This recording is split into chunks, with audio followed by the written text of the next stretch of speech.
Your sister has long been promised to the general's house. You should marry the marquis's estate instead. Even as a concubine, you, a girl from the countryside, are lucky to have this chance. Once you enter the marquis's house, behave properly and avoid causing trouble that might bring shame to the family. Ye Qinghuan finally believed she had truly been reborn. She returned to the day she met her relatives and was arranged to be a substitute bride. In her previous life, Ye Qinghuan, the legitimate daughter of the Ye family, had a marriage agreement with the Shin family of the general's house.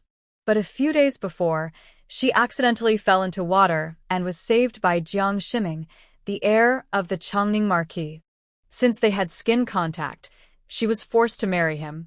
However, the heir already had a wife and 2 concubines, so Ye Qinglan could only be a concubine. The proud and ambitious Ye Qinglan was unwilling to accept this. She caused trouble and made a fuss. Unable to handle her, Ye Huai brought her, a displaced illegitimate daughter, back to be a substitute bride. This not only restored her family's reputation but also gained 2 noble sons-in-law, killing 2 birds with 1 stone. After marrying into the Marquis's house, she gained the love of the Marquis and the old madam and was even called sister by the heir's wife. After the heir's wife passed away, she was officially made the main wife and took charge of the household. Eventually, her stepson even arranged for her to become a noble lady with a formal title. Sadly, she had always been secretly poisoned since childhood.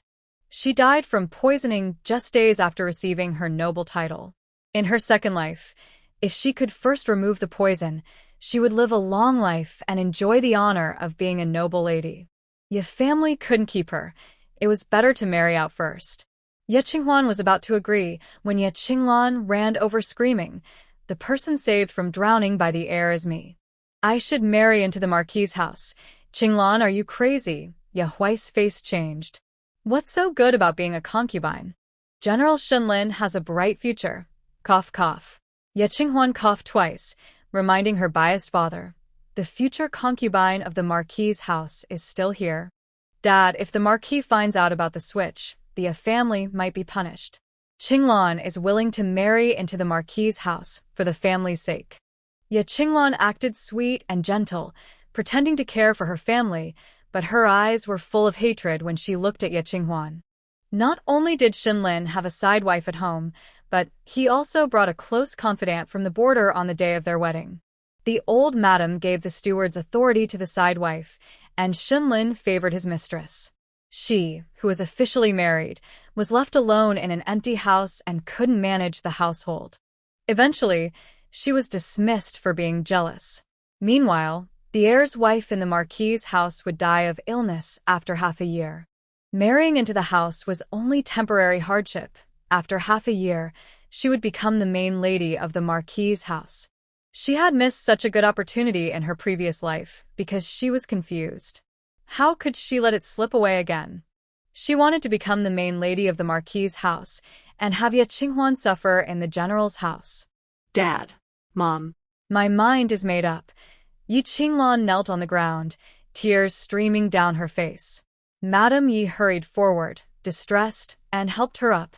Lanner, you're so confused. Mother, for the Yi family, for my brothers. I have no regrets, Yi Qinglan declared as if she was risking her life. Madame Ye's eyes filled with tears of pain. My Lanner, Qinghuan, quietly raising an eyebrow, observed. It seems Yi Qinglan has also been reborn. Did she think that returning would make her the mistress of the Marquis house? Dream on. A concubine rising to become the main wife isn't easy. She had nearly lost her life several times in the Marquis house and even gave her dowry to the eldest son's wife to patch a hole. She endured much to finally succeed. Someone as arrogant and stingy as Yi Qinglan isn't fit to run the Marquis house. Lanner, I will give you more dowry so the Marquis house won't look down on you, Madame Yi said, holding her daughter and wiping tears. The wedding date was approaching, and it was too late to prepare anew. Why not exchange the original dowry given to me back? Yi Qinglan suggested. She had planned to marry General Shen earlier, and the Yi family had prepared 120 sets of dowry for her. But Yi Qinghuan only had 80 sets. half of which were fake. Now, if she wanted to change her marriage, she needed to get her dowry back. Without enough dowry, Yi Qinghuan's days in Shun's house would be even harder. She wanted Yi Qinghuan to suffer twice what she had in her past life. That's right. Madame Yi agreed naturally. The illegitimate child born to Bai was unworthy of the Yi family's 10-mile red makeup. Everything in the Yi family belonged to her and her daughter. Yevin Kwan Fronet Indisplacere. Although she didn't care who she married, most of her dowry items were her mother's belongings and should be protected. Since she was sent to the countryside as a child and couldn't fight for her share, now that she was back, how could she give up what was hers? I won't marry, Yi Qinghuan said slowly. Everyone was stunned. They only thought about how Yi Qinglan would pick, but never expected Yi Qinghuan to oppose. The person contracted to marry into the Yi house is the legitimate daughter of the Yi family. I, a lowly concubine's daughter, dare not marry. How dare you? Madame Yi slammed her teacup down, glaring angrily. If Lanner hadn't fallen into the water by accident, how could such a good marriage be yours? And you dare to say you won't marry? Have you thought about your lowly status and how you're unworthy of General Shin? Yes, I'm unworthy. That's why I dare not marry. The Shin family wants to marry the eldest daughter of the Yi family. If I go as a substitute bride and am discovered, will I still be able to live? Yi Qinghuan asked back. What nonsense are you talking about? Since you are officially married, who dares to kill you? Yi Huai shouted angrily. They might not dare to kill me, but people will mock me. Shin Lin's secondary wives and concubines will all look down on me. I will die sooner or later, Yi Qinghuan said. Yi Qinglan's heart pounded fiercely as she looked at Yi Qinghuan with suspicion. How could she know? In her previous life, at this time, Yi Qinghuan was naive and easy to manipulate. Whatever the family said, she did. The marriage exchange went smoothly. Now, she was causing trouble and refusing to marry Shinlin. Could it be? She had also been reborn? This is bad. Yi Qinghuan was fighting to go to the heir's residence to enjoy life.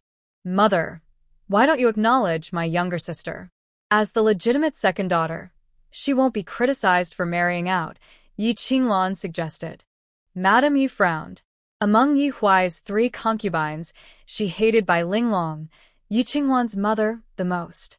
How could she willingly acknowledge Bai Linglong's daughter as the legitimate second daughter? Mother, the big picture is more important, Yi Qinglan hinted. After all, it was her who had the marriage contract with Shin Lin. If she couldn't persuade Yi Qinghuan to marry, she would still have to marry Shin Lin. Fine. Since Lanner is pleading, I will acknowledge you as my daughter. From now on, you will be the legitimate second daughter of the Yi family, Madame Yi reluctantly agreed. What about my dowry? Yi Qinghuan asked again. After all this fuss, you just won the dowry. Madame Ye's anger flared up again. If it weren't for Yi Huai not having a third daughter, she really wanted to immediately punish Yi Qinghuan and find a obedient substitute bride. Dowries belong to the family they come from.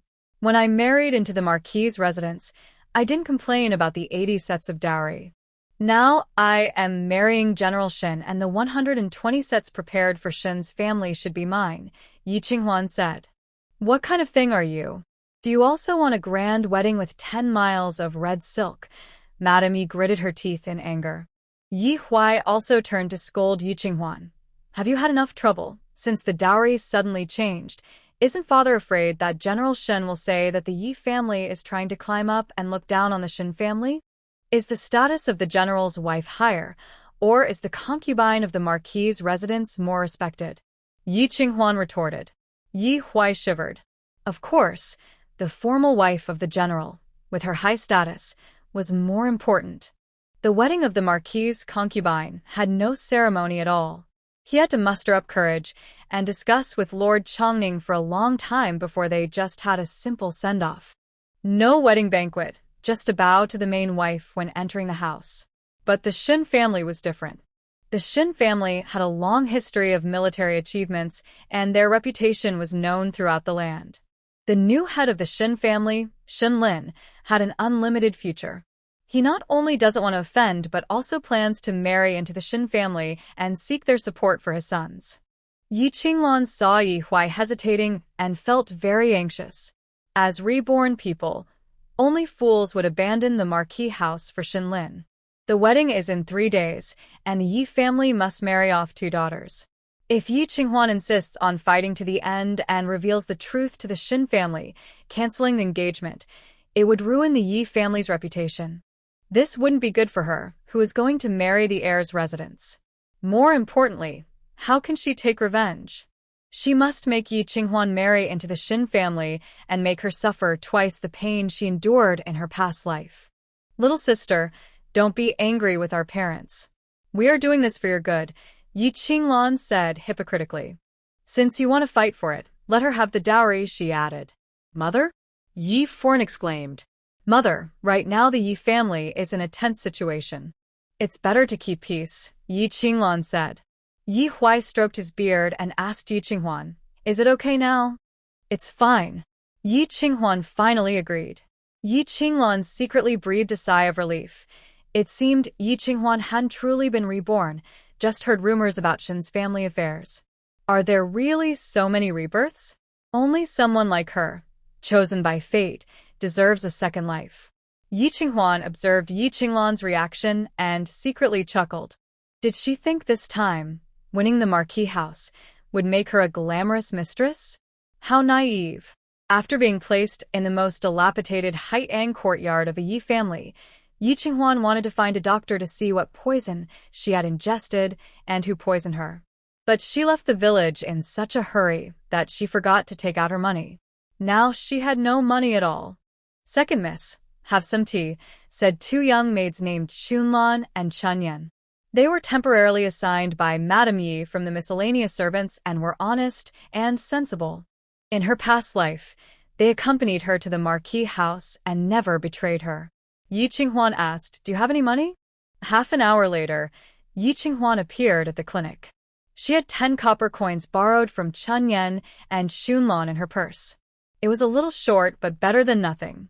She thought the medicine might not be enough, so she decided to see what poison she had ingested first. The clinic was crowded, and it took her over half an hour to get in line. Just as she was about to go inside, suddenly a dark shadow swept in like the wind from outside, crashing into her and knocking her to the ground, her eyes spinning. Who's so careless? She muttered. Sorry. A large hand reached out to her. It had long, slender fingers with clear joints. The healthy wheat-colored skin looked strong and energetic. Someone who looks like this must be handsome, just like the senior brother.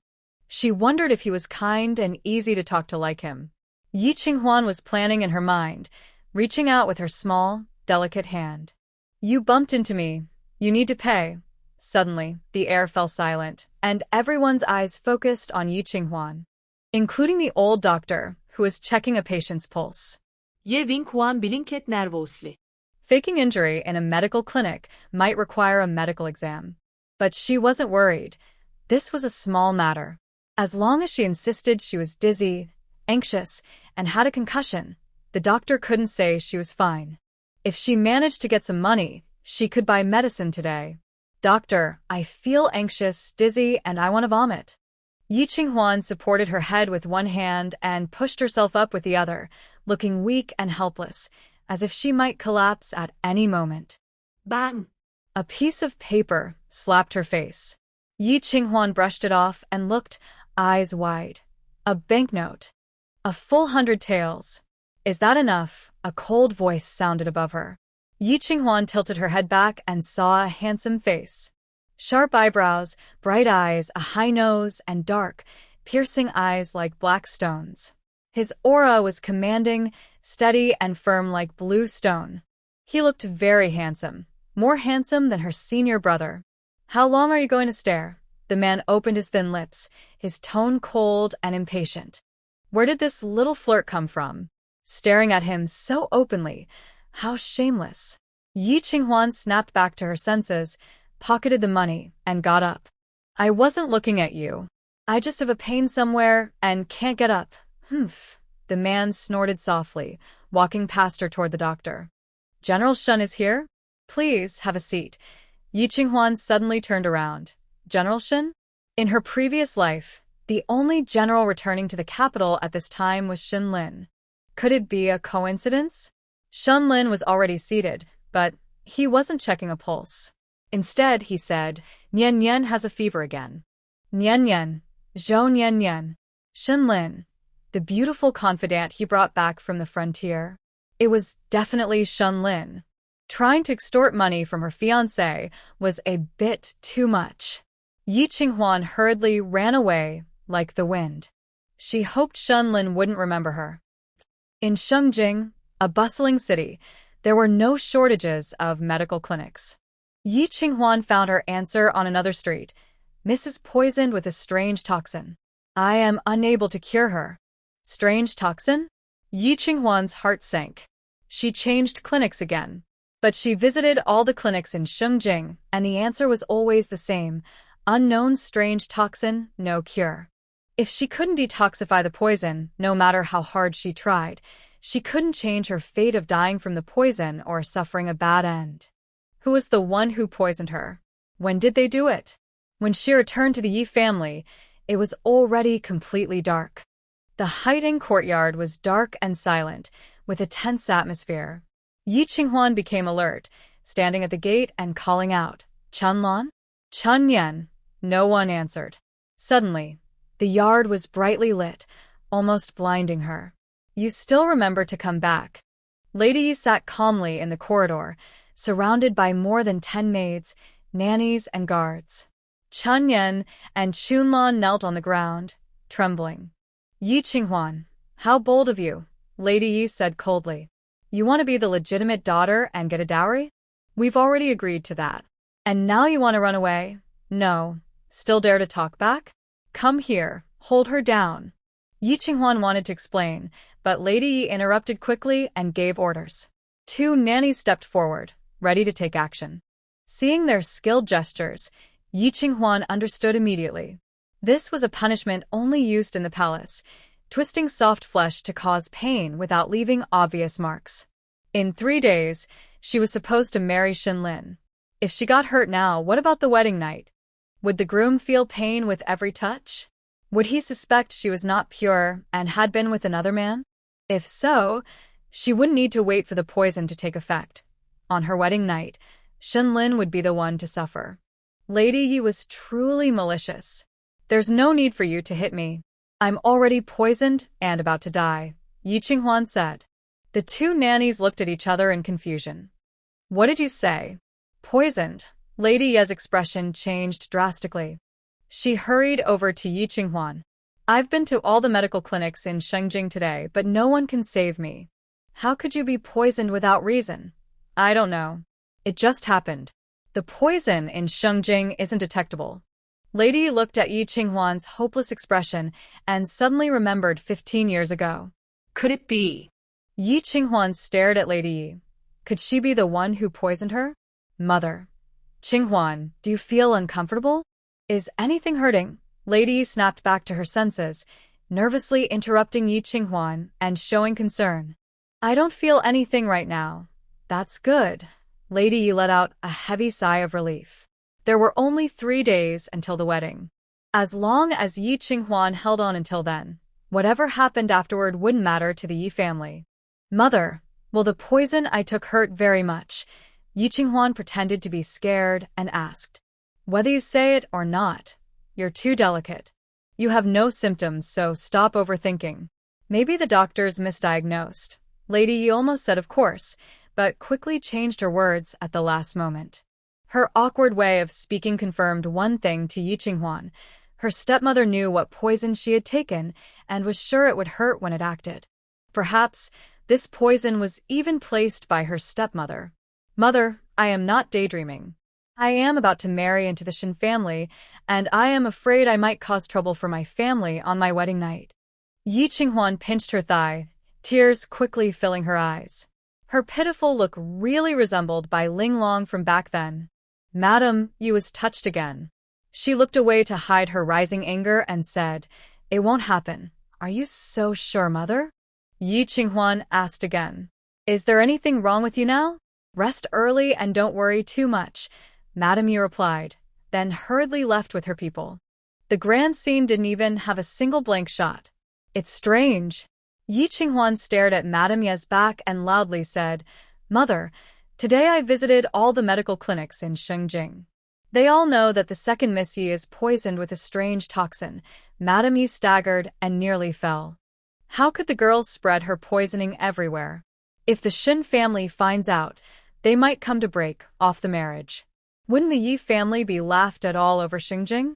Her sisterland's reputation must not be affected. Are you crazy? Breaking off the marriage. What good does that do you? Madame Yi shouted angrily. I want to live. Yi Qinghuan looked steadily at Madame Yi. Mother knows the truth, right? Or was this poison actually put there by Mother? Nonsense. If you won't tell the truth, I will tell the Shin family that you poisoned me and forced me to marry someone else. Are you crazy? Madame Yi couldn't catch her breath and nearly fainted from anger. Then tell me, Yi Qinghuan, I want you to be healthy more than anyone. I didn't poison you, and I don't know how you got poisoned. From now on, you can't go anywhere. Stay at home and behave. Madame Yi immediately ordered her guards to surround Haitang courtyard. Chunlan and Chunyen looked at Yi Qinghuan worriedly. Second Mississippi. It's okay, I won't die anytime soon, Yi Qinghuan said indifferently. From Madame Ye's expression, she didn't seem like the one who poisoned her. But she definitely knew something. One day, she would make her willingly tell the truth. According to the rhythm of her previous life, there were still 2 years before her first poisoning attack. She still had time to save herself. Her gaze swept over the room where the dowry was stored. Ye Vinkwan narovet Harries. With Yi Qinglan's competitive nature, she wouldn't be willing to marry with less dowry. In her past life, she failed to retrieve her mother's belongings. This life, she wouldn't give up again. When Yi Qinglan heard that Yi Qinghuan's poisoning was incurable, she was unhappy. Mother, just treat her. If she dies from the poison, it would be too easy on her. There's no cure. Madame Yi shook her head. Since returning from Haitang courtyard, she had been in a daze. Whenever I think of that poison, I feel very scared inside. Can't be cured? Mother, what kind of poison did she get? Who gave it to her? Yi Qinglan asked curiously. Madame Yi glared at her daughter and warned, if you want to stay alive, don't mention her poisoning again. Mother, let me tell you, it's not something we can interfere with, Madame Yi said thoughtfully. You should keep this to yourself and prepare well for your marriage. Unilink, ye Vinglan grittet hertit. Mother, I must make Yi Qinghuan suffer twice as much for all the hardships she's caused me. Lanner, what do you mean? Madame Yi asked in surprise. It seemed since yesterday, Lanner especially hated Yi Qinghuan. Mother, do you know why I haven't changed my marriage yet? I had a strange dream. I dreamed that after I married into the Shin family, my husband disliked me, and my mother-in-law hated me. They all looked down on me, wouldn't let me manage the household, and refused to share the bed with me. In the end, they said I was jealous and divorced me. Yi Qinglan spoke more and more angrily. Those hardships were supposed to be Yi Qinghuan's, but because of her mistake, her life changed. Now, she was giving the Shen family back to Yi Qinghuan. Let her suffer and be a lower-ranked wife. Lanner. Madame Yi was also frightened. But dreaming doesn't mean it will happen. Was Lanner's decision to become a concubine at the Marquis estate the right choice? Mother, don't worry. The young master's wife only has half a year to live. When she dies, I will be officially promoted to the main wife of the Marquis estate, Yi Qinglan said confidently, holding her head high. Madame Yi seemed to understand. Was that also your dream? Yes, this dream is really strange. Maybe it's a sign from heaven. Madame Yi clasped her hands together and silently recited Amitabha. Mother, I want to be the main wife at the Marquis estate. You can't forget my dowry. And I won't lose to Yi Qinghuan. My dowry must be at least 120 sets, Yi Qinglan begged sweetly. Of course, Madame Yi nodded and went to find Yi Huai, carrying Yi Qinglan's beautiful dream. The Yi family was just an empty shell. They had already spent everything to prepare dowry for Yi Qinglan. Now, to prepare another one was very difficult for the Yi family. Although Yi Huai loved his legitimate daughter, he also had 3 sons. Studying, getting married, working, none of these are cheap. They couldn't empty the family's savings just for his daughter's marriage. Madam, Lanner is going to be a concubine, so her dowry can't be more than that of the young master's wife, Yi Huai said thoughtfully, stroking his beard. But it should be more than the secondary wives. Lanner needs a place in the Marquis estate. Lord, give her an extra 120 sets, Madam Yi said. Yi Huai sighed. You make it sound easy. Among the 80 dowries, half are fake. That means we need to cut and take out the real 80 dowries. He really can't bear to do that. Old master, have you heard about Yi Qinghuan being poisoned? She is bad luck, and after marriage, she can't support the family. Why not swap her dowry with Lanner's? Lady Yi suggested. What if she finds out and refuses to marry? Then just don't let her find out. Lady Ye's eyes sparkled with cleverness. Yi Huai still thought it was not right and stroked his beard as he considered. But what if Shin's family finds out the dowry is fake? Today, Old Master also heard that Shinlin is having an affair outside and wouldn't care about Yi Qinghuan. The concubine in the family is Shen Lao's niece, who has been managing the household for years. No one in Shen's family will stand up for her. Lady Yi sneered disdainfully. Besides, Yi Qinghuan's poisoning is unsolvable. If we empty our family's resources to give her more dowry, it's useless. Better to focus on Lanner. Once she becomes the wife of the heir, our Yi family will have a bright future. Yi Huai wavered. Yi Qinghuan's poisoning was a fact, and the marriage with Shen's family was effectively ruined. Compared to that, the Marquis' estate was a better connection. Yi Huai agreed. All right, you handle this. At midnight, everything was silent. Madame Song and her people arrived at Haitang Courtyard. The yard was dark and quiet, with no guards on duty. Madame Song muttered secretly about the countryside girl not knowing how to command, but still cautiously took out a vial of incense, pierced the window paper, and lit it. When she thought enough time had passed, she ordered, exchange all the boxes in the south room. Yes. Yi Qinghuan's dowry was in 2 parts. The north room contained clothes, furniture, and daily necessities. The south room held antiques, jade, gold, and silver. A group of people carried 40 boxes, loudly beginning to swap the dowry, without hesitation.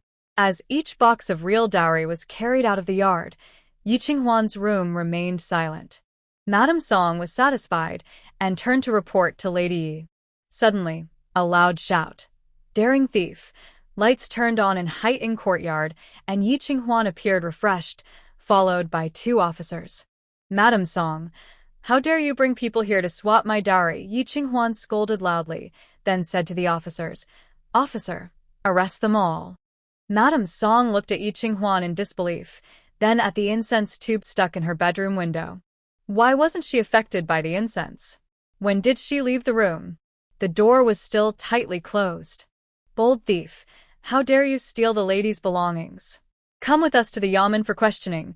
The official was fair-skinned and handsome, but radiated a powerful and unstoppable aura. Madame Song secretly cursed and twisted her handkerchief as she explained.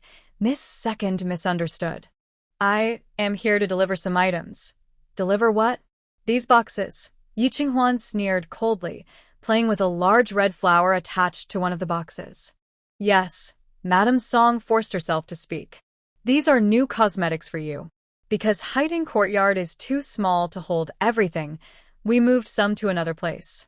If they are all my dowries, why bother changing them around? Just put the new one somewhere else directly, Yi Qinghuan said lightly with a sneer. Her expression showed disdain and a sharp sense of insight, making Madame Song feel uneasy. I was confused and didn't think of this, she admitted. Then tell me, what's inside these boxes? Could it be even richer than my previous dowry, to the point that it must be moved into my courtyard? The dowry boxes were sealed with red paper, decorated with big red silk flowers on top, and could not be opened before arriving at the groom's house. Although Yi Qinghuan's actions today were bold and reckless, she didn't dare open the boxes before her wedding, right? Madame Song guessed Yi Qinghuan wouldn't dare to open them and straightened her back, saying, "Of course. Miss Second can tell the weight just by lifting." Yi Qinghuan reached out and pushed. It's indeed heavy. Madame Song's posture straightened even more. "If Miss Second is convinced, you should rest early. I need to see for myself," Yi Qinghuan said as she directly broke the seal and opened the box. "Miss Second, you mustn't," Madame Song exclaimed and hurried forward to stop her. "You can't open it now." "Unlucky?" Yi Qinghuan asked. Madame Song nodded vigorously. Yes, it doesn't matter. Is there anything more unlucky than me being poisoned and dying?" Yi Qinghuan chuckled softly, pushing Madame Song aside and opening the box. Inside, there were a few broken stones, and Madame Song's face turned pale. "Madam, who gave me this makeup?" "It's quite interesting," Yi Qinghuan asked casually. Madame Song's heart sank. This was the end. She nudged the little maid beside her. "Quick, tell the madam." The maid ran off, and Yi Qinghuan pretended not to see. How could a maid dare to deceive her like this? It must be ordered by Lady Yi. Tonight, she would cause a fuss and show the Yi family her strength. Official, Madame Song disrespects the law and swaps the master's dowry. "What punishment does she deserve?" Yi Qinghuan asked. "The amount is so huge, she must die," the official replied. Madame Song's legs went weak, and she knelt down. "Miss Second, forgive me. I didn't know these boxes contained stones." "You didn't know? Then who gave you these boxes?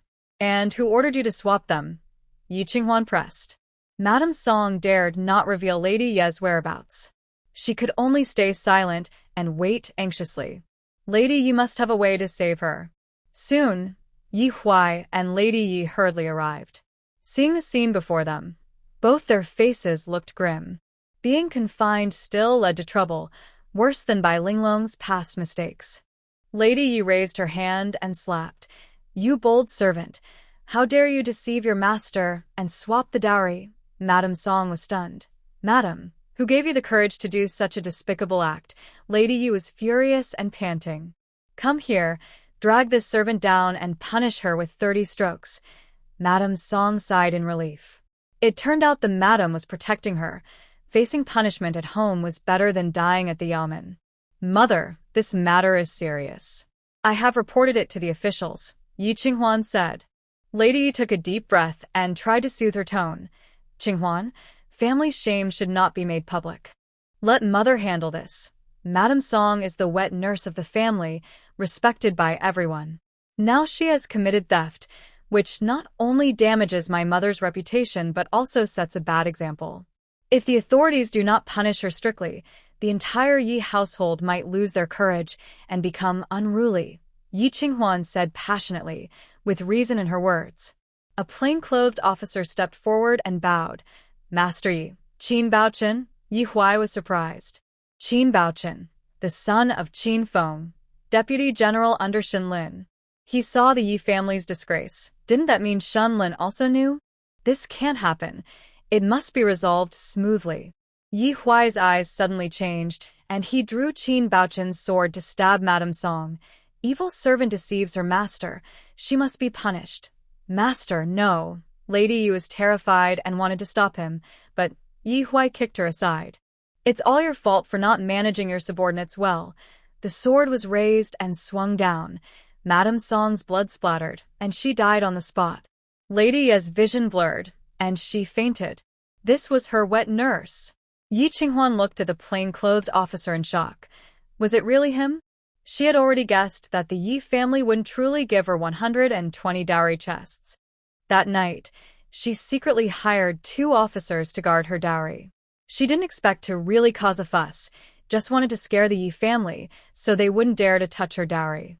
At that time, the yamen had few officers on duty and no one wanted to come with her. It was this officer coming from the back hall who volunteered. No wonder he was willing. He was Shen Lin's friend. "Young Master Qin, sorry for dirtying your sword." Yi Huai wiped his sword clean and returned it to Qin Baochen politely. "My 2 daughters are about to marry, so we should avoid trouble. Please, young Master Qin, do not take this matter to heart." "Of course." Qin Baochen gave a meaningful look at Yi Qinghuan before leaving with his assistant. Yi Huai approached kindly and asked, Qinghuan, were you scared tonight? Yes. Don't be afraid, Qinghuan. Dad is here. No one in this house will bully you again. Okay, let's go back and rest. All the packed boxes were carried away, and the real dowry was brought into the yard. Everything returned to normal. Yi Qinghuan happily sipped her tea. Yi Huai always put profit first, and was never a caring father. He cared for the original owner, and also for Yi Qinglan. His daughters were just tools for marriage alliances and career advancement. Tonight's unusual events were just because of Qin Baochen. She was lucky she managed to invite a big person to help her. This life, she would definitely go further and be more successful. But tonight's drama would surely reach Shinlin's ears, which was a bit embarrassing.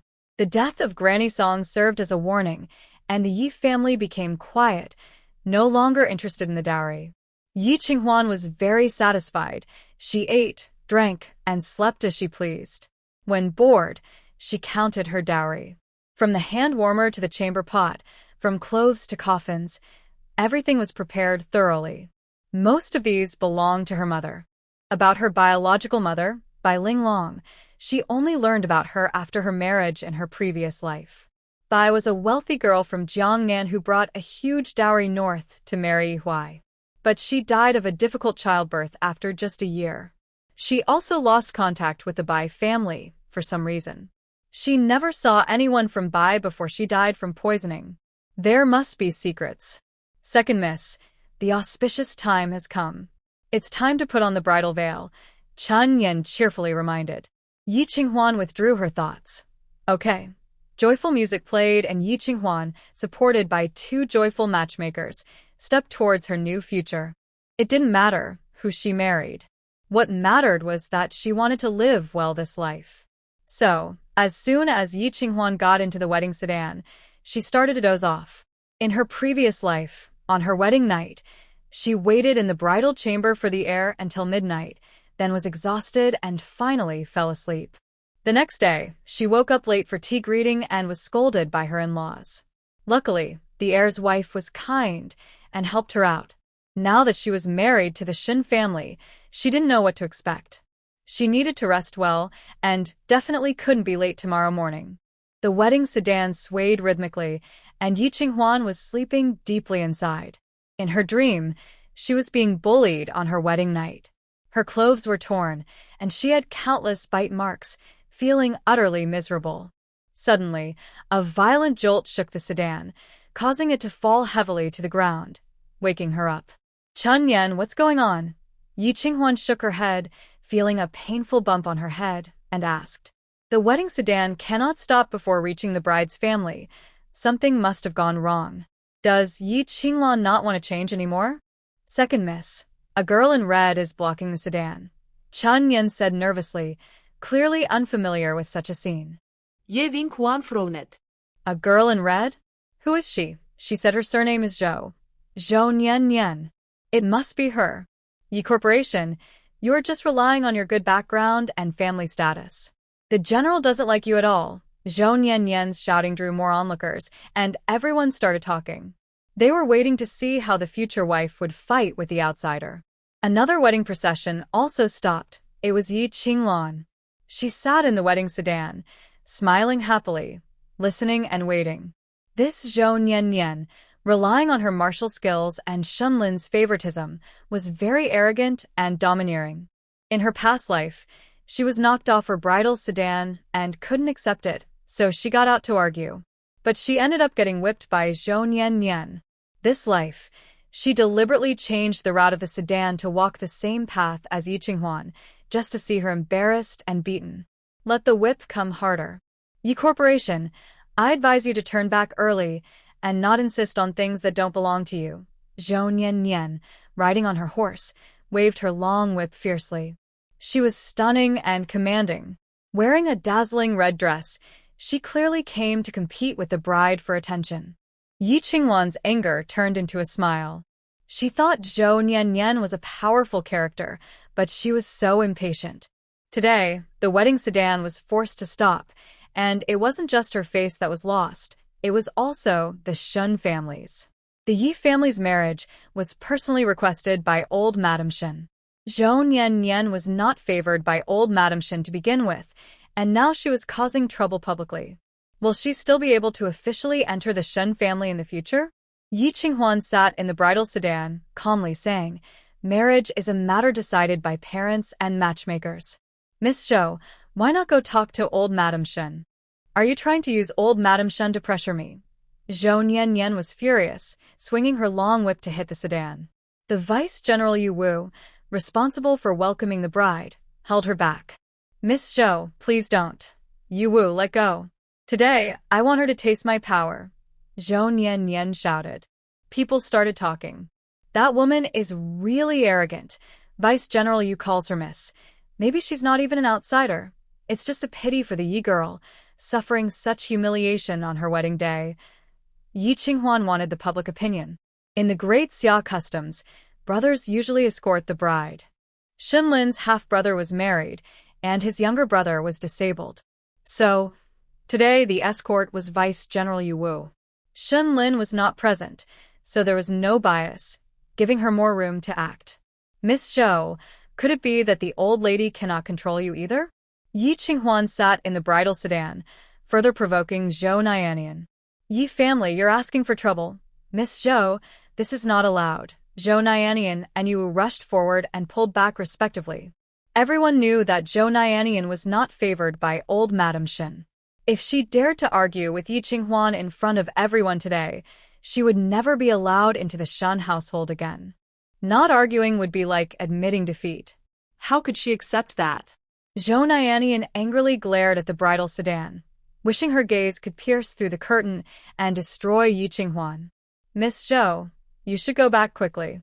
If the general finds out, it would be terrible," Yu Wu whispered, trying to persuade her. Zhou Nianian finally stopped acting crazy. After taking a few deep breaths, she rode away on her horse. On the street, 2 wedding processions and a crowd of onlookers made it very crowded. She rode her horse recklessly, ignoring others' safety, causing a commotion. Luckily, everyone dodged in time, and no one was hurt. Yi Qinghuan let out a light breath and ordered the sedan to move. Her impression of Shenlin had fallen to the bottom. Such indulgence of an outside woman. He must be a foolish ruler. Fortunately, she was rational and never expected love. Seeing Shun's wedding procession leave, and that Yi Qinghuan was unharmed and still standing tall, Zhou Nianian's pride was suppressed. Yi Qinghuan felt very regretful. Why was she punished by Zhou Nianian, but Yi Qinghuan was unharmed? "Young lady, don't worry. Madam has already communicated with the matchmaker. The real show is still to come," said the maidservant Xing. Yi Qinghuan's eyes flashed with malice. Yes, this is only the beginning. Yi Qinghuan's suffering has not yet truly started. Based on her past life experience, tonight Shenlin would be called away by Zhou Nianian, leaving the bride alone in the room. And the matchmaker would add an aphrodisiac to the wedding wine, making Yi Qinghuan, who couldn't get her groom to stay, look foolish. The bridal sedan reached the Shun household, where they kicked open the door, crossed the fire basin, and bowed at the wedding hall. In both lives, regardless of the future of this marriage, Yi Qinghuan experienced the rights of a proper wife. But waiting in the new room for her husband was uncomfortable. The phoenix crown was heavy, and after a day, her whole body ached and protested. She just wanted to lie down and rest. "Second miss, the general is still entertaining guests up front. Please wait a little longer," Chun Yan whispered soothingly. Yi Qinghuan asked, "How much longer do I have to wait?" "I don't know. All right, just a little longer." Once Shenlin appears, she can sleep. According to Yi Qinghuan's account, Shenlin wouldn't stay in the room tonight.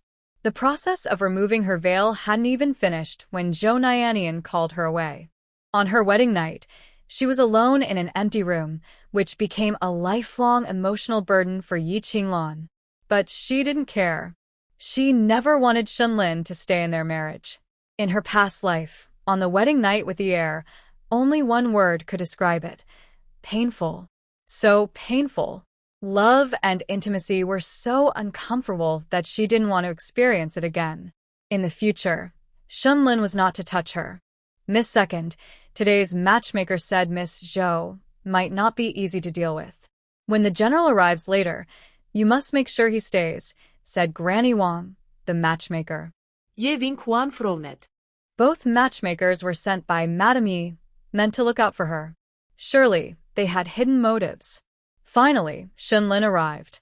Through the small gap under her red veil, Yi Qinghuan saw a pair of embroidered boots slowly approaching, stepping steadily. The smell of alcohol and a strange man's scent filled the air. Yi Qinghuan's heart skipped a beat, and she nervously clenched her clothes. The warm, cozy room seemed to turn cold with Shunlin's arrival. Then, he gently lifted the corner of her veil with a stick, slowly revealing her face. His movements were slow, as if he was tuning her heartstrings. With each inch he lifted, her heart tightened more. As the veil was about to fall, Yi Qinghuan closed her eyes, trying to steady her pounding heart. Don't panic, don't be afraid. It's not her first marriage. She must stay calm and not let anyone look down on her. General, something's wrong. Miss Zhou fainted. The veil fell back into place, stirring a slight breeze. Soon after, she heard Shunlin hurriedly leave the room. Yi Qinghuan felt relieved and tore off her veil. The red candles flickered, filling the room with joyful red decorations. Another matchmaker, Lu, looked displeased and scolded. Miss Second, why didn't you keep the general? He wants to leave. How can I keep him? Yi Qinghuan stood up and walked to the double table, ready to pour tea. She was so nervous earlier that her mouth was dry, and her heart almost stopped. Miss Second, the general probably won't return tonight. If you stay alone in an empty room, people will laugh. Chunlan worried. Let them laugh if they want, Yi Qinghuan said indifferently. Right now, she felt grateful to have survived the ordeal. Are you thirsty, Miss Second? Lu reached out to stop her from pouring tea. Drink the wedding wine.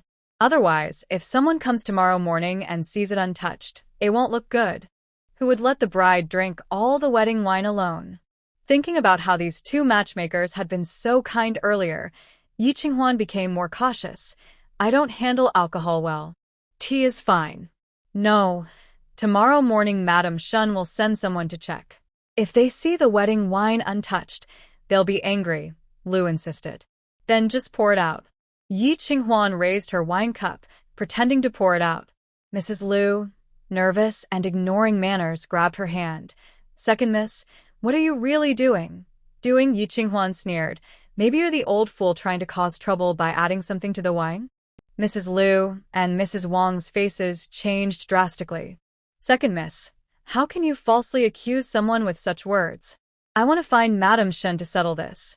One person argued strongly, the other wanted to make a fuss, working together very well.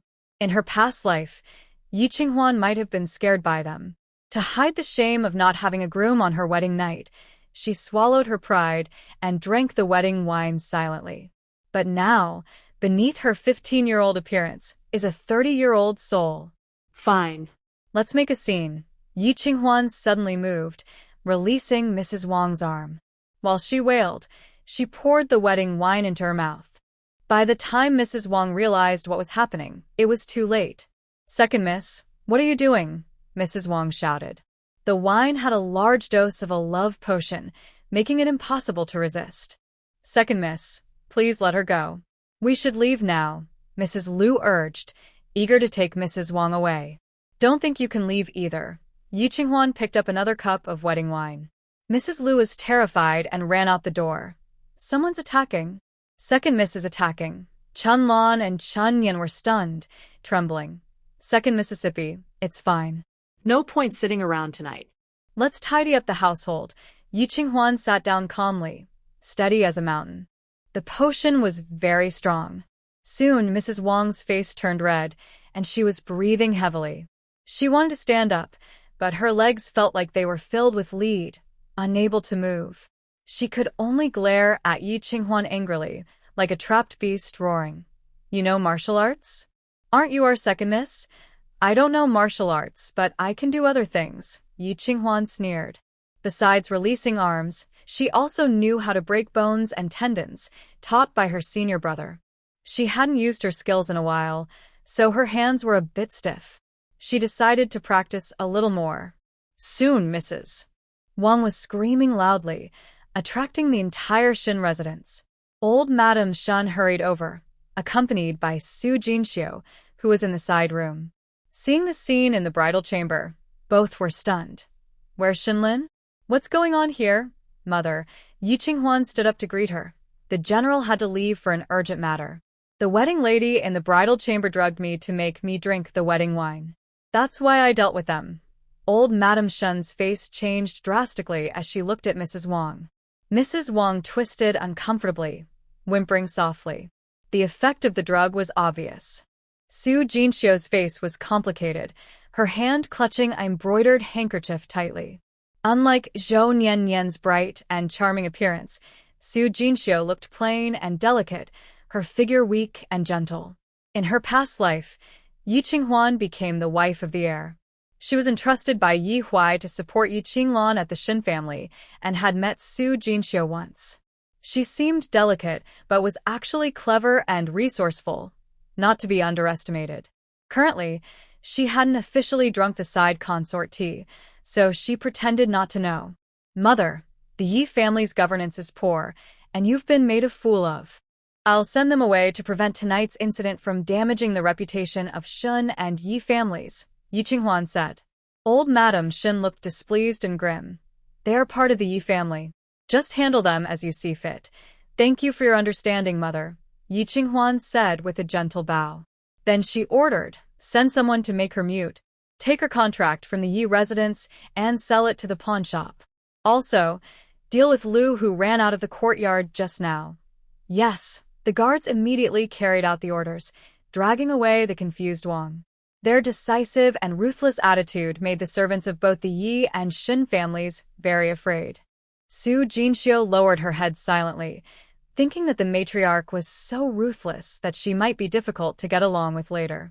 The joyful celebration was ruined, and old Madam Shin was very unhappy. Yi, I heard Shinlin went into the new room. Why didn't you keep him? Mother, forgive me. The general seemed to have urgent military affairs and left before the wedding night, so the bride couldn't stop him. Yi Qinghuan replied calmly. Old Madam Shin was speechless. Military duties naturally took priority over everything else. Su Jinxiu poured Yi Qinghuan a cup of tea and softly said, Madam, you must be startled tonight. Rest early. Thank you. Yi Qinghuan pretended not to recognize Su Jinxiu and took the tea. Su Jinxiu looked down at her attire, hesitant to speak. Does she really look like a side consort? Yi Jinxiu is Lin's side wife, she said. Old Madam Shin spoke in a way that clearly protected Su Jinxiu. Yi Qinghuan understood this was a warning to her. It was bad enough to be alone on her wedding night, and now she was being suppressed by her mother-in-law and the side consort. No wonder Yi Qinglan went crazy in her past life. She was pressured a lot. But Yi Qinghuan didn't like to lose her temper. She smiled calmly and said, So she's my sister. You're so understanding. Madam, you're flattering me. Su Jinxiu replied gently, appearing harmless like a delicate flower. All right, rest now. Old Madam Shin said. Yes, Yi Qinghuan personally saw them out. Chun Lan said angrily. Old Madam is too biased. She doesn't care that the general stays out all night, but she makes the second young lady suffer. Exactly. She didn't even bow before letting the second young lady accept the side consort. Chun Yan also disagreed. Only Yi Qinghuan remained indifferent. No hitting or scolding. That's not what makes someone angry. Keep a good attitude, and you'll live longer. Especially since she is now severely poisoned and needs good care, she should try not to get angry. Second Miss is so kind-hearted. Chun Lan and Chun Yan, disappointed but unable to do anything, only served Yi Qinghuan as she washed up and rested. The new house of the Shin family is more luxurious and comfortable than Haitang Courtyard. The soft bedding still smells nice. More importantly, she no longer has to worry about her stepmother harming her. Yi Qinghuan slept very peacefully. The next morning, Shenlin still hadn't returned. Yi Qinghuan could only go alone to Fushou Courtyard to serve tea to her mother-in-law. Her half-brother Xinyan looked at her with a teasing smile, and her half-sister-in-law Li Lan, holding her 3-year-old son Shinmingrue, also looked unhappy. It seemed difficult to get along with them. Then came the second and third wives, all crowded together. Everyone saw Yi Qinghuan coming alone to serve tea and couldn't hide their mockery. Yi Qinghuan ignored them and bowed to old Madame Shen, offering tea. "Mother, please have some tea." Good, you're so obedient. "Liner is still young and can accompany you. Don't take it to heart," old Madame Shen said with a gentle smile, giving her a green jade bracelet. "Thank you, mother." Ye Winghuan similet politeli. There is a clear difference between legitimate and concubine children. The second and third wives, as well as the other wives, only exchanged brief greetings and couldn't drink the new mistress's tea. "Yi family, please sit. You've been busy last night. Today, Jin Xiu will serve you tea properly," old Madame Shen said. Yes. Yi Qinghuan sat down. "Jin Xiu, greet the mistress." Su Jin Xiu knelt and bowed, offering tea. She wasn't recognized last night, so today she dressed up very elegantly. Everyone in this room, except the old madam, thought she looked the most noble. Her original intention was to prove her status, but now it felt awkward.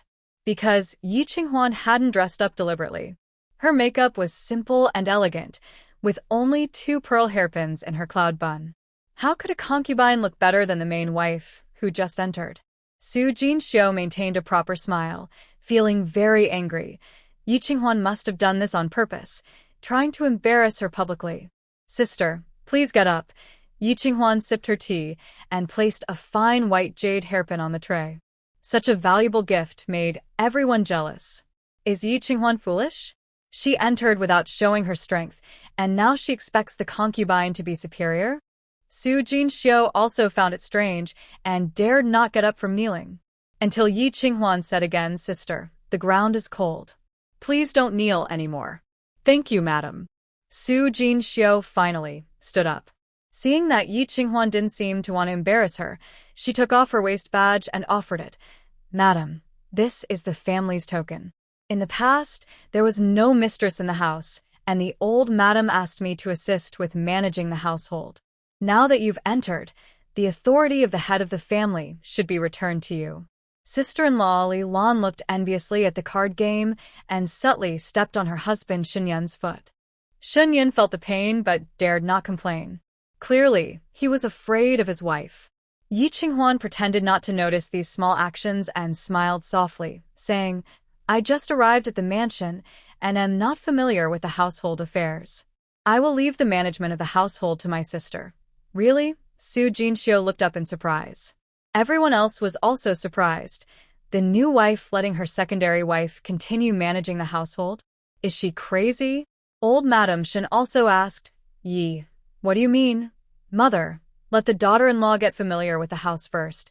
Yi Qinghuan tilted her head, smiling naturally without any scheming. Old Madame Shen nodded in satisfaction, saying, "Good. Jinxiu, you must manage well. If you're unsure about anything, be sure to ask the lady." "Yes." Su Jinxiu withdrew her cards, feeling very happy inside. The people in the room chatted for a while, and then dispersed. Yi Qinghuan stayed behind to have breakfast with old Madame Shen, while Su Jinxiu stood by the table diligently serving dishes. Yi Qinghuan said, "Sister, you should sit too. We are family, no need for formalities." "No need. She won't be eating with us later," old Madame Shen replied.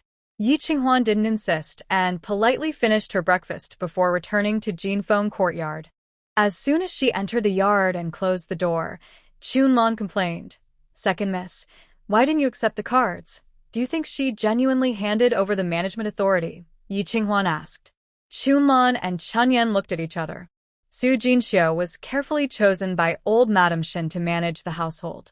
"Today, she just publicly handed over the cards to test me," Yi Qinghuan said casually. "But if she doesn't take back her authority today, it will be difficult later," Chunlan said. "So what? Is it because we don't have enough money to spend?" Managing a large family is not easy. In her previous life, Yi Qinghuan had invested countless dowries into the marquis house to help the heir's wife balance the accounts. Later, to sustain the marquis house, she had worked in business for many years, which drained her health and caused poisoning. People said she was lucky, able to rise from a concubine to the main wife. But they didn't know the money and effort she had put in behind the scenes. Even after 100 years, the Marquis house was still outwardly prosperous, but internally collapsing. And the general's house was just a new noble family.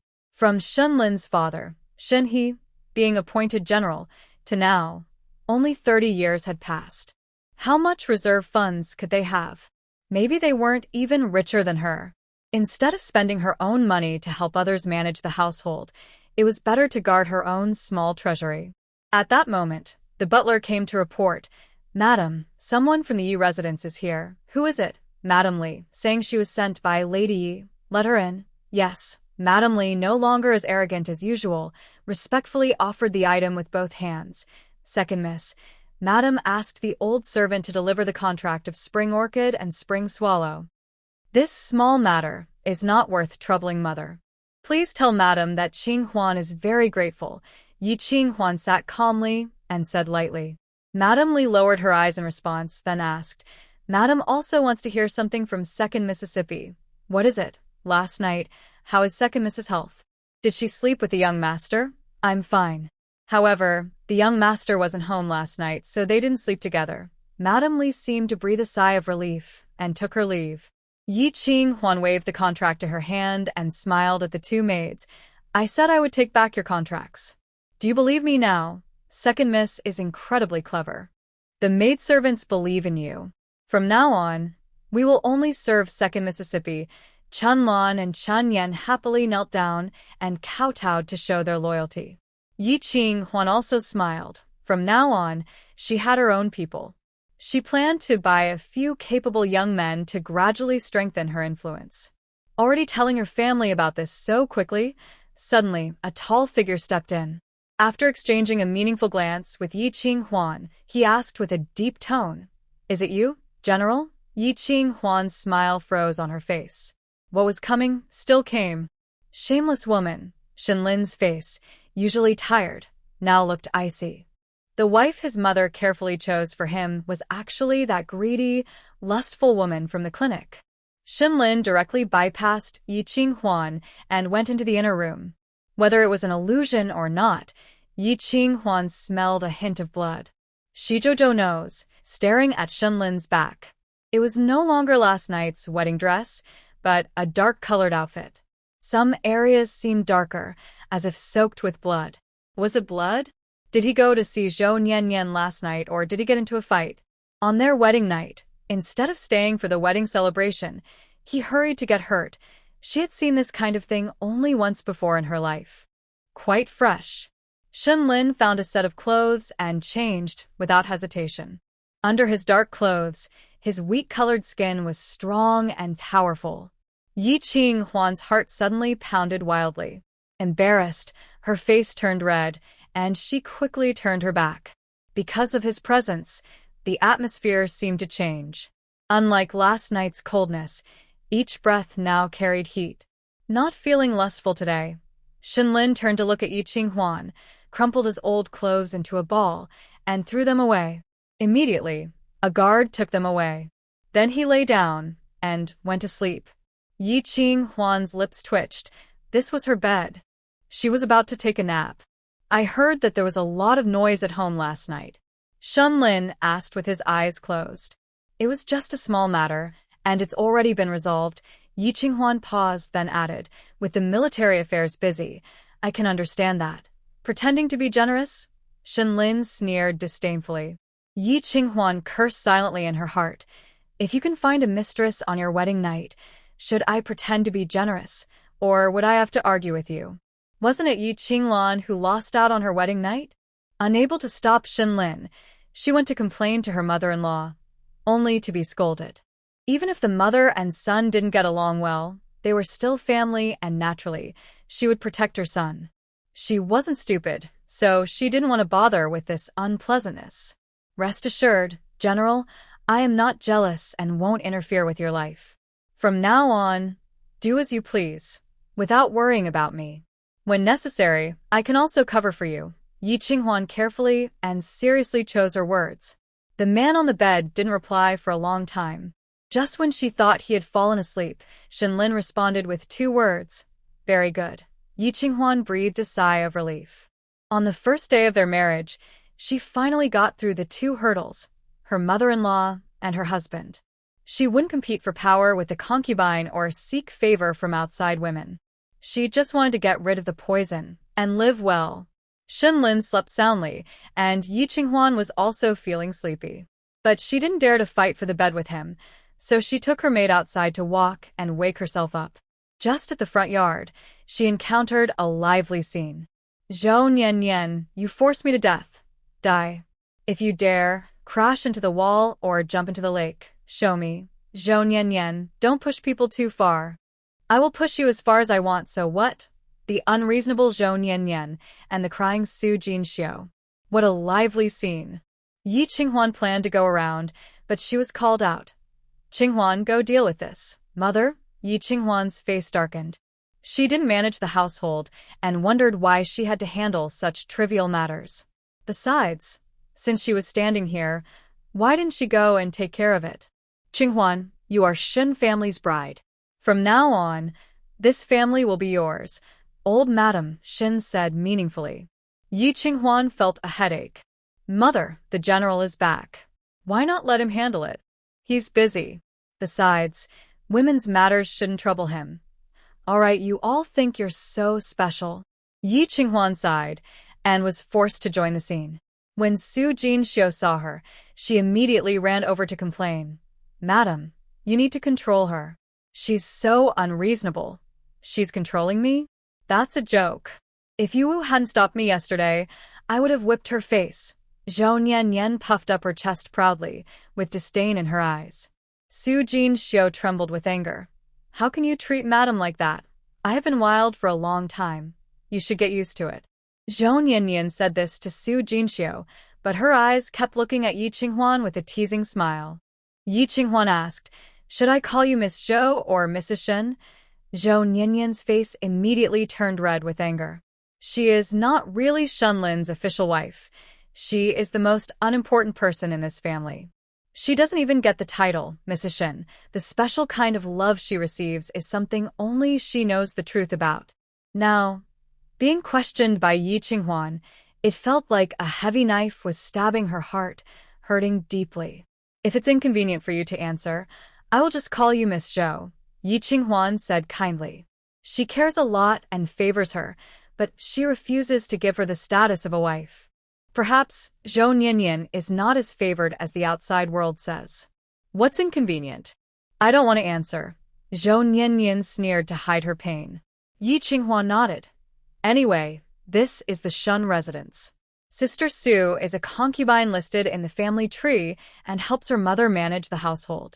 You should show her some respect. Respect? That's a joke. Zhou Nian laughed loudly. Yi Qinghuan, you're so useless. A proper wife who isn't loved by her husband or in charge of the family. If I were you, I would have already run into a wall and died. Well, I don't get angry easily like Miss Zhou. Yi Qinghuan smiled slightly, calm and unbothered. Her calmness made Zhou Nian even angrier. She suddenly drew a long whip and sharply cracked it on the ground. Dust flew everywhere. Su Jinxiu screamed and stepped in front of Yi Qinghuan. Madam, run quickly. Yi Qinghuan frowned but didn't move. Su Jinxiu shouted again. Madam, I'll stop her. You run now. Su Jinxiu, what are you pretending to be? I'll beat you to death today. Zhou Nian was furious and swung her whip at Su Jinxiu. Yi Qinghuan quickly pushed Su Jinxiu aside, and they both fell to the sides, narrowly avoiding the whip. Zhou Nian swung her whip at Su Jinxiu again. Su Jinxiu got up and ran as fast as a rabbit. Yi Qinghuan stared in shock. Running faster than me. Su Jinxiu ran ahead, with Zhou Nian chasing behind, causing chaos and noise. In the large general's residence, no one came forward to stop them. Yi Qinghuan sighed again. Looks like she has to step in. Bring the bow and arrow, Yi Qinghuan ordered in a deep voice. The guard handed her a bow and Yi Qinghuan joined the chase. Zhou Nian, stop right there. Do you think you can control me? If you don't stop, don't blame me for being ruthless. Zhou Nian didn't listen at all. Who is afraid of a weak girl from the Yi family? Seeing Su Jinxiu pushed into a difficult situation, Yi Qinghuan shot an arrow that hit Zhou Nianian's right shoulder. The pain caused her to drop her whip, and she looked back at Yi Qinghuan in disbelief. You really dared to shoot me? I warned you. Yi Qinghuan knocked another arrow and strode toward Zhou Nianian. Her calm face and steady steps showed the presence of a female general. Zhou Nianian was a bit scared and didn't doubt that Yi Qinghuan would shoot her again. Yi family, dare to move me again and see what the general will do. Miss Zhou, you shouldn't have attacked in the Shin residence. Yi Qinghuan remained expressionless and was not threatened. Su Jinxiu got up and ran to the front left, crying sadly, Brother Lin, you have to stand up for me. Is Shinlin here? Yi Qinghuan felt like vomiting blood. She couldn't even come out to stop the chaos in his backyard. Now, she had shot his close friend, and he definitely wouldn't forgive her. Su Jinxiu threw herself at Shinlin, crying pitifully, Brother Lin, Miss Zhou almost hit me. It was me who got hurt. Zhou Nianian was furious, clutching her bleeding shoulder and coming to Shinlin. General, you have to decide for me. This Su Jinxiu is stirring trouble and is very bad. Brother Lin, I didn't do it. You know me, I am not like that. Su Jinxiu, shut up. Brother Lin, I am so scared. Seeing the two women start arguing again, Shinlin frowned impatiently. Yi Qinghuan was thinking whether she should say something too. Suddenly, Shu Hinxiu fainted. She fainted in Shinlin's arms, the closest to the water. Shinlin had to hold her and said sternly, Nianian, go back first. General, I am in pain. Zhou Nianian's eyes filled with tears. Serves you right. Shinlin carried Su Jinxiu and turned to leave, ignoring Zhou Nianian. Yi Qinghuan was stunned. Is she a fragile side wife? Or a favored outsider? Old Lady Shin arrived late and loudly scolded Zhou Nianian. Get out. Without her support, Zhou Nianian cried and ran away, clutching her bleeding wound. Yi Qinghuan heaved a sigh of relief, threw down her bow and arrow, and stepped forward to apologize. Mother, forgive me. I was too impulsive and hurt her. No, you did well. Old Lady Shin looked at Yi Qinghuan with satisfaction. The daughter of the Yi family is indeed admirable. Thank you for your understanding, Mother. Yi Qinghuan said. Qinghuan, Jinxiu has had a heart condition since she was young, and it has improved a lot. But after Zhou Nianian appeared, her condition worsened again. In the future, you should take better care of her. Yes, Mother. In the morning, she was still called Miss Yi, but by noon, she was affectionately called Qinghuan. Yi Qinghuan knew she was being used as a pawn. Not helping Su Jinxiu would offend Old Lady Shin. Helping Su Jinxiu would offend Shinlin. She was caught between two difficult choices. Life at the general's residence wasn't much better than at the marquis's estate. She was worried that Shinlin would come to punish her soon. What should she do? After returning to Jinfeng Courtyard, Yi Qinghuan kept thinking of a plan. Should she admit her mistakes and take the initiative to send nourishing medicine to Zhou Nianian? Should she find the old lady to support her and stand up to Shinlin? Or should she pretend to be sick like Su Jinxiu? She decided to wait and see if she could avoid today's trouble first. But until nightfall, Shinlin never appeared.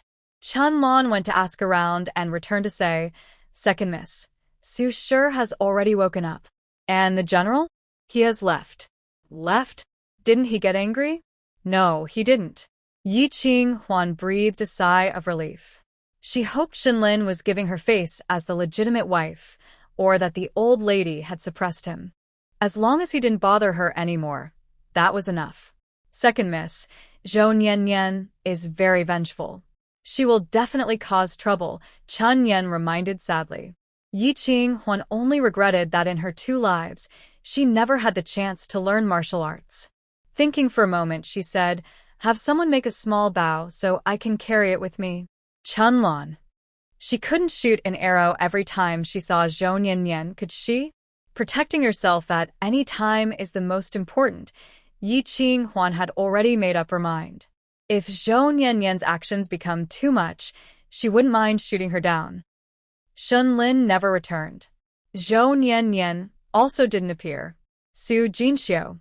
grateful for Yi Qinghuan's life-saving kindness, often visited Jinfeng courtyard.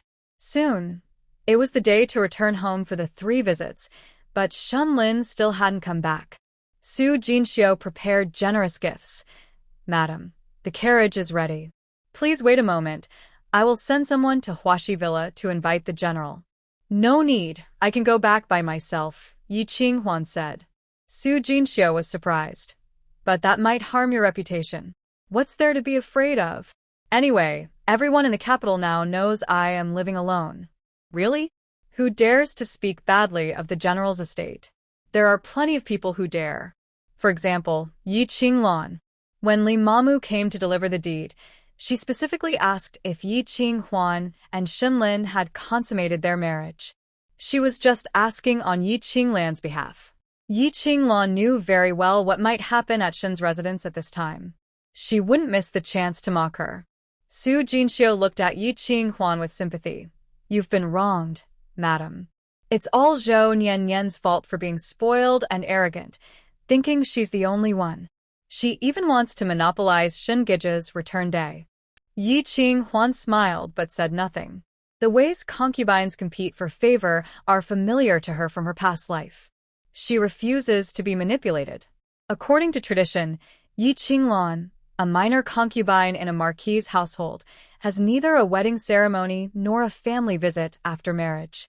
But Yi Qinglan still returns home. She brings gifts and dresses elegantly, as if she is the official wife.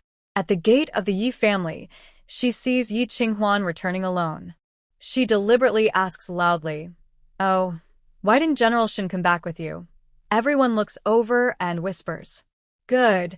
Now everyone in Jing City knows she is alone and without her husband, reinforcing her image as a woman abandoned. The general is busy with military affairs. Yi Qinghuan replies calmly. Even if he's busy, he should show some respect to his new wife. Besides, I just returned and met Shinlin on the way. He's with Zhou Niannian, Yi Qinglan says with a mischievous smile. Really? Did you say hello to your brother? Yi Qinghuan asks quietly. Yi Qinglan's heart skips a beat. It's like being asked, "You don't talk to your ex-husband?" Yi Qinghuan remains composed, enters the house to greet Lady Yi with respect. It must be said that Su Jinxiu prepared everything well. Besides the elders, she also bought gifts for each brother. And all are very expensive. Each gift surpasses what Yi Qinglan brought. Yi Huai accepts the generous gifts happily. He looks pleased. Qinghuan, how is your health? Still okay for now, Yi Qinghuan replies. That's good. Now that you're married, you should live well. Respect your mother-in-law and care for your husband. Shinlin is busy with military duties, so it's understandable if he sometimes neglects you, Yi Huai says thoughtfully, stroking his beard. Father, I'm afraid I don't have that ability, Yi Qinghuan firmly declines. Yi Qinglan covers her mouth to laugh. Father, Shinlin isn't neglecting her. He looks down on her. He didn't even spend the night in her room and went to stay with another woman. Yi Huai's face darkens. He glares at Yi Qinglan. Stop talking nonsense. Father, it's true. Shut up, Yi Huai scolds. Yi Qinglan is stunned and looks at Lady Yi with a sad expression. Lady Yi feels sorry for her daughter. Sir, the heir spent 3 nights in Qinglan's room. Maybe he already has something going on, she says gently. Yi Qinghuan almost laughs out loud. Jiang Shiming is sterile. It doesn't matter how many nights he stays. Yi Huai is calmer than Lady Yi, but is also happy that Yi Qinglan is favored. The heir is the only son, and only the heir's wife has 2 sons and a daughter. She married 2 concubines but had no children. Lord Chongning often complained about the lack of heirs. When Qinglan has her baby, will he still worry about his career? Compared to her, Yi Qinghuan, who has not yet had her wedding night, seems even more useless. She was poisoned and lost her husband's favor. It's a waste of the 120 pieces of dowry from the Yi family. Qinghuan, you usually don't spend money. The big red wedding carriage already shows respect during your wedding, and tomorrow I will send some gifts home. Since the big items are hard to carry, I will pack the silver and jewelry and send someone to pick them up, Yi Huai said.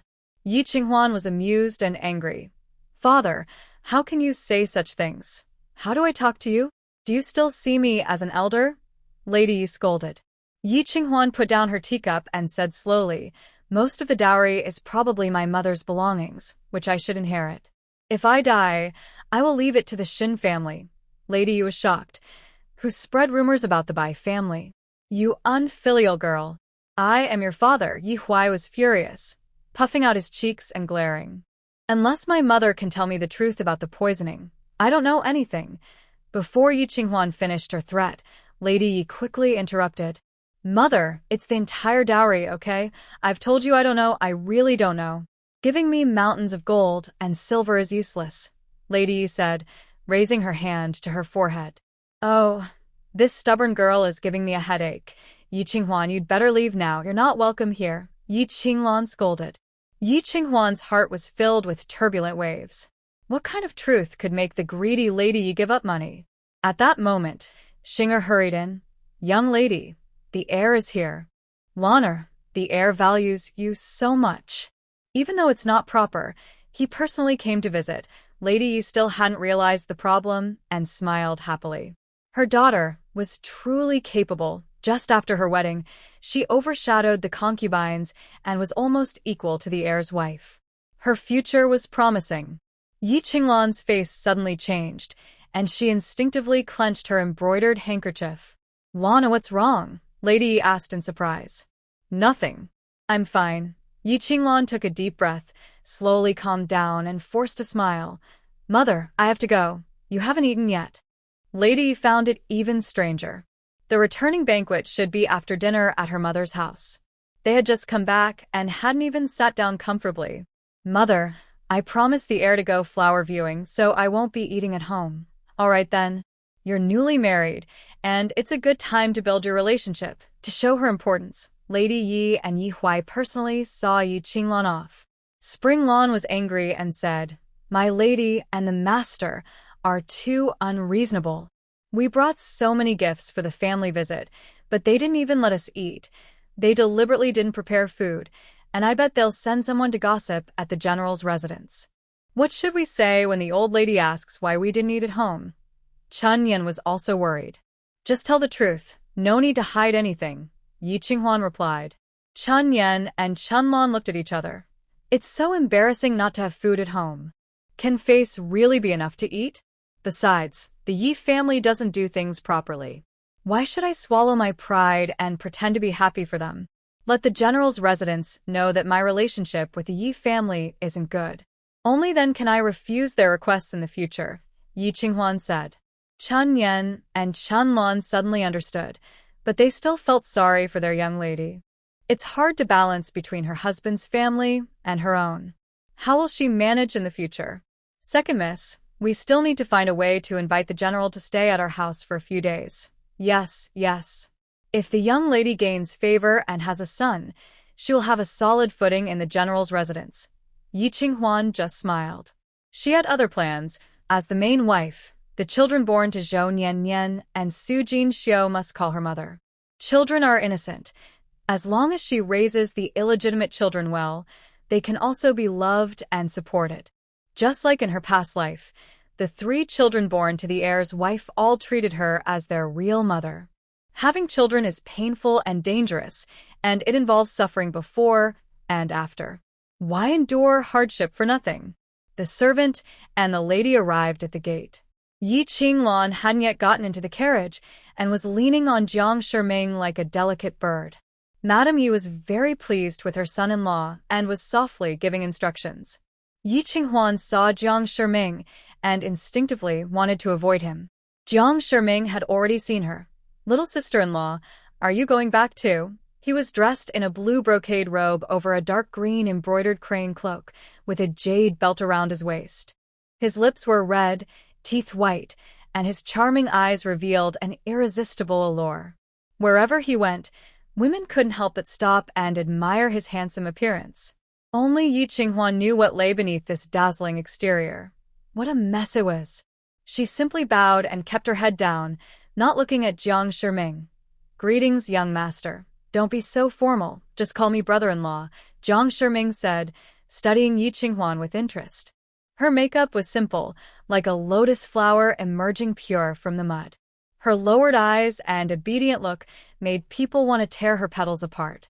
General Shin didn't come with you to visit? Jiang Shiming asked. General is busy with official affairs, Yi Qinghuan replied. Jiang Shiming chuckled. No matter how busy he is, he should make time for family visits. It's okay. Yi Qinghuan still kept her head lowered. Jiang Shiming couldn't see her full face clearly and felt eager to speak. Family members shouldn't be shy. Lift your head up, Yi Qinghuan. Can't you tell I'm trying to hide from you? Young master, let's go back.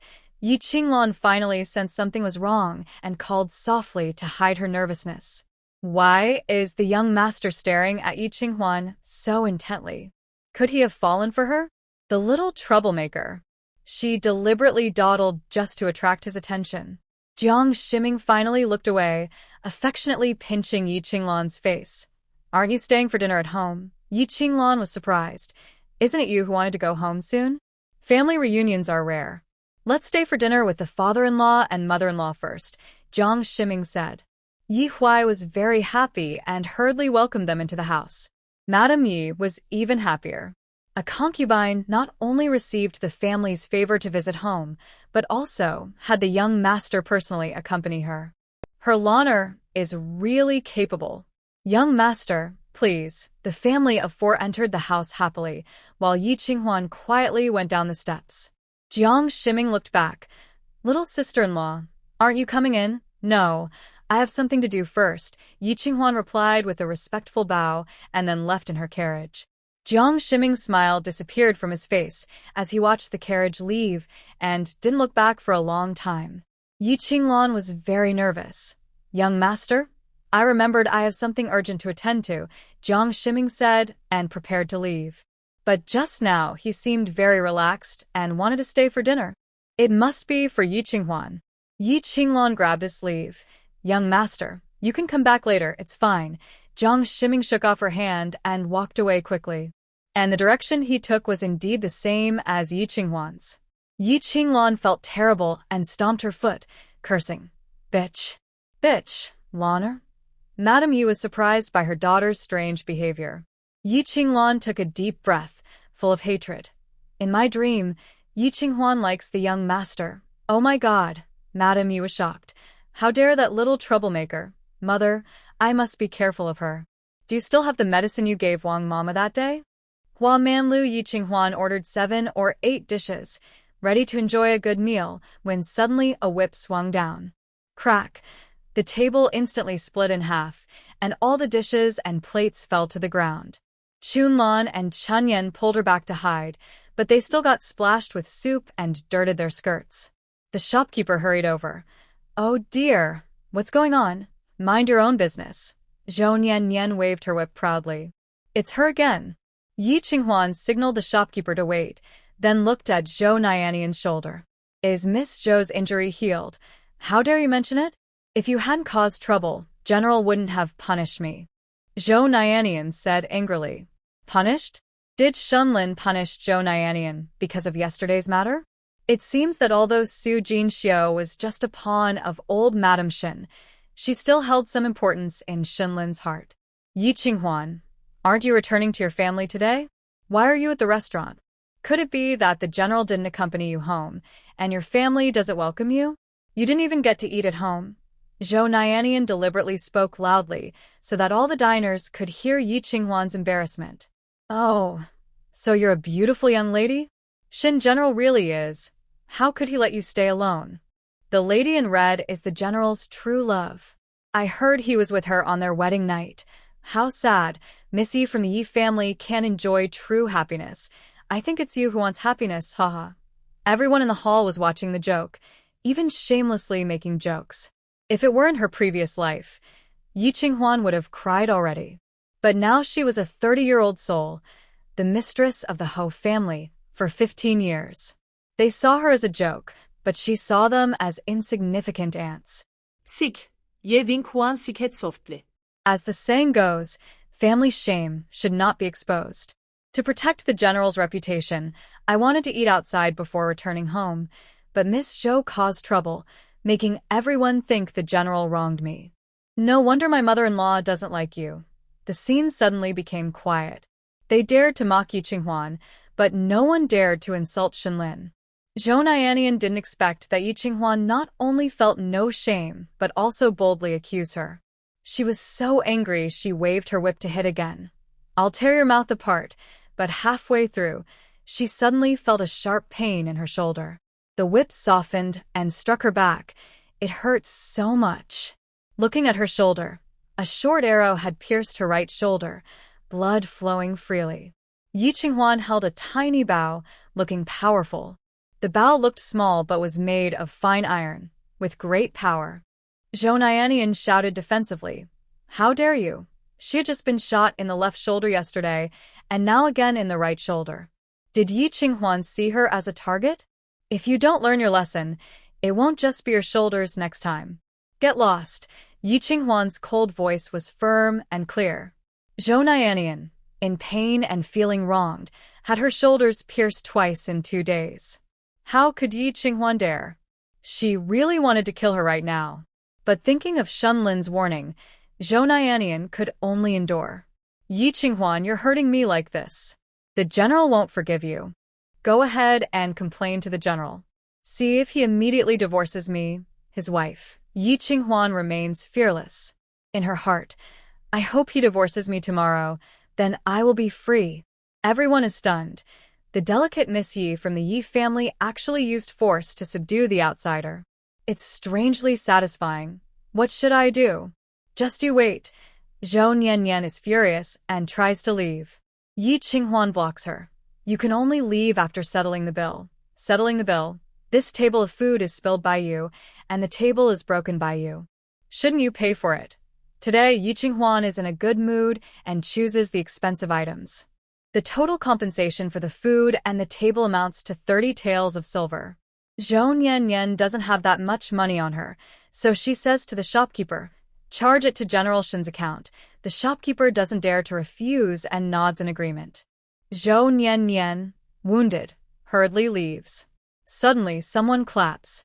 Yi Qinghuan thinks, it's over, Shenlin is here again? Yesterday, he didn't punish her for the sake of Su Jin Xiao, but today she probably can't escape. Little sister-in-law is good at archery. Jiang Shiming comes out with a guard, a handsome smile on his face. A refined scoundrel. Wasn't he having dinner with Yi Qinglan at the Yi family? Where is Yi Qinglan? How? Shooting arrows at people doesn't make you nervous, but you're stunned when you see me? Jiang Shiming's lips curl up, thinking Yi Qinghuan is dazzled by his handsome face. Just like on their wedding night, when Yi Qinglan saw him. Ha! Women! Sorry for making the young master laugh. Yi Qinghuan bows her head politely, her tone distant. I'm late and couldn't protect you. Jiang Shiming sits at a nearby table. Shopkeeper, bring another table like the last one. Yes. The shopkeeper quickly goes to prepare the dishes. Little sister-in-law, you sit too. Jiang Shiming personally pours tea. Yi family looked down on you and neglected you. I apologize on their behalf. That's not necessary. Yi Qinghuan's heart skips a beat. Annoying, he's following her. Sit down. Thank you for your kindness, young master. But I won't eat anymore. Please enjoy your meal. Yi Qinghuan decides to leave because it's not a good place to stay. With a glance, Jiang Shiming signals his guard to stop her. Young master, what do you mean? Yi Qinghuan feels a bad premonition. She is a simple person. After their wedding night, Jiang Shiming disliked her for being boring and stopped coming. Why is he bothering her now? Little sister-in-law, please call me Madam Shin, she corrects. Jiang Shiming smiles. Madam Shin, Shenlin didn't see you as his wife. Then I am also officially married to the Shin family. Yi Qinghuan frowned, feeling annoyed by the pointless small talk and feeling embarrassed. Jiang Shiming put down his jade fan and laughed loudly. Yi Qinghuan thought he was probably laughing at her for losing favor so soon after marriage. The noble son mocking ordinary people like this still acts like the same petty person from his past life. Take your time, young master. I'll take my leave. If Madam Shin ever regrets, she can come find me. No matter what, I will support you, Jiang Shiming said loudly behind her, his flirtatious tone making Yi Qinghuan blush with anger. After getting into the carriage, She couldn't calm down for a long time. She was sure Jiang Shiming came on purpose. From the moment he saw the gate of the Yi residence today, he wanted to flirt with her. Such a shameless flirt. She must stay away from him in the future. Second miss, do you want to go home hungry? Chun Yen whispered. From now on, call me madam, Yi Qinghuan said, pulling out a small bow. Chun Lan, where did you make this? Chun Lan's eyes flickered and she replied, at the iron shop at the end of Chang'an Street. It's not only delicate but also powerful. It was really useful today, Yi Qinghuan said happily. With this small bow for self-defense, she wasn't afraid of Zhou Nian anymore. But she wondered how Shenlin would punish her. The carriage moved farther away, and two figures appeared around the corner. It was Shenlin and Deputy General Qin Baochen. He looked like he had just returned from outside the city, dusty and disheveled, with blood-stained mud on his feet. Madam's archery is very good. Even martial artists might not match her explosive power, Qin Baochen said admiringly and teasingly, with a fair face. General prefers to deal with smart people. Maybe you should try to get along with Madam. None of your business, Shenlin said coldly. Where is Jiang Shiming? Still upstairs having dinner. Bring a sack. Huh, back at the general's residence, it was already past mealtime. Yi Qinghuan and her 3 servants had been out since morning and hadn't eaten anything, so they were very hungry. Just when Chun Lan and Chun Yen thought they might go hungry until tomorrow, Yi Qinghuan changed direction and headed straight to the kitchen. Let's go eat. Huh? But everyone will know we're hungry, and came back with empty stomachs. It doesn't matter. Yi Qinghuan, now feeling poisoned, needed to take good care of herself. With money and food, why starve herself just for face? If the poison flare-up happens, it would be very costly. The 3 of them reached the kitchen. Steward Liu immediately came over with a smile. Madam is back. I've kept some food for you. It will be ready soon. Yi Qinghuan truly didn't expect the general's residence to leave her food. It was ordered by the side lady. Oh, there was rib soup and fresh stir-fry, all freshly prepared. It's not leftover food, but prepared early to match her return time. Su Jinxiu is very thoughtful. No wonder everyone in the general's residence respects her. Just as she was eating, a shadow suddenly covered her. The strong pressure made the meat in her mouth lose its flavor. She looked up and saw a cold face like frost.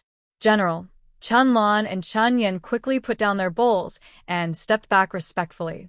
Yi Qinghuan secretly thought, Zhou Nian must have tattled. Sigh. She hurriedly tried to explain. General, today's matter was caused by Zhou Nian. Where's the bow? Shenlin's face was stern, cold as ice. Yi Qinghuan reluctantly handed over the bow. The bow was very easy to handle, and she liked it very much. She was afraid he would ruin it. Shenlin took the bow and arrow, weighed them, and asked, Where did you get this? From the iron shop at the end of Chang'an Street, Yi Qinghuan replied. An iron shop, Shenlin squinted, deep in thought. This bow and arrow already belonged to the secret weapon series. Could an iron shop make this?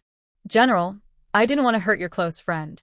But she was too much. She even spoke badly of you in the restaurant. I couldn't bear it and had to act, Yi Qinghuan whispered in her defense. Shenlin looked at the woman who was a head shorter than him. She looked delicate and elegant, with simple makeup and proper manners. She behaved like a noble lady, but was actually a little wildcat. In just 3 days of marriage, she was involved in big things every day.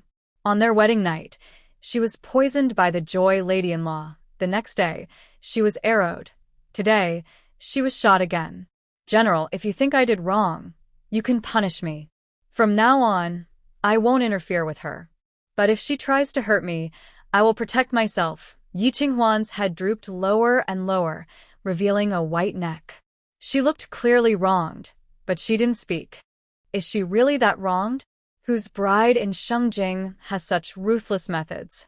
But unfortunately, she was her mother's person.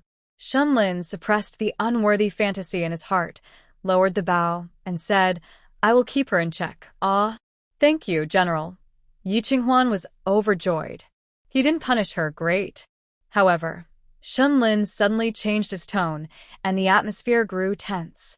Yi Qinghuan's heart tightened, and she waited carefully for what would come next. Why didn't you tell me about the return home matter, Yi Qinghuan?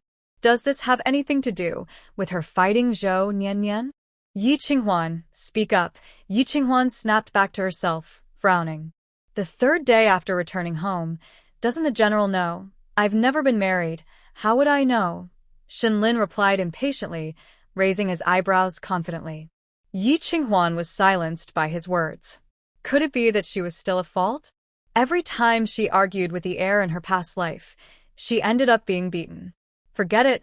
Maybe it was her fault after all. General, I'm sorry. Yi Qinghuan, you are my Shenlin's wife. Every word and action represents the Shen family. Shenlin held her chin, forcing her to look up and meet his eyes. The flickering candlelight reflected anger in his eyes, making his hostility even stronger. Carefully, Yi Qinghuan said, General, I will be more careful in the future. I won't pressure you to come home, nor force us to be intimate. Once Miss Zhou and Miss Su have children, I will treat them as my own. If your mother insists, we can pretend we've already consummated the marriage. Shenlin's face grew darker.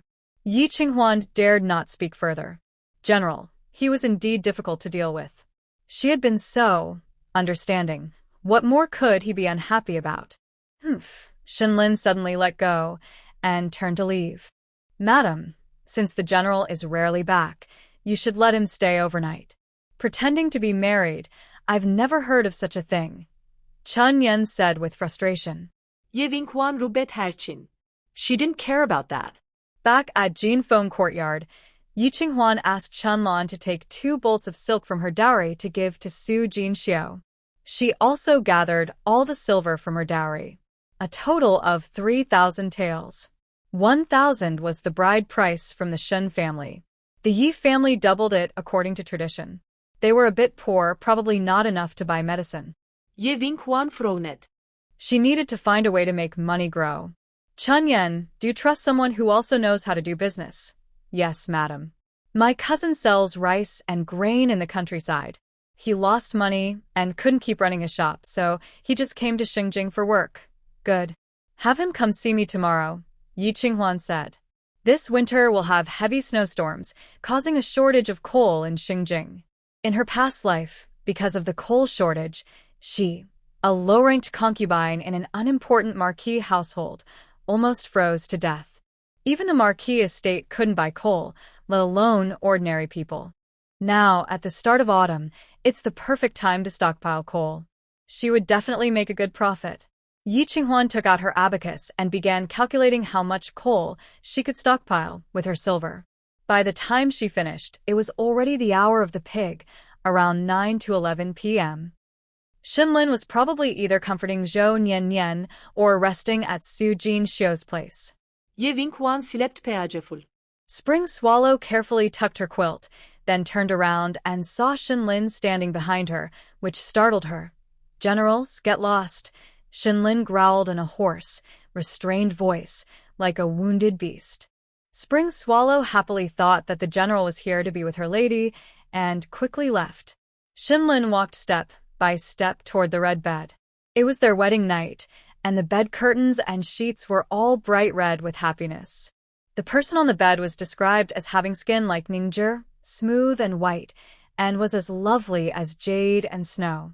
Shenlin felt a burning sensation in his lower abdomen intensify.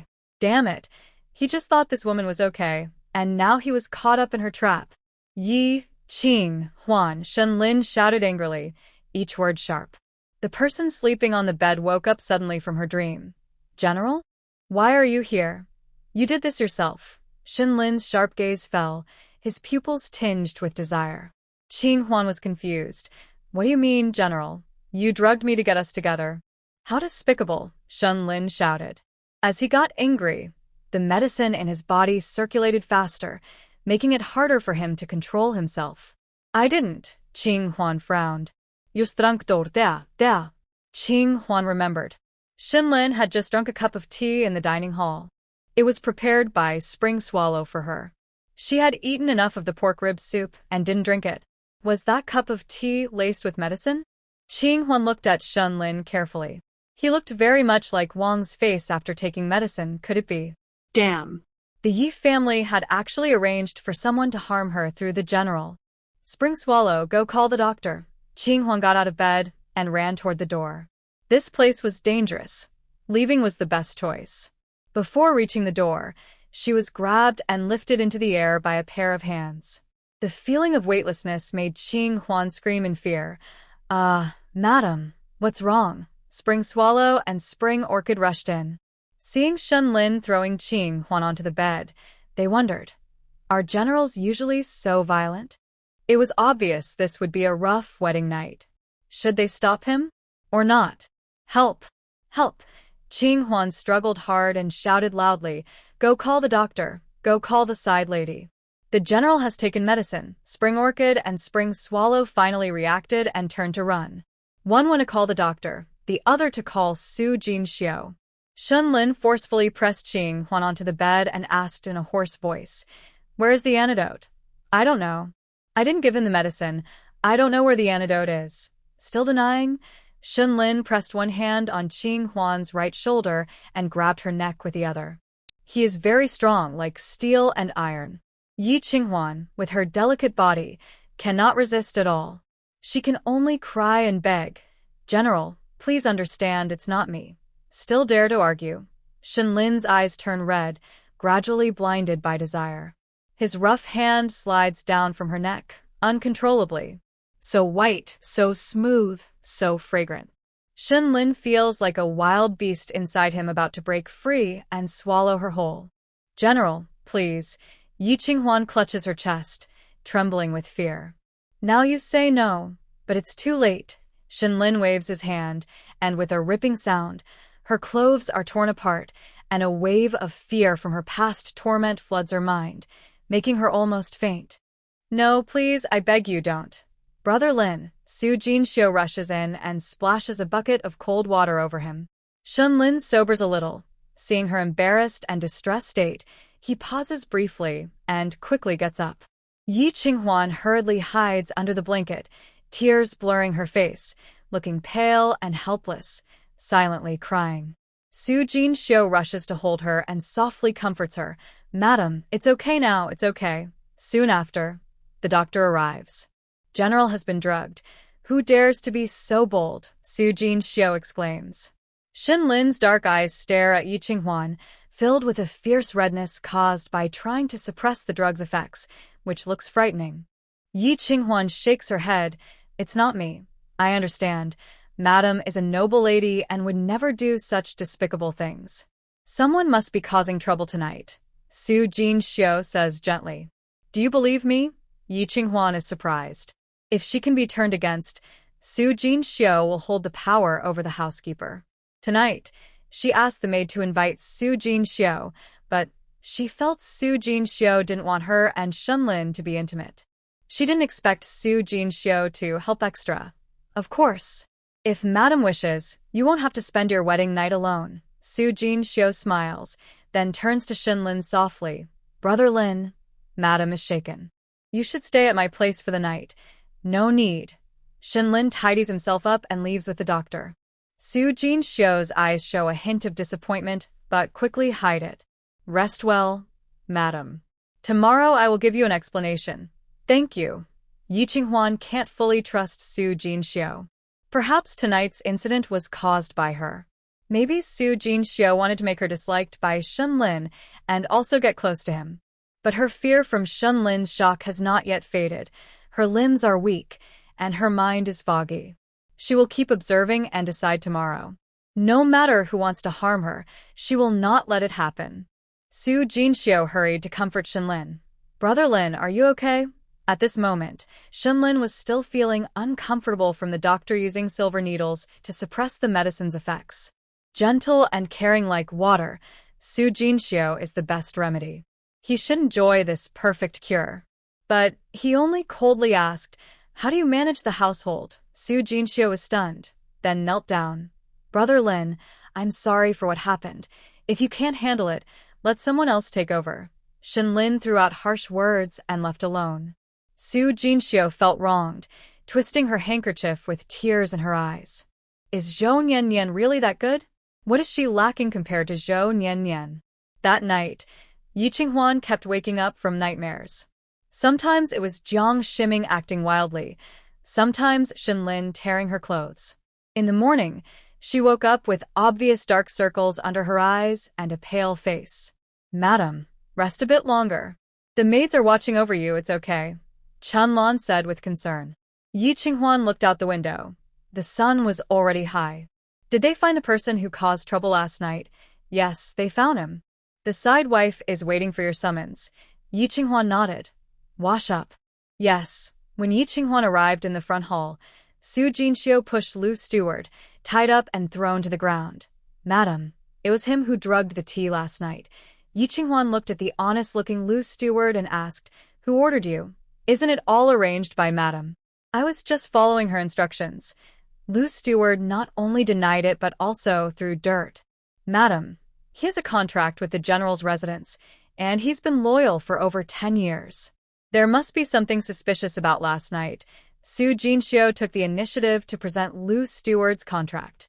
Yi Qinghuan suspiciously observed Lu's steward. Sure enough, he looked honest and loyal, but now he was avoiding her gaze out of fear. His family was decent, not desperate enough to sell their conscience for money. How dare he frame the madam? Unless someone was holding a handle over him. Yi Qinghuan slammed her hand on the table. "Nonsense. How could I possibly have drugged your tea? I don't know your intentions, madam. Maybe you heard gossip outside and wanted to quickly be with the general. Did the gossip from outside reach your ears too?" Yi Qinghuan sneered. "Do you know what happened to Mother Wang?" Lu's steward trembled. On the night of the wedding, Yi Qinghuan single-handedly removed Mother Wang's arm and secretly sold her to the pawnshop, which everyone in the household knew. Everyone whispered behind her back. Though the new madam looked gentle, she was actually ruthless. How could he not know? "However, if you tell the truth, I will spare your life. Otherwise," Yi Qinghuan threatened. Manager Lu trembled in fear but insisted. "Madam, this is your own plan. You can't blame me if things get exposed. Not afraid of losing an arm or leg, but how many favors has the person behind the scenes promised you?" Yi Qinghuan sneered, walking closer to Manager Lu step by step. Su Jinxiu said, "Madam, let's follow the law. No need. I will do it myself." "Madam, you are noble and delicate." Crack. The sound of dislocated joints silenced Su Jinxiu.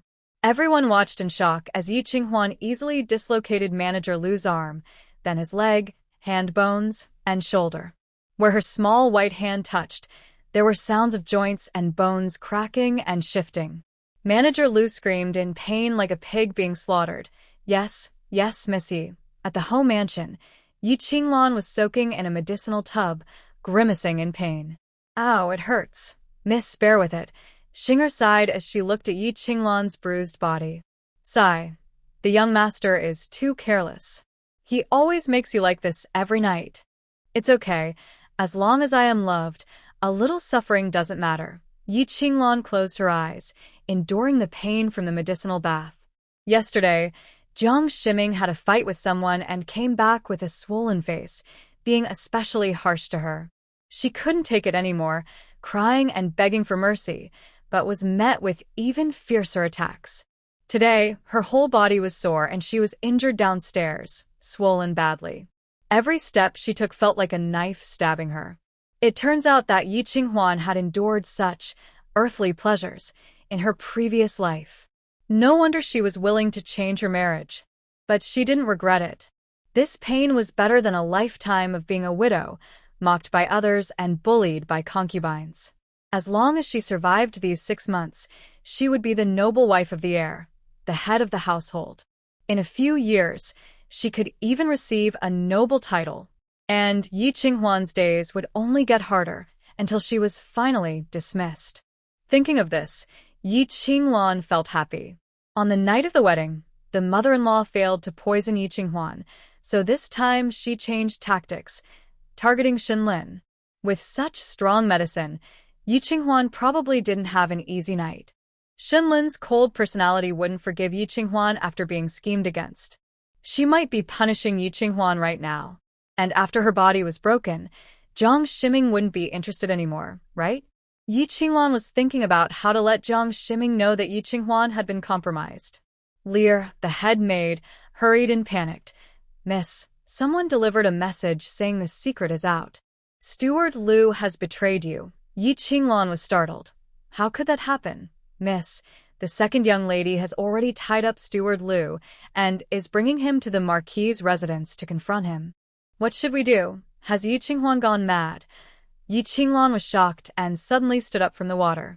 Her movement was too sudden, and the sharp pain made her unable to get angry, so she squatted back into the water. If she caught someone to confront the Marquis's residence, she could say, "My sister is alone at home, and I am here to help you." But doing so would ruin Yi Qinghuan's reputation even more. How dare Yi Qinghuan do such a thing? Miss, you must think of a way. If the old madam and the young master's wife find out, it might not be good for you, Leah said. Yi Qinghuan gritted her teeth secretly and decided to go all out. Find a way to kill Steward Liu. Miss, Leah exclaimed in shock. Only if Steward Liu is dead and Yi Qinghuan has no proof can this matter be settled, Yi Qinghuan said. Hurry up, use more silver and make sure it's done cleanly. Yes. Lear took the money and hurried away. Xinger and Tower looked at each other with lingering fear. Will they also become stepping stones for Miss in the future? Yi Qinghuan sent 2 guards with a wooden cart tied with Steward Liu to Chongning Marquis's residence. When they were still across the street from the residence, several cold arrows suddenly shot over, turning the person on the cart into a sieve. On the second floor of a tea house nearby, Steward Liu was so frightened by the scene just now that he almost peed his pants. If the person tied up had been him, he would already be dead. See that? From the moment she started using you, she already decided to kill you. Yi Qinghuan put down her teacup and glanced at Steward Liu. Steward Liu knelt with a thud. Madam, it was my fault. I made a mistake and was caught. I had no choice but to be controlled by Miss Yi. A mistake? Yi Qinghuan was a bit curious. I had an affair with Lu Ma from the kitchen. Yi Qinghuan was truly surprised. The military mansion was strict, yet such sordid affairs still happened. It seemed that Steward Su Jinxiu's abilities were only SOSO. I don't know how Miss Yi found out about this. Madam, please save me. I won't dare again. Steward Liu kowtowed desperately. Yi Qinghuan felt a bit speechless. Wouldn't it be better to part ways peacefully? Why rely on memories from the past to control the servants of the general's house? I won't be easily fooled. Yi Qinghuan said, Go back to the general's residence, honestly admit your mistakes, and have those who act improperly go to the side lady to resign. Yes. Butler Liu gratefully left first. Yi Qinghuan sat in the tea house, lost in thought. Spring Yan was very happy. Madam, your move is impressive. The old madam will surely hand over the steward's authority to you. I'm too busy worrying about myself to care about that, Yi Qinghuan said with a disdainful smile. Since she left the house, she needed to find a doctor and ask for medicine. Maybe someone could help her detoxify. 15 minutes later, Yi Qinghuan sat in front of Old Song. To hide her identity, she didn't let Chun Lan and Chun Yin follow her and wore a veil to cover her face. Madam, this is poisoning, and it might be untreatable. Old Song sighed regretfully. Yi Qinghuan's heart sank. Old Song was the most famous doctor in Xingjing. If even he couldn't cure it, it was probably hopeless. How is the poisoning done, madam? Old Song asked. Yi Qinghuan asked back, Do you know what poison it is? Heart-eating poison. It sounds very deadly. This poison has been lost for a long time. Be prepared, madam. Thank you. Yi Qinghuan paid the consultation fee and left, feeling cold inside.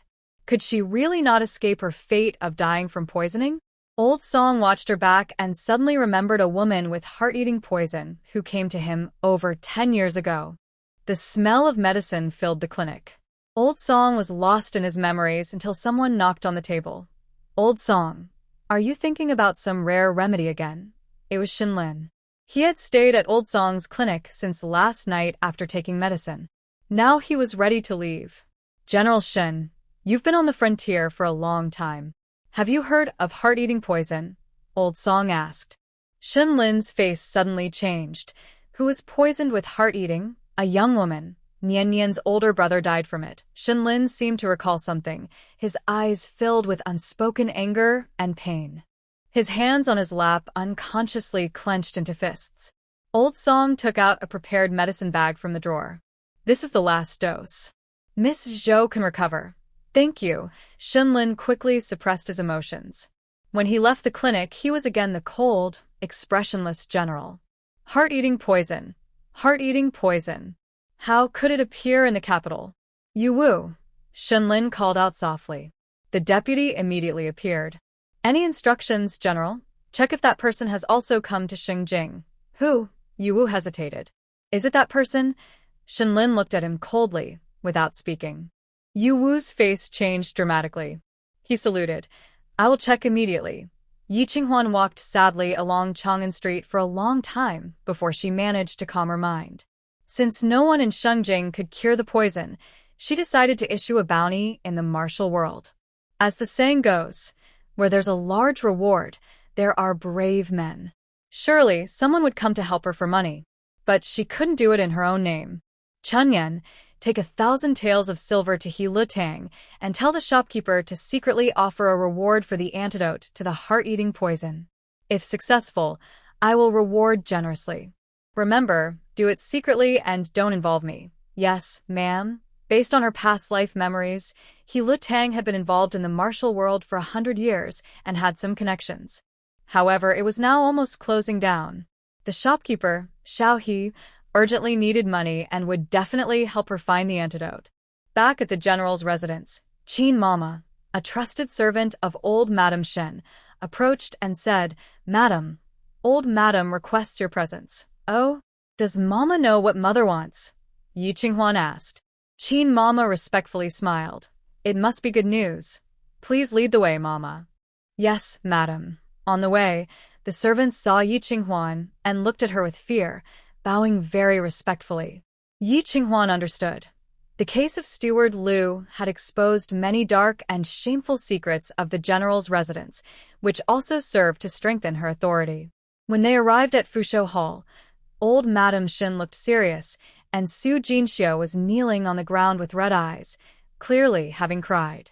Son-in-law, I have seen Mother, Yi Qinghuan greeted politely. Old Madame Shen forced a smile and said kindly, Qinghuan has returned. Please sit. Thank you, Mother. Qinghuan, I've heard everything about the residence. Jinxiu's poor management has allowed others to take advantage and harm the general's residence. From now on, you will take charge. Mother, no, Yi Qinghuan immediately refused. Old Madame Shen was surprised and somewhat angry. You said just now you were new and unfamiliar with the affairs here. Now, after a few days, and seeing how well you handled today's matter, why refuse? Mother, Sister Su has managed the household for many years. Even if she hasn't achieved much, she has worked hard. How can we dismiss her just because of personal feelings? Today's incident serves as a warning, but it shouldn't be made into a big fuss. In my opinion, Sister Su should continue to manage the household to preserve the dignity of the general's residence. Upon hearing this, Su Jinxiu started to cry again. A side consort and housekeeper with no status already faced many difficulties. Today, Steward Liu's private affair with Mama Wang was exposed, causing about 10 servants to resign, showing how poorly she managed her subordinates. Old Madame Shen had just scolded her, and even the low-ranking Xin Yun and his wife criticized her harshly. Without real skills, don't take on important tasks. Quickly give the housekeeper authority back to the lady of the house. No one remembers her hard work, and no one understands her difficulties. Only the lady of the house understands, and even defends her. Mother, as long as the family is doing well, it doesn't matter who manages the house. I don't mind. Yi Qinghuan speaks calmly, trying to push the housekeeper role away. The housekeeper is often a disliked role, caught between fighting with servants and serving the higher-ups, old Lady Shen and Shenlin, as well as dealing with colleagues, cousins, concubines, and siblings from the second and third wives. Just thinking about it gives her a headache. In her past life, to manage the Ho residence well, she suffered a lot mentally and emotionally, losing her hair before age 30. In this life, She just wants to live a good life. Old Lady Shin looks at Yi Qinghuan with suspicion. If she can't keep her husband's heart or his affection after marriage, it's useless. Sujin Xiao is not only her niece from her family, but also someone she personally chose and raised. No matter what happens, Sujin Xiao is on her side. So, she never wanted to give up power from the start. When the new wife offered tea, it was just a gesture to test her. But Yi Qinghuan repeatedly refused to take on the housekeeper role, which made her uneasy. What is Yi Qinghuan really trying to do? Mother, what do you think? Yi Qinghuan speaks respectfully, gracefully, with no fault to find.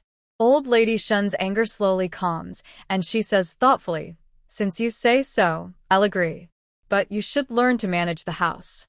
Xiao, give the key to the storeroom to the lady of the house. From now on, you should ask her before handling the accounts. Yes. Sujin Xiao quickly takes off the key and presents it to Yi Qinghuan. Yi Qinghuan frowns. She doesn't want it. But Old Lady Shen leaves after speaking, giving her no chance to refuse. Madam, please accept it, Sujin Xiao pleads, kneeling and crying. All right. Yi Qinghuan has no choice but to accept the key, and she helps Sujin Xiao up. I know you've had a hard time. From now on, manage the house as you see fit. Thank you, madam. Sujin Xiao is already crying, and Yi Qinghuan comforts her a few words before returning to Jinfeng courtyard. Chunlan is very happy and comes to help with a massage. Madam, you're finally taking charge of the household. What do you know? Yi Qinghuan rolls her eyes at her. In any big family, there are always some mistakes. Even if you see something obvious, you have to pretend you don't. But you can't let the secondary wife always run the house. You are the main lady of the house. Spring Orchid sticks out her tongue and mumbles softly. After a short break, Su Jinxiu, along with the housekeeper and various managers, came to Jinfeng courtyard to pay a visit and hand over the account books. Yi Qinghuan had to gather her spirits to manage affairs. After reviewing the account books, Yi Qinghuan was surprised. The cash on hand at the general's residence was actually up to 10,000 taels, plus 300 acres of good farmland, more than 20 shops, and 7 or 8 villages. It was much richer than she had imagined. Madam, our general's residence may not be as wealthy as noble families or marquisates, but it's still quite good, Su Jinxiu said with a gentle smile, her eyes full of pride. Yi Qinghuan only left the account books and returned the land and property deeds to Su Jinxiu. I can't accept these. Please return them to the old madam. Yes, Su Jinxiu replied without surprise, putting the deeds back into her jewelry box. The old madam also said that if madam's eldest sister causes trouble again, just tell her. The main wife of the general's residence won't tolerate a minor concubine from a marquisate bullying her. I will handle the matter with my eldest sister and won't let it affect the general's residence. Yi Qinghuan understood that this was both the old madam Shin giving her confidence and a warning. In the end, today's trouble was caused by her. Yi Qinghuan felt even more headache. She needed to give Yi Qinglan a lesson. After rebirth, Yi Qinglan felt very uneasy about killing someone for the first time. She kept sending the fourth maid to gather news. Only after confirming that Steward Liu was dead and that everyone from the general's residence had returned home did she dare to relax. Just as she was about to eat some fruit to calm her nerves, Grandma Ji, who was close to the young master's wife, came and said, Missy, the young master's wife invites you to Tingyu Pavilion for dinner. The young master's wife. Yi Qinglan's heart skipped a few beats. She shifted nervously. Is it just for me or... Grandma Ji had already turned to leave. Yi Qinglan angrily cursed under her breath. Dog servant. She doesn't take me seriously at all. Young miss, keep your voice down. Grandma Ji is the young master's wife's dowry maid. We can't offend her, Liar quickly advised.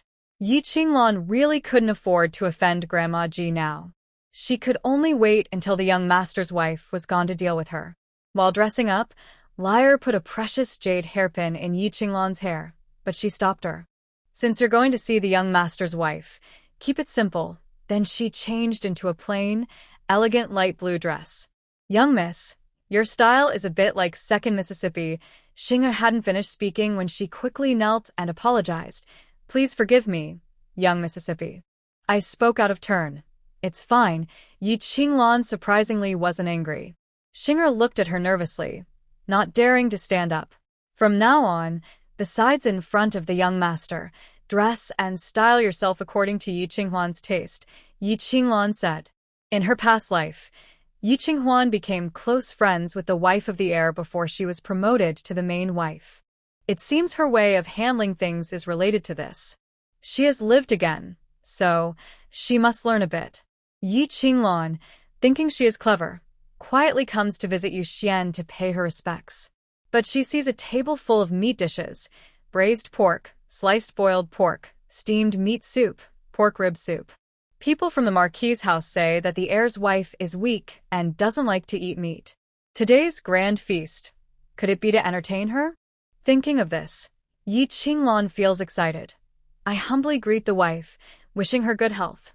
Today, the general's wife sent a pig to the Marquis's house. Please sit and try some, said the heir's wife, Mu Qingqing, who is thin and pale, with her hair tied up high, wearing a dark red embroidered dress with butterflies and flowers, elegant and grand. She exudes an undeniable authority, truly fitting the role of the main wife of the Marquis's house. Yi Qinglan feels nervous. This is not a festival or holiday. Why would the general's house send a pig? Thanks to you, madam, I don't understand. This is the pig you shot and killed today on the street. What? Yi Qinglan is shocked. Has her act of shooting an arrow on the street been reported to the Marquis's house? But she clearly shot at Steward Liu. Yi family, since you've entered the Marquis's house, you should follow the rules and behave honestly. How dare you interfere with the general's house? Mu Qingqing scolds loudly, slamming the table. Two guards bring Steward Liu forward. Yi Qinglan's face turns pale instantly. Steward Liu is still alive, so the pig tied to the cart today. Was it really a pig? She went through so much trouble, only to kill a pig? Did Yi Qinghuan set her up? It's over. Yi Qinghuan quickly assesses the situation and kneels down, crying and pleading. Madam, please forgive me. All of this was Yi Qinghuan's idea. Yesterday, during the return visit, she cried and begged for her husband's favor, asking me for help. I was worried about my sister, so I took this drastic step. I never thought this was her scheme to harm me. She even ordered you to kill Steward Liu on the street. Yi Qinglan grits her teeth, about to say that Yi Qinghuan instructed her, but Mu Qingqing speaks again. If it was Yi Qinghuan, she should have ordered you to kill Steward Liu and turn the case into a murder case to report to the authorities. Yi Qinglan breaks out in cold sweat, afraid to speak. Yi family, you think you can deceive me with these tricks? Mu Qingqing's voice is calm but carries undeniable authority. Yi Qinglan realizes she has lost this round. She closes her eyes, crying and softening her tone. I was blind and bewitched. I swear I will never interfere in the affairs of the general's house again. She does not admit guilt openly, but refuses to confess outright. As the wife of the heir, Mu Qingqing puts the reputation of the Marquis's house first. She doesn't care whether Yi Qinglan confesses or not. She only wants to give the general's residence an explanation. For the sake of the Marquis's reputation, I have already suppressed today's matter for you. But if there is a next time, you'll have to leave the Marquis's residence, Mingqing said coldly. Thank you, madam. Yi Qinglan sighed in relief.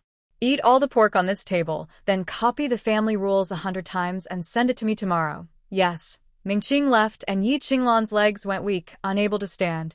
Xinger and Liar supported her from both sides. Looking at the table full of pork, Yi Qinglan felt very worried. She's not a pig.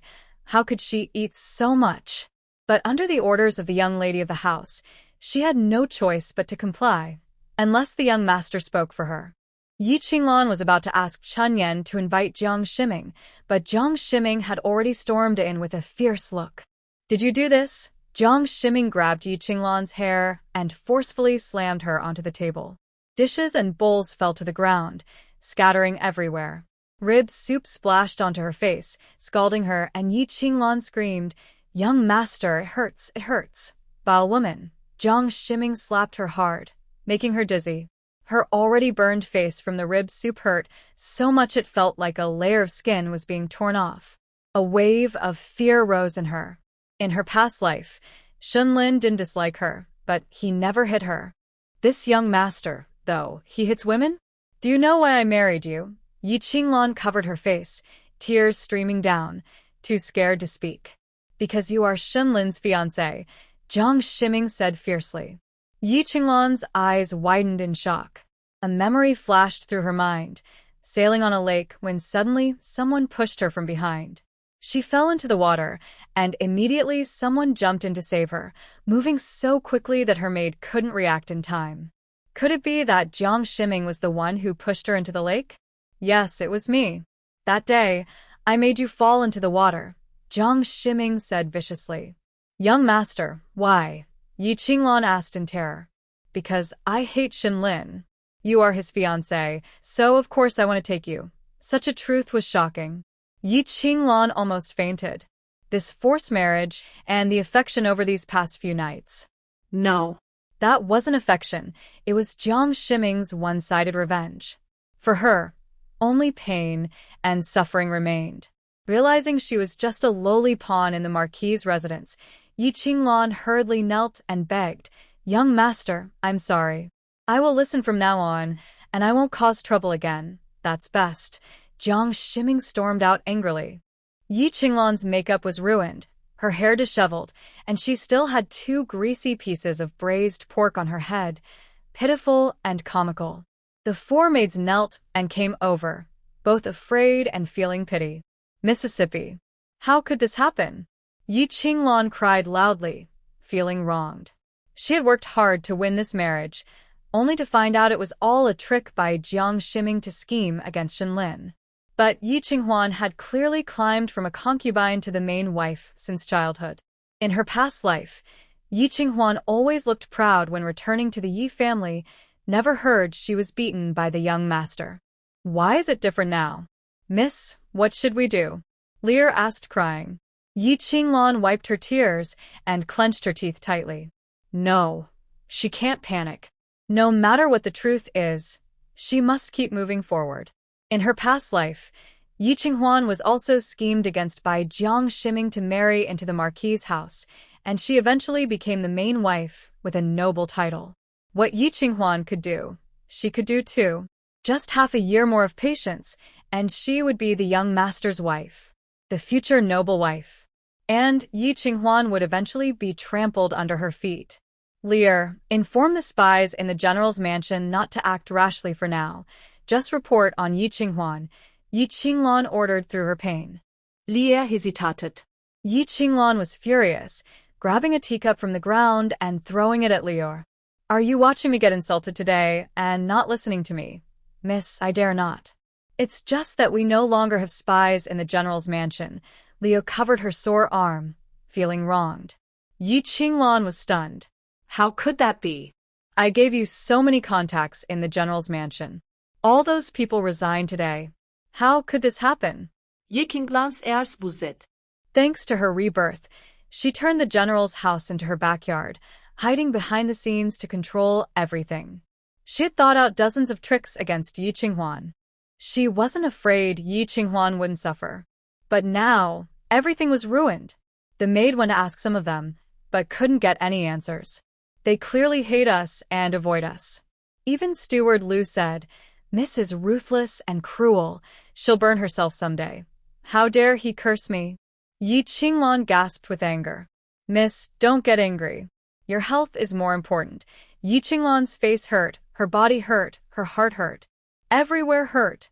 But she still had to stay up late to copy the family rules of the Marquis's house 100 times. All this was Yi Qinghuan's fault. One day, she would repay all the grievances she suffered today tenfold. The general's mansion, Jinfeng courtyard. Yi Qinghuan was forced to look at the account book for a long time, her eyes aching. She was about to rest when her sister-in-law, Li Lan, came with a cheerful smile. Oh, congratulations, Auntie. You finally regained control of the household. Big sister-in-law. Yi Qinghuan stood up to greet her and signaled Chun Yen to pour tea. Chun Yen quickly served tea and fruit, then handed a toy to the 3-year-old Shinming Rui. Li Lan was very pleased. The new wife showed more respect to her sister-in-law than Su Jinxiu did. Auntie, When I heard this good news, I hurried over. You should have taken back the authority long ago. Su Jinxiu, just a concubine, isn't fit to manage the household. Li Lan sat down, ready to chat for a while. Yi Qinghuan felt a bit annoyed by her but didn't want to send her away immediately, so she sat and drank tea. Li Lan looked around Jinfeng courtyard and said enviously, "Auntie, your yard is so luxurious. Compared to yours, my place looks like it's for servants. How can that be? Big sister-in-law, you are also the lady of the house. Where am I the lady? In this family, our main house is only a little higher than the servants. Big sister-in-law, you're too modest." "It's not modesty. If you have time, come sit in my house and see for yourself." Sigh. Since ancient times, wives and concubines often don't get along. But my mother-in-law, with her strong stomach, managed to have a child before the main wife. Then she just left, leaving us to suffer. Li Lan poured out her complaints, unable to stop. Yi Qinghuan didn't want to get involved in her troubles and signaled Chen Lan. Chen Lan understood and said, "Madam still has 2 account books to finish. Would it be better for the main lady to come another day?" "What? Are you trying to chase me away?" Li Lan's face darkened, unhappy. Chen Lan smiled and said, "How could I dare?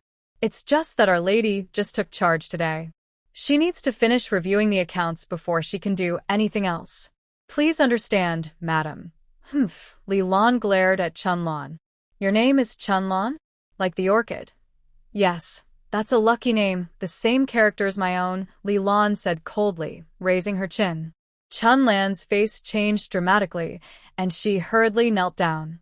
"I didn't mean to offend, madam. Big sister-in-law, she's from my family's dowry." "I didn't know your name earlier. I didn't mean to offend," Yi Qinghuan quickly said. Li Lan sneered and said, "From now on your name is Chen Yu. Thank you for giving me this name, madam." Chen Lan kowtowed and accepted her new name. Since ancient times, servants and maids avoided using their master's name, and being forced to change names was common. But Li Lan didn't just learn Chen Lan's name today. She clearly came to show her power. Yi Qinghuan was upset, but didn't want to lose her temper. Just then, Shen Mingrui ran out holding something from inside, with Chen Yan following behind. "That's not a toy. What's going on? A servant dares to shout at the master?" Li Lanchingli stood up, angrily pointing at Chen Yan. Chen Yan said, "Madam, the young master mistook our decorations for fruit." They all looked closely, and Shen Mingrui was holding a large jade-carved pomegranate. The peel was a mix of yellow and red, and the seeds looked bright red and juicy. At first glance, it really looked like a real pomegranate. Li Lan's eyes lit up. This is a treasure. Yi Qinghuan indeed has good things here.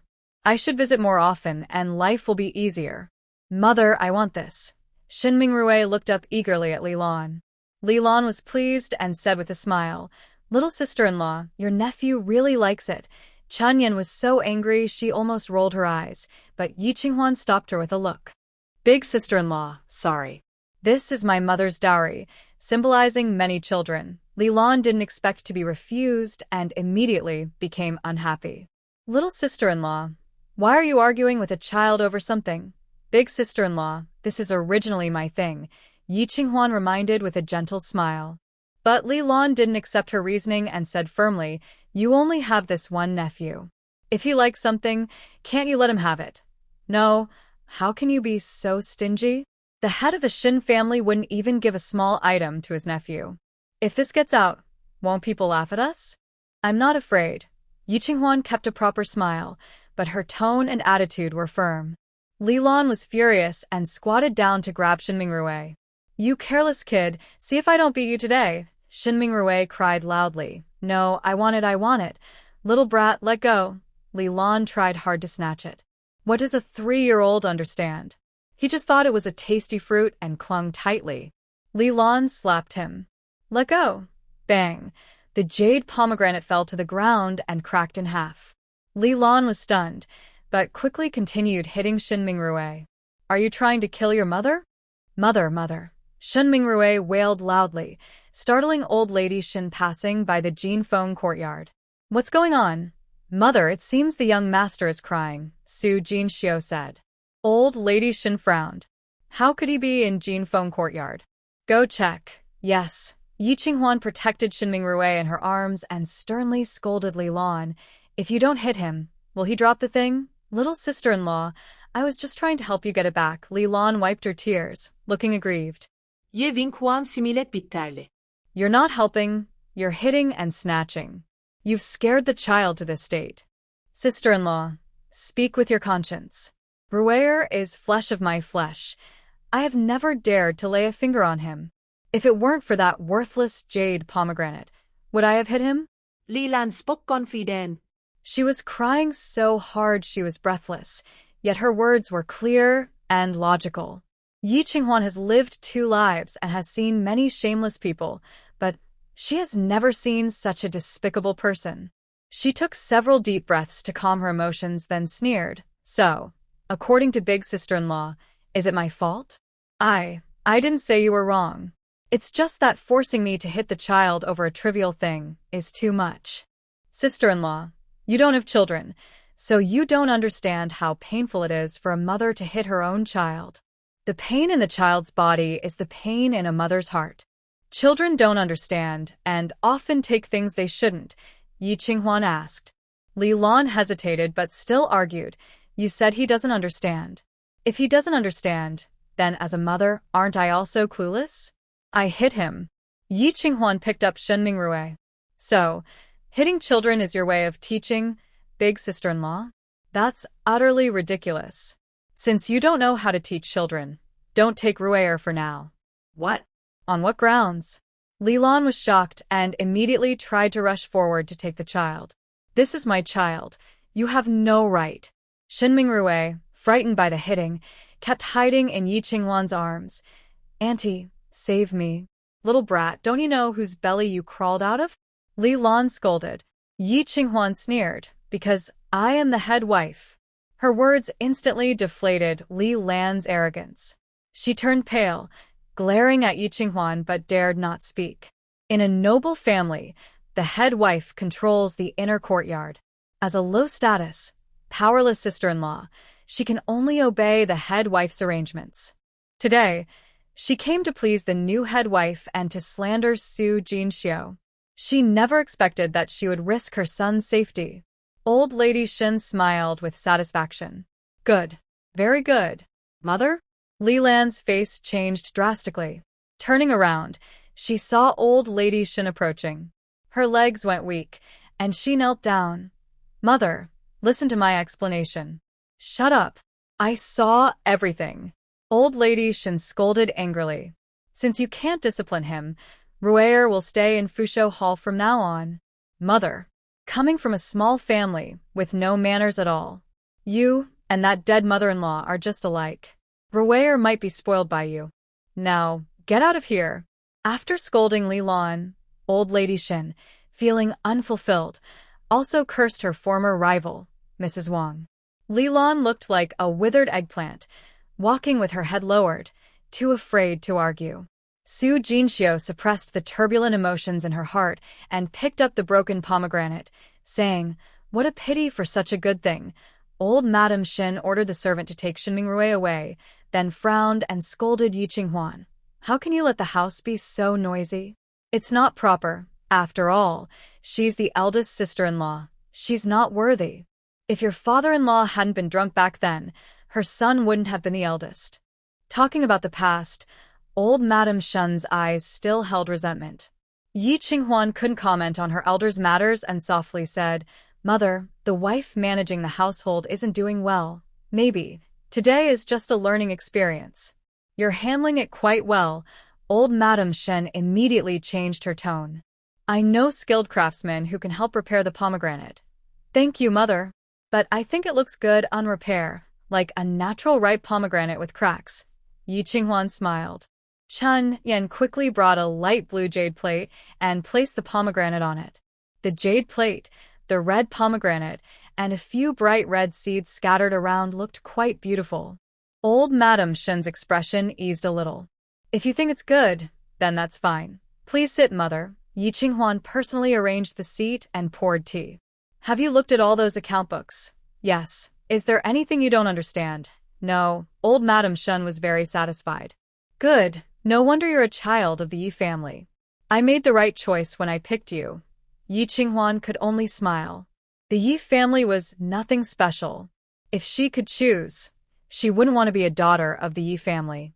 Meanwhile, Su Jinxiu felt a complex mix of emotions. Since she came to the general's residence at age 10, she had started learning to manage the household. She studied for 3 years and practiced for 2 more, becoming proficient. But Yi Qinghuan learned so quickly. A noble daughter from a prestigious family truly lived up to her reputation. Li Sure is right.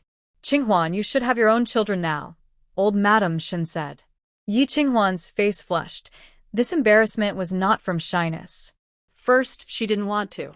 Second, your son hasn't even come home. Would I suddenly have a child and scare you? I know. These days, Linner has been making you suffer.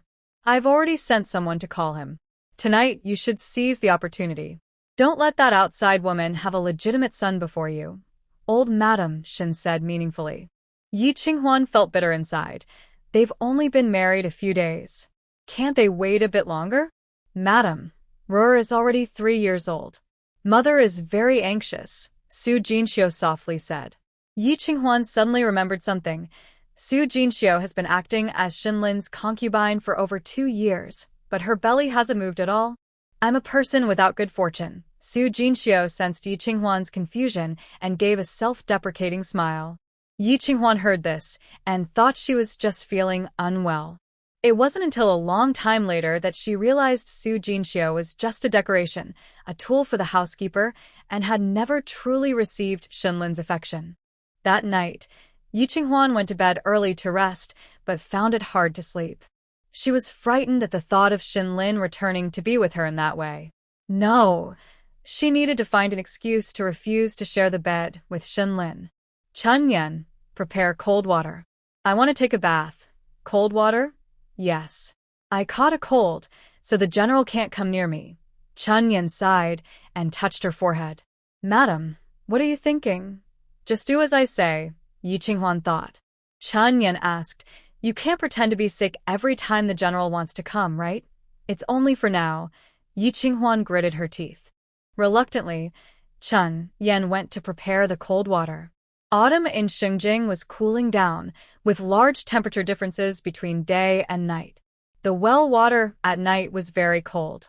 As soon as Yi Qinghuan dipped into the water, she shivered intensely.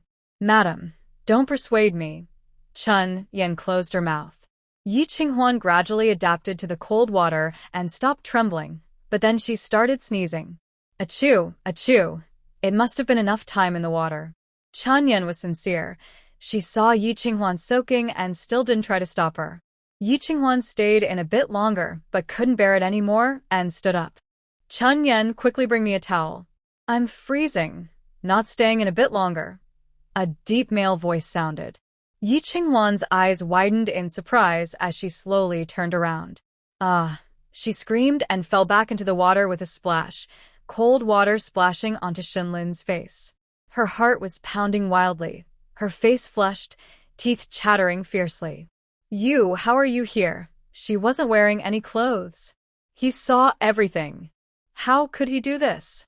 Mother said you were sick from last night's incident, so I came to check on you, Xinlin said, sitting 2 meters away with a sharp, handsome face that seemed to hold a smile. Now you're just starting to soak in cold water, isn't that a bit late? Yi Qinghuan was speechless. Yi Qinghuan blushed furiously with embarrassment. She wasn't trying to trick him into coming home by taking a cold bath. Actually, she just didn't want to be around him. She wished he would never come to Jinfeng courtyard again. But she couldn't say that. Steadying herself in the cold water, Yi Qinghuan said in a deep voice, General, I'm finished bathing. Please leave. Isn't it just to show me? Xinlin sat still, his cold and disdainful tone almost making her angry. Fortunately, Yi Qinghuan is now a 30-year-old with a wise soul and plenty of experience in dealing with people. She took 2 deep breaths and calmly said, The general misunderstood. I took cold showers to get sick, to avoid meeting with the general. Xinlin stiffened all over, anger rising in his heart. What did you say? Could it be that the general came back just to visit? Sorry, I sneezed. Yi Qinghuan raised an eyebrow. Good. She successfully made herself sick. Shenlin's brow twitched, and he went out to call Chen Yu and Chen Yan to serve her. Yi Qinghuan relaxed, but then felt a deep chill. She shivered as she put on her clothes and muttered, "Why didn't the general report when he came? The general didn't allow. What a bad man. Wait, he might be deliberately waiting to see her bathe." Then. Yi Qinghuan shivered fiercely and kept sneezing. "Madam, you're really sick now. I'll go call the doctor," Chen Yan said anxiously. "Not yet," Yi Qinghuan stopped her. "Let me be sick for a few days. It's not serious." "Madam, why are you still being so stubborn? Life is short, so I want to live boldly." Yi Qinghuan thought about last night's events, feeling still a bit scared. She was even more glad she had prepared in advance tonight.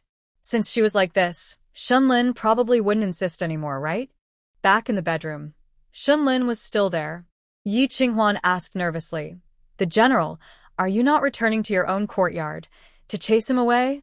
Shenlin looked displeased, but his expression showed little emotion. Sineze, ye vinquan rubet hernose. "General, look, I'm still sick. Please go somewhere else so I don't infect you," Shenlin scoffed. He had already played this kind of game of playing hard to get with Su Jinxiu. He wanted to see how else she could act. "It's so cold," Yi Qinghuan lied, curling into the quilt. "Chen Yu, add 2 more blankets." "Chen Yu." Shenlin remembered that her maid was Chen Lan and Chen Yan. Suddenly changing names. His face darkened, and he guessed the reason. "Is your sister-in-law making things difficult for you?" "Not exactly difficult, just trying to take a few things from my room." "Did she take anything?" "Nothing, and I also lost the guardianship of Ru'er," Yi Qinghuan said, tilting her head proudly as if to say, "Without your protection, I'm not so easy to bully." The candlelight cast a gentle, delicate glow on her face. Shenlin frowned deeply. "You want to raise a child?" No. I have no interest in having children. My mother said Ru'er will be raised in Fusho Hall in the future." Shenlin suddenly stood up, furious. "Are you trying to harm Ru'er?" Yi Qinghuan was stunned by the shouting. "What's wrong? How can you leave Ru'er with his mother?" You're really in cahoots with her." Shenlin stormed off angrily. Yi Qinghuan felt confused and puzzled. Chen Yan and Chen Yu looked at each other helplessly. Every time the general comes, he gets angry. How will they get through these days? "My roar." A sharp, sorrowful female voice cut through the quiet night. Yi Qinghuan's face changed drastically. She hurriedly got out of bed. "Oh no." Hurried to Fusho Hall. Fusho Hall was brightly lit, the atmosphere tense. When Yi Qinghuan arrived, Shenming Rue was weakly crying in Shenlin's arms, his pale face full of fear. Old Madame Shen sat in the main seat, looking upset. Li Lan was pressed to the ground by 2 maids, crying heartbreakingly. "Roar, my poor child. Are you trying to hurt him? Come to me if there's a problem. Don't involve innocent children." Yi Qinghuan's nerves were tight. She asked, "What happened?" Roar was mischievous and wanted to return to Song Yuan at night. He didn't want to run too fast and fell into the pond, Su Jinxiu whispered. From Fusho Court to Song Yuan, they had to pass by the pond. But the courtyard was wide, lit by palace lanterns, and there were stones and trees around the pond. How could Roar fall in? Besides, the night guards were blind. They couldn't see the young master coming and going, right? Most likely it was human interference. That's why Shenlin suddenly got angry and rushed to Fusho Hall immediately. If Shenlin hadn't intervened suddenly, Roar might already have. Yi Qinghuan's heart was pounding wildly, a mix of unease and anger swirling into a complex emotion that kept pounding her chest. She clenched her fists tightly, trying to hold back her outburst. "Yi Qinghuan, you are now a new wife, not the mistress of the Marquis's house who can do whatever she wants. You must endure." After several rounds of self-suggestion, Yi Qinghuan barely managed to control her emotions. But she could no longer look directly at old Madame Shen as she used to. She walked over to Li Lan, her voice soft but firm. "Sister-in-law, Roar is fine now. Don't cry. It's all because of you." "It's all because of you." Li Lan's eyes were red, tears streaming down her face. "Yi Qinghuan, it's all because of you. You stole Ruer away, you. Sister-in-law, I've never had children. I didn't realize how much a child depends on their mother. I'm sorry. Yi Qinghuan bowed and wiped Li Lan's tears. Bah! I don't want your hypocritical words, Li Lan spat at her. She wasn't angry, but turned to old Madame Shen and said, Mother, since Ruer depends on his birth mother, let him go back to Songyu. Look at her, that shrew. Is she suitable to raise a child? Madame Shen was glaring gloomily at Yi Qinghuan. Yi Qinghuan understood her meaning. When she was young, her husband's illegitimate eldest son had caused her to lose face as the legitimate wife. Now that she was old, and her own son hadn't yet had children, how could she allow the illegitimate eldest son to have the Shin family's eldest grandson? Shinming Rui has truly been lucky to live this long. Perhaps, in the past, Madame Shin never had the chance to act. Now that the new wife has entered, there's a black pot to be carried. She didn't even want to wait long. Today she took control of Ruer and started acting tonight. Yi Qinghuan was filled with anger and also annoyed about her decision at noon. Li Lan was not a bad person, but she truly cared for her own child. She was wrong. She shouldn't have let the old lady take Ruer away. Mother, please give Ruer back to me. I promise I won't dare to do anything again, Li Lan begged through tears. She looked sad and weak, unable to resist her stepmother's pressure. She couldn't even protect her own child. Yi Qinghuan suddenly thought of herself, who was also not accepted by her stepmother, feeling very sorry. She also knelt down. Mother, since the eldest sister-in-law has admitted her mistake, just forgive her. Li Lan was stunned, not expecting Yi Qinghuan to truly plead for her. Her heart was complicated. She stopped scolding and just cried on the ground. Madame Shen pursed her lips tightly. The anger in her eyes flashed like knives, stabbing toward Yi Qinghuan. Her own daughter-in-law, yet she was siding with outsiders. Qinghuan, this is the decision you made just this noon. I only brought Ruer here to show authority. Are you now insulting me?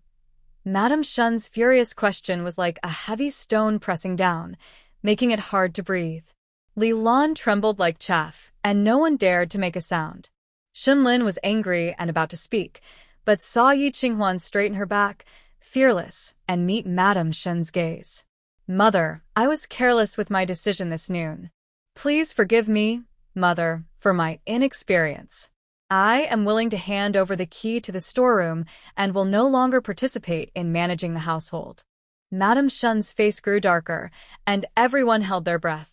Even Li Lan dared not speak, trying to reduce her presence. In the large room, only Rue's faint crying could be heard, pitiful like a small kitten. Madame Shen took a deep breath and slowly said, Liner, what do you have to say? Shenlin held Shinming Rui, her face icy. Since taking the child from Fusho Hall, she hadn't looked at her mother once.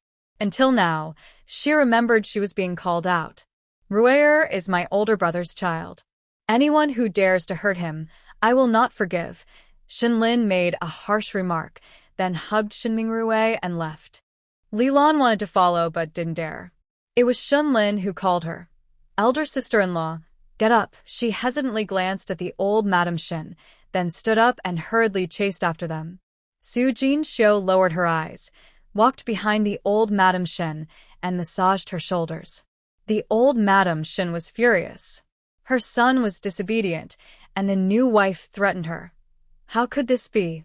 Without a housekeeper for the new wife, the general's residence might fall apart? The old Madame Shen burst into anger and then laughed. Fine, fine. That's what you said. Jinxiu, go get the key, mother.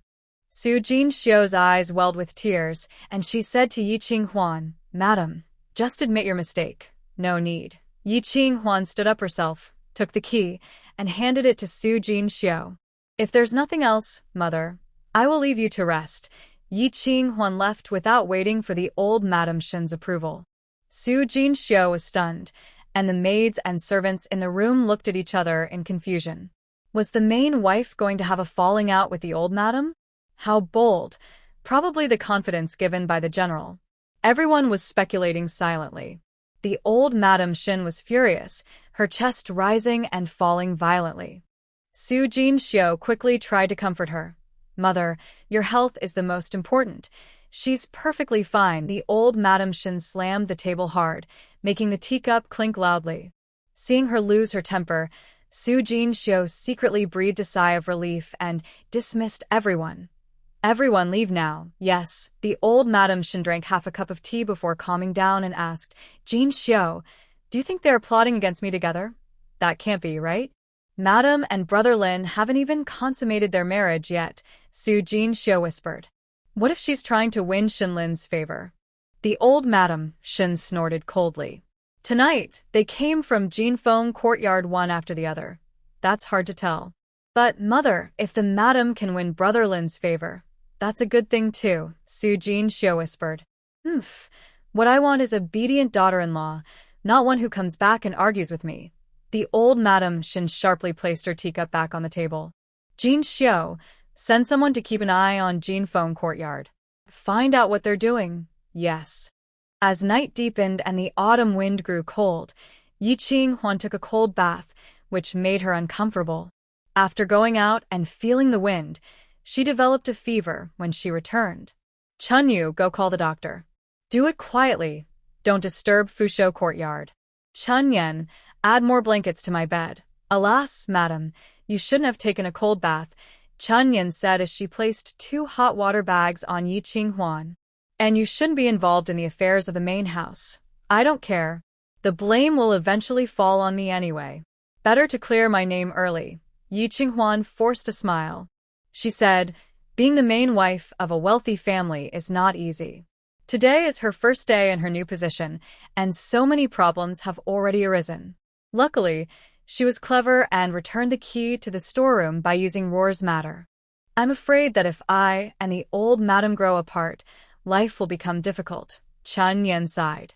Her husband doesn't come home, her mother-in-law doesn't like her, and the steward's authority is all in the hands of the concubine. No wonder the young lady prefers to be a concubine at the Marquis's house rather than marry into the general's residence. Poor second miss has no family support and can only tread carefully every day. Thinking of this, Chun Yen almost cried. Yi Qinghuan held the hot water bag and smiled indifferently. We're not short of money, so let's just live our own lives.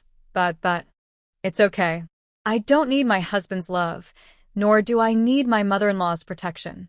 I just want to be myself and live well. Shin Lin, who had just come from the Song courtyard, was originally planning to confront Yi Qinghuan. Hearing this, he stopped outside the door. She doesn't need him? She doesn't need her mother-in-law? Has she never taken sides? Did he misunderstand her? Thinking that she sacrificed her steward's authority tonight for Roar, Shin Lin's cold face softened slightly. Chun Yen, I am still cold. Please add another quilt. Yi Qinghuan's soft, slightly nasal voice carried a strong sense of tenderness. Is she sick? Shin Lin frowned deeply, hesitated for a moment, then finally pushed the door open. General, Chun Yen exclaimed happily. Shin Lin stood above, looking down at Yi Qinghuan. Why? Yi Qinghuan, feeling feverish, responded slowly and blinked in confusion. Her cheeks were red like blooming roses, her almond-shaped eyes moist and enchanting, like a gentle little deer. Just a blink, and Shin Lin's heart was struck. Noticing his unusual reaction, Shin Lin looked away and asked, Why did you give up the steward's authority to help your sister-in-law? Innocent children. I don't like the eldest sister-in-law, but I never intended to hurt her. Yi Qinghuan spoke honestly. Since even men don't bother to compete, how could she argue with Li Lan? Shin Lin fell silent for a long time and finally said, You are the main wife, the lady of the house, and should manage the household. Tomorrow, I will go to talk to my mother. Please don't. Yi Qinghuan shook her head, trying to shake off her dizziness, but only felt more dizzy. She simply sat up and cupped her face with her hands. Shin Lin was so charmed by her new look that his heartbeat missed a beat. He cleared his throat awkwardly and asked, Then, what do you want? To live? Yi Qinghuan giggled, her eyes becoming more dreamy. Shin Lin suspected she was confused or talking nonsense. Yi Qinghuan reached out to touch his face. General Shin, you also have to live well. Shin Lin's face changed dramatically. How did she know he was in danger? Could it be? Shunlin tightly grabbed her hand and sternly asked, Yi Qinghuan, whose person are you? I am. Yi Qinghuan suddenly sneezed loudly and then collapsed dramatically. She had fainted from the fever. Shunlin was still waiting for answers. Yi Qinghuan, wake up. Who are you just trying to say you are? Shunlin shook her hard. Chun Yen felt distressed. General, the lady has already fainted from the fever. Please let her go. Shunlin paused, realizing how inappropriate his actions were. Fine. The matter had just begun. It could wait until she woke up. But if he found out that Yi Qinghuan was spying on him, he would definitely kill her himself. Yi Qinghuan woke up the next day, having recovered from her fever. The lady is finally awake. Are you hungry? The maidservants cooked chicken porridge. Please eat some before taking your medicine, Chun Yu said. Yi Qinghuan sat up and asked, How long have I been asleep? Not long after returning from Fusho Court last night, you got a fever and fainted. The maidservants were all frightened. Yes, and the general was very worried too. He stayed up half the night until your fever broke before leaving. Yi Qinghuan opened her beautiful eyes wide. Shunlin stayed with me. Yes, don't you remember? Yi Qinghuan rubbed her temples and tried to recall. She vaguely remembered Shunlin coming last night, talking about her sister-in-law and the steward. Then nothing more. He had actually stayed with her for half the night? Madam, the general is not a heartless person. Since he has offended the old madam, it might be better to get along well with him in the future, Chun Yen advised. Ye vin kuan siket, rubing her forehat. You are wrong. Huh? Chun Yu and Chun Yen looked at each other, confused. What did we get wrong? He's not worried about me. He's just doing it to show the old madam, Yi Qinghuan sighed. Really? The general seemed genuinely worried about you and even scolded the doctor. It's all acting. Yi Qinghuan was very sure. This was Shunlin's tactic. Maybe he wanted her to see the true face of old Madame Shun and side with him. Or perhaps he was pretending to favor her, making everyone direct their anger at her so no one would pay attention to Zhou Nian Nian. In any case, it was all a trick. Being manipulated like this, her days in the Shin family would probably become even harder. Damn it! How despicable! Yi Qinghuan was so angry while drinking porridge that she looked fierce, as if she was drinking Shunlin's blood. Madam, what should we do about the guards the general assigned to us? Chun Yen asked worriedly. How many did he send? 2 female guards, named Feng He and Feng Yu. The general said they are very skilled and will be responsible for the lady's safety in the future. What a big gesture.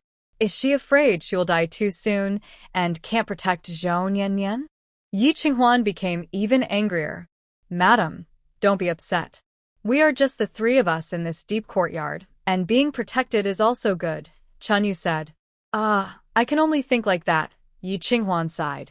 Unless she divorces Shunlin, that's impossible. In her past life, Yi Qinghuan was dismissed from her family before she left her husband's house. The Yi family even asked her to speak to the Shun family, at least to write a divorce letter to save face for the Yi family. But she never even saw Shunlin's face. After arguing with old Madame Shin for a long time, she only received a letter of dismissal. Yi Qinghuan still blamed her for not doing her job well and resented her for a long time. If she wanted to leave Shin's family, she probably could only do the same as Yi Qinghuan, be dismissed. Right now, she has little foundation, and the Yi family is watching her closely. She shouldn't establish her own household yet. She can only endure for now. Madam, do you want to see them? Chun Yu asked. Not today. I'll rest for a few days. You guys go to Fusho Court to ask for instructions and set up a small kitchen in Jinfeng Court, Yi Qinghuan said, lying on the beautiful bed by the window to rest. This general has already shown his intentions. We can start the kitchen today, Chun Yen said. Yi Qinghuan was surprised. She had to admit, Shunlin's move suited her well. With her own guards and a small kitchen, she could shut the door and enjoy her little life. Shunlin's arrangement actually made her life easier. She should just make do for now. Yi Qinghuan took her medicine, her head still heavy, and closed her eyes to continue sleeping. After what felt like a long time, Chun Yen gently woke her. Madam, the side lady is here to see you. Is Madam feeling better? Su Jin Xiu had already come forward and asked gently. Much better. Yi Qinghuan sat up, holding a hot water bag and asking, "Why did my sister come here?" "I heard you were sick last night. Old madam was very worried, so she sent me to check on you today. I wanted to come early, but I was afraid of disturbing your rest," Su Jinxiu said with a smile. "Madam, were you frightened by what happened last night?" Yi Qinghuan felt embarrassed to say she got sick from taking a cold bath, so she vague-led, "How could that be?" "Maybe the wind was strong last night, and it blew on me as I came and went." "I see," Su Jinxiu sighed in relief. "Madam has just joined the household, and you don't know how complicated things are inside. The younger brothers and sisters-in-law are not easy to get along with. Old madam was very upset about what happened yesterday." "Madam, please don't be angry with old madam. She cares for you, so she was acting as a messenger." Shenlin's favor had another benefit. "Young lady, you worry too much. Respect for elders is important. How dare I be angry with my mother-in-law? I just hope she doesn't get upset with me." After saying this, Yi Qinghuan weakly coughed. Su Jinxiu quickly patted her back to help her settle down. "Madame Lan is kind and honest. I worry too much. My sister also means well, I understand." The two sat and talked for a while. The small kitchen then came to ask about today's dishes. Su Jinxiu was surprised. "Madam, are you planning to cook separately?" "It's the general's idea," Yi Qinghuan said naturally, shielding Shenlin from the wind. A hint of sadness flashed in Su Jinxiu's eyes, but she quickly smiled. "Brother Lin still cares for you. Perhaps he can suppress the other lady outside. I'm not worried about that." Yi Qinghuan shook her head. "What man doesn't have 3 wives and 4 concubines? Maybe in the future, more people will join the household." Su Jinxiu's face changed drastically. "Madam, absolutely not." Yi Qinghuan raised an eyebrow. Su Jinxiu realized she had spoken out of turn and explained, "Before giving birth to the eldest legitimate son, Madam shouldn't take another wife for Brother Lin. This isn't up to me. For example, Zhou Nian Nian. Even the old madam can't control her," Yi Qinghuan said. Su Jinxiu was speechless. Zhou Nian Nian was always a thorn in her heart. Thinking about adding another wife made her feel even more anxious. One Zhou Nian Nian had already captivated Brother Lin, leaving her powerless. If more beautiful women came, where would she stand? "Madam, you must give birth to the legitimate son soon," Su Jinxiu softly urged, hiding her inner conflict. She hoped Yi Qinghuan could share Brother Lin's affection with Zhou Nian Nian, but didn't want her to be too favored. With 3 women and 1 man, when would she get Brother Lin's attention again? If Yi Qinghuan couldn't secure her position as the main wife, she worried Zhou Nian Nian's mother might rely on her son to become the head of the household. Then she would have no way out. "Not to hide from my sister, I haven't slept with the general yet," Yi Qinghuan said openly. Su Jinxiu looked up in surprise. "You see, I get sick just from a little breeze. Maybe I won't be lucky enough to have children for the general," Yi Qinghuan said calmly. "But I don't care about the difference between a legitimate and a concubine. As the main wife, whether you or Zhou Nian Nian give birth, the children must call me mother. I will raise them well." "No. Zhou Nian Nian has long wanted to become the main wife. If she gives birth to a legitimate son," Su Jinxiu shouted excitedly. Yi Qinghuan looked at her. "What will happen?" Su Jinxiu realized she had lost her composure and awkwardly explained, "If she enters the household with that kind of personality, she will rely on her son to gain power and cause chaos. Then, sister, keep working hard. Let the husband have a legitimate son," Yi Qinghuan said with a gentle smile. "Me? I give up." Su Jinxiu sighed with a bitter smile and lowered her head. The deep despair in her eyes surprised Yi Qinghuan. Despair? Could it be that Su Jinxiu is truly unwell and unable to have children? "Does my sister have some difficulty?" Yi Qinghuan asked. Su Jinxiu softly replied, "No." "Then, should we ask a doctor to help improve her health?" "No need." Although Su Jinxiu kept her head down, Yi Qinghuan could feel her growing despair. Is it hopeless? Or does she simply not need treatment? Su Jinxiu is only 18 at the best age. Could the problem be with Shenlin?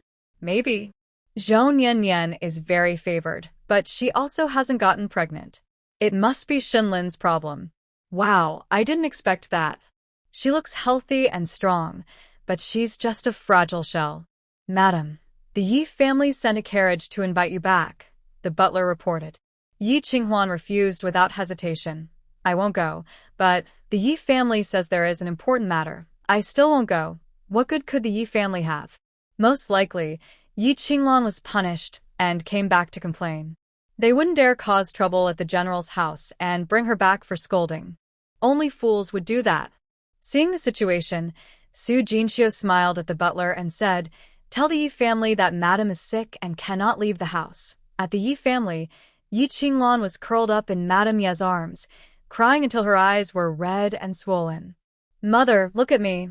I got beaten all over by the young master. And my hands, the young lady punished me to copy the family rules, and my fingers are sore." In just a few days after returning home, Yi Qingluan had gone from a shining favorite concubine to a worn-out, abandoned woman. And all of this was caused by Yi Qinghuan's schemes. Madame Yi was furious. "Yi Qinghuan, that troublemaker, she can't stand to see you favored and is hurting you. Mother, you have to help me get revenge," Yi Qingluan sobbed. "Of course. I've already sent a carriage to Shun's house to fetch someone. When she arrives, she'll get what she deserves." The mother and daughter plotted how to deal with Yi Qinghuan, but the steward said no one was coming. Why is she suddenly so sick? She must be afraid to come back and is pretending to be ill, Yi Qingluan cursed bitterly. Madame Yi narrowed her eyes. That little brat thinks once she's married, she's beyond our reach? Madam, the servants say the second young lady had a high fever last night, and the general stayed with her all night. She must really be sick. Shunlin is guarding her. Yi Qingluan was like she'd been hit in the ribs, jumping up and loudly protesting. How is that possible? Shunlin loves Zhou Nian and never stays overnight at the general's house. How could he be guarding Yi Qinghuan? Not only that, General Shun also sent guards for the second miss and set up a small kitchen. Everyone in the general's residence says that the second miss is now very favored. Every word stings deeply. Yi Qingluan's pretty face twisted into a fierce, distorted expression, and her fine silk handkerchief was twisted and torn. In her past life, Shunlin rarely visited Jinfeng courtyard. Every time he returned, he was cold and distant, and no matter how she tried to please him, it was useless. As the legitimate wife, she had almost become like a courtesan, but Shunlin still refused to touch her. How could such a cold and indifferent man be easily won by Yi Qinghuan? No, she didn't believe it. Mother, this can't be true. The general's residence must be afraid of our Yi family and is deliberately saying that. Shunlin would never favor Yi Qinghuan. It's impossible. In comparison, Lady Ye's reaction was much calmer. Yi Qinghuan's beauty surpasses Bai's, and intimacy was only a matter of time. But a night of passion doesn't mean much. Women in the inner court fight and compete for a lifetime. Lanner, don't panic. They are newlyweds, and they will have intimacy sooner or later. But how the days will go from now on, that's hard to say, Lady Yi said. Yes, that's definitely the case. Yi Qingluan found support for her mistaken choice. Old Madame Shun is eager for grandchildren, so she must push them to be intimate. Shun must have been forced into it. Only then did he touch Yi Qinghuan. But, Mother, what if she's pregnant? Don't worry, Yi Qinghuan can't get pregnant, Lady Yi sneered. She won't be able to have children in her lifetime. Yi Qingluan was stunned. Thinking of Yi Qinghuan mentioning poisoning, she asked, Mother, do you know something? Yes, Lady Yi nodded. Yi Qingluan was overjoyed. Mother, tell me, let me be happy too. I can't say too much. But she is indeed poisoned, and her life is in danger at any time. If she gets pregnant, she will only die faster. So, no matter how favored she is, she dares not have children. A main wife without children will never have a good life. Really that serious? Does she know? No, Yi Qingluan frowned. That's not right. She must know. We have to make sure she doesn't dare to get pregnant. Lanner, don't cause trouble, Lady Yi said sternly, frowning. Yi Qingluan pouted, but didn't take her mother's warning seriously. If Yi Qinghuan really died, her revenge plan would be for nothing. She had to keep Yi Qinghuan alive for a few more years to thoroughly taste the bitterness of her past life. Illness comes suddenly, like a mountain collapsing. Recovery is slow as pulling silk. Yi Qinghuan was sick for several days. Su Jinxiu visited her every day, bringing along old Madame Shun's verbal comfort. Shunlin hadn't come back again. The chef in the small kitchen is very skilled. Yi Qinghuan can have anything she wants to eat. If she desires something, she just pays for it, and the kitchen makes it. Life is quite comfortable. It feels like returning to the days when she only had to relax and enjoy life after giving the housekeeper position at the Ho residence to her daughters-in-law. Unfortunately, she only enjoyed 2 years of happiness before she was poisoned and died. Thinking of heart-consuming, Yi Qinghuan loses her mood to enjoy life. Chunyan, any news from Lehetang? Not yet. But my cousin has already stockpiled 10,000 jin of charcoal. Should I ask the lady if we should continue? Continue collecting. Build another warehouse and store separately. Hire some night watchmen and make sure the water doesn't leak in, Yi Qinghuan says. Madam, are we really going to spend all our money? What if we need money urgently? Chunyan asks. Yi Qinghuan thinks for a moment and replies, I have so much dowry. I'll sell some. Ah? Selling dowry? If others find out, just sell it quietly. Anyway, no one in the general's residence is eyeing my dowry. That's the advantage of the general's residence. There's always enough grain in the account, whether it's her mother-in-law or her husband. They never think of selling a woman's dowry to get by. In her previous life, when Yi Qinglan was dismissed, the Shun family even returned her dowry. Unlike the Ho residence, which looks grand but is actually falling apart. Yi Qinghuan smiles slightly. By this time, the Ho residence has already spent all of young mistress Yi Qinglan's dowry, and now it's her turn. Yi Qinglan is stingy and tight-fisted. Would she be willing to give up? While thinking, Yi Qinghuan picks out a few items from her dowry that she doesn't like to sell. Suddenly, Chunyan asks, Madam, is this yours? Yi Qinghuan takes it and sees it's a wax ball. It's roughly made, with fingerprints and a few dried weeds stuck on the surface. Clearly, the person making the wax ball accidentally got some dirt on it. Looking at the material, it's just ordinary red candle wax. Usually, such things are used to hide secrets. She has no secrets to hide. Could it be that Shinlin dropped it? Chunyan turns around and sees Finghe, one of Shinlin's female guards, walking past the window, her face turning pale in fright. Madam, it seems Finghe heard us. Why be afraid? Since I've decided to do business, the general will find out sooner or later. Yi Qinghuan narrows her eyes and looks outside. Shinlin specifically sent female guards. Was it just to monitor her closely? She conducts herself properly and sits upright, so there's nothing to fear. As for this wax ball, where is the general? Yi Qinghuan asks. Huaxi Cottage. Huaxi Cottage, Shinlin's secret place where he keeps his treasures. It is said that this was the first time Shinlin led his troops to victory, and the old general rewarded him. That year, Shinlin was only 15 years old. The young general became famous after one battle, and the matchmaker had to step over the threshold of the Shin family many times. But Shinlin immediately returned to the border military camp. This time, he agreed to marry, but it was old Madame Shen who went to ask Empress Yu, finally bringing Shinlin back from the frontier. People thought that once he married, Shinlin would be tied down. But instead, Shinlin brought back Zhou Nian to settle in Huaxi Villa, where she challenged the family's authority. Yi Qinghuan never thought she would step foot here, but was forced by that wax seal. I am here to see the general, Yi Qinghuan told the gatekeeper. Her voice was quiet, but she stood straight and carried herself with the dignity of a head wife. Feng He and Feng Yu accompanied her. The gatekeeper knew her identity, but did not open the door immediately. Madam, please wait. I will go ask, he said. Chun Yan was so angry she stomped her foot. The main wife is here.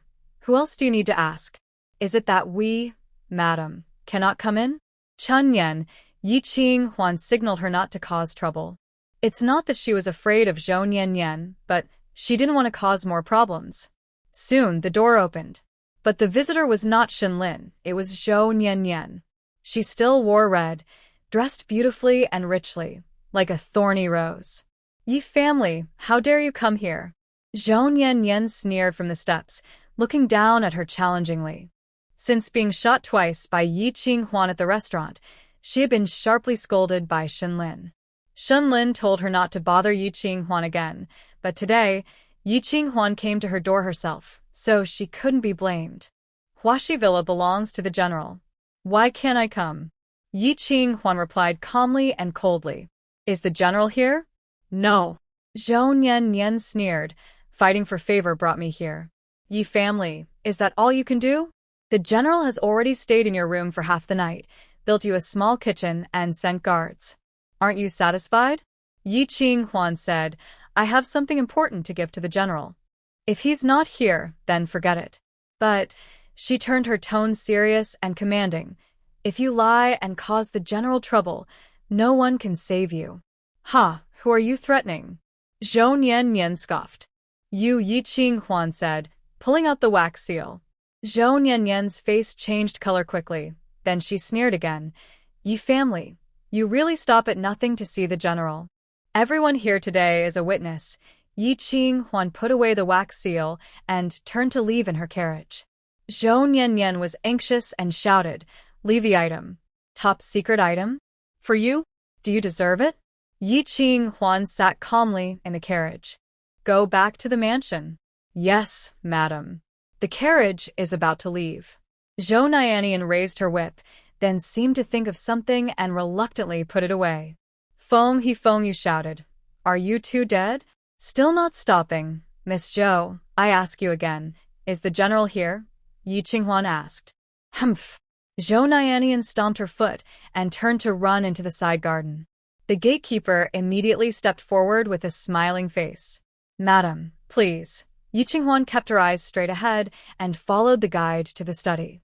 It wasn't that she was curious about the interior of the garden, but she didn't want to look like an old lady shopping on the street, which Zhou Nianian might mock. As she approached the study, she smelled blood. Yi Qinghuan's face changed slightly, and she stopped in her tracks. Was he injured? "General, the madam has arrived. Come in."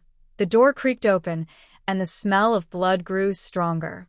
Yi Qinghuan frowned and stepped inside. Shenlin was sitting shirtless on a chair, his left arm covered in blood, and Deputy Officer Yu Wu was cleaning his wound. Even used to seeing injuries, Yi Qinghuan was still shocked by Shenlin's bloody, torn wound and let out a small cry. "General, you are hurt. Aren't you seeing it?" Shenlin replied impatiently. "The noble ladies in the capital are delicate, such minor injuries scare them.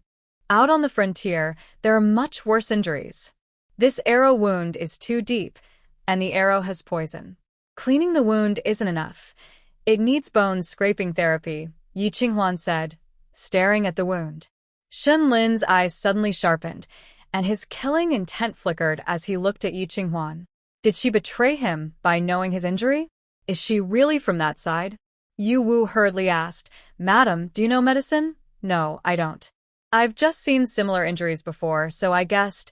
Yi Qinghuan shook her head, secretly scolding herself for speaking too much. According to her previous life, Shenlin died in a palace coup 10 years later. With this minor injury now, he can definitely survive. There's no need for her to worry unnecessarily. "Deputy Yu, you should treat the general's wound quickly," Yi Qinghuan said, taking out a wax pill. "We found this while cleaning today. It's probably dropped by the general accidentally, so I brought it here." Shenlin suppressed his murderous intent and took the wax pill with his uninjured right hand, examining it carefully. The fingerprints and hay were still on it, intact. "I didn't open it. Feng he can testify," Yi Qinghuan stated clearly.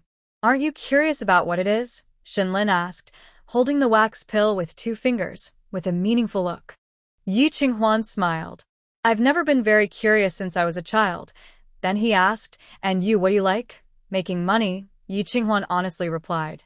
Shenlin received the wax ball but didn't open it immediately, indicating he already knew what was inside. Or perhaps he deliberately left it out to test her.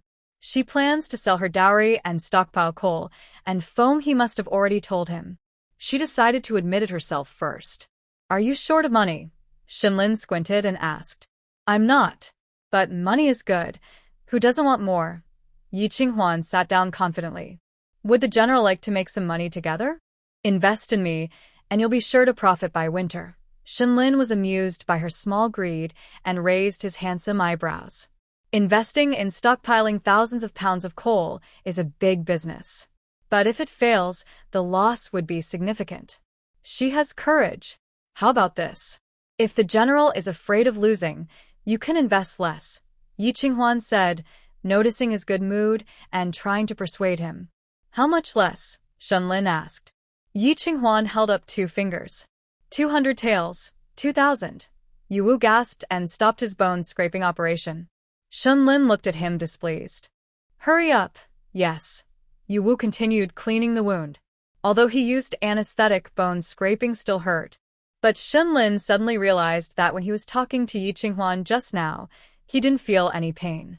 Was she helping him distract his attention? Looking at Yi Qinghuan again, he saw her lips pressed into a smile, eyes full of triumph. He couldn't help but smile slightly. All right, 2,000. Thank you, General, Yi Qinghuan said happily. With this money, her business could double immediately. Since this is a joint venture, when my mother asks about it in the future, the general can be the one to explain, Yi Qinghuan said. Shinlin raised an eyebrow. So she was waiting for him here. Making money was just a cover. Blocking the attack was the real skill. Clever little fox. He had never heard that Lady Yi from the Yi family was skilled in commerce. Where did she learn that? Yi Qinghuan felt uncomfortable under Shinlin's stare and lowered her eyes before standing up. The items have been delivered. I'll take my leave now. Wait. Shinlin picked up half an arrow from the table. Do you recognize this arrow? Yi Qinghuan thought for a moment and honestly admitted, Yes, I do. Shinlin raised an eyebrow. Yu Wu paused his bones scraping again, looking alarmed. If the lady didn't know how to identify injuries but recognized this arrow, could it be that her revealing this was a mistake? Did she really leak information this time? That would be troublesome. Sigh. Old Lady Shin was too much. She wanted the general to die. When I was young, I was almost killed by this arrow in the village. I once survived by having my bones scraped to heal my injuries, Yi Qinghuan said slowly. Shinlin squinted and asked, Zhuangzi, General, you probably don't know. I am not Yi Friend's biological daughter. I was sent to Zhuangzi right after I was born and only brought back before my wedding, Yi Qinghuan said openly. Her honesty made her hard to read. Shinlin felt he needed to investigate Yi Qinghuan carefully. But, since she is not the legitimate daughter of the Yi family and married into Shin's family, shouldn't she hide her lower status? Aren't you afraid I will divorce you? Shinlin asked. Please, Your Highness. Do as you wish, Yi Qinghuan replied indifferently. She didn't care anymore. If he divorced her, she would be free. But right now, she has little support and needs her senior brother to help her stand on her own. Her senior brother would definitely scold her. Shinlin's chest rose and fell sharply. He didn't want intimacy, didn't love managing the household, and accepted being divorced. Only one possibility remained. She already had someone in her heart. A surge of sourness swelled in Shinlin's chest, rushing to his forehead. He wanted to get angry, to lose control. General, it's over. Yu Wu wiped the sweat from his forehead. Scraping bones. Though the general didn't say it hurt, each cut made his heart tighten. It hurt the general, and it hurt him too. No, the general also felt pain. Look at the general's face, sometimes blue, sometimes white, sometimes red, like a painter's palette. General, should I give you some more anesthetic? Yu Wu asked. Get out. Shinlin spat out 2 words through clenched teeth, full of killing intent, startling Yu Wu. General, get lost. Yu Wu dared not ask more and quickly left. Yi Qinghuan thought, maybe she should leave too? Just as she was about to go, an invisible force trapped her feet, like roots, making her unable to move. The wound Shinlin had just bandaged was bleeding again. General, I won't leave, so don't use your internal energy anymore, Yi Qinghuan sighed, truly puzzled by his sudden anger. Her senior sister was right. Men's hearts are like a needle in the sea. Yi Qinghuan, do you want to give me a green hat? Shenlin suddenly appeared in front of her, grabbing her chin with his big hand. So, he was suspicious of that. Yi Qinghuan was speechless. No, then why won't you sleep with me? Shenlin pressed. General, it's probably because you refused, Yi Qinghuan said even more helplessly. You left on your wedding night, leaving the bride alone, turning into a joke across Jing. So, you want a revenge on me? Yi Qinghuan seriously doubted. He was confused. Why did he keep imagining she was unfaithful? She reached out to touch his head. Yes, it was quite hot. General, you have a fever. Stop changing the subject. Tell me. Do you want a revenge on me? No, I don't believe it, Yi Qinghuan. Love it or leave it. She quietly gathered strength in her hand, hoping to strike him unconscious, like her senior brother. But before she could act, Shenlin suddenly, thud, fell to the ground unconscious. Deputy General Yu, Yi Qinghuan shouted in surprise. Yu Wu and Zhou Nian rushed in at the same time. Seeing Shenlin lying on the ground with his eyes closed and a bleeding wound from the bandage, Zhou Nian exploded. Yi family. What happened to the general? He had a fever and fell by himself. The wound is probably infected. Quickly send for the military doctor, Yi Qinghuan said calmly. Zhou Nian glared at Yi Qinghuan and hurried off to find the doctor. Yu Wu helped Shenlin onto the bed and rebandaged his wound. Yi Qinghuan decided it was best to leave. Better for Shenlin to wake up and not find her around causing trouble. The autumn afternoon sun was warm on her skin. The garden was lush with flowers and trees, pavilions and towers, and a gentle stream flowed nearby. Yi Qinghuan returned along the same path without stopping or looking at the scenery. Feng Yu, a female general, was talkative but asked cautiously, Madam, why don't you trust us? You are here to protect me, and I have nothing to hide. No need to be cautious. Your general is too suspicious. He needs to be treated, Yi Qinghuan replied. Feng Yu felt a bit embarrassed and blushed silently. Yes, protection was just a cover. Surveillance was the real purpose. The general didn't trust the madam, so he sent her and her sister to the old house. Madam, shall we go back to the residence? Chen Yan asked. No, let's check the charcoal warehouse. Yes. The charcoal collection was managed by Chen Yan's cousin, Chong Ming. Chong Ming was of average height, smart and capable. Seeing Shun family's carriage, he hurried over. Madam, Chong Ming, is it easy to collect charcoal lately? Yi Qinghuan asked while checking inventory. Yes, it's easy. Last year, charcoal was hard to sell. This year, people are afraid it won't sell like last year, so prices are low. Also, there's high-quality red luo charcoal and golden silk charcoal. Do we want to build another warehouse and buy 10,000 jin of red luo charcoal? No need for the golden silk, Yi Qinghuan said. Golden silk charcoal was used in the palace, and she didn't want to get involved in royal business. But we're not the only ones buying. Others are collecting too. Madam, golden silk charcoal is expensive and profitable, Chongming advised. Yi Qinghuan was surprised. Who else is collecting golden silk charcoal? Young Master Jiang. He's buying a lot of golden silk and silver bone charcoal, pushing the prices down. If we buy at his price, we'll definitely make money. Is that him? Jiang Shiming was just a spendthrift. Good for nothing. He wouldn't be doing business at all. It must be Yi Qinglan, who is also relying on memories from her past life to help the young master earn money and gain favor. She is quite clever. However, gold thread charcoal and silver bone charcoal are usually used only by high-ranking officials and in the palace. Is she not afraid of being blamed for hoarding so much? Madam, shall we take it? Chongming asked. No, we won't. Yi Qinghuan waved her hand. We need to keep our charcoal collection secret. Don't let the young master find out. Madam, you're doing this to keep it hidden. I understand, Chongming replied. Chen Yan said you are good at working and she's right, Yi Qinghuan said happily. Chongming felt uncomfortable and looked at Chen Yan, who blushed like a sunset and quickly found an excuse to leave. Yi Qinghuan understood. This cousin and sister are in love. With this in mind, she felt more at ease. The amount of good charcoal is small. Later, young Master Jiang might also collect red raspberry charcoal. You should start early and store the charcoal properly.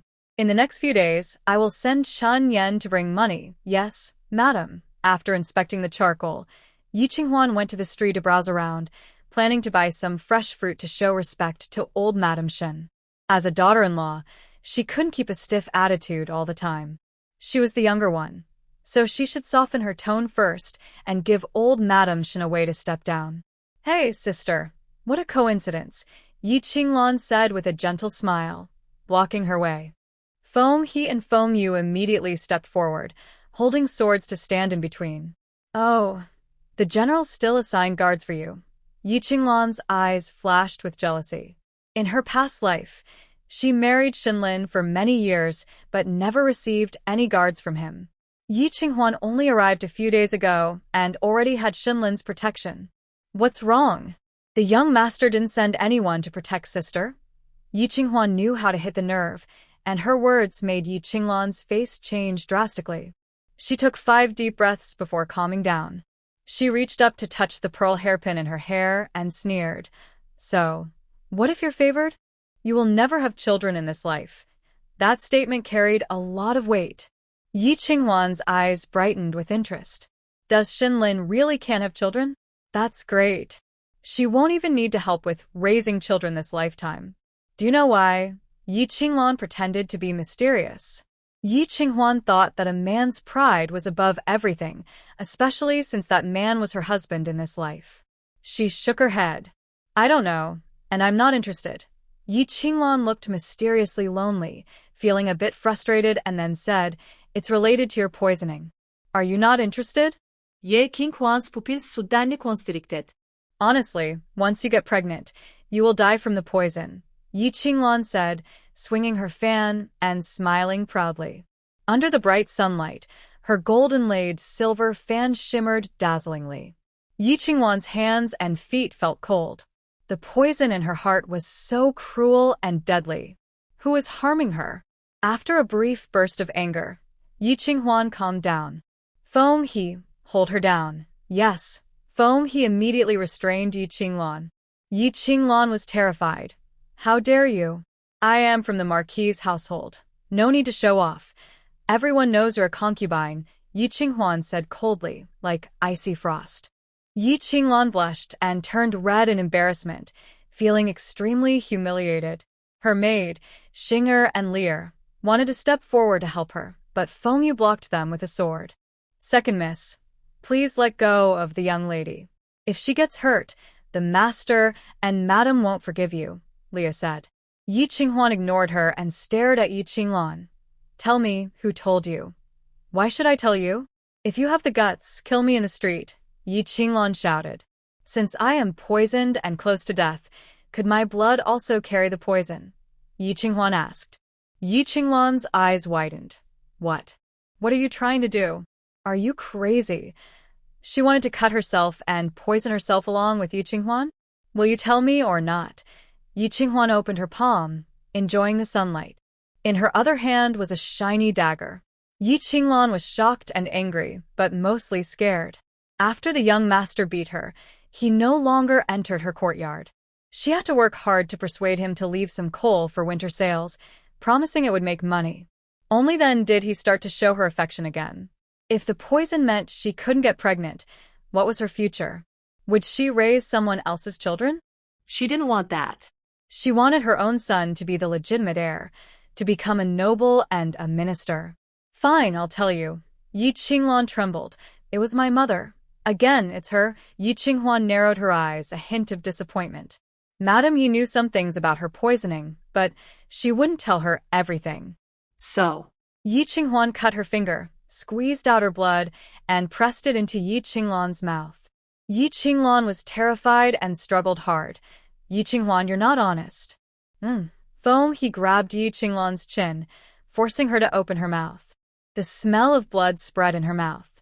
Yi Qinglan was going crazy, kneeling on the ground, clutching her neck and retching.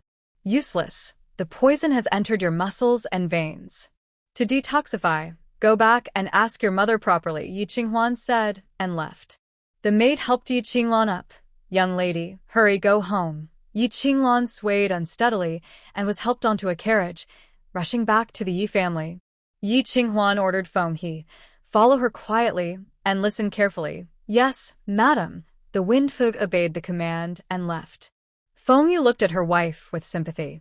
Her wife was so pitiful, just married. She was already poisoned and couldn't have children. This matter must be reported to the general. Snap! Before Yi Qinglan could finish crying out, she was slapped. "How could you be so foolish? I told you not to reveal anything, yet you stupidly told Yi Qinghuan?" Lady Yi scolded angrily. Yi Qinglan covered her face, heartbreaking. "Mother, I was wrong. What's the use of admitting fault now? If you're poisoned, your life is over." Lady Ye's eyes darkened with anger. It was as if she saw Bai's wife, pregnant, vomiting blood every day. The doctor said the poison was incurable. Bai's wife wouldn't survive until the baby was born. It was a matter of time before she died. No one knew how Bai's wife managed to hold on until Yi Qinghuan was born. Then she died. But Bai's wife didn't know that the poison was hereditary. The daughter she fought to give birth to wouldn't live long. She raised her for 15 years on the estate, almost dying several times. "Mother, please save me." Yi Qinglan knelt and begged, crying. "Mother, I want to be the main lady of the noble family. I want to live, to have a son to cherish. Mother, please help me." "How can I help you?" Lady Yi sighed, pulling herself out of her memories. "First, find a doctor to see if you are really poisoned. If it's true, don't resist. It can't be cured." "Mother." Yi Qinglan was terrified. Her new life had just begun. She didn't want to die. She hadn't become the young master's wife, nor received the official title. She hadn't yet taken revenge on Yi Qinghuan. Great people can endure hardships. If you're so impulsive, what will happen? Lady Yi truly felt disappointed. But since it had already happened, she couldn't just watch her daughter die. She ordered someone to invite Old Song. Xing'er and Li'er helped Yi Qinglan up, then assisted her in washing her face and changing clothes. Yi Qinglan's face was pale and defeated, full of regret for seeking Yi Qinghuan today. If she could have another chance, she would definitely hold back and not tell Yi Qinghuan. Soon, Old Song arrived. After checking her pulse, he said, "Lady Yi, Miss is only stressed and has no serious illness. Not poisoned? I didn't find any signs of poisoning." "I'm not sure what Miss Yi meant by poison." Yi Qinglan didn't understand and looked at Lady Yi. Lady Yi was cautious and pondered. "We don't know for sure, just suspect poisoning. According to my judgment, she isn't poisoned." "That's wonderful." Yi Qinglan was overjoyed. Lady Yi was also very happy and gave a silver ingot weighing 5 taels as the consultation fee. No poisoning occurred. Everything can proceed as planned. "Mother, Yi Qinghuan is now favored because she is the legitimate second daughter. Since she is already married, why not reveal her background and let her see what happens without her stepmother's support?" Yi Qinglan said. Madam Yi has long hated Yi Qinghuan deeply. She took so much dowry but refused to let her brothers pursue their careers. Today, she even tried to poison her precious daughter. She wishes she could now tear Yi Qinghuan apart and throw her at the Bai family's grave. "All right, go ahead. But Lanner, remember to be careful and not act impulsively again." "Mother, you can rest assured, I won't do it myself." Back at the general's residence, Yi Qinghuan went to Fusho Hall to pay her respects. "Mother, my wife saw fresh, full lotus pods in the street and bought some for you. That's thoughtful of you." Old Lady Shin said kindly, not holding any grudge over the night she was provoked. Yi Qinghuan felt a little relieved. She washed her hands and peeled lotus seeds for Old Lady Shin, carefully removing the lotus core with a toothpick. Old Lady Shin was very pleased. "I heard you went to Huashi Villa." "Yes. The general lost something, probably important military documents, so I sent them quickly." "Did Lina stop you?" Yi Qinghuan thought for a moment, but didn't clearly dismiss her. She said, "No." "Good." Old Lady Shin sighed in relief. "Qinghuan, in the future, go visit the other garden more often. You just got married, and it's good to build your relationship." Su Jin Xiao, who was nearby, fidgeted with her handkerchief. Yi Qinghua noticed her small action and smiled. All right, next time I'll go with my sister. No need, you can go alone, old lady Shin said. Yi Qinghua was secretly surprised. Su Jinxiu was the old lady's niece, carefully nurtured by her. Didn't she want Su Jinxiu to be more favored? Madam, you don't know that the general won't let me step into Huaxi Villa even half a step, Su Jinxiu said, her eyes already red. Her grievance was so pitiful that I felt sorry for her. Ye Vingquan. She was able to stay so long in Huaxi Villa today, thanks to Shenlin's face. Qinghuan, from now on, it's up to you to win Linner's heart, old lady Shin sighed. It was a difficult task and she just wanted to refuse. Yi Qinghuan gently said, Mother, since the general and Miss Zhou are fond of each other, why not bring her home?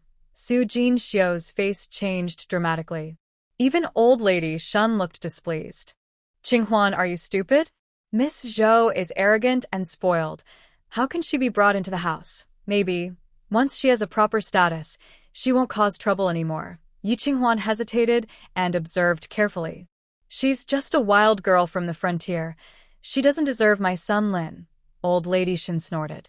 Qinghuan, don't speak for her anymore. Yes, mother. Yi Qinghuan continued peeling lotus seeds, feeling curious inside. In a wealthy family, who doesn't have 3 wives and 4 concubines? Even General Shen had 2 concubines before he passed away. What did Zhou Niannian do wrong? Why do they prefer Shenlin to stay outside rather than let her in? She sat briefly with the old lady as a gesture, then prepared to return to her own courtyard to rest. After running around outside all day, she was very tired. She also didn't know when Shenlin's investment would arrive. Passing by the pond, Li Lan suddenly appeared from nowhere, blocking the path with a sarcastic tone. Oh, isn't this the head lady of our general's residence? Just recovered from illness and busy pleasing your mother-in-law? Did you get the token yet? Older sister-in-law, Yi Qinghuan frowned. Don't call me that anymore. From now on, call me younger sister-in-law. Anyway, we are of different status. Always lower, Li Lan said with a hint of mockery, showing no friendliness. Yi Qinghuan knew she was still upset about the day she was deprived of the right to raise Ru'er, nearly causing harm to Ru'er. Thinking of that day made her feel uncomfortable. So she endured her temper and said softly, Older sister-in-law, I was wrong that day. I've used the steward's authority to regain your right to raise Ru'er. I won't interfere with Ru'er's appointments in the future. Ha, so noble-sounding. If you hadn't taken Ru'er away, would the subsequent events have happened? It's you who almost caused Ru'er's death. Li Lan's eyebrows furrowed, teeth clenched in hatred. Ye Vingquan fronet. The truth is clear in your heart, older sister-in-law. If you have grievances, go seek revenge. Why take it out on me? Humph, you're not innocent either. You're all in this together. Pretending to be good, acting like the innocent and the guilty. None of you are good people, Li Lan cursed. Since you think I'm a bad person, then be on your guard, Yi Qinghuan said, and left. Clearly, it was old lady Shen who wanted to harm Ru'er. What's the use of taking her anger out on her? Yi family, don't think I don't know who you are. You're not worthy to be part of the Shen family. Enough, Li Lan was about to continue speaking when her younger brother Shenyan hurriedly interrupted her. Seeing her husband, Li Lan got even angrier. It's all your fault that our mother and son are being bullied. Why did I marry such a useless man? Shenyan blushed with embarrassment. My sister-in-law is a good person. If it weren't for her, would Ru'er have come back? Good for nothing. I believe they are deliberately acting together to deceive us. And you still help her speak for her, sob. Li Lan was pulling at Shenyan, crying non-stop. Chen Yan angrily said, Madam is the main wife. Even if she doesn't manage the household, she has the right to punish her according to family rules. I am also a concubine, Yi Qinghuan said lightly, making Chen Yan afraid to speak further. If the Shen family found out that the madam was not the legitimate wife, the consequences would be unthinkable. At best, she would lose favor and fall into neglect within the household. At worst, she could be dismissed. Ask around, did Li Lan used to cause trouble like this with Su Jinxiu? Yi Qinghuan asked. Chen Yan shook her head. I heard about it long ago, but it never happened. Yi Qinghuan narrowed her eyes. That night, when she used the steward's authority to save Ru'er, she clearly felt Li Lan was touched. But today, Li Lan's attitude was worse than before. Most likely, someone had stirred her up. The general's residence is divided into east and west courtyards. The main wife and her family live in the east, while Uncle Second and Uncle Third's families stay in the west. Uncle Second and Uncle Third are both born of the old general's concubines and rarely come to the east courtyard. Because they are illegitimate children, they are often suppressed by the main family, so they tend to associate more with Li Lan. Was it them stirring trouble? Or Su Jinxiu? Yi Qinghuan couldn't be sure at the moment, so she decided not to think about it and asked Chen Yan, "Has Feng He returned?" Not yet. Yi Qinghuan estimated the time and guessed Feng. He had probably gone to report her poisoning to Xinlin first. Never mind. She decided to lay everything out clearly. If she was going to leave, it was better to do it early. Young sister-in-law. Xinyan caught up, his hair and clothes disheveled, with a few scratch marks on his face, looking very embarrassed. But he still forced a friendly smile and said, "Young sister-in-law, I'm really sorry. Your sister-in-law has a bad temper." That day, Ru'er scared her badly. "Please don't take it to heart. Big brother, I won't hold it against her today. But please understand, the situation with you and the big sister-in-law isn't my fault. If you keep venting your anger on me, I won't tolerate it forever." Yi Qinghuan remained calm, but there was a commanding presence in her words, showing her quiet strength. Xinyan once again felt that this 15-year-old new wife, although not yet in charge of the household, already seemed more like the main wife than Su Jinxiu. The general's residence would eventually fall into her hands. Offending her would make life even harder in the future. So he quickly agreed, "I understand. I'll talk to my wife later. Just live your life well. There's always hope," Yi Qinghuan said. "Thank you for understanding, young sister-in-law." Xinyan bowed in greeting and hurried back to find Li Lan. Yi Qinghuan shook her head. Who was really in charge here, this couple or her? At Huaxi Villa, Xinlin finally woke up. Zhou Nian was lying by the bed, holding his hand and crying loudly. "General, you scared Nian to death." "Boo-hoo, where's the lady?" Xinlin tilted his head, searching for her gaze. Zhou Nian's crying suddenly stopped. "General, the lady has already gone back," Yu said. Xinlin looked a bit unhappy. She had a fever, and he stayed up most of the night. He was injured and had a fever, yet she just left without a word? "General, Feng He has been waiting for a while, saying she has important news to report," Yu added. Xinlin wanted to sit up, but Zhou Nian quickly pressed him down. "General, rest a bit longer. The doctor said you can't have another fever, or it could be life-threatening," she urged. "Go out and let Feng He come in," Xinlin snapped, pushing Zhou Nian aside. "Then I will go make porridge," Zhou Nian said sadly, stepping back cautiously. Feng He entered with a serious expression. "General, the lady has been poisoned," she reported. "Who did this?" Xinlin's face changed dramatically. "How dare anyone harm my woman? Are they tired of living? It's a poison she was exposed to before marriage. Lady knows a little about it. She said the poison is incurable, and the poisoned person cannot get pregnant, or they will die from the poison," Feng He explained. Xinlin was stunned. So terrible? Also, the lady is not Lady Ye's biological daughter. She is a concubine's daughter, raised on the estate. She was brought back just a few days before the wedding, Feng He continued. The lady has already stockpiled over 10,000 jin of charcoal. But young Master Jiang is also stockpiling charcoal. Xinlin didn't react to the rest of the report. His only concern now was what poison Yi Qinghuan had been poisoned with. Who poisoned her? "General, Yi Qinghuan plans to reveal the lady's background. It might cause a stir in the household." Xinlin's face darkened. "Prepare the horses. We're returning to the estate." When they returned to Jinfeng Courtyard, there was an uninvited guest. "Qinghuan is back. Let's wait and see." Second Aunt Qin and third Aunt Yu sat properly in the hall, eating icy sweet treats, with 3 or 4 empty bowls on the table. Spring Yen looked pale. That was a special dessert the lady had ordered from the small kitchen before she left. To get a bowl, the lady even spent money to dig a small ice cellar. But she didn't get to eat any, and it was gone. Qinghuan, your small kitchen makes really good ice treats. The rose fragrance is better than the ones in Jade Taifei Palace, Qin said, still craving more. But both her and her sister-in-law had already eaten 2 bowls each and felt embarrassed to ask for more.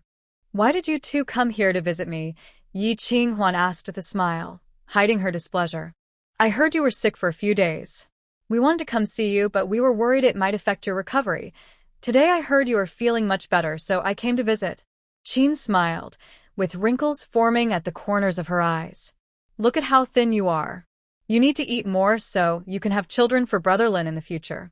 Don't be like Su Jinxiu, who hasn't been able to have a child in years. She's useless. Yu's face was thin and sharp, with a harsh look. Qin, and you are not good people. In her past life, Yi Qinglan was often used by them. When Yi Qinglan was suffering, they also stirred trouble.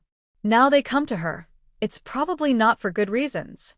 She forced a smile. Thank you both for your concern. Chunyu, please peel some lotus seeds I bought today for the ladies to try. Yes. Chunyu washed her hands and peeled the lotus seeds. Chanyan brought tea, interrupting Qin and Yu's complaints. You looked a bit upset. Qinghuan, Brother Lin really treats you well. He even built a small kitchen and dug an ice cellar. In the whole general's residence, you are the most spoiled. Yi Qinghuan slightly frowned. Third aunt, I've managed the household for the general's residence all my life. I should enjoy the best. If you say otherwise, I feel uneasy. You are the head lady. Besides, it's not your money that's being spent, you said as if she didn't understand.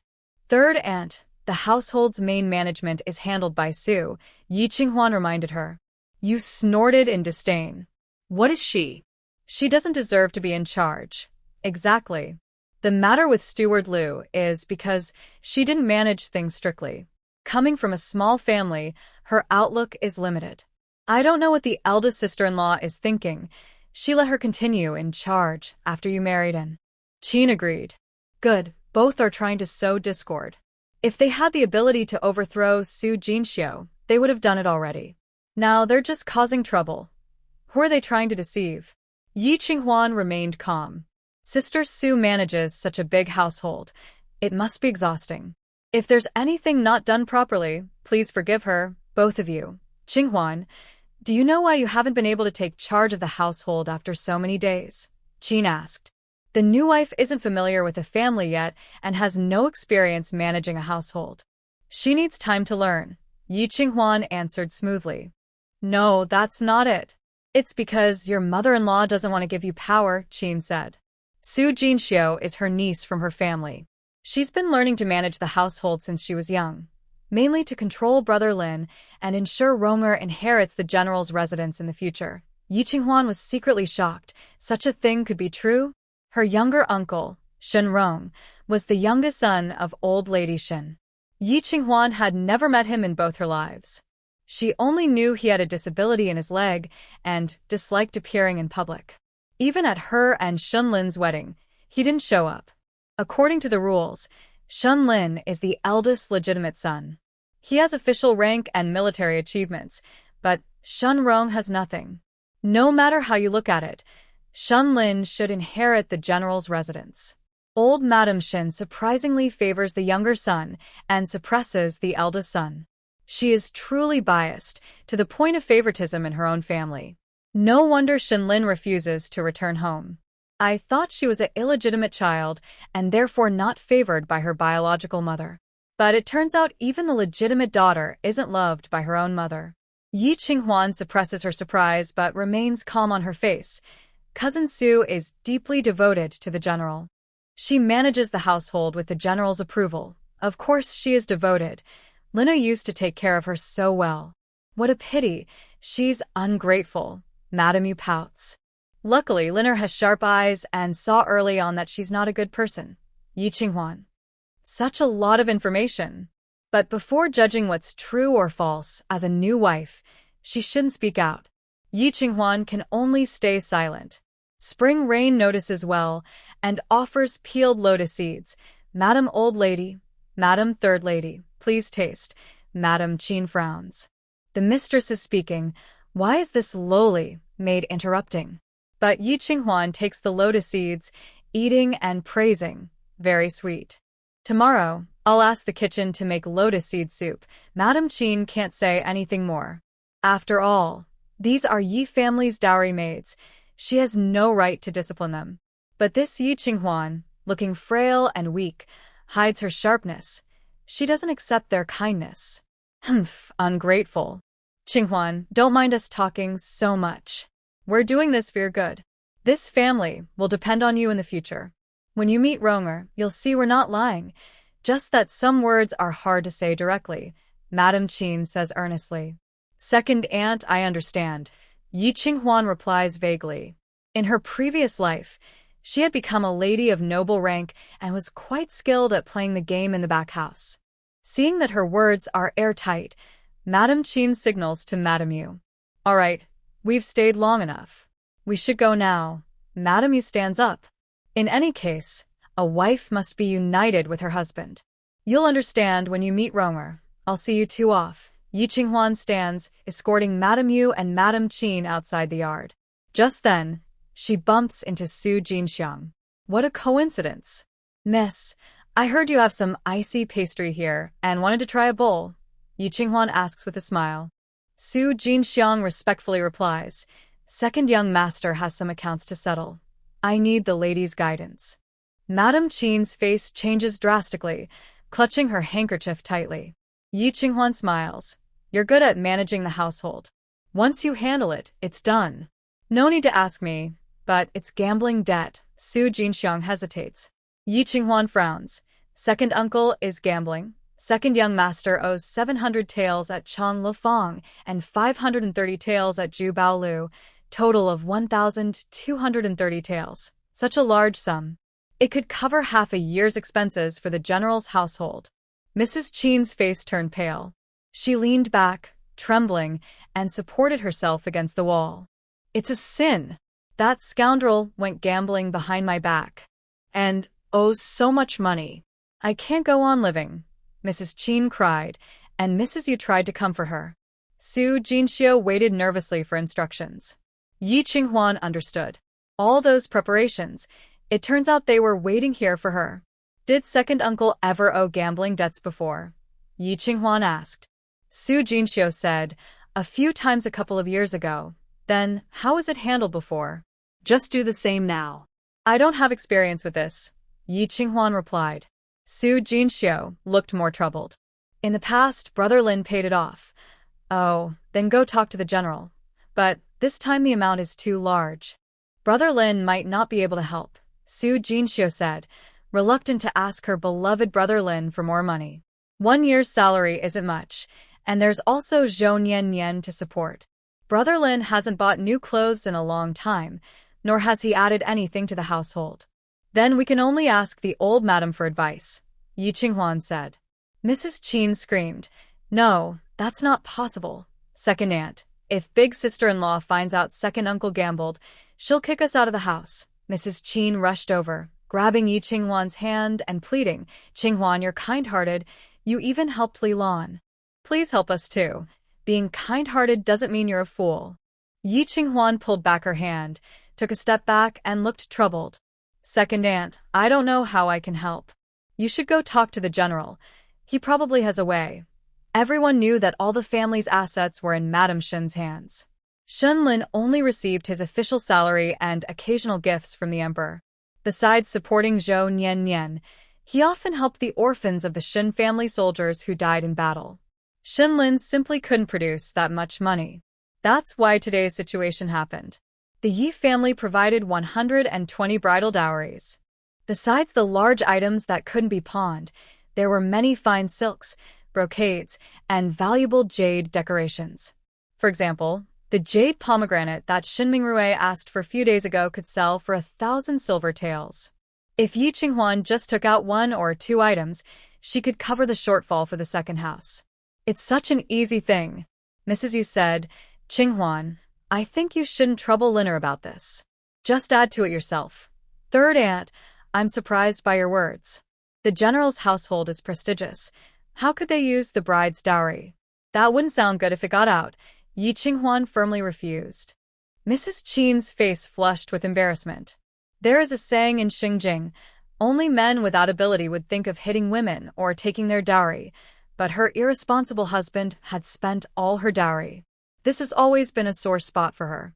Now, Yi Qinghuan feels a sharp pain from it.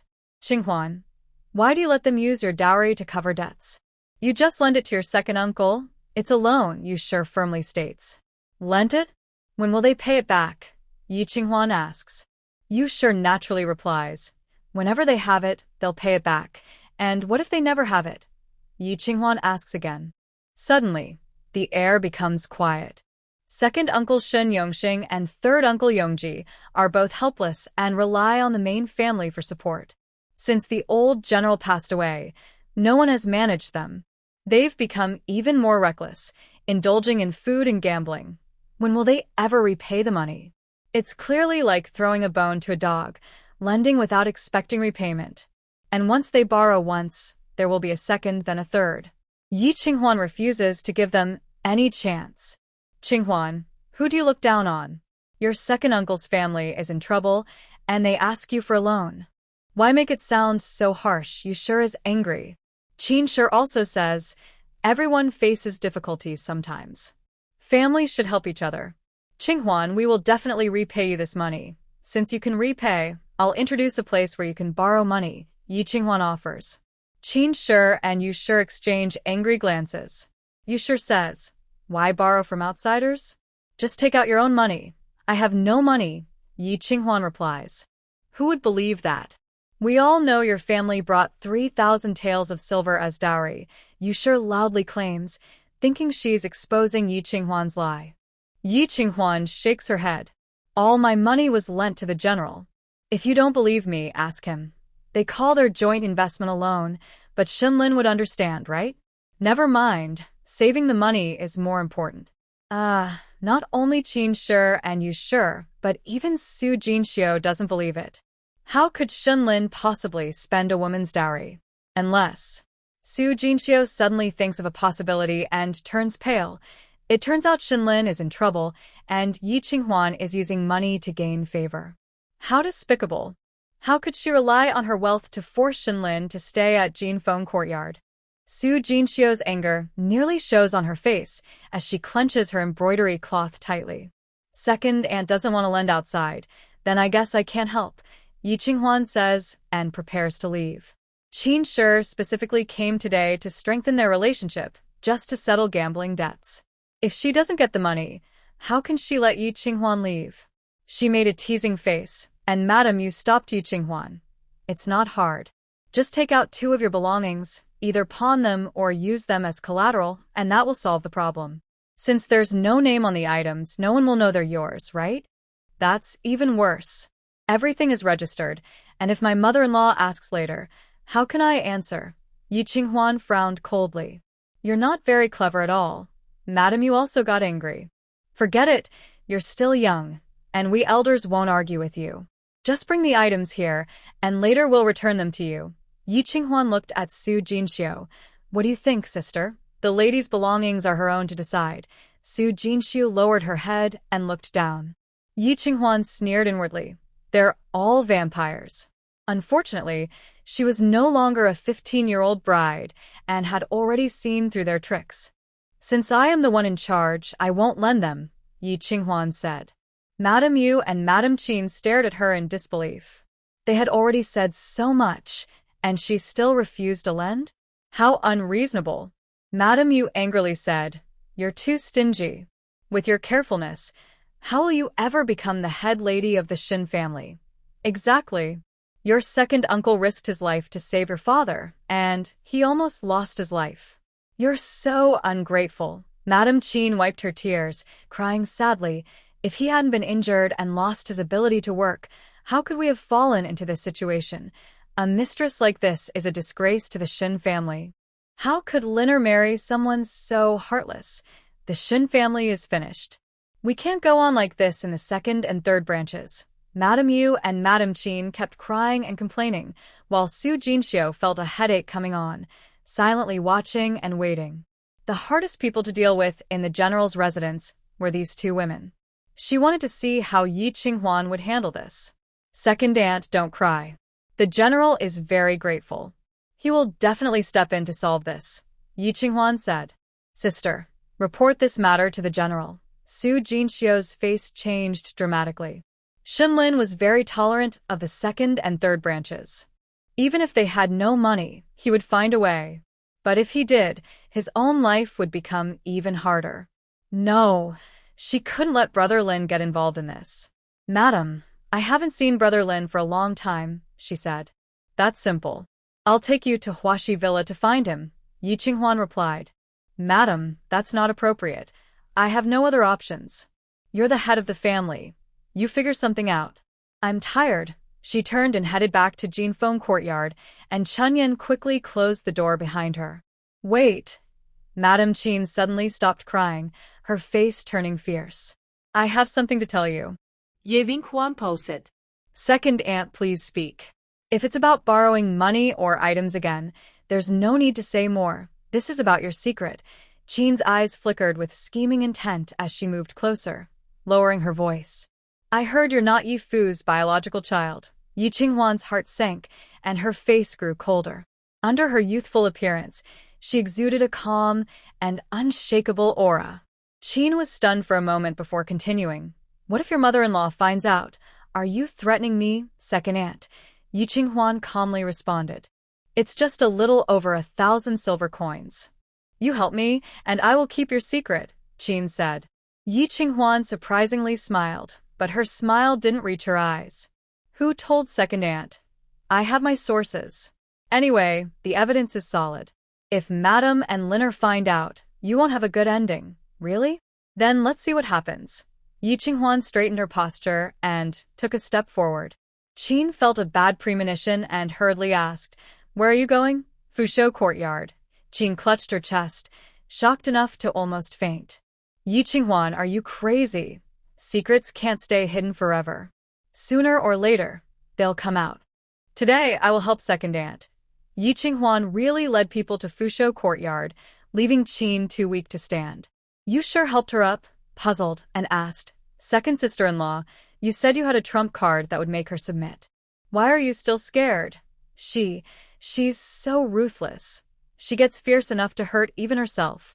Su Jinxiu didn't understand and saw Yi Qinghuan, who had just been angry, now calm and victorious. She hurried to follow.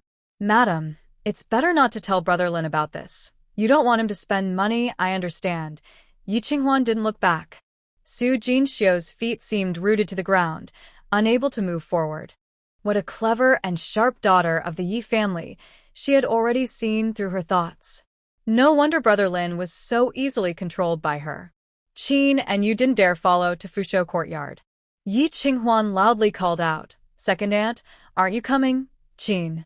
This trip would expose her husband's gambling debts. Second sister-in-law, she's so arrogant. She doesn't respect elders at all. Let's go find big sister-in-law to complain, you said.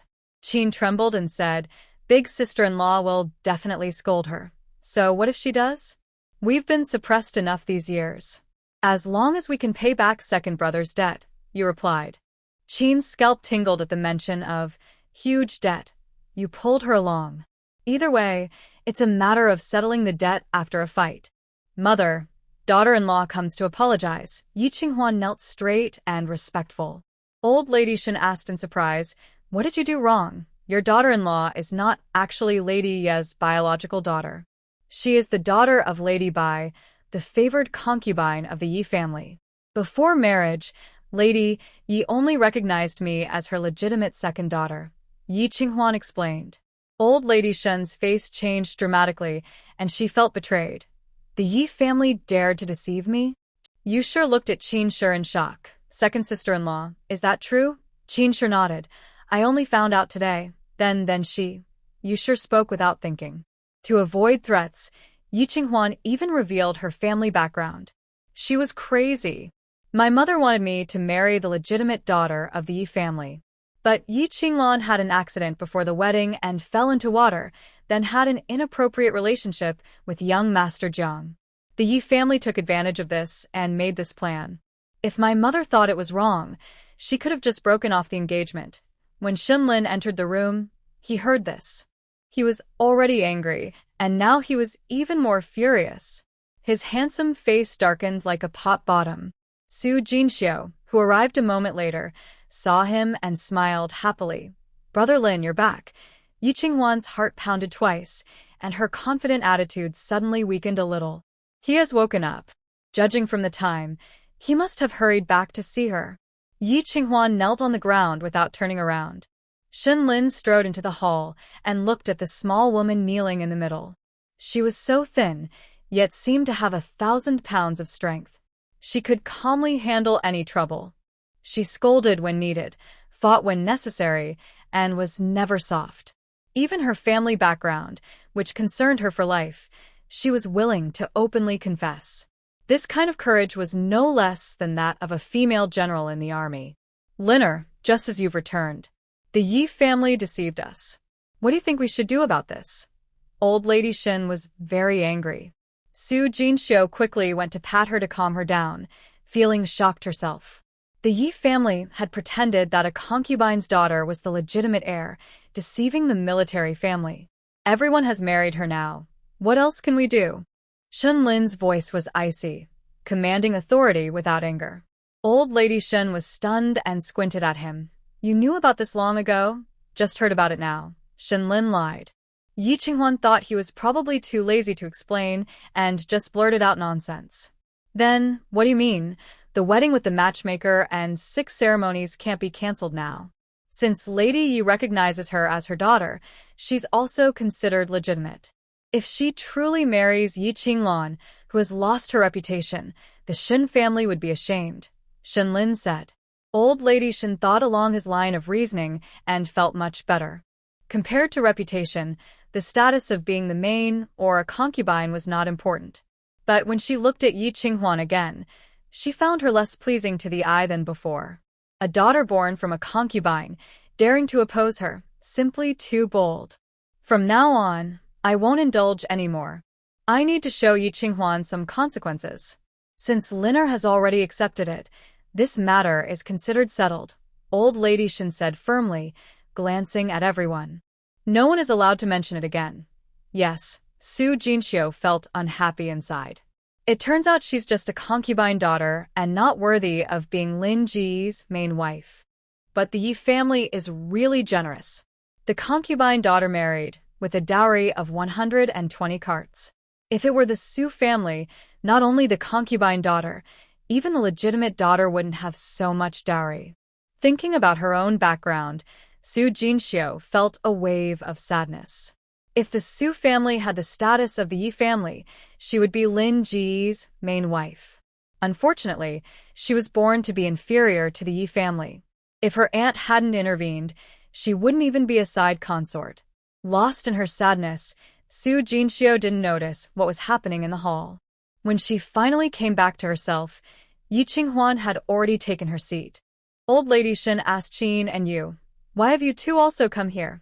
"Big sister-in-law, we just visited Qinghuan at Jinfeng Courtyard." "And came together," Yu said evasively. Old Lady Shin didn't like these two sisters-in-law and gave them a cold look. "You all heard what I said. Don't speak nonsense outside." "Yes, we will listen to big sister-in-law." Qin and Yu looked timid, like quails, not daring to say another word. "Mother, I have something else to report," Yi Qinghuan said. Old Lady Shin frowned and asked, "What is it?" "Second uncle owes gambling debts, and now they are coming to ask for money." "What should we do?" "Qin, can't you say it more nicely?" The Shin family had lived together for 30 years. Old Lady Shin knew well what kind of person the second branch was. She asked, "Qin, how much does he owe?" 1,230 taels. "How much?" Qin shrank back, her face turning purple. "We told him many times not to gamble, but he didn't listen." "How much money does the family have to lose?" Old Lady Shin slammed the table in anger. Su Jinxiu quickly comforted her. "Mother, don't be angry. Your health is more important. How are you in charge?" Old Lady Shin shouted at her. Su Jinxiu felt very wronged. As the head of the household, She managed the people below. How could she control the elders? Seeing this, Yi Qinghuan felt even more grateful that she didn't take on the family management role. Second uncle gambles, who can control him? Shen Lin said fairly. Su Jinxiu was immediately moved to tears. Brother Lin. Looking at Shen Lin with a pitiful expression, she hesitated, unable to speak further. Madame Shen frowned but held back her anger. Mrs. Qin, this matter came from the official. But if there is a next time, don't blame me for being harsh. Thank you, sister-in-law, Mrs. Qin said gratefully, tears streaming down her face. Mrs. Yu was unhappy. That was over 1,000 taels of silver. Covering the second household's debts meant the third household would get fewer benefits. Her eyes turned quickly, and the clever Mrs. Yu thought, sister-in-law, third master doesn't gamble. But his business was poorly managed, and both shops lost money this year. Could he get some support from the officials? If he can't manage, he should return the shops to the government, Madame Shen said impatiently. Mrs. Yu hesitated. No need, no need. Losing money this year doesn't mean next year will be the same. Third master will learn from this and manage well. Too many things to do, every day. Everyone leave now, Madame Shen ordered. Mrs. Qin and Mrs. Yu quickly left. Yi, your matter has some secrets, but you shouldn't hide them until now. Go to the ancestral hall and kneel for a night to sincerely apologize to our ancestors, Madame Shen said. Yes, Yi Qinghuan went to kneel, without saying a word. People should know how to judge the situation. The Yi family lied first, and kneeling in the ancestral hall was the lightest punishment.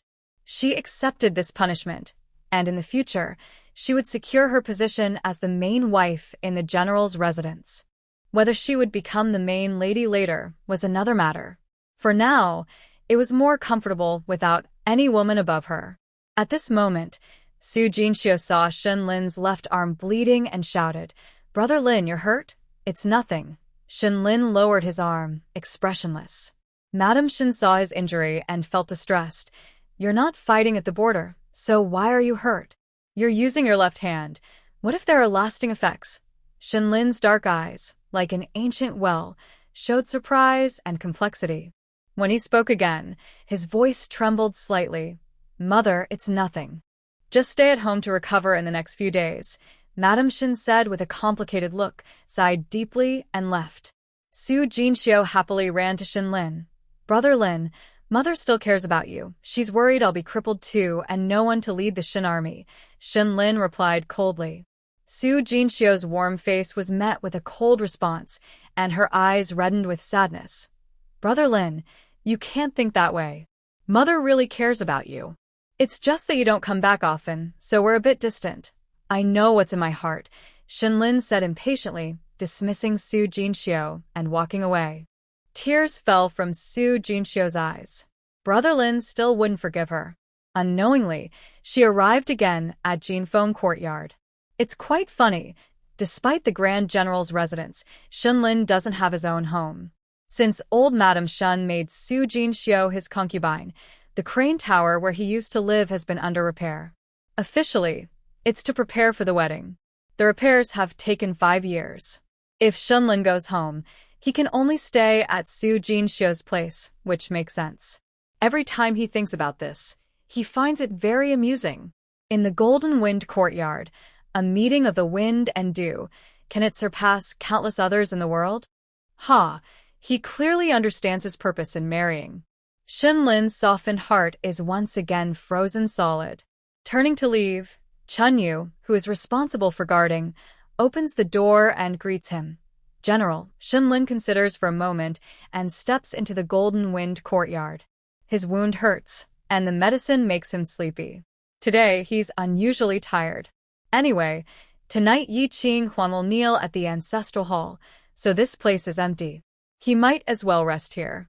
The bright red decorations from the wedding have been taken down, replaced with elegant decor. Various delicate ornaments and books adorn the room, simple yet luxurious. Shen Lin casually picks up a jade plate with a lifelike jade pomegranate. Is this the one that Ruer broke? Yes. Chun Yu, unsure of Shen Lin's thoughts, feels anxious. Old Madam said to send it for repair, but Our Lady said no need. It looks pretty this way too. Shunlin manually pieces the two halves of the pomegranate together, looking at it again and again. The two halves look good. Chunyu. Just protect your nephew. What's the poison your wife has been affected by? Shunlin asks. Chunyu is startled and immediately kneels. General, it's okay to speak freely. I don't know the details.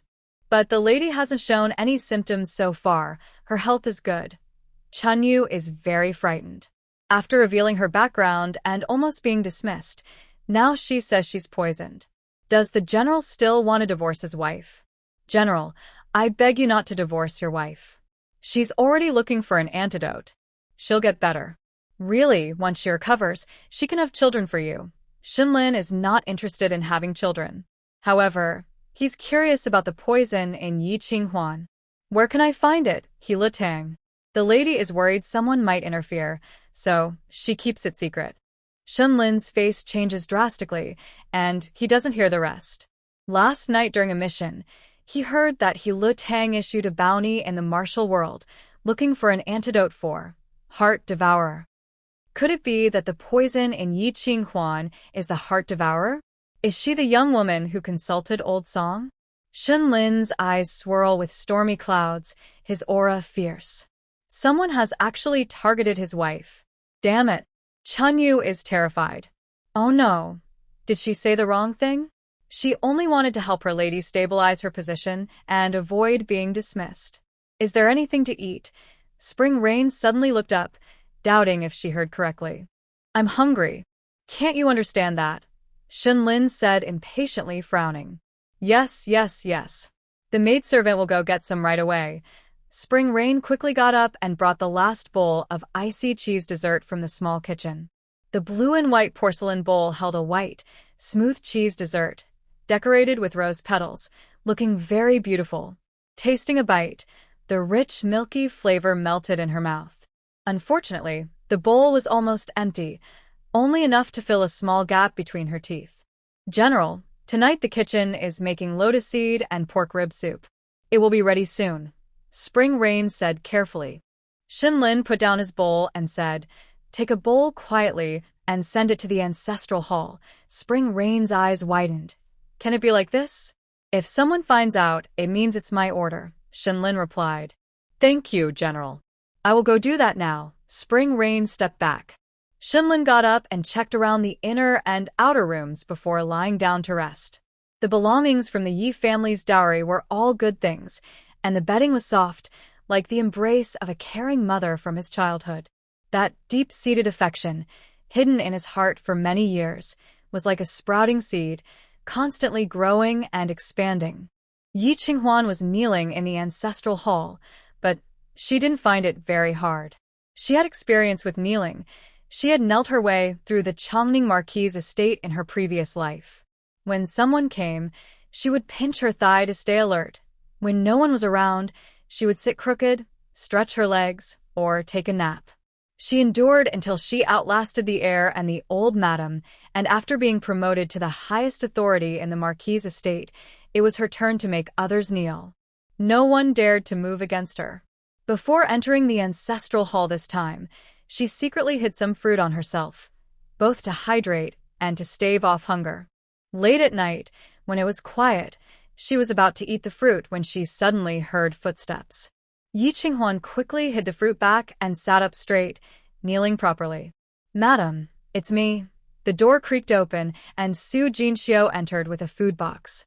It contained rice, meat, vegetables, and soup, all prepared according to Yi Qinghuan's usual preferences. Madam, are you hungry? Eat something to fill your stomach, Su Jinxiu said softly, setting out the food. Yi Qinghuan asked, If others find out, my sister will also be punished. It won't happen. I've already sent everyone away, Su Jinxiu replied with a gentle smile. Her tender and caring look was very comforting, truly worthy of being the charming lady of the general's estate. If there's food, why go hungry? Yi Qinghuan picked up her bowl and ate, with Su Jinxiu beside her. After she finished eating, she put everything back into the food box. Madam, no one will be guarding outside tonight. You can relax. Su Jinxiu hinted that she didn't need to keep kneeling all the time. Yi Qinghuan understood and nodded, saying, "Thank you for coming to see me. Madam is straightforward. I respect that," Su Jinxiu replied. "Today, the second old madam is using her background to threaten you, isn't she?" "Yes. The second old madam really is too much." "How can she do this?" Su Jinxiu sighed. "Old master is known for acting improperly, and he's caused trouble for the whole household. Yet, the Yi family keeps madam's background a secret. How does the second old madam know?" Yi Qinghuan smiled faintly. "It must be Yi Qinglan's doing. The Shun family values this marriage. Yi Huai forced her to marry, so they wouldn't reveal her secret easily. But Yi Qinglan is different. Yi Qinglan blames her for all her past hardships. How can she like her? I think madam shouldn't have admitted it today. Even if there's a fuss, the Yi family would still protect her." Su Jinxiu sighed, feeling sorry for Yi Qinghuan. "It doesn't matter. Secrets can't stay hidden forever," Yi Qinghuan said calmly. "At worst, I'll just be dismissed." Today, Xinlin defended her at the ancestral hall, which was a surprise. "Don't worry too much now. As long as you can keep Xinlin's heart, my aunt won't bring up her background again," Su Jinxiu said. Yi Qinghuan shook her head. "I can't do that. No, Xinlin treats you differently. Look at the kitchen and guards. Those are exceptions." Today, when her background was exposed, Xinlin still spoke up for her. "As long as you want, you can surely keep Xinlin's heart." Su Jinxiu's eyes shone with hope. Yi Qinghuan thought Su Jinxiu really liked Xinlin. Sadly, childhood sweethearts can't compete with sudden love, and she lost to Zhou Nian. "Madam, you must have a son." Yi Qinghuan's eyes twitched. With Xinlin's timid nature, how could she have a child? Does she have to create a child out of thin air? "Madam," Su Jinxiu's tone grew more urgent. Ye Winghuan hesitated. "I think children should be born with love. If the general doesn't want that, then don't force it. Does madam want Zhou Nian to have a legitimate heir?" Su Jinxiu's eyes flashed with hatred. "Madam, this is absolutely not allowed. Xinlin can't have children, but Zhou Nian already has a child. That's risking her life." But Su Jinxiu was so worried. Was she misunderstanding something? Yi Qinghuan frowned, carefully asking, "Can Xinlin have children?" "Of course. The general can have children. It's just that he's not allowed to have children with Zhou Nian right now," Su Jinxiu said with mixed feelings of hatred and sighs, her expression complex. Yi Qinghuan suddenly realized, the one who can't have children isn't Xinlin, but Su Jinxiu. Yi Qinghuan felt a bit disappointed and mostly worried. Xinlin's health was fine, but sooner or later, she would have to share a room with him and have children. What a difficult life this is. "Madam, I will think about it. It's not safe to stay here too long. You should go back now." "Yes." Su Jinxiu finally left. Ye Winghuan massaget her temples, failing irritated. Even the secondary wife is urging her to have children. What a hard life. "Madam, it's me." Chunyu sneaked in like a thief. Yi Qinghuan was startled. "Chunyu? Why are you here? If someone sees, you'll get into trouble." Recalling the scene from her past life where Chunyu was beaten to death by Jiang Shiming, her face turned pale. No, this time she wouldn't be a concubine. She was the main wife now and had to protect Chunyu. "The general asked me to bring pork rib and lotus seed soup. If anyone finds out, I'll have to reveal the general's secret." Chunyu giggled. Yi Qinghuan relaxed a little. It's already dark. Has the general not left yet? He has already rested. Where did he rest? Of course, in Jinfeng Courtyard. "Madam, it turns out Jinfeng Courtyard was the general's old residence called Hilu." Chunyu kept chatting about the latest news she had gathered, but Yi Qinghuan's eyes widened in shock, not listening to a word. All she knew was, Xinlin was not leaving, was staying in her room, sleeping in her bed, covering her quilt. And he was strong and healthy enough to have children. "Madam, are you okay?" Chunyu asked worriedly. "I'm fine. I've already eaten. You can take it back," Yi Qinghuan said listlessly, like a withered eggplant. When she confirmed from Su Jinxiu that Xinlin could still have children, she felt something was wrong. Now it was even worse. She didn't want to have children, and she definitely didn't want to do that kind of thing with Shenlin. Chunyu, when the general is about to leave, you must not stop him. And don't mention me in front of him, Yi Qinghuan instructed. Chunyu helplessly shook her head. Understood. The next morning, Shenlin woke up in Jinfeng courtyard, where breakfast was already prepared in the small kitchen. But Yi Qinghuan was nowhere to be seen. Is she still kneeling at the ancestral hall? Shenlin asked. Foam, he replied, returning to the general. Chun Yu and Chun Yan have gone to fetch madam. Shenlin nodded. Suddenly, he felt a bit regretful. He should have pulled Yi Qinghuan aside more last night. Her heart was not strong, and she was too frail. She might have fainted from kneeling all night. While he was lost in these thoughts, Su Jinxiu came holding a box. Brother Lin, she said. Shenlin didn't look up and continued eating breakfast. With sharp features under the warm sunlight, her face still looked cold and unapproachable. Brother Lin, are you short of money? Su Jinxiu asked as she sat opposite him at the table and opened her box. It was filled with gold and silver jewelry, along with a few banknotes. What do you mean? Shenlin put down his chopsticks, looking expressionless. Su Jinxiu smiled sweetly and obediently. Brother Lin, this is my secret savings. The old lady doesn't know. You can take it to help with daily expenses. No need. Shenlin was not moved at all, and even found Su Jinxiu's actions very funny. He was no longer the young boy he once was. The military house couldn't deduct a single cent from him. Brother Lin, I know you're angry, but I truly mean well for you. This is all I have. Su Jinxiu's eyes reddened, but she hesitated to speak. Shenlin lost his appetite and stood up to leave. Brother Lin, Su Jinxiu chased after him, holding her box. But Shenlin was tall and quick, and she couldn't catch up. Not far from Jinfeng courtyard, they met Yi Qinghuan. Get down on your knees. She had been kneeling all night, so her legs must be uncomfortable. Chun Yu and Chun Yan supported her on either side, walking with difficulty. Shenlin's heart clenched uncontrollably as he strode forward.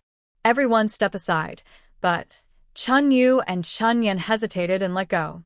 Yi Qinghuan's body swayed as if she was about to fall. In the next second, Shenlin caught her. She was shocked, eyes wide. General, you're so stupid, Shenlin muttered softly as he carried her back to Jinfeng courtyard. He was tall and poised, carrying her easily.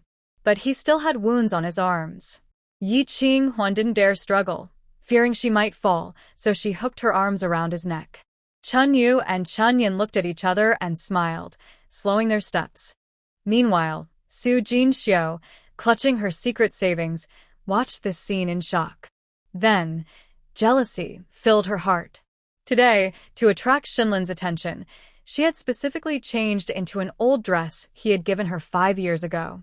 But he had a new person now and had long forgotten the old colors.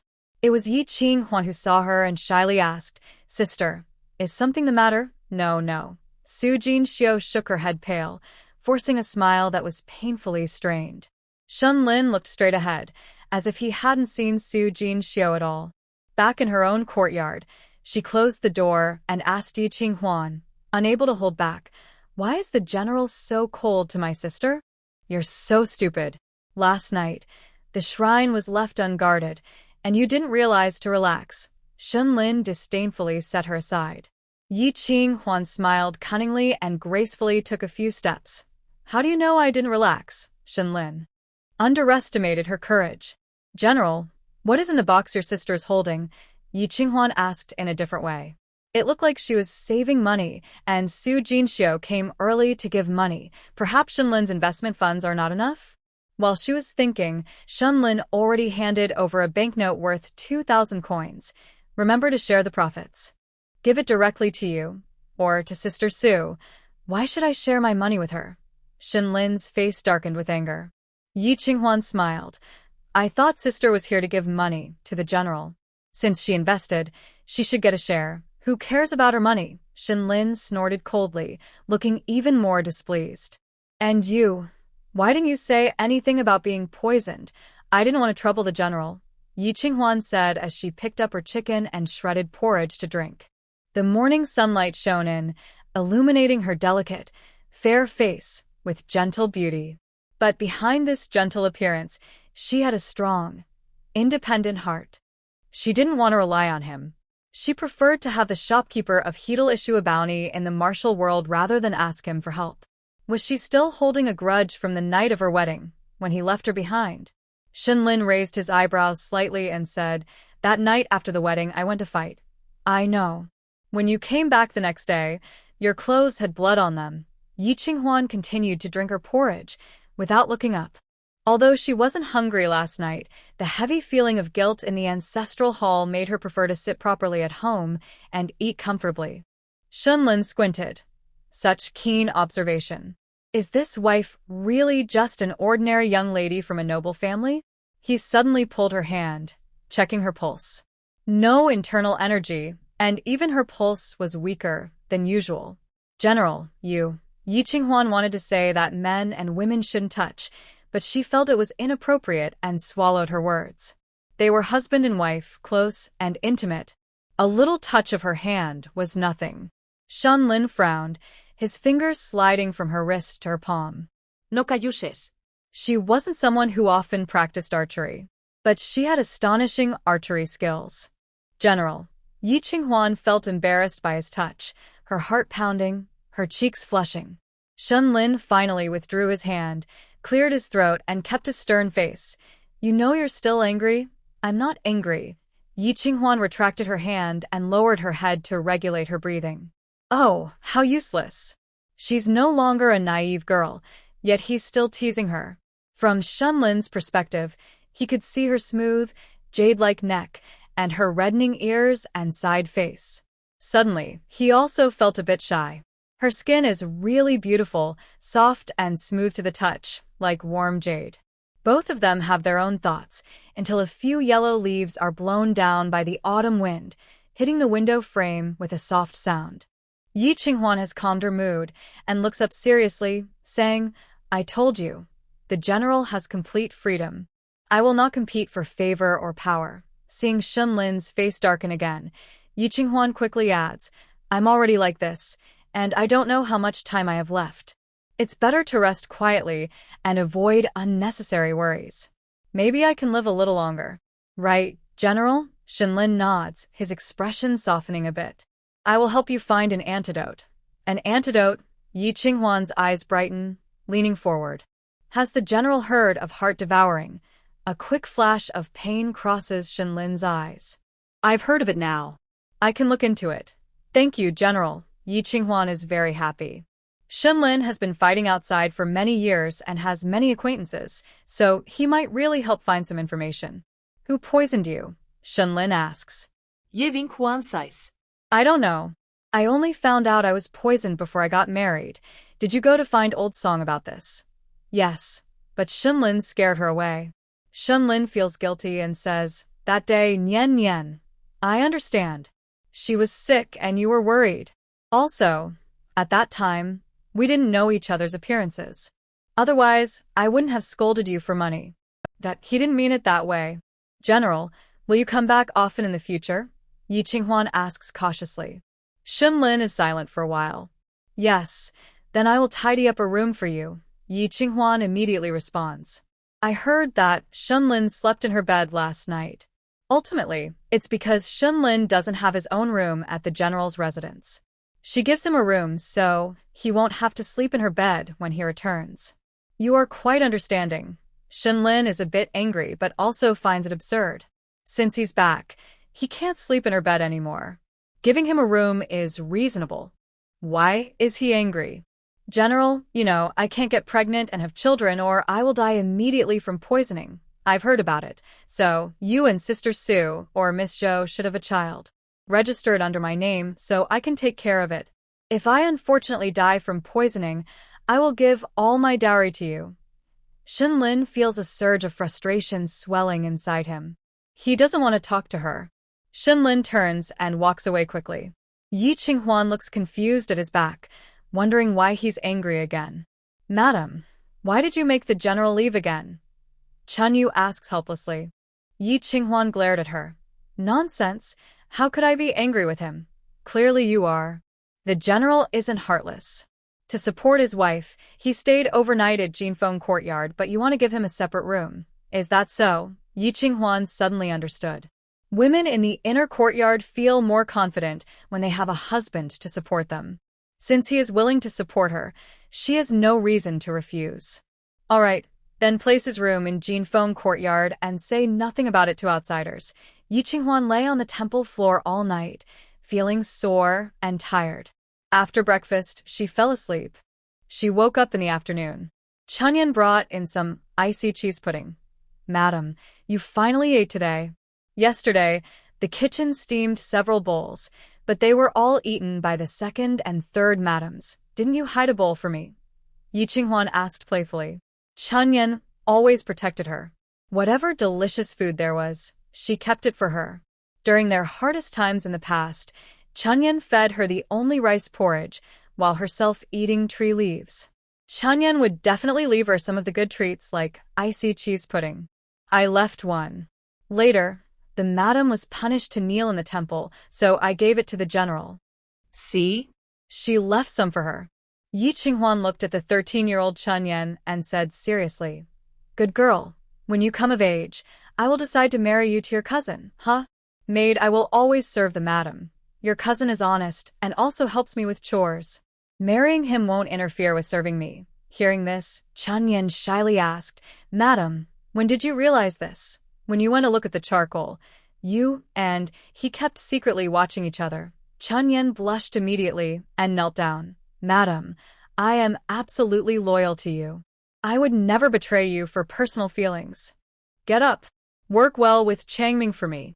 I want you both to live a modest life this lifetime. This lifetime? Chunyan was stunned. People live one life, like grass and trees in autumn. Even if there is a next life, after drinking that mangpa soup, you won't remember anyone. Why does the madam speak so strangely? Not just this lifetime. What about the next? Yi Qinghuan smiled. Is there still icy cheese pudding? Yes. Go and eat a bowl with Chunyu. The autumn heat is fierce. In the future, don't let me worry about small matters. Just handle them yourself. Thank you, madam. Chunyan was overwhelmed with gratitude. She and Chunyu stood at the small kitchen door, eating and admiring the madam's kindness. Oh, even the lowly servants are eating the master's food now. Li Lan came over, twisting her body. Unlike her usual obedient self, her face was full of mockery. Madam, servant girl, how dare you overstep? This was given by the madam as a reward. Chunyu lowered her bowl and bowed politely. Li Lan looked at the remaining ice cream in her bowl and became even more annoyed. The lowly girl from the Jinfeng Courtyard is eating ice cream, while we proper ladies can't even use ice. Is the general's residence going to turn upside down? Chunyan and Chunyu lowered their heads silently, thinking, You can't use ice because you're poor. What does it have to do with our madam? But they dared not say this aloud. Li Lan was very eager and shouted, Bring a bowl to the lady now. Before the maids could move, she went to the kitchen herself to fetch one. It's so delicious. Cool, smooth, delicate, and refreshing. Wealthy people really know how to enjoy life. When I have money, I will eat this every day. But when will I have money? Mother-in-law looks down on her husband and suppresses her everywhere. The hardest days are in the east and west residences, especially her family. If only she could gather some things from Yi Qinghuan. Li Lan's eyes turned as she asked, Where's your lady? She's looking at the account books, asking us not to disturb her. Chun Yan's tone implied, Don't bother her either. So Li Lan's focus was, Look at the account books. But she doesn't manage the household, so which account books would she look at? Of course, the ones from Ye's dowry shop, Li Lan. Her arrogance immediately diminished. Daughters of noble families often have shops when they marry. Daughters from small families don't even have many hairpins or jewelry. Comparing people can be so discouraging. When did the eldest sister-in-law arrive? Yi Qinghuan looked up from the small window and greeted. Seeing Yi Qinghuan's calm face, Li Lan became even more annoyed. They're all illegitimate children. Who is more noble? Just arrived. Come see what kind of wife the illegitimate daughter of our general's family is. She's also illegitimate. Why bother mocking me? That's different. Everyone knows our main family's illegitimate children are proud. Being illegitimate can still be honorable. Unlike some who pretend to be rich and cheat others. Yi family pretending to be legitimate, how do you have the nerve to act like the head wife? You've been married for so many days and act like a real legitimate wife. I was fooled by you. What? I can't fool people anymore? Is the feeling of kneeling at the ancestral hall comfortable? Li Lan finished her ice cream with a sarcastic tone, then walked to the window, straightening her back to look at Yi Qinghuan. Huh. This sister-in-law has been showing off since she arrived. She lives luxuriously, but is stingy with her own brother, sister-in-law, and nephew. Today, she finally found a mistake to pick on. She must mock her well and teach her what respect for elders means. Big sister-in-law, your words are mistaken. Yi Qinghuan smiled lightly, saying, no matter what my background is, I am the officially married wife of the general, carried into the house on a sedan chair. Unless the general isn't the legitimate son of his mother, I can't be the main wife. You have a sharp tongue. With your background, you're just tarnishing our general's house, Li Lan sneered. Your Yi family is shameless. We Li family would never do such a thing. Although the Li family has a lower status, Li Lan is indeed the legitimate daughter. This is also why she feels unfulfilled after marrying the illegitimate son Xin Yun and constantly wants to control the household affairs. So, what does my older sister-in-law want? To divorce me? Yi Qinghuan asked straightforwardly. Li Lan. Does she have that right? Yesterday, in front of the general, second aunt, and third aunt, my mother-in-law approved of me. If the older sister-in-law has any objections, go talk to my mother-in-law. I don't mind. I listen to my mother-in-law, Yi Qinghuan said. Li Lan prepared a bunch of lines but was immediately silenced and couldn't speak properly. She blushed with anger. Why is the older sister-in-law not speaking? Are you afraid to talk to my mother-in-law? Yi Qinghuan deliberately asked. Li Lan stomped her foot. Yi family, don't be arrogant. You're just a dog used by my mother-in-law to check the power of the second brother. Your lowly background doesn't match the second brother at all. When my mother-in-law finds a good match, you'll be replaced. Check the power? Yi Qinghuan raised her eyebrows. Older sister-in-law, are you saying my mother-in-law married me to control the general? I didn't say that. You heard wrong, Li Lan hurriedly denied, avoiding her gaze. I have something to do, I'll go now. Then she hurriedly left. Chen Yan angrily came over and said, the lady of the house really has no manners. She eats our food and still insults people. Her visit today was quite appropriate.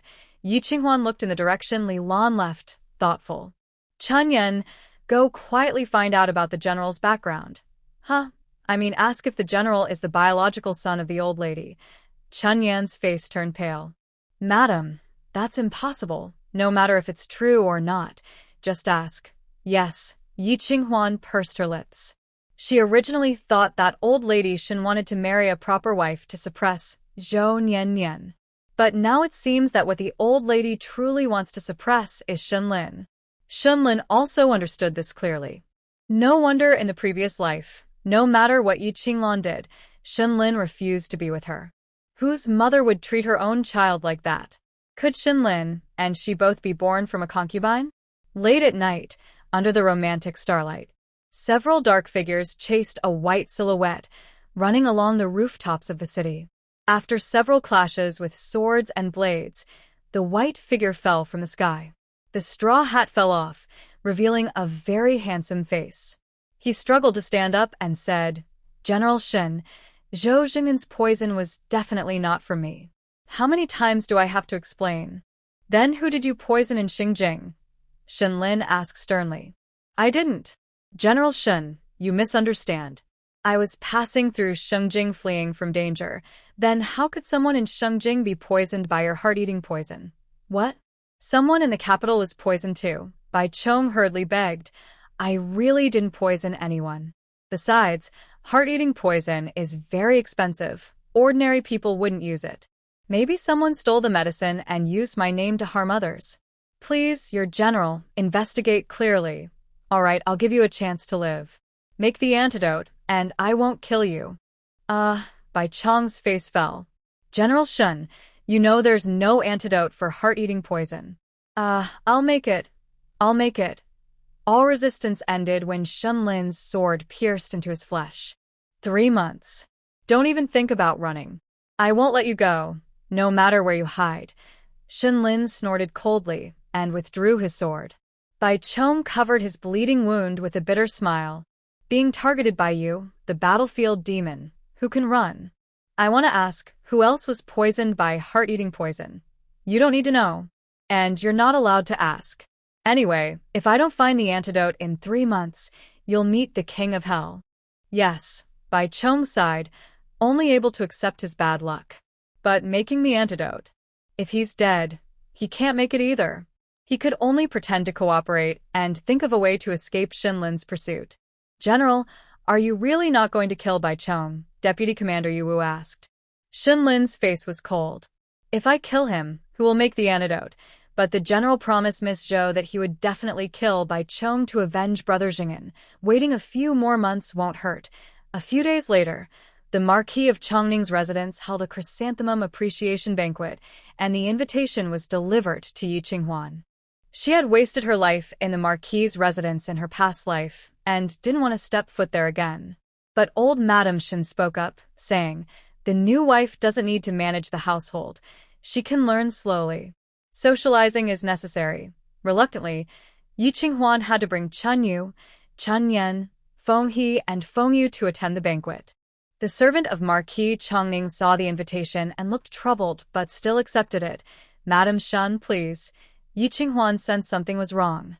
She thought Yi Qinglan was up to no good and decided to stay alert today. It's best not to encounter Jiang Shiming and Yi Qinglan. A few servants led the main characters to the backyard, which was already lively with many noble ladies and young ladies. Not far away, the wife and several young ladies of the Marquis of Zhengua's residence were busy showing kindness to one person. Yi Qinghuan felt puzzled. In her previous life, at this time, the young lady of the Marquis's wife also held a chrysanthemum appreciation banquet. Back then, she was just a minor concubine of the Marquis and was asked to serve tea, and she never saw the Zhenghua Gongfu so eager to flatter anyone. Could it be that today, distinguished guests from the palace have arrived? Oh, Lady Shun is here. Yi Qinglan, supporting her maid, gracefully approached, her clear voice causing half the garden to fall silent. The group of people gathered together all turned their heads. Among them, the woman in red was eye-catching and familiar. Yo Nian Nian. Could it be her? What a narrow path. How come you also came? Zhou Nian Nian lifted her chin. With everyone's admiration and her proud demeanor, it seemed she was the true mistress of the general's residence. Chen Yan was furious and said, Our Lady received an invitation, so of course she came. Zhao Qingyao, the legitimate daughter of the Zhenghua Gongfu, asked, Who are you? Yi Qinghuan. The official wife of General Shunlin, Yi Qinghuan introduced herself. Because of her rebirth, she now had the soul of a 30-year-old. Her calm and dignified aura was even more refined than the young ladies present. Just standing there, she attracted many gazes and naturally became the center of attention. The scene suddenly became awkward. Zhao Qingyao and the others had thought that the woman in red holding the invitation from General Shin was the general's wife, and they had been praising her. But unexpectedly, they had praised the wrong person. Remembering the family's instructions, Zhao Qingyao immediately abandoned Zhou Nian Nian and moved to Yi Qinghuan's side. She pretended to examine her carefully and then exclaimed in surprise, Wow, Lady Shin is stunningly beautiful, like a goddess from the palace. I thought it was some noble lady from the palace, just now.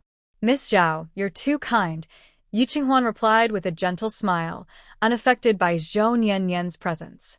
Come on, let's go over there and sit, Zhao Qingyao said affectionately, taking her hand. Yi Qinghuan knew this was a cunning and adaptable person. Her attitude was clearly aimed at the general's residence. It was probably that the Marquis of Zhenghua had some matter to ask General Shin. She quietly followed Zhao Qingyao, while the women who had just flattered Zhou Nian Nian quickly followed. Is this Lady Shin's first time out? Let's get to know each other properly. Yes. So we won't mistake her again in the future. Ugh, some people are so shameless. They're not even the official concubine, yet they dare to pretend to be the general's wife at the banquet. Zhou Nian felt like she had fallen from the clouds into a muddy pit, her face turning purple with embarrassment from the sarcasm.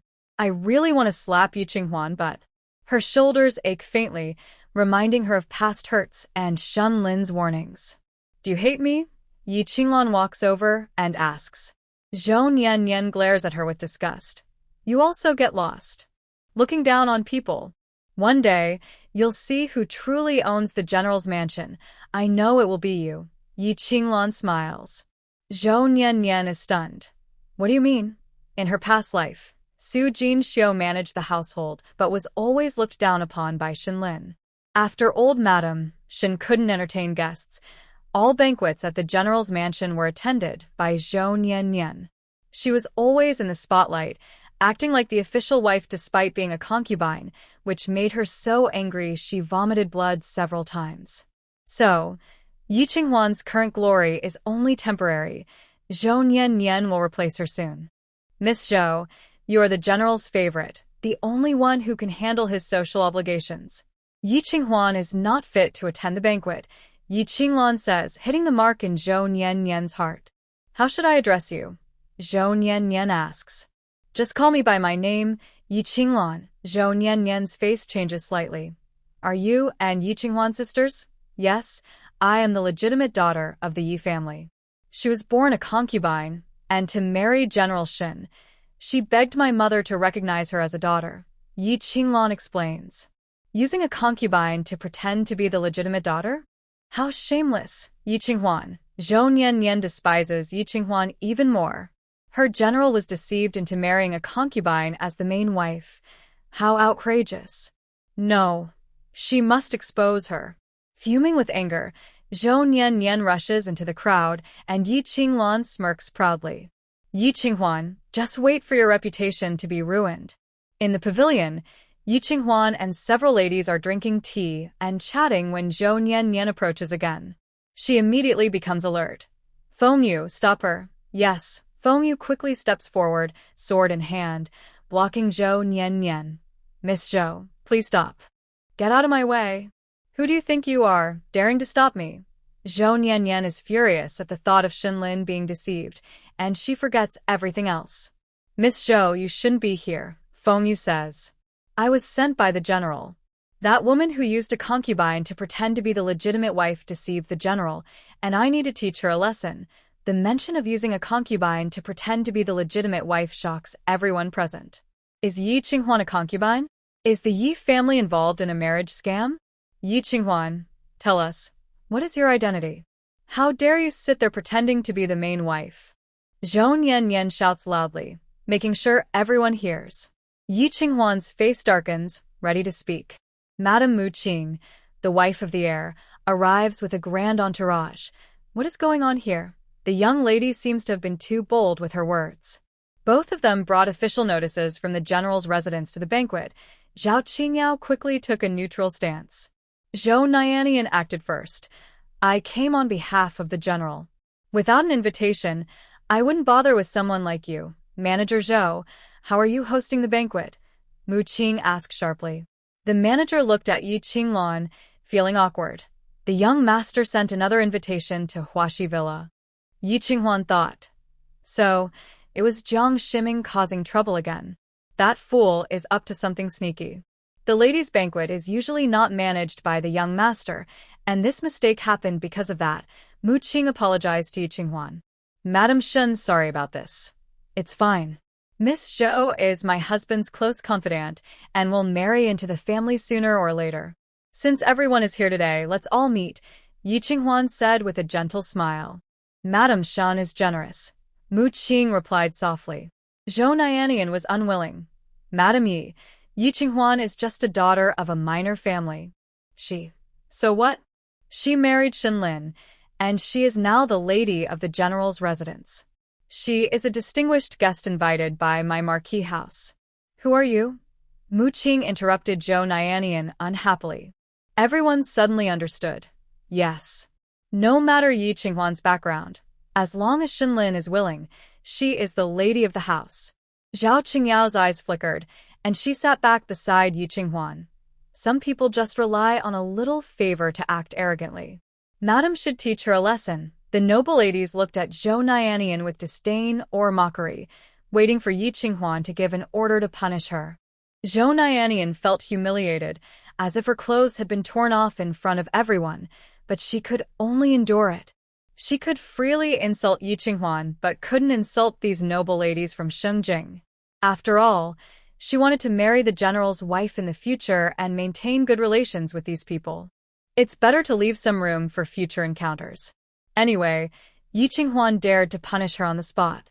A daughter of a minor family was not worthy of being the general's wife. Not having the authority to manage the household was a sign of guilt. A nominal main wife was like a tattered flag stuck on a deserted frontier, just for show, with no real power. Thinking this, Zhou Nianian felt her anger ease and no longer felt ashamed. Instead, she looked up and glared provocatively at Yi Qinghuan. She dares to punish me? Feng Yu, slap her, Yi Qinghuan said calmly, with authority that didn't need anger. Feng Yu hesitated for a moment, then raised her hand and slapped Zhou Nianian twice. Smack! The crisp sound of slaps echoed. Zhou Nianian was stunned, her eyes immediately filled with furious red. Yi Qinghuan, you dare to hit me? Disagree? Then hit her again. Yi Qinghuan chuckled softly, but her eyes already carried a cold look. Feng Yu was slapped several more times. Zhou Nianyan's face swelled up. She wanted to fight back, but Feng He, who was more skilled in martial arts, held her tightly, leaving her with no choice but to endure the hits. Yi Qinghuan, I will tell the general. He won't forgive you, Zhou Nianyan shouted. The noble ladies, annoyed by Zhou Nianyan's arrogance, all echoed, a reckless fool who still doesn't know when to stop. Exactly. Do you even realize how bold you are? No one spoke up for Zhou Nianyan. Everyone supported Yi Qinghuan, especially Zhao Qingyao. Madam is too kind. In our noble house, someone like this would have been beaten and thrown out long ago. Zhou Nianyan really wanted to glare daggers at Zhao Qingyao. After all, she has served the general. Even without merit, she has contributed through hardship. Yi Qinghuan remained calm and didn't go too far. Enough, throw her out. Feng He and Feng Yu, one on each side, dragged her away. Zhou Nianyan felt humiliated. Yi Qinghuan, the general won't forgive you. Just wait and see. Her shouts faded away, and finally, there was peace. Yi Qinghuan apologized to Mu Jing. Young Master Mu's wife, sorry for disturbing your chrysanthemum viewing banquet. It's my household's fault for not managing properly and causing trouble for Lady Shen, Mu Qing said with a gentle smile. No worries, everyone has a few unruly ones. Yi Qinghuan smiled and looked around at the crowd. Sure enough, Yi Qinglan was beaming with pride. If this scene didn't have Yi Qinglan's hand in it, she wouldn't believe it. Mu Qing noticed Yi Qinghuan's gaze and understood a little. She called out, Yi family, come forward. Suddenly called out, Yi Qinglan was startled. Taking a deep breath, she stepped forward cautiously and reproached Yi Qinghuan. Sister, you really shouldn't cause trouble at the Marquis's residence and ruin our banquet. How bold. Do you think you have a say in front of the young master's wife? The maid behind Mu Qing scolded sharply. Yi Qinglan reluctantly closed her mouth. Who is this? Zhao Qingyao examined Yi Qinglan. Dressed fashionably with a fancy hairpiece and not bad looks. She even dared to speak arrogantly, calling Lady Shen's wife her sister, implying she had some status. She's the young master's new concubine, Mu Qing said. Zhao Qingyao. So she's just a concubine. Huffed. The others' gazes toward Yi Qinglan also turned disdainful and contemptuous, similar to how they looked at Zhou Nianyan earlier. Yi Qinglan lowered her head in embarrassment. She knew that the main wife and the legitimate daughters wouldn't look favorably on a concubine. After all, every household has a few troublemakers or rivals to the main wife. They not only dislike their family at home, but also unite to dislike the scene outside. In the past, she also disliked the Bai family and Yi Qinghuan. But now, she has become a concubine. Even though she knows she will only have to wait half a year to turn things around, Being called a concubine makes her feel inferior. Every time her status is mentioned publicly, she feels hurt. Yi family, what are you here for? Mu Qing asked, returning to the lady. I heard my sister is attending the banquet, so I came to see her, Yi Qinglan said, then started calling out names. Qinghuan. How dare you?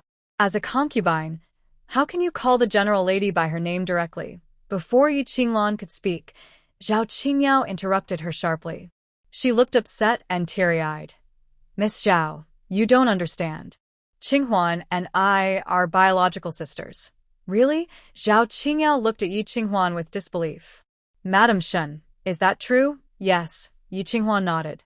She is my legitimate older sister, Yi Qinglan. Zhao Qingyao, quick-witted as she was stunned. How could Yi Huai, who is at least a third-rank official, send his legitimate daughter to be a concubine for Zhang Sun? And the illegitimate daughter becomes the general's wife. Looking at the relationship between these sisters, it's clearly hostile. There must be some secret behind this. Little sister, I came especially to see you. You don't even say a kind word for me. Yi Qinglan looked more aggrieved. In order for you to marry into the general's house, I even begged my mother to recognize you as the second legitimate daughter. You really don't know how to be grateful. Everyone suddenly realized, so this is a case of passing off a concubine as a legitimate daughter. The Yi family is playing marriage tricks. Isn't that your fault, sister? Yi Qinghuan calmly replied. If you had married poorly, I wouldn't have had to marry General Shen. All the women sensed something big was happening and grew excited. Madam Shen, tell us more. Yi Qinglan looked even more wronged. I didn't mean to fall into the water. It was all Jiang Shiming's plan. But she liked this plan. If it weren't for Jiang Shiming, she would have to marry Shinlin again, repeating the suffering of her past life. That's how it happened. When Yi was falling into the water, the air was passing by and saved her. Considering her reputation, she had to be brought into the house. As for the Yi and Shin families, they probably also considered their reputation and negotiated. It's common for the legitimate mother to adopt a concubine's daughter, Mu Qing explained calmly. Her words were measured, neither too fast nor too slow. Anyone who still fussed over this was simply being unreasonable. Even Yi Qinglan was speechless. They couldn't exactly say it was the Yi family's deliberate marriage trick, could they? Yi Qinghuan didn't expect Mu Qing to speak up for a stranger like her, and recalling how Mu Qing had defended her several times in her past life, 1,000 feelings welled up inside her. Mu Qing is a kind person, but unfortunately she married Jiang Shiming, a scoundrel, and at a young age, she suffered from a serious illness. If possible, she hopes to live a good life. Mu Qing is the lady of the house and the noble young master's wife. When she speaks, everyone agrees. Oh, I see. Everything happens by fate. Madam Shen is truly blessed. From Lady Ye's words, it seems she is unwilling to be the young master's concubine. Why not shave her head and become a nun? Zhao Qingyao's sharp question perfectly shifts the focus. Since she is already married as a concubine, what is the point of becoming a nun? Moreover, if Lady Yi Qinglan shows even a little reluctance about this marriage, it would embarrass the Ho residents. The young master has a strange temper. Last time, because of Yi Qinghuan, she was favored for only 2 days before losing favor. If she says she doesn't want to marry again, the young master might even harm her. Faced with everyone's doubts, Yi Qinglan has to speak up. So, she suddenly drops her usual arrogance, bows her head slightly, and speaks softly. My father often says, a small act of kindness should be repaid with great gratitude. The young master saved my life. It is only right and proper that I dedicate myself to him. This explanation is hard to find fault with. Mu Qing is known for her generosity in Xingjing. Every time the young master marries someone new, she helps with the arrangements, and she gets along very well with the 2 side consorts, like sisters. Even if she doesn't like Yi Qinglan, she wouldn't show it openly. Especially today, as the host, she is happy to resolve matters peacefully without losing face for the Ho residents. Just be grateful. You may go now. Yes, Yi Qinglan awkwardly bows and withdraws. Today's occasion would normally be a good chance to meet high officials and nobles, but unfortunately, as a concubine, She can only follow the main wife's arrangements. She must endure. After half a year, this Ho residence will be hers. By then, those proud noble daughters will come to flatter her, and she will look for opportunities to take revenge. Especially Zhao Qingyao. Yi Qinglan comforts herself as she leaves the backyard. Xinger comes close and whispers, "Miss, that Zhou Nian Nian is still outside. Let's go. Let's meet her." The young lady of the young master's wife, Ji Ju, the Chongning Marquis residence, has collected many rare chrysanthemums. After some tea, everyone invites each other to enjoy the flowers.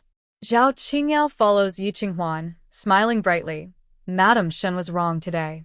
When she goes back, she should find the general to comfort her. There's no need for that, Yi Qinghuan replies with a smile. Madame Shen is so considerate. Zhao Qingyao thought Zhou Nianian had a narrow view.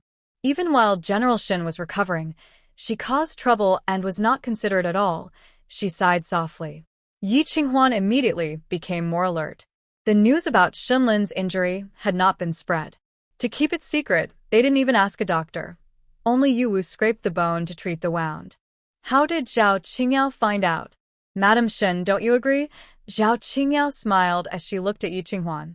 Yi Qinghuan quickly smiled back. Miss Zhao, did you hear some rumors?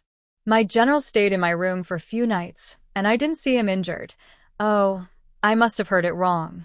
Madame Shen, the ink chrysanthemum in front looks beautiful. Let's go take a look. Zhao Qingyao picked up her skirt and ran ahead, acting like an innocent young girl.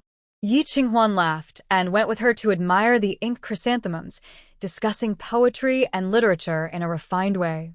Zhao Qingyao did not mention Shun Lin's injury again. Whether she overheard it unintentionally or was testing her on purpose, Yi Qinghuan had her own judgment. Soon Mu Qing arrived. Madame Shen, shall we take a walk together? Go ahead and chat. I'll go find Miss Li and the others. Zhao Qingyao tactfully left. Mu Qing said, Madame Shen, the pork you sent last time was very tasty. I'm glad the young master's wife liked it. I heard you haven't been feeling well lately. Are you better now? Yi Qinghuan asked. Mu Qing's face slightly changed. How could a lady talk openly about her health issues? It must have been Yi Qinglan who spread the news. I'm not in good shape either. Poisoned. Yi Qinghuan deliberately revealed her condition to ease Mu Qing's embarrassment. Mu Qing asked in surprise, who dared to poison Madame Shen? It's a long story. The young master's wife's illness can still be treated, but the poison I have is incurable. Seeing the young master's children happily at her side, I feel quite envious. Mu Qing expressed sympathy. Madame Shen, you're still so young. You must take good care of yourself. I have nothing to worry about. I'll leave it to fate. But the young master's children are still small, so please take good care of them, Yi Qinghuan implied. In her past life, after Mu Qing died, she raised her 2 children herself. They were kind and filial. When she was about to die from poisoning, the 2 children cried tears at her bedside. She couldn't bear to see those 2 children fall into Yi Qinglan's hands, losing their future. Knowing she wouldn't live long, Mu Qing had secretly planned for the future of the 2 children, even willing to cut off Jiang Shiming's lineage. Hearing Yi Qinghuan's words, her heart trembled, and her pale face flushed with anger. Thank you for your reminder, Madame Shen. My elder sister has been spoiled since childhood. I hope you can understand her better, Yi Qinghuan said with a smile. Mu Qing understood immediately. I get along well with Madame Shen. If she ever has any trouble, just send someone to inform me. Then I won't hold back, Yi Qinghuan said openly, blinking mischievously. Mu Qing was amused by her. However, Yi Qinghuan's warning still made her nervous. After walking for a while, she started feeling unwell and was helped to rest by maids. Yi Qinghuan, now alone, lost interest in admiring the flowers. What's so beautiful? She had seen enough of the flowers and plants at the Marquis Ningfu in her past life. She was about to go around the pond back to the pavilion to sit when someone suddenly blocked her way. Little sister-in-law, long time no see. Jiang Shiming. He's really persistent. Greetings, young master. Please call me Madame Shen, Yi Qinghuan said, her heart pounding with alertness. Normally, A woman like her shouldn't be at a banquet attended by young Master Jiang. Why did she run into him? Thinking about the invitation letter Zhou Nian received, she felt something was wrong. Yi Qingluan didn't have the right to invite Zhou Nian to a banquet. So, it must have been arranged by Jiang Shiming. What does this scoundrel want? Little sister-in-law, you're being too formal. We're relatives. There are no outsiders here, Jiang Shiming said gently, wearing a yellow cloud-patterned brocade robe, polite and refined. But Yi Qinghuan was not fooled by his appearance. She knew very well what kind of corrupt soul was hidden beneath his beautiful exterior. If you keep doing this, I will tell my husband, Yi Qinghuan warned, taking 2 steps back. Jiang Shiming paused, then laughed casually. Go ahead and tell him. Do as you like. Yi Qinghuan was furious. I know that General Shin doesn't care for you. Jiang Shiming moved closer, forcing her to step back further. When she had nowhere to go, he finally stopped and looked at her meaningfully. It can't be comfortable staying alone every night, right? Why not let me take care of you? Are you crazy? Yi Qinghuan never expected Jiang Shiming to say such a thing when he blocked her twice. She was embarrassed and angry, her face flushing red. Your older sister has enjoyed it. Don't you want to experience the joys of love and intimacy? Jiang Shiming said more and more plainly. Yi Qinghuan only wished she had brought her bow today. She gritted her teeth and said, If you keep doing this, I will have to tell Madame Jiang. Jiang Shiming's smile faded, and his handsome face darkened quickly. Clearly, he was just as wary of Mu Qing as he had been in her past life.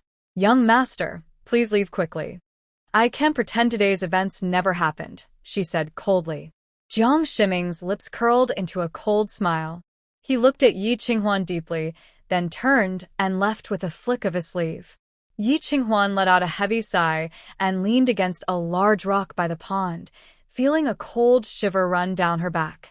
Jiang Shiming actually coveted her? Was he crazy? If Shunlin didn't show her respect, she was still the new wife of the Shin family. How dared Jiang Shiming behave so rudely? Moreover, her appearance wasn't the type Jiang Shiming liked. After their wedding night in her previous life, he never came to her courtyard again. Even after she became the main wife, he never paid her much attention. Why today? Suddenly, she remembered Yi Qingluan, Shunlin's fiancé, who had fallen into the water before their wedding, right in front of Jiang Shiming. Yi Qinghuan's scalp went numb, and her heart pounded wildly. Maybe that wasn't an accident, but intentional. Oh my god, what does this crazy Jiang Shiming want to do? Feng Yu and Feng He returned and saw Yi Qinghuan's unhappy face. Feng He was the first to worry. Madam, are you feeling unwell? No, Yi Qinghuan shook her head. I just don't want to stay here. Then let's go back, Feng Yu said. Today is my first time representing the general's residence at a social event. I can't lose face, Yi Qinghuan sighed, thinking about the many banquets waiting for her in the future. Even if I'm not in charge, I still have to attend these events.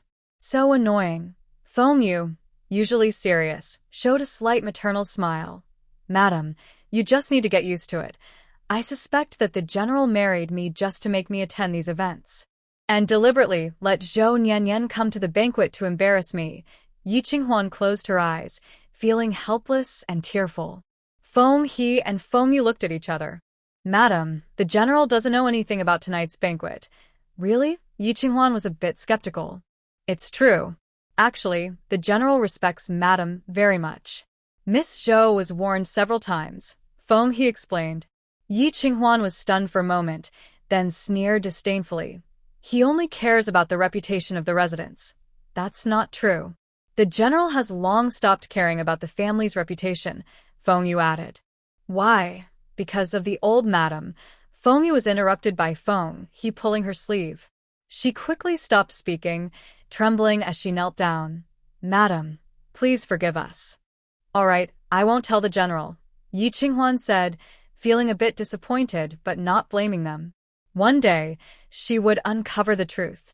Feng He, do you know where the general is? Yi Qinghuan asked. Yes, tell him to come home tonight and stay overnight. Chun Yan and Chun Yu were overjoyed. Finally, the madam had come around? But then Yi Qinghuan added, Just showing up at home is fine. Make a bit of a fuss. Suddenly, the two maids looked disappointed again. Madam was just pretending for outsiders.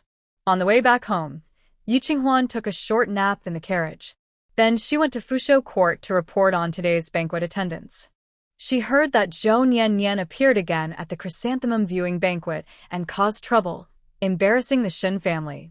Old Madam Shen was furious. Liner is so reckless. How could she let her show herself publicly? Exactly. Su Jinxiu looked gentle on the outside but felt very wronged inside. No matter what, she was the legitimate concubine of the Shen family. She didn't even have the chance to entertain guests for the Shen family. What was Zhou Nian? Fortunately, the young master's wife didn't mind today. You handled it well. For dealing with someone like her, you should use strong measures. Old Madam Shen was quite pleased with Yi Qinghuan. Although she was born in the countryside as a daughter of a commoner, her manners and handling of affairs were not inferior to those of the legitimate young ladies. She was quick to react and had enough courage. Inside, Yi Qinghuan thought, "You all are comfortable now, but later Shenlin will come to settle accounts with me." But she wasn't afraid. If she were dismissed, so be it.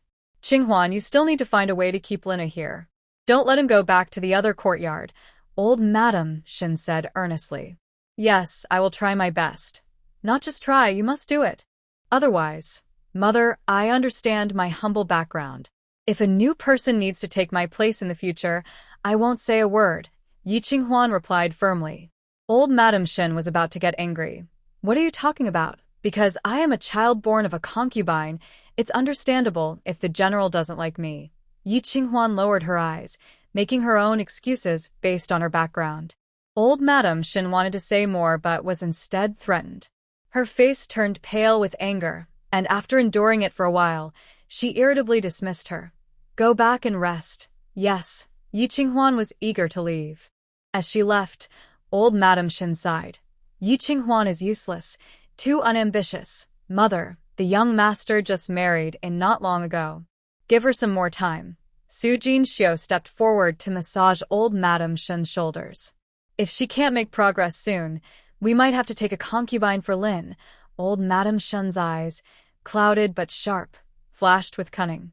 "We need a woman who can hold on to Lin and give birth to the Shen family's legitimate grandson." Su Jinxiu's expression changed slightly, quickly hiding it. "I believe the madam can do it. Brother Lin still treats her differently. Zhou Nian has been dealt with several times, but Brother Lin hasn't caused trouble for her. Who knows what Lin is thinking? He's already emotionally distant from us." Old Madam Shen felt a pain in her heart and turned her anger towards Su Jinxiu.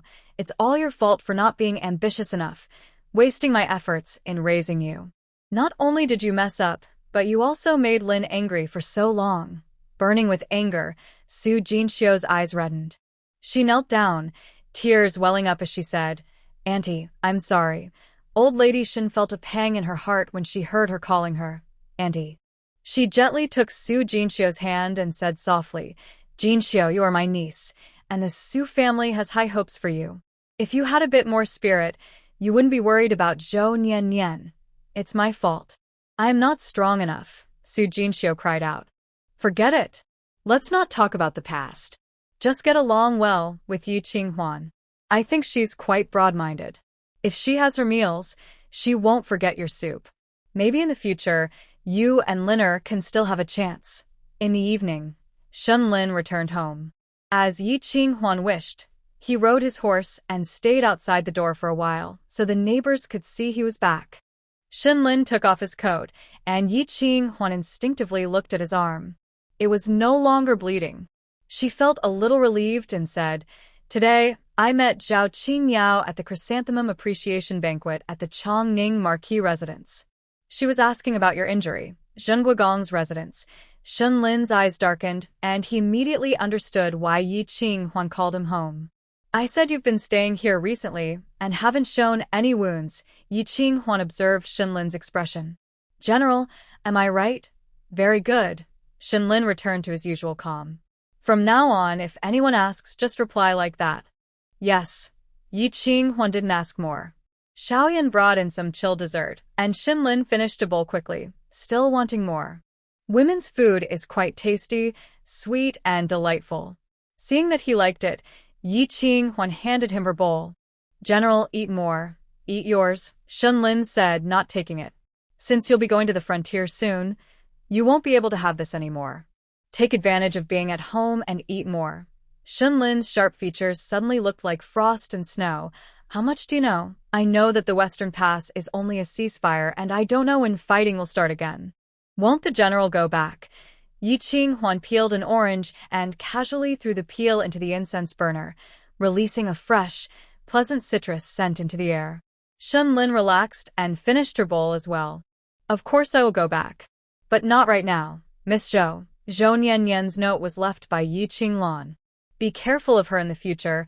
Yi Qinghuan just started to speak when Shunlin interrupted. Not only did he not scold her, but he also gave a reminder. Surprised but happy, Yi Qinghuan's heart filled with joy. The general knows everything. You won't punish me. You did nothing wrong. Why would I punish you? Yeqing smiled happily, her delicate features gentle and beautiful from every angle. Shunlin found her amusing and a bit frustrating, and said with a serious face, I'm not someone who doesn't care about fairness. Yes, yes. The general is so wise and mighty. Yeqing's smile grew even brighter. Shunlin didn't seem to defend the outsider as rumors suggested. Maybe she could also live well in this back courtyard. I have found someone who can make the antidote. It will be ready within 3 months, Shunlin said. Yeqing was stunned, then overwhelmed with great joy. Really? I would never deceive a woman. Shunlin rolled his eyes at her. The candlelight reflected softly on his face, spreading a gentle warmth. He hadn't realized that since learning about Yeqing's poisoning, his attitude toward her was quietly changing. Yeqing blurted out, Does the general only deceive men? Both were surprised, and Shunlin laughed loudly. That's right. I deceive men, especially those from the western tribes outside the border. Yeqing also laughed. So, all the general's victories are just tricks. Why are those western tribes so naive? Don't you know? Sometimes they are really easy to fool. Shunlin, rarely interested, started sharing amusing stories from the battlefield. Yeqing had never experienced such a life and listened in awe. She rested her chin on her hand, her mood shifting with his stories, sometimes tense, sometimes relaxed, her blood boiling with excitement. The lonely desert smoke and the sunset. What a scene that must be. But unfortunately, she was in the back courtyard and couldn't see it herself. And Shunlin would eventually die on the battlefield. Thinking of this, Yeqing's heart trembled. One reason her relationship with Yi Qingluan worsened in her previous life was because, on the mid-autumn night, the border was suddenly attacked. Shunlin received urgent news and had to return to defend, but Yi Qingluan used tricks to delay him for 2 days, causing over 1,000 casualties in the Shun family army. Counting the days, mid-autumn was approaching. Should she tell him early? General. Before Yeqing could think clearly, her words came out first. Shunlin turned back. Is there something else? I believe that the mid-autumn reunion is very important to our great Yan dynasty, and I think the generals at the border miss their families too. Do you think the western tribes might take this chance to attack? Yeqing asked. Shunlin scoffed. Those western tribes are just a little clever. I have already prepared everything thoroughly. Yeqing's heart raced with worry. So, Shunlin's army barely won, risking over 1,000 lives because Shunlin was prepared? And with the excessive attention from the Duke of Zhengguo's house on Shunlin, Yeqing felt even more uneasy. Are the enemies too strong? Are spies sneaking in? Or is there a traitor among them? Yi Qinghuan has never served in the army, so she cannot tell the difference. This is her first time involved in wartime, so she feels naturally anxious. Just say what you want to say directly. Shunlin squinted at his slender wife, feeling that her mention of the border tonight was no coincidence. General, we should return to the border tomorrow and defend against enemies properly, Yi Qinghuan said firmly, biting her lip. He is so capable. Maybe with him there, they won't repeat past mistakes. The Shun family army was not severely damaged, which is good for their relationship. Shunlin's brow slowly furrowed. Su Jinxiu was preparing the mid-autumn night feast. To make Yi Qinghuan give birth to a legitimate heir, She must keep him at the general's residence overnight, no matter what. But she, at such a critical moment, actually sent him back to the border? The Shun army is the strongest in the Dain dynasty. I worry someone might suspect the general is hoarding troops and acting on his own, Yi Qinghuan hinted more strongly. Shen Lin understood her clearly. But how does she understand these things? Don't doubt me, General. We are one, sharing honor and disgrace. I only wish for the general's well-being and for him to find the antidote to save my life. Yi Qinghuan looked sincerely at Shen Lin. The flickering candlelight looked like stars falling into her eyes, gentle and shining. Though so thin, she was as steady as a mountain. Just looking at her like this made people feel at ease. Shen Lin looked at her for a moment and slowly nodded. I will go back tomorrow. It's best to go quietly, Yi Qinghuan reminded him. If there really is a traitor, it's also a chance to catch them and eliminate future trouble. All right, Shen Lin agreed and went into the inner room. It takes 3 days of non-stop riding from Shengjing to the border, so tonight he must rest well. But she stopped him. General, your room is over there. Yi Qinghuan pointed to the left. Shen Lin only then noticed that the small study on the left side of the living room had become a bedroom. Go sleep in that one, General. Yi Qinghuan's eyes flickered, her gentle tone hiding nervousness. She was afraid he would be angry, or worse, force her into intimacy. Shen Lin was not angry, just confused. This woman clearly didn't want to share a bed with him at all. Not wanting to sleep together was one thing, but her obvious and subtle refusal was another, like she disliked him. If it weren't for knowing she was poisoned with heart-devouring poison and would die if pregnant, he might suspect she had someone else. Cough, General, you know I am poisoned and my life is short. Enough. Shen Lin turned and went to the small study to sleep. Yi Qinghuan secretly let out a breath of relief. Starting the night well, from now on Shen Lin sleeping in the study would be easier. The small study was decorated elegantly, only slightly smaller than usual, with no other flaws. Especially, the bedding and quilts were carefully arranged in the bedroom. Shen Lin lay down, feeling soft and fragrant, just like the feeling in her own room. Women in the capital truly know how to enjoy life. No wonder ancient tyrants loved beautiful women and refused to attend court in the morning. Unlike those at the border, where conditions are simple and only enough to eat matters for both men and women. This made him start to like home a little more. Shen Lin rested his hands behind his head, thinking about Yi Qinghuan's hints and signals. He always felt she knew too much. But according to his investigation, she really did live in a rural village for the first 15 years, and her life was hard. She was deprived of proper food and clothing and had to do all kinds of rough work. She wasn't like a young lady, more like a rough servant girl. The Yi family didn't care and let the servants bully her. That year she was injured by an arrow and almost died. Yet Yi Huai still doesn't know she was poisoned by an arrow. She's like a wild grass, growing stubbornly in adversity, never complaining. After marrying him, she didn't fight or seek favor, as if used to living alone. Thinking of this, Shen Lin felt a bit uncomfortable inside. He was her husband. She was no longer alone. Shen Lin was lost in these thoughts when he heard Feng he come to report. General, Deputy Commander Yu says Miss Zhou has a fever. Please go to the side courtyard. Then there was the sound of something heavy being placed outside. Was Yi Qinghuan angry? Shen Lin frowned, lying still without moving. If she has a fever, just call the doctor. But Miss Zhou said she wants the general to come. Will I make her better by going? Shen Lin shouted angrily. The moon was high over the willow trees, at the Flower Creek Villa. Zhou Nian sat in the courtyard, dressed lightly, pretending to be pitiful. Her face, swollen from the midday slap, hadn't recovered, looking uneven. Seeing Yu Wu only brought back a doctor, she stared in disbelief. Where's the general? The general has already rested. I've asked a doctor for you, Yu Wu said with a slightly rough but coaxing smile. Miss Zhou, everyone get out. If the general doesn't come, I won't take medicine. Zhou Nian's eyes turned red, looking very aggrieved. Yu Wu patiently tried to soothe her. Miss Zhou, your health is your own. You need to take care of yourself. The general doesn't care about me anymore. What's the point of living? Zhou Nianyan's tears fell down, full of grievance. Miss Zhou, don't do this. Yu Wu, tell me, what am I not good enough at? His life was saved by my brother. Why doesn't he want me? Zhou Nianyan cried out. Yu Wu's gaze was complicated. Miss Zhou, you're good at everything, but you're not suitable for the general. Why not suitable? Do you think you can belittle me?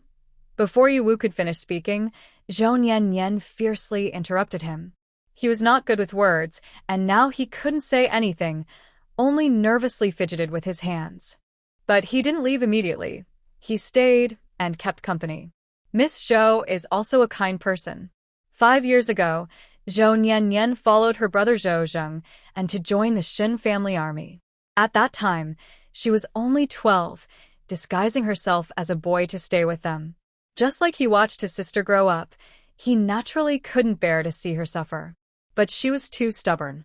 Knowing well that the general had no romantic feelings for her, no close confidant or mistress, he simply ignored it and let her cause trouble for his family, both the old and the young.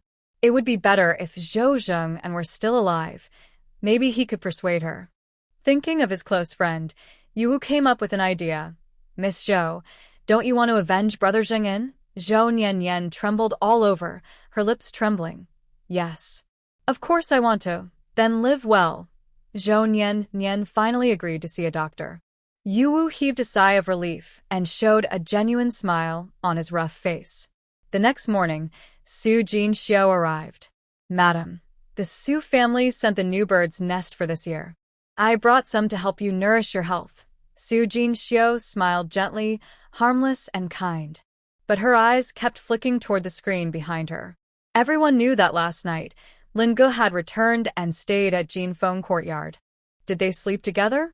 Where was Lin Ge? Yi Qinghuan sat by the small window reading a book. Life was peaceful, and she looked relaxed. Thank you, sister, for thinking of me. Madam, what book are you reading? Su Jinxiu sat down to enjoy the sun, clearly wanting to chat longer or wait for Shenlin. She thought she was hiding her intentions well, but from the moment she entered Jinfeng Courtyard, Yi Qinghuan saw her purpose clearly. I am looking at the account book. It's the end of the month, so I need to settle the accounts at the shop. What about you? Are you busy? Yi Qinghuan asked. The Shen family shop was also managed by Su Jinxiu. I'll go tomorrow, Su Jinxiu replied softly with a gentle smile. Yi Qinghuan asked Spring Rain to bring tea, fruit, and snacks. They sat for a while, but Shenlin still hadn't appeared. Finally, Su Jinxiu couldn't hold back and asked, Madam, where is the general? He has left. Oh, Su Jinxiu looked disappointed. It was rare for Lin Ge to return to the house, but she hadn't even seen him once. Is sister here to see the general? Yi Qinghuan sipped her tea, deliberately revealing her suspicion. Su Jinxiu quickly denied. No, Brother Lin doesn't like to see me. Oh, do you have a misunderstanding with the general? Yi Qinghuan asked casually. It's because of Zhou Nianyan. She keeps whispering in the general's ear, saying bad things about me, so he doesn't like me anymore. Su Jinxiu sighed sadly. Yi Qinghuan didn't comment. From her observation, Shenlin doesn't pay much attention to Zhou Nianyan. For example, last night, Zhou Nianyan had a fever and asked Deputy Yu to call him, but he just shouted at her. If she truly was his close confidant, she should have gone to visit him immediately. Fortunately, now there's the lady of the house, so Zhou Nianyan doesn't dare cause trouble here. My days are a bit easier. Su Jinxiu deliberately let out a heavy sigh and poured tea for Yi Qinghuan herself. I haven't slept with the general yet, Yi Qinghuan said. Su Jinxiu paused in pouring tea, looking up in disbelief. But last night, everything was peaceful. Madam, Su Jinxiu felt complicated inside. She wanted Yi Qinghuan to be favored and to defeat Zhou Nianyan, but she also worried that if she was too favored, she might take away the housekeeper's power. But if she had no favor at all, she might be completely abandoned like her, and then Zhou Nianyan would take over everything. Even worse.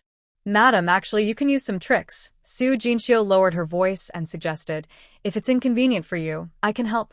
Not for now, Yi Qinghuan quickly refused and changed the subject. Sister, how are the preparations for the Mid-Autumn Festival banquet? Still in progress. Thinking about the banquet plans, Su Jinxiu cheered up and encouraged Yi Qinghuan. Madam, don't worry. As long as Brother Lin is willing to stay, there will definitely be a chance. At that moment, the butler reported, Madam, Miss Zhao Qingyao from the Zhenguagong residence has come to visit. Her, Yi Qinghuan frowned. She came early in the morning, probably to see if Shenlin was injured. Su Jinxiu looked envious. Madam, after just one social call, she already has friends. Next time I go out, I'll bring my sister along, Yi Qinghuan said as she stood up to apply rouge. Then she pressed a few marks on her neck and loosened her collar, creating a suggestive shadow. Madam, what is this? My sister is wholeheartedly loyal to the general. I won't hide it from you. I don't know why the Zhenguagong residence is paying attention to the general's injury. I hid it yesterday. Miss Zhao came early this morning to check on the situation, but she probably doesn't believe it. We need to make her clear up her doubts. Su Jinxiu was shocked. Madam, is the general in danger? I don't know either. Since the general wants to hide it, we have to help him. As long as the general is safe, we'll be fine. Yes. Madam is very thoughtful. Yi Qinghuan supports Chen Yan as they walk to the front hall, where Zhao Qingyao is already drinking tea. Seeing Yi Qinghuan holding her waist uncomfortably, she asks, Madam Shen, what's wrong? Nothing. Yi Qinghuan quickly pulls back her hand from Chen Yu's wrist and straightens her back. But soon, she can't hold on anymore.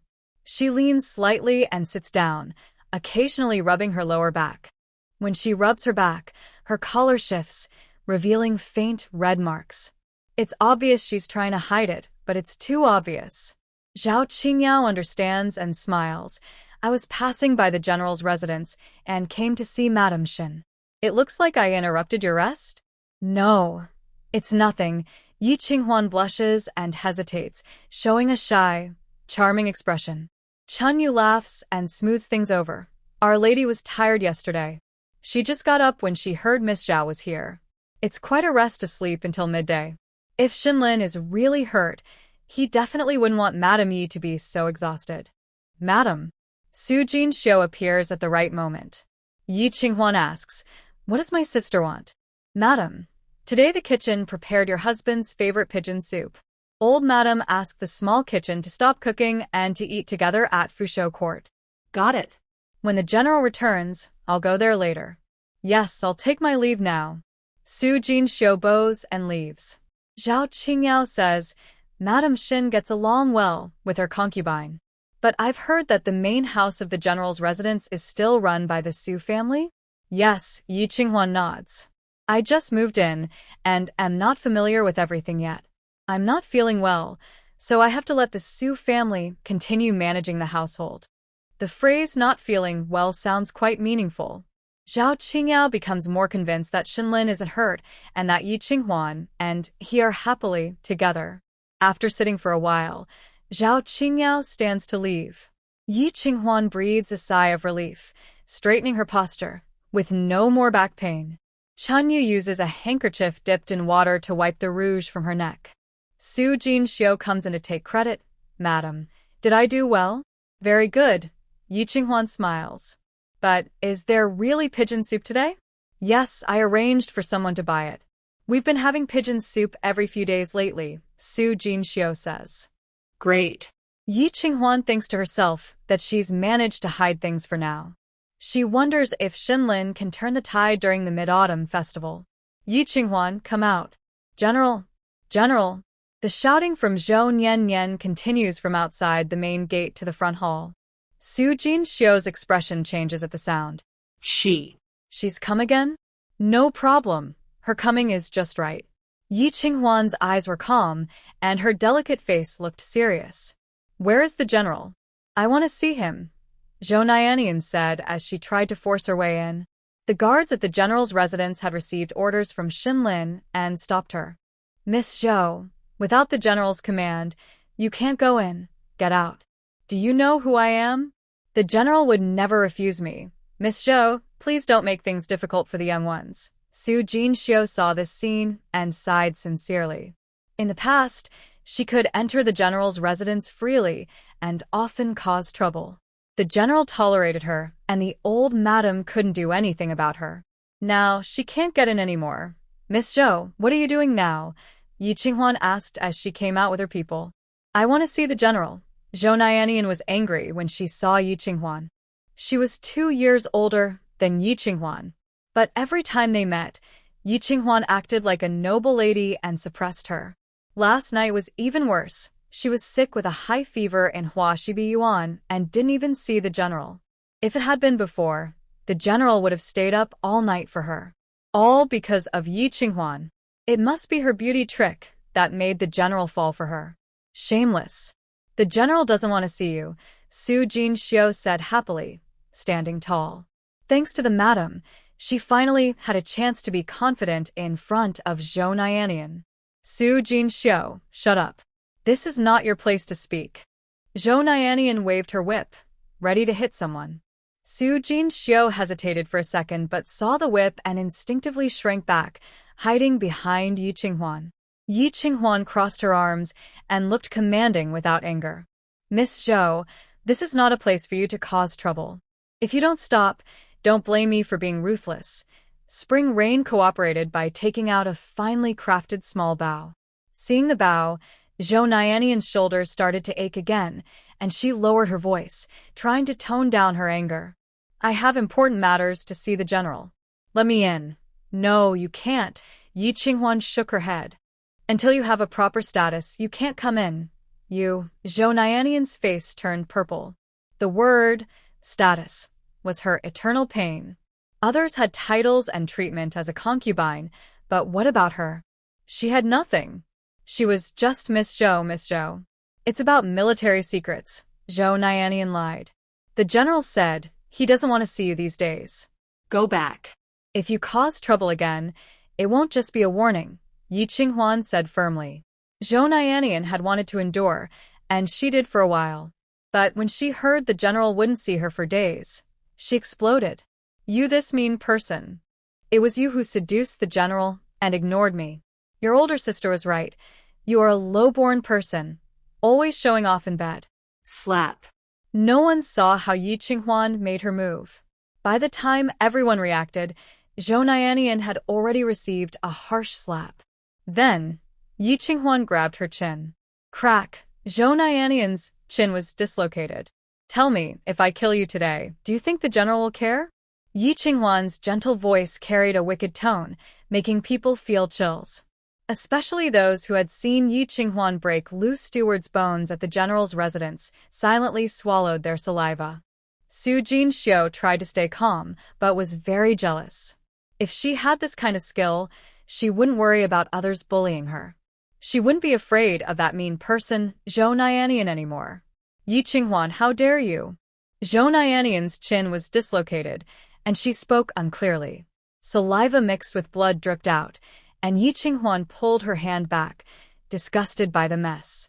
Zhou Nianian could only lift her chin with her hand, glaring at Yi Qinghuan with hatred, occasionally glancing at the gate of the general's residence. With all this trouble, how could the general not come out? This is your last warning. If you dare to do it again, I will kill you. Yi Qinghuan took the handkerchief handed by Chun Yu and wiped her hands. If the general finds out, get lost. Zhou Nianian was so stunned by her calm get lost that she reflexively shivered. She stared fiercely at the heavy red door, but there was no movement. Finally, she left with hatred, her heart shattered. Such a big commotion, yet the general didn't come out to see her. It shows that the general is determined to protect Yi Qinghuan, regardless of her. Oh, general, how could you treat me like this? Did you forget what you promised my brother? You clearly said you would take care of me for a lifetime. Yu Wu hurried over, helping Zhou Nianian onto the carriage. Zhou Nianian couldn't hold back anymore and burst into tears, feeling wronged. That day, many people in Shengjing learned that Yi Qinghuan was a very powerful lady, almost killing Shun Lin's concubine. The household-side women were all frightened and obedient. Yi Qinghuan's reputation for being fierce spread far and wide. Old Lady Shun was very pleased and specially invited Yi Qinghuan to Fuzhou Court for a meal, praising her highly. Only Su Jinxiu knew that Yi Qinghuan was pretending to be strong and intimidating Zhou Nianian to hide Xinlin's departure from the capital, creating a false image of favoritism.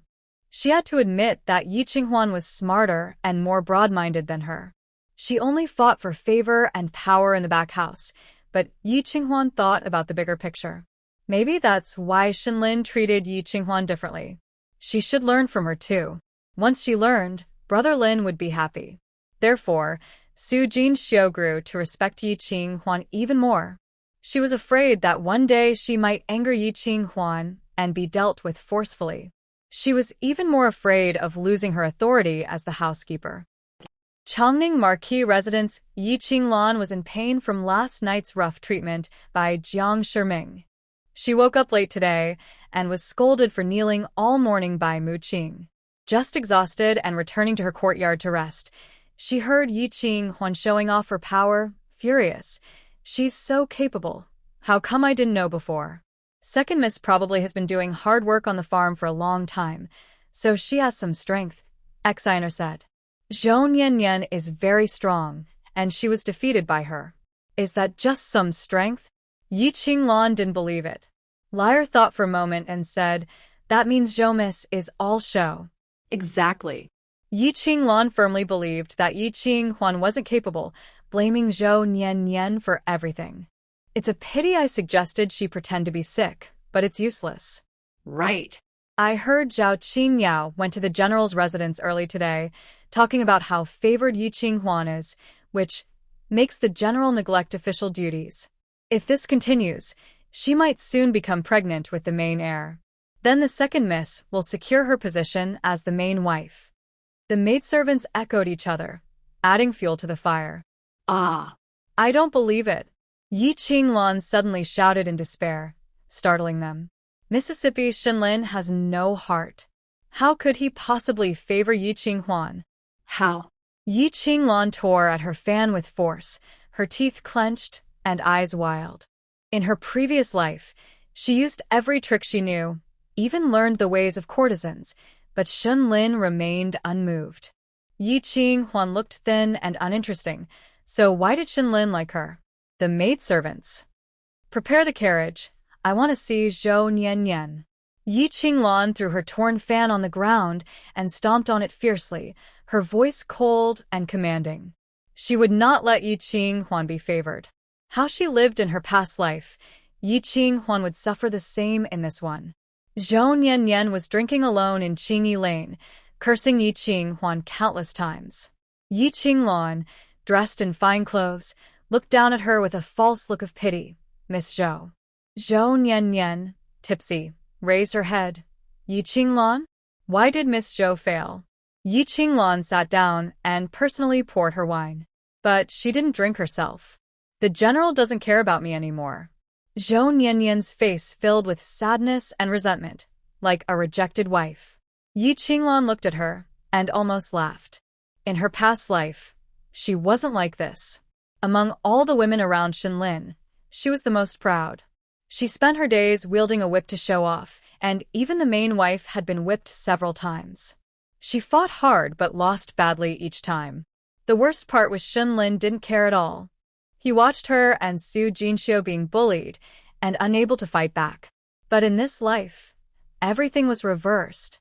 Zhou Nianyan was now badly beaten by Yi Qinghuan. She had to admit, Yi Qinghuan was quite capable. But she didn't marry into the general's house to enjoy a happy life. Seeing Yi Qinghuan's pride made her feel so upset she couldn't sleep well.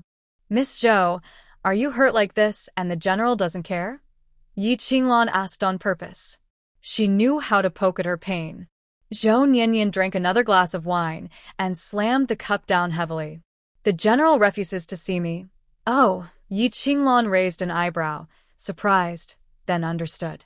It turned out that in her past life, Xinlin didn't deliberately ignore her. He simply didn't like to interfere in women's affairs. Suddenly, she didn't hate Xinlin as much. Miss Zhou, do you know what you look like now? Yi Qinglan took out a prism from her sleeve and looked through it. Zhou Nianyan was stunned. The person in the mirror had messy hair and no longer looked beautiful. She quickly tidied her hair and clothes.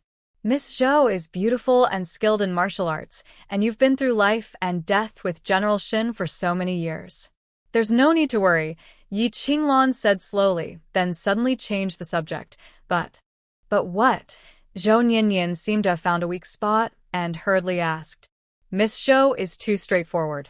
My younger sister knows how to attract men. Zhou Nianyan lowered her eyes, biting her lip in silence.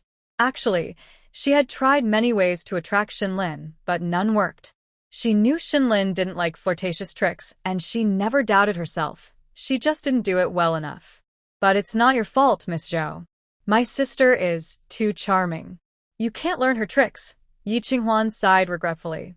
Zhou Nianyan cried out in grief. What could she do? She couldn't learn it. And with Yi Qinghuan setting the example, even if she learned, it would be a poor imitation. Miss Zhou, at this point, you only have one way out. Please, Miss Yi, guide me. Kill Yi Qinghuan. Yi Qinglan forcibly concealed her murderous intent, trying to appear calm and indifferent. Unfortunately, the plan failed, and the two different emotional strategies caused her pretty face to twist in pain. Zhou Nianyan was stunned for a moment. Then she forced a bitter smile and shook her head. No, the general won't allow it. Xinlin had warned her very seriously. She must not harm Yi Qinghuan in any way. That's why she only endured humiliation today without fighting back with force. But who could have guessed that Yi Qinghuan would use such fierce methods? She looked weak and fragile, only proud as a wife. But when she snapped, she became ruthless. Even Su Jinxiu, that little troublemaker, was very proud. If she had known, she wouldn't have targeted her. She would have just caught Su Jinxiu like before. Catching Su Jinxiu made the general happy. Miss Zhou is too naive, Yi Qinglan sighed. Of course, General Shin can't just watch you kill his wife. You could have taken a different approach. How to take a different approach? Zhou Nianyan still didn't dare, but she had ideas. If Yi Qinghuan died, everything could go back to how it was before. She would still be Xinlin's favorite confidant, always surpassing Su Jinxiu. No more rivals. Use someone else's knife to kill her, Yi Qinglan suggested. Zhou Nianyan looked at her and asked, So, am I just Ye's little sister's tool? Yi Qinglan's eyes twitched, and she quickly said, How could that be? We are allies helping each other. Then why did Ye's little sister treat her own sister like that? First, she isn't my biological daughter. She's the daughter of the lowly concubine by Shi. Second, she took away my dowry. Zhou Nianyan frowned. Being a concubine or a wife, the dowry standards are naturally different. Yi Qinglan saw she still didn't believe her and added more shocking news. Most importantly, she seduced the heir. What? Zhou Nianyan was both surprised and worried. She's the general's wife.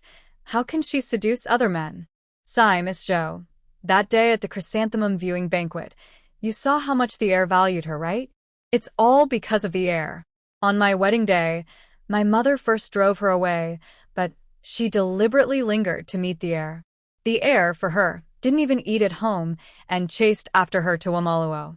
Since then, the heir has been thinking about her day and night. If she weren't already married to the general, she would definitely be taken into the marquis's residence. The heir's wife has long lost favor, and she can only go along with the heir's wishes. That's why she's so different. The more Yi Qinglan spoke, the uglier Zhou Nianyan's face became. In the end, Zhou Nianyan almost wished she could kill Yi Qinghuan right away. What a shameless wife. Daring to humiliate the general's face. The timing was finally right. Yi Qinglan relaxed and said, Miss Zhou, I have a plan that can make Yi Qinghuan die without anyone suspecting you. As the Mid-Autumn Festival approached, Shengjing was filled with festive atmosphere, but Xinlin had not been heard from. Yi Qinghuan couldn't ask about military affairs or inquire about Xinlin. Still, she felt uneasy for some reason, sometimes even having nightmares. In her dreams, piles of generals' bones stacked into mountains, blood flowing everywhere. Xinlin stood under a damaged flag, armor broken, face full of sorrow. In the end, he was swallowed by a sea of yellow sand. Xinlin. Yi Qinghuan pressed her forehead and sighed. Would he win? would he? Her recent poor sleep made her look much more tired. Su Jinxiu was very worried and quietly asked, "Madam, is the general in danger?" "Military campaigns are always risky," then the general. Su Jinxiu nervously clutched her embroidered handkerchief, terrified. Yi Qinghuan said, "Every time he goes on a campaign, the general always returns safely. This time will be no different, but what her life would become after his return depended entirely on the outcome of this battle. If they won, her plan would succeed. If they lost, he might suspect her. The heavily wounded Shin family army would become a deep trench forever separating them." She didn't want that. She was willing to be without favor or power, as long as they could live in peace.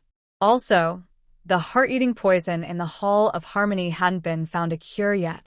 She was still waiting for Shun Lin's antidote in 3 months to save his life.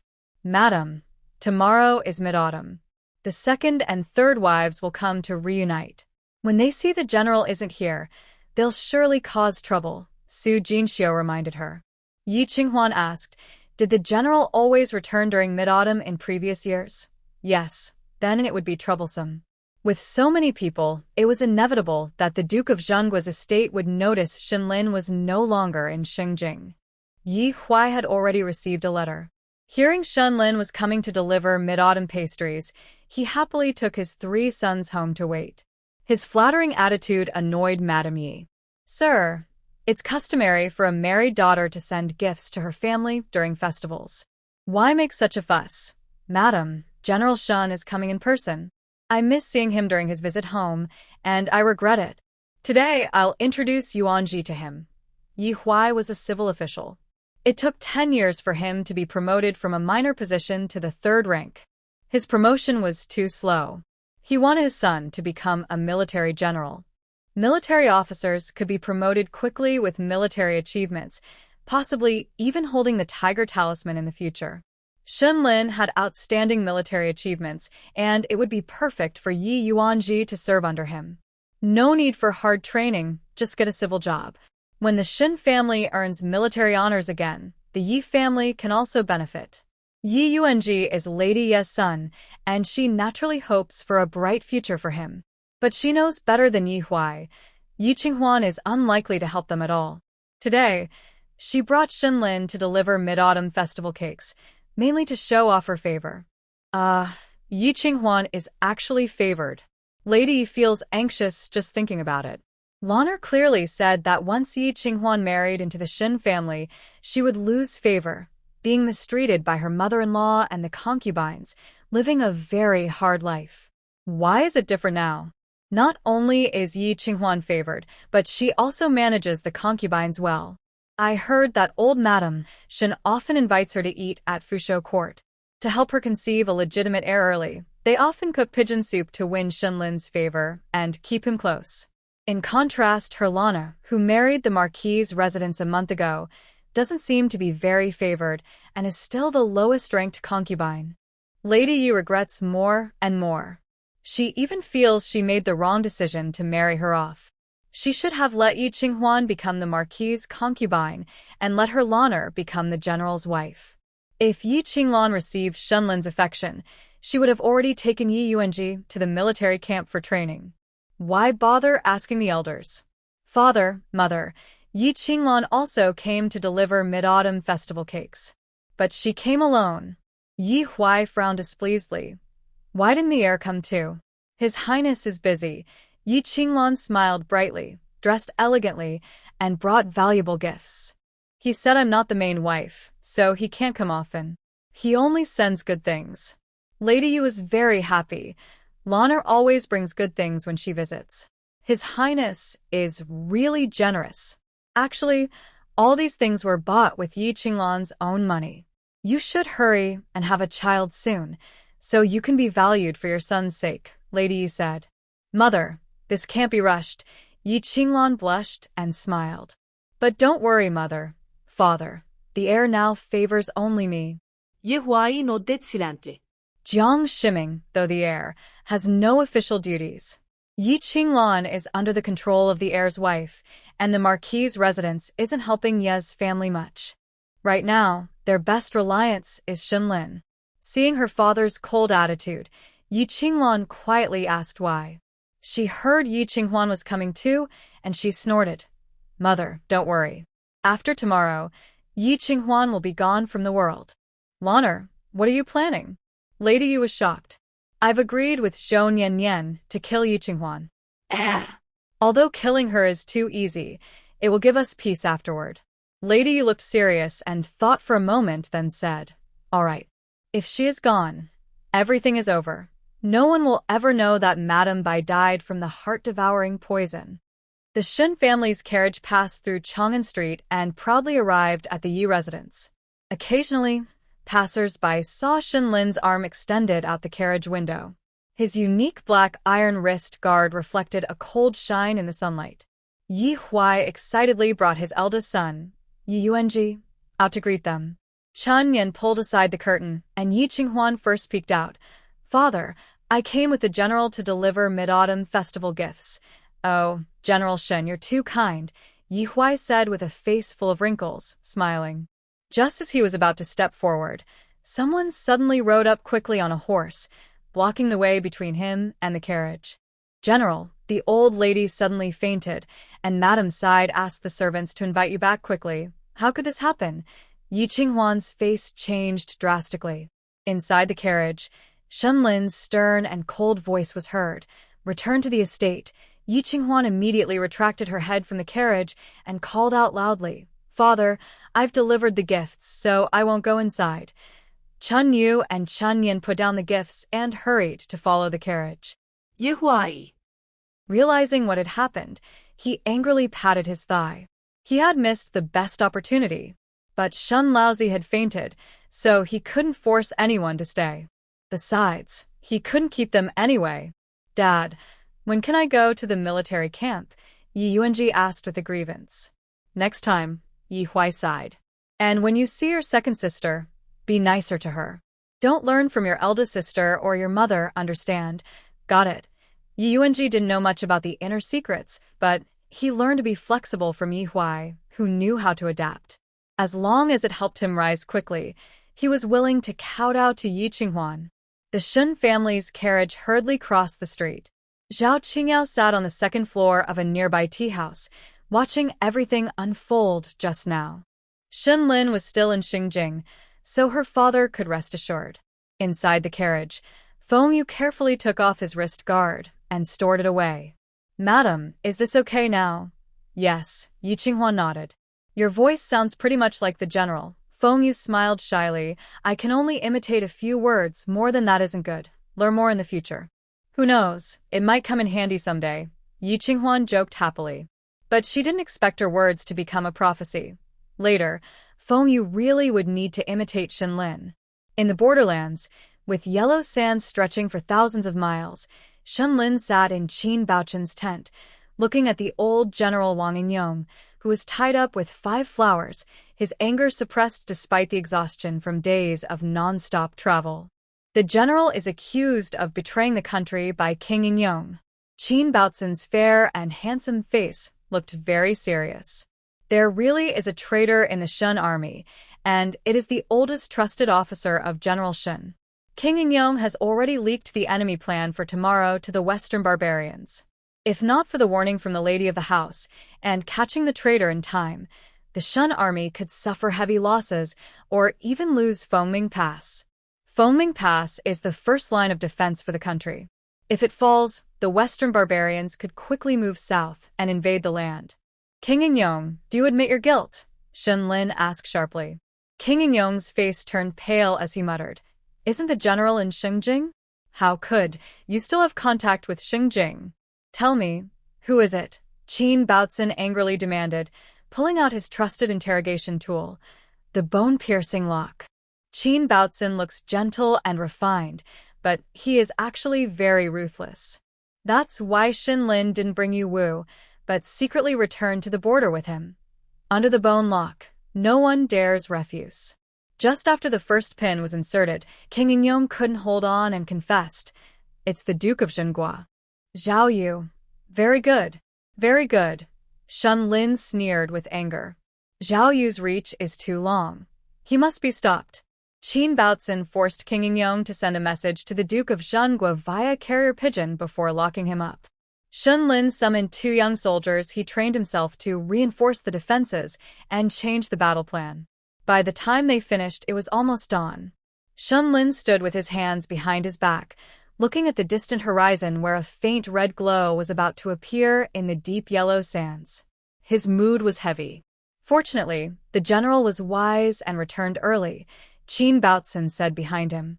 Are you getting along well with your new wife? Suddenly mentioning Yi Qinghuan, Shun Lin's face showed rare tenderness. Thanks to her reminder, they were able to catch King Yingyong. She is very good.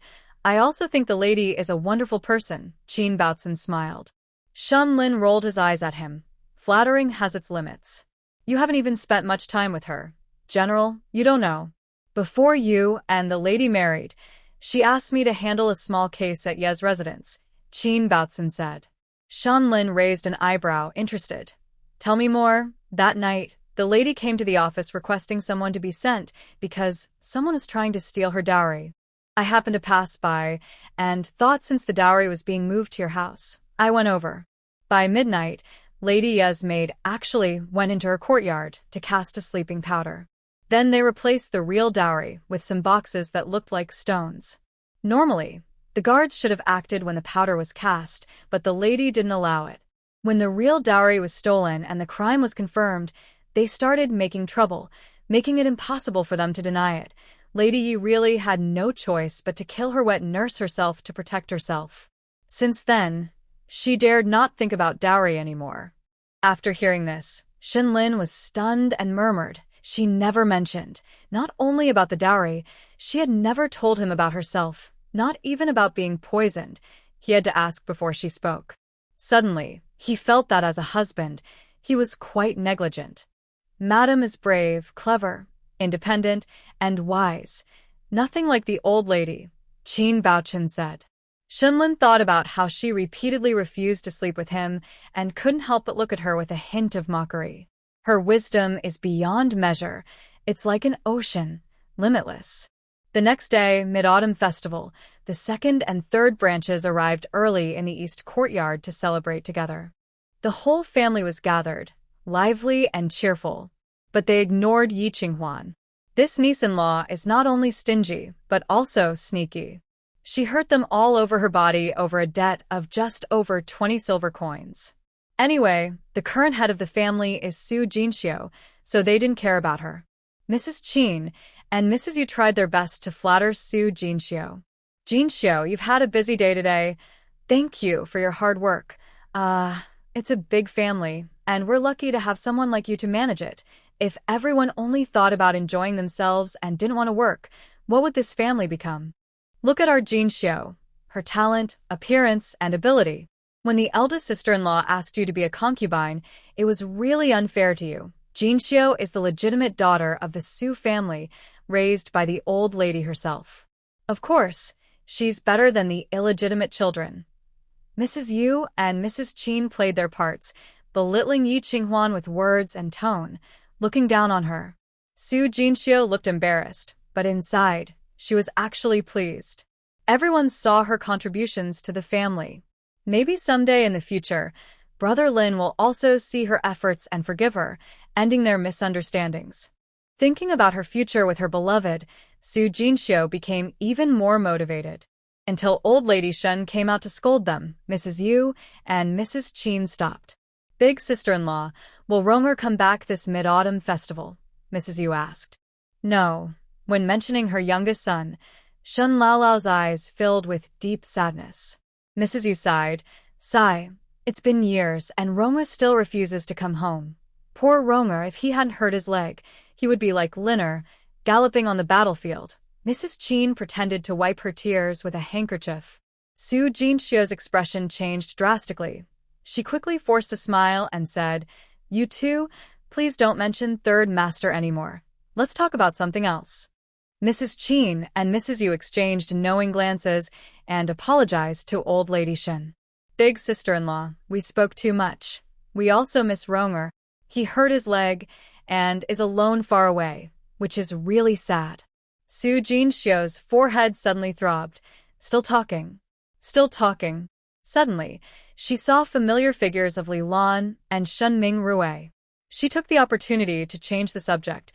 The young master has arrived. Ruier, come over to Grandma. Old lady Shen kindly waved. Shen Ming Rui ran over and politely bowed. Grandmother, peace be with you. Today is a festival. Ruier can have anything he wants to eat. Thank you, grandmother. On this special day, the 3-year-old child made old lady Shen think of Shenrong again. When Shenrong was young, he was even cuter than Shen Ming Rui. But, unfortunately, Madam, the offerings are ready. Please check them. The housekeeper came to call, and Su Jin Xiu went to see. When she passed by Li Lan, she overheard her whisper, "Hurry up with your work and then come watch the show." It's good for you. Su Jin Xiu was confused. Li Lan had always been unfriendly to her. Why was she being so friendly today? Madam, the dishes for the banquet haven't been taken out of the storage yet. And the gold and silver cups for offerings. Everyone was urging her from all sides. Su Jin Xiu didn't have time to think about Li Lan and hurried to do her work. Li Lan approached old lady Shen and said, "Mother, I have something to tell you, but I don't know if I should." Her awkward look immediately caught the interest of Yu Shur and Qin Shur. "Just say it," old lady Shen said. Li Lan bowed slightly and said, "Yesterday, I saw my sister-in-law's carriage, and there was a man inside." Old lady Shen's face suddenly changed color. "Mother, I've been watching Jinfeng Courtyard these days, and my second brother isn't home." "The man in the carriage isn't second brother," Li Lan added. Qin Shur and Yu Shur looked at each other, both excited. "Oh, did you see who he was?" "No, but I saw he was wearing black armor on his wrist, so he's probably in the army." "My sister-in-law was showing him off in the carriage, making it look like it was second brother. Who knows what they were doing inside?" Old lady Shen's face looked even worse. Could Yi Qing Huan really be having an affair out of boredom? Or did she have someone she liked before getting married? No wonder she didn't want to take over the family business or be interested in the marriage bed. "Mother, even if second brother doesn't like to come home, my sister-in-law shouldn't behave like this. You need to teach her a good lesson," Li Lan said. Yu Shur also said, "If that's true, our family's reputation will be ruined." I didn't expect Yi Shur to be like this. "Truly, you can't judge a person by their face," she sighed. "She's always been selfish, only caring about her own pleasure. It's no wonder they only care about their reputation and face. A wife like that, how long can she last? Letting her go is already kind. Her worthless life can't compare to our family's honor. We quietly dealt with her." Mrs. Yu and Mrs. Qin argued back and forth, fueling the fire. Old lady Shen's face turned dark with anger. She pounded the table hard. "Bring the Yi family woman here. Also, the coachman and maid who accompanied her yesterday. Tie them all up." Autumn was deepening, and the flowers in the golden wind courtyard were starting to turn yellow. Yi Qinghuan was pruning the plants when suddenly a few guards came and tied up Chun Yen and Chunyu. Yi Qinghuan's face darkened. She asked, "What's going on?" "The lady knows," the housekeeper sneered, looking at Yi Qinghuan with disdain. Chun Yen and Chunyu were panicked. Feng He drew her sword and said, "Madam, we can step in." "No need. We're going to Fusho Court," Yi Qinghuan said, putting down her scissors. Her eyes were calm, but icy cold. "It's a holiday, and they insist on causing trouble? Fine. She'll let them have their way." Yi Qinghuan took Feng He and Feng Yu to Fusho Court. Besides Chunyu and Chun Yen, the ones tied up also included the gatekeeper and the coachman from yesterday. Li Lan stood beside old lady Shen, looking proud as she glared at Yi Qinghuan. Mrs. Yu and Mrs. Qin also looked pleased, as if they enjoyed the scene. "Mother, why are you so angry?" Yi Qinghuan stood in the hall, not even bothering with formalities. "You took advantage of Linner's absence to secretly meet someone and still dare to be so aggressive?" Mrs. Yu was the first to accuse. "Secret meeting?" Je Huan denli understood. Someone in her family was watching her. She looked coldly at Li Lan. Li Lan was scared by her presence, but still stubbornly said, "Yes, I reported it. Sister-in-law, you're not faithful to your marriage. It's unforgivable." "Huh, What exactly did the older sister-in-law see? Yi Qinghuan asked. I saw you riding around in a carriage with a man. The man was wearing black armor on his wrist. Li Lan shouted. Not only me, the gatekeeper and coachman also admitted it. The gatekeeper and coachman knelt on the ground, too scared to speak. Yi Qinghuan didn't want to embarrass them, so she said, I will explain everything clearly. Let the gatekeeper and coachman go first. They are witnesses. They can't leave. Li Lan said. Their testimonies are already taken. Do you want them to hear more secrets? Yi Qinghuan shook her head. No wonder Li Lan was powerless at home. She was simply too stupid. Her mind was only good for scheming, nothing else. Old Lady Shen spoke sternly. That's enough. You all may leave. Thank you, old lady. The gatekeeper and coachman carefully glanced at Yi Qinghuan and hurriedly stepped back. Yi Corporation, do you have anything else to say now? Old Madame Shen was furious, almost bursting with anger, eager to tear Yi Qinghuan apart. She had been indulgent and lenient, hoping she could win Rinner's heart. But in the end, it turned out like this. If only she had held onto the excuse of using a commoner to replace the legitimate heir and dismissed her from the start. Mother, let second aunt and third aunt also leave, Yi Qinghuan said. Yu and Qin were excited and refused to leave. Yi, we are your elders. It's good enough that you haven't called the clan elders to judge you. Now you realize you're ashamed? Why didn't you think about this when you were secretly associating with others? Yi Qinghuan remained calm, neither ashamed nor angry. Mother, this concerns the general's safety. Everyone's faces changed. Li Lan sneered. Who are you trying to scare? You just want to chase us all away and beg for mercy. Dream on. The crime of secret liaison can never be forgiven. Since Mother doesn't mind, I don't mind either, Yi Qinghuan said, tired of standing, and found a chair to sit down. Li Lan widened her eyes. Yi, you're so arrogant. Mother hasn't spoken yet. How dare you sit? Old Madame Shen rarely lost her temper immediately. She looked at Yi Qinghuan with a gloomy expression, her cloudy eyes swirling with stormy emotions. After a long while, she ordered, everyone leave first. Ronger and her daughter-in-law, too. Mother, Li Lan stomped her foot. Yi Qinghuan was sure she was going to dismiss everyone to make a false defense. She had to stay on site and keep watch. Leave. Old Madame Shen raised her voice. Li Lan could only leave reluctantly, unwillingly. Now only old Madame Shen, her personal maid, and the servants from Jinfeng courtyard remained. Old Madame Shen suppressed her anger and asked, Can we speak now? Mother, the Shen family army is in trouble. Huh?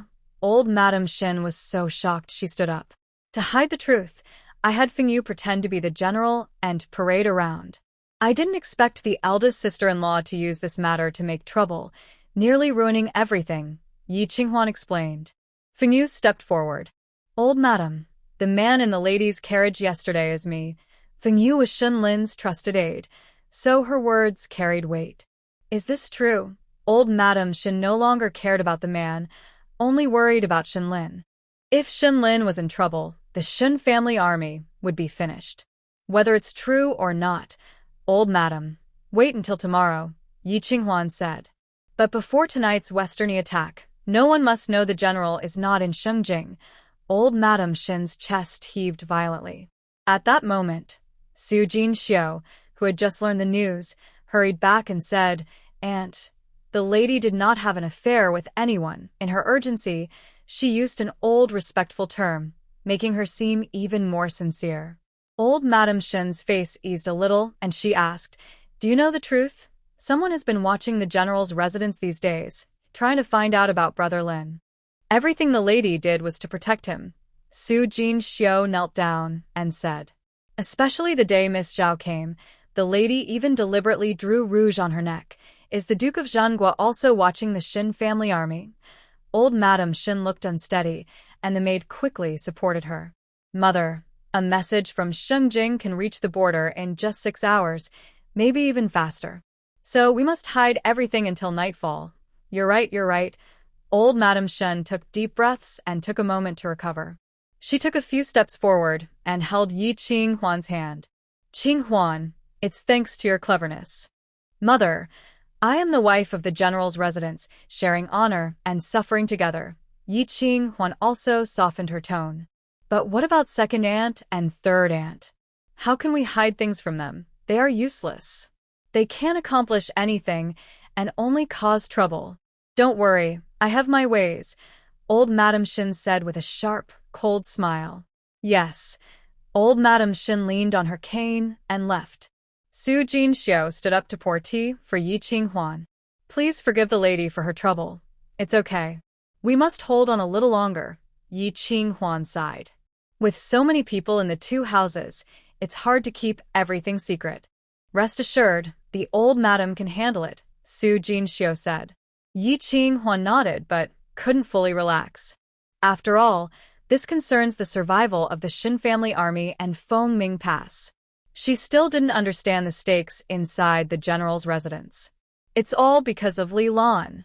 Soon, Li Lan came in, covering her face and looking aggrieved, saying, "Younger sister-in-law, I'm sorry.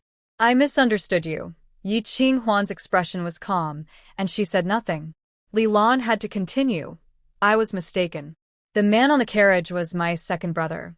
Your eldest sister-in-law almost ruined my reputation, and a simple apology is enough? Yi Qinghuan finally spoke, her eyes calm but chillingly sharp. Li Lan lowered her hand, revealing her swollen left cheek. Mother has already punished me. The 5 bright red finger marks were shocking. It had to be said, old Madame Shen's slap was very firm. Li Lan wanted to cry but dared not, forcing back her tears, looking pitiful like a abandoned kitten. Fine. Yi Qinghuan would not soften her heart because of this. The idea that if you step back, others will take 3 steps forward, was something she understood well from her past life. Today, if Li Lan isn't given enough lessons, she will cause more trouble again. Not enough, Yi Qinghuan slowly said 2 words. Li Lan was shocked, her eyes wide with disbelief. What do you want now? No matter what I say, I am still your eldest sister-in-law. As sister-in-law, relying on your seniority to enter the family, you think you can bully your younger sisters and brothers at will. Yi Qinghuan snorted coldly. I was mistaken. I even said I was wrong yesterday that the eldest sister-in-law was having an affair with someone. Yi Qinghuan, Li Lan suddenly screamed, more intensely than if she had been stabbed. Shut up. Old Lady Shin placed her teacup down heavily. Qinghuan is right. If today you are falsely accused, can a slap solve it? Li Lan immediately fell silent, trembling and no longer speaking. She couldn't understand why her mother-in-law was protecting Yi Qinghuan. Clearly, Shin Lin was not at home, yet she insisted the man on the carriage was Shin Lin. Even if her mother-in-law disliked Shin Lin, she shouldn't support her daughter-in-law's affair, right? How could there be such a biased mother in the world? Today is a festival and I don't want to make things too ugly. Eldest sister-in-law, go kneel at the ancestral hall. Chunyu, find 2 people to watch her, Yi Qinghuan said. Yes. Chunyu's eyes lit up with excitement. The wheel of fortune turns. Today, it's our turn. Last time, the madam made the wife kneel at the ancestral hall, and now it's her turn. She must watch carefully, not letting her guard down for a moment.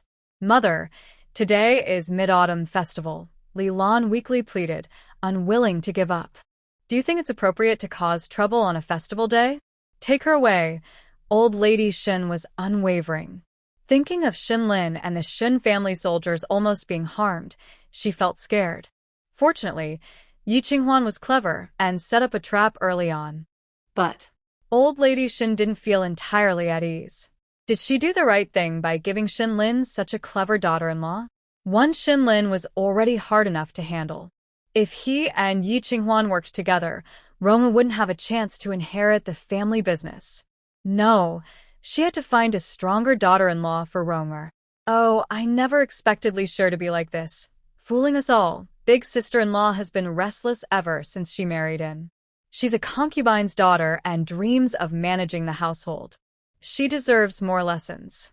Yu Shi and Qin Shi changed their flattering expressions, trying to criticize Li Lan. Just a moment ago, it was Yi Qinghuan they were insulting. Old Lady Shen was annoyed. Enough, say a few less words. Yes, Finally, everything quieted down. Although Shen Lin never appeared from start to finish, no one dared to mention his name again. Yi Qinghuan and Su Jinxiu exchanged a satisfied look. Everyone started chatting casually and eating snacks. The cakes and pastries at Fusho Court are the best in the Shin family. Yu Shi and Qin Shi ate so much they burped, and they thought of Yi Qinghuan's small kitchen.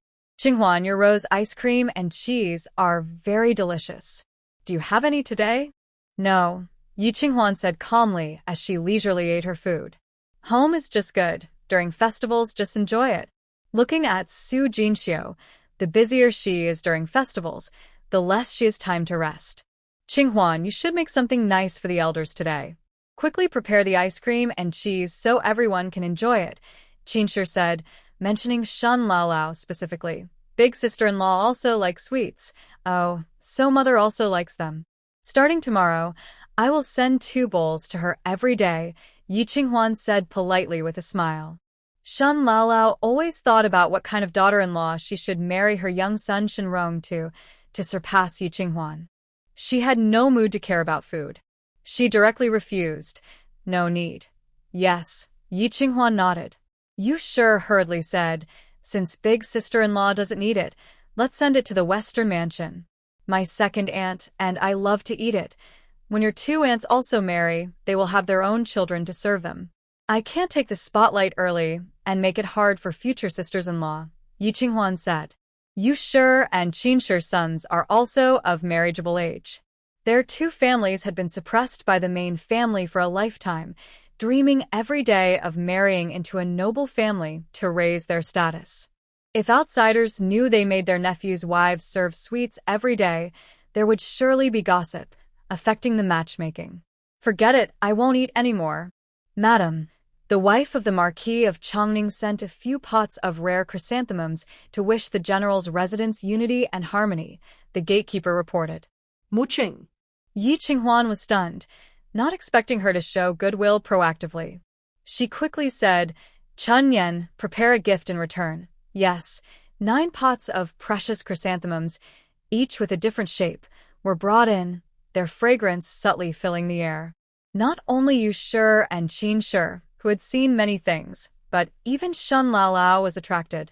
Wow, this pot with hanging golden yellow chrysanthemums looks like a golden hairpin. So beautiful. There's even green chrysanthemums. No wonder it's from the Marquis of Chongning's residence. And this ink-colored chrysanthemum, I heard it's a new breed cultivated in the palace. Only Yi Qinghuan remained calm. Having seen so much in her past life, she was not surprised. The gentle noble lady in the palace is Mu Qing's aunt. Whenever there are new chrysanthemum varieties in the palace, they are always sent to the Marquis of Chongning's residence. After Mu Qing passed away, Yi Qinghuan raised her 2 children. Noble consort Ro often sent her flowers. But in this life, she and Mu Qing hardly interacted, so why was she suddenly favored? Could it be that some relationships are truly destined by heaven? Autumn chrysanthemums are like beautiful decorations, adding extra charm. Old Lady Shin felt even more upset. Yi Qinghuan only attended 1 flower viewing banquet and quickly became close to the heir's wife. If she went to more social events, would that be a problem? No, she must not let Yi Qinghuan and Liner become too close. 9 baskets of chrysanthemums sent from Chongning residence. 2 were chosen for Old Lady Shen, and 2 each for the 2nd and 3rd houses. Yu and Qin finally received flowers from Yi Qinghuan and couldn't stop smiling. The remaining 3 baskets were moved to Jinfeng Courtyard. At night, the moon rose high, full and bright like a white jade plate. The family gathered in the yard to eat mooncakes and enjoy the moon, feeling happy together. Shen Yun held Shin Mingrui, refusing to mention his wife Li Lan, feeling helpless and embarrassed. Old Master Shen asked about Shen Lin. Yi Qinghuan said, he went to Huaxi Villa. Ah. Shen Yongxing choked on his drink. He always stays home during mid-autumn. Why is he out tonight? We argued, Yi Qinghuan replied. Old Lady Shen looked at her. Quick-witted, she protected Shen Lin at the cost of her own reputation. She must have developed feelings for Liner. This was terrible. Refill old Master Shin's wine, Su Jinxiu joked. Shin Yongxing looked at his older sister-in-law. Her face was unhappy, clearly angry. Third Master Shin Yongji, the most cunning, kept his doubts to himself when his second brother upset his wife. Only at night, after returning home, did he ask you, "I heard Yunar's wife was punished to kneel in the ancestral hall. What happened?" She accused Yi of having an affair, and her sister-in-law got angry and hit her, you recalled, still frightened. My sister-in-law is already 40, but she's still so strong. Shen Yongji. He didn't want to hide it. He had been slapped by his sister-in-law when he was young too. Yi is really powerful. She managed Li Lan without drawing blood or using a knife. And she's stingy. She can't even let a tiny bit of benefit slip through her fingers, unlike Su Jinxiu, who's more generous, you said, gesturing angrily. Shen Yongji wasn't interested in their family quarrels and said, on such a festival, Yi made Liner leave in anger. Why didn't the sister-in-law punish her? That's strange. Maybe Ronga is coming back. Ronger is her favorite. Once he marries, you won't be so arrogant, you said with a shrug. Shen Yongji shook his head. Don't get involved blindly. Only Liner can support the Shin family. That night, Yi Qinghuan slept poorly. She kept dreaming of the Shen army fighting the Westerny people. Wind howling, blades bloodied, dust and bones filling the air. It felt so real, as if she was there herself. When she finally woke up from the nightmare, her heart was pounding, and she couldn't find peace. Madam, it's still early. Sleep a little more, a servant said. I won't sleep. I want to look at the account book, Yi Qinghuan replied, taking out the ledger to distract herself. But she couldn't focus on it. She simply threw it aside and opened the window, staring into the night, lost in thought. What is tonight's border like? Shinlin, you will win, right? Finally, dawn arrived. Yi Qinghuan sent Feng Yu and Feng He to gather news, especially to watch over the Duke of Zhengguo's estate. Madam, any news? Su Jinxiu asked anxiously after finishing her chores. The border is so far away. Even if there is a message, it would first go to the palace. We have to wait a bit longer, Yi Qinghuan said, glancing at the 3 pots of chrysanthemums outside the window. Pick whichever you like and move it into your courtyard. Thank you, madam.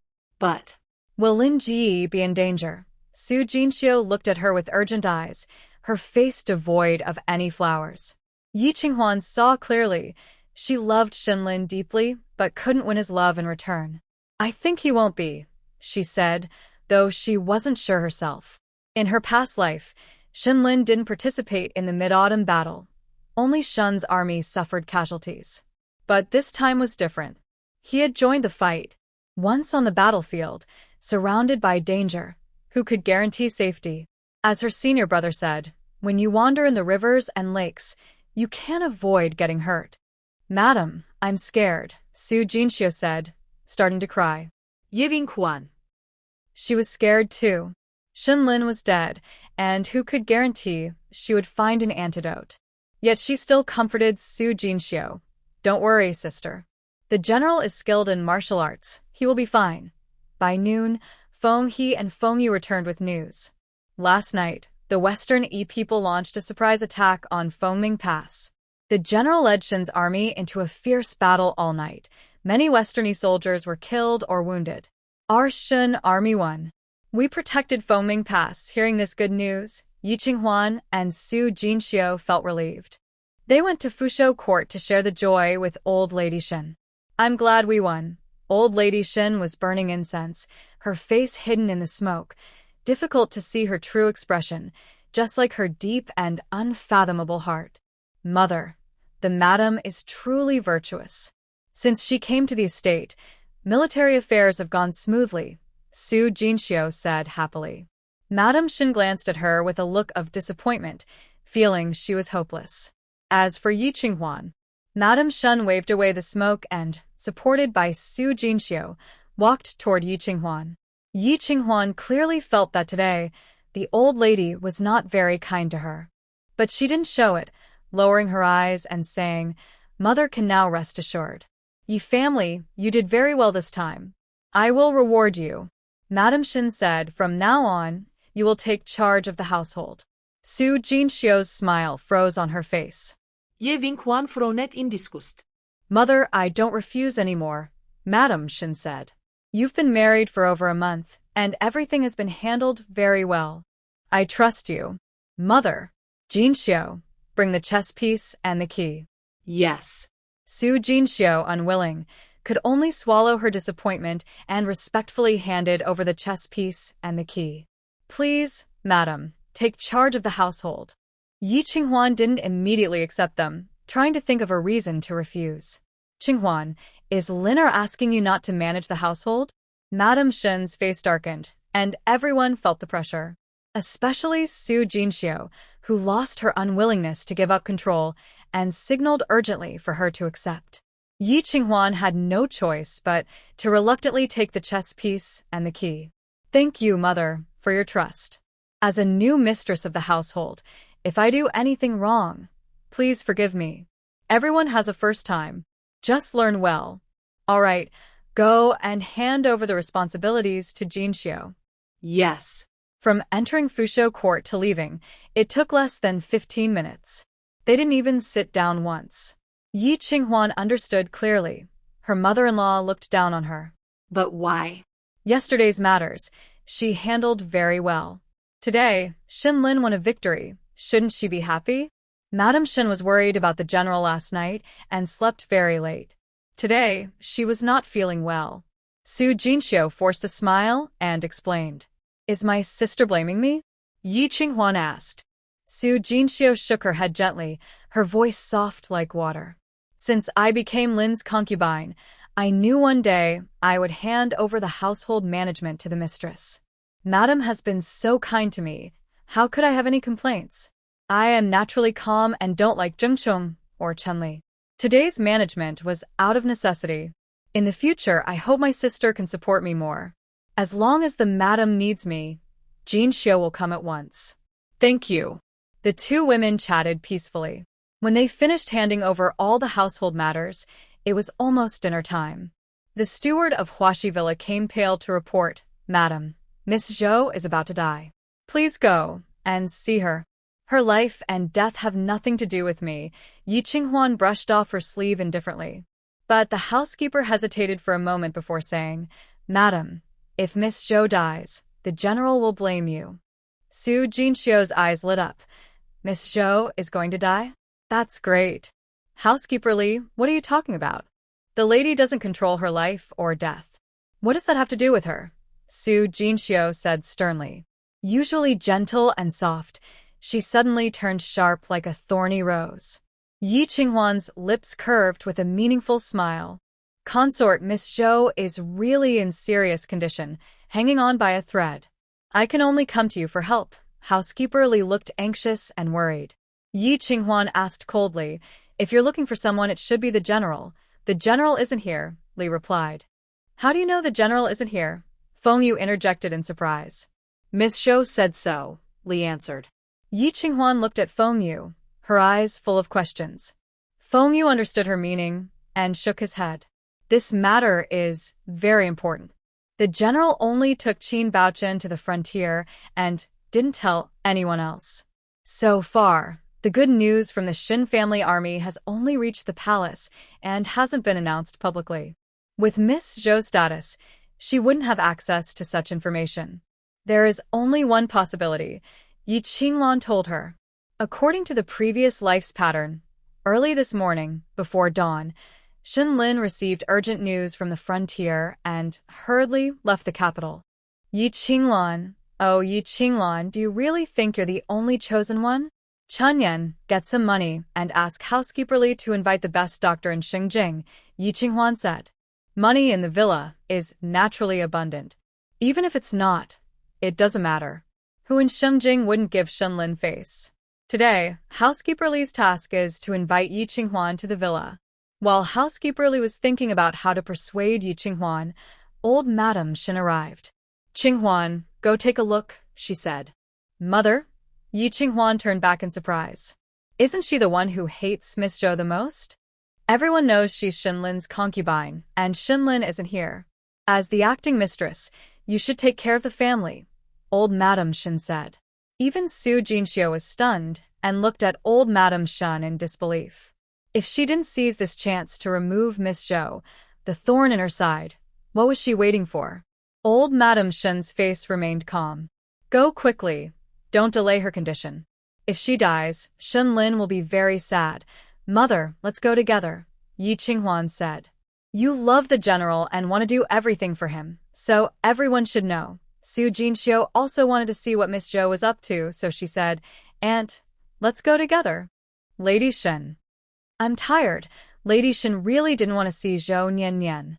That woman was too arrogant and domineering, completely ignoring her as an elder. Seeing her once made her angry for 3 days. Moreover, Zhou Nian wasn't worth her showing respect. Then, shall I go on your behalf? Su Jinxiu asked eagerly, looking forward to it. Lady Shen hesitated and asked, Aren't you supposed to check the storeroom today? We can do it tomorrow. Su Jinxiu replied happily. Lady Shen. Yi Qinghuan was worried no one would cover for her, so she took a small bow and said, Sister, there's no time to delay. Let's go. Okay, Su Jinxiu happily followed. Yi Qinghuan gave Fengyu a look. Fengyu nodded, indicating he understood. Chun Yan and Chun Yu come with me. Yes, the 4 of them left, and seeing Feng He and Feng Yu didn't follow, housekeeper Li secretly breathed a sigh of relief. The task Miss Zhou assigned was done. Huaxi Villa is on the outskirts of the city, beside mountains and water. The ride out of town was bumpy, and the carriage shook badly. But this didn't dampen Su Jinxiu's excitement. She was visibly happy among the 4 in the carriage. Chun Yu and Chun Yan looked angry. Yi Qinghuan looked heavy-hearted. Madam, she thought, I feel ashamed. I haven't been to Huaxi Villa before. I don't know what it's like there. I heard from Zhou Nian that it's wonderful. Madam, what did you think last time you went? Yi Qinghuan replied calmly. It's good. I didn't pay much attention. This time, she begged Madam to hope she learns her lesson and doesn't act so arrogantly again, Su Jinxiu said. Yi Qinghuan secretly thought. Beg? No, she's just holding back her big move. Waiting for us. Sure enough, halfway through the journey, the carriage suddenly tilted sharply. Then it stopped. Yi Qinghuan's whole body tensed, and she asked in a deep voice, What happened? Madam, there's a hole on the road, and the wheel fell off, the driver explained. Chun Yan lifted the curtain and saw it was true. Everyone got out of the carriage to lighten the load. It had rained during lunch, and the road hadn't dried yet. Especially this muddy section was slippery. The driver whipped the horses for a while, but the wheel couldn't come out. Madam, wait a moment. We'll think of a way. The driver and housekeeper Li went to pick up stones to fill the hole. Only the 4 women remained, unable to carry or lift anything. Madam, don't worry. It should be fixed soon, Su Jinxiu softly comforted. She was probably obsessed with Huaxi Villa and was especially excited today, talking more than usual. Chun Yu complained, Old Madam is really something. She actually asked us to take care of her. When have we not been scolded or beaten when we meet her? Stay strong. Something big might happen today, Yi Qinghuan said with a serious face. Su Jinxiu hesitated and turned pale. Madam, today has been very unusual, especially with Zhou Nian. She won't easily bow to me. She might be plotting something, Yi Qinghuan said. Su Jinxiu was completely frightened. She let go of her worries and said, Then, let's not go.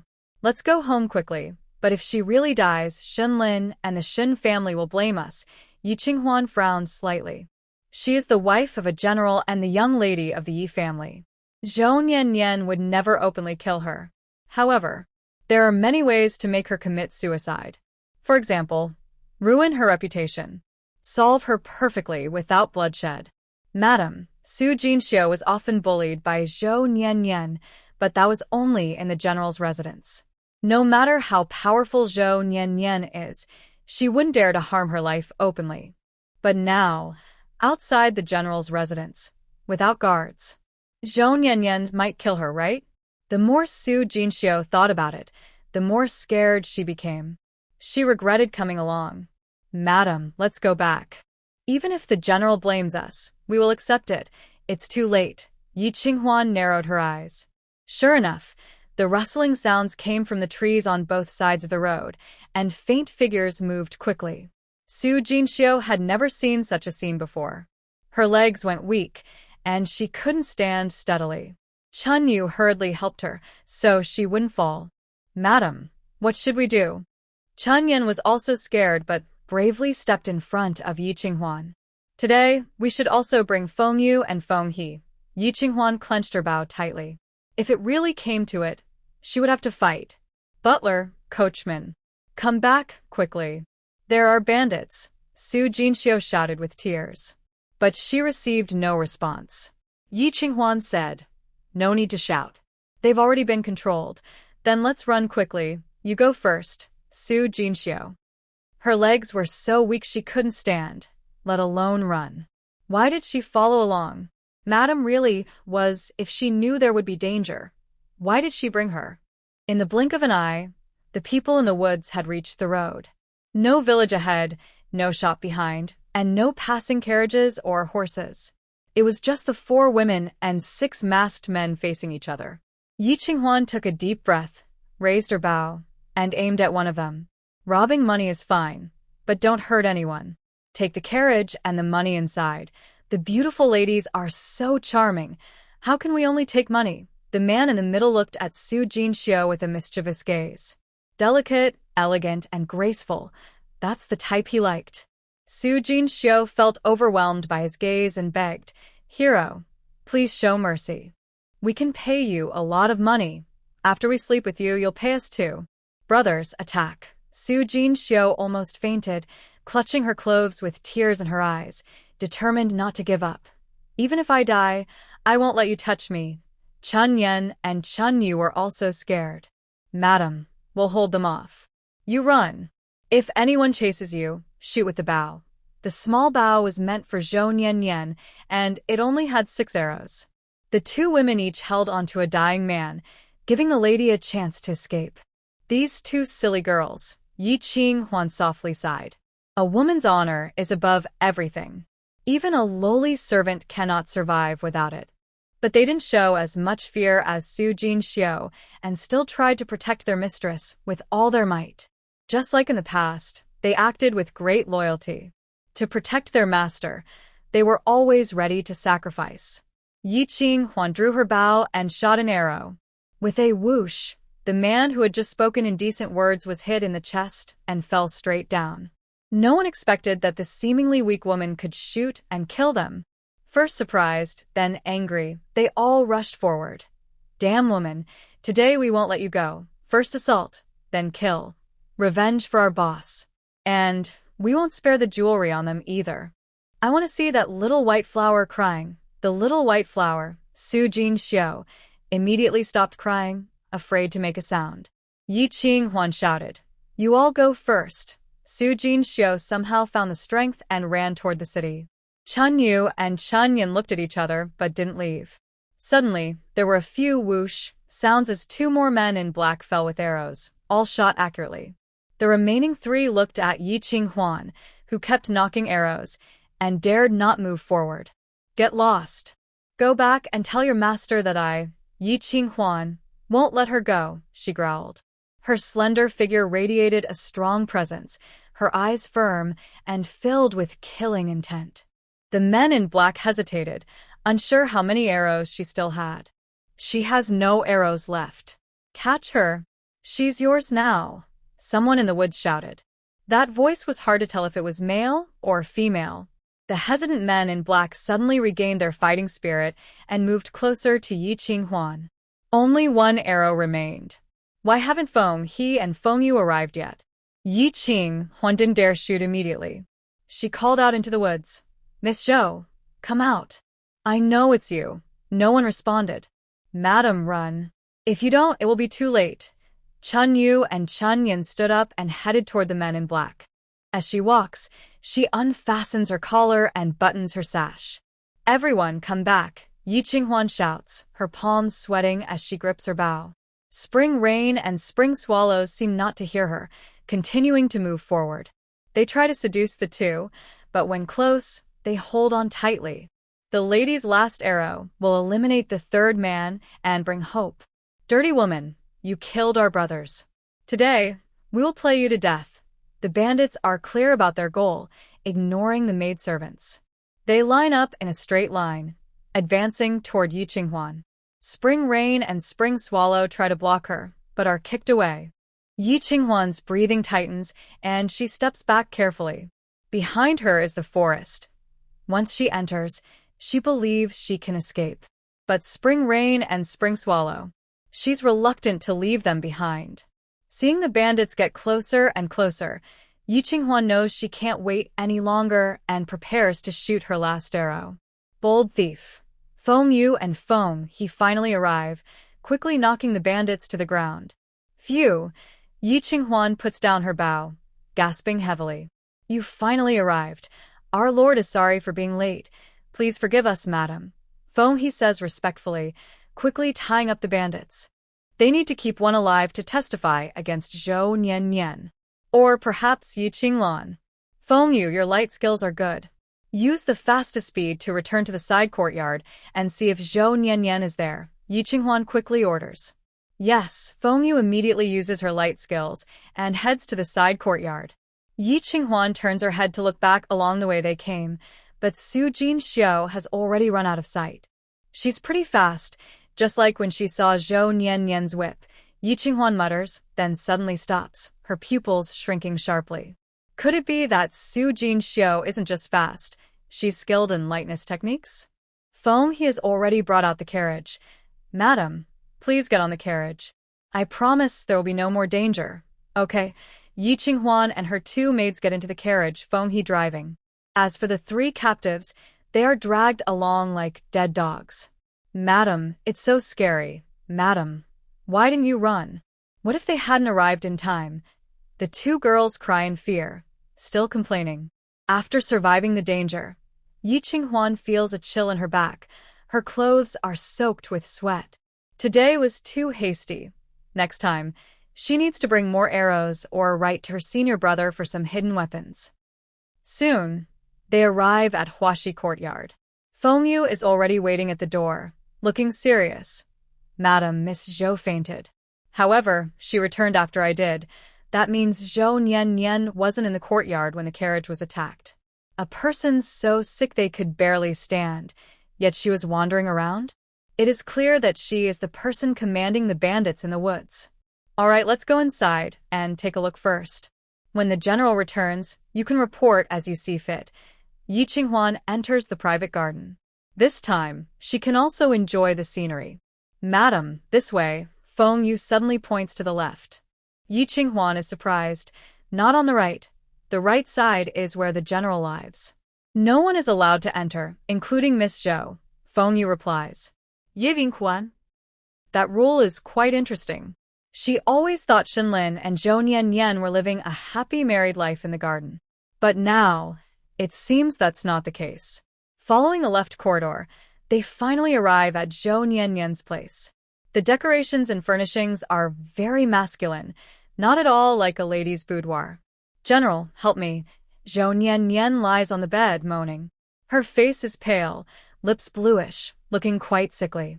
Madam is here, Feng Yu says. Zhou Nian turns her head and sees Yi Qinghuan, looking dazed.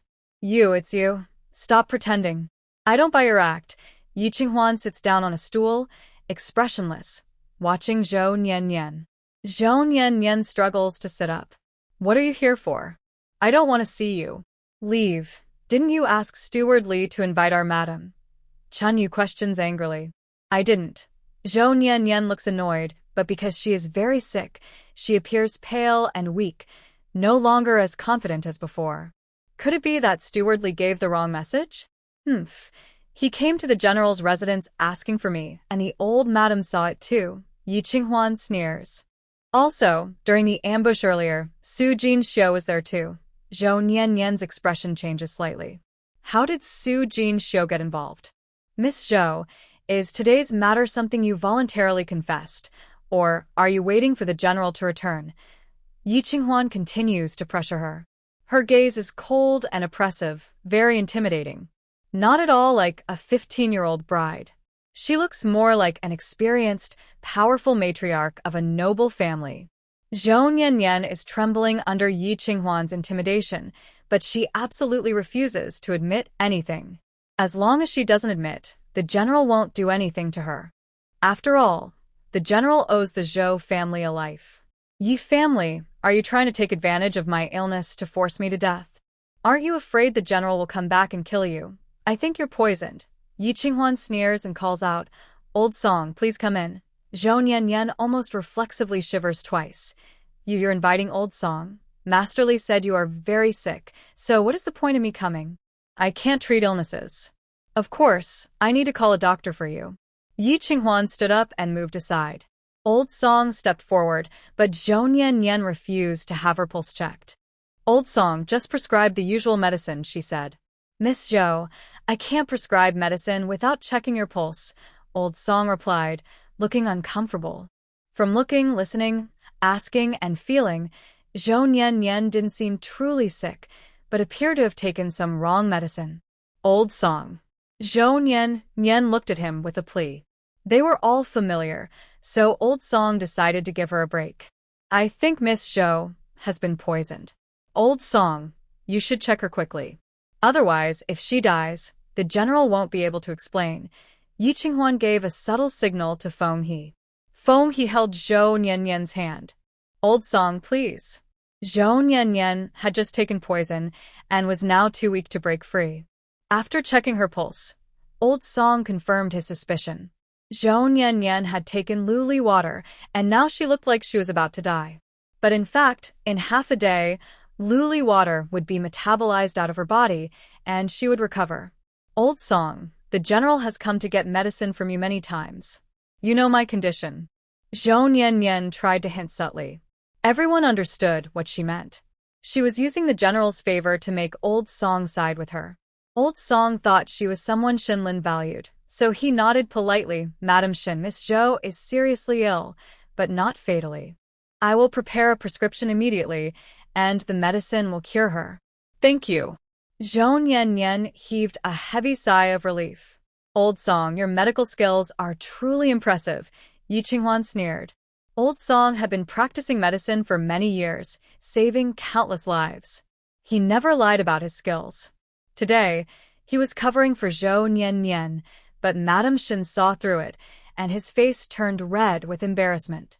Madam Shin. Old Song, please go and prepare the medicine. Yi Qinghuan turned away.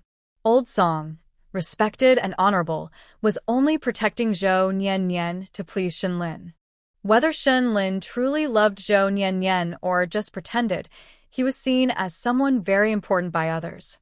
That was Zhou Niannian's advantage. Madam Shin, you've had a hard day today. Please come over here. Chun Yu stepped forward. Old Song had no choice but to leave. When Zhou Niannian lay back on the bed, her back was covered in sweat. Today's situation was entirely under her control, yet now it seemed like she was being controlled. Especially just now, it felt like her throat was being squeezed, life and death hanging by a thread. Yi Qinghuan was indeed difficult to deal with. If Old Song hadn't understood her last hint, her pretending to be sick with Luli water wouldn't have been hidden. Of course, the most annoying are Feng He and Feng Yu. They clearly didn't come with us. So how did they suddenly appear from nowhere to save Yi Qinghuan? Luli Shui made Zhou Niannian feel very uncomfortable. Before she could think it through, she fainted. Madam. Feng Yu hesitated. Yi Qinghuan understood clearly and said with a serious face, I won't make things difficult for you. Then she left. Feng Yu quickly followed, saying, Madam, I can prove that Miss Zhou wasn't sick before I arrived at the villa. Yi Qinghuan was quite surprised and stopped. You aren't helping her. I am loyal to Lady Feng He and the general. Without her, I wouldn't be here, Feng Yu replied. Maybe she was very loyal, or maybe she didn't like Zhou Niannian. Yi Qinghuan couldn't be sure. But having someone to help is always good. Let's wait until the general comes back, Yi Qinghuan said thoughtfully. Keep those prisoners alive so the general can question them himself. Yes. On the way back to the city, Feng He and Feng Yu walked in front and behind, protecting the group without causing any trouble. Yi Qinghuan was in a bad mood and didn't speak much during the journey. When they returned to the general's residence, old lady Shen was the first to speak up. Yi family, what are you doing? You took Jin Xiao out, but she came back alone and was covered in injuries. Mother, we were attacked by bandits. Then why are you unharmed? Old lady Shen interrupted Yi Qinghuan, suppressing her dislike and acting stern. At that moment, Yi Qinghuan deeply felt her mother-in-law's hostility. But why? She was fine yesterday morning, and suddenly she turned cold and unkind. What did she do to offend her mother-in-law? As the head of the household, one must be generous. You can't only think of protecting yourself when trouble comes, but also learn to care for others, old lady Shen said from a moral high ground. Yi Qinghuan was already in a bad mood and was about to laugh bitterly. Mother-in-law, do you mean I didn't take care of Sister Sue? Isn't that what you mean? How did you come back, and how did she come back? Even the blind can see what's going on. Fine, then let Sister Sue come out and face the truth. She is too shocked and has a fever. She's already asleep. Yi Qinghuan endured her frustration and explained, there were 6 bandits. I could only shoot down 4. I told Sister Sue to run first and I stayed behind to hold them off. Huh, don't you have a skilled female guard? You deliberately kept Jin Xiao away, and you're not afraid she might encounter trouble on the way back to the city? Old lady Shen continued to criticize without considering the facts. Yi Qinghuan couldn't bear it anymore. Today's trouble was caused by Zhou Nian. If my mother hadn't insisted I go see her, none of this would have happened. In the end, it's all your fault. Lady Shen simply couldn't believe it. Yi Qinghuan dared to blame her for everything. Mother wants to be a good person but doesn't do anything herself, forcing me to act. When I was in trouble, she didn't say a kind word and immediately scolded me when I returned. Didn't I get scared? Didn't I get hurt? I told Sister Sue to run first, but I almost died myself. Look at Chunyan and Chunyu. They almost got hurt by the robbers trying to protect me. Yi Qinghuan pushed the 2 girls forward. Chunyu and Chunyan still had dry red mud on their dresses. Even after fixing their hair, they looked pale and dazed. Honestly, they suffered more than Su Jinxiu. Feng He and Feng Yu have been busy asking about the general all day. I only took them when I went out, and Mother saw everything. If I could have protected myself then, why did I let my sister run first? But, to be fair, Sister Sue really is fast. She disappeared in no time. I can't find her now, no matter how hard I look. Yi Qinghuan finished quickly, leaving Lady Shen stunned. This daughter-in-law is so clever. You, Lady Shen choked. How can you talk to your mother-in-law like that? Yi Qinghuan had already walked far away, ignoring her completely. Big sister-in-law, your daughter-in-law is quite impressive. She talks so much. She can even shut people up, Qinshi said with a smile as she approached. Lady Shen was proud and stubborn, especially in front of the 2nd and 3rd wives.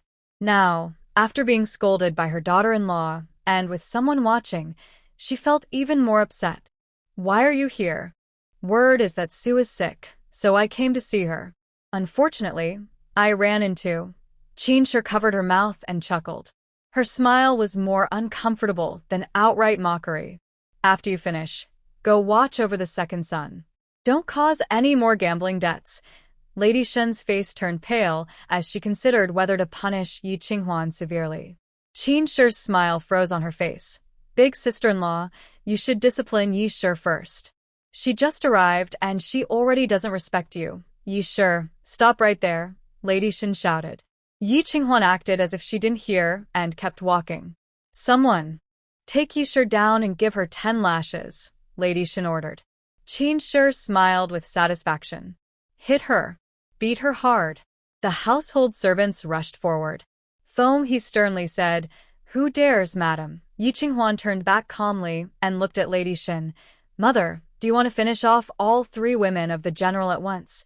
Lady Shen was startled but quickly hardened her heart. You are disrespectful to your elders. Do you think I can't punish you? I have dedicated myself to the general, yet this is how I end up? Then, please have Shen family annul the marriage. After saying this, Yi Qinghuan left under the protection of Feng He and Feng Yu. Old Lady Shen was furious and asked Qinshi, How dare she? How dare she? Sister-in-law, you should calm down first. We can punish her when Brother Lin returns. Qin Shi quickly left, not daring to stir up more trouble. Annulment of marriage is not a trivial matter. It directly affects her son's engagement. Mrs. Shun's head was pounding, and in the end, she was helped back home by the maid. Back at Jinfeng courtyard, Yi Qinghuan told Chun Yen and Chun Yu to rest and no longer serve her. She changed her clothes and leaned on the noble consort's bed, reflecting on everything that happened today. Thinking about Su Jinxiu's speed when fleeing, she felt something was off. Yi Qinghuan called Feng He and asked, "How long have you been following the general?" "About 7 or 8 years. Has Su Jinxiu learned martial arts?" "Not before coming to Shun's house. But when Miss Su arrived, she was weak and took several years to recover. She probably doesn't know martial arts. Otherwise, she wouldn't have been bullied by Miss Zhou like that." However, Yi Qinghuan didn't think so. It seemed Su Jinxiu was bullied by Zhou Nian, but in fact, Zhou Nian never really gained the upper hand. Instead, she earned a reputation for being arrogant and domineering. Everyone in Kyoto knew she was a wild outsider, and if Shun Lin didn't marry her, she would end up lonely forever. This tactic was like pushing someone to their limit, unknowingly putting her in a dangerous situation. "Feng He, can you do me a favor?" Yi Qinghuan asked. "Madam, just tell me what to do. Go to Su Jinxiu's hometown and investigate. I suspect she has learned martial arts." Feng He was shocked but obediently replied, "Yes, ma'am. Also, stop by the Chongning Marquis residence and deliver a message to the young master's wife." Yi Qinglan happily waited at home for good news. She saw Su Jinxiu's carriage leaving the city and was sure it had been ruined. How could the main lady of the general's residence be a fallen woman? Whether Yi Qinghuan wanted it or not, she was doomed. The only regret was that Yi Qinghuan died too early. She hadn't yet tasted the suffering she experienced in her past life. Yi Qinglan felt regretful and, early the next morning, sent 3 maids out to gather information. Unknowingly, she arrived outside Mu Qing's courtyard. Mu Qing didn't like her. She instinctively wanted to take another path, but saw Jiang Shiming bringing an elegant old man over. She hurriedly bowed. "Young master, what are you wandering here for? Go back to your courtyard and don't disturb madam's rest," Jiang Shiming said dismissively. Yi Qinglan. She stayed up late every night, and in the daytime, she acted as if she didn't recognize anyone. "Divine doctor, please." After scolding Yi Qinglan, Jiang Shiming turned around and politely smiled at the old man. Once they entered, Yi Qinglan asked Jiang Shiming's servant, "Ada, who is that old man?" "He's the famous doctor the young master brought for the lady. It's said he's good at treating women's illnesses," Ada replied. Yi Qinglan's face changed dramatically. Mu Qing had been pregnant 3 years ago, but lost the baby for unknown reasons. Afterwards, she developed a serious illness, and her health kept worsening. She could no longer serve the young master. The Empress Dowager had called a top doctor to treat her, but it didn't help. Over the past 2 years, Mu Qing had been kept alive only by various special medicines and elixirs. Based on the story from her past life, Mu Qing only had about 4 more months to live. Suddenly, a famous doctor appeared. Could he really cure her? Yi Qinglan felt anxious and wanted to go into Baoyu Pavilion to see the situation herself. However, Mu Qing had already issued a strict order not to allow her to step into the courtyard even a single foot. After about an hour, Jiang Shiming came out with a doctor, smiling happily. "Dr. Xue is a miracle worker. Once he cures my wife, I will thank him greatly. The lady's illness has been going on too long, but it's not a problem. It can be cured," the doctor said. Jiang Shiming personally saw the doctor out of the estate, showing how much he valued him. Yi Qinglan's worried heart finally eased. If Mu Qing's illness could be cured, how could she take her place? No, that's impossible. Mu Qing must die so she can take her place. "Madam Yi, the young master's wife requests your presence," Mu Qing's nurse, Chang Mama, suddenly called out, startling Yi Qinglan. She quickly composed herself and forced a smile. Yes. Baoyu Pavilion was very luxurious, filled with many items given by the palace. Yi Qinglan looked around as she walked, feeling proud inside. These will all be hers someday. But she didn't realize that Mu Qing and the two concubines upstairs had been watching her every move. Madam, Yinyang has been favored for too long and is getting a bit proud, Lu concubine said. Su concubine added, Sister, be careful with your words. Without her, we'd still be suffering. Recalling Jiang Shiming's intense and uncontrollable desire, Lu concubine trembled with fear and suggested, why don't we find some beautiful women for the young master to share his affection? Good idea, Mu Qing nodded. You two go and find obedient, easy-to-manage women. Rest assured, madam. Lu and Su concubines exchanged smiles, knowing this task well. Yi Qinglan, guided by Chang Mama, was lucky enough to reach the second floor. She heard laughter on the stairs, but fell silent once upstairs. Lu and Su concubines ignored her, still playing with melon seeds, while the young master's wife sat quietly in the middle without speaking. She felt like she had suddenly entered a circle she didn't belong to, becoming nervous and cautious. Yi, humbly greet the madam. Did I hear you went out again yesterday? Mu Qing's tone was slow and commanding. Yi Qinglan was furious inside. You sickly ghost, why do you keep watching my movements? But she didn't dare show any emotion and replied, Yes, madam. I went out for a walk yesterday noon. From now on, go out less often. Look at you, always showing off outside like that, Mu Qing said. Liu's side consort and Xu's side consort both looked at Yi Qinglan with disdain and continued to snack on melon seeds. Their rude attitude didn't bother Mu Qing at all. Jealous of her favor, they teamed up against her. How troublesome. Unfortunately, she was the lowest in status here, so she could only swallow her anger and say, Yes, go to the ancestral hall and kneel there to reflect. You are not allowed to leave without my permission, Mu Qing ordered. Yi Qinglan's pupils shrank sharply. Punishment again. Punishment again. She had just gone out shopping, and she hadn't broken any rules of the Marquis's residence. Why was she being punished? Madam, just because I went out today, are you going to punish me? Yi Qinglan was unhappy. Although she was still a concubine, she was favored in the Marquis's house.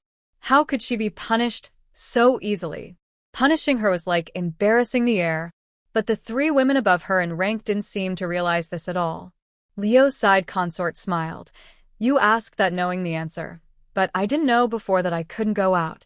The heir allowed me to go out, Yi Qinglan said, hoping to change Mu Qing's mind by mentioning Jiang Shiming.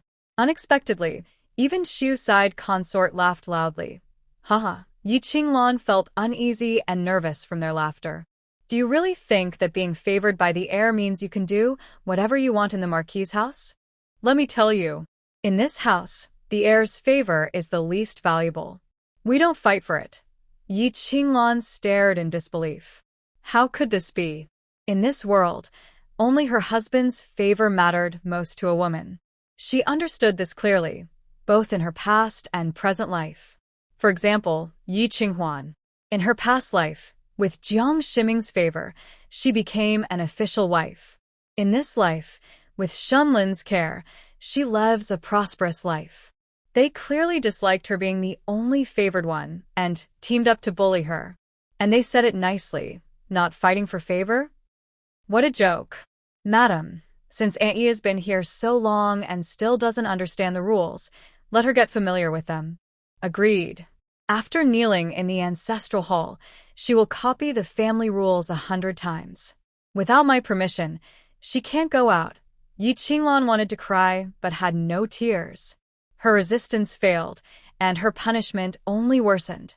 Is there no justice? As a concubine, does she have to endure this frustration? Did Yi Qinghuan also suffer like this? Why didn't she mention this in her previous life? Lady Yi still seems unhappy. I ask you, with my serious illness, why hasn't anyone challenged my position? Mu Qing asked calmly. Madam is the main wife, kind and virtuous. No one can compare, Yi Qinglan flattered. The heir's life was saved by me. Before Mu Qing finished speaking, Lu's side consort and Su's side consort also expressed their opinions.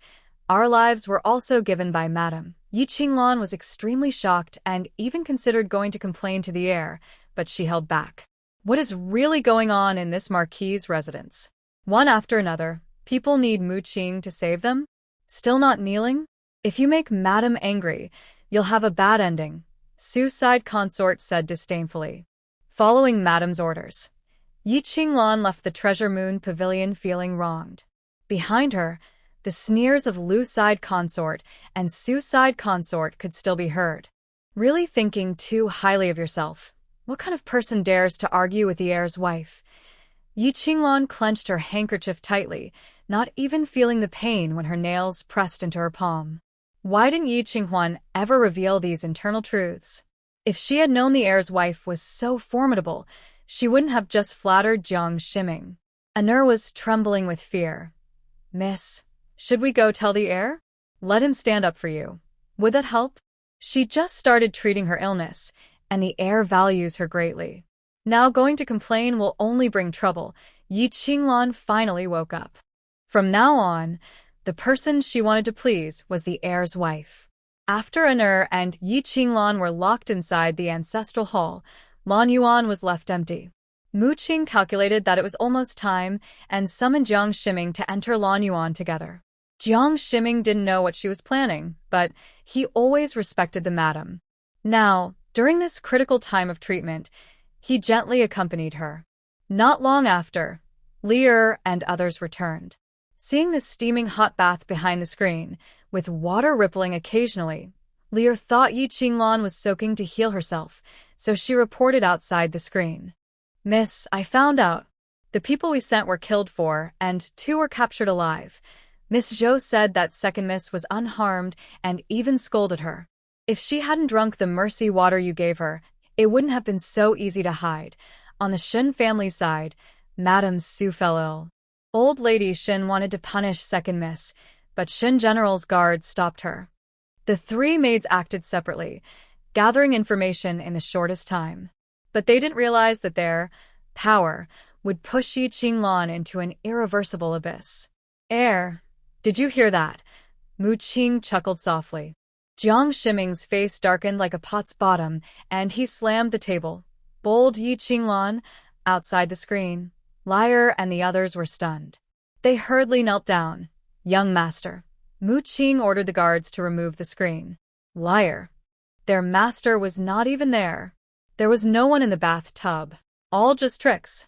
Yi Qinglan, as a concubine of the Marquis's household, dares to conspire with General Shen's outside woman and plot against the lady of the house, Mu Qing shouted. Liar and the others turned pale and trembled as they knelt on the ground. It's over, it's over. You dare to rebel. Do you want to harm the Marquis's household? Jiang Shiming also trembled with anger. He hadn't even gotten Yi Qinghuan yet. How could he let the bandits ruin her? Bring these troublemakers out and punish them with 30 strokes, then send them back to the Yi family, Jiang Shiming shouted angrily. Young master, spare us, please. The screams of Liar and the others reached the ancestral hall. Yi Qinglan, who was kneeling and feeling sore and tired, suddenly woke up. Shinger, what's that noise? It seems to be Liar and the others. Why do they sound so miserable? Hurry and go see. Yi Qinglan, ignoring everything else supported by Shinger, hurried out of the hall. Seeing the scene before her, she almost fainted. Her 3 maids were being whipped. Jiang Shiming and Mu Qing looked serious. A bad feeling surged in Yi Qinglan's heart as she trembled and asked, Young master, madam, what's going on? Why are they being punished? Good job you did. Jiang Shiming was furious just seeing her and stepped forward to slap her twice. Yi Qinglan was struck so hard her eyes blurred.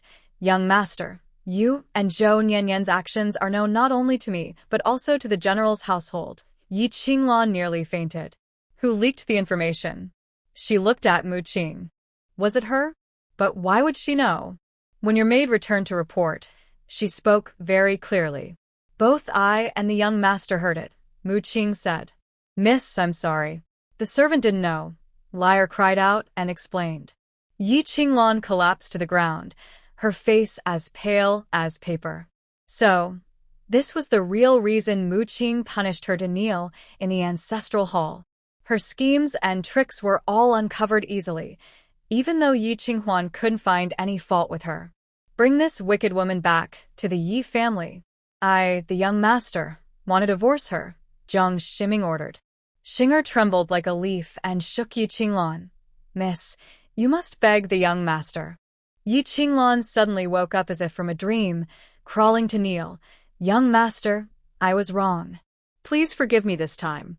I won't dare again. The mistake is already made. How can it be fixed? Mu Qing shook her head. Guards, take her away. Yes, the household guards came forward and forcibly dragged Yi Qinglan away. Jiang Shiming turned his head to the side, his chest rising and falling rapidly. His usually gentle face was twisted with intense anger. Mu Qing gently held his hand. Young master, don't be angry. I will find a way to fix this later. But Yi Qinglan is a proper concubine who walks openly. After you calm down, she will be brought back. Jiang Shiming took a deep breath. Fortunately, Yi Qinghuan was not harmed by the bandits. As for Yi Qinglan, once she is brought back, he wouldn't touch her again. At the Yi family estate, Yi Qinghuan officially takes charge of the household. Before dawn, various managers arrived. They brought money and asked for instructions. By the time they finished these tasks, it was already lunchtime. Chun Yu complained, yesterday, Madam was frightened, and today she still has to handle affairs. It's too much. Everyone else is resting, but we have so many chores. No one considers Madam's feelings. Chun Yin also felt unfair. They used to hope Madam would take over the household, but now they deeply realize how troublesome this work is. The old simple life was much better. The more difficult it is, the more we must stay strong and do our best. Many eyes are watching, Yi Qinghuan said. After lunch, just as she was about to rest, Li Mama from the Yi estate came. Second miss, Madam asks you to come home. There's an urgent matter. All right. Yi Qinghuan immediately smiled, her exhaustion gone. It seemed that Mu Qing's side had already succeeded. At the Yi estate, Yi Qinglan threw herself into Madame Ye's arms, crying uncontrollably. Mother, you must stand up for me. I can't be dismissed. Lear, you died so tragically. Mother, it's all Yi Qinghuan's fault. She deliberately let the young master hear the reports from the maids. It's all her doing. Madame Yi held her daughter, feeling both hatred and helplessness. Yi Huai-chun was furious. Your work is careless. I think you're just stupid. And you don't control the household strictly. Such a big matter, and you didn't even see the master's face before speaking. If you were a bit smarter, you wouldn't have been exposed. A small trick and you were defeated completely. Utterly foolish. Madame Yi also thought her daughter had indeed been foolish. Murder and harm must be done quietly. Even talking during exchanges should be kept quiet. Anything that can be avoided should never be spoken. But what about Yi Qinglan? She didn't keep secrets well and didn't control her maids' mouths. Compared to her, Yi Qinghuan was much smarter. She didn't even need to act herself. Yi Qinglan's scheme was exposed, and she was sent back to her family by the Marquis's estate. Mother, you must help me. My good days haven't even started yet. I can't just be ruined like this. Yi Qinglan cried, gasping for breath. Madame Yi said to Yi Huai, Sir, Lana was influenced by Zhou Nian. Ultimately, it's because Yi Qinghuan was too overbearing, making that outsider develop improper thoughts. If Lana is dismissed, what face does our Yi family have? Yi Huai's face turned dark as he paced back and forth. If this matter isn't handled well, his sons won't find good wives. Even in court, he's being criticized behind his back. This is Zhou Nian's fault. When Yi Qinghuan returns, let her handle her family affairs. Then we will personally send Lana back home, Madame Yi said wisely. Since the truth has come out, someone has to take the blame. Zhou Nian is the best choice. But Yi Qinglan dared not reveal Zhou Nian. This whole thing was her plan from the start. The more chaos, the heavier her guilt. Mother, no, Yi Qinglan weakly begged. Old Foxy Huai immediately understood, pointing at Yi Qinglan and scolding. Foolish girl, what is your status? And what about that outsider? How dare you lower yourself to meet with her? Father, I was wrong. I won't dare again. Yi Qinglan cried. Just then, Yi Qinghuan returned. She wore a shimmering jade-colored cloud-pattern dress, bright as the clouds at dawn. She looked noble and elegant. Her appearance was a stark contrast to Yi Qinglan's disheveled state. Why are you back so suddenly? Did something happen at home? Yi Qinghuan pretended not to know the details. Fortunately, you're here. Look what you've done to Lanner, Madame Yi said angrily upon seeing her. Yi Qinghuan glanced at Yi Qinglan and said, Since sister isn't serving the heir properly at the mansion, why are you back? Did you suffer some injustice? It's all your fault. Yi Qinglan, upset by her clothes and tone, lost her reason. Yi Qinghuan, you're so cruel. Making the heir dismiss me. What's in it for you? Sister, be careful with your words. I have no dealings with the heir, Yi Qinghuan said, playing with her jade bracelet. Yi Qinglan's eyes sharply focused. That was old Madame Shen's heirloom, a family treasure. In her past life, she asked several times, but old Madame Shen never gave it to her. It was finally given to Su Jinxiu. In this life, it ended up in Yi Qinghuan's hands. How maddening! What kind of spell did Yi Qinghuan cast on the Shen family? Everyone was on her side. Qinghuan, I heard you had some trouble yesterday. The heir was very angry, beat Lear to death, and even drove your sister away, Yi Huai said. Oh, so it was about yesterday's matter. Did sister also get involved? Yi Qinghuan asked back. Madame Yi patted her chest with a frustrated look, took a deep breath, and then said, Qinghuan, everything that happened yesterday was caused by your restless outsider, and it has little to do with Lanner. You should send your sister back to the Marquis' residence and also explain things to the heir. The Chongning Marquis' residence is not unreasonable. They must have evidence for their decisions. Sister, were you involved? Yi Qinghuan asked. Yi Qinglan looked down shyly, sniffling but not answering. Qinghuan, I already said, the mastermind is Zhou Nian Nian. Blame her if you must, Madame Yi said. But, on the other hand, you also have some responsibility. Mother, are you joking? Yi Qinghuan's face darkened, her tone sharp. Madame Yi retorted confidently, Isn't it your responsibility for not managing the outsider? Fine. Fine. Mother is right. I didn't manage the outsider well.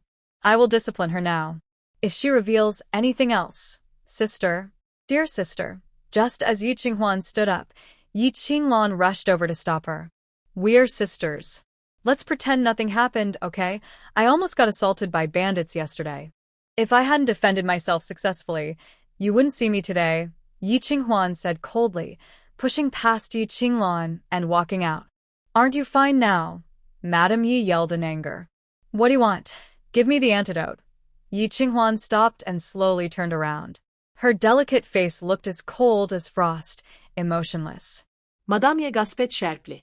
She didn't have an antidote. If I had one, I would have given it to you already. Then tell me, who poisoned me? I don't know. Madame Yi turned her head aside. This was a serious matter. She couldn't say. Absolutely couldn't say. It seems Mother isn't sincere. I'm leaving, Yi Qinghuan said again, about to walk away. Yi Qinglan cried, Mother, just tell her. You. Madame Yi glared angrily at Yi Qinglan, helpless. Yi Qinghuan sneered. It doesn't matter if I don't say. I will find the antidote. As for the legitimate sister, haha, I really don't know who poisoned me. But, Madame Yi clenched her handkerchief and took a deep breath. I can give you some clues. Yi Qinghuan's heart tightened. You say it. You must promise not to pursue this matter further.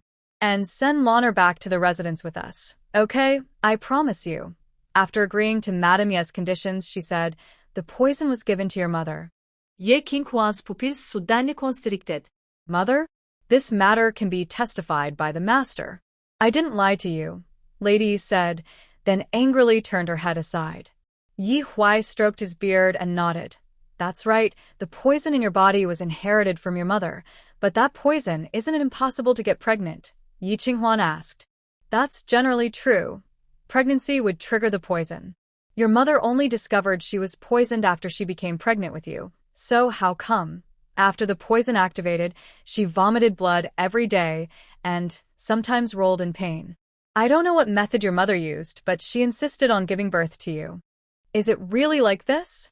Yi Qinghuan felt a heavy pain in her heart, as if a big hand was squeezing it, repeatedly twisting. Mother didn't die from a difficult labor, nor was it her who caused her death. Mother died from poisoning.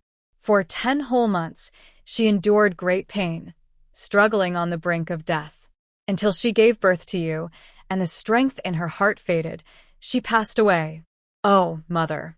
All right, I've explained everything clearly to you.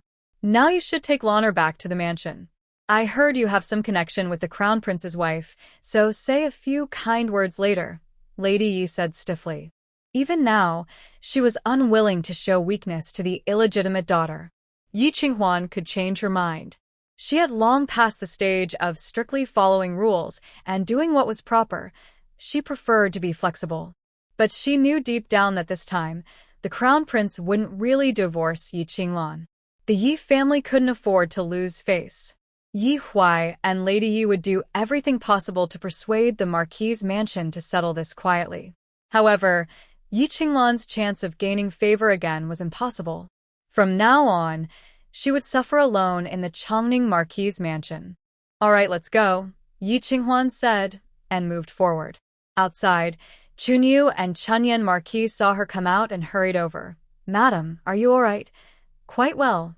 Yi Qinghuan smiled at the sun in the sky. Having clues was always better than nothing. Chunyu and Chunyan both sighed in relief and stayed by her side. Yi Qinglan refreshed herself and followed behind. The 4 maids she brought to the Marquis's mansion were all punished servants. Lady Yi assigned her 2 older maids again. Yi Huai found it embarrassing and refused to go to the Chongning Marquis's mansion with her. Only after Lady Yi scolded him did he follow. They arrived at the Marquis's mansion, where the gatekeeper knew that this noble concubine was a thing of the past and looked down on her disdainfully. No orders from the Crown Prince or the lady. No entry allowed. Yi Qinglan's eyes reddened with grievance. As the legitimate daughter of the Yi family, she had been raised with great honor since childhood. Now, even the servants dared to look down on her with contempt. This is General Shen's wife. Please pass the message. Spring rain approached. The household guards quickly reported when they heard it was from the general's residence. Soon after, they were invited inside. Jiang Shiming and Mu Qing personally received them. However, their main purpose was to show respect to Yi Qinghuan. Madam Shen, I hope you're well. Thank you for your concern. I am fine. Yi Qinghuan nodded to Mu Qing. As for Jiang Shiming, ignore him. Just thinking about his attempt to flirt with someone else's wife makes her feel uncomfortable. She wishes she would never meet him again in this life. Madam Shen, what brings you here today? Jiang Shiming deliberately wanted to show off. Yi Qinghuan had no choice but to say, Today, I am bringing my eldest sister back. Yesterday's matter was not a serious mistake. Please, the young master and madam, understand her impulsive nature. Yi Qinglan's eyes widened. Is she impulsive? Is this a compliment or an insult? Madam Yi pulled her back, signaling her to hold back. Yi Huai saw this and felt even more disappointed in his eldest daughter, whom he raised himself. He cleared his throat and said, Young master, this time it was Lan's fault. No one is perfect. Everyone makes mistakes. The young master has already punished her, so let's forget about it. That's easy for you to say, father-in-law. Jiang Shiming showed no respect for Yi Huai. Thinking about how Yi Qinghuan was almost harmed, she wished she could strangle Yi Qinglan. But Yi Qinghuan could only be hurt by him.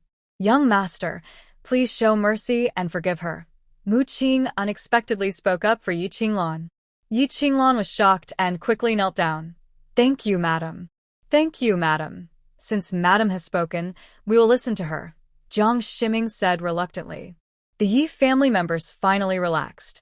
After finishing her business, Yi Qinghuan prepared to leave. Jiang Shiming took the initiative to invite her to stay for dinner. It's almost mealtime. Please have dinner before you go. Thank you, young master.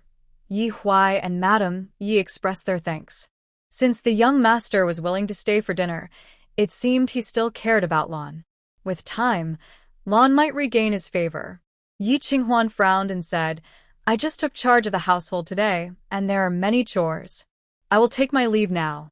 Young master, madam, goodbye. All right, Mu Qing nodded. Jiang Shiming could only watch helplessly as Yi Qinghuan left. Yi Qingluan stepped forward softly and coquettishly called, Young master, get out. Jiang Shiming waved his sleeve and left. Yi Huai and Madam Yi looked at each other awkwardly. Young master is in a bad mood. Please forgive him, Mu Qing said. Yi Huai replied, We understand. We have other matters, so we won't bother you. Then, Madam Yi, please see them off. Yes. Yi Qingluan accompanied Yi Huai and Madam Yi out of the residence. All three looked unhappy. They agreed to stay for dinner, but then received cold treatment. The young master's mood was unpredictable. Only Yi Qingluan could see clearly. The young master actually wanted to keep Yi Qinghuan. But she couldn't say anything. She had to endure. Wait until she became the main wife, then she would deal with Yi Qinghuan. When they reached the main gate, they saw several beautiful women being led in by the side consorts Lu and Su through the side door. Yi Qingluan's face changed dramatically and she blurted out, Who are you? Is Lady Yi back? These are the new beauties the young master has taken, Consort Lu said with a bright smile. Yi Qingluan's whole face sank in shock. Jiang Shiming was known for being flirtatious and often wandering outside. But after taking Yi Qinghuan, no new women had entered the house. Today, 5 beauties arrived at once. How could this happen? Lanner, you need to work hard, Lady Yi reminded her. Tears welled up in Yi Qingluan's eyes, and she felt humiliated to the extreme. Mother, I have a request, she said. As long as Mother can help, just tell me, Lady Yi said with concern. Yi Qingluan pulled her mother aside and whispered, I know today's events disappointed you. But please rest assured, I will definitely become the main wife of the house. Lady Ye's expression was complicated. Seeing how the young master and his wife behaved today, it was already good that Lanner could live safely in the house. Dreaming of becoming the main wife was too much. Mother, can I borrow some money to start a business? Foolish. Lady Yi immediately refused without hesitation. Focus on maintaining your position. Don't think about those unnecessary things. Yi Qingluan whispered, Mother, I know this winter will be especially cold, and the price of charcoal will be high. The young master is already stockpiling charcoal, but unfortunately, we have limited silver. If I get your help, I can make a big profit for the house and make them dare not look down on me anymore. This autumn has been quite normal. Who told you winter will be cold? Lady Yi asked suspiciously. I saw it in a dream, Yi Qingluan said mysteriously. Lady Yi. Honestly, she already regretted switching the marriage. Her daughter's life in the house was really not good. But Yi Qinghuan was thriving at the general's residence. She even suspected that Yi Qingluan's so-called dream was just her making things up.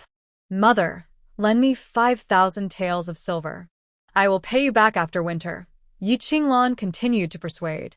Lady Yi sighed and asked seriously, Lanner, do you still believe that this so-called dream is correct? Of course. Yi Qingluan clenched her fists tightly, her eyes shining with strong determination. Lady Yi suspected that her daughter had been bewitched by some magic. Maybe the dream was a divine sign, but she couldn't rely entirely on dreams to live. Marrying into the house was already a big mistake. Continuing to believe in dreams, isn't that a big mistake? Lanner, tell me honestly, who did you interact with before getting married? Lady Yi asked. Yi Qingluan saw through her mother's worries. She thought for a moment, then dismissed the others and whispered, Mother, don't worry. I haven't been brainwashed. Then you. I have been reborn. Lady Ye's eyes widened in disbelief. I lived 2 lives. In my previous life, I married Shinlin, and it ended badly. So this time, I must not repeat the same mistakes. I want to change. Yi Qingluan spoke more passionately, glowing with hope. Lady Yi was so shocked she covered her mouth, speechless. After a long while, she finally regained her composure and asked tremblingly, Lana, is everything you said true? Of course, Yi Qingluan said confidently, lifting her head high. I know what will happen in the future. Just because of this, I will definitely outshine Yi Qinghuan. Lady Yi still couldn't believe it. Reborn? Living two lives? How could that be possible? This winter, there will be continuous heavy snow. Last year, charcoal prices were bad, and fewer people are burning charcoal this year. Soon, Shengjing will face a charcoal shortage. We should stockpile charcoal now, so we can sell it at a high price in winter. Also, my father will be promoted to prime minister, Jing will marry a wealthy merchant's daughter, and Yuan will become top scholar. Our Yi family will live very well. Yi Qingluan described her previous life's plans to Lady Yi. Lady Yi was moved. Really? Will it be that good? Mother, if it weren't for this, why would I be willing to be a concubine? Don't think Yi Qinghuan is doing well now. She will soon be kicked out by Shenlin. Lady Yi finally believed her. Later, I will ask Yuan Jing to send you money. You made a mistake today, but from now on, be more careful. Don't worry, mother. I understand, Yi Qingluan said firmly. She was determined to succeed. What was happening now was only slightly different from her previous life. Su Jinxiu fell ill and couldn't leave the house for several days. The promise to help Yi Qinghuan manage the household had become empty talk. The large mansion was filled with all sorts of messy small matters. No matter who was in charge, mistakes were inevitable. Moreover, Yi Qinghuan had no experience as a housekeeper. Everyone was waiting to see her make a mistake. Not only the second and third wives, but even old lady Shen was the same. On the surface, she delegated authority, but secretly watched Yi Qinghuan closely, waiting for her to slip up so she could punish her severely. However, they didn't know that Yi Qinghuan had 10 years of experience managing the Marquis's estate in her previous life, and she managed the general's household with ease. She was managing the household while secretly investigating the affairs from 15 years ago. Strangely, not a single medical clinic in Shengjing has treated the mother. How can this be? Yi Qinghuan couldn't understand. 15 years ago, although Yi Huai was only a fifth-rank official, his family was well off. Why didn't he seek a doctor for his mother? Why did he just watch his pregnant concubine lose her vitality day by day? Her mother also found it strange. She wasn't short of money, so why didn't she find a doctor herself? Even if she was suppressed by the main wife, she should have asked her maternal family for help. And how could her mother, in good health, have fallen victim to the heart-devouring poison? Many questions filled her mind, but she couldn't find answers. 2 days later, Feng He brought news. Madame's guess is correct. When the concubine was at the Su family, she did learn martial arts. However, later she was favored by old Madame Shen, and after arriving in the capital, she stopped studying. Yi Qinghuan became interested. What did she learn? Did she apprentice under the He sect? No, she didn't formally apprentice. Her mother, Li, secretly taught her. Li was someone the Su family bought back from a brothel and has since passed away. Try to test her skills when you get a chance. Also, I want to contact the maternal family. With your connections in the martial world, can you deliver this letter to the Bai family in Jiangnan? Yi Qinghuan took out the prepared letter, feeling strangely nervous. In her past and present lives, she had never heard anything about the Bai family. It was as if they had vanished. Her mother had married Yi Huai when the Bai family was a famous, wealthy merchant in Jiangnan. Her instincts told her that this might be related to the heart-devouring poison. Could the Bai family have already been silenced? Madam, Yi Qinghuan was lost in thought when Qin Mama arrived. She quickly withdrew her thoughts and asked, "Why has Qin Mama come here?" "There's something the old madam almost forgot. She asked me to tell you urgently." "What is it?" "In a few days it will be Empress Yu's birthday. Please prepare a generous gift to make her happy. What have we given in previous years?" Yi Qinghuan asked. Qin Mama replied, "Oh, I'm too old to remember clearly. But everything is recorded. You can look it up or ask the concubine. She's younger and should remember." "Thank you for the reminder, Mama. I know what to do." Yi Qinghuan had experience in gift-giving. Following the usual, proper gifts, she was sure she wouldn't go wrong. Spring rain uncovered old records, and master and servant looked at them under the lamp. Last year, they sent a blood jade carved fish lotus pendant. The year before, a snow-white crystal bracelet with longevity characters. all rare and precious jewelry. It seemed Empress you liked wearing fine accessories. Yi Qinghuan went to the Shin family storeroom, but found no items of comparable value. Mrs. has a pair of red tourmaline earrings in her dowry. Very beautiful. Why not give them as a gift? Spring Yen asked. Yi Qinghuan frowned. When giving gifts from the general's residence, why should I use my dowry, Spring Yen?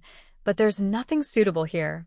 If it doesn't catch the eye of Lady Yu, she will be blamed. I understand. Yi Qinghuan looked over the ordinary items in the storeroom.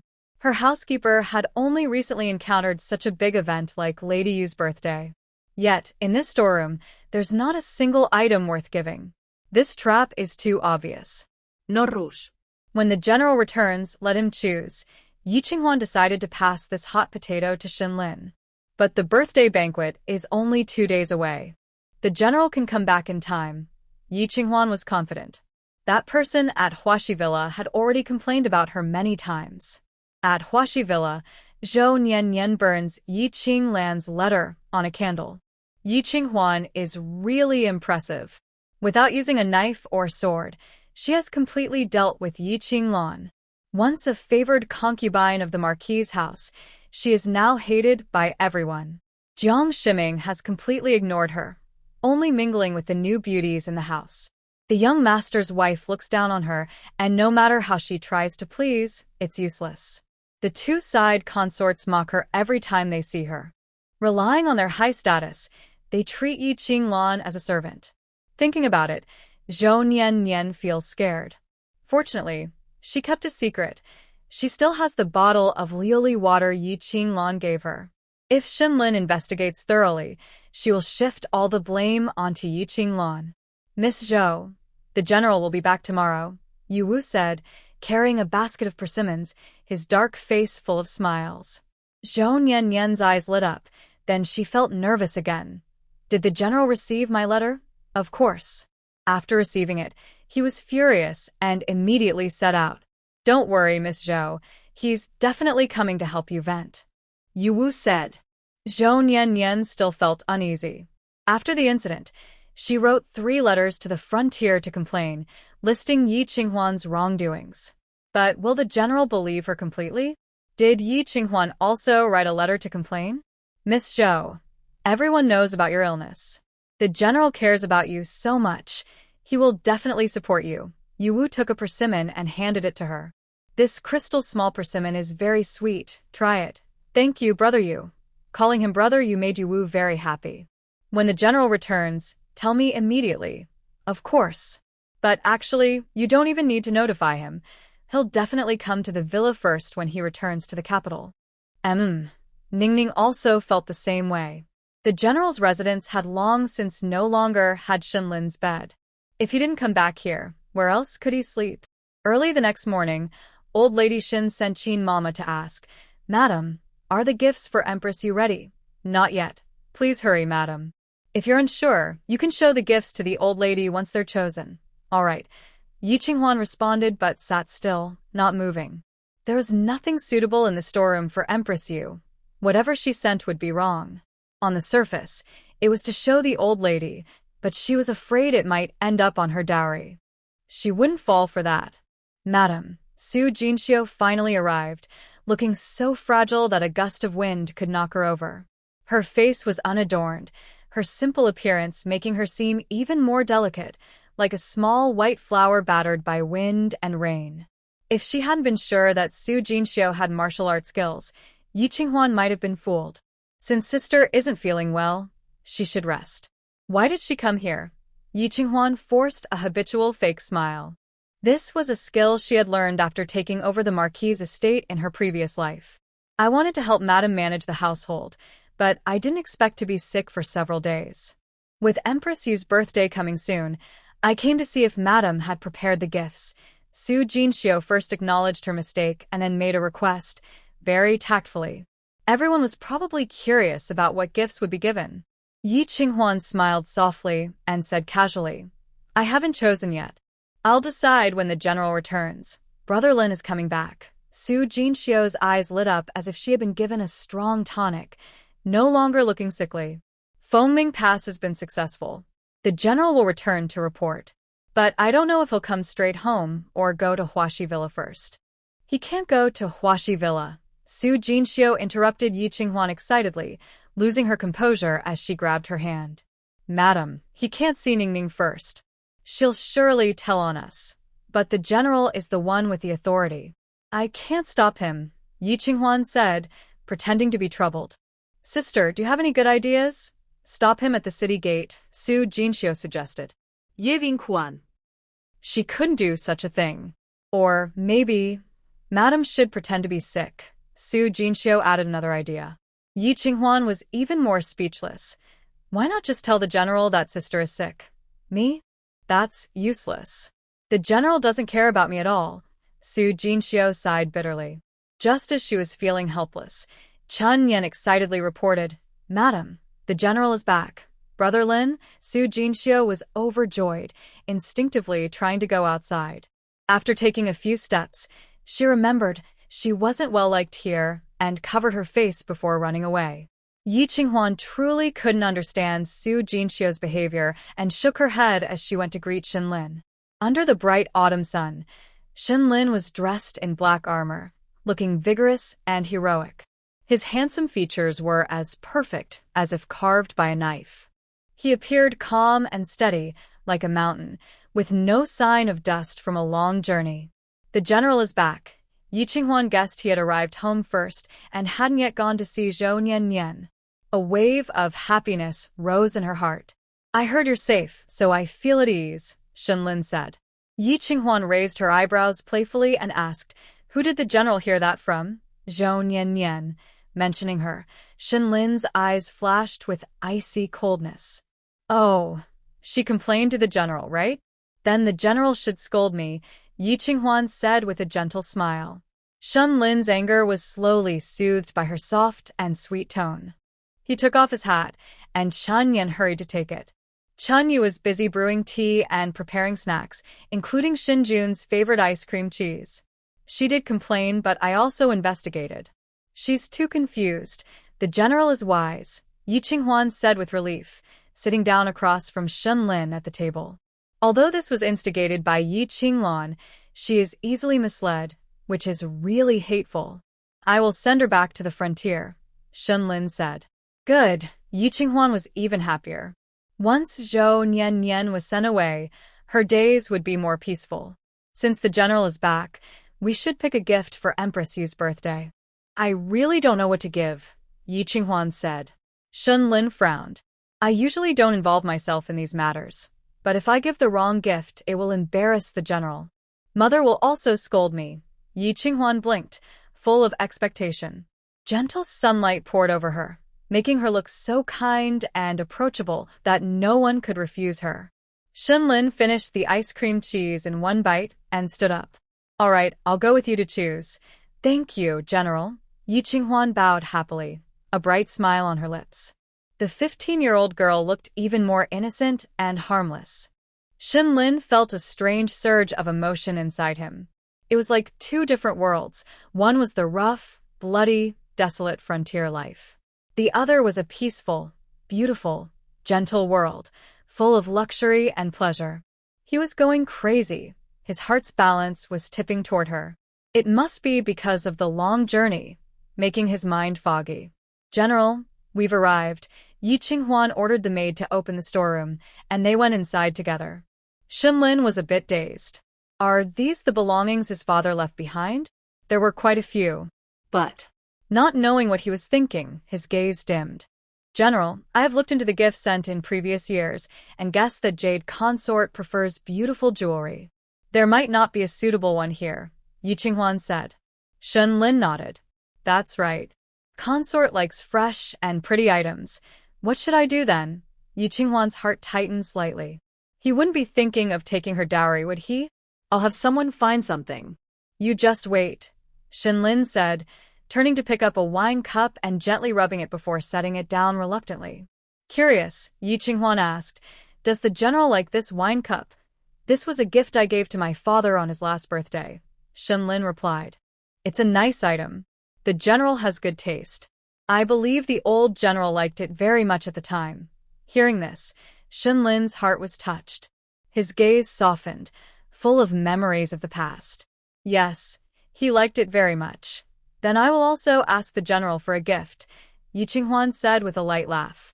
Shenlin asked, what do you want? My birthday is on the 6th day of the winter month. Please give me a birthday gift, too, all right. Shenlin agreed solemnly, and Yi Qinghuan was stunned. This time at Fengming Pass, you contributed greatly.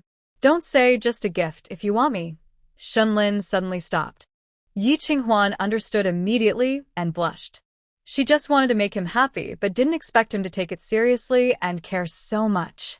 She felt flustered and didn't know what to say. How did you find out about the conspiracy between the Duke of Zhen and the Western Yi people? Shenlin asked. Yi Qinghuan said, just guessing. Zhao Qingyao, a young lady from a noble family, shouldn't be interested in married men. Is that all? What else should I know? Shenlin laughed openly. Yi Qinghuan, you're good at changing the subject. I've told you everything I know. If you still doubt me, I can't help it, Yi Qinghuan said, casually picking up a jade bowl from the antique shelf. Suddenly, her hand slipped, and the bowl fell to the ground. She hurriedly bent down to catch it. Shenlin moved faster and caught the jade bowl, but he couldn't avoid bumping into Yi Qinghuan, who collided into him, causing both to step back a few paces before stabilizing. Then he realized his hand was around her waist. Her waist was very slim, just a gentle grip. Being close, he could also smell her light, pleasant fragrance. He couldn't help but feel distracted. General, I'm sorry, Yi Qinghuan stepped back voluntarily. Her hand was empty, and Shenlin's heart felt empty too. But he quickly regained his composure. Don't touch this bowl again. If it breaks, I can't afford to replace it. It doesn't look very expensive, Yi Qinghuan said. Her dowry includes many better things. This is what Brother Rome caught during his first steps. Shenlin's expression darkened again. Shen Rome? Yes. Shenlin nodded and put the jade bowl back.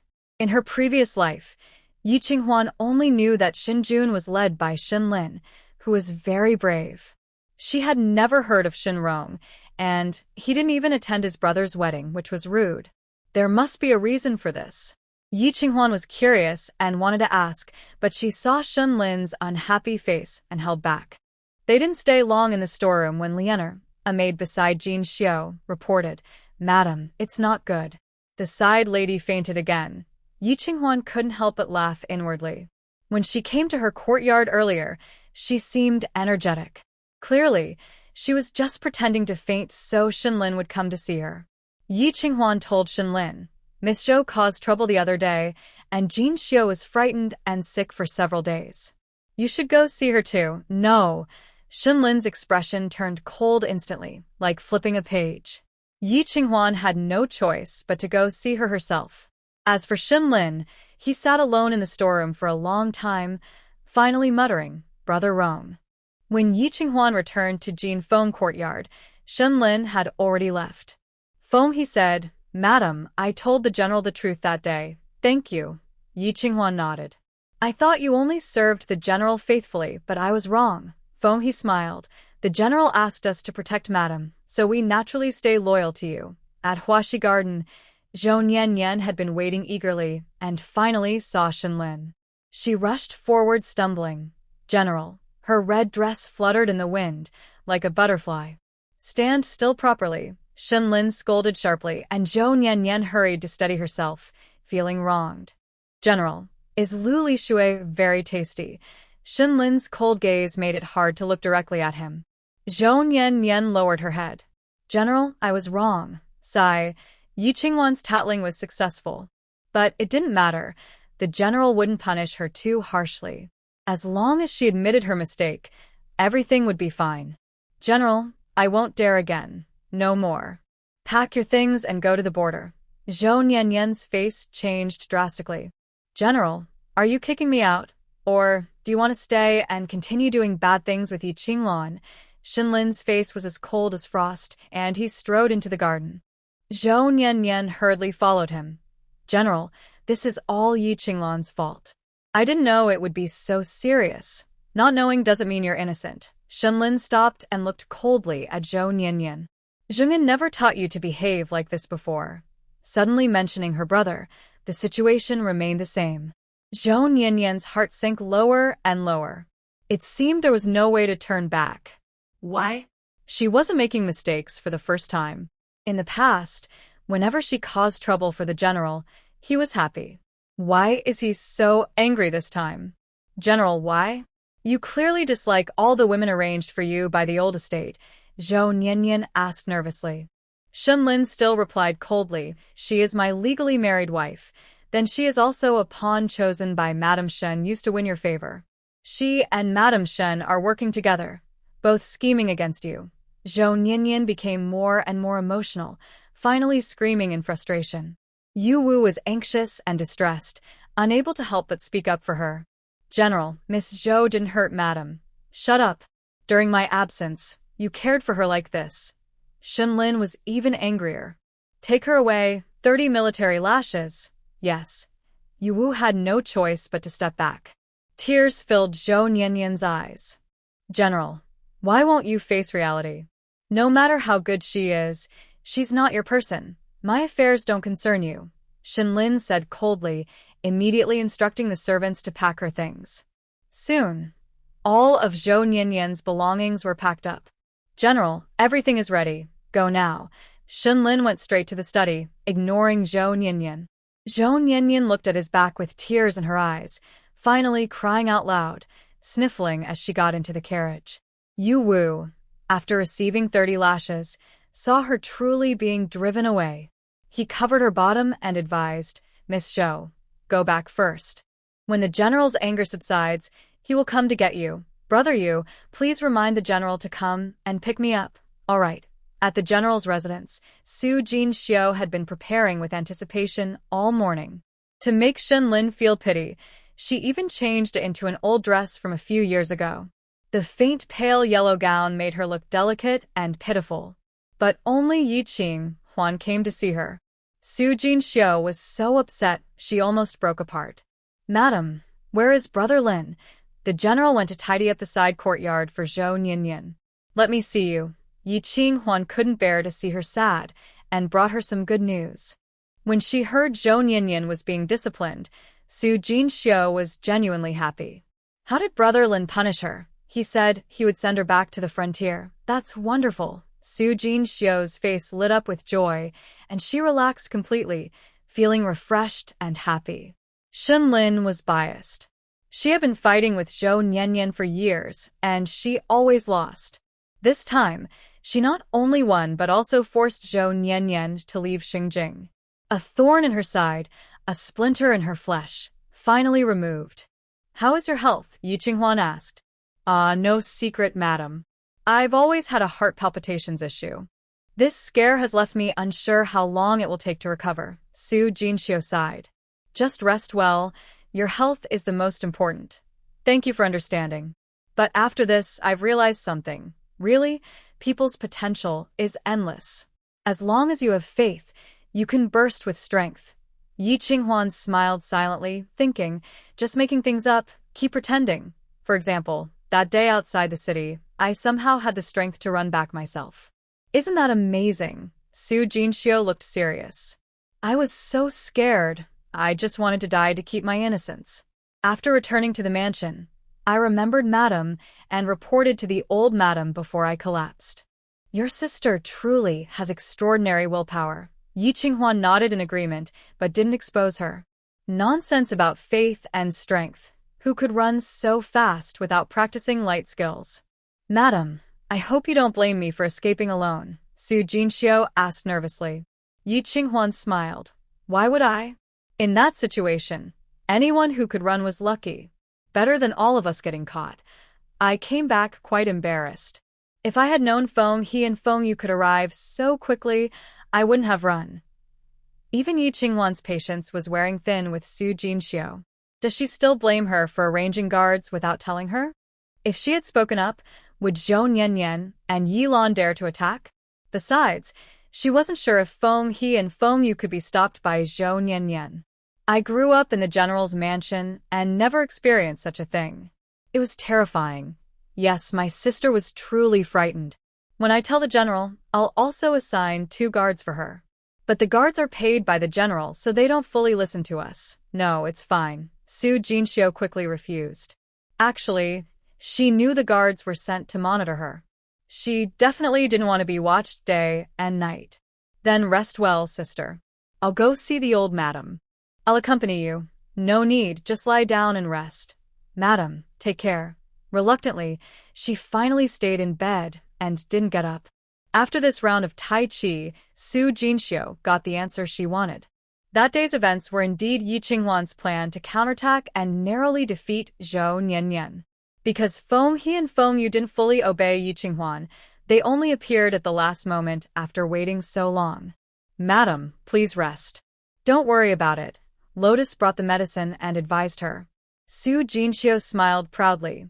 Dealing with things is indeed tiring, but it's worth it. Her self-proclaimed hard work in handling matters was just a trivial matter to Yi Qinghuan, nothing to worry about. It was not worth mentioning at all. After leaving Hui Pavilion, Yi Qinghuan went to Fusho Court to give her usual report. She looked back at the plaque of Hui Pavilion and found it amusing. Hui? Su Jinxiu doesn't deserve it. In her past life, Yi Qinglan was driven nearly mad in the general's residence, and it wasn't just because Yi Qinglan loved to cause trouble. It was also because of Su Jinxiu's contributions.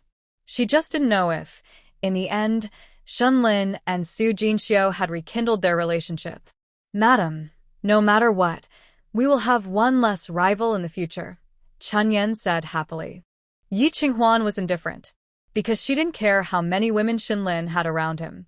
No matter how many, they couldn't surpass Jiang Shiming, right? In her past life, after she entered the Marquis's residence, Jiang Shiming didn't take concubines again, but there were always many women around him. She had long seen through it. Women never tie their fate to a man. If you want something, fight for it yourself. In Fusho Court, sandalwood incense wafted gently. Old Madam Shen was praying. Madam, please wait a moment. Old Madam will be ready soon. Qin Mama stood at the door, not intending to invite Yi Qinghuan inside to wait. Yi Qinghuan raised an eyebrow and said, All right. Chen Yan, bring a stool. We'll wait in the corridor. Yes, sitting in the corridor was cooler. Qin Mama. Actually, old Madam's intention was to make her wait standing. First, she would tire her out for half an hour, then let her in once she was exhausted. Qin Mama, you should sit for a while too.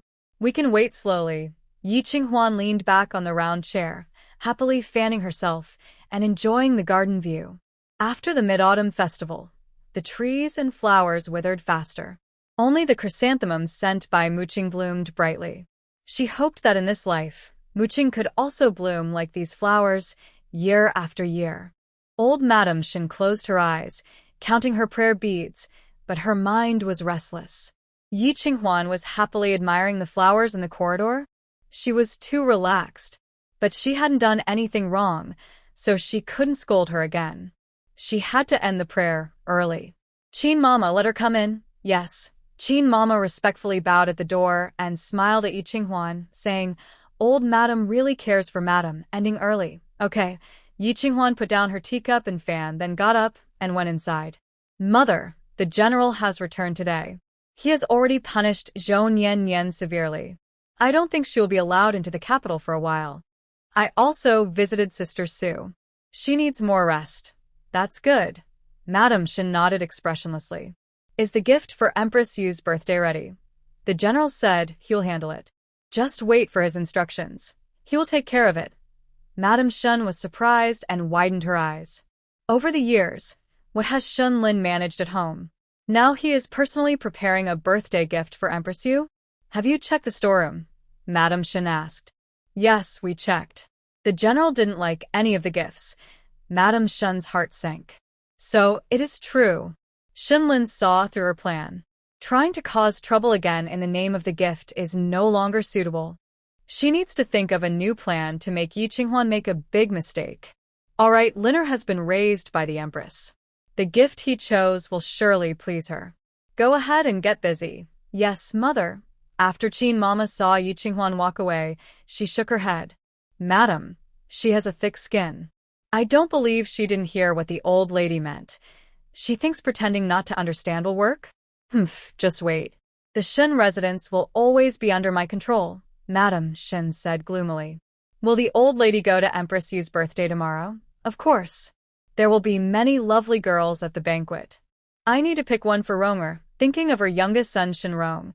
Madam Shen showed a gentle smile, filled with fondness and hope. If Ronger hadn't hurt his leg back then, he would be leading the Shen army now. Qin Mama sighed and quickly knelt down. Old servant was careless. Your words are the truth, not careless talk. A heavy sadness appeared in Madame Shen's eyes. It's all Shenlin's fault. He's the one who hurt Rong, old lady. Ronger is kind and naive, which is why he suffered so much. From now on, I will protect him. No one can take Ronger's things, especially not the Shen residents. That night, Shenlin did not return. Yi Qinghuan slept peacefully and soundly. The next day, on Empress Yu's birthday, there was no sign of the gift. Chen Yan was anxious. Madam, the general hasn't come back yet. Should we prepare something? What if there's no suitable gift? You say, if the Empress knew I used my dowry to give a gift to the Shen residents, what would she think? Yi Qinghuan asked calmly. Chen Yan was startled and immediately fell silent.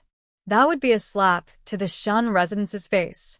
With Empress Yu's favoritism towards the Shen residents, she would only blame Yi Qinghuan for showing off and not respecting her mother-in-law or husband. Just wait patiently. Zhou Nian left Xingjing last night. The general will be back. Yes.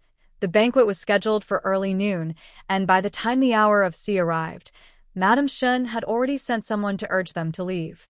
Yi Qinghuan only said one thing. Wait until the general returns. Finally, at the exact hour of tea, Shenlin arrived. Today, he wore a light apricot-colored brocade long robe, looking energetic and lively. Yi Qinghuan's eyes twitched. Honestly, this color and style suited elegant civil officials, but it didn't suit him at all. He would look better in darker colors. Madam, let's go, Shenlin said. Yi Qinghuan was surprised. What did you just call me? Madam? Is that wrong? Shenlin replied with a question. Looking confused, combined with his apricot-colored clothes and handsome face, he looked oddly adorable. Yi Qinghuan tried hard not to laugh. General, who chose this outfit for you? I did. Isn't it suitable? Shenlin immediately realized and looked down at himself. Qin Baochen said that this style was elegant and not intimidating. If the general wishes, I can pick out another outfit for you, Yi Qinghuan said calmly, but her eyes were full of smiles. Today, she had specially changed into a new set she hadn't worn before to accompany him to the banquet. But it was rejected. Shenlin was a bit annoyed and directly pulled off the collar. Fine, I'll choose another one. Please wait a moment, General. Yi Qinghuan turned to a small room, and Shenlin curiously followed. The general's residence didn't have his new clothes. How could she pick? She opened the wardrobe, which was filled with brand-new autumn clothes. Shenlin was stunned. They are prepared for you, Yi Qinghuan explained as she picked out clothes. It's getting cold, so naturally new clothes are needed. Shenlin's heart was a mix of feelings. It had been a long time since anyone bought him new clothes. No, Su Jinxiu bought him new clothes every season, but he left them unused in the side courtyard. He often stayed at the border and didn't care much about his clothes. Sometimes, when he remembered he had no clothes to wear, he would ask Qin Baochen to buy a few sets from the tailor shop. Now, someone was also buying clothes for her. Whether he went home or not, the new clothes were there. General, how about this set in Tianshui blue? It's elegant and doesn't suppress your sharpness, Yi Qinghuan asked. Good. Shenlin immediately changed. Looking at himself in the mirror, he thought he looked very handsome. Then he examined the fabric and craftsmanship, which were top quality. It must have taken her a lot of effort. General, what about the gift from the Empress Dowager? Yi Qinghuan asked. Shenlin took out a slender wooden carved jewelry box and threw it to her. Yi Qinghuan had seen countless treasures in her life, but she was still amazed by what was inside the box. Is this an ivory-carved fan? Open and see, Shenlin said with a proud smile. Worried about damaging it, Yi Qinghuan carefully unfolded it. The more she opened it, the more stunning it became. The thin fan ribs were carved with beautiful floral patterns, very delicate. When in use, it unfolded into a round fan. When not in use, it could be spun and stored away. Is it okay? Very good. Yi Qinghuan carefully stored the fan, lost in its unmatched beauty for a long time. If you like it, I'll get one for you later, Shunlin said. Who doesn't like good things? Yi Qinghuan was straightforward. Thank you very much, General. Her honesty impressed Shunlin. The two of them left together, chatting from time to time. One had new clothes, the other had reserved a treasure, and both felt very happy. Old Madame Shin saw them talking and laughing from afar, feeling very upset. Madame Qin, did you see that? They are really getting along. Don't worry, madam. Maybe they're just doing it to please you. Impossible. Do you forget how angry he was when I forced him to marry? Yi Qinghuan always disobeys me just to make him happy. Old Madame Shin grew angrier the more she spoke. She had gone to Ye's house to ask for his marriage, and now he was not on her side. Madam, they're coming. Calm down, Qin Mama reminded her. Old Madame Shin couldn't control herself, so she decided to get into the carriage first. Yi Qinghuan and Shunlin stood by the carriage, bowing politely. Mother, the gifts are ready. We can leave now. Old Madame Shin sniffed inside the carriage but didn't invite them to get in. Yi Qinghuan and Shunlin silently got into another carriage. On the way, Shunlin asked, Mother has opinions about you. I know. It's not new. I don't care, Yi Qinghuan replied calmly, with a cold face. Shunlin leaned comfortably against the carriage wall and asked, Aren't you afraid of her? Why should I be? As long as I don't do anything wrong. Over time, no one can guarantee everything will go smoothly. Sooner or later, she'll get her way. Mother can't possibly punish me to death, right? That's impossible, so I'm not afraid. After today's punishment, I'll still be the head lady of the Shin family tomorrow. She can't punish me every day. If she goes too far, I won't care about this family anymore. Haraha. Shunlin was amused by her stubbornness. Yi Qinghuan also laughed. If the general also doesn't like me, you and your mother can discuss it and just divorce me. Shunlin's smile suddenly stopped, and he looked at Yi Qinghuan with deep meaning. Yi Qinghuan quickly explained, I've already made up my mind. She can't do anything to me now. Shunlin finally relaxed. Don't worry. With me here, you can hold your position as the head lady firmly. If the general can truly help me find the antidote, I am willing to serve him for a lifetime. Yi Qinghuan looked at him eagerly. The carriage swayed, and the moving curtains let in patches of light and shadow that flickered with the motion. When the light shone on her face, she looked like a small sun in the dim carriage, brightening his world. Even if only for a brief moment. Despite her difficult childhood, she still has such a cheerful attitude. Even when being stubborn, she remains confident. General, do I have dirt on my face? Yi Qinghuan felt shy after he stared at her for a long time. No. Shunlin shook his head. You look calm and composed, which doesn't match your situation, Yi Qinghuan. Is that praise? Or a test? From now on, if you need anything, you can ask Feng He to find me, Shunlin said. Okay. Yi Qinghuan felt even happier. She never thought about relying on anyone.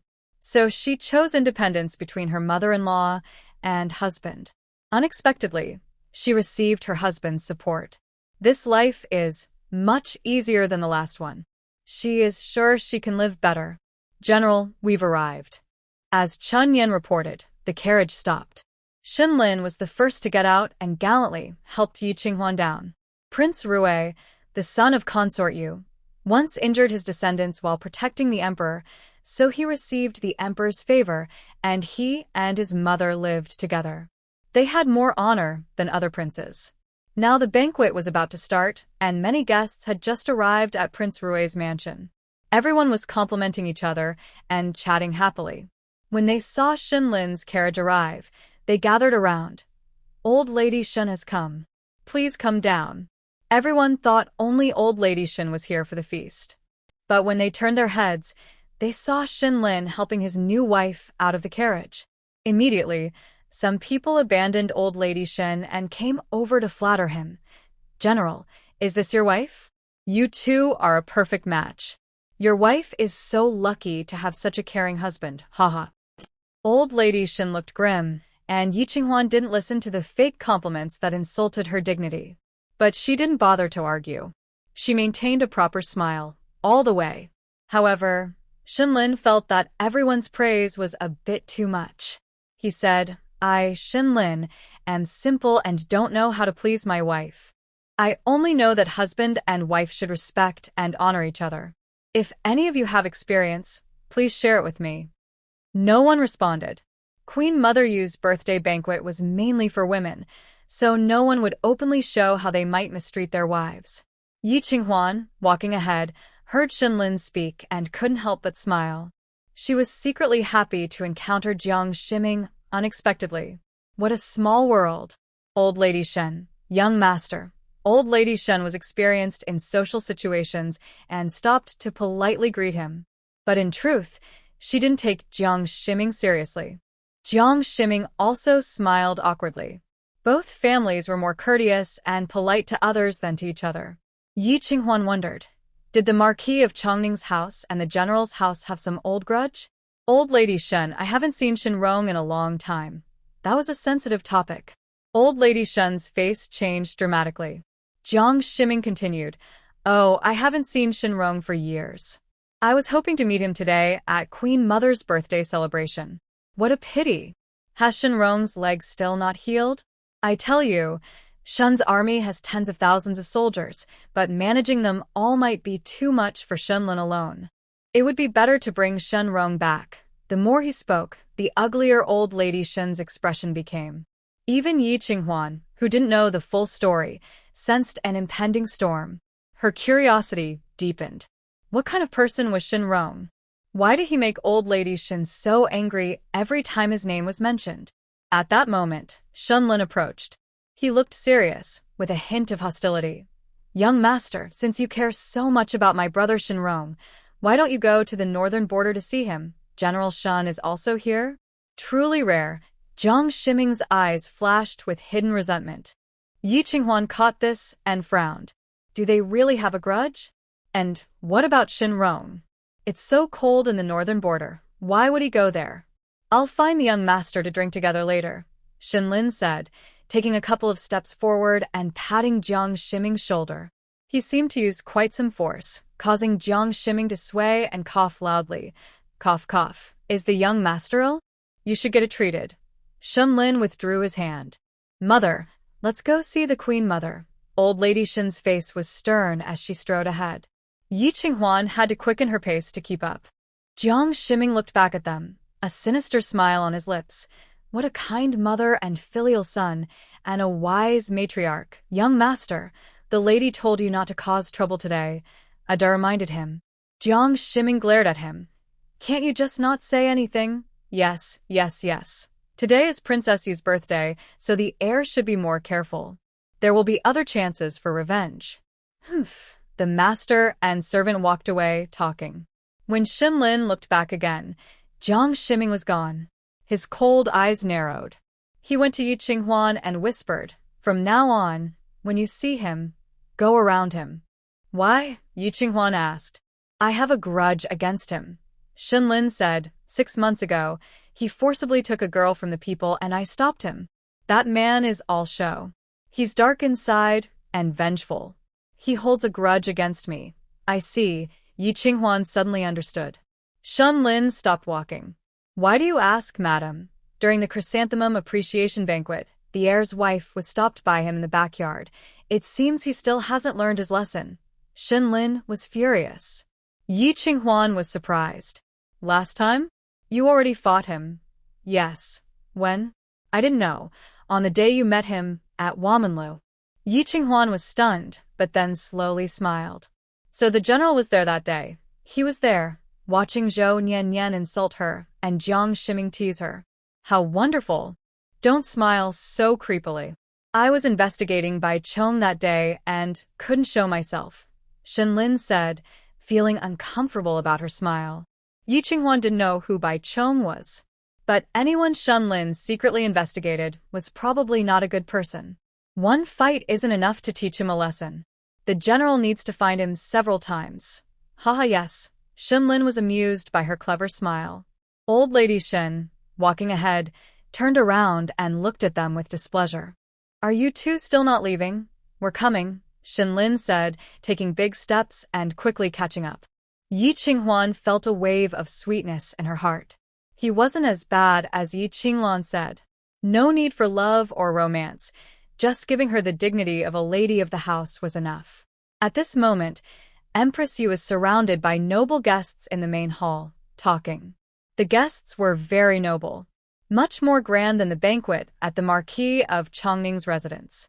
For example, two noble ladies sitting next to Empress Yu were Hui Tai-pin and Yu Gui-fei, both from the palace.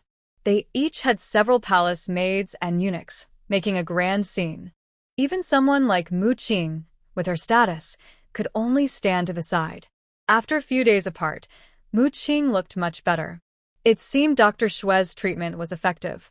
Yi Qinghuan felt happy and wanted to find a chance to talk to Mu Qing, but Empress Yu called her over. This is Liner's wife, right? Come forward.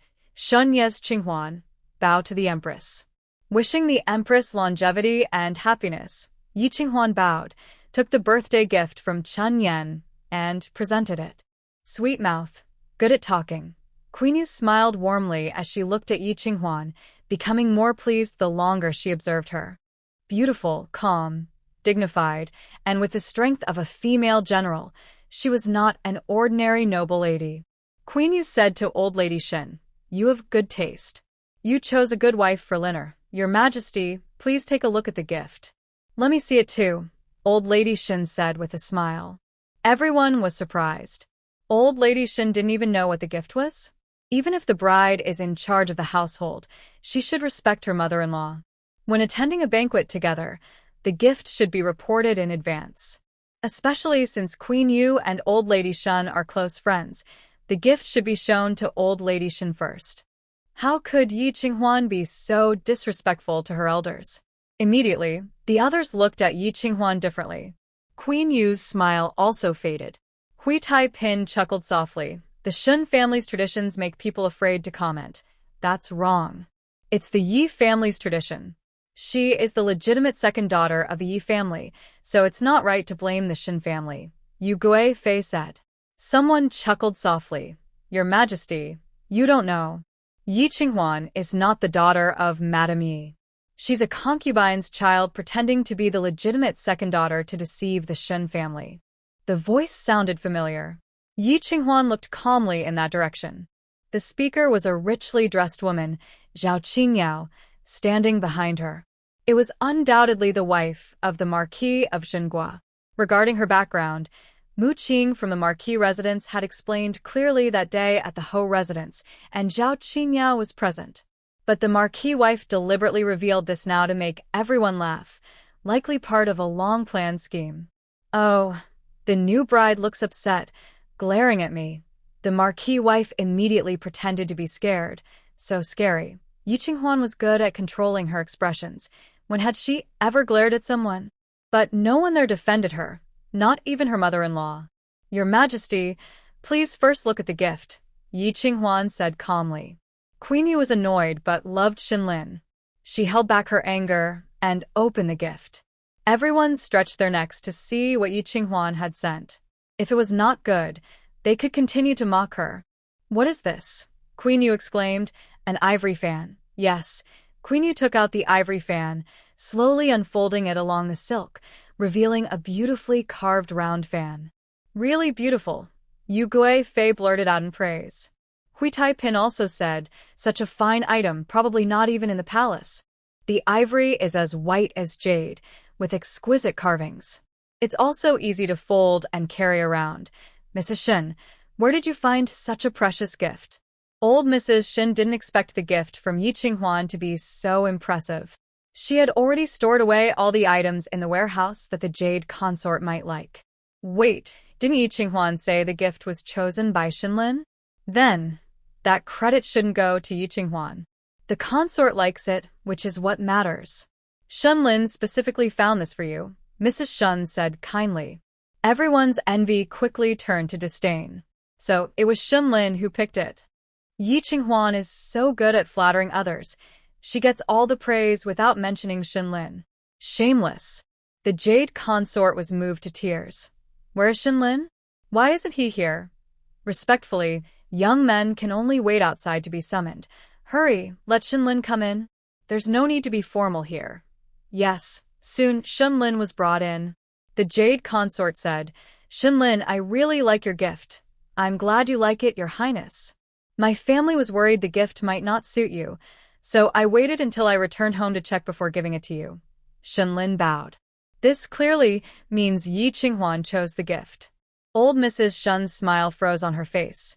Shinlin, didn't she say it was your gift? She wanted to surprise the consort and was afraid my mother might tell her beforehand, so she kept it a secret. When the Marquis of Zhengguo's wife was startled earlier, she didn't dare say she picked it herself. Shinlin explained naturally. He made her words sound true and even subtly criticized the Marquis's wife for bullying her. Yi Qinghuan felt warm inside. The Marquis of Zhengguo's wife looked upset, opening her mouth to argue, but was stopped by Zhao Qingyao. After hearing Shinlin's explanation, the Jade consort felt even more that Yi Qinghuan respected her. She smiled happily. A gift is just a token of my heart. I'm happy that you two came together. It's said that simple gifts show deep feelings. Yours are not only valuable, but full of affection.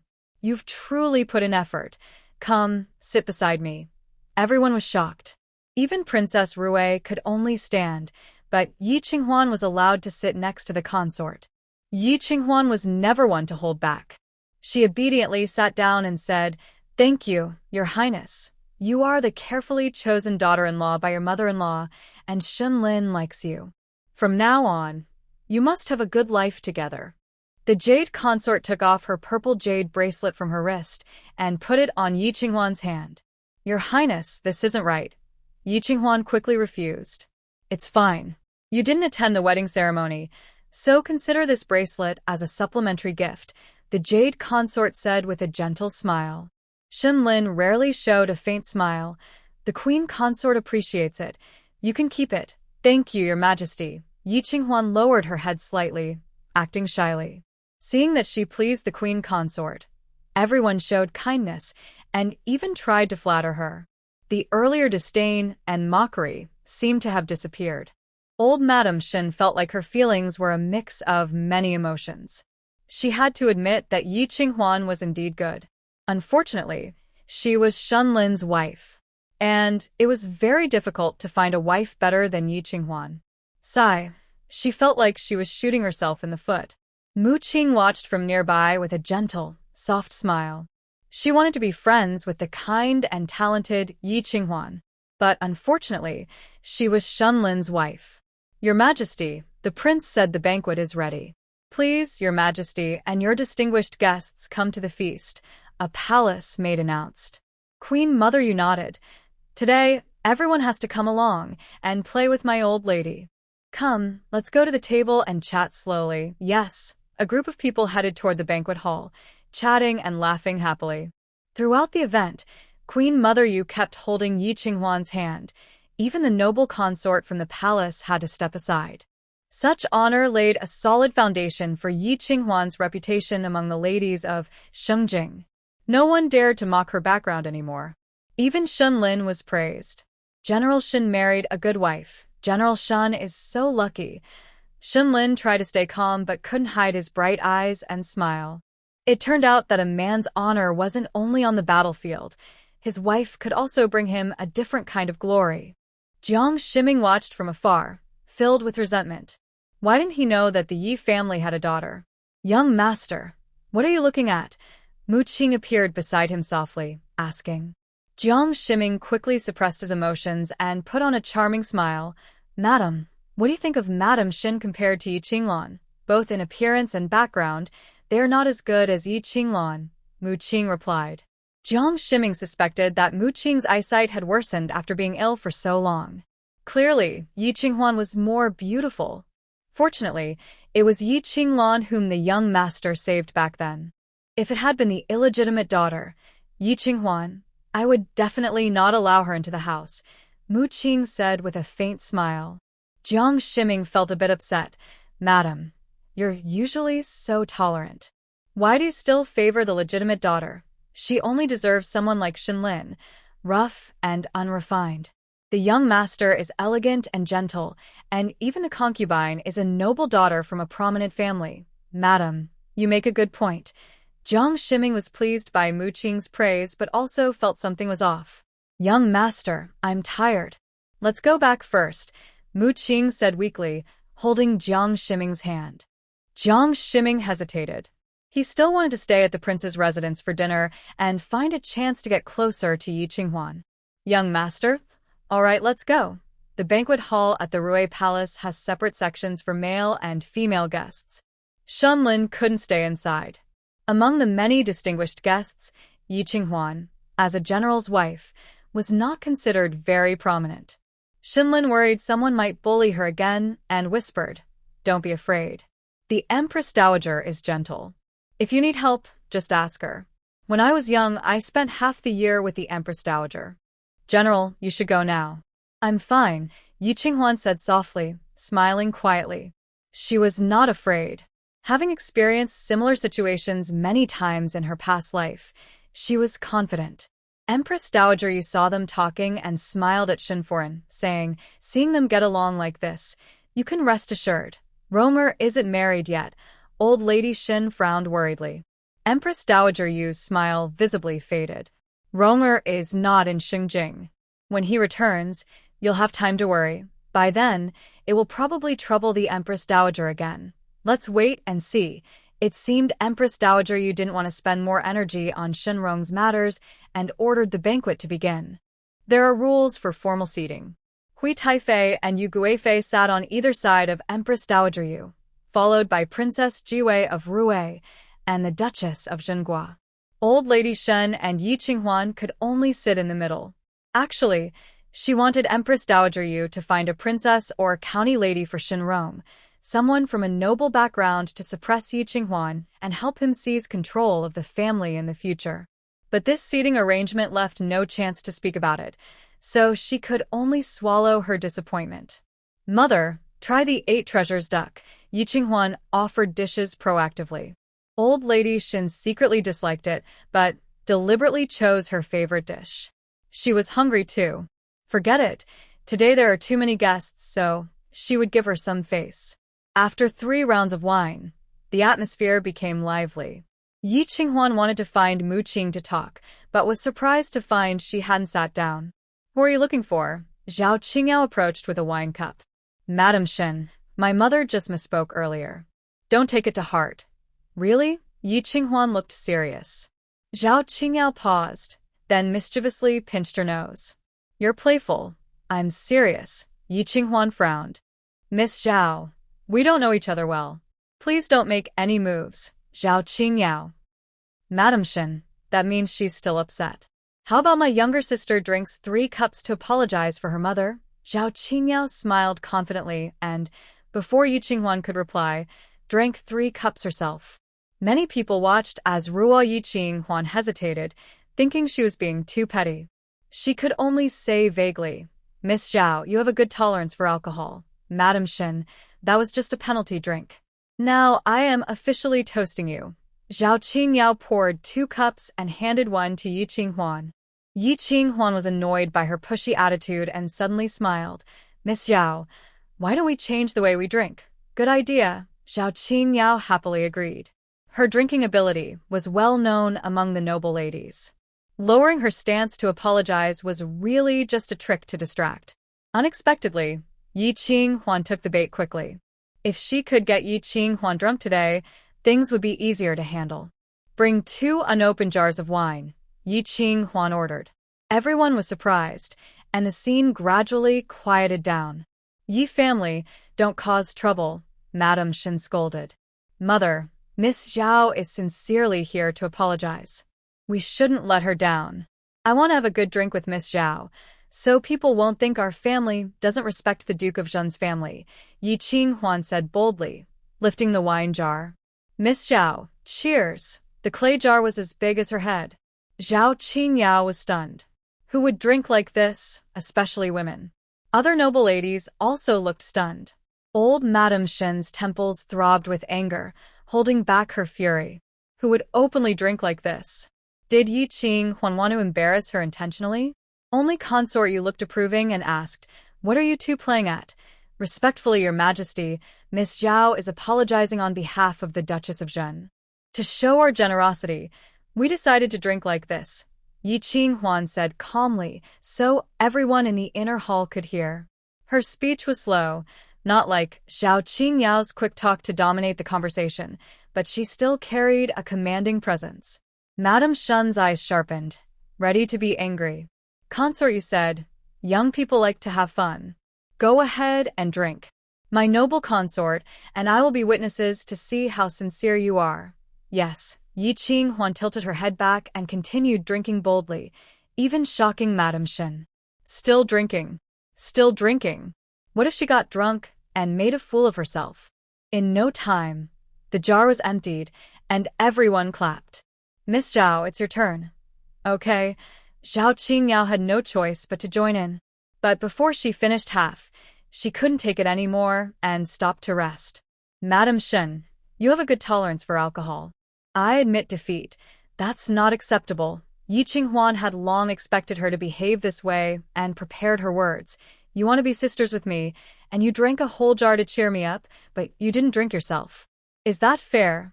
The onlookers were the first to disagree, especially Lady Yu Taifei.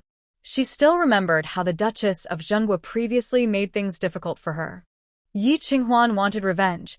She couldn't afford to fall behind and had to cheer her on. "Of course not. Miss Zhao, drink quickly." Zhao Qingyao had no choice but to grit her teeth and continue drinking. The wine spilled from the corners of her mouth, quickly wetting half her chest. Meanwhile, Yi Qinghuan remained clean and dry, with no wine on her. "Good wine." Zhao Qingyao finally finished, set down the jar, and gasped for breath. Her face was as red as a sunset, and she was clearly drunk. "Madame Shen, let's visit often in the future. Since we're sisters now, this is natural," Yi Qinghuan replied with a calm smile. Her attitude and presence already decided the outcome. Zhao Qingyao, known for being clever and adaptable, looked like a clown next to the composed and steady Yi Qinghuan. The Duchess of Zhenghua's face darkened to the extreme and ordered those nearby, "Help the young lady to change clothes." Yes, two maids helped Zhao Qingyao away. Yi Qinghuan looked toward the main seat. "Is the Duchess of Zhenghua angry?" "How could I be? You young people like to play around, and I am happy about it." The Duchess quickly put on a fake smile. "That's good." Yi Qinghuan finally smiled. Taifei Yu asked with concern, "Qinghuan, you should go rest too." "Thank you for your concern, Taifei. I am fine." Yi Qinghuan's eyes were clear, with no sign of drunkenness. The embarrassing incident at the Zhenghua estate made Madame Shun in a good mood, and she found Yi Qinghuan quite agreeable. The banquet continued, and everyone resumed their conversations, occasionally glancing at Yi Qinghuan, curious whether she would get drunk. Not only was Yi Qinghuan not drunk, but she also helped Madame Shen serve dishes and pour soup. Her alcohol tolerance was truly impressive. Suddenly, there was a commotion outside. "Something's wrong." Miss Zhao fell into the lake. Did Zhao Qingyao fall into the lake while drunk? Everyone's faces changed dramatically. The Duchess of Zhenghua rushed out. "My Yao Yao, you've caused trouble." Madame Shen, looking annoyed, glared at Yi Qinghuan. Taifei Yu stood up and said, "Today there are many guests, mostly men outside. Let's not go out and cause a fuss. I will go see what happened." Yes. Everyone held back their curiosity and waited in the banquet hall for news. Everyone thought Zhao Qingyao had lost her balance because she was drunk and fell into the lake. Drunk and causing trouble for Zhao Qingyao, Yi Qinghuan is essentially the culprit.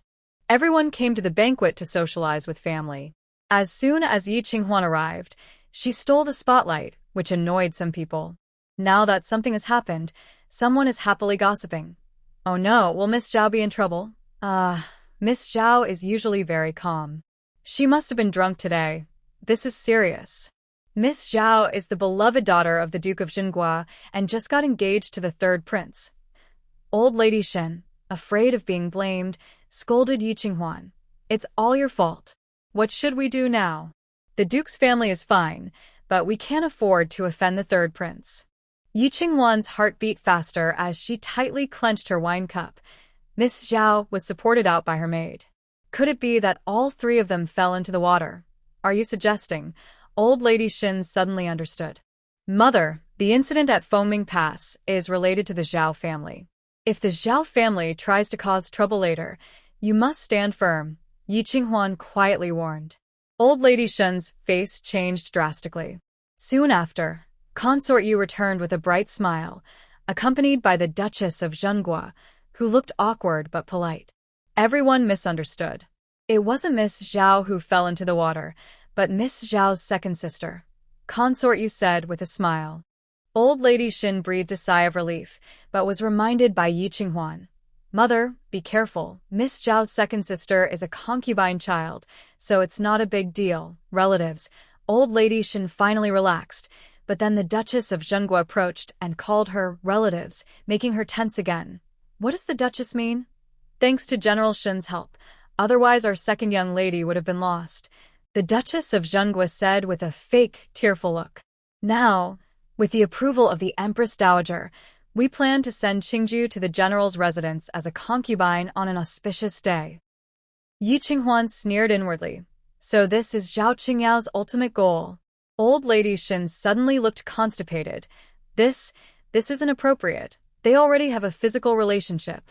If the general doesn't accept her, Qingju will have to shave her head and become a nun, the Duchess of Zhenghua said. Old Lady Shin gave Yi Qinghuan a worried look. Are you the best at talking? Say something quickly. Mother, from now on, we will be relatives with the Duke of Zhenghua, Yi Qinghuan said gently, smiling. Duchess, where is the second Miss Zhao now? She was frightened and has already been sent home. That's a pity. I wanted to see Sister Qingju. It will be tomorrow. No rush.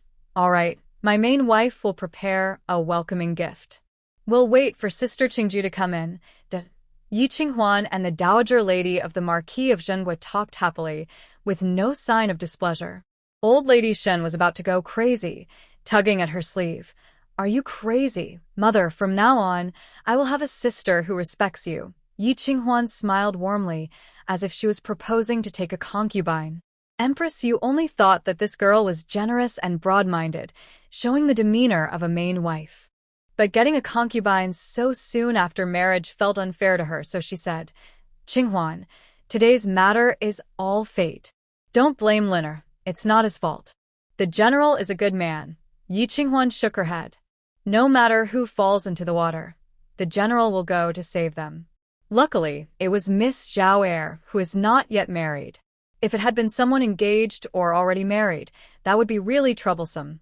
The scene fell silent. If Zhao Qingyao had fallen into the water today, the third prince would definitely have come with a sword to find Shenlin. But how did the Marquis of Zhenggua's estate bring a concubine's daughter to attend Empress Yu's birthday banquet? Alas, my second daughter, though born of a concubine, has been with me all along, just like a biological daughter.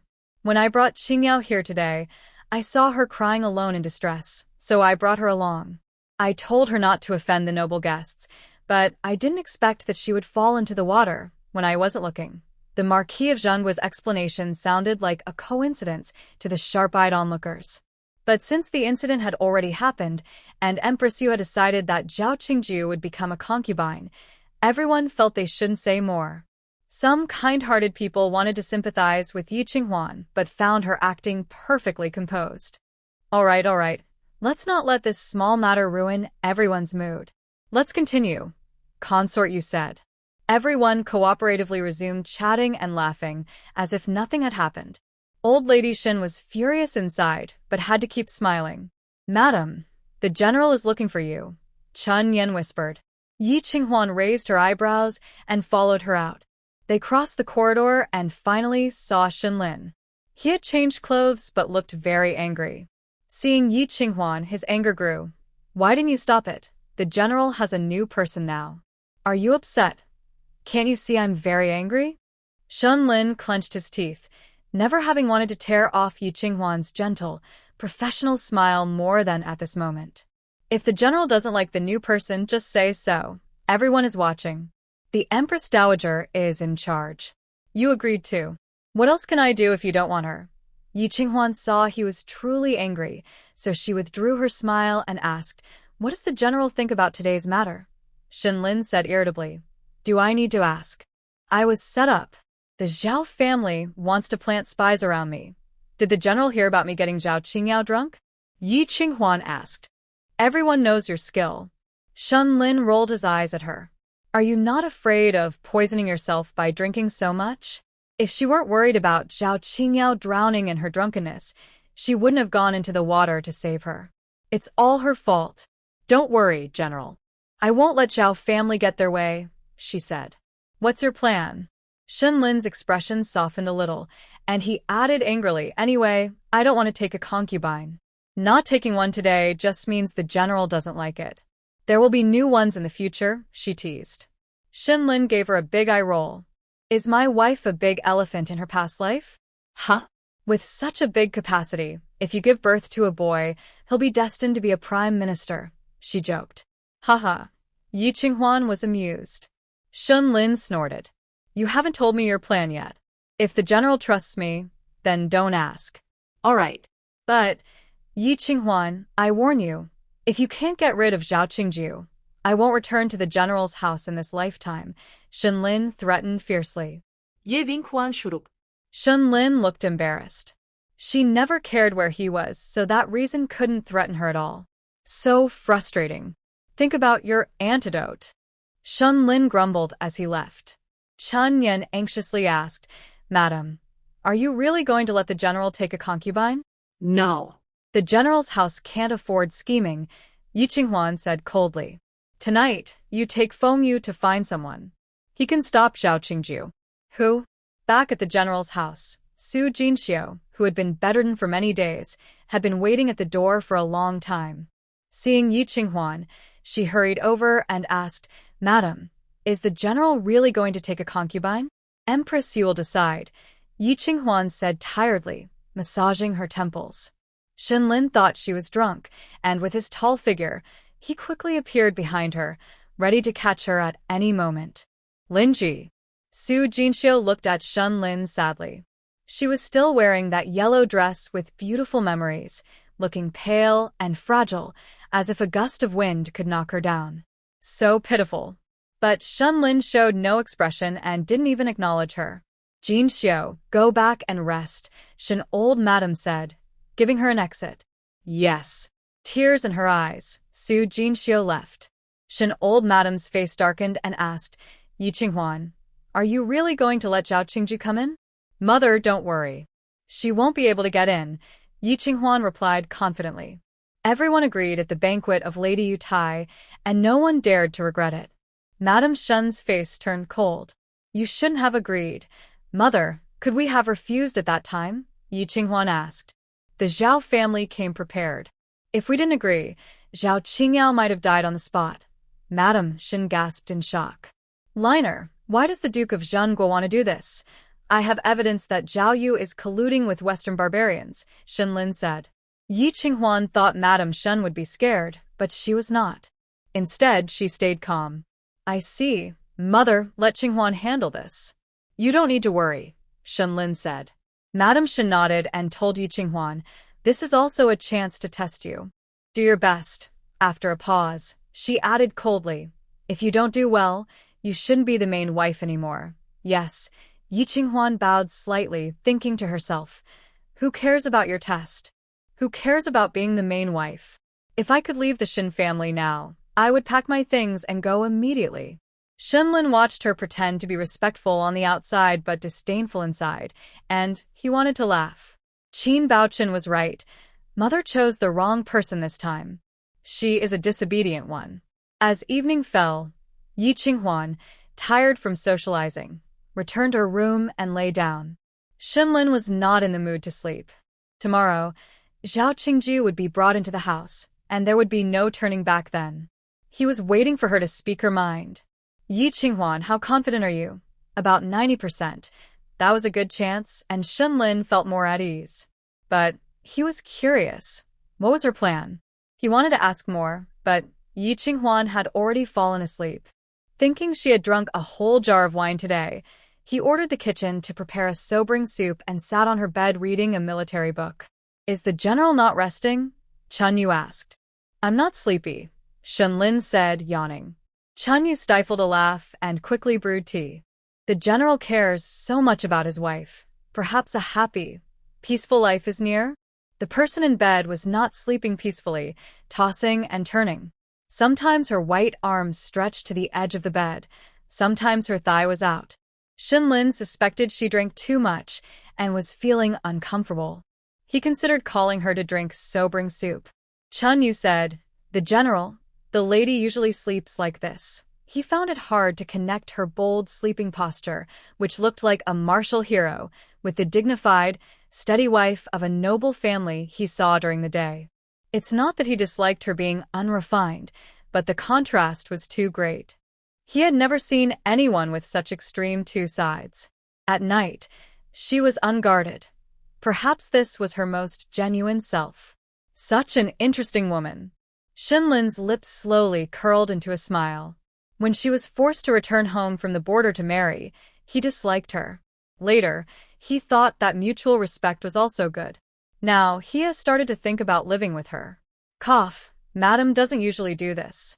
Only when she has bad dreams does she act like that, Chun Yu whispered in explanation. Dream? What kind of dream? Shenlin asked kindly. It seems to be about the bad memories from when Madam was in the countryside. Shenlin's heart tightened uncontrollably. Born motherless, with a father who was absent, she was supposed to be a young lady, but lived worse than a maid. Oh, right. She also endured poison arrows in the countryside. A delicate girl, suffering through the pain of healing wounds. Yi Huai is really not a good person. How could he treat his own flesh and blood like that? Madam, we've found the person. Chun Yin ran in and was startled to see Shenlin. General, who did you go to find? Shenlin asked. Li Xueming. Under the bright moon and sparse stars, at a side door in the backyard of the Duke of Zhengguo's residence, a man and woman hugged and cried. Brother Ming, what should we do? I have to go to the general's house tomorrow. I don't want to marry the general. I just want to be with you, Brother Ming, but this is the wishes of my stepmother. If I don't obey, I will die. So it turns out to be a tragic love thwarted. Shenlin, hidden in the night, finally understood Yi Qinghuan's clever plan. General, this Li Xueming is a servant of the Duke of Zhengguo's house, and he is in love with Miss Zhao. The maid has already given him the money. Chun Yin whispered. Is she so sure that Li Xueming dares to take Miss Zhao Qingju away? Shenlin asked. Chun Yin, Madam said so. It must be true, blindly trusting. Li Xueming, a poor scholar, barely managed to serve under the Duke of Zhenguo. How could he give up his career? But since he has feelings, he doesn't mind helping them. Shenlin was about to take action when she heard Li Xueming say, Miss Yao, let's run away. Shenlin thought, this kid has guts. Brother Ming, no. Zhao Qingju shook her head crying. My life is ruined, but you still have a bright future. I can't ruin you. Miss Zhao, if I can't be with you, what's the point of my future? Brother Ming, let's run away. There's still time. But where can we go? You know my father's methods. Besides, we have no money. Miss Zhao, we have some money. We can go anywhere in the world. Li Mingliang carried a heavy money bag, and Zhao Qingju was so surprised she forgot to cry. Brother Ming, where did you get so much money? Don't ask. Let's go. If we don't leave now, it will be too late. Li Xueming pulled Zhao Qingju and ran. Chun Yin smiled proudly. General, Our Lady was right, wasn't she? Running like this is too slow. We'll be caught before we leave the city. Shenlin used light skills to catch up. Doing good until the end. Maybe we should send them a carriage. But at a turn, Shenlin fell, turned around, and silently headed back. There was a carriage from the Shen family. Yi Qinghuan had prepared it. Using General Shen's name, leaving the city would be smooth. But Li Shui was worried about making a fuss, so he didn't bring the carriage to the side gate. General, Our Lady arranged everything carefully, right? Chun Yin smiled happily. Shenlin sincerely admired her. After drinking so much wine, he could still persuade Li Xueming to run away with Zhao Qingju in a short time. Yi Qinghuan, Oh, Yi Qinghuan, are you truly clever, or do you have a plan from the start? Yi Qinghuan didn't sleep well that night, constantly dreaming of her past life. Sometimes she dreamed of Jiang Shiming punishing her to kneel on the tiles, the old marquis scolding her. Sometimes she dreamed of Mu Qing holding her hand, entrusted with her last wishes, and the pain when the poison in her heart flared up. Fragments of messy, broken memories made her head ache terribly. When she opened her eyes, she felt as if she had escaped from hell. "You're awake," a deep, magnetic voice sounded, and Yi Qinghuan immediately woke up. "General, how come you're in my room? Just wanted to see what you look like after a hangover." Shen Lin sat on a small bed, the morning sun shining on him, handsome as a deity. Yi Qinghuan blushed with embarrassment. "When did you come?" "Last night." "Did he see how she slept?" Yi Qinghuan's face turned red with shame. "General, you have your own room. You sleep very restlessly." "Don't say that." Yi Qinghuan covered her face and let out a weak moan. She knew she didn't sleep well, but she still minded him seeing her. "Oh, Chunyu, why didn't you kick him out?" "Our marriage, there's nothing to hide." Shen Lin raised his eyebrows on purpose to tease her. Sure enough, Yi Qinghuan's ears turned bright red as she hurriedly checked her clothes. Luckily, she was dressed tightly enough. Shen Lin couldn't help but laugh. "Don't worry, I've seen everything I need to." What kind of wolfish words are those? She was dressed so tightly. What could he see? Unless he had torn her clothes. Wait. He wouldn't really have taken off her clothes to look, would he? Yi Qinghuan's face turned pale. "What are you thinking about?" Shenlin walked over and tapped her head with a book. "Am I that kind of person? You're too scary," Yi Qinghuan gasped, even rolling her eyes. Shenlin was sure her soul was absolutely adorable. The wife of the general is very clever. Li Xueming ran away with Zhao Qingju. Yi Qinghuan responded calmly. "How do you know they have a secret affair?" Shenlin asked. Yi Qinghuan thought for a moment and said, "I overheard it by chance." "Oh? How accidental was it?" Actually, this was an advantage because Yi Qinghuan had the script in her hands. In her previous life, Zhao Qingju also ran away with Li Xueming, just not so early. The wife seems to have many skills that the general doesn't know about. Shenlin squinted, looking very thoughtful. Yi Qinghuan smiled slightly. "Then please, General, take your time to discover them. If you don't want to say, that's fine. If this matter goes well, I like it." Shenlin threw a beautiful box over. Yi Qinghuan caught it with her hand and opened it. There were deeds, large silver notes, roughly over 30 pieces. "Madam, you're quite capable. Take care of the family assets for me," Shenlin said, and left. Chen Yan came over and looked at the contents of the box, praising, "The general is so wealthy. From now on, it's all yours," Chen Yu said with a smile, bringing a tonic soup. "You drank a lot yesterday and the general was worried, so he stayed up all night." Yi Qinghuan's face blushed with joy and surprise. Shenlin was willing to hand over the family wealth to her. He trusted her completely. This relationship was better than she had imagined. Since he cared so much, she should do something for him too. Yi Qinghuan took out 2 silver notes of 5,000 taels each and handed the beautiful box to Chen Yan. "Old madam probably doesn't know how much private property the general has. Put this with my dowry shop." "Madam, we're not short of money now, right?" Chen Yan asked. Yi Qinghuan nodded. "Not anymore. If everything went as planned, the antidote wouldn't cost extra." But she still wanted to make money. "Is Changming's charcoal supply enough now?" Yi Qinghuan asked. "Still a bit short. Young Master Jiang recently raised the charcoal price to grab supplies.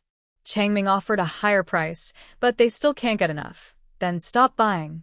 Save the remaining money and this 10,000 taels of silver to stockpile rice." Chen Yan was surprised. "Madam, are we still short of grain this winter? Shengjing doesn't lack it. But the border area is lacking." Although Shenlin hadn't openly challenged the Duke of Jinghua, the attitude yesterday suggested they might have already torn their relationship apart. The Duke of Jinghua and the third prince control the grain office, so this winter, the Shin family army supplies could become a problem. Spring swallow, hoarding grain is not the same as hoarding coal. It needs to be done more secretly. Coarse rice is not a problem, but it must be in large quantities. Ye Wing adviset. Madam, don't worry. The servant will remind Changming. Spring Swallow carefully hides the silver note close to her body, her whole spirit seeming to glow. They follow the madam not only to enjoy good food and clothing, but also to do important things. Yi Qinghuan drinks the sobering tea and feels much better. Spring rain. Get ready to dress. Prepare the gifts. Later, we will go to the Duke of Jinggua's residence to pick up someone. At the Duke of Jinggua's residence, Lady Zhao is furious. Such a big person. How could she be missing? Madam, her belongings are all in her room. She must be hiding. Zhao Qingyao replies coldly. Search. Today, we will search all of Xingjing until we find her. Lady Zhao shouts angrily. Yes, servants and private soldiers are sent out one after another, but there is no news. Even by evening, they haven't found her. Duke Xiaoyu even uses his private authority to question those on duty at the city gate last night. It's as if Zhao Qingju has vanished into thin air. Marquis, the general's residence has come to pick someone up. What? Zhao Yu's face changes drastically. Who is it, Madam Shin? Lady Zhao and Zhao Qingyao exchange glances. How could it be her? Did Shun Lin come? No. Madam Shin said the general is tired, but because the Duke of Xingua's residence is high status, she came to pick up the second young lady. She's not even found yet. How can she be picked up? Zhao Qingyao suspects this has something to do with Yi Qinghuan. Father, there's a problem at the general's residence. Zhao Yu, an old fox, also senses something is wrong. Many wives take concubines for their husbands, but no one would proactively come to pick up a concubine. Let her in. Zhao Yu strokes his goat beard, hiding his sinister thoughts behind a kind appearance. Marquis, Yi Qinghuan bows first, respectful, but not servile. Zhao Yu observes her. She's a calm young woman with a good temperament. The Shun family chooses well. They've picked a good wife for Shinlin. Marquis, yesterday our general offended Miss Zhao. He was angry all day. To save face for both families and protect Miss Zhao's reputation, I came to bring her into the residence. May I ask where Miss Zhao is now? Yi Qinghuan asks. Lady Zhao is annoyed when she sees her. The young girl always looks so calm and composed, as if nothing can disturb her. Zhao Qingyao nods at her and says with a smile, Madam Shin, our second sister fell into the water and caught a cold. She probably won't be able to go to the Shin family for a few days. I see. I thought she might be upset with the Marquis and cause trouble, so I brought some gifts. Yi Qinghuan finally relaxed with a small smile and told someone to put down the gift. Since that's the case, I will go back first and come to pick up Miss Zhao in a few days. I'll see off Madam Shin. Zhao Qingyao stepped forward warmly, taking Yi Qinghuan's arm. Although Yi Qinghuan felt annoyed inside, she kept her expression calm. Please tell the young lady that I am not someone who refuses to see others. Earlier, Shun Lin's concubine was arrogant and overbearing, and I only gave her some lessons. The secondary wife is obedient, and I love her very much. She can go ask around at the general's residence.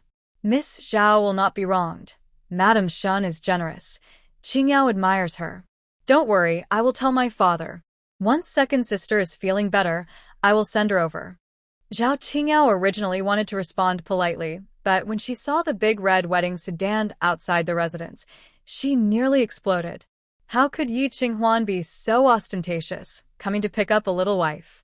Although it was evening, neighbors and passers-by stopped to watch the lively scene, pointing at the bridal sedan. Oh, that looks like Madame Shun's wedding sedan. The general's residence really values the daughter of the Duke of Guer, even sending Madame Shin personally to pick her up. The concubine just left, and they're about to accept a new wife. Maybe General Shin wants to marry into the Marquis of Zhen. Zhao Qingyao clenched her fists tightly, forcing a stiff smile. With Yi Qinghuan's actions, tomorrow everyone in Xingjing would know that General Shin's wife was generous enough to personally come to the Marquis of Zhen's residence to pick up a concubine. The official wife came herself. As long as she was alive, she should be carried in a sedan to save face for both families. But the Marquis of Zhen's residence couldn't produce anyone. Even if Zhao Qingju had caught a cold and fallen into the water, It was still a matter of face for the general's residence. Why didn't she say she was sick earlier? Instead, she waited until the official wife came to pick her up. It's just an excuse, a pretense. They completely disregarded the general's residence. Worse, if they couldn't find Zhao Qingju in the end, how could they explain to the residents? Miss Zhao, I will leave first. Be sure to take good care of second miss. Okay. Zhao Qingyao forced out a very strained smile. Yi Qinghuan then carried the empty bridal sedan back to her residence. As she turned around, Zhao Qingyao's face changed. She hurried back to the main hall. Father, what should we do if we really can't find second miss? She has no money. Where could she run to? Check the pawn shops.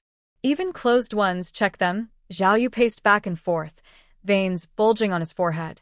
As long as Zhao Qingju's jewelry was pawned, he could immediately trace her. Master, there's no need to check. Madame Zhao hurried over, looking very worried. Li Xueming is gone. Who? Zhao Yu was shocked. Li Xueming, the poor student you took in last year. Some say he often meets with second sister. Maybe he ran away with her. Zhao Yu sank into a large red lacquered chair. How dare they? Is Zhao Qingju crazy? Who gave her the courage? Zhao Qingyao couldn't believe it. The usually timid and weak younger sister dared to run away with a man? Sir, we should think about how to explain to Xinlin, Madame Zhao said anxiously. Everyone knows Shin's family didn't pick him up today. If we can't find him soon, the incident at Foaming Pass hasn't exploded yet, and now this trouble comes up, Zhao Yu said angrily, gripping the armrest of his chair. What are you doing? Can't even watch someone? Please forgive me, sir. She agreed before, but who knew she would run off suddenly? Madame Zhao felt wronged. The young, humble daughter had been tightly controlled since birth. But at a critical moment, she rebelled and ruined all their plans. Father, should we find someone else? Zhao Qingyao suggested. Zhao Yu glared at her. Do you think Xinlin is blind? He probably already knew Qingju would run away and deliberately came to pick her up loudly. Hearing this, Madame Zhao and Zhao Qingyao looked distressed. What do we do then? Hurry and find her. I don't care what methods you use, just find her. Yes. Zhao Yu turned and left angrily, leaving pressure on Madame Zhao and Zhao Qingyao. That reckless girl, once we find her, I'll skin her alive. Madame Zhao said through clenched teeth. Mother, I think this has something to do with the Shin family. Zhao Qingyao calmed down and thought more about it. Yaoer, do you mean? Yesterday, Yi Qinghuan agreed so quickly. I felt something was off. Turns out she was waiting for us here. Madame Zhao recalled yesterday carefully and realized, could she be the one who sent Li Xueming and Qingju away? And then turned the tables on us? Very likely.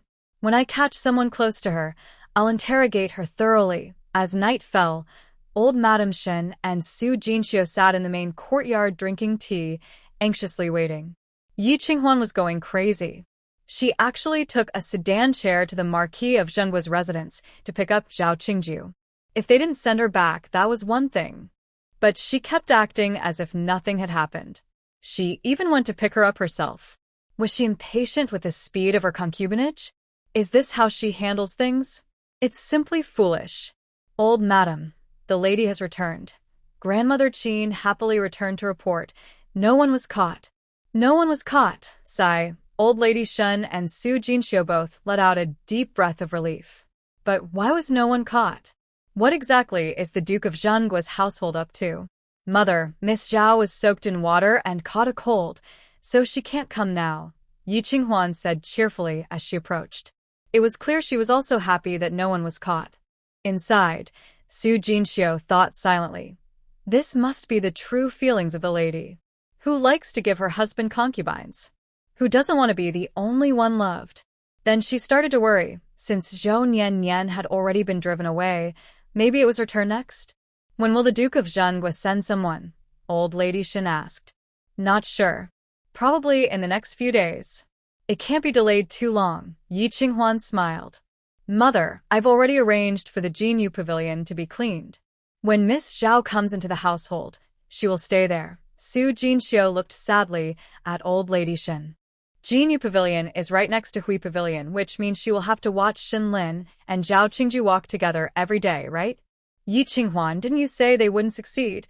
Old lady Shin couldn't hold back her anger and asked. Yi Qinghuan pursed her lips and smiled. Mother, don't worry. Showing readiness proves our sincerity. As for whether the Zhao family will send someone, that's their choice. Old lady Shin thought for a moment and didn't ask further. Today, Shenlin wasn't at the household and didn't care about the issue of taking concubines. It seemed their couple had agreed on it. She was just kept in the dark.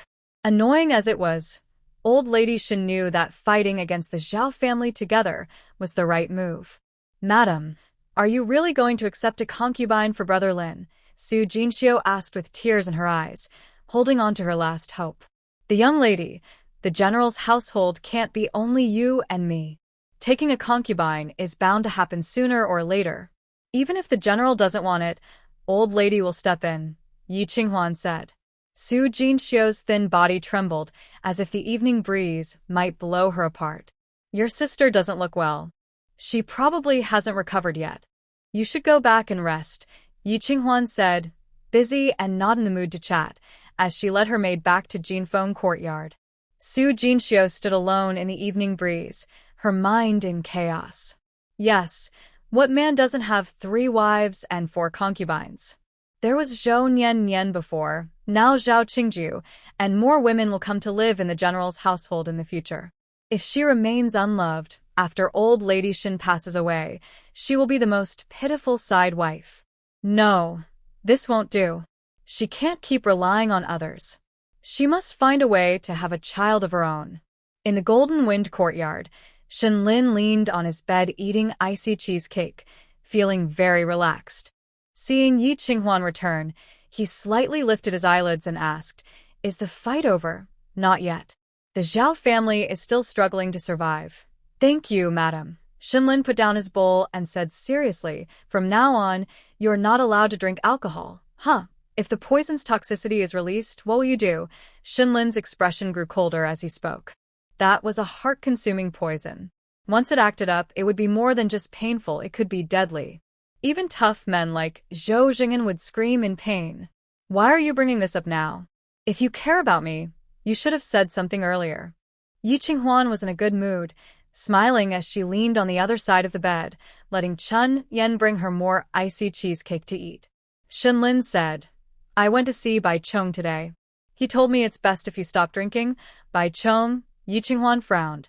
Isn't he the thief you were investigating last time? The heart-consuming poison was made by him.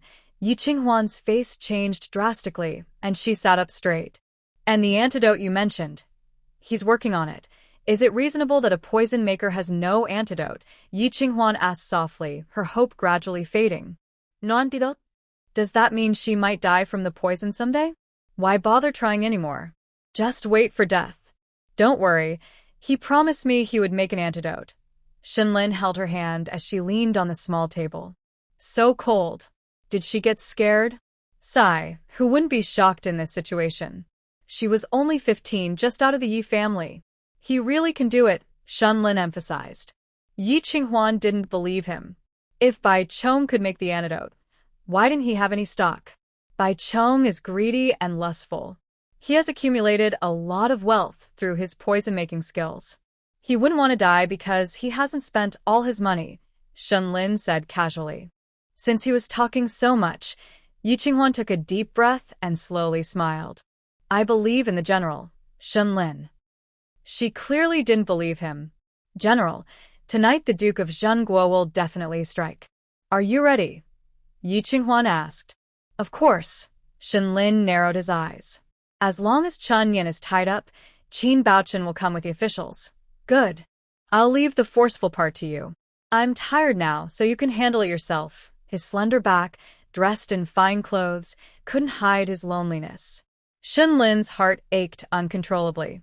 Stop drinking. Got it. Yi Qinghuan didn't care much and didn't turn around. Her body was naturally special.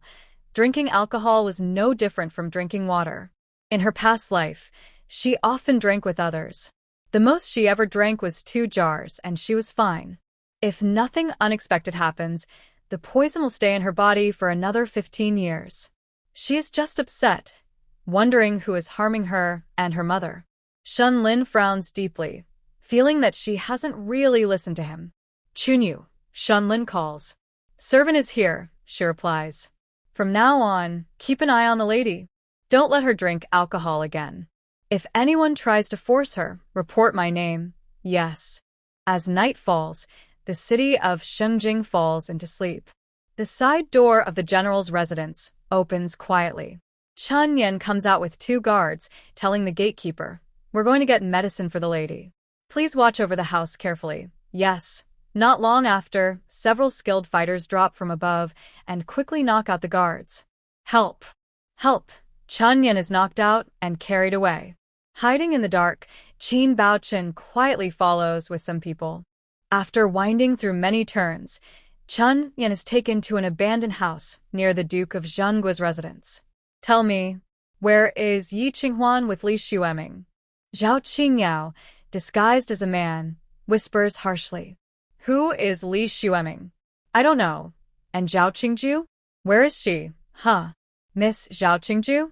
Isn't she resting at the Duke of Zhengguo's house? Chun Yen answers according to Yi Qinghuan's instructions. Zhao Qingyao pulls out a knife, pressing it against Chun Yan's neck. If you don't tell the truth, I'll kill you. Sniff, I really don't know who Li Xueming is. Maybe you've got the wrong person. Still pretending, Zhao Qingyao forces the knife, cutting into Chun Yan's skin, causing bright red blood to appear. Chun Yan trembles, saying, I really don't know. Even if you kill me, I won't tell. Who is Li Xueming? I've never heard of him. Are you afraid of death? Or are you afraid of men? Zhao Qingyao puts away the knife and claps her hands. Several tall men step forward, all showing lewd smiles. If you don't talk, you'll be their plaything. I really don't know. Go. Tear off the servant girl's clothes, Zhao Qingyao orders. The men surround Chun Yen, their malicious hands slowly reaching out. Stop. Suddenly, a calm and powerful shout rings out, and the sound of swift footsteps quickly surrounds the scene. Qin, Zhao Qingyao's face changes drastically. Thinking quickly, she swallows the words Baochen back. Damn it! Why is Qin Baochen here? This person, on the surface, is just a modest scholar from Jingzhou, looking refined and gentle. In fact, he was secretly placed by the emperor to gain experience at the grassroots level, using ruthless methods. Miss Zhao, there's no need to pretend anymore. Qin Baochen's face, unusually fair, revealed a sly, fox-like smile. Zhao Qingyao's scalp prickled, and she glared at Qin Baochen. What do you want to do? I'm here to find her. Qin Baochen pointed at Chun Yen. Chun Yan's face turned pale, blood dripped from her neck, and her hair was disheveled. TSK, all women, Miss Zhao. You're so harsh. If I had arrived a moment later, I might have caused a tragedy, Qin Baochen said with a sneer. Help! They're questioning me about Li Xueming and even slandering my lady. Chun Yen cried out loudly, accusing them. Madam Shen. Qin Baochen's smile faded, his expression turning cold like a deadly face. Since it involves the general's residence, let's settle this in the courtroom. How could Zhao Qingyao go? Master Qin, tonight's matter is all a misunderstanding.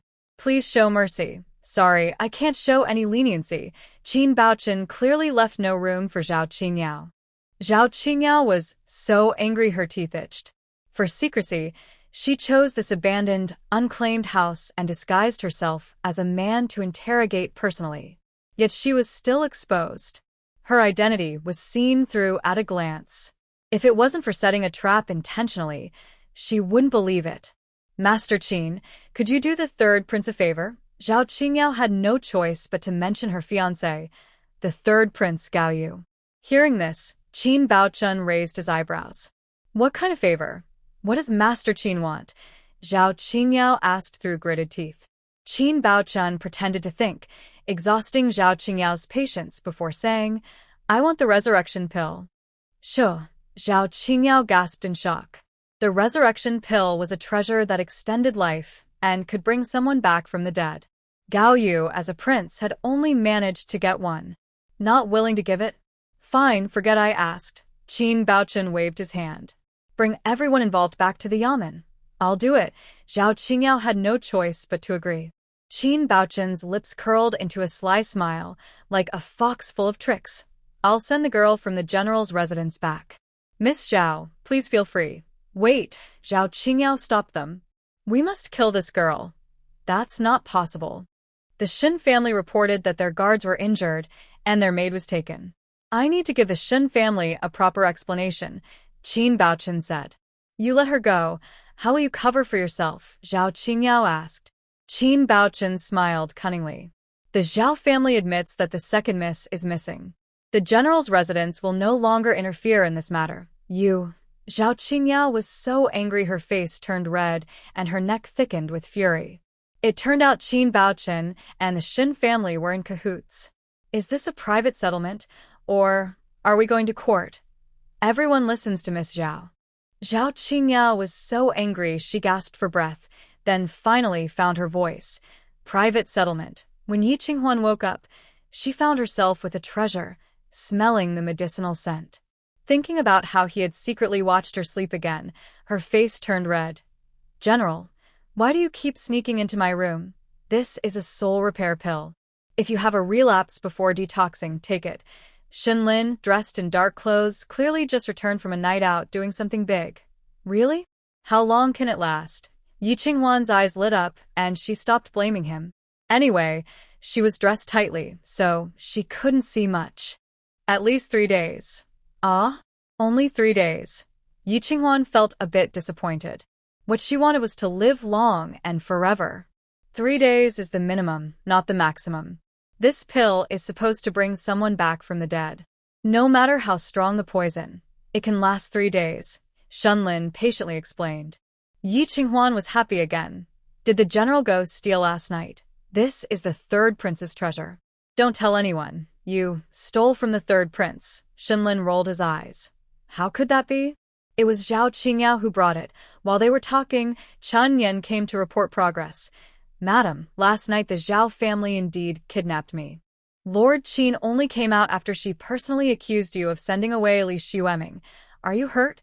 Yi Qinghuan immediately got out of bed and went to check Chen Yan's neck. Chen Yan hurriedly pressed her hand. It's nothing, just a small scrape.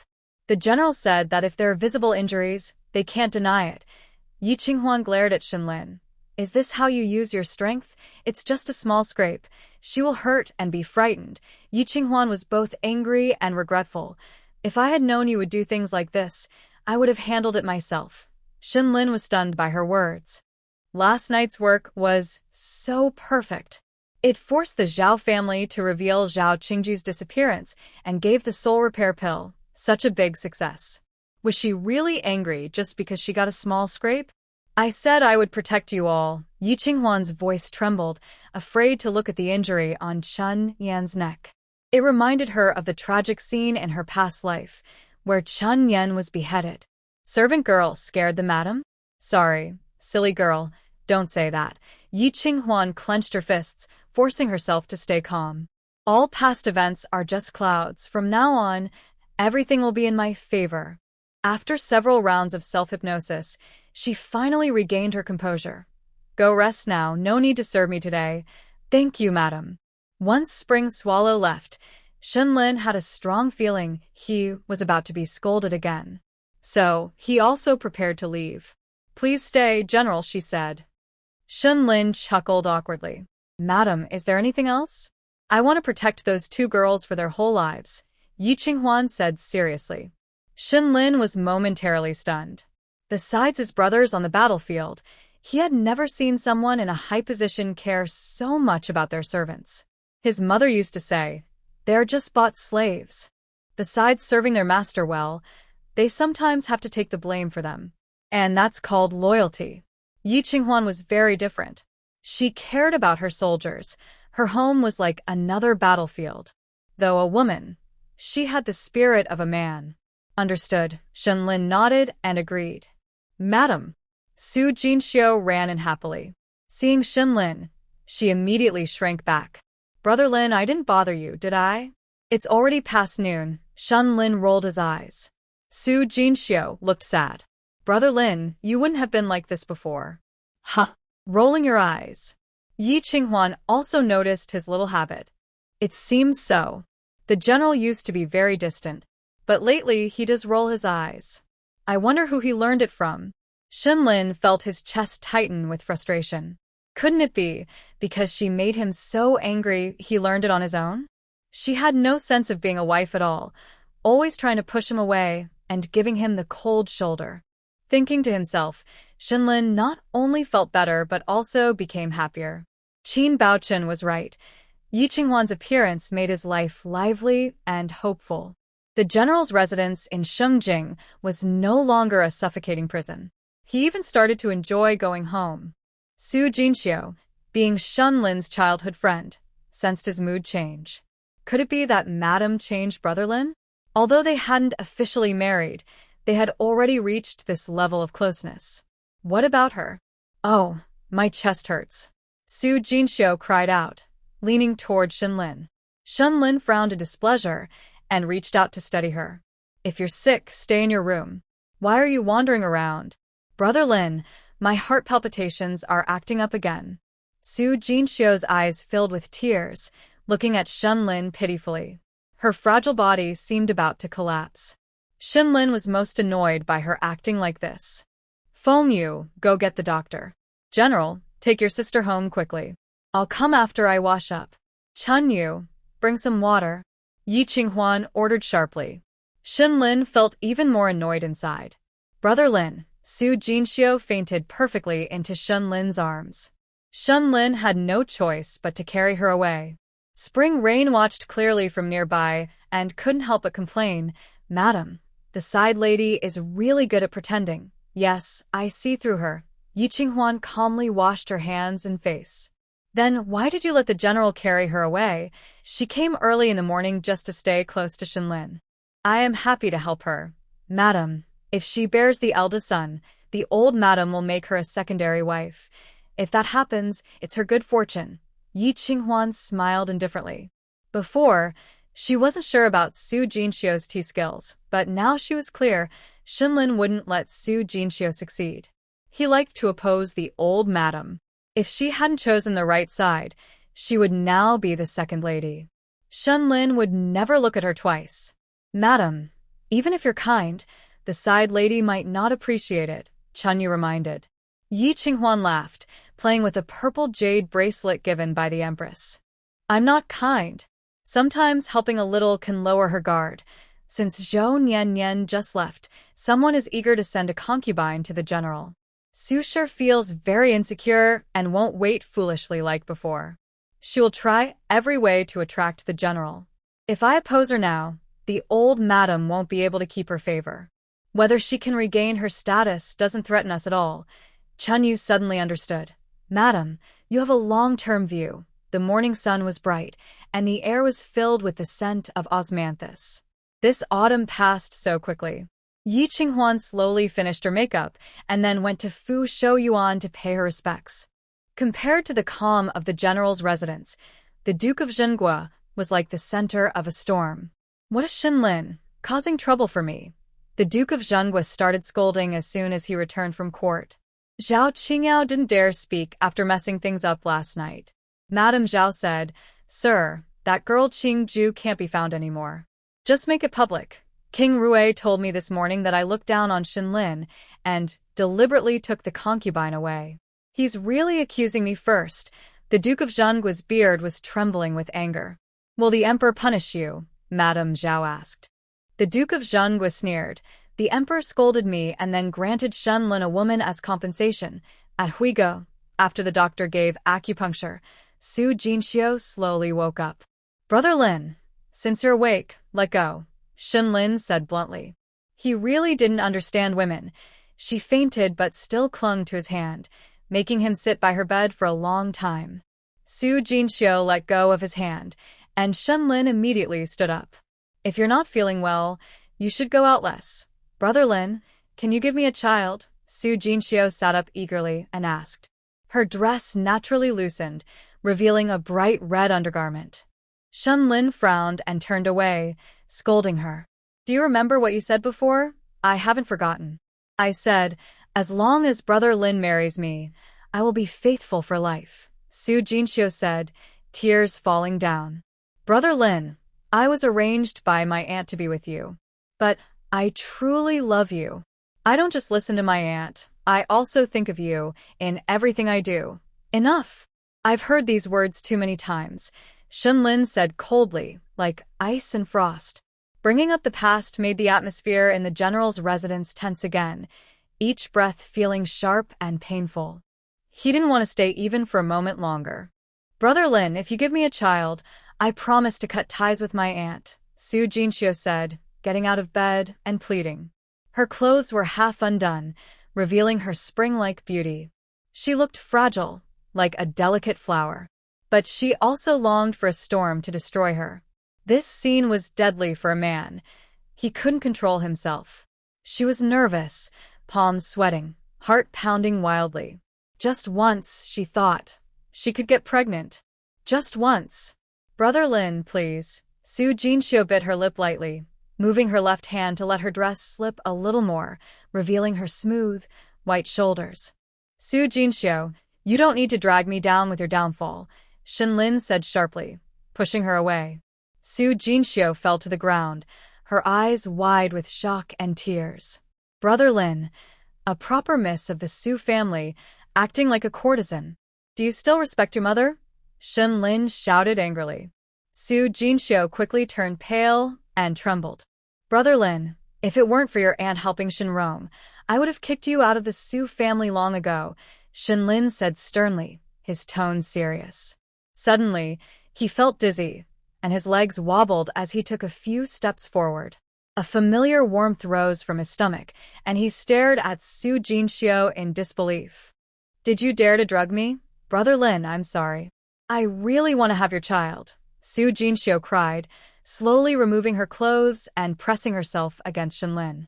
Shinlin had already closed his eyes, but his senses still felt like crashing waves. Brother Lin, just this once. Su Jinxiu tiptoed, wanting to kiss his lips. It was the intimacy she had dreamed of. Even after this fleeting dream of spring, she will face eternal resentment and unforgiveness. She accepted it. Brother Lin, I love you, really, I love you so much. Brother Lin, I'm sorry, Su Jinxiu whispered as she leaned in. As a young lady from a noble family, doing such things for the first time made her nervous. Get out, Shinlin shouted loudly, and Su Jinxiu was pushed away. Bang! She hit the wall and then fell back to the ground. Su Jinxiu, you can go back to the Su family now. Shinlin turned and left. Su Jinxiu was going crazy. Things have come to this point. How can she fail? No, Brother Lin, no. She struggled to get up, trying to stop Shinlin. But her ribs seemed broken. Every move hurt, and she couldn't stand. Brother Lin, do you only favor Yi Qinghuan? Su Jinxiu shouted with all her strength. You're going to ruin her. Shinlin stiffened, but his steps didn't stop. Madam, Liena ran in, first closing the door, then picking up her clothes from the ground to help her dress. Madam, are you all right? Liena got up quickly. Su Jinxiu pushed her hard. Oh no, first blow out the incense in the burner. Liena hurried to extinguish the incense. She had just entered. The faint scent didn't bother her. But Su Jinxiu was already failing. Her whole body was flushed, desperately longing for intimacy with the man. Liena, go out, Su Jinxiu urged, not wanting her maid to see her shameful state. Liena, unaware of the situation, worried. Madam, you're like this. Let me help you to bed first. No, go out. Madam. Go. Su Jinxiu gritted her teeth and finally stood up, staggering back to the bed, wrapping herself in the quilt. It's nothing, just a little pain, and it will pass. Madam, I just came back from outside and heard something. I don't want to hear it now, go out. But the general's household is about to welcome new people. Huh? Su Jinxiu was hit with a cold wave, like a bucket of ice water poured over her. So cold, she temporarily forgot the pain from the love potion. What's going on? Has Zhao Qingju gone missing? The palace sent a beauty, and she just arrived at the estate. Madam arranged for her to stay in Mayu Pavilion, and the general, Su Jinxiu, asked anxiously. Liena sighed. It seems the general also went to Mayu Pavilion. Su Jinxiu's vision blurred. She had made wedding clothes for the newcomer. How ironic. So, very ironic. Ha ha, Su Jinxiu laughed wildly, crying and laughing at the same time. Liena was terrified. Madam, get out of here. The usually gentle person suddenly lost her temper, and Lianer hurriedly backed away. Su Jinxiu sat on the bed, crying and laughing at the same time, unable to calm down for a long while, until the medicine's effects surged again. Her hands uncontrollably itched, trying to get rid of the discomfort inside her body. But the more she scratched, the itchier she felt, and she couldn't find relief. Man, she needed a man. Ah, Shunlin came out of Hui Pavilion, walking swiftly and looking cold as frost. No one dared to approach him. Only when he reached Jinfeng courtyard did he finally relax. Suddenly, he noticed the house was very quiet. Even Spring Swallow, who should be resting, was nowhere to be seen. Had they all gone out? Shunlin felt a bit disappointed, but also thought it might be good to be alone. He could heal himself and avoid letting Yi Qinghuan see his awkward state. It was all Su Jinxiu's fault. She usually doesn't cause trouble, but suddenly she made a big move, catching him off guard. After several rounds of practicing his skills, Shunlin sweat in layers and finally pushed all the medicine effects out of his body. He sighed in relief, decided to take a bath, and then eat 2 bowls of icy yogurt. Suddenly, Feng he reported, "General, the beauty gifted by the palace has moved into Mayu Pavilion. Madam, please find time to visit the palace." Shunlin, who had just started to feel a little better, instantly became furious. The palace's gifted beauty? I didn't know about that. Mayu Pavilion and Hui Pavilion are next to each other, separated by a wall. Inside, some are heartbroken and shattered, while others are celebrating their new life. Madam, your words make me very uneasy, Zhong Shui, dressed in a white dress with no makeup, said. She was so simple that even Yi Qinghuan, who was also a woman, couldn't look away. This woman, she's enchanting. Yi Qinghuan smiled politely. You're used to the luxury of the palace, so I'm afraid Mayu Pavilion might not impress you, madam. You're too kind. Zhong Shui immediately showed fear. I, a humble dancer, am lucky to have left my servant status and entered the general's residence. It's a blessing for my past life. This place is good, and so are you, madam. I am very grateful. Then rest well, and if you need anything, just tell someone. Yi Qinghuan pointed to 2 maids, Juer and Emoer. They were both children born in the general's household, the same age as Lianer. Thank you, madam. Zhong Shui expressed her gratitude, her every move full of noble court etiquette. Although Yi Qinghuan didn't think much of her, her manners were enough to impress the other servants. Everyone couldn't help but feel a little respect for this new lady. When Shunlin arrived, he saw Yi Qinghuan happily drinking tea with a beautiful woman in white. Things were getting more intense. What's going on? The general has arrived. Yi Qinghuan and Zhong Shui both stood up. Yi Qinghuan said, General, Sister Zhong Shui was sent from the palace. From now on, she will be our neighbor. Your name is Zhong Shui. Shunlin squinted at her, his voice cold. Zhong Shui lowered her eyes. Replying to the general, I am a dancer from the music bureau. Today, I am honored by the general's favor, and I will serve him in the future. General, I think this sister is as beautiful as a fairy. Don't scare her, Yi Qinghuan said with a smile. Shunlin took a deep breath. Since the lady has been settled, let's leave it at that. Then he turned and left. Zhong Shui was a bit surprised but quickly calmed down. Is Sister Jin Xiu feeling better? Yi Qinghuan followed, and the couple left Mayu Lane together. Zhong Shui was puzzled that Shunlin didn't look at her directly. Hearing Yi Qinghuan's question, she felt relieved. It turned out that the concubine was ill. Madam Zhong, these are the new clothes, fabrics, and jewelry given by the lady. Later, the embroidery lady will come to tailor them for you. The old madam said that since Madam Zhong just arrived at the residence, there's no need to pay respects today. Ju Hua and Moli laid out the items one by one. Zhong Shui glanced over and casually said, Put everything away. Yes. Zhong Shui pointed to the next room and asked, Where does the side lady live? Yes. Today, the side lady had a heart palpitation. The general stayed with her for a long time. Ju Hua said. Curious, Zhong Shui asked, Is the side lady very beautiful? Well, Ju Hua and Moli looked at each other but didn't answer directly. Zhong Shui thought they didn't want to offend her, so she didn't ask further. Having managed the household for 5 years and being cared for by Xinlin, she must be a beauty more charming than a famous beauty. She planned to find a chance to meet her tomorrow. Where does the general live? Zhong Shui asked. In Jinfeng Courtyard. Isn't that the ladies' courtyard? Juhua and Moli exchanged glances, feeling embarrassed to reveal the secret. Juhua gently explained, the general and the lady both live in Jinfeng Courtyard. This was troublesome. It would be hard to move around at night. Zhong Shui's eyes flashed with a sharp look, and she asked again, where is the general's study? Madam Zhong, the general's study isn't at the main residence. It's at Huaxi Villa. Also, the general doesn't spend much time at the main residence, mostly staying at the villa. All right, I understand. Zhong Shui had a plan in mind. She took 2 pieces of broken silver from her award, giving one to each of Juhua and Moli. They happily thanked her. Shunlin walked quickly, and Yi Qinghuan was exhausted from chasing him, so she simply stopped. Where are you going, General?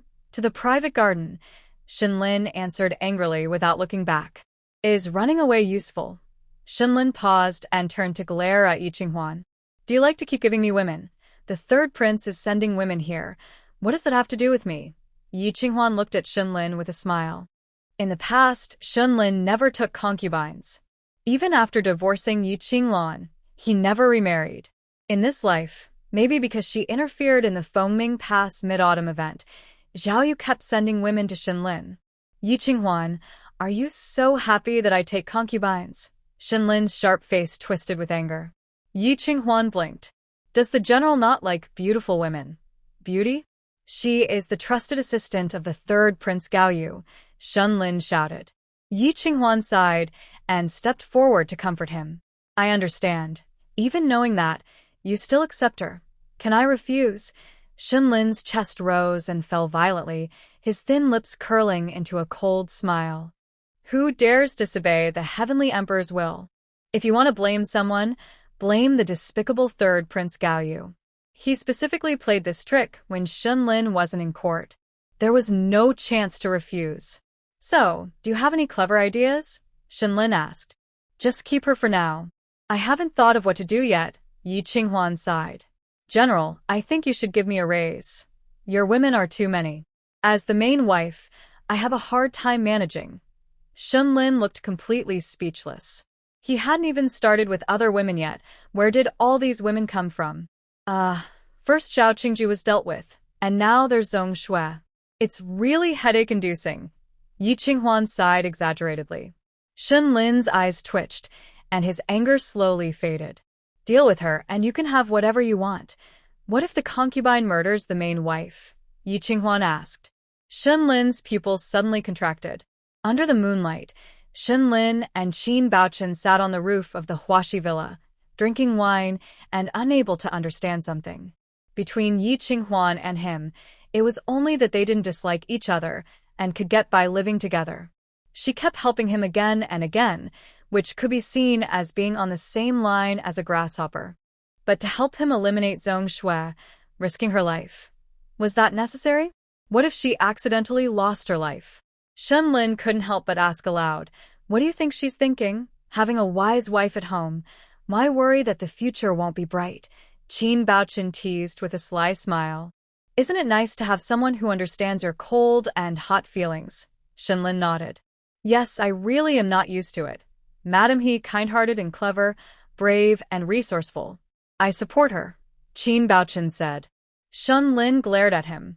Are you crazy? Relying on women for such things? Where's your backbone? Gaoyu has trained Zhong Shui for many years, and he never loses when he acts. Even if she can't find proof against Zhao Yu, she can still cause chaos in your general's house. It's better to deal with her early, Qin Baochen said. There are many ways to kill someone. Shunlin snorted coldly. She was rewarded by the emperor. If she suddenly dies, how will you explain?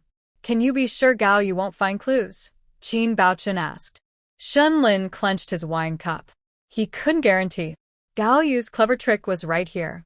The emperor gave him a secret agent, and if he didn't kill her, there would always be a thief watching his house. If he killed her, Gao Yu might use it as an excuse to cause trouble, accusing him of disrespecting the emperor's orders and turning the general's house upside down. Gao Yu's skill, like drying chicken to squeeze out oil, could make the entire general's house fall apart. Could they come out unscathed? Shen Lin couldn't guarantee. And Yi Qinghuan's methods, though simple and rough, were justified. But the risks all pointed at her, and he felt uneasy. How could a man stay behind while a woman rushes forward? I think we should listen to Madam He. Only when you and the general's house are doing well can she be happy. Qin Baochen poured more wine for Shenlin. If you're really worried, find her an assistant. Feng He and Feng Yu, skilled fighters, could protect Yi Qinghuan. But they were from the general's house, and their testimony might not be convincing. They needed someone with high status and good skills to be present. Qin Baochen, are your teeth bad? Shenlin asked. Qin Baochen understood immediately. As long as it's fragrant, what's wrong with soft rice? You've wasted old Qin's hopes for you. Shenlin drank everything in his cup, threw it aside and lay down, gazing at the night sky. He muttered, border towns are better, no so many twists and turns. Qin Baochen also lay down, and the two of them looked at the stars side by side. Want to go back to the border? Yes, but the emperor's order is for you to stay in the capital. Afraid there will be no one to keep the country safe, and also afraid of Shin family's army growing too strong. No wonder my father didn't let my second and third uncles join the army when he was alive. Loyal officials are hard to find. Uncle Shun has foresight. You should have children soon. Madam He treats you so well, don't let her down, Shenlin sneered. Don't worry, the Shin family has Shinrong. There won't be no heirs. Is he coming back? Qin Baochen asked hesitantly. I don't know. My mother is already secretly finding suitable women for him. It should be soon, Shenlin said, then suddenly smiled. Yi Qinghuan belongs to him. This Xingjing, I fear there is no better woman than her. He finally experienced being favored once. The next morning, Zhong Shui took the initiative to visit the Jinfeng courtyard to pay respects. She still did not wear makeup, dressed simply in plain white clothes. With gentle steps, her waist swayed gracefully.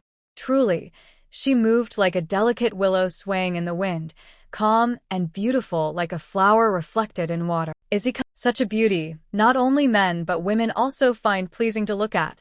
Zhong Shui respectfully greets the lady of the house. Zhong auntie, you are too polite. I have many things to do, so you don't need to come every day, Yi Qinghuan said, setting down her cards and rubbing her forehead. Zhong Shui replied softly, Thank you, madam.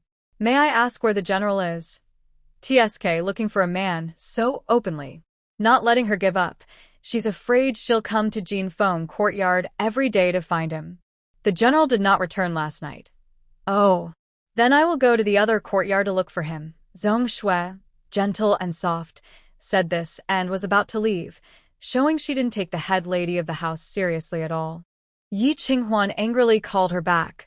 Stop right there, madam. The rules of the general's residence state that the lady's wife cannot leave the estate without permission, Yi Qinghuan said, her face tense, acting like the head lady. Zhong Shui furrowed her brows like distant mountains. Madam, may I ask if I am allowed to leave the estate to find the general? No. Yi Qinghuan shook her head. You stay and rest well in Meiyu Pavilion.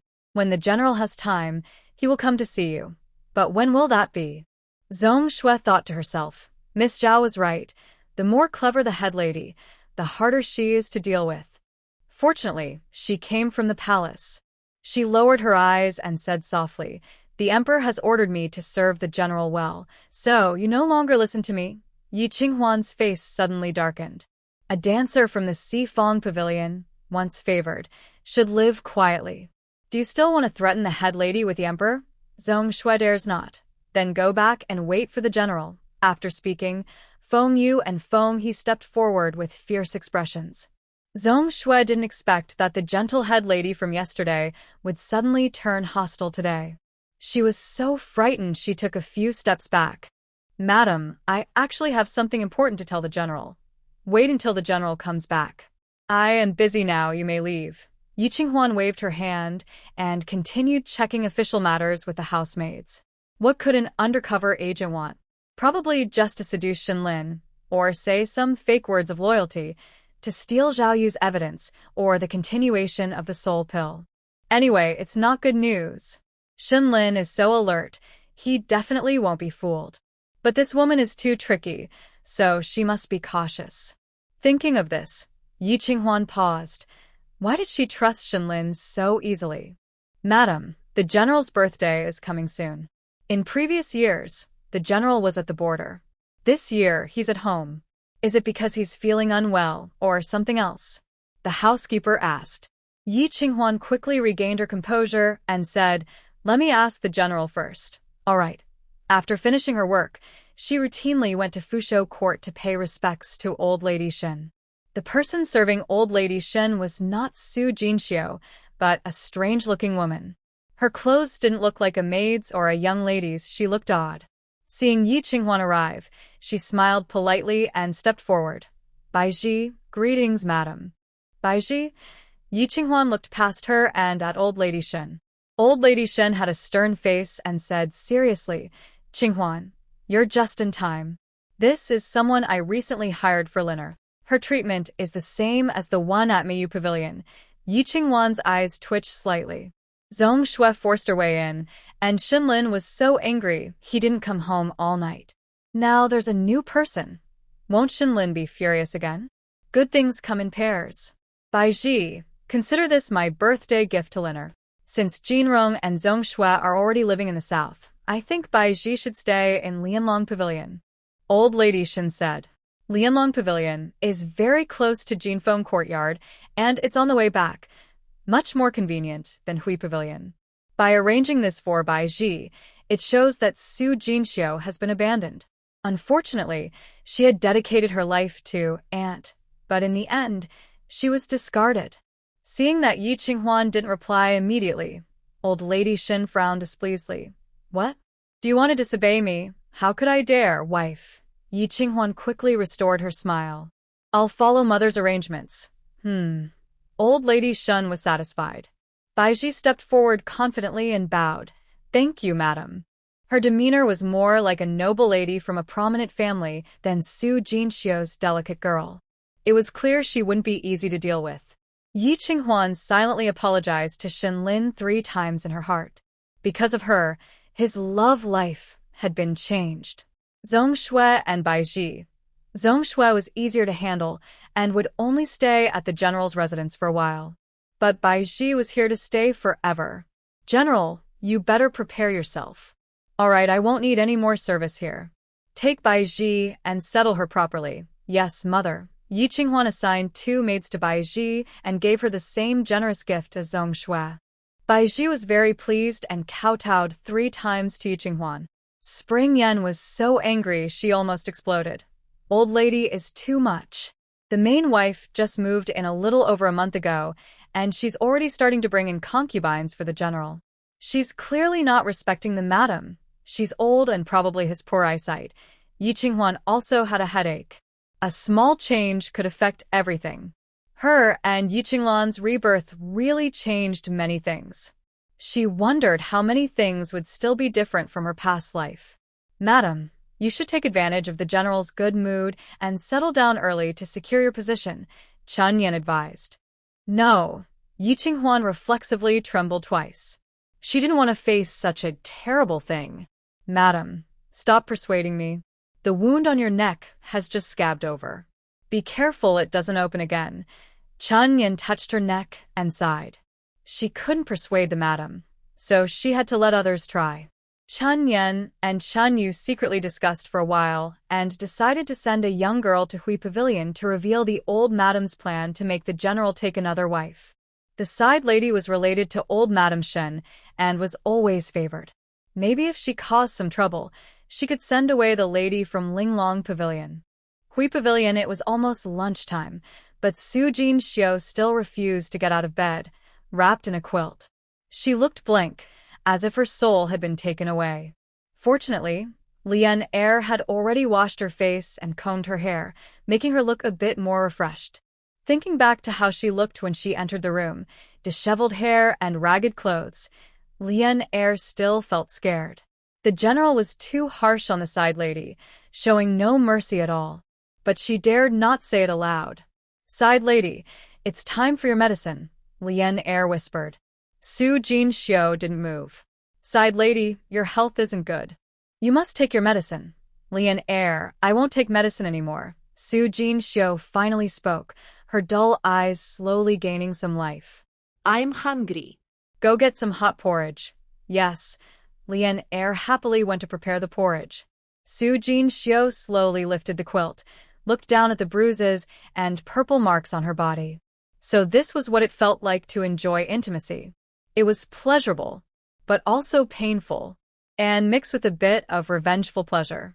She didn't know how far this path would take her, but what could she do? Brother Lin didn't want her. He could go find another woman to comfort himself, but he left her behind. He was too cruel. How could he treat her like this? Thinking of Shinlin, tears burst from Su Jinxiu's eyes. Suddenly, the sound of a silk and bamboo instrument came from the next room, the melody teasing and mocking her downfall. Su Jinxiu clenched her fists tightly, her nails digging into her palms, causing pain. After a long while, she finally loosened her grip and dressed herself. "Side lady, the porridge is here." The maid also brought some small dishes. The kitchen prepared a rich meal today. "Is it for her?" Su Jinxiu pushed open the door and walked out. The bright sunlight was so blinding that she had to raise her hand to block the glare before looking toward the beautiful jade pavilion on the left. "Madam Su, just take care of yourself and don't worry about her," Lianer said. "General was with her last night." "It's so ironic," Su Jinxiu said with a self-deprecating smile, tears flowing more fiercely. Her mixed tears and laughter looked so strange that Lianer was frightened. "Madam Su, please don't do this." The general wasn't in Annie's room last night. Su Jinxiu's dull eyes suddenly lit up. "Really?" "Yes, but what?" "Speak quickly." The maid also just found out that the old madam has arranged for the general to have a new wife, placed in Lingling Pavilion. Su Jinxiu was struck like lightning and staggered, falling to the ground. "Madam Su." Lianer hurried to help her up. Su Jinxiu's face was pale, trembling uncontrollably. "Did my aunt send her?" "Yes." The old madam said it's a good thing. "Miss Bai is a birthday gift for the general." Su Jinxiu's vision blurred, almost fainting. Lianer was too afraid to say more, watching her mistress anxiously. The dazzling sunlight cast their shadows on the courtyard wall, looking so thin and pitiful. After a long time, Su Jinxiu finally recovered, trembling as she said, "Miss Bai, go secretly check her background. Tell the old madam I am ill and won't be visiting for now." "Why not tell the old madam that you've already shared a room with the general?" "No, don't say that." Su Jinxiu's face changed drastically, fear flashing in her eyes. Lianer was confused. In the past, she was out of favor and anxious. Now that she was favored, why was she more scared? "Lianer, my good girl, just do as I say. I have my own plans." "Yes." Lianer went to report. Su Jinxiu sat alone in the courtyard, basking in the sun, her hand unconsciously resting on her flat belly.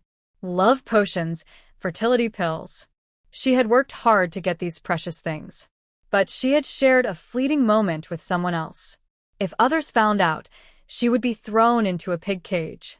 Unless Shinlin could protect her and admit that the child in her belly was his. "Is this Sister Jinxiu?" A gentle, ethereal voice came. Su Jinxiu suddenly opened her eyes and looked toward the door. A woman in white, as beautiful as a fairy, was there, an unmatched beauty she had never seen before. "Who are you?" Su Jinxiu asked, trembling. "I live next door." Zhong Shui pointed to her left. Su Jinxiu's heart sank completely. Jade Pavilion, a beauty from the palace. Yesterday she had gone to great lengths to make Shinlin fall for her, only to have this woman take advantage of it. She was so angry. Su Jinxiu closed her eyes, tightly pinching her thigh with her right hand to keep from losing her composure. "Is my sister sick?" Zhong Shui leaned in gracefully. With her appearance and manners, which man could resist? Yesterday, Shinlin must have poured all his energy into her, right? Ah. I hate it so much." Su Jinxiu pinched her thigh until it went numb before speaking calmly. Sister, don't come closer. Be careful not to catch a cold. The general said that sister has a heart condition. It's nothing serious. He even told Zhong Shui about this. Su Jinxiu's heart felt like it was pierced with a big hole, filled with endless sadness. It's not just a heart issue. Recently, I've also had a cold and cough. Su Jinxiu pretended to cough twice. Zhong Shui naturally leaned against the osmanthus tree, not moving forward. Su Jinxiu felt very annoyed but tried to endure, hoping Zhong Shui would leave on her own. Sister, you've served the general for many years. Can you tell me what he likes or dislikes? Zhong Shui asked. Su Jinxiu held her breath inside, unable to speak freely. Is she bragging about being favored? Or genuinely asking? Either way, Su Jinxiu couldn't accept it. They are rivals. Rivals. Sister, Brother Lin likes dompa pork and taro vegetables, and he enjoys plum wine. Su Jinxiu mischievously listed a few things Shenlin disliked. Zhong Shui plucked a branch of osmanthus, sniffed it gently, and asked, if sister goes out of the house, does she need her lady's permission? Su Jinxiu quickly guessed her intention in her mind. As the acting wife of the general's household, she was free, not only to go out, but she could also spend money without anyone saying a word. Why would Zhong Shui ask like that? Could it be that the lady has forbidden her to go out? Haha.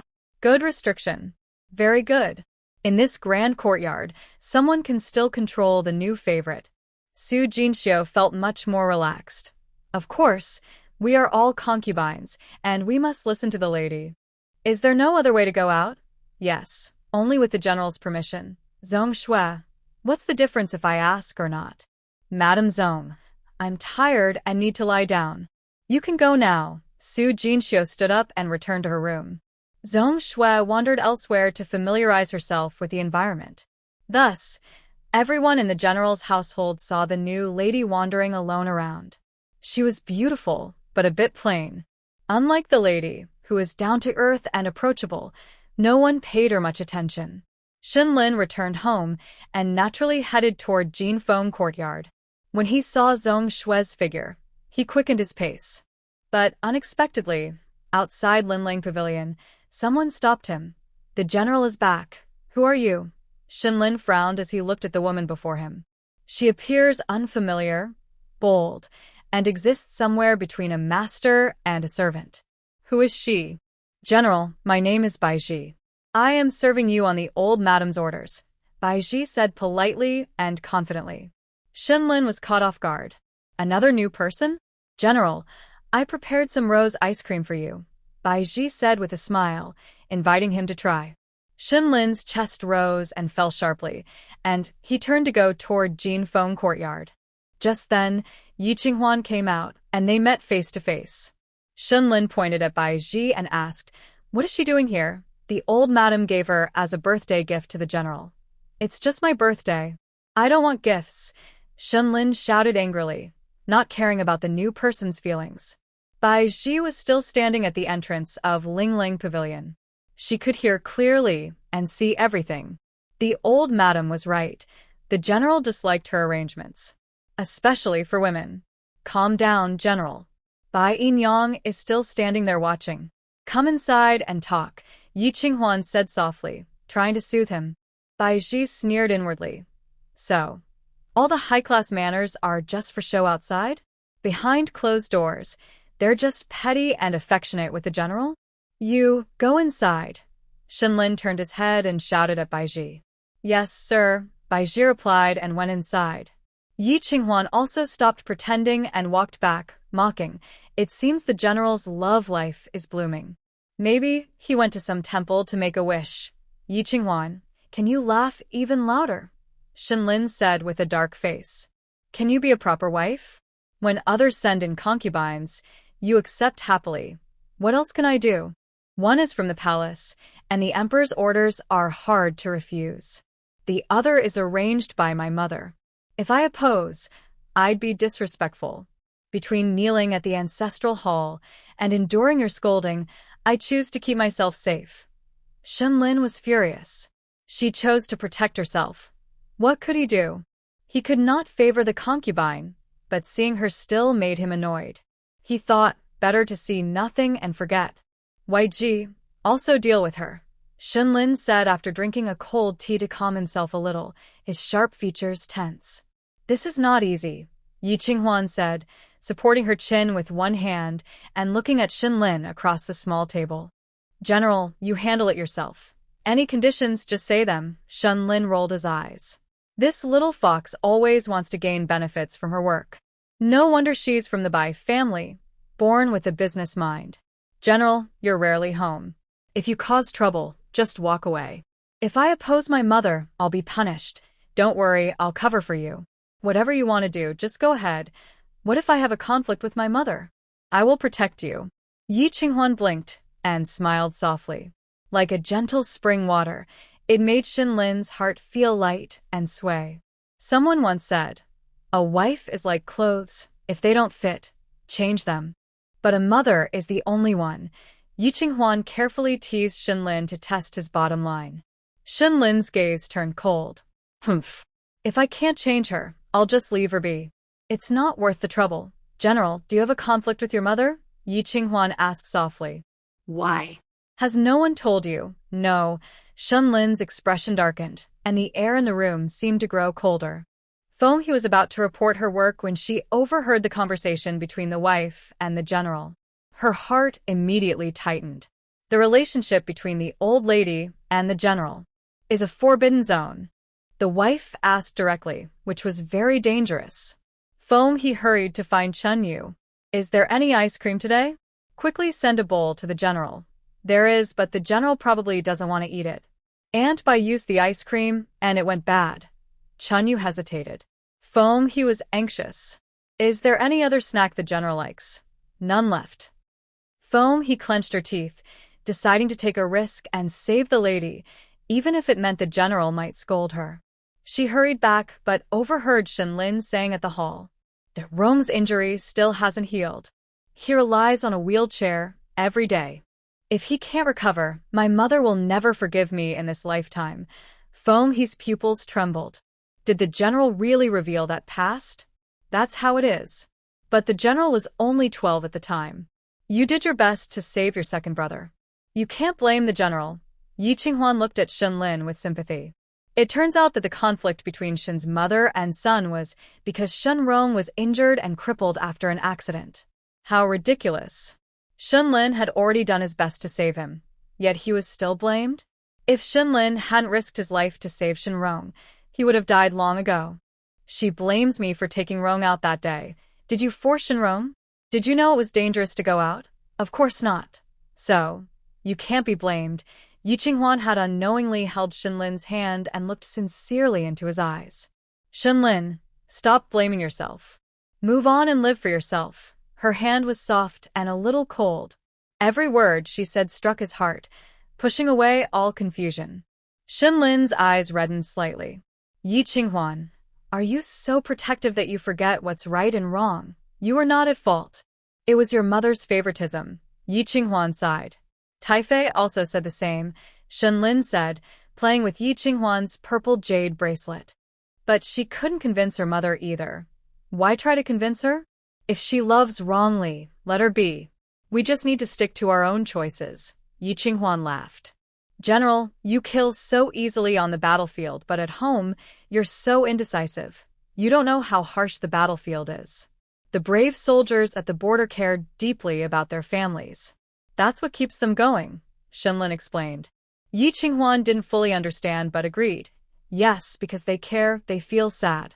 The process is a bit painful, but eventually they can move on. Shenlin thought she must also have been deeply hurt by the Yi family, which made her experienced. Her original family was much worse than his. No, not just worse, like starting in hell. It's remarkable she grew up to be so calm and proper. Yi Qinghwan, your hands are really beautiful, Shenlin said, holding her delicate wrist. But you're too thin. You should eat more. His palm was warm and rough with calluses. Yi Qinghwan suddenly realized how close he was. Her face turned red, and she quickly pulled back her hand. General, I was just trying to comfort you, and you took advantage of me. What's wrong with that? We're married. Shunlin said with a slow smile. When he looked up again, his expression was calm. The heavy memories in his heart started to lighten. Yi Qinghuan, do you want to see the border? Really? Her eyes lit up. She had been living in Xingjing and found it boring. She really wanted to see the sunset over the desert. Of course. Once the war is stable, I'll take you to see it. Great. Yi Qinghuan was so happy she seemed to glow. Shunlin shook his head and chuckled. She was really wonderful. Such a good person. She belonged to him, not Rongdi.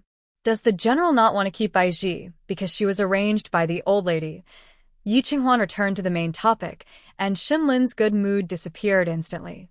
Not exactly. Then, I'm not like Jiang Shiming who takes pride in having many women, Shunlin said coldly with a serious face.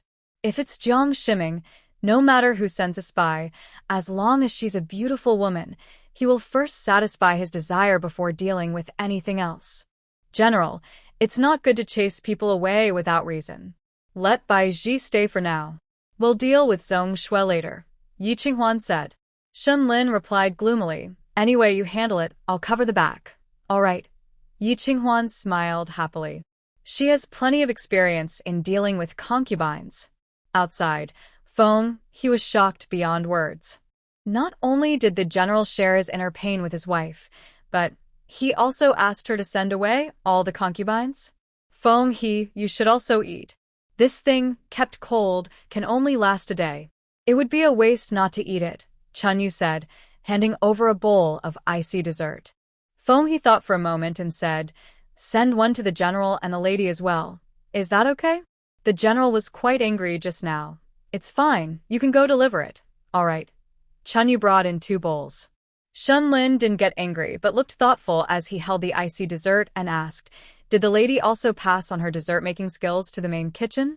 No, she hasn't. Then how does Linlang Pavilion have it? Yi Qinghuan suddenly looked up. Chunyu, go next door and ask for a bowl. Just say, the general wants to eat it. Our small kitchen didn't make any today, Shunlin. Soon, Chunyu returned with the icy dessert. The pure white curd was decorated with dried rose petals, and the bowl looked exactly like the one in the Golden Wind courtyard.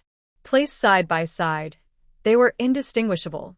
Yi Qinghuan tasted it and nodded in satisfaction. Same taste. Madam, Aunt Bai is deliberately copying you, Chunyu said angrily. When I first entered Linling Pavilion, she was instructing the gardener to change the garden's layout. She's copying everything we do here. Thinking carefully, she added, actually, she's even copying your personality. Shunlin also sensed something was wrong. When Bai Ji spoke, her eyes looked directly at him without fear, and she smiled confidently. Her clothes weren't particularly fancy, but she carried herself with calm dignity. How could a bought concubine have such grace? Unless she was trained. Shunlin remembered when he left Hui Pavilion yesterday, Su Jinxiu had shouted heart-wrenchingly, you favor Yi Qinghuan. You'll ruin her. His mother had already secretly taken action. I'm not stupid. I saw it early on, Yi Qinghuan said with a light, indifferent smile, leaning on the bed and eating her icy dessert. Otherwise, I wouldn't have pretended to be delicate just now at the courtyard gate, Shunlin. He had been pleased by her coaxing earlier, but now he realized it was all an act. He didn't know whether to be angry at her or praise her cleverness. Yi Qinghuan, you need to be careful. Shunlin's long, strong fingers lightly tapped the small table. Bai Ji might have been sent by my mother to deal with you. Can she really kill me? Yi Qinghuan asked. Of course not. But, uncertain what Shunlin was thinking, a hint of fear flickered in his eyes. It's just a way to compete for favor and power in the back courtyard. Besides, I have Feng He and Feng Yu. I'm not afraid at home. Yi Qinghuan's calmness made Shunlin feel mixed emotions. She is still young and inexperienced, thinking too simply. The general's residence isn't as peaceful as it seems. No, he must do something for her. General, when will you return to the frontier? Yi Qinghuan asked. First, deal with Zhao Yu, then see the emperor's will, and the birthday banquet. Not happening. Shunlin put down the ice bowl. He still preferred the ice cream from Jinfeng Courtyard, even disliked the items from Ling Lang Pavilion, finding them annoying. Quickly take it away. Don't mix it up with the family's things. Pfft. Yi Qinghuan laughed happily. Chun Yu, isn't there a porcelain shop under our name? Let's order a new batch of bowls and chopsticks. Mark them clearly so the general won't dislike them. Yes. Chun Yu is delighted. The general and the lady are getting along so well now. Much better than when they first married. They are slowly improving, and things will only get better. Maybe next year, they can hold the young master and young lady. Turning around, she saw Shenlin come out with a stern face, walking quickly away. Chun Yu's face fell. What's wrong now? General, Baizhi had been waiting at the Ling Lang Pavilion entrance and immediately moved when she saw Shenlin. Shenlin shot her a fierce, murderous look. He looked like a poor imitation of Dong Shi, even worse than Yi Qinghuan's hair. Lina, old lady Shen stepped out from behind the door, dignified and serious. Shenlin had to suppress his temper. Mother, Lina, your birthday is coming soon. Over the past few years, you've been at the frontier, and I haven't been able to celebrate it with you. This time, I've specially chosen a kind and attentive lady for you, said old lady Shen. Baizhi is virtuous. You can take her with you. But Shenlin paused. I like beauty. Baizhi's smile froze on her face. Old lady Shen said Shenlin liked women like Yi Qinghuan, even drove away a concubine for her. She believed her looks were comparable to Yi Qinghuan's, and she had learned most of Yi Qinghuan's manner and style over the past half-month.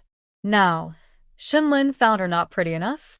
Old lady Shen stared into Shenlin's eyes, seemingly examining how much she could trust his words. Mother, I have already consummated my marriage with Jin Xiu, Shenlin said. Old lady Shen was overjoyed. Really? Mother can go ask her. Shenlin left, his eyes and brows cold like ice and snow. His hands by his sides unconsciously clenched into fists. I didn't expect that Su Jinxiu's fuss yesterday accidentally helped him. Old Madame Shen was happy about Su Jinxiu's favor and hurried to Hui Pavilion. Baizhi frowned and wrote a note to Tang Er, who was serving her. Leave the house quickly and send a message to the third young master. Yes, at Hui Pavilion, Su Jinxiu was sleeping deeply. Brother Lin doesn't want her now, and even the old madam has given up on her. Once her innocence is exposed, she will have no way out. So just sleep. If she sleeps, she won't feel sad or upset. Consort, wake up quickly. The old madam is here to see you. Lian Er shook her awake. Su Jinxiu forced a weak smile and said, Silly Lian Er, stop lying. How could the old madam come to see me? Jinxiu. Old Madam Shen entered and saw Su Jinxiu's pale and exhausted face, feeling distressed. Lin Er was too rough. How could he treat you like this? Mother, Su Jinxiu thought everything was exposed and called out sadly.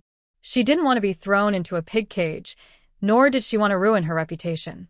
More than that, she didn't want to shame the Su family. Does it still hurt? Sigh, Lin Er is a soldier and has never been gentle. Mother brought you some medicine. After applying it, it won't hurt anymore. Old Madam Shen sat by the bed, holding Su Jinxiu's hand to comfort her. But if he touched you, that's good. If you get pregnant this time, our plans will succeed. Su Jinxiu was stunned. What was her mother-in-law saying? Jinxiu, are you sad because Baizhi was hurt? Actually, Mother is thinking for you. If Yi Qinghuan is favored alone, it will be very bad for you. That's why I found Baizhi, hoping she could help you gain favor.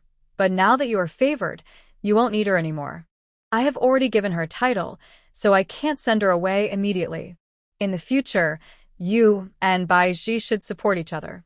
It's better than fighting alone. Don't worry, she is one of us and will never compete with you. Old Madam Shen said a lot, mainly to hide her previous abandonment of Su Jinxiu and to try to make amends.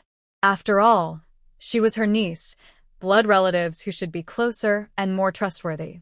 If Su Jinxiu gave birth to Shenlin's eldest son, she could rest assured and leave the inheritance to Shenrong, making it a sure thing.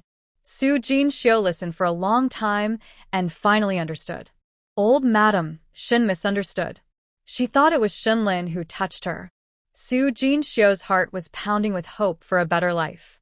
As long as Shenlin didn't explain, she could accept it and continue to be his secondary wife. But what should she do to make Shinlin accept her wearing a green hat? Jin Xiu, you're really naive. How could you argue with your aunt? You didn't tell her about such a big matter. Luckily Liner told me, said the old Madam Shin. Su Jin Xiu's heart skipped a beat. General, what did he say to you? He told her directly in front of Bai Ji that he had slept with you. Sigh. You know, he dislikes everyone I arrange for him. Su Jin Xiu was so emotional she almost cried. She didn't hear what the old Madam Shin said afterward. All she knew was that Shinlin protected her reputation and her life. Does he still care about her? Even if there is no love, there is still childhood affection. Brother Lin, I am worth it in this life. Jin Xiu, don't cry.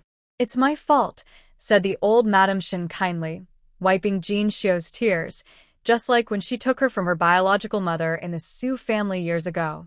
Jin Xiu has never complained about her aunt. Jin Xiu held her hand. It's just that Brother Lin cares a lot, so I want to pretend to be at odds with my aunt for now. But in fact, Jin Xiu is on your side. Yes, that's a good idea, the old Madam Shin surprisingly agreed. Just use Bai Ji's matter to throw a tantrum. Jin Xiu secretly felt happy. Thank you for understanding, aunt. Once I have the baby, everything will be up to you. Good girl, I haven't spoiled you in vain. The old Madam Shin was very happy. Before leaving Hui Pavilion pretending to be angry, she gave Jin Xiu a few hundred taels of silver as a token of affection. Jin Xiu let out a long breath, exhausted, leaning against the bedpost. She took a long time to recover. Secondary wife, the old madam hasn't given up on you. You must get better soon. Lianer brought medicine. Jin Xiu didn't take it. What if she was already pregnant?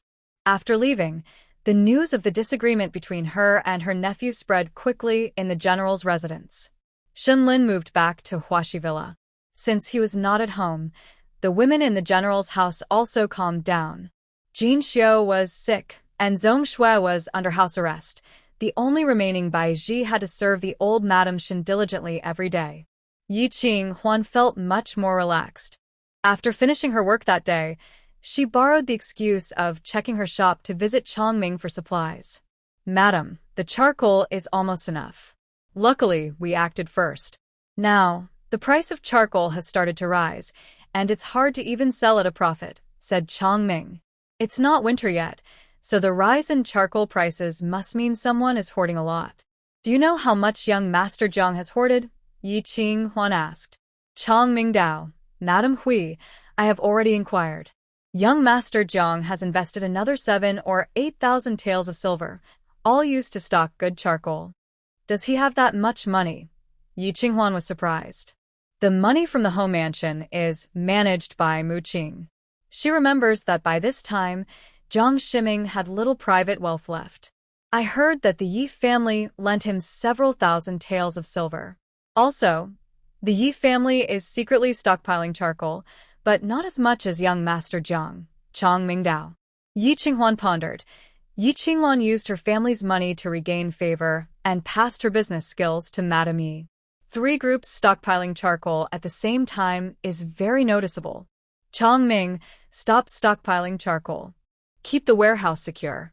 Also, secretly watch the Yi family and young Master Jiang to see how much charcoal they are really stockpiling, Yi Qinghuan said. I've been paying attention to this.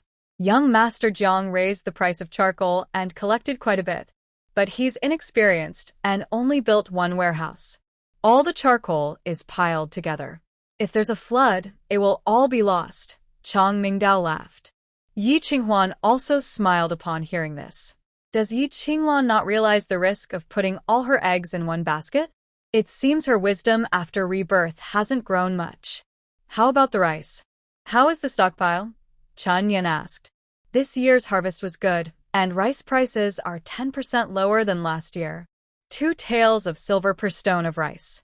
Following Madame's instructions, we've bought in several batches and stockpiled 2,000 stones of new rice. But don't worry, I will prepare enough food before winter, Yi Qinghuan said. She was very satisfied. Good. With this rice, the Shun family army won't go hungry this winter.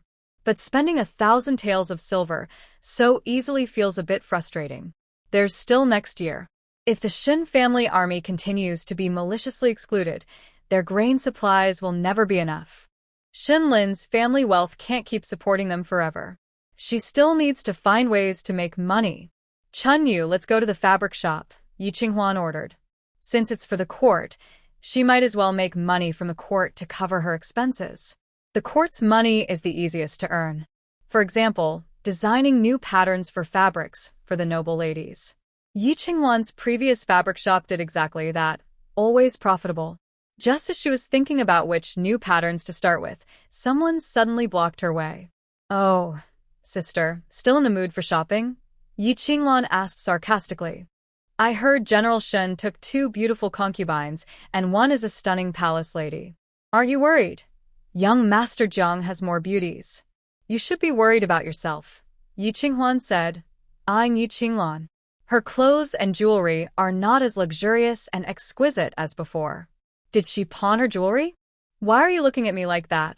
Those unnecessary things like gold and silver, I don't like to wear too much. Yi Qinglan pretended to be firm. Yi Qinghuan saw through her but didn't say anything. As long as you're happy, of course I'm happy. The young master cares for me. Unlike some people who stay alone every night, Yi Qinglan proudly lifted her chin. So, what if the young master has a new person? She still managed to get him back with money. And Yi Qinghuan almost froze to death this winter. Yi Qinghuan was speechless. Yes, I stay alone every night crying. My eyes are almost blind from crying. Please move aside. Be careful not to bump into me because my eyesight isn't good. As she spoke, Yi Qinghuan truly walked straight ahead, not avoiding or making way. Yi Qinglan was just a few steps away. Was she deliberately bumping into her? Yi Qinglan, knowing she was no match for Yi Qinghuan, quickly stepped aside and sarcastically said, "If your eyesight is bad, stay at home. Why are you running around? This is my cloth shop. I can come whenever I want." Yi Qinghuan pointed behind her. Linglong Cloth Shop. Actually, its original name was Bai Ji Cloth Shop, one of Bai Linglong's dowries from the Bai family. Later, Yi Huai persuaded Bai Linglong to rename it Linglong Cloth Shop, and after Bai Linglong's death, it was added to Madame Ye's private estate. Because business was poor and she was worried about losing old customers and collapsing, she never changed the name. After the Shin family proposed marriage, Linglong Cloth Shop was included in Yi Qinglan's dowry list. But Yi Qinglan suddenly changed her mind and decided to marry Jiang Shiming, so it ended up in Yi Qinghuan's hands. It can be considered returning to its original owner. Having a shop is impressive. I will be richer than you someday. Yi Qinglan confidently lifted her chin. Winter was approaching, and once she sold charcoal, she would be wealthy. This time, she was smart. She couldn't rely entirely on the young master for making money. She had to keep some for herself. Before gaining status and power, money was very important. So, she borrowed money from her family to stockpile charcoal for the young master and secretly pawned some of her dowry to stash more charcoal. Then I wished the sister with good eyesight and early fortune. Yi Qinghuan deliberately examined Yi Qinglan's slightly worn dress. TSK, she was so poor now, she probably pawned all her valuable belongings to stockpile charcoal, right? Of course, I will definitely make a fortune. At this moment, Yi Qinglan hadn't realized that she wouldn't just fail to get rich. She would end up losing everything. Yi Qinghuan entered Linglong Cloth Shop, gazing at the old, worn-out items inside and feeling lost. This used to be her mother's territory, but does it still carry her mother's presence? Is Miss Second? The old shopkeeper asked, rubbing his eyes in disbelief. It's me. Yi Qinghuan looked at the old shopkeeper. It is likely that she is someone her mother left behind before passing away. Unfortunately, in her past life, she didn't know about this and didn't manage to acquire this fabric shop. In this life, she must not miss out again. You are always. Miss Bai, when she was alive, called me Old Su. The mention of Miss Bai made Yi Qinghuan more certain that he was her mother's person. Uncle Su, I am Yi Qinghuan. Uncle Su's eyes welled with tears. Second Miss has finally returned. I'm sorry for making you wait so long. Yi Qinghuan also had tears in her eyes. In her past life, how much did she let her mother down? Second Miss, do you have the deed to this shop? Uncle Su asked. Yes. It is now mine, Yi Qinghuan replied, feeling regretful for only coming to the fabric shop now. That's good, that's good. Old Su choked up, wiping his eyes repeatedly. Uncle Su, can you tell me what kind of person my mother was? Yi Qinghuan asked. Uncle Su nodded and said, Miss Bai was gentle, beautiful, and kind-hearted. She was once the cherished jewel of the Bai family, carefree and happy. But unfortunately, she married Yi Huai as a concubine. That's just how it is. Even if the Yi family is difficult, Miss Bai had her own money, so life wouldn't be hard. But sadly, she was harmed by treacherous people and poisoned. She died shortly after giving birth to you. Before she died, she told me that if the second miss grew up and came looking for her, I should listen to her. If she didn't come, the fabric shop would be abandoned. What Yi Qinghuan knew was the same. She asked, Does Uncle Su know why the Bai family suddenly cut off contact with my mother? It was Miss Bai's decision. Since she married Yi Huai, she expelled herself from the Bai family genealogy. They would never contact each other in this life or the next. Really? Yi Qinghuan was shocked. Did my mother not want to marry him?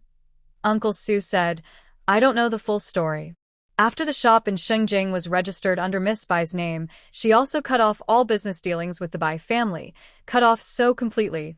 Yi Qinghuan frowned, unable to understand. This move by the Bai family didn't seem like a simple falling out with their daughter. It felt more like they were deliberately distancing themselves. Could something terrible have happened to the Bai family? Second miss, Shengjing's shop is the least profitable among the fabric shops. Why did you think of coming here? Uncle Su asked. Yi Qinghuan looked around. The old facilities showed signs of past prosperity, and she couldn't help but feel a pang of sadness. Don't worry, Second Mississippi. Our fabric shop's business depends on people. Whether you think it's good or bad, it's up to you, Uncle Su said, seeing through her thoughts. How do you mean? All the shops Miss Bai left behind were renamed later. I couldn't bear to see her traces erased, so I did a little something. The fabric business was doing poorly, so the Yi family paid less attention. That's why, Yi Qinghuan suddenly understood and felt a bit relieved. In Shengjing, there are still people who remember Bai Linglong. They are guarding Bai Linglong's business. Uncle Su, are the people here trustworthy? Yi Qinghuan asked. Of course. I came from the Bai family as a dowry. I personally chose the other workers, Uncle Su replied. Yi Qinghuan felt reassured. She took out some order forms and handed them to Uncle Su. Take a look. Can this fabric be made? Uncle Su's eyes lit up. No wonder you're a descendant of the Bai family, Miss Tu. Can it be made? Yi Qinghuan asked again. These forms were from her previous life, obtained unexpectedly from an old maid when she traveled south with her adopted son. After returning to Shengjing, she started production, and it sold very well. Now, 8 years before she originally discovered the formula. If she develops it early, it will sell even better. Miss Tu, don't you know these fabrics were developed by Miss Bai before she passed away? Uncle Su asked, holding the forms with curiosity. Yi Qinghuan was stunned again. Really? I also have a copy, Uncle Su said, flipping through some old papers and pulling out a few worn formulas. The writing on them was exactly the same as what she had just written.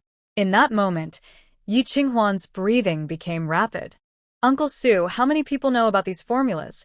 Only I know in the fabric shop and the maid who was Miss Bai's dowry. But that maid retired and left Shengjing long ago. It's been over 10 years. I don't know if she's still alive. So, that maid was her mother's dowry maid. It must have been her mother's maid who recognized her and handed her the formulas. Yi Qinghuan forced back her excitement and said, Uncle Su, please organize people to produce all these fabrics. I will have someone send the funds later. All right. Uncle Su agreed happily. The long-dormant Linglong fabric shop was finally about to reopen. On the way home, Yi Qinghuan couldn't calm her mind for a long time. Her mother left her Linglong fabric shop, people, and many profitable weaving formulas, but she had no idea in her previous life. If she hadn't been reborn, her mother's kindness would have been wasted. Every time she thought about this, her heart ached fiercely. Mother, what else did you leave me? Why did we cut ties with our maternal family? Who poisoned us? Yi Qinghuan thought painfully, her face pale. Madam, have some hot tea to warm up. We're not worried about money now, and the fabric shop will get better. Don't think too much, Chunyu gently advised. I must find Rumamalma. I absolutely need to find her. Yi Qinghuan recalls the kind old woman. She is from the Bai family and left Xingjing with the weaving formula before a big event, staying away from the city and waiting for the right moment. Rumamalma is truly extraordinary. She must know some truths. However, Jiangzhou is 500 miles away, and the timing of her encounter with her in her past life was 8 years off. Even if she goes to Jiangzhou herself, she might not find Rumamalma. Plus, she cannot openly search for her herself. Feng He has been helping to find news about the Bai family for some time, but there has been no news so far. The Bai family's sudden disappearance must be a big deal. Until she understands the situation, it's not good to act openly. Sometimes she even suspects that the Bai family is deliberately avoiding any contact with her. How to find her? Who should she send? When in need, you realize how few resources you have. Yi Qinghuan frowns in worry. She also secretly decides to train more loyal and useful people who are only loyal to her. Madam, Aunt Zong is here again looking for the general, Chun Yen reports. Yi Qinghuan pauses, then smiles. How could she forget Xinlin? Feng He, go to the side courtyard. Invite the general and Crown Prince Rui to the Lake Heart Pavilion tomorrow. I want to celebrate his birthday and give him a nice gift. As for Aunt Zong, Yi Qinghuan's eyes flicker with a plan. Chun Yen, tell her this news. The Lake Heart Pavilion is built on a small island in Yulong Lake in Xingjing, surrounded by water, with beautiful scenery.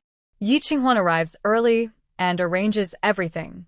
Fresh fruits, snacks, a dance troupe. Everything is prepared.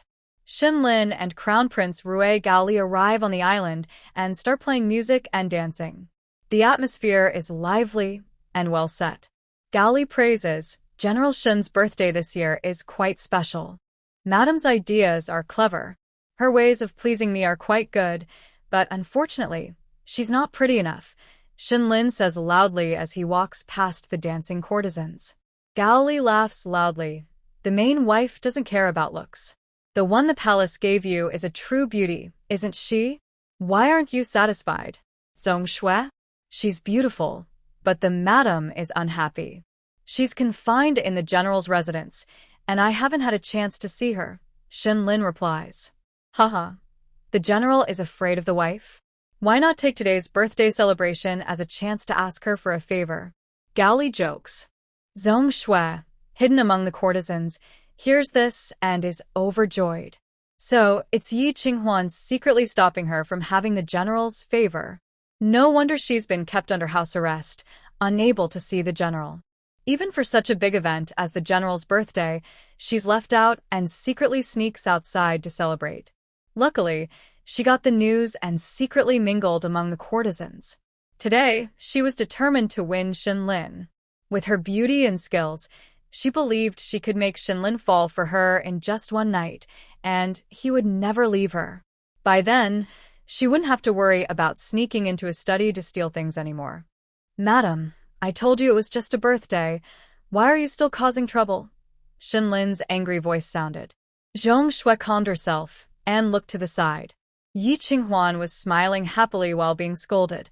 I wanted to surprise the general. Don't be angry on your birthday. TSK, the main wife's face is quite thick-skinned. No wonder she and Bai Ji don't get any love from the family. If she can't break the situation today, she won't have another chance when she goes back. Thinking of this, Zhong Shui stood up and started a solo dance. The other dancers looked confused. Was there a solo dance segment? How come they didn't know? The musicians, seeing this, played along, so it didn't seem too bold. Nice solo, probably a beautiful lady with a gentle figure, Gaoli praised. Xinlin's eyes flashed with a subtle sharpness as he leaned against the railing, watching Zhong Shui spin and slowly approach. He felt a bit worried. Is Yi Qinghuan's choice of place really suitable? If she falls here, will she hurt herself? Will she choke on water? Zhong Shui gracefully danced, counting the rhythm in her mind. As long as she spins a few more times with the beat, She can land perfectly in Shinlin's arms. Then she would remove her veil and reveal her true face. Prince Rui was present, so Yi Qinghuan couldn't appear too jealous, or she might immediately send her away. Her goal would then be achieved. General, try some fruit. Just as Zhong Shui was about to rush forward, Yi Qinghuan appeared with lightning speed. Zhong Shui didn't have time to change her plan. She just needed to reach Shinlin. But unexpectedly, Shinlin also changed his position. She ended up falling onto Yi Qinghuan. Help!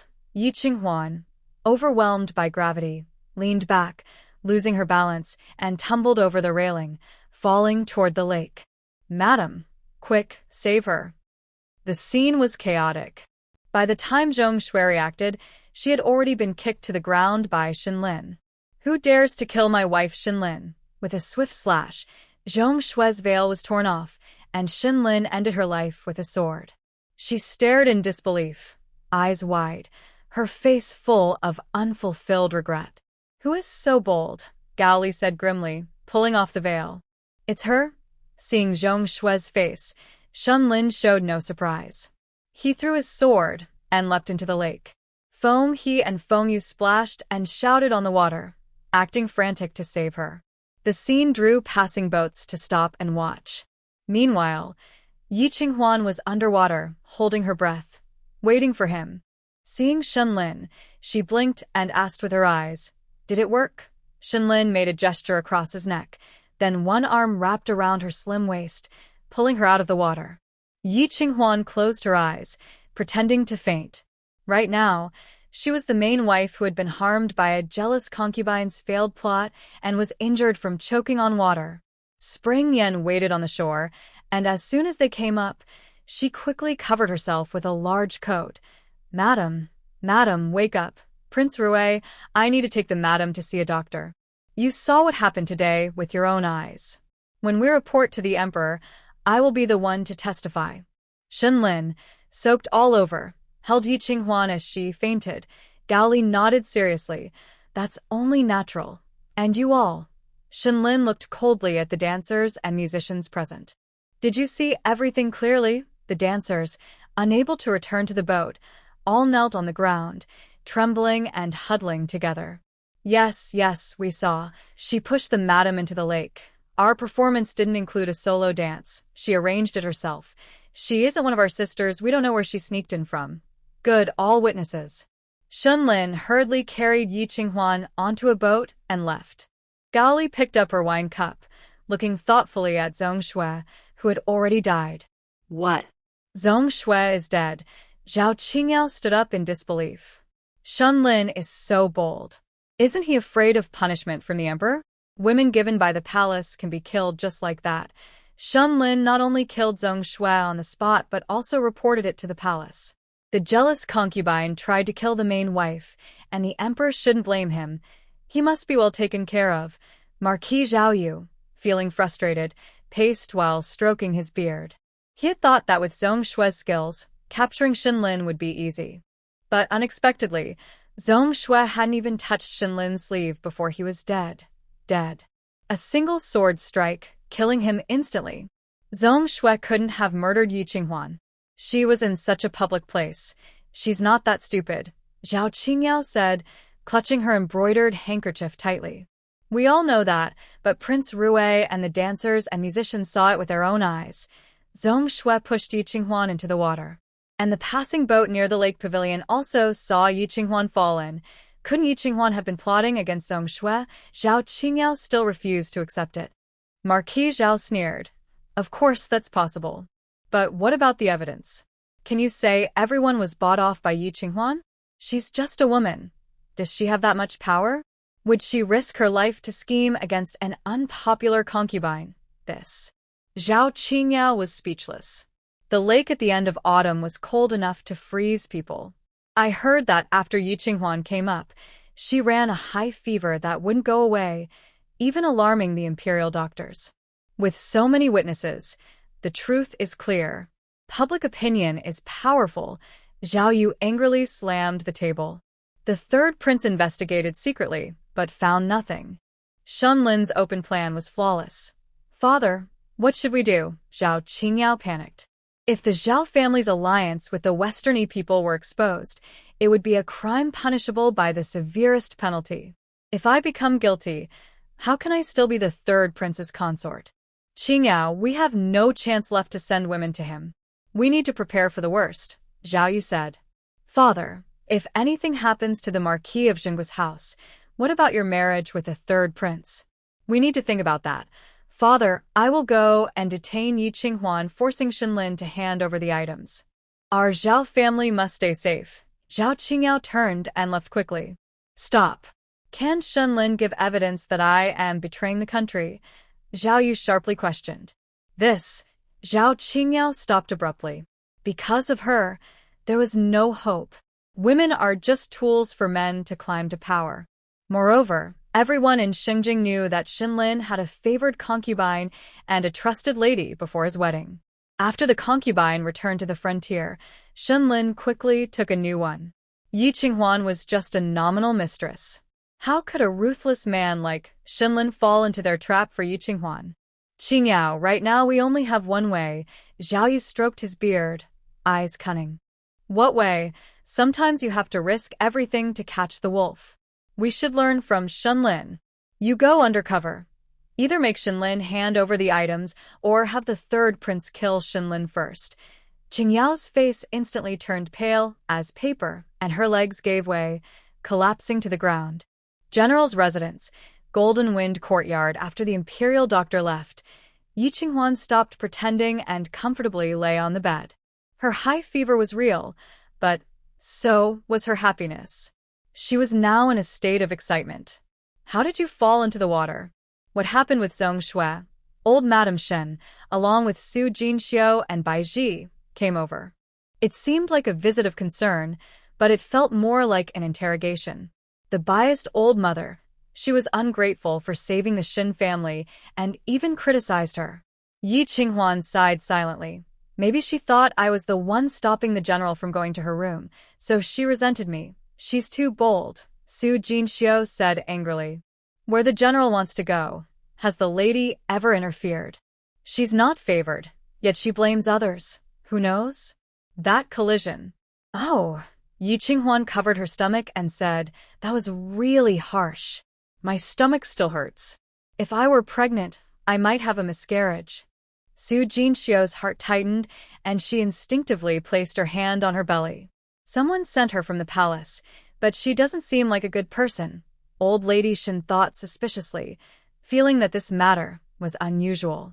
But as the head of the family, she knew nothing about it. Yi Qinghuan sighed. Who knows? From my point of view, Madame shouldn't have celebrated the general's birthday alone, Bai Ji slowly said. Such an important day should be spent with the whole family. Even if Madame doesn't like us, she shouldn't bypass the old lady. The kindness of raising children is greater than anything. Doesn't Madame understand this? Old Lady Shen looked at Yi Qinghuan with a stern face. Are you accusing me of not bringing you along? Yi Qinghuan asked weakly, coughing twice. Old Lady Shen coldly said, Bai Ji is right. Can't you just indulge in favoritism and hold private banquets outside? If it were at home, this wouldn't happen. Now that Zhong Shui has died, what will the emperor think? Mother, the general didn't want to celebrate at home, so I arranged it outside, Yi Qinghuan replied. Hearing this, Old Lady Shen's heart immediately burned with anger. This rebellious child was still sulking. 5 years, and he still can't soften a bit? Mother, I just wanted to make the general happy, so I went to Huxin Pavilion. I didn't expect Zhong Shui to leave the house secretly and appear in that way, Yi Qinghuan sighed. Just consider me unlucky. Do you know? Our Shen family has become a joke in Xingjing, Old Lady Shen snapped. A concubine plotting to murder the main wife. This is all Xingjing sees now. In the future, which girl will dare to marry into the Shen family? Thank you for your concern, Mother, Yi Qinghuan said. Old Lady Shen. Did she care about her? She was insulting her. Mother is worried about my safety. That's why she's angry. When I recover, I will definitely praise her goodness. When the third brother returns to the capital, we can also discuss marriage, Yi Qinghuan said. This statement completely confused Old Lady Shen.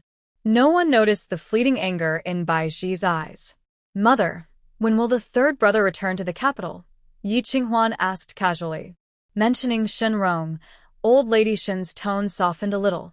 We need to wait a bit longer. Then, when the time comes, please tell me so I can prepare the courtyard for the third brother. Old lady Shen's scolding was completely derailed, and she couldn't continue. Auntie, the madam just fell into the water, so let's not disturb her rest, Su Jinxiu said gently. As always thoughtful, but she changed how she addressed her. Yi Qinghuan felt strange inside. Why didn't she call her mother anymore? All right, take good care of yourself. But don't relax too much about the household matters. Lady Shen disliked Yi Qinghuan and didn't want to stay long, so she left with her people. Jinfeng courtyard finally became quiet again. Spring Yen brought some soup and medicine. Madam, you were too risky today. The servants were scared to death. The lake was so deep, and the water so cold. Don't worry, I'm good with water, Yi Qinghuan said, not afraid but feeling a bit excited. Fenghe, has the general returned yet? Not yet. Fenghe stood at the door, watching all around and listening carefully. The general said he must guard Jinfeng courtyard until he returns, to prevent the enemy from kidnapping the lady. Yi Qinghuan felt uneasy. After Shen Lin took her home, he went to the palace. 3 hours have passed, but he still hasn't come back. Could it be that the emperor is upset? Cough, cough. Yi Qinghuan coughed, feeling anxious. Spring Yen quickly patted her back. Madam, are you feeling unwell? It's nothing, just a sudden itch in my throat. Yi Qinghuan waved her hand. Fenghe, go find out what's happening now. Madam, don't worry. The general is fine. Fenghe turned to look at the anxious Yi Qinghuan, smiling slightly. Yi Qinghuan still wasn't convinced. Are you sure? The affairs in the back are all up to madam. The outside matters the general can handle. All right then. Yi Qinghuan couldn't interfere with court affairs either. She could only wait. Waiting made her feel dizzy. She had lived 2 lives, but she'd never waited for someone like this before. Why was it like this? Because Shen Lin still hadn't brought her the antidote. Yes, that's why. The fever has just gone down.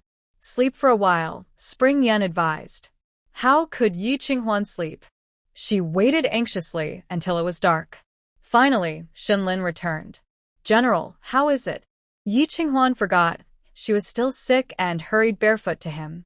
She tripped over her own feet and fell forward. Shen Lin caught her quickly. It's fine.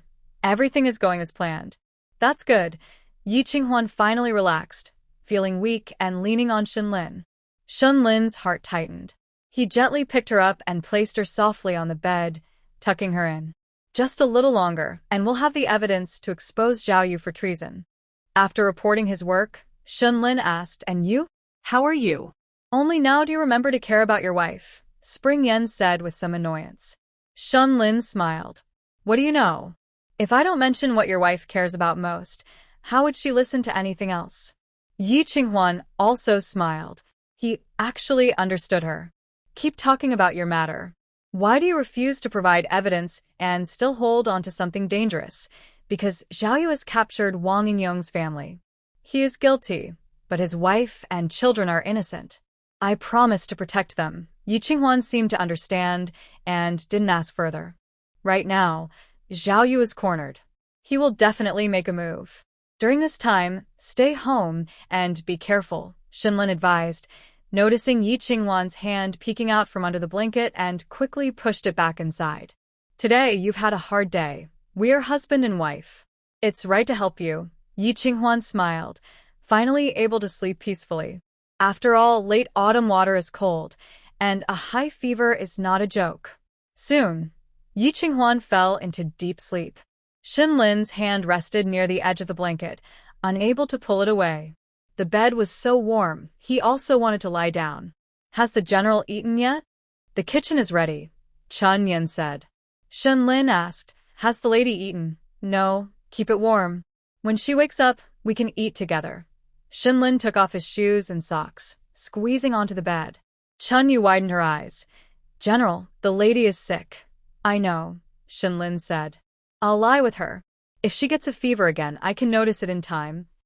Chun Yu thought she could just stay and watch, but Shinlin was already lying down. He didn't disturb Yi Qinghuan, nor did he crawl into the same blanket, but lay beside her. Chun Yu thought for a moment. She knew she couldn't persuade the general to leave. So she took the quilt. Autumn night frost is heavy, General. Cover yourself. All right. Shinlin covered himself with a new quilt, lost in thought. Autumn night frost is heavy. Wouldn't it make her feel colder? He pulled both blankets over Yi Qinghuan, then was satisfied and lay down to sleep, turning off the light. It was his first time sharing a bed with a woman, and Shinlin felt a little stirred inside.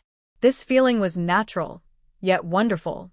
Even the air seemed different, carrying a sweet scent that lingered in his heart. He was initially sleepy, but now he felt more awake the longer he lay there. And he was reluctant to get up.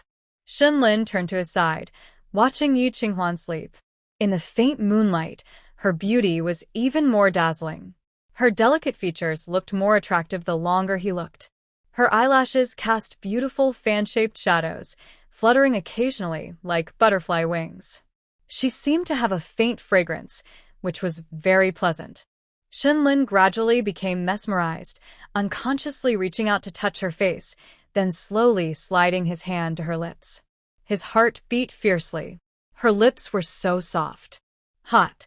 Yi Qinghuan suddenly mumbled, startling Shinlin, who quickly withdrew his hand. My heart was pounding wildly, even more than when I was fighting on the battlefield. Would she notice me touching her? If she asked, how could I explain? Shinlin's mind was a mess. He couldn't think of a good excuse. Too heavy. I don't like it. Yi Qinghuan pouted and kicked the blanket away with her hands and feet. Her sleeve slipped down, revealing her smooth, white arm. That felt much cooler. Yi Qinghuan was satisfied and smiled slightly, then continued to sleep. Shinlin sighed in relief. She was just talking in her sleep. He wanted to help her cover herself again, but most of the blanket was pressed under her, so he had to pull it out. To avoid waking her, Shinlin got out of bed, found a new blanket, and covered her. On a whim, he also covered himself. Being in the same bed felt wonderful, and Shinlin gradually fell asleep. Yi Qinghuan initially felt hot and heavy, like being in a terrible place suffering from pain. Then, she felt comfortable for a moment, but suddenly it was as cold as an icy plain. In her dream, she followed the warmth. Finally, she found a heater, hugged it tightly, and felt completely at peace. When she woke up the next day, she realized she wasn't hugging a heater but Shinlin. She, a noble wife of a high family, was holding a man in a very shameless way. Shinlin also woke up, pretending to be calm. You're awake? Still feeling hot. Yi Qinghuan quickly let go, withdrew, and moved back to put some distance between them. How did you end up on my bed? I thought it was the heater. The imperial doctor said you might still have a fever tonight, so I paid extra attention. Shinlin got up calmly and helped tuck her in. Yi Qinghuan blushed so much she wished she could hide her head inside the blanket. I didn't mean to hold you. I know. You're sick, with fluctuating temperatures, and can't sleep peacefully. Yes. Are you hungry? I'll have someone bring some food. Shinlin was so considerate that Yi Qinghuan didn't know what to say. Before she could speak again, he had already dressed and left without looking back. All the awkwardness and flirtation disappeared with his departure. Yi Qinghuan let out a deep sigh, slapped her face, and muttered, Yi Qinghuan, can't you just sleep peacefully? Why did you end up on his body, madam? Chun Yen and Chun Yu came in holding a basin, both smiling happily. Yi Qinghuan found it a bit too bright and huffed. Why did you let him stay on my bed? The general is the master, and we are servants. How could we stop him from caring about madam? Chun Yen covered her mouth and laughed. Spring Rain glanced at the bed arrangement and complained, Madam, look at how many quilts you've piled up. Yi Qinghuan looked down and immediately felt overwhelmed. She was covering 2 beds. Luckily, the general added another quilt in the middle of the night, or you would have caught a cold and gotten a fever again, Spring Rain said with a teasing smile. The general really cares about you. Yi Qinghuan's face turned red, and her heart pounded loudly. She really slept with Shinlin all night. Did he do anything to her? Yi Qinghuan quietly checked herself. Her clothes were intact, and there was nothing unusual. Madam, once you're better, you should have a proper wedding night. Have a child soon, so the old lady won't keep bringing more people into the family, Chun Yan advised. Yi Qinghuan shook her head vigorously. No, she didn't want to do such painful things with a man, and she definitely didn't want to have children.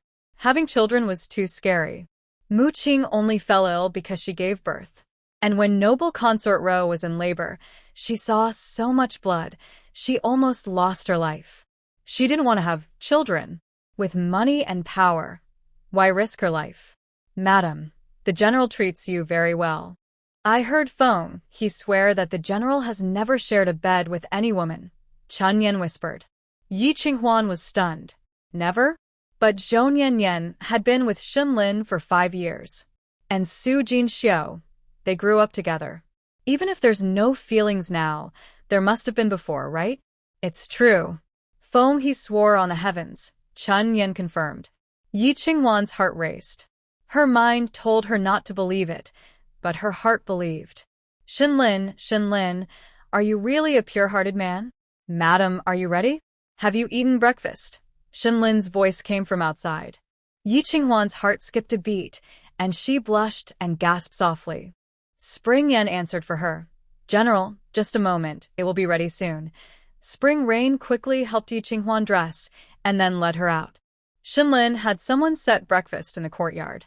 The morning light was bright, and the autumn dew hadn't dried. A few unknown birds rested on the wall. A gentle breeze brushed her face, bringing a slight chill. Today, the general is quite elegant, Yi Qinghuan said, having stayed up all night. She was very hungry now, and picked up her chopsticks to eat. First, drink some chicken soup, Xinlin said, bringing her a bowl. Ye vin Kuan Fronet. I don't like this. Since last night when you fell into the water, you haven't eaten anything. Drink the soup to open your appetite, Xinlin insisted. Yi Qinghuan could only drink the soup. The maids nearby covered their mouths and giggled. It's impressive that this martial man, the general, understands this. Yi Qinghuan felt a bit embarrassed from their laughter and finished her breakfast with a bright face. General, just after eating, someone came in. It was Bai Ji from Linglong Pavilion, who ignored the rules of Jinfeng Courtyard and walked in directly. Yi Qinghuan put down her chopsticks and looked at her coldly. Auntie Bai, your eyes need treatment. Is Madam feeling better? Bai Ji finally greeted her. It was quite provocative for her to challenge the head wife like that, but it would be unreasonable not to punish her. However, Yi Qinghuan said, It's fine now. Then, I would like to invite the general to Fushou Court. Would Madam agree? Bai Ji asked with a bright smile. She pretended to be proper and calm, showing a commanding presence in front of the maids. But in front of the main person, she looked awkward and trying too hard. Yi Qinghuan was about to speak when Xinlin suddenly threw a bowl at her. What is this? How dare you speak to Madam like that? Bang! The small porcelain bowl hit Bai Ji's forehead, and blood immediately flowed. Everyone was shocked and dared not make a sound. After a brief shock, Bai Ji quickly recovered. She knelt down and said, General, forgive me. I didn't know I did anything wrong. Don't know? Xinlin's face was cold as frost. Recite the family rules 100 times. Then you'll understand. But I came to invite the general on behalf of the old madam. Are you saying the old madam told you to ignore the main wife? Xinlin's tone was sharp and commanding. Even with her strong mental strength, Bai Ji couldn't withstand his intimidating attitude and softly said, That's not what I meant. So, you're deliberately twisting the words and trying to sow discord. Someone like you is a troublemaker in the general's house. Xinlin slammed the table. Come, throw her out. Bai Ji's face finally changed drastically. She knelt and begged. General, forgive me.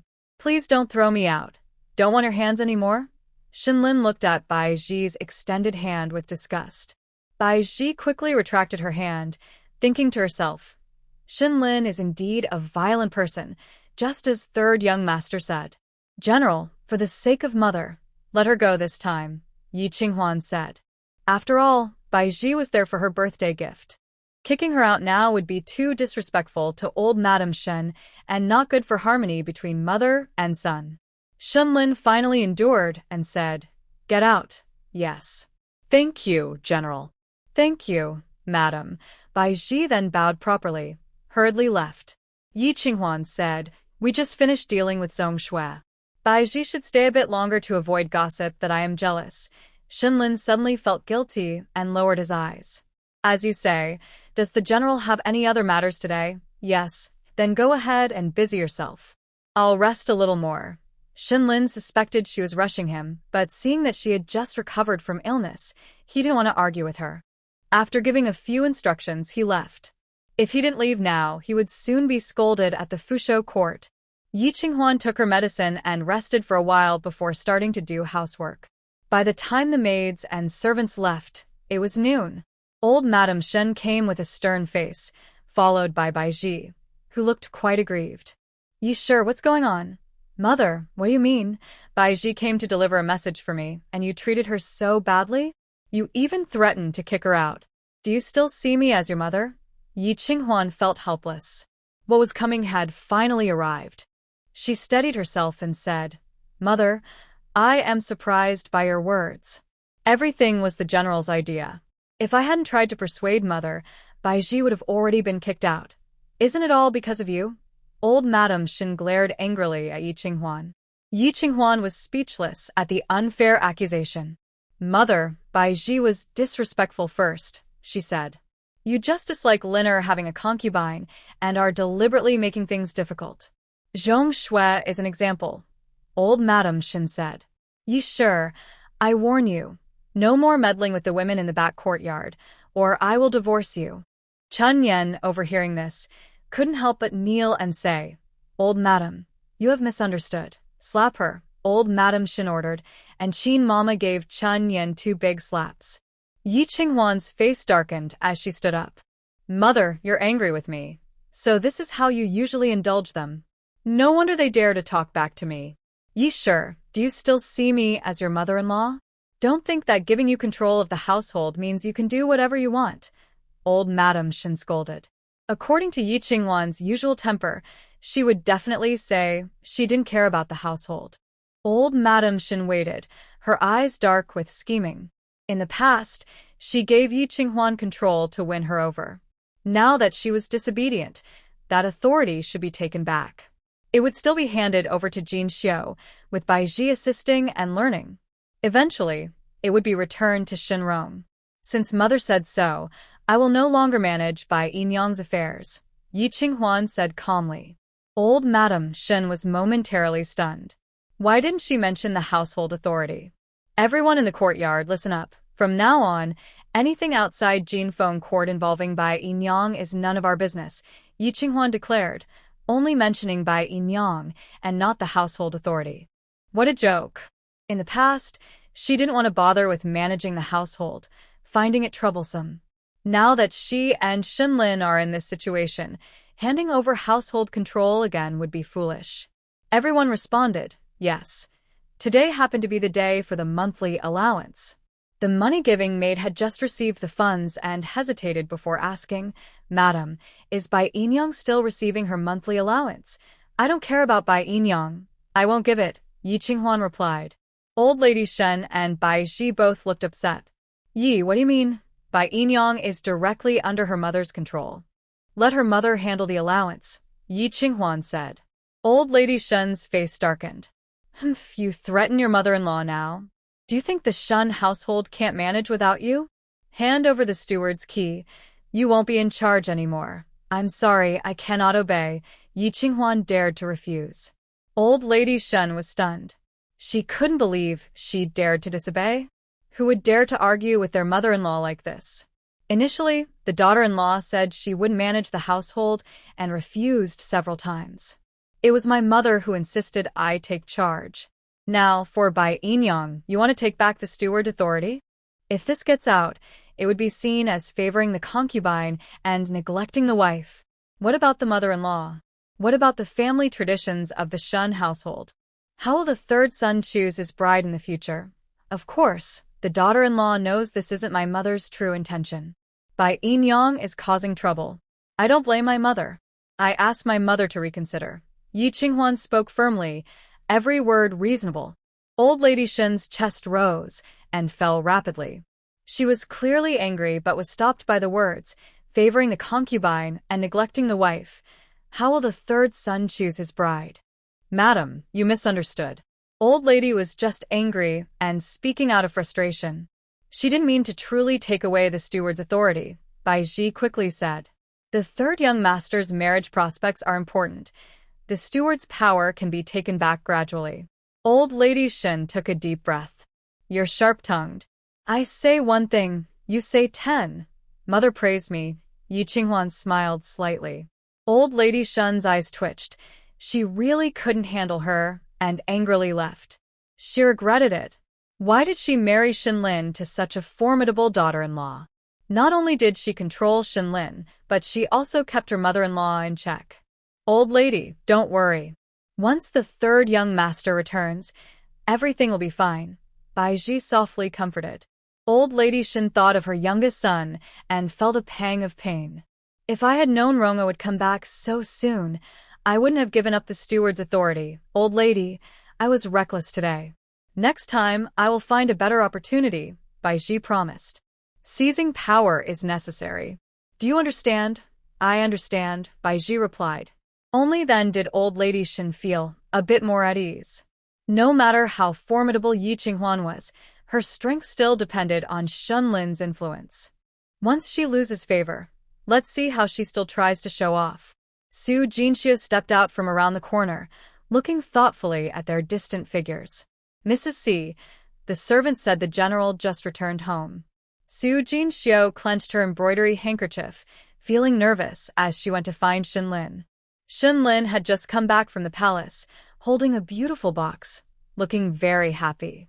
Su Jinxiu guessed it might be a treasure given by the emperor. Since he was in a good mood, she decided to be honest. Brother Lin, Su Jinxiu suddenly knelt down. Shenlin's smile disappeared. I don't want to see you. Go away. Brother Lin, I was wrong that day. I won't do it again. But, Brother Lin, you should be careful of Aunt Bai, Su Jinxiu whispered. Shenlin pressed his lips tightly, his eyes narrowing dangerously. The poison is very strong, Brother Lin knows. I have lost my innocence, Su Jinxiu said as she knelt on the ground. But Brother Lin, you told the old madam that we shared a room. She choked up, then continued, Brother Lin, you saved my life. I want to repay you. Shenlin asked coldly, how do you want to repay? Today, the old madam wants to take away the family authority from the wife. With her temperament, she probably won't complain to the general. I want to ask Brother Lin to help the wife. Shenlin's face changed drastically. Also, I just heard my mother ask Aunt Bai to steal her favor, so the wife will lose her position. Brother Lin, that Aunt Bai is copying the wife in everything. Please don't be fooled by her. Su Jinxiu spoke sincerely and earnestly. Shenlin signaled her to stand up and speak. Her anxious heart slowly settled back inside her. Can you help her at home? Shenlin asked. I will do my best, Su Jinxiu said excitedly. Good. If you protect her, I will ensure your safety. Even if you are pregnant, I have ways to help you. Brother Lin, thank you. Shenlin walked away, and Su Jinxiu covered her mouth, crying painfully. Brother Lin was not heartless or unfaithful to her. It was just that she had hurt his feelings by focusing only on her aunt. She finally made the right choice in her life. But unfortunately, she no longer had the chance to be Brother Lin's woman. Just keeping her title as the side wife and living well was already lucky. Shenlin's good mood vanished completely. Instead of returning to Jinfeng Courtyard, he went to Fu Shou Courtyard. Son, pay respects to your mother. Old Madame Shen, just after being upset by Yi Qinghuan, looked annoyed when she saw Shenlin. Where have you been? From the palace. Your wife is really... Bang. The beautiful box in Shenlin's hand fell to the ground, just interrupting old Madame Shen's complaints. Liner, what are you holding? Old Madame Shen stared at the box, feeling it looked very familiar. This was given by the emperor to Yi Qinghuan. Shenlin opened the box, revealing a large, glowing pearl inside. Old Lady Shen's eyes widened in surprise. No wonder the box looks familiar. Is the Jade Empress also a piece? Yes. Shunlin finished packing the luminous pearl. The emperor said that the matter with Zhong Shui and the unfair treatment of the general's wife deserved a special reward. The emperor really cares for the Shin family, old lady Shin said awkwardly, unable to speak badly about Yi Qinghuan anymore.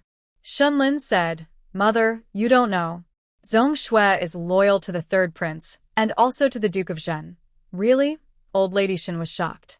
If Zhong Shui entered the household, wouldn't her goal be the same as Zhao Qingyao's? Thank goodness Zhong Shui is already gone. Otherwise, having a troublemaker at home every day could bring disaster to the Shen family. Mother, Yi Qinghuan has made contributions, Shunlin said. Yesterday's events were all my plan. Old lady Shin felt mixed emotions and couldn't respond. Today, the emperor also asked about my second brother. I joked that I was asking for a marriage proposal for him, and the emperor agreed, Shunlin added. Old lady Shen was overjoyed and stood up, holding onto the table. The emperor really agreed. Yes. Mother, you can secretly watch over it. When my second brother returns to the capital and finds someone he likes, we can ask for an official decree. Good, good. Old lady Shen was so excited she said good 3 times in a row. She liked Shunlin even more now. Why bother about Yi Qinghuan? Shunlin felt sad inside and lowered his gaze silently. Wow, a luminous pearl. Yi Qinghuan, who was already lying down, sat up in surprise when she received the gift. She took out the luminous pearl and compared it to her fist. So big. Bigger than the one from the Marquis of Chongning's residence. And so bright, it can light up the whole room at night. She was so happy, she didn't notice she had spoken too much. Shunlin's gaze suddenly turned cold. When did you see the luminous pearl from the Marquis of Chongning's residence? Last time I went flower viewing, the young lady of the house showed it to me, Yi Qinghuan quickly explained. Oh no, she had accidentally revealed something from her past life. The luminous pearl from the Marquis of Chongning's residence was also presented by the emperor today, Shunlin said.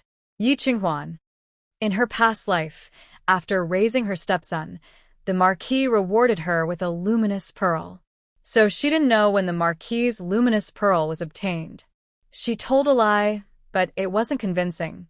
What should she do now? Did you go to the Marquis of Chongning's residence today? Shunlin asked with a serious face. No. Did Jiang Shiming come? No, Shunlin frowned. Then how did she see the luminous pearl from the Marquis's residence? Shunlin was strict in the military and often released pressure when upset. Feeling guilty, Yi Qinghuan's scalp tingled, and she could only keep lying. The night pearl I saw that day was just a little bigger than a pigeon egg. It should be something belonging to the young master's wife. The size didn't match, and Shunlin's fierce aura faded away. He said, Today the emperor rewarded walnuts, which are not as big as ours. Our walnuts are really big. Yi Qinghuan laughed and agreed, secretly feeling relieved. From now on, I must be careful with my words. If people find out she has lived 2 lives, they might think she's a monster and burn her alive. The emperor said he was sorry about Zhong Shui's matter and asked him to take her to the palace for a walk someday. Shunlin's mood improved gradually, and he started talking more. I don't want to go. Yi Qinghuan thought for a moment and refused immediately. Shunlin was surprised and raised an eyebrow. Women's places are full of trouble, and the palace is even more complicated. Yi Qinghuan played with the night pearl, looking at it with great fondness. Although she now had many treasures, the night pearl was still her favorite. Suddenly, she noticed the pattern on the soft cloth inside the jewelry box. Her eyes sharpened as she carefully took out the cloth and unfolded it. A suspended fish. The pattern on the cloth was actually a suspended fish. Gold thread embroidered suspended fish pattern. The craftsmanship was exquisite, grand, and majestic. Her mother left her a list that included this pattern. She had wondered back then why someone would weave a suspended fish pattern into the beam of a house. Now she seemed to understand. What's wrong? Shunlin noticed her nervousness and reached out to touch her forehead. Are you feeling unwell again? No, it's just that this pattern looks so familiar. Yi Qinghuan forced a smile. General, I didn't discuss this with you before taking action. As the head lady of the house, you can do whatever you want at home. No need to ask me. It's about business. Shenlin was surprised. What kind of business are you doing now? Cloth shop. Yi Qinghuan slowly put the soft cloth back into the jewelry box and also placed the night pearl inside. My biological mother, by sure, left me a delicate cloth shop. I want to manage it again. The famous cloth shop in Shengjing was known, and Shenlin had heard of it. But he had never heard of this delicate cloth shop.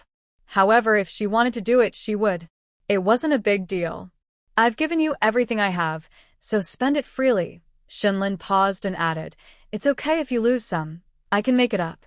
Yi Qinghuan was surprised by his indulgence and curiously asked, The general said he gave me everything, so why are you still hiding some? At least the Flower Creek Villa can sell for 10,000 taels of silver, Shenlin said. Huh. Yi Qinghuan burst out laughing and scolded, The general underestimates people too much. My business has just started, and you think I will lose everything? That's not what I meant. Shenlin has never done business before and doesn't understand the complexities. He was simply thinking that if he lost everything, he could sell the house and live. Rest assured, General, I will make a lot of money, Yi Qinghuan said confidently, shining with hope. Shenlin nodded in agreement. Yi Qinghuan was even happier. Do you trust me, General? Shenlin. Actually, he didn't care much. But since she was so hopeful, he decided to cooperate. Of course. Yi Qinghuan happily pursed her lips.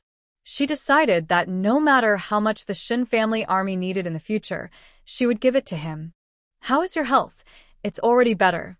Then rest early. I'll be away a few days to handle Zhao, and I'll come back. If your mother makes things difficult for you, send someone to Huaxi Courtyard, okay?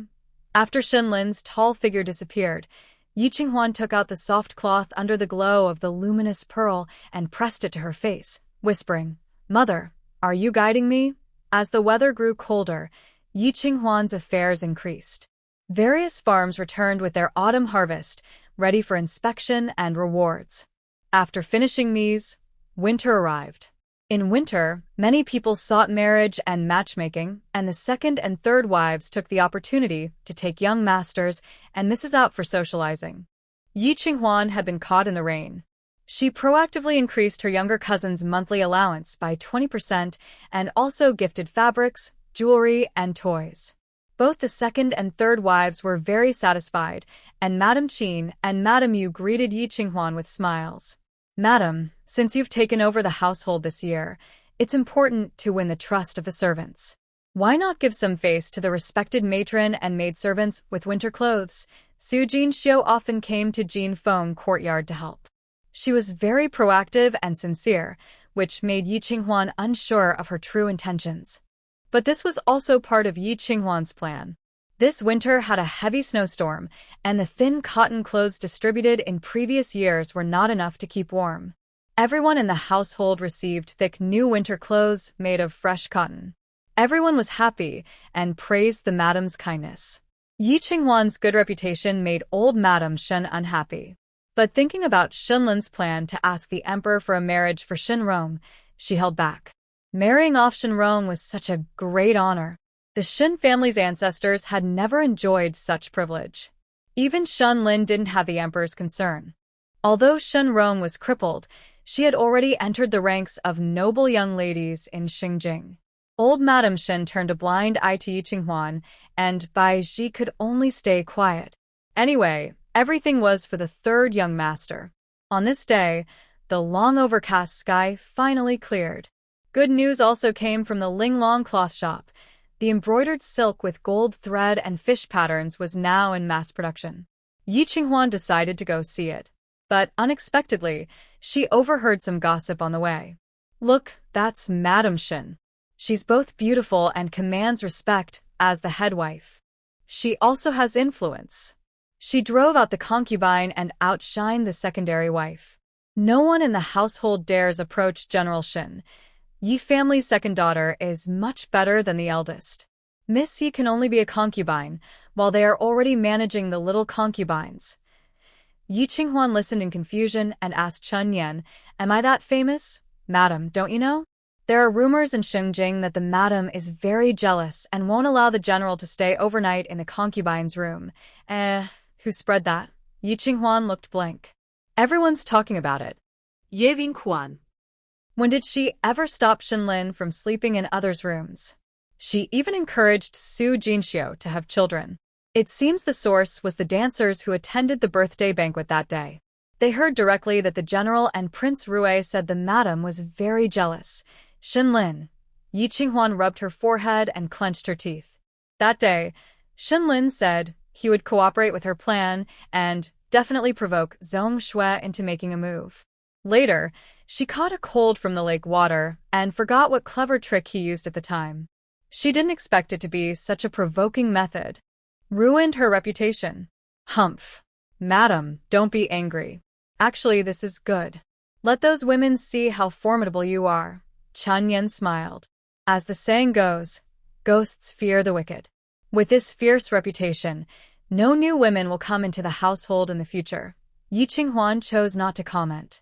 Because Shenrong was crippled, Shenlin seemed to owe Shen Laope and Shenrong a favor, making it hard for him to be dominant in the back courtyard. Whether new people come in or not was up to Shen Laope. Soon, they arrived at Linglong cloth shop, which had been completely renovated. Second miss, old Su also changed into new clothes and greeted them with the staff. Yi Qinghuan looked at the lively Linglong cloth shop and showed a satisfied smile. Did you also weave silk with gold thread and fish patterns before? Yes. Miss Yi wove a few pieces to give as gifts when she was alive, old Su replied. It was clearly her mother's handiwork. Yi Qinghuan felt a sharp pang in her heart and took out that piece of cloth from her bosom. Uncle Su, look at this. Ah. This is the old cloth woven 15 years ago. How did Miss Yi find it? Old Su asked in surprise. From the palace. Wow, the cloth from 15 years ago actually made it into the palace. Old Su was so shocked his jaw almost dropped. That's wonderful. The ladies in the palace only like things that sell well. Market analysis is done this way, but Yi Qinghuan couldn't feel happy inside. The Bai family has been in business for generations, but they never dealt with palace affairs. Uncle Su said those few pieces of cloth were gifts, but who did they give them to? How did they end up in the palace? Second miss, let's start producing now, old Su said. Yi Qinghuan thought for a moment and asked, Uncle Su, besides the fish pattern, did my mother weave any other designs? No, then let's set aside the fish pattern for now and focus on weaving the others. Old Su looked surprised. Second miss, my mother was murdered. Until we find out the truth, I worry that the fish pattern might cause trouble, Yi Qinghuan said carefully. Old Su looked at the young lady in front of him with admiration. She was 2 years younger than the young lady from before, but her confidence and grace were even greater. She was surpassing her predecessor, and the previous young lady could rest in peace. Second miss, we've also made samples of the other designs for you to see. All right, Yi Qinghuan followed old Su to the weaving workshop and was shocked by its size, over 100 square meters. Is it really that big? Yes. This is our weaving workshop, old Su said proudly, lifting his chin. Our fabric shop declined, so we didn't manage it. Now I've brought back all the old workers. There were dozens of female workers, mostly in their 30s or 40s. It seemed they were all former employees. 10 years had passed, yet they could be gathered again in such a short time. Her mother must have been well respected back then. Second Mississippi. Everyone bowed respectfully, and their eyes held both relief and curiosity when they looked at Yi Qinghuan. Old Su whispered, Miss Bai is kind-hearted. They all received her kindness. Yi Qinghuan nodded and said to everyone, Thank you all for your hard work. From now on, Linglong Fabric Shop will depend on you. Second miss, you're too polite. Just give the orders. Our skills are still good, and we can work overtime to finish the fabric. Second miss, just like Miss Bai, you're beautiful. It's our blessing to return to Linglong Fabric Shop. Sure enough, her mother's kindness had created a strong support. Yi Qinghuan felt a tight, sour feeling inside her that she couldn't shake or understand. Who exactly harmed her mother? Leaving the fabric shop, Yi Qinghuan's mood was heavy. Spring Yan and Spring Yu didn't understand, but they didn't dare ask. And then they encountered someone rude. Wow, your eyes are so red. Are you thinking of your mother at the fabric shop? Yi Qinglan teased, leaning on Jiang Shiming. Yi Qinghuan closed her eyes and said, Yi Qinglan, it's best you don't provoke me now. What? Sisters can't even talk to each other? You're getting too full of yourself, Yi Qinghuan. Yi Qinglan mocked. Winter is coming soon. Who are you going to sell your woven cloth to? This winter, everyone needs warm clothes and charcoal. The old fabrics from Linglong are almost like trash. Moreover, without enough charcoal to keep warm, the workers can't weave new cloth. Yi Qinghuan suddenly thought of an idea and said, Is my older sister reminding me to stockpile charcoal? Chunyan, go buy charcoal with 5,000 taels of silver. Are you crazy? Can 5,000 taels of charcoal last through a winter? Yi Qinglan exclaimed in shock, envying Yi Qinghuan's wealth. Spending 5,000 taels at once far exceeds Yi Qinghuan's dowry silver. It must be from the Shun family's money. Damn it! The old lady actually handed over the family's savings to Yi Qinghuan. In her previous life, she used threats and tricks, but still didn't get a single copper coin from the Shun family. What kind of spell did Yi Qinghuan cast on the old lady? Since my older sister is so clever and she's worried about the charcoal, I'll stockpile some to sell during the cold winter, Yi Qinghuan said.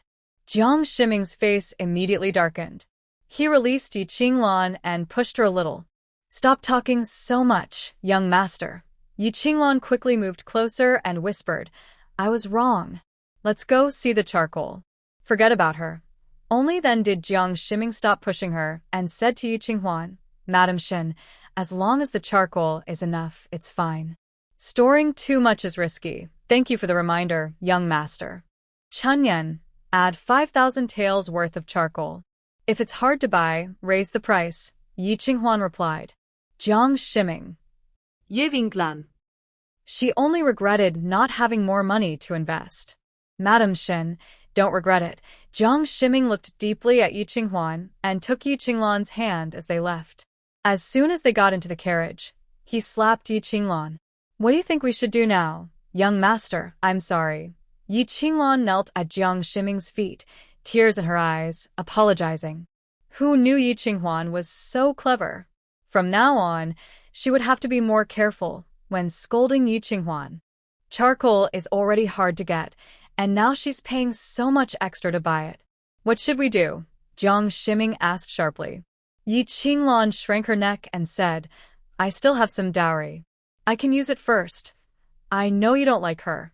She's just a concubine's daughter, yet she has so much dowry. But, you know, we're short of money now. If you want to vent your anger, wait until we earn some money. Got it. Jiang Shiming pulled Yi Qinglan up and lovingly kissed her face.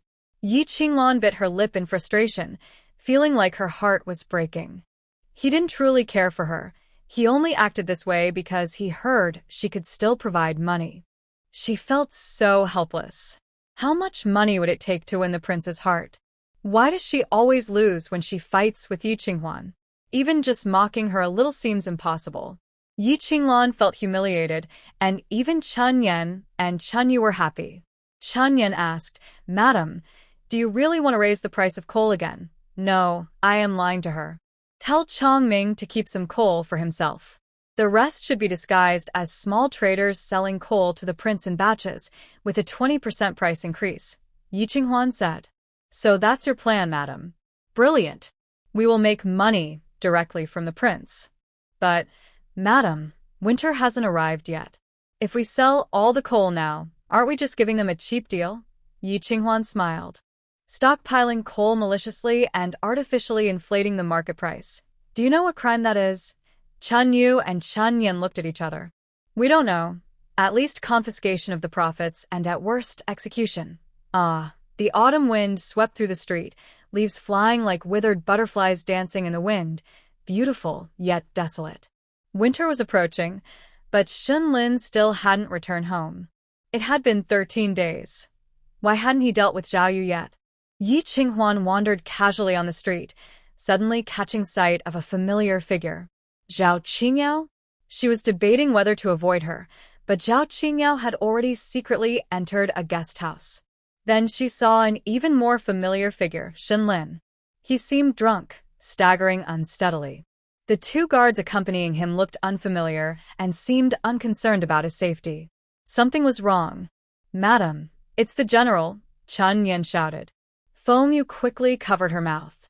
"Don't shout. Do you also think something's off?" Yi Qinghuan asked. Feng Yu's face was serious. The general is usually very self-controlled. Recently, he's been preoccupied with big matters and wouldn't be drunk in broad daylight. Moreover, Zhao Qingyao just entered the guest house, Yi Qinghuan added. Shenlin and the Zhao family were like water and fire. Why would he follow Zhao Qingyao to a guest house in the daytime? He wasn't interested in women. If he was investigating, he should be sober and alert. There was no reason for him to be in such a drunken, confused state now. "Madam, should we stop the general?" Feng Yu asked nervously. "Don't alert the enemy. Let's go inside and take a look." Yi Qinghuan hurried toward the guest house. To avoid alarming anyone, they didn't go through the front door, but instead climbed over the wall. Feng Yu and Feng, he helped Yi Qinghuan over the wall, while Chun Yen and Chun Yu kept watch outside. The inn courtyard was very quiet, with few people around. Shenlin was supported by guards as they walked through the main hall to the backyard. A gust of wind blew past, and he seemed to become more alert. He held onto a green plant in the yard and asked, "Where is this?" "General, this is Jinfeng Courtyard. Madam is waiting for you. Please come in quickly." Yi Qinghuan's pupils suddenly constricted. Those two guards definitely had a problem. Were they trying to trick Shenlin into entering Zhao Qingyao's room? Following the guard's gaze, Yi Qinghuan quickly identified the location of Zhao Qingyao's room. The Zhao family was really persistent. Since they couldn't send useful people to be concubines in the Shen family, they resorted to using Zhao Qingyao instead. Zhao Qingyao was a princess-to-be, engaged to the third prince. The atmosphere was full of schemes. Yi Qinghuan quickly assessed the situation and whispered, "Feng He, can we force our way in with guards?" "Of course." Feng He and Feng Yu moved at the same time, knocking out the two guards. Shenlin looked dazed as he watched them. "You, don't speak." Yi Qinghuan hurried over, covering Shenlin's mouth and pulling him to hide behind a tree. The tree was thick and with the shadows, it was a perfect hiding spot. Shenlin looked at Yi Qinghuan with a silly smile. "When did you plant such a big tree?" "Today," Yi Qinghuan answered nervously, staring ahead. "Do you like the green plant?" "Yes." "Then I'll plant one at home for you." Yi Qinghuan's face darkened. Why was he becoming such a chatterbox? What had Zhao Qingyao given him? Just then, orderly footsteps sounded from the front yard, along with the flattering voice of the shopkeeper. "His Highness the Third Prince is here." The third prince was coming too? This was troublesome. They had to leave quickly. Meanwhile, Feng He and Feng Yu had already dragged away one guard, while the other was sent to Zhao Qingyao's door to wait for the medicine to take effect. Zhao Qingyao sat on the bed, her clothes half unbuttoned, clutching a porcelain cup tightly as she looked at the figure outside the door. As soon as Shenlin entered, she would throw the cup as a signal. Let Gao Yu bring people in to catch him in the act. How could a noble third prince consort allow her innocence to be tarnished? She had to kill Shenlin. If Shenlin died, everything would be over. Feng He didn't know what they had given Shenlin to eat, but she trusted her medicine. She was hiding in the shadows, keeping watch. If the medicine wasn't effective enough when the third prince entered, she would kick him in. Feng Yu arrived behind the tree and joined Yi Qinghuan. "The third prince is here. We must leave quickly." But Yi Qinghuan didn't know if Shenlin could still use his lightness skill now. Feng Yu couldn't carry both of them at the same time. "You take the general and leave." "I'll stay," Yi Qinghuan said through gritted teeth. How could Feng Yu leave her behind? But now, she truly cannot take both people away. "Go first. I have my own way to escape," Yi Qinghuan said. Footsteps grew louder. If Gao Yu reached the courtyard, they would have nowhere to hide. Feng Yu carried Shenlin and leapt over the wall to escape. Yi Qinghuan stood up, took a deep breath, then tidied her clothes and walked out from behind the tree. Almost at the same time, guards burst into Zhao Qingyao's room. The moment the door closed, Gao Yu entered the backyard with a group of imperial guards. He looked noble and commanding, full of a fierce aura. Feng He quickly hid. Yi Qinghuan stood in the courtyard, looking around and pretending to search. Gao Yu saw her. His face darkened, and his eyes flashed with hostility. Even though the area was cleared, why was there a woman here? How bold! The prince is here, and you still don't hide quickly, a guard beside him shouted sternly. Yi Qinghuan was startled and hurriedly bowed, saying, "Greetings, third prince. Who are you? Why are you here?" Gao Yu examined the woman before him. She looked young and delicate like a flower, but was dressed like a woman of age. Such a pity. Your Highness, I am Shunlin's wife. I saw our general enter a guest house on the street, so I followed. Yi Qinghuan lowered her head and eyes, her voice loud enough. Gao Yu's face lit up with joy. He didn't expect Yi Qinghuan to come too. Perfect, more witnesses. Suddenly, there was a loud crash inside, the sound of a cup breaking, followed by a woman's scream. Gao Yu moved like a gust of wind. In the moment Yi Qinghuan turned around, he had already broken into the room.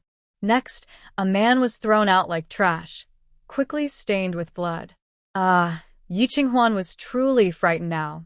A sword pierced through his heart, killing him instantly. Such swift skill, such ruthless swordsmanship. Luckily, she happened to pass by, otherwise Shunlin would be the one killed now. She would become a widow. The antidote was nowhere to be found, and she would have to suffer her mother-in-law's insults for life, living confined in Shun's backyard forever. Just thinking about it was terrifying. Your Highness, Your Highness. Zhao Qingyao's distressed crying sounded, her clothes and skin marked with scratches. She was so scared. What entered was not Shunlin, but a lowly guard. That guard immediately pressed her onto the bed and mistreated her. She almost couldn't throw the cup in time. The intense shame almost shattered her. She couldn't imagine what would have happened if she hadn't managed to throw the cup successfully. What's wrong? Qin Baochen burst in with officials. Miss Zhao. Third prince? Is it you? Qin Baochen was stunned and shocked, standing inside the room, not knowing whether to step back or hide. Gao Yu was wrapping Zhao Qingyao in a cloak, his face dark like the clouds on the horizon. Get out, but there's been a murder. Qin Baochen refused to leave. I killed him, Gao Yu shouted angrily. Now, get out. Yes. Qin Baochen left the room, closed the door, and went to find Yi Qinghuan. Is Madame Shen all right? Lord Qin, you're just in time. Please help me find the general, Yi Qinghuan said quickly. My general was taken into the inn by 2 guards and now he's gone. Qin Baochen immediately ordered. Search. The inn owner hurried over, panicked. Lord Qin, what's going on? I haven't done anything wrong. There's been a case of murder here. Didn't you see? Qin Baochen pointed at the guards on the ground. The inn owner was startled. This, Miss Zhao was almost harmed here. We must investigate thoroughly. Qin Baochen said loudly. Gao Yu carried Zhao Qingyao out and shouted, Lord Qin, I killed this person. You can close the case now, but after General Shen came in he also disappeared, Qin Baochen said. Under the Emperor's watch, how dare anyone harm Miss Zhao and General Shen? Is there no law? The law is strict. Even princes can't kill anyone casually. Especially since the guards and Shunlin's disappearance are closely related. Gao Yu's face was grim.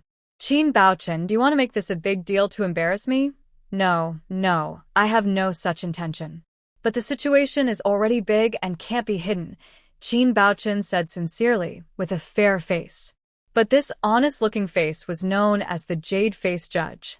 Whenever he interfered, even dried chicken could be squeezed for oil.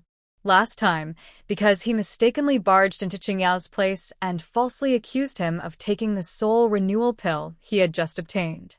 Third prince, have you seen my general? Yi Qinghuan asked nervously. No. Yi Qinghuan secretly pinched her thigh, her eyes quickly filling with tears. Then where did my general go? When I saw him come in, he looked strange. His steps were unsteady and wobbly. Could someone have harmed him too? Gao Yu thought to himself. It would be good if something happened to him. But the chances seemed slim. Shunlin had clearly taken medicine and was confused, being manipulated all the way to the inn.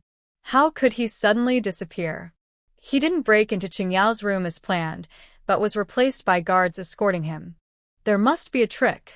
Maybe Shunlin saw through the conspiracy from the start, or maybe someone rescued him. Could it be Yi Qinghuan? General. Yi Qinghuan hurriedly searched around, anxious to find her husband. Mrs. Shin didn't bring maids when she went out? Gao Yu asked. Yi Qinghuan choked up. Yes, she did. Then where are they? I'm worried that the general's affairs shouldn't be spread around, so I let them wait outside. Gao Yu gave a look, and immediately some guards went to check. Chun Yan and Chun Yu were brought in, looking nervous and huddling together. Tell me what's going on. Gao Yu asked sternly. Chun Yu, being timid, was so frightened she cried. We were returning from the fabric shop and suddenly saw the general go into a tavern. It was broad daylight, and he seemed drunk. Madame told us to wait outside while she went in to find the general. Their stories matched perfectly, with no mistakes. Gao Yu finally believed them. Your Highness, let's go, Zhao Qingyao softly begged. Gao Yu, feeling annoyed, carried Zhao Qingyao across the yard, then suddenly stopped and asked, how did Lord Qin know something was wrong here? Passing by and smelling the blood. The third prince knows I have a keen nose, Qin Baochen said. Yi Qinghuan pretended to look for someone but was actually watching them closely. When she heard Qin Baochen say he smelled blood, her lips twitched. Such a weak excuse. No one would believe it, right? But Gao Yu didn't ask further and left. Left? Did he really believe it? Lord Qin, our general. Yi Qinghuan pretended to cry a little. Qin Baochen smiled. Madam Shun, don't worry. I will investigate the tavern thoroughly. As for the general, I believe he's fine. Thank you, Lord Qin. Yi Qinghuan expressed her thanks and left with her maids. It seemed that every time she had a problem, Qin Baochen appeared. Was it just a coincidence? Back at the general's residence, Shunlin was already awake, sitting on her bed eating ice cream. General, are you feeling better? Yi Qinghuan asked with concern. Shunlin looked clear-eyed. Do I look like I have a problem? Yi Qinghuan suddenly realized. Are you pretending? Yes, Shunlin nodded. Everything is under control, except when I see you. Did I ruin the general's plans? Yi Qinghuan felt upset. Did her brave charge break his formation? Not exactly. I was planning to send the guards in. Your arrival just helped me clear suspicion of my counterattack, Shunlin said. Yi Qinghuan sighed in relief and sat down, patting her chest nervously. You scare me to death. Now you know to be afraid. When the third prince came in, why weren't you scared? I was scared too, but others panic and make mistakes, while you're the opposite. Not only are you calm, but your mind also works very fast. Shunlin personally poured tea for Yi Qinghuan. This wife, forced to marry him, always surprises him. She really isn't like a typical lady from a noble family. What's the use of being nervous? The most important thing is to find a way to stay alive, Yi Qinghuan sighed with a bitter smile. All these experiences were forced upon her in her past life. She thought that in this life, with a new marriage, she could live peacefully. But she didn't expect that she would still need to keep training. Thank you for today. Shunlin patted her hand to comfort her. But he noticed her hand was very cold. His heart suddenly ached uncontrollably. He simply covered her hand with both of his, holding her icy hand to warm her.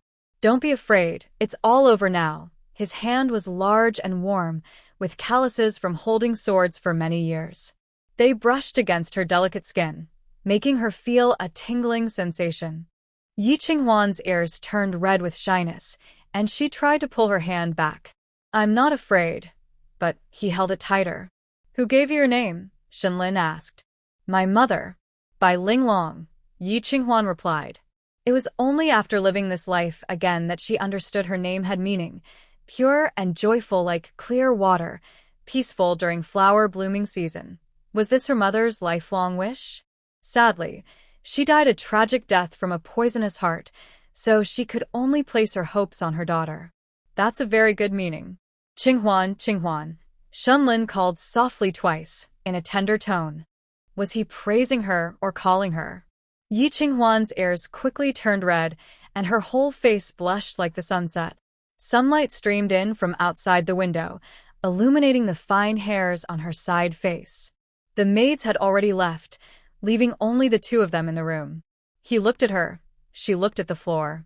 His gaze was unusually gentle, making her feel shy and unsure of what to do.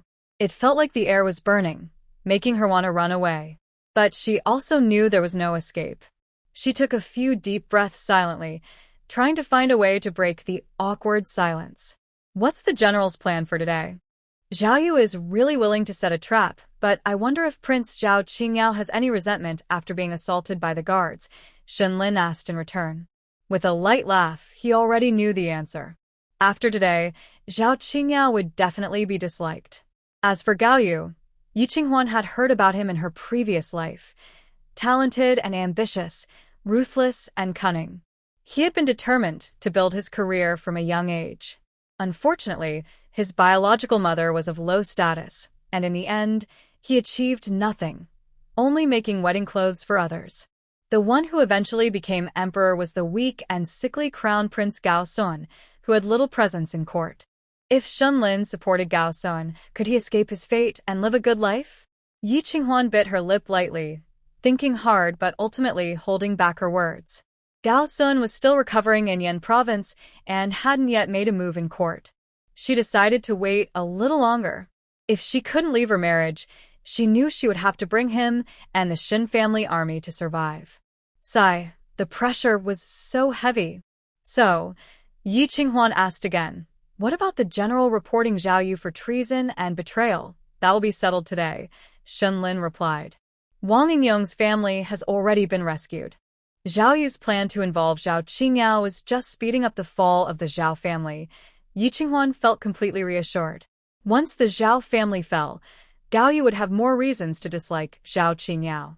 From now on, there would be no revenge against Shenlin for today's events. General, was Lord Qin the one you called? Yi Qinghuan asked again. Yes. We coordinated it, Shenlin said. Yi Qinghuan had to admire Shenlin's cleverness and said, next time something like this happens, I won't get involved, so I don't interfere with your plans. I will tell you in advance next time, Shenlin promised. Yi Qinghuan looked up in surprise, meeting his gentle and deep eyes, and her heart started pounding. He trusted her so much? To prevent you from worrying, Shenlin smiled and let go of her hand. Now, rest up when you're ready. I need to go to the palace. Yi Qinghuan's lips moved, but she couldn't bring herself to say anything caring. He is very capable, and she doesn't need to worry at all. Madam, Lord Yi suddenly fell ill and fainted. You should hurry back to the house, Chen Yan hurriedly reported. Yi Qinghuan was surprised and stood up. What a coincidence. Master, wake up. If you collapse like this, what am I supposed to do? Dad. Spring Yen rushed to the Yi residence with Old Song and 2 imperial doctors sent from the palace, escorted by Feng He. As soon as they entered, they heard a heartbreaking cry. She was a little scared and looked at Feng He. Feng He, yeah, it's okay. Feng He gave her a reassuring look. Once inside the backyard, Yi Qinglan rushed out and asked, where is Yi Qinghuan? Miss, our husband was frightened today and fainted, Spring Yen said. Yi Qinglan clenched her handkerchief and gritted her teeth. Dad is so sick, she should come back and see him, but the general didn't allow it. Yi Qinglan had no right to blame Shenlin, but Madame Yi did. Madame Yi wiped her tears and came out, full of grief. Before the old master lost consciousness, he kept calling for Qinghuan. If she doesn't come, he will die with regret. Madam, I brought doctors from the palace. The general said they can definitely cure the old master, Spring Yen said.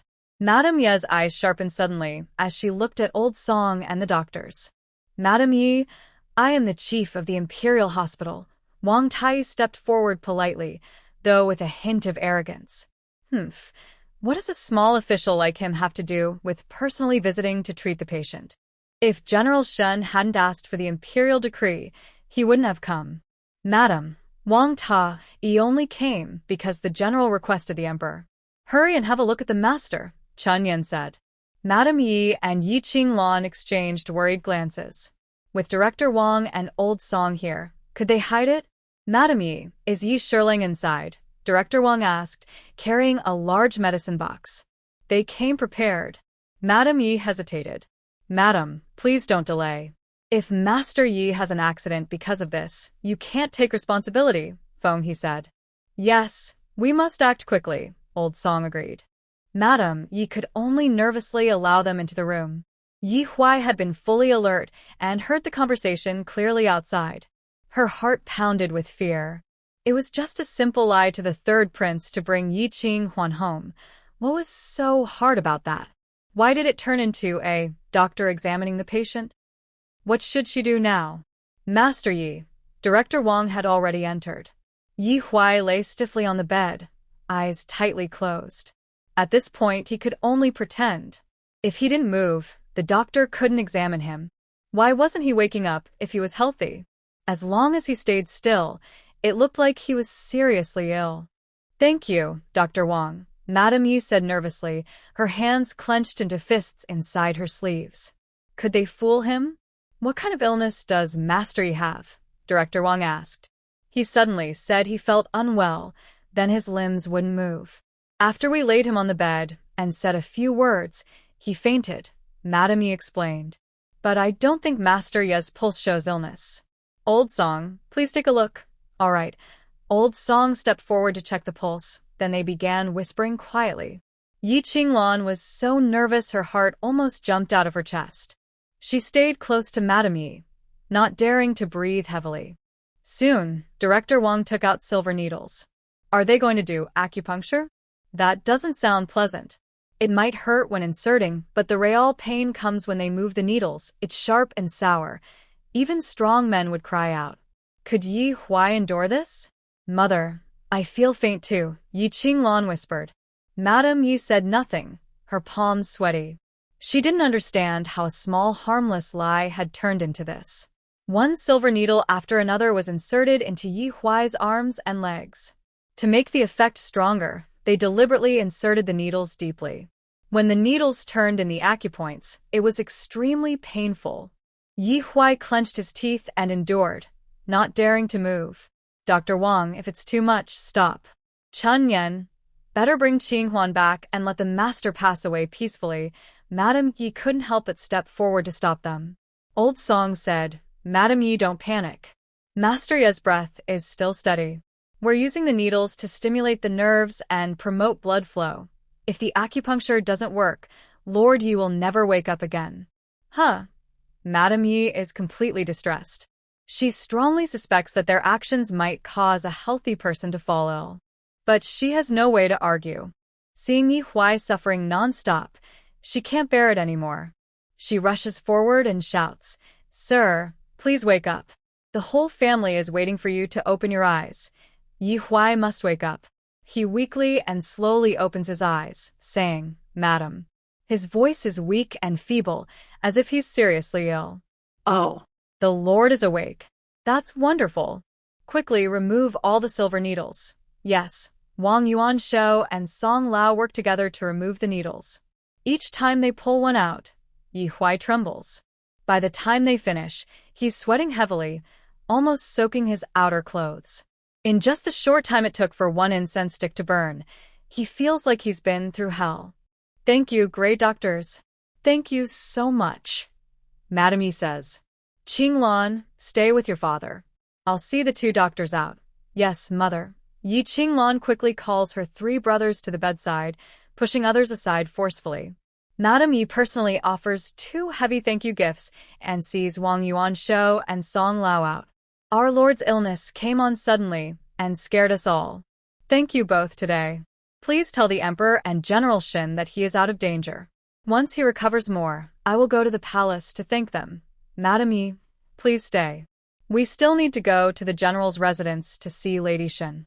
When we return to the palace, we will report to His Majesty. Thank you. Wang Yuanshou and Song Lao leave, and Chun Yan also wants to go. Madam, since the Lord is awake, I'll go report back to the General. Go ahead. Madame Yi closes her eyes, holding back her temper.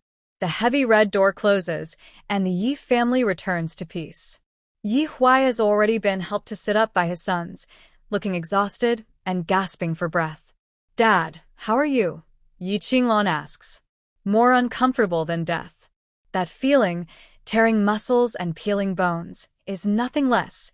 Yi Huai's voice trembles as he speaks. Today will be a nightmare he'll never forget.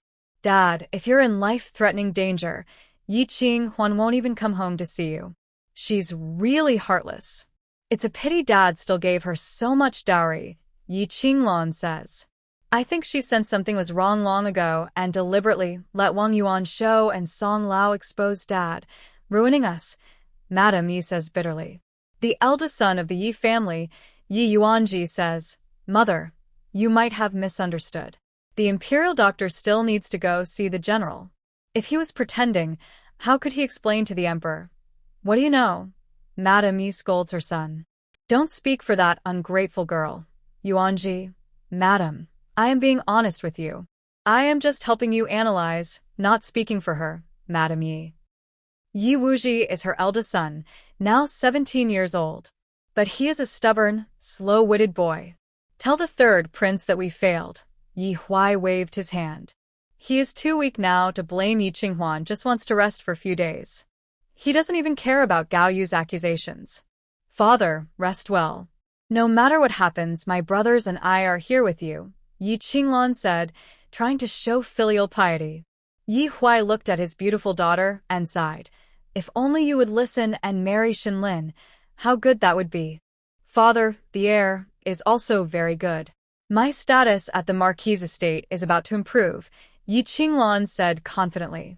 Yi Huai had lost hope in her and fell into a weak sleep. Madam, Yi pulled Yi Qinglan aside and asked, Didn't you say Mu Qing wouldn't last long? Why do I see her looking healthier? Someone recommended a good doctor for her, and her condition is indeed improving. But don't worry, fate isn't that easy to change.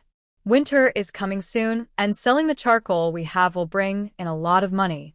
Then I will be a hero of the Marquis estate. Mu Qing will have to give me her share. Why worry about not having a chance to act? Yi Qinglan was full of confidence, but Madam Yi was trembling with fear. Plotting to murder the main wife is a serious crime. Madam, don't worry.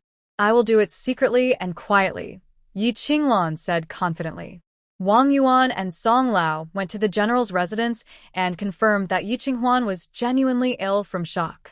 Madam Yi secretly investigated and had to believe it. Maybe this time, Yi Qinghuan's illness was just a coincidence and she didn't fall into their trap. Otherwise, how could a young girl from the countryside be so clever? Actually, Yi Qinghuan was just at home enjoying good food and rest. Madam, as you suspected, the old master was indeed pretending to be sick, Chen Yan said angrily. The Yi estate set an ambush. If you go there today, I won't be able to protect you, Feng He said. Although they didn't fall for the trap, Yi Qinghuan still felt nervous. In her previous life, the Yi family had no dealings with the third prince. Why are they involved now? Madam, you didn't see it. When Wang Ta-yi was giving the old master acupuncture, their whole family turned green with fear, Chen Yan recalled and laughed happily. She had personally experienced how intense acupuncture could be. Imagine, Yi Huai desperately pretending to be dead while the doctor was stabbing him with needles. She couldn't help but laugh. She just didn't know how Xinlin was doing in the palace. It started to rain in the evening, and the temperature suddenly dropped. A carrier pigeon, soaked in feathers, fell from the sky and landed in the Golden Wind courtyard. Hey, what's that pigeon doing here? Spring Rain, ignoring the rain, ran over to pick it up. Madam, winter is coming soon. Tomorrow, I'll ask the small kitchen to make pigeon soup for you to nourish yourself. Sounds good. Yi Qinghuan was reading by the small window and kept looking towards the door. Why hasn't Xinlin come back yet? Hey, this looks like a carrier pigeon, Feng Yu said, grabbing the bird to check. Sure enough, there was a note tied to its leg. And it wasn't because the feathers were wet from the rain. It was because it was sick and couldn't fly in the rain. At that moment, Bai Shi barged in recklessly. That's my pigeon. Give it back to me. How bold, Yi Qinghuan scolded sternly. Madam Bai, I told you that you are not allowed to come in without permission.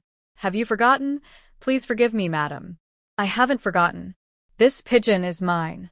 It was injured and fell into the Golden Wind courtyard. Please return it. Bai Ji looked anxiously at the pigeon, afraid Feng Yu would take the note off to read it.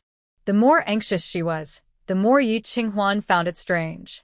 Which young concubine would use a carrier pigeon to communicate with the outside? Bai Ji probably wasn't simple. Feng Yu, old madam is here. Yi Qinghuan was about to instruct Feng Yu to take down the note for a clear look when old Madam Shen hurriedly arrived with people. Seeing the scene, old Madam Shen immediately ordered, "Qin Mama, bring the pigeon here." Yes, Qin Mama stepped forward. Feng Yu looked at Yi Qinghuan for instructions. "Feng Yu," old Madam Shen sternly said, "this is the carrier pigeon I asked Bai Ji to find medicine with." "Find medicine?" Yi Qinghuan came out of the house. "Mother, what medicine is she looking for?" "Of course, it's for Ronger," old Madam Shen said with authority, glaring at Yi Qinghuan. "Could it be that you also want to harm Ronger?" "How could that be?" Yi Qinghuan smiled. "Feng Yu, give the pigeon to Qin Mama." "Yes." Feng Yu handed over the pigeon. Old Madam Shen and Bai Ji visibly relaxed. Yi Qinghuan's eyes flickered as she asked, "Mother, if you're looking for medicine, just offer a reward. Why go through all this trouble? People might think the general is doing something secretive. The journey is long and I prefer quick methods. Right now, I'm just looking for medicine to treat Rong's leg. If I find it, I'll pay extra," old Madam Shen said. "All right, you're not feeling well, rest now." Old Madam Shen and Bai Ji hurriedly left, walking quickly. Feng Yu said, "Madam, the pigeon's leg ring looks like it came from the northern border." "From the north," Yi Qinghuan repeated.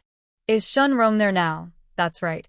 "Oh, I see." Yi Qinghuan slowly shows a smile, but her eyes are cold. She has always wondered why Madam Shen suddenly found a girl with no background, Bai Ji, to be her concubine. Now she understands. It was Shen Rong's plan. TSK.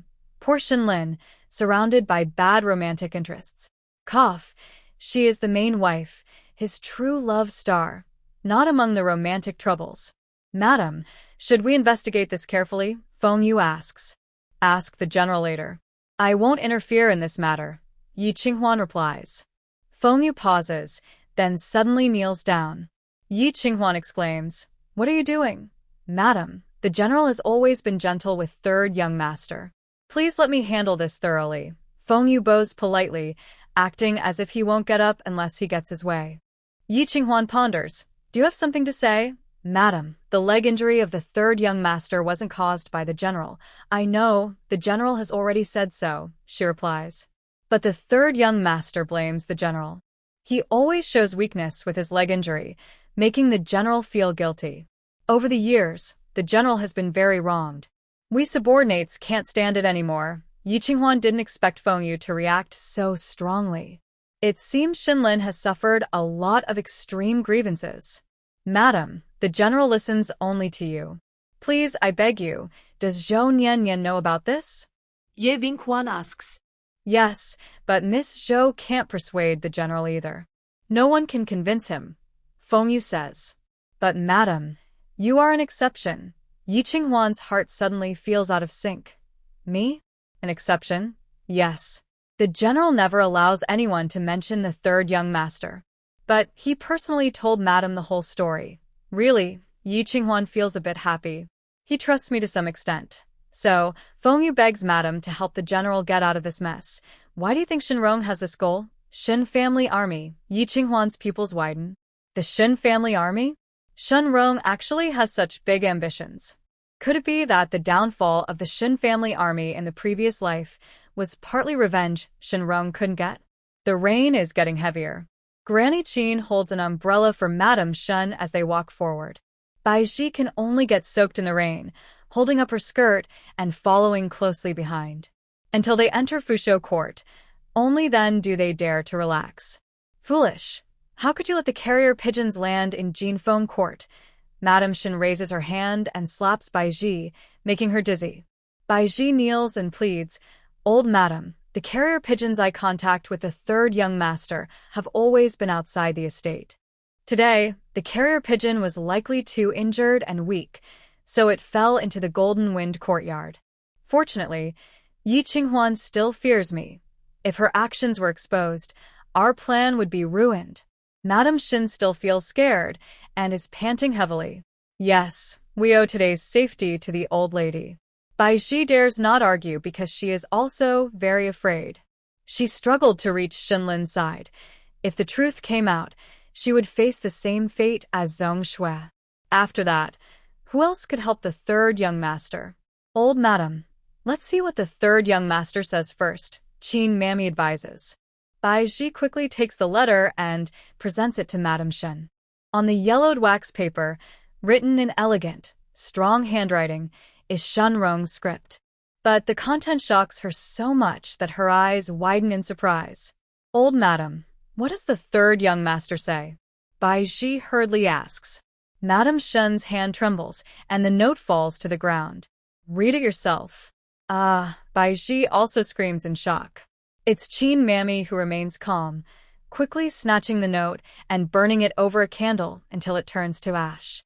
Aunt Bai, you should be more careful in the future. Yes. As the sky darkens and rain continues to fall, the maids light the glass lantern at the courtyard gate. Its warm yellow glow spreads a small patch of comfort in the rainy night. Shenlin sees this from afar and feels a warm feeling inside, quickening his pace home. 5 years have passed, and never before has he wished so strongly to return home. Qin Baochen was right. Yi Qinghuan is his lucky star. Since she arrived, he has had a home. Shenlin walks quickly, his steady steps splashing tiny water droplets. Clack, clack. The general is back. With the maid's announcement, the entire Golden Wind courtyard suddenly brightens. Yi Qinghuan steps forward to greet him under the corridor. General, did everything go smoothly? It's over. The fatigue in Shenlin's eyes visibly disappears.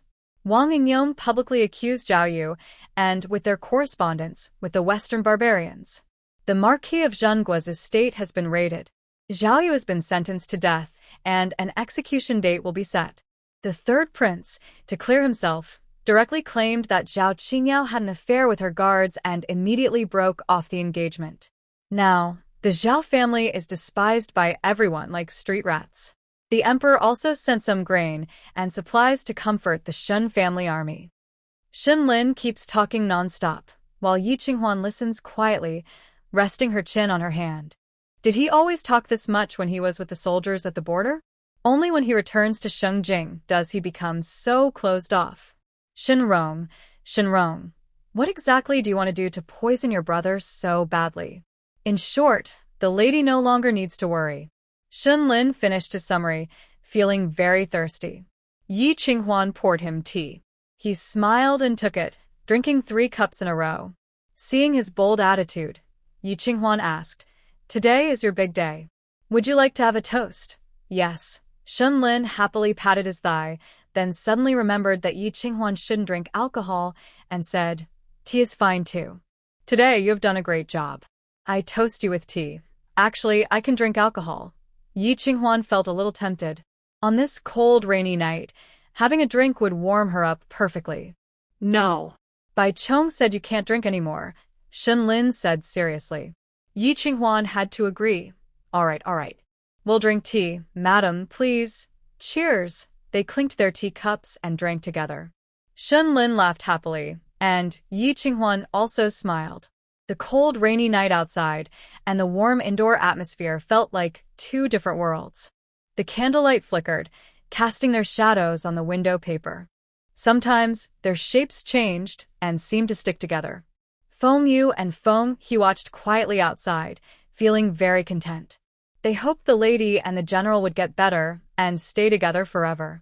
They also hoped she would have a few children soon so the general could have his own family. Meanwhile, outside the third prince's residence, Zhao Qingyao knelt in the rain, repeatedly begging, Your Highness, I am innocent. Your Highness, please don't abandon me. Have you forgotten our vows? Your Highness, I only have you now. All of this is for you. Her voice was full of tears, heartbreaking to hear. Zhao Qingyao was soaked through, her hair sticking to her face as she cried hoarsely. But she didn't get a glance from Gao Yu. That noon, she had tricked Shenlin into going to a tavern, but that evening, she became the culprit. She lost everything. She hated it. How could Gao Yu betray her and her family, ignoring their lives? But she was helpless and could only come to save Gao Yu. She knelt in the rain for a long time until finally, the door opened. Zhao Qingyao saw hope and looked up eagerly, kneeling forward. Miss Zhao, please go back, said Ji Gonggong, Gao Yu's trusted servant. Gao Yu was not there. Hope shattered in Zhao Qingyao's eyes. She trembled and asked, "Where is the third prince?" "Miss Zhao, your duke's mansion has committed a serious mistake and nearly involved the third prince.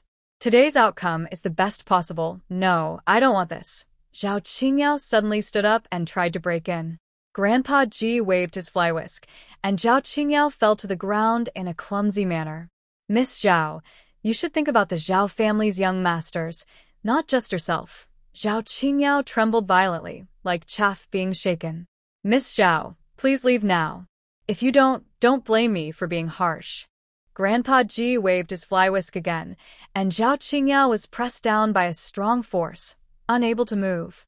Blood seeped from her mouth, and she finally gave in. "I understand. I will go." Grandpa Ji put away his fly whisk, and his commanding presence disappeared. Zhao Qingyao struggled to stand up, then staggered away into the rainy night. Gao Yu slowly appeared from behind the door, expressionless as he watched. After a long moment, he said, "Grandpa Ji, do you think I was too harsh on her? The prince aims for greatness and is naturally troubled by personal feelings." Grandpa Ji turned around and smiled, his face full of folds. "I didn't expect Xinlin to be so formidable, cutting off one of our arms. In the future, the prince must recruit more talents." "How is Minister Yi?" Gao Yu asked. Grandpa Ji paused, then gave a thumbs up. "Excellent." After several autumn rains, Xingjing officially entered winter. It seemed that overnight, the Marquis of Zhengua's estate collapsed. Everywhere in Xingjing, people were talking about the Marquis of Zhengua betraying the country, but no one mentioned Xinlin's contributions. Xinlin's style of fighting boldly, but staying low-key in official duties, was truly admirable. No wonder she hadn't heard much of Xinlin's reputation in her previous life. But even with Xinlin being so low-profile, why did he still die young? Was it really only Xinrong's doing? Yi Qinghuan was very interested in her third brother, whom she had never met. Whenever she had free time, she kept an eye on Baizhi. When life was too boring, she would actively seek out Baizhi. "White Auntie, you're just idling every day. Check these ledgers," Yi Qinghuan told Chun Yan, tossing a few books of accounts. Baizhi frowned and took the ledgers. Yes, just right. She saw this as a chance to learn bookkeeping, so she could serve the third young master in the future. As a time traveler, reading ledgers was not difficult at all. It was just like doing accounting on a computer, but in manual form. Once she got used to it, she would do it again and again. Yi Qinghuan found that Baizhi was quite skilled at balancing accounts, so she gradually increased Baizhi's workload. "White Andy, I have a few accounts that don't match. Please check them. This month's inventory is coming up." Chun Yan and Chun Yu go with Bai Auntie to the warehouse to verify. Half of the official accounts at the general's estate were handled by Baizhi. Yi Qinghuan felt much more relaxed and focused on managing her private property. The delicate fabric estate left to her by her daughter is very impressive. They are already producing new fabric in large quantities. However, she is not busy with sales. She plans to sell the fabric after the Lunar New Year. Right now, she is more focused on the weather and charcoal fires. Su Jinxiu feels anxious and advises, "Madam, Baizhi is just a concubine. Isn't it inappropriate for her to oversee the accounts?" Old Madam is quite happy about it. "Haven't you noticed?" Yi Qinghuan leans on the bed, drinking tea and reading, feeling relaxed. But if Madam elevates her like this, what if she develops inappropriate thoughts? She dares not. "Are you sure about that?" "Absolutely. Baizhi does have some ability, but she will never control the household. A concubine is just a concubine. Whether in Lianlong Pavilion or in the future back with Xinrong, Baizhi will never become the main wife. Naturally, she won't hold real power. If the main wife wants to slack off, she makes her do chores. If she wants to keep her in check, she suppresses her. The saying, turning the hand to summon clouds and rain, also applies in the inner courtyard. Moreover, since Xinrong arranged for her to be near Xinlin, she won't take her as a concubine again. At most, they might have a secret affair. Thinking of this, Yi Qinghuan feels unexpectedly excited. Su Jinxiu doesn't understand and only thinks Yi Qinghuan is too naive and kind, unaware of how to guard against others. Does Sister Su seem a bit more mature lately? Yi Qinghuan suddenly asks. Su Jinxiu avoids her gaze and lowers her eyes, replying, yes. Recently, I've been healthier and I eat more. You have a heart condition. While eating more, you should also exercise. Otherwise, gaining weight could worsen your health. Thank you for your concern, madam. Su Jinxiu doesn't dare stay long and leaves after sitting for a while. Her hands often unconsciously stroke her belly. Yi Qinghuan narrows her eyes. Could it be that Su Jinxiu is pregnant? Madam, the general has been staying in our courtyard lately. When will you and the general consummate your marriage? Chen Yan asks cautiously. You've noticed too, haven't you? Yi Qinghuan looks at Su Jinxiu's back and asks. Chen Yan whispers, yesterday, I saw the side ladies secretly visit the doctor. But don't worry, madam. She only has a concubine's child. Only the child born to the main wife is the true heir of the general's house. Yi Qinghuan gently presses her lips and looks away at the account book. The numbers she once loved now look like tangled, messy threads, making her feel upset. Madam, although you can't conceive right now. Stop, Yi Qinghuan glares at Chen Yan. I'm not angry or jealous. Whether Su Jinxiu has a boy or a girl, I will record her children under my name. She rarely gets angry at her servants, and when she does, it's quite frightening. Chen Yan dares not speak further and sits outside, feeling wronged and blowing cold air. Shinlin returned and saw the usually talkative young girl, looking very upset. He smiled and asked, Did you get punished? General. Chen Yan quickly stood up, trying to hide her sadness. But she was young and couldn't hide it from Shinlin. The lady is always gentle and never loses her temper. Tell me, what happened today? Shinlin, in a rare good mood, asked. Chen Yan shook her head and ran away quickly. No matter how upset she was, she wouldn't betray her master. Shinlin shook his head and chuckled, then went inside to take off his cloak. Madam, you are too indulgent with the girls. But there was no response. Shinlin tilted his head in confusion, then saw Yi Qinghuan standing by the window, staring at the plum branches, swaying in the cold wind. Madam, are you feeling unwell? Shinlin asked as he approached. It's so cold outside. Don't open the window. You'll catch a cold. Is the general back? Yi Qinghuan looked away. I'm fine. You should go rest. Don't worry about me. Shinlin frowned. She sounded strange today. There must be something wrong. Qin Baochen said that women sometimes have bad moods a few days each month. Maybe she was like that. Shinlin sat down to drink tea, thinking about sharing today's news with her, but Yi Qinghuan said, General, you should go check on Sister Su at Hui Pavilion. Huh. Shinlin thought he must have heard wrong. She actually told him to go see Su Jinxiu? He never went there before. Did she not know that? General, don't mention her. I don't want to hear about it. Shinlin's anger flared up, but he clearly knew he shouldn't take it out on Yi Qinghuan. Congratulations, General. It seems Sister Su is pregnant, Yi Qinghuan said. Huh, Shinlin was completely stunned. What? A baby? Shinlin's handsome face stiffened, then he burst out laughing. Ha ha. Everyone in Jinfeng courtyard could hear Shinlin's laughter. They quietly felt happy. The general and madam truly love each other. Yi Qinghuan felt even worse inside, like something had pierced her heart. Looking at Shinlin, she found everything about him annoying. She desperately wanted him to leave. General, don't just be happy by yourself. Go check on Sister Su. I'm not going. Shinlin stopped laughing but still looked lively and bright. Yi Qinghuan felt it was too much to bear, so she flicked her sleeve and went back to her room. Then, do as you please, I'm tired. Madam, are you jealous? Shinlin quickly caught up. Yi Qinghuan's heart trembled, her eyes wide. So, she was jealous. How could that be? They had lived two lives, and she should be more understanding now. She never envied men in her past life, and she should now. Why was she breaking her principles for Shinlin? Do you believe it if I say that Su Jinxiu is not carrying my child? Shinlin squinted, a sly smile on his face. Yi Qinghuan turned to look at him, and shook her head. Rest assured, General, I will treat Sister Sue's child as my own. No way, Shinlin interrupted her. Since it's not my child, why bother raising it? Yi Qinghuan was shocked. Children born from concubines are considered lower.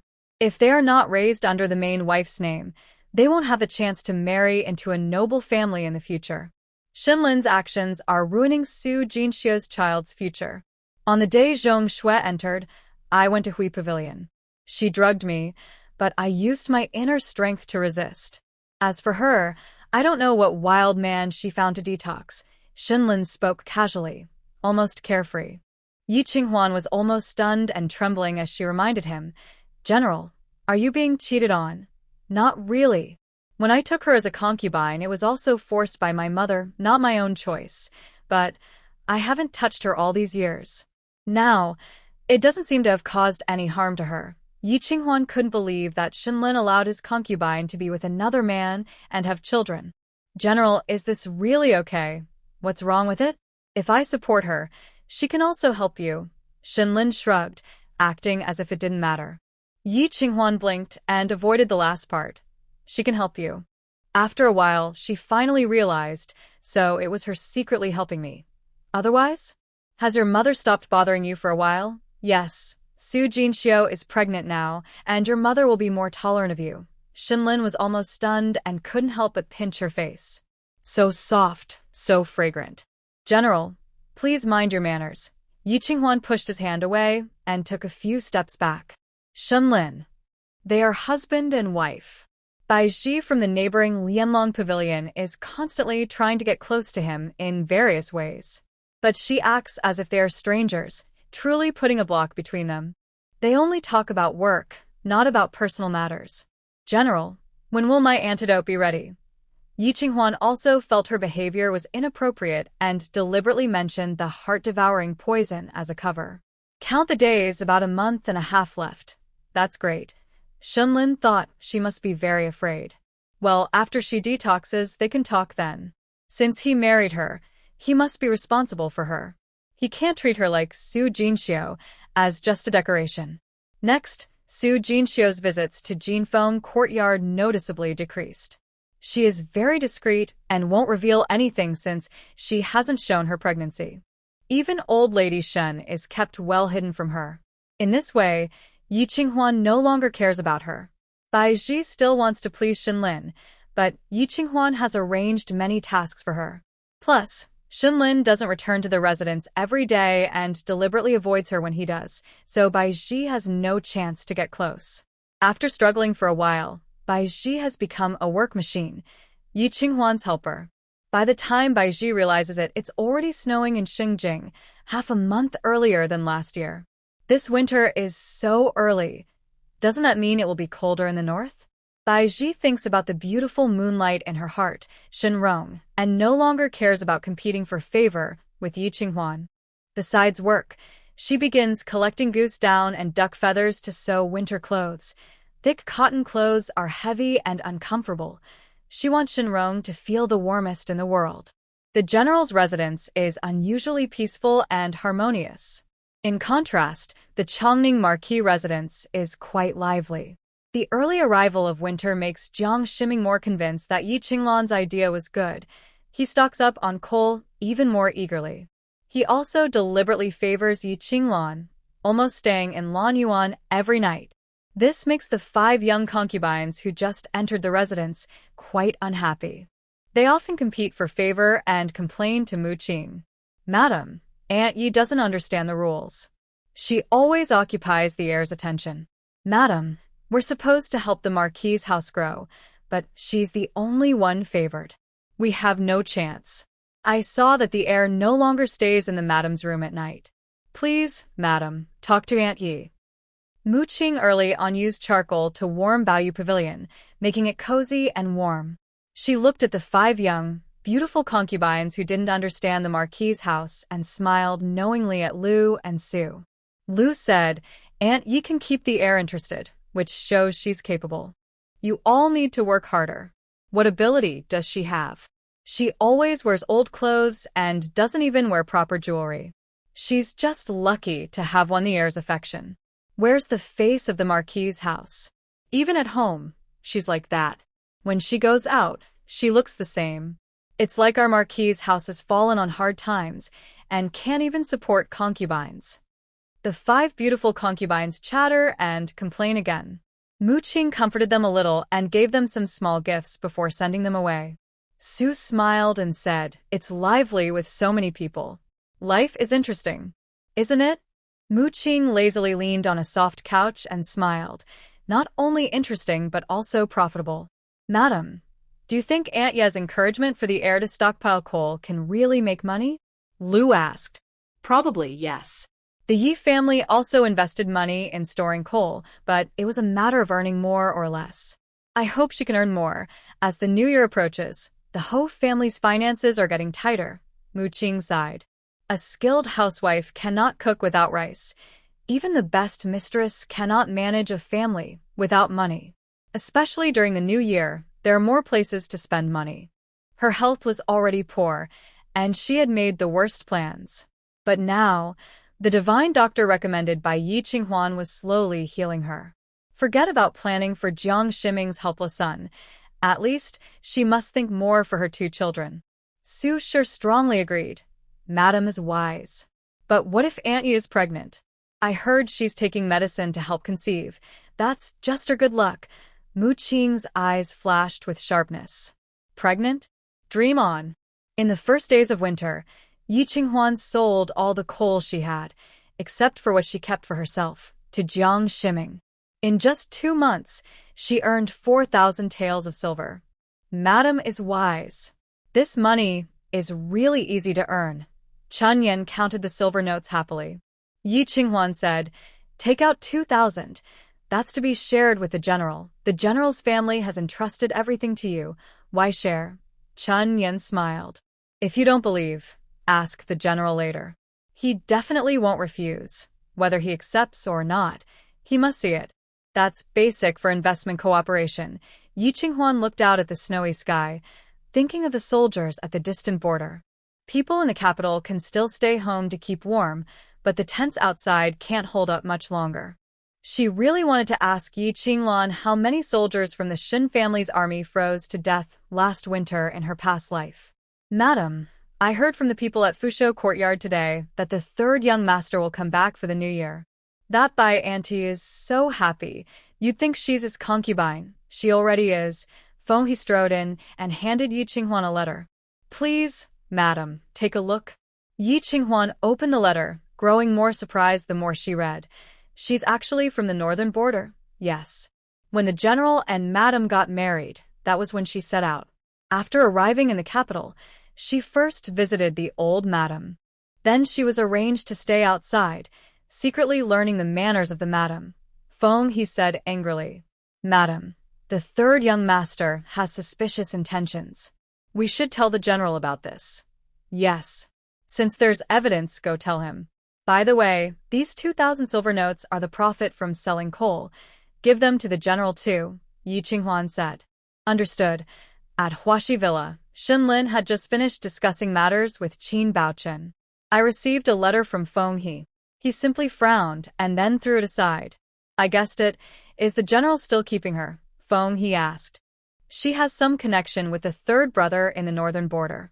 We'll talk about her when the 3rd brother returns. With the general being so kind-hearted, isn't he afraid of being tricked by the 3rd young master?" Feng He said unwillingly.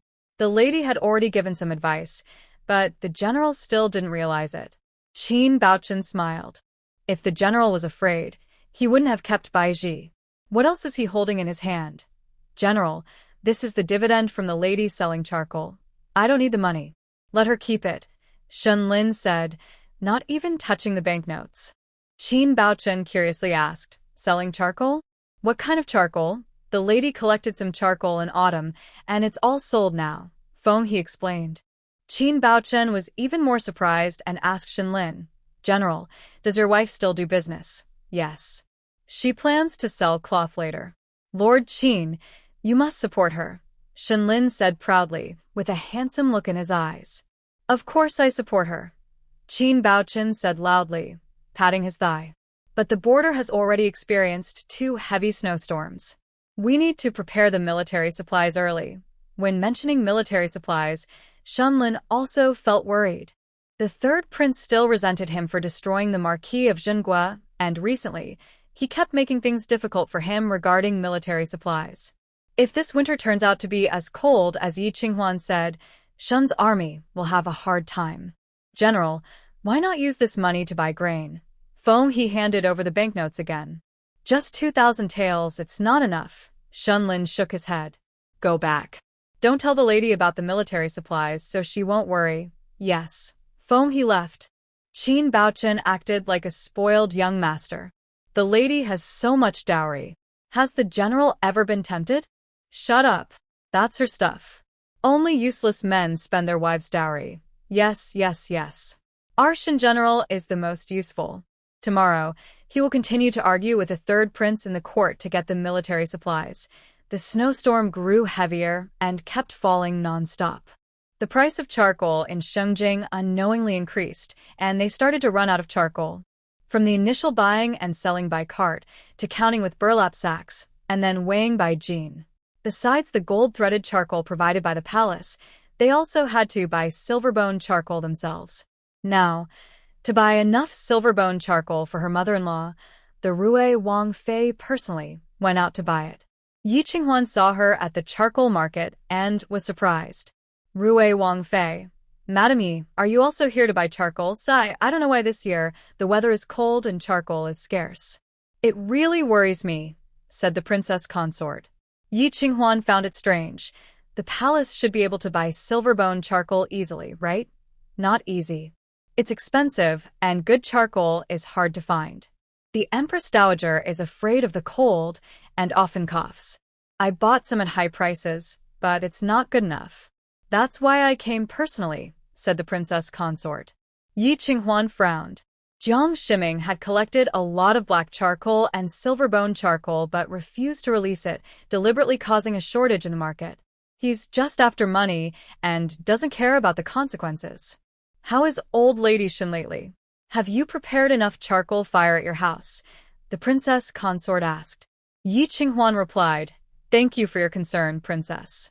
I just took over the household this year and have no experience. I prepared a lot early in winter. I'll have someone send a cart of silver-bone charcoal to the palace. That's great. I'll settle the bill with you at market price, the princess consort said happily.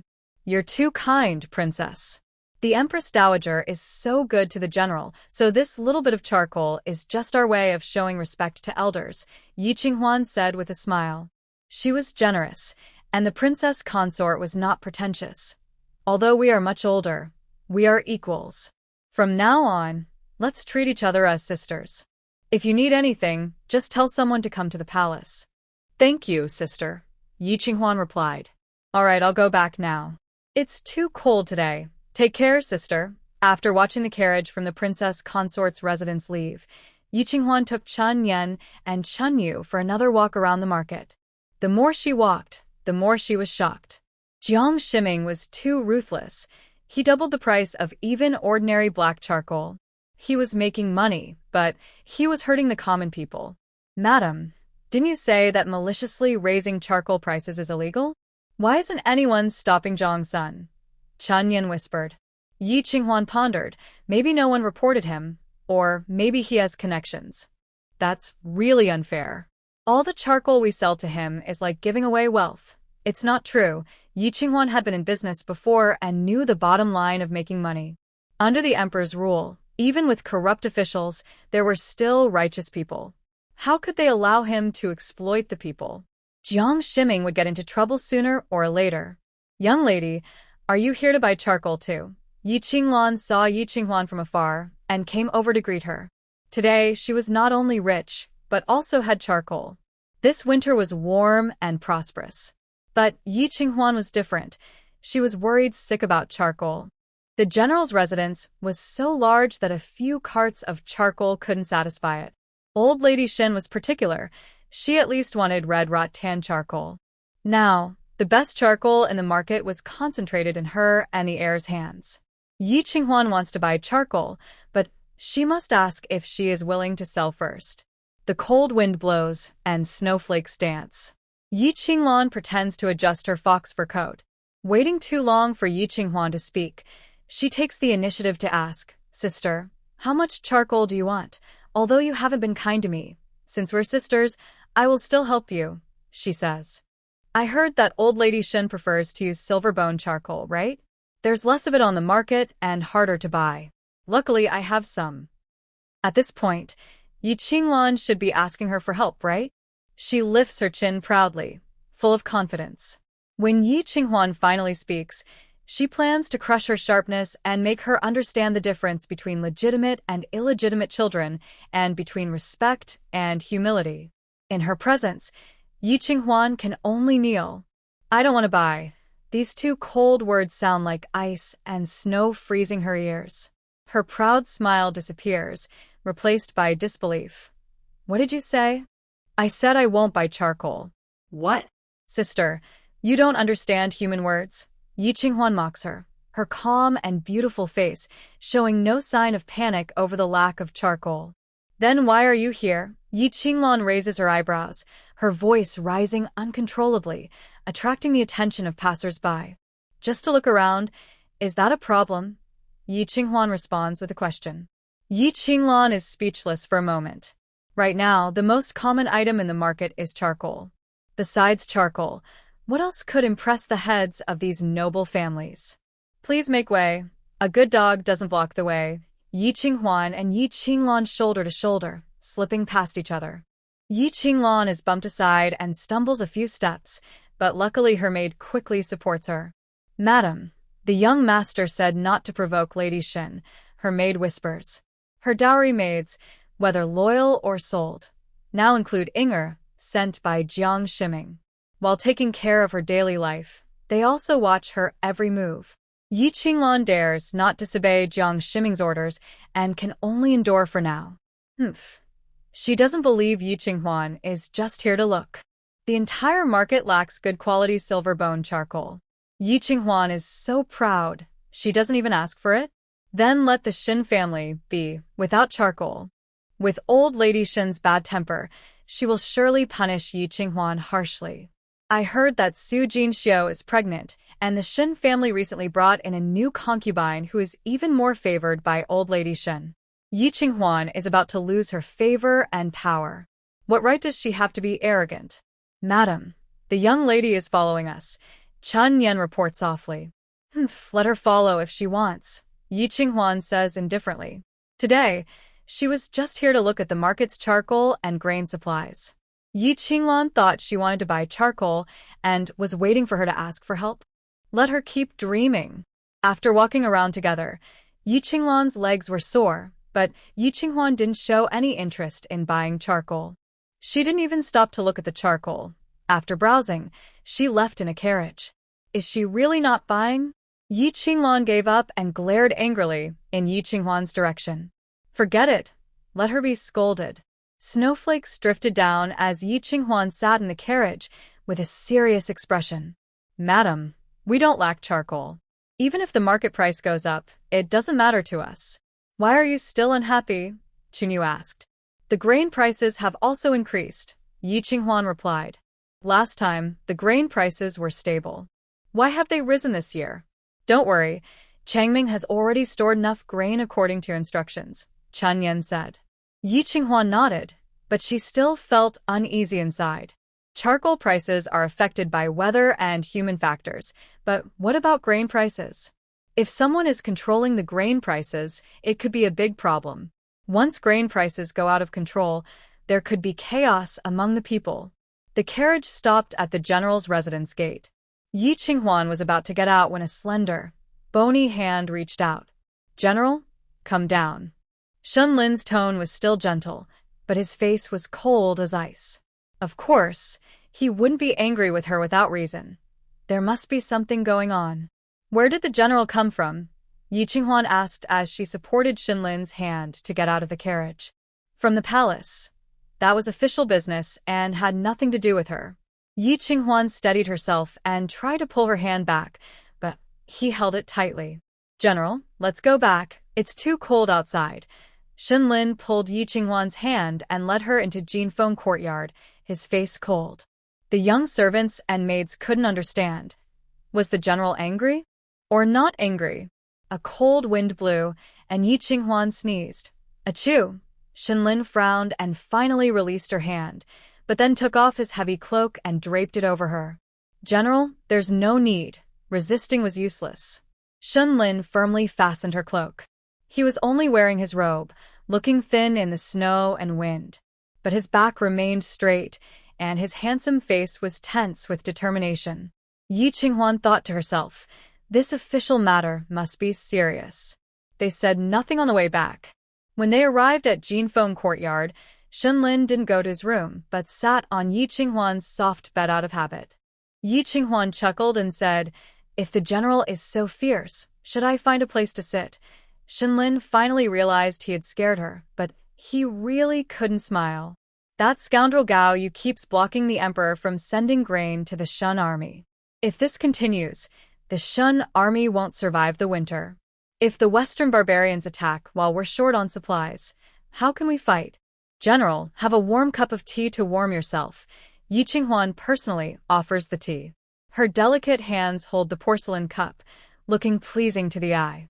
At the border, only rough, scarred hands covered with frostbite can be seen. Sorry, I disturbed you. Shenlin takes the tea, trying to soften his expression. Yi Qinghuan notices how hard he struggles to control his face and smiles, saying, General, don't trouble yourself. You look quite ugly. Shenlin. Is the general facing a problem? Yi Qinghuan asks. The grain supplies are short. Today, I was told that half of the grain sent to the border was mixed with sand. Shenlin says gloomily. Family matters and national affairs should be kept separate, but I'm really angry. Who dares to tamper with the grain supplies? Yi Qinghuan asks in shock. That Gao Yu is probably retaliating against me. Shenlin sighs. Actually, after Zhao Yu fell from power, he tried to win me over. I didn't agree. Yi Qinghuan thinks for a moment and says, the emperor values the Shun army greatly. How could he let the third prince succeed? This winter is colder than usual, and everywhere is demanding military funds, putting pressure on the treasury. The emperor might also be wary of the Shun army, maybe just waiting to see if I will rebel. That emperor is really not very smart. The emperor wants to support Crown Prince Gao Sun, but also wants to suppress the third prince. Isn't that forcing the Shun army to side with the third prince? So, what does the general plan to do? Yi Qinghuan asks. There's no war right now, so I won't return to the border for the moment. I'll think of something slowly. Shenlin says, feeling relieved. Your ladyship must be tired. Rest now. He puts down his tea and is about to leave. Yi Qinghuan stops him. General, is there something else? I have a batch of grain. If you need it, you can take it to the border anytime. The carriage had just unloaded when it was packed up and left the residence again. Baiji stood on the balcony watching, feeling very strange. As far as she knew, Shenlin and Yi Qinghuan treated each other with respect, and they hadn't shared a bed so far. Instead, Su Jinxiu was pregnant. Today, they went out together? Madam Bai, did you finish reviewing the account book yesterday? Su Jinxiu asked loudly as she approached from afar. Bai Ji withdrew her gaze and went downstairs, saying, Yes, I finished. I was about to give it to the lady, but she and the general left together. Then let's go for a walk together. The snow has stopped. It's rare. Su Jinxiu smiled gently, showing her tender and caring side. Since Shenlin agreed publicly to her pregnancy, Madame Shen's affection for her returned. Currently, the lowest in status in the household is Bai Ji. Bai Ji had some questions she wanted to ask, so she accompanied Su Jinxiu for a walk. The two, along with their maid, strolled slowly along the corridor. Older sister Su, what do you think about the relationship between the lady and the general? Bai Ji asked. They respect each other like guests, Su Jinxiu replied. But I think the general cares a lot about the lady. She has me finish all the busy work, yet she still seems very busy. What do you think they're busy with? Busy. I often go to Jinfeng courtyard to pay my respects to the lady. Every time I go, she seems quite relaxed. Bai Ji was strictly forbidden from entering Jinfeng courtyard unless given permission, but since Su Jinxiu was arranged by the old madam, she believed her. So she trusted her. This year, charcoal prices rose. but the lady seemed to have predicted it early and stocked up on charcoal, Bai Ji said. Su Jinxiu smiled. Yes, yes. Luckily, she's in charge this year. If it were me, I'd buy at the usual time, and it would be too late now. She felt quite relieved. Bai Ji was speechless. Older sister Su, don't you think there's something strange? What could be wrong? She's new to managing the household, so it's normal for her to prepare early to avoid mistakes, Su Jinxiu said. Bai Ji frowned, feeling something was off but couldn't find any evidence. And Bai, we're on the same side. I have something to remind you. Feel free to say it, older sister Su. The general isn't interested in women and won't be obsessed with romantic pursuits. Don't bother about competing for his favor. Bai Ji chuckled disdainfully. I'm not interested in that at all. That's good. We'll just follow Madame Shun's arrangements. Su Jinxiu, tired from walking, sat down to enjoy the snowy scenery.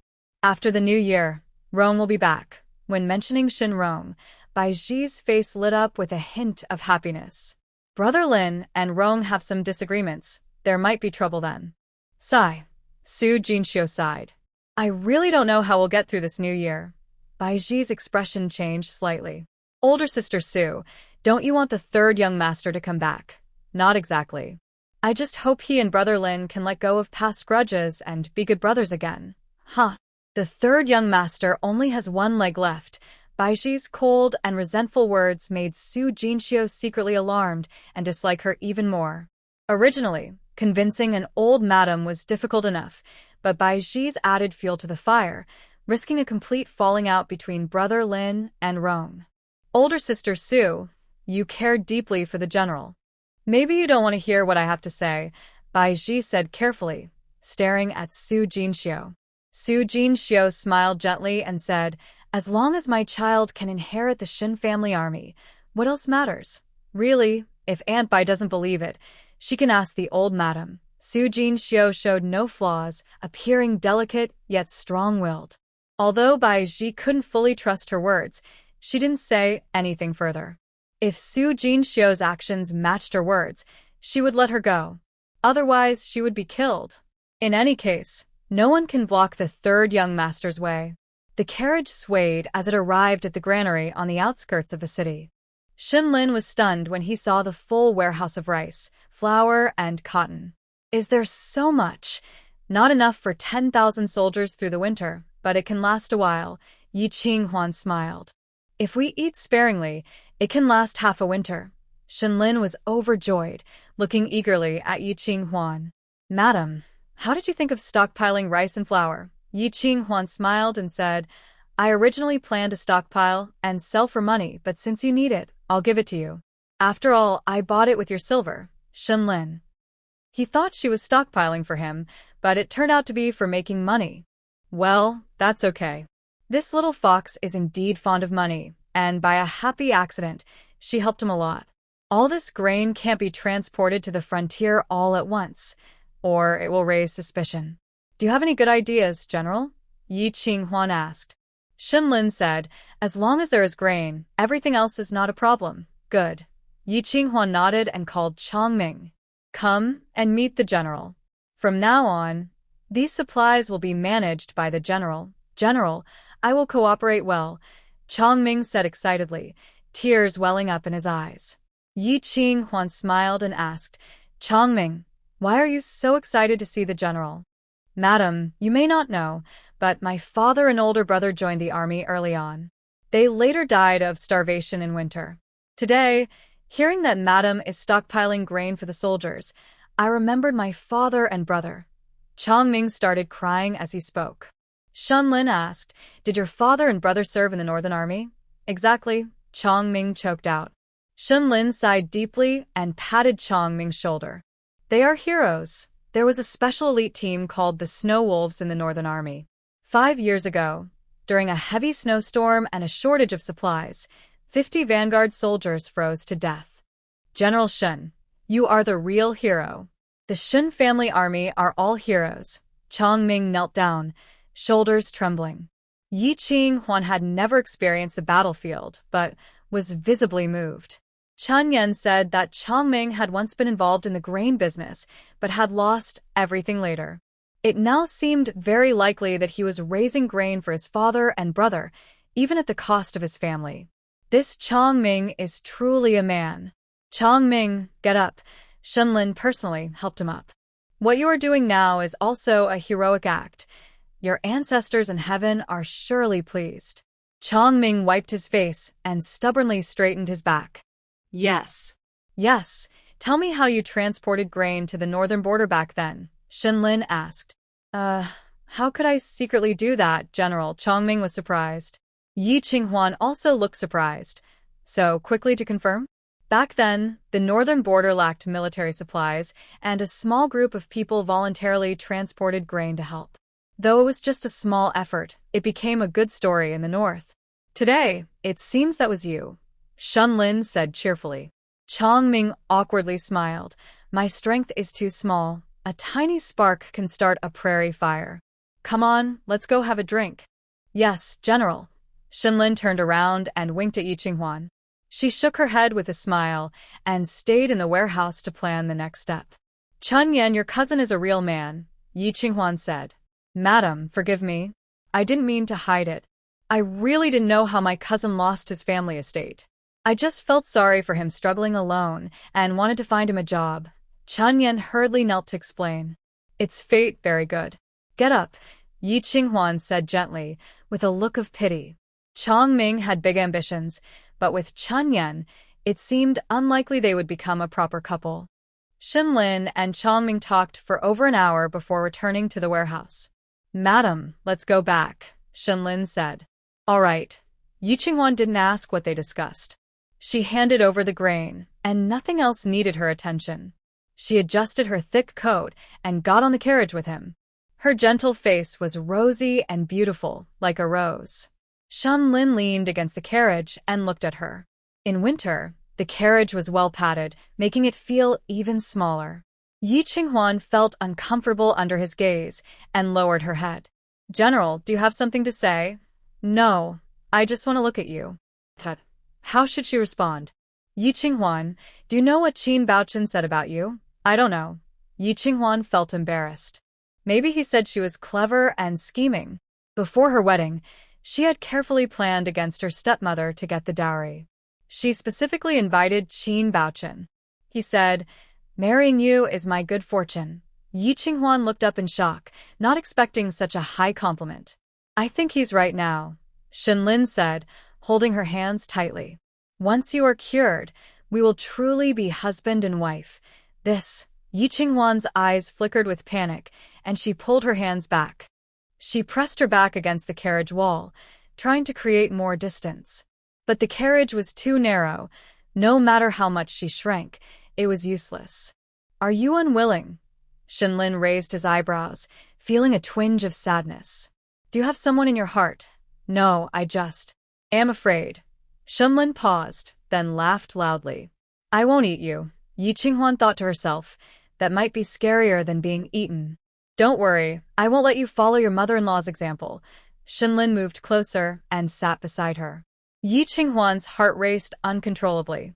She wanted to move away, but he held her back. She could only tense her whole body and remind herself, don't let him affect me. Don't let him affect me. I am already a person in my 30s. Shenlin clearly sensed her nervousness, but he didn't plan to let her go. Such a wonderful person like her needs to get used to him slowly. She can't be his wife only on paper forever, right?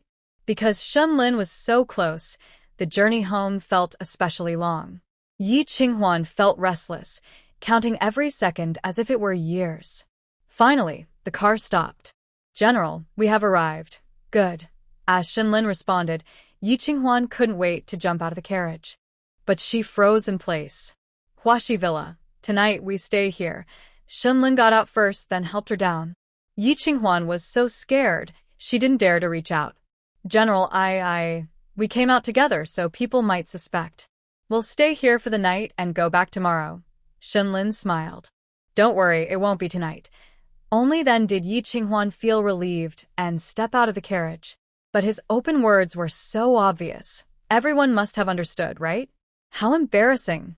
Under the eaves, snow covered everything, but the garden still had vibrant green plants, undisturbed by the snow and wind. Yi Qinghuan, feeling shy, lowered her head and followed Shenlin. Suddenly, Shenlin stopped. She couldn't brake in time and bumped into his back.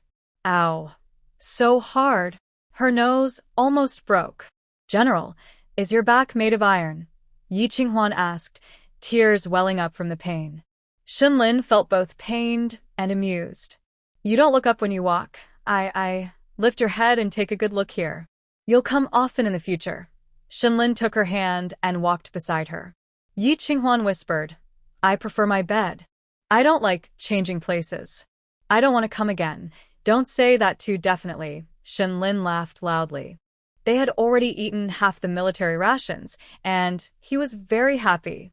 Especially when looking at her, his heart was full of joy.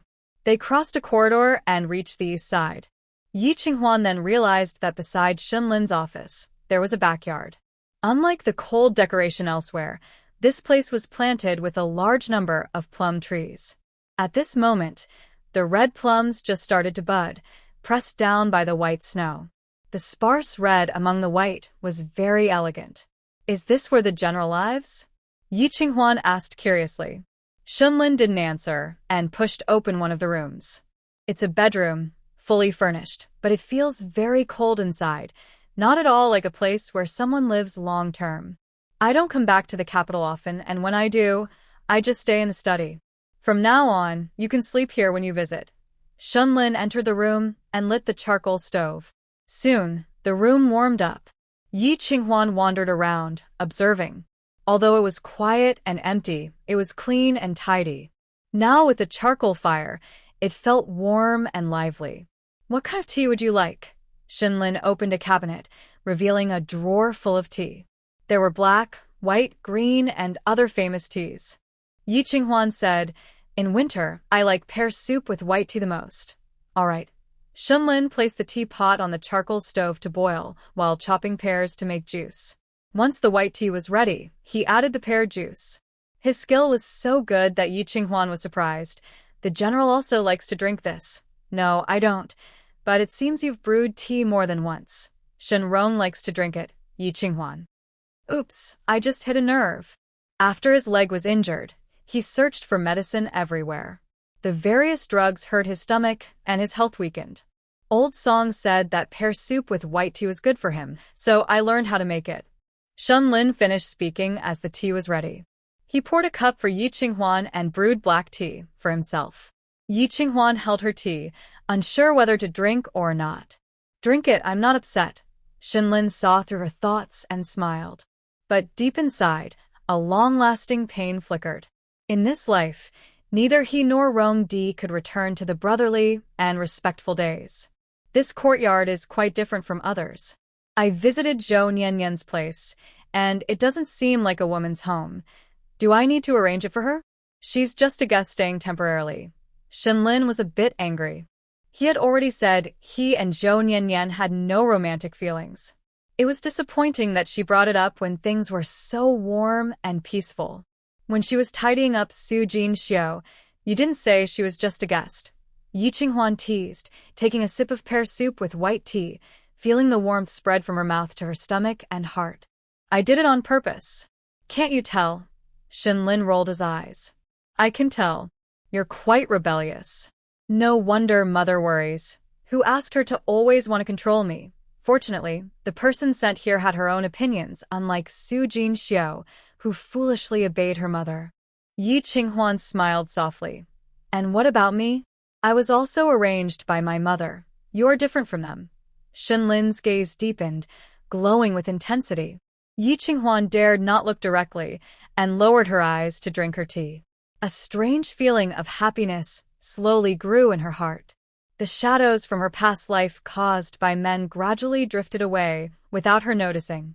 The charcoal fire burned brightly, casting a red glow on her face like a sunset. Cold wind howled outside the window, shaking the snow off the plum trees with soft sounds. Wow, the plum blossoms are blooming. Yi Qinghuan quickly spotted the flowers on the branches, excitedly set down her teacup, and ran outside. Shenlin watched her smell the flowers and pick some plums in the plum grove, smiling gently. When the war was over and life became peaceful, he would return to stay with her. In winter, he would boil snow to make tea and enjoy plums. In summer, they would relax under bamboo, and under the osmanthus trees, they would admire the moon together. General, there is an urgent message from the frontier. Suddenly, a loud report broke the peace. Recently, there had been no wars and the traitor had been caught, so what urgent news could there be? Yi Qinghuan stood up, ready to leave, but Shunlin stopped her. No need. Is that appropriate? Yi Qinghuan asked. Shunlin nodded, already unfolding the urgent report. Yu Wu, responsible for delivering the message, looked a bit nervous. General, he was interrupted by Shunlin's cold smile as he threw the report directly onto the charcoal basin. Whoosh! The flames flared up and quickly turned to ashes. Sweat beads appeared on Yu Wu's forehead as he nervously said, General, is her illness enough to be urgent news? Shunlin coldly looked at his deputy, whom he had promoted himself. Yu Wu, you're becoming more and more reckless. Forgive me, sir. Yu Wu knelt down. The border is cold and harsh, and Miss Zhou is seriously ill at this time. Everyone thought the general would pay attention, so they sent the urgent message. Yi Qinghuan understood. Zhou Nian was calling Shunlin back to the frontier. How long ago was the last incident? And now she's acting up again. She's quite bold. If the general has free time, he could bring Miss Zhou back to Xinjiang for treatment. Shut up. Before Yu Wu finished, Shunlin interrupted him. He knelt on the ground, too afraid to speak further. Yi Qinghuan glanced at him and said to Shunlin, The general, Miss Zhou is seriously ill. You should take care of her. Shunlin, already feeling frustrated, became angrier and glared at Yi Qinghuan. But she winked slyly. Shunlin understood and told Yu Wu, Get lost. Yes. After Yu Wu left, the backyard returned to peace. Shunlin looked at Yi Qinghuan and asked, Are you testing me? No. Yi Qinghuan smiled. The general is disciplined and trustworthy. He definitely won't bring Miss Zhou back to the capital. So, you want me to go? Shunlin felt uneasy inside. He didn't want to go to the frontier just because of Zhou Nian. He wanted to stay with her. Even if they treat each other politely and sleep separately, it feels comfortable. I was worried the emperor wouldn't approve, so the general can take this chance to go back to the frontier. Supplies are hard to come by, so they must be well protected, Yi Qinghuan said. Shunlin confirmed her feelings and then smiled again. All right, I'll listen to my wife. But it might be a bit inconvenient for you. As everyone knows, the general favors his concubine outside the main household and is used to it. Yi Qinghuan chuckled softly. Shunlin's face darkened. If Zhou Nian and I were truly that close, I wouldn't have driven her away in the first place. Yi Qinghuan couldn't deny this. From the furnishings of Zhou Nian's room to Shunlin's cold attitude in dismissing her, she could see that Shunlin's affection for Zhou Nian was not genuine love, but more like using her to annoy Madame Shen and Su Jinxiu. However, knowing so much about the inside story made Zhou Nian somewhat important. Zhou Nian's brother died from heart-devouring poison. Shunlin's eyes flickered with pain and regret. Yi Qinghuan was shocked. What? That poison wine was originally prepared for me. Zheng Nan took the drink for me. Shunlin looked more and more distressed, turning his back. Before Zheng Nan died, he asked me to take care of Zhou Nian, so I indulged her a bit. Yi Qinghuan blinked in surprise. She never expected such a secret. A few snowflakes drifted onto her face, melting into cold water. Yi Qinghuan shivered and snapped back to her senses. She looked at Shunlin's lonely, sorrowful back, her mood sinking as well. She slowly walked toward him. A great kindness to save a life. It's not too much to promise your life in return. If the general truly wants to take her in, I have no objections. No. Shunlin still faced away from her, his tone stiff and cold, tinged with pain, hatred, and restrained anger. Why doesn't she understand him? Does he need to wait until now to take Zhou Nian in? The children are already grown. Then keep her, fulfill all her needs within your ability, Yi Qinghuan said, feeling suddenly very relieved. Zhou Nian is too troublesome. Keeping her in the house would only make her more unruly. No one would have peace. Not taking her in is simple, just money and protection. She's willing to give them money and can afford it. Shinlin has many capable men to protect Zhou Niannian. Maybe in a couple of years, another man will enter her heart. Like Yu Wu. Yi Qinghuan, don't ever tell me to take in a woman again. I don't want to hear it, Shinlin said, plucking a half-bloomed plum blossom and turning to hand it to Yi Qinghuan. The faint fragrance floated around, but it couldn't erase the guilt in his heart. Yi Qinghuan wisely didn't mention it further, accepting the flower with a gentle smile. All right, I will set out tonight for the frontier. There might be some bad news, so please bear with it. Good. Winter snow kept falling non-stop. Baiji woke up in the middle of the night and habitually asked her maid Mayor, when will the general and madam return? Are they coming together? Madam, please go back to sleep. The general and madam didn't come back tonight. I heard they are staying at Huaxi Villa. Does the general really let the madam stay there? Baiji was shocked. Isn't it the place where only Zhou Niannian is allowed to stay overnight? Miss Zhou has already returned to the frontier.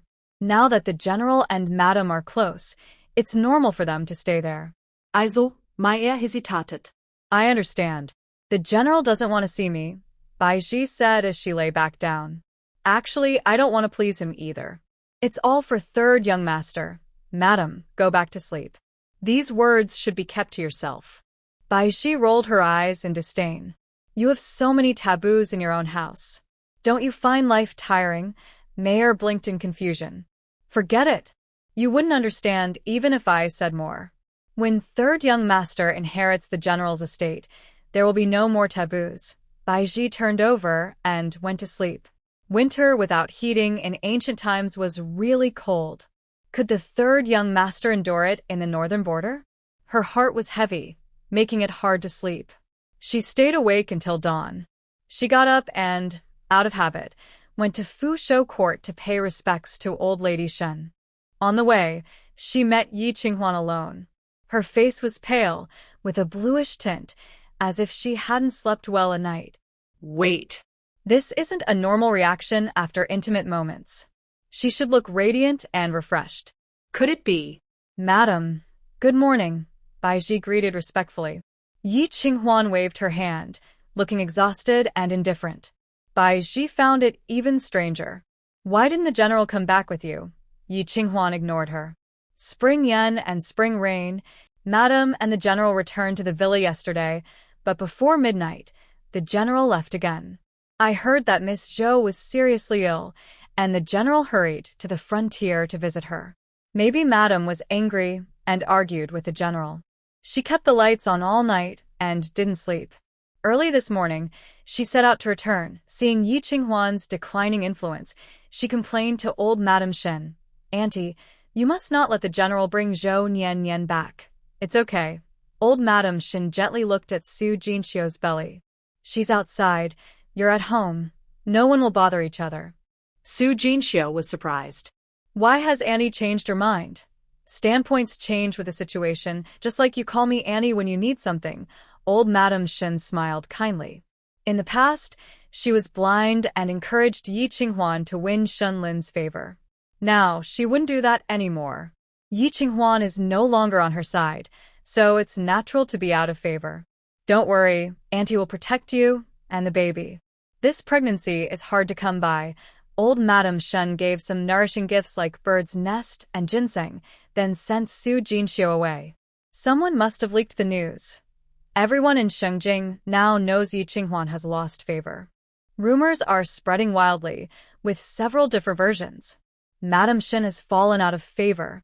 She insisted on staying at Huaxi Villa, which is a big taboo for the general. I heard that the general was upset because she was boring in bed. He left the villa angrily in the middle of the night. That's not right. I heard that the concubine at the border is ill, and the general went to visit her in a hurry. But isn't the concubine out of favor? Not at all. It's just that Madam Shen is too powerful, and the general had to send her back to the border to avoid trouble. Maybe she can be brought back again this time. Yi Qinghuan listened happily. Shenlin's favorite is still Zhou Niannian. No woman can compare to her. In her past life, she couldn't have him. In this life, Yi Qinghuan naturally can't either. Madam Yi was also pleased. Qinglan, you made the right choice.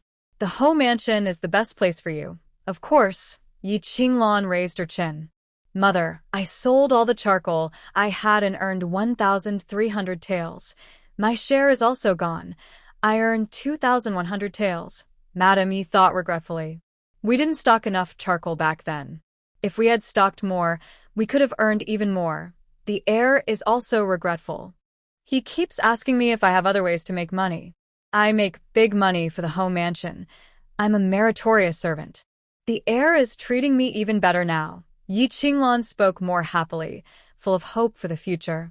Lanner, do you know any other ways to make money? Madam Yi asked. Yi Qinglan also became addicted to making money. Only by earning more can she improve her status in the home mansion. The more money she has, the higher her rank. But in her past life, she fought with the concubines and side consorts in the general's house, never paying attention to anything else. Besides lacking charcoal in winter, she didn't know what else was missing. What should she sell? Yi Qinglan was deep in thought, looking down from the tea house, when she saw someone pulling a cart of grain passing by. Got it. Yi Qinglan put down her teacup and lowered her voice. Mother, grain prices are rising recently. Why don't we invest more in grain? Is that possible? The market is very good now. Supply is less than demand. It will definitely work. How much will you invest? Besides the over 1,000 taels I earned, I also have 2,000 taels set aside to redeem my dowry. Since there's still profit to be made, I won't redeem the dowry for now. Madam Yi thought her daughter could invest 3,000 taels, so she couldn't be less. She handed over all the capital and profits from selling charcoal to Yi Qinglan. The new year is coming, and there are many family matters. You invest for mother. Okay. Yi Qinglan nodded. Just as the mother and daughter were about to leave, a shout came from the street. Make way. The third prince is coming. A luxurious carriage slowly approached, and the scene fell silent except for the sound of wheels rolling. Everywhere it passed exuded royal authority and grandeur. Yi Qinglan closed the window to avoid it and continued dreaming of making a fortune. Suddenly, the door to the private room was pushed open with a bang. Who's there? Yi Qinglan and her mother were startled. The third prince, Gao Yu, stood imposing at the door, wearing a jade crown and a serious expression. Under his dark cloak was a purple embroidered robe reserved for royalty. Third prince, Yi Qinglan hurriedly bowed. At this moment, she didn't realize how serious the situation was. She thought Gao Yu was just interested in her private room, so she stepped aside. Seize them. Gao Yu waved coldly, and several imperial guards rushed in, each holding Yi Qinglan and her mother. Both women were terrified. Third prince, what do you mean? Malicious hoarding of charcoal to disrupt the market. What punishment does that deserve? Gao Yu asked sternly. Yi Qinglan's face turned pale. Your Highness, we didn't. Didn't what? You incited the young Master Jiang to hoard charcoal, and he has already confessed. Gao Yu sneered. Yi Qinglan widened her eyes in disbelief. Young Master Jiang. Was she caught? And was she betrayed? Take them away, Gao Yu ordered, and the guards moved forcefully. Yi Huai hurried over. Third prince, Gao Yu's eyes flashed with triumph. He looked serious and said, Lord, you should know that the rising charcoal prices have attracted the emperor's attention. No one can plead for mercy now. Third prince, may I speak with you privately? Yi Huai humbly offered a smile. Gao Yu also gave him face and moved aside to whisper something. Madam Yi, furious, slapped Yi Qinglan across the face. What kind of person have you married? Not only is your own scandal exposed, but you also dragged your mother-in-law into it. It's simply unbelievable. Mother, I never thought it would come to this. Yi Qinglan covered her red eyes. This slap was just her feeling wronged, but now the Ho mansion was expecting much more from her. She could already imagine how furious Jiang Shiming would be and what he might do to her. Plus the Marquis and Marchioness. It's over. She was a sinner of the Chongning Marquis house, and she could never turn things around.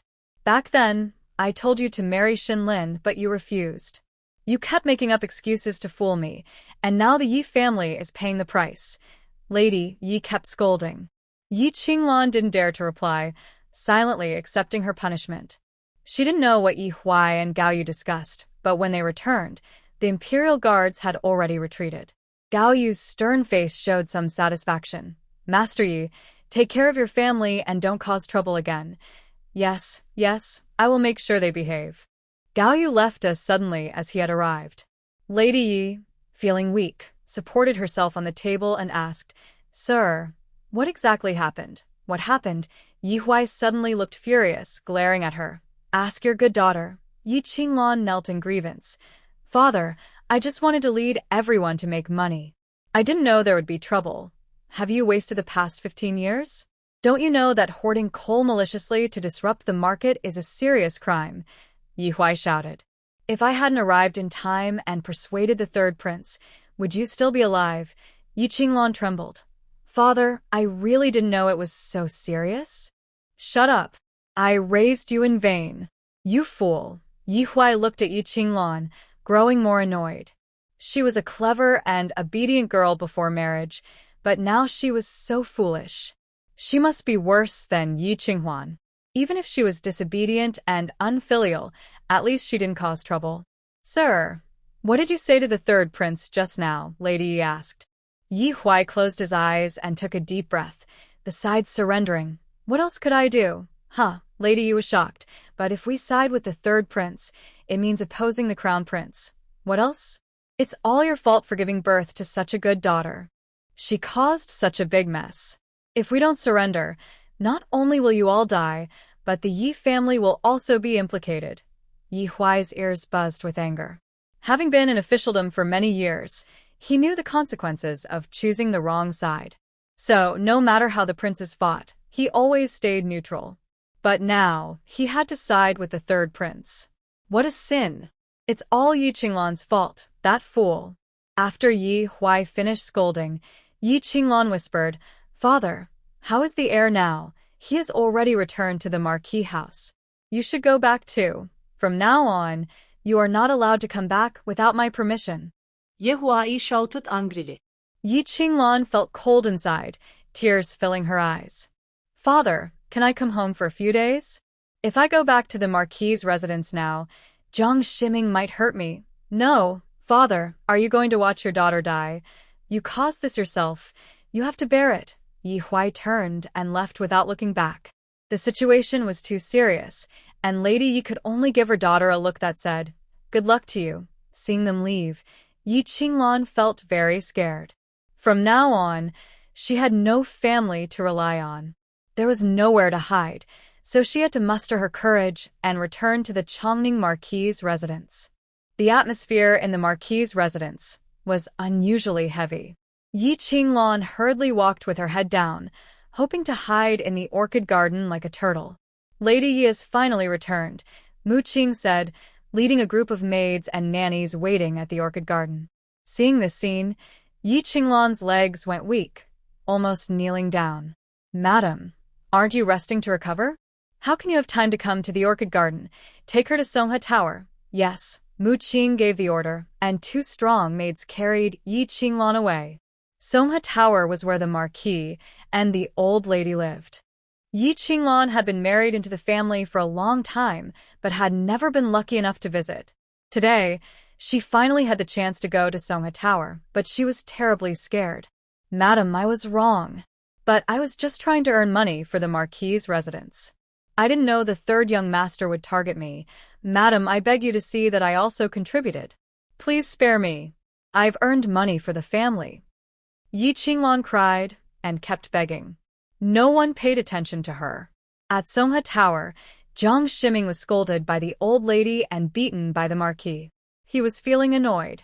Seeing Yi Qinglan so angry, he snatched a wooden stick from a servant and swung it at her. It's all your fault. You're a troublemaker. The thick stick struck Yi Qinglan's stomach hard, causing her pain so intense, she almost fainted. I really was blind to marry someone like you. If I had known, I would have married Yi Qinghuan. The young master is talking nonsense again.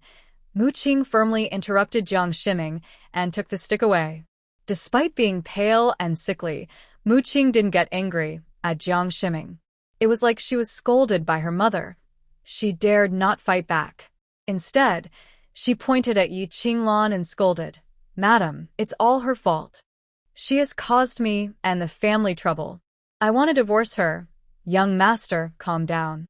Getting angry won't solve the problem. Think about what to do next. Mu Qing gently comforted him. Only then did Jiang Shiming hold back his anger. I don't care anymore. Follow the lady's instructions. Yes. Jiang Shiming turned and left abruptly. Yi Qinglan shivered like a leaf in the wind. The young master doesn't care about her. So does she have any hope? Young master. Yi Qinglan endured her stomach pain and tried to chase after him, but was kicked hard by Jiang Shiming. Get lost. Unlucky thing. Don't come near me. The women in the back garden, even Marquis Chongning, didn't interfere. They just glared at Yi Qinglan and then left. Mu Qing sat beside the old lady and asked, Mother, how should we deal with Yisher? Yisher wronged my son and almost caused the entire Marquis' household to fall apart. Such a person can't serve the young master anymore, old lady Jiang said with deep resentment, but we must keep Yi family's face. Just send her to the ancestral hall to copy scriptures and sweep the hall, to apologize to our ancestors. Yes. Mu Qing nodded and signaled with her hand. A few maids stepped forward, pulled out the hairpins from Yi Qinglan's hair, took off her fancy clothes, and threw her into the ancestral hall with her hair loose. How humiliating!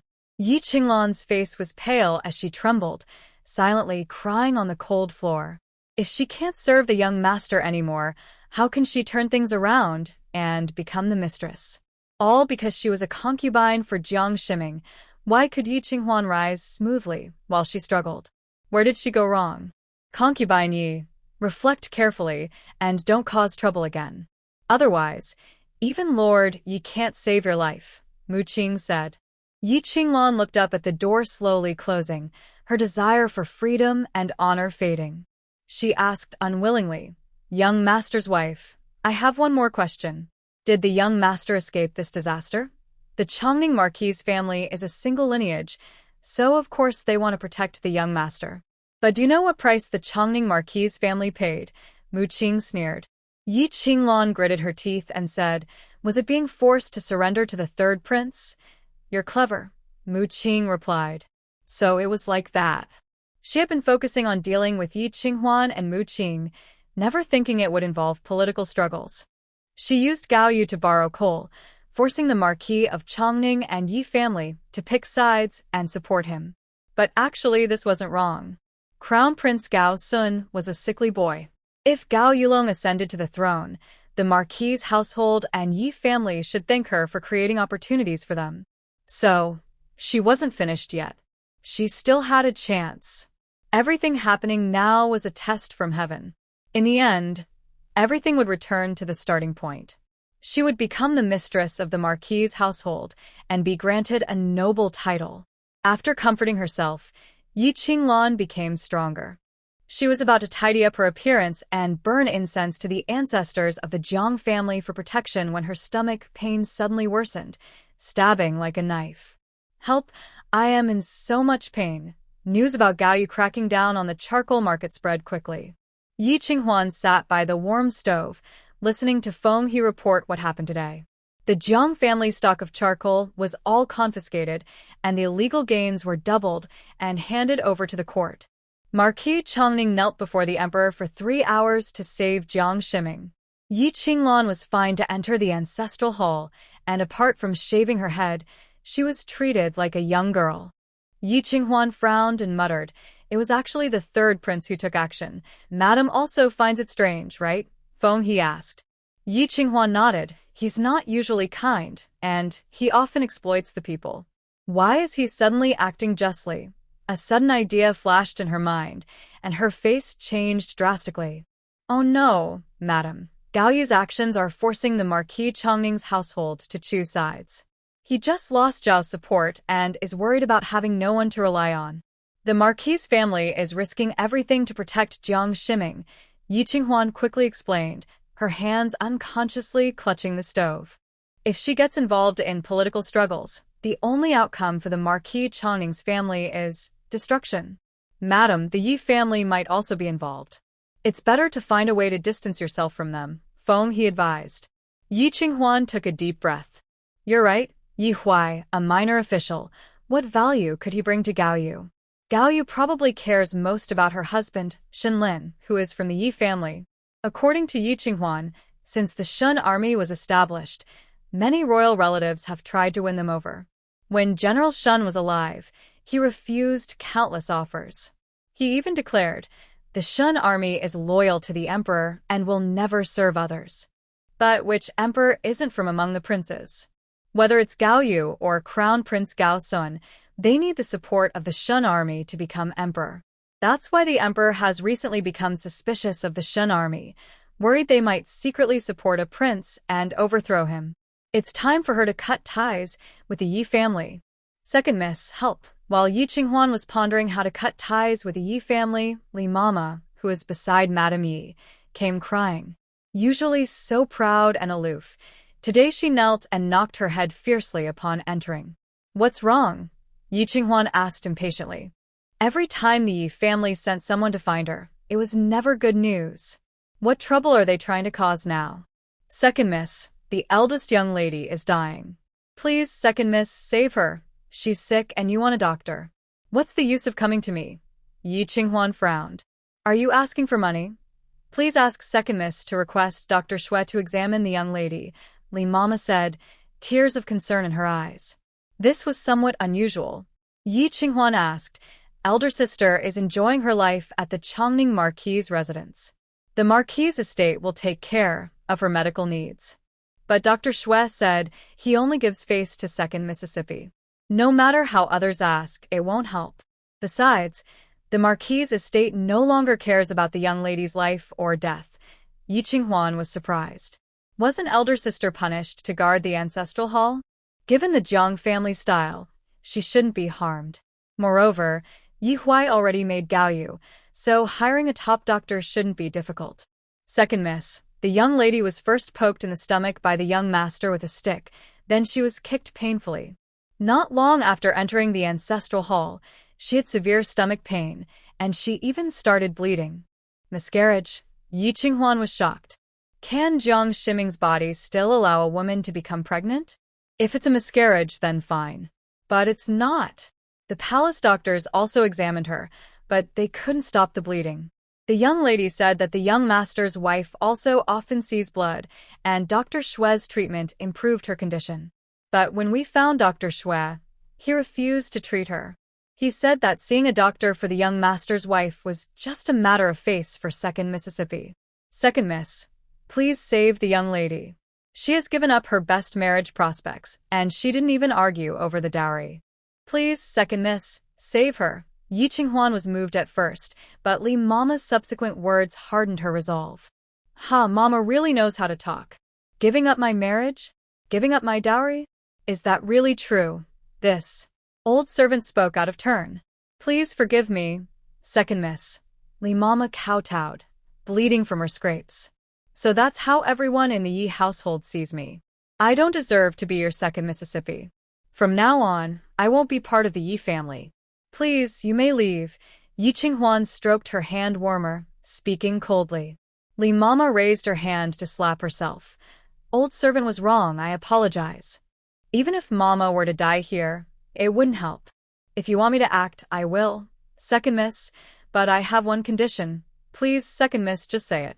As long as I can do it, I will even die for it. Yi Qinghuan slowly raised her eyes. Go back and tell Yi Huai I don't want to be involved anymore.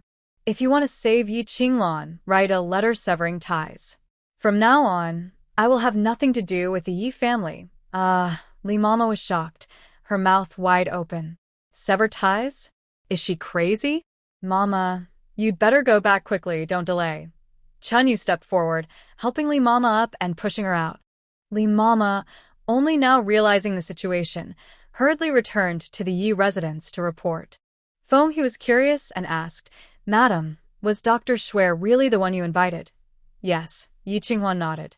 Madam is so impressive. Dr. Xue has been hiding for many years, yet she can still be invited out by you. Feng He admired. The general is really lucky to marry such a wife. Not only can she manage the household, earn money, and help the general gather military supplies, but she also managed to invite Dr. Xue. My intuition tells me that her abilities are more than just these. There will be more surprises in the future. Yi Qinghuan smiled.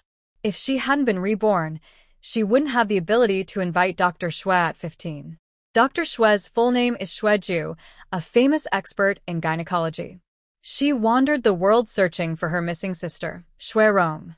In her previous life, she happened to save Xue Rong at age 20, and then she learned that Dr. Xue could cure Mu Qing's illness.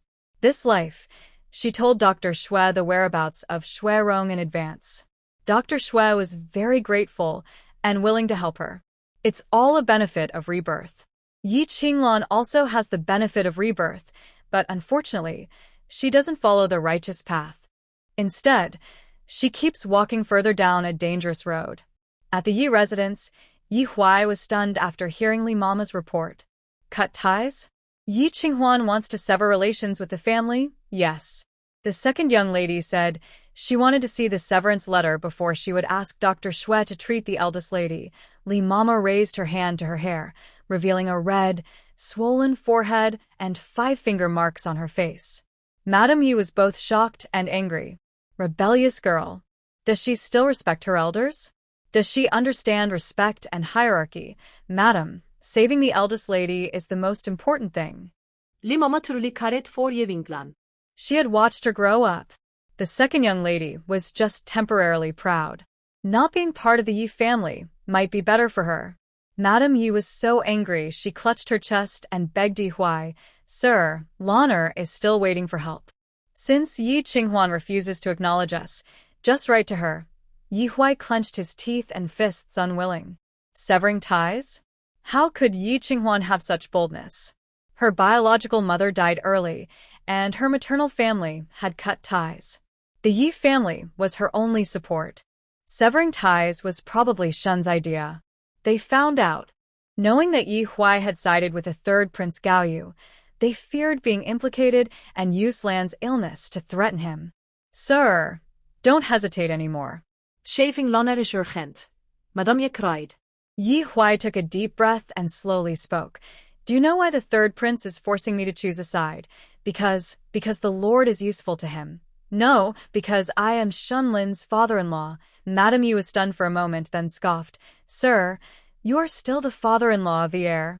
The Marquis of Chongning has been in power at court for many years, with many disciples and broad influence. The third prince is definitely targeting the Marquis's family. Yi Huai took another deep breath. Nonsense, master, I don't care. I only have one daughter, Qinglan, and I must save her. Otherwise, I will reveal Bai Linglong's secret. Lady Yi gritted her teeth and threatened. Yi Huai's face changed drastically, and he slapped her. Are you crazy? Yes, I am crazy. For Lanner, I am a madwoman. Master, you decide, do you want Yi Qinghuan or Lanner? Lady Yi covered her face and shouted. Yi Huai stared at her fiercely, but Lady Yi refused to back down. Neither of them would give in. After a long moment, Yi Huai gave up and sadly stroked his forehead. Bring paper, ink, and brushes. At the Chongning Marquis residence, Yi Qinglan curled up painfully on the bed, crying and sobbing. It hurts so much. Sweat beads covered her forehead, and her face was pale as paper. The house doctor and the imperial doctor were helpless and could only wait for divine Dr. Xue. Jiang Shiming couldn't get divine Dr. Xue to come. On Mu Qing's suggestion, he wisely handed the task over to the Yi family. Today, he finally learned that divine Dr. Xue was treating Mu Qing for her illness mainly because of Yi Qinghuan's face. Since Mu Qing fell ill, he was afraid she would die. When he learned she could be saved, he was happy and grateful, even going to the ancestral hall to burn incense and thank the ancestors. Now, that gratitude shifted to Yi Qinghuan. He was truly blind back then. Why did he think so highly of Yi Qinglan's legitimate daughter? If he had married Yi Qinghuan, how wonderful that would have been. Young master, save me, Yi Qinglan painfully begged. We've already asked divine Dr. Xue. Whether you live or die depends on your fate, Jiang Shi said, not wanting to see Yi Qinglan at all. If not for the pressure from the third prince, he really wouldn't want to bother with her. Ugh, so annoying. Madam, let's see if the Yi family can invite divine Dr. Shui. Mu Qing also didn't look kindly on Yi Qingluan. Poor her, suffering so much, yet she has no one to comfort her. She finally regretted it. The Chongning Marquis residence was a place that devoured people without leaving bones, more ruthless than the general's residence. They shouldn't have changed their marriage alliance in the first place.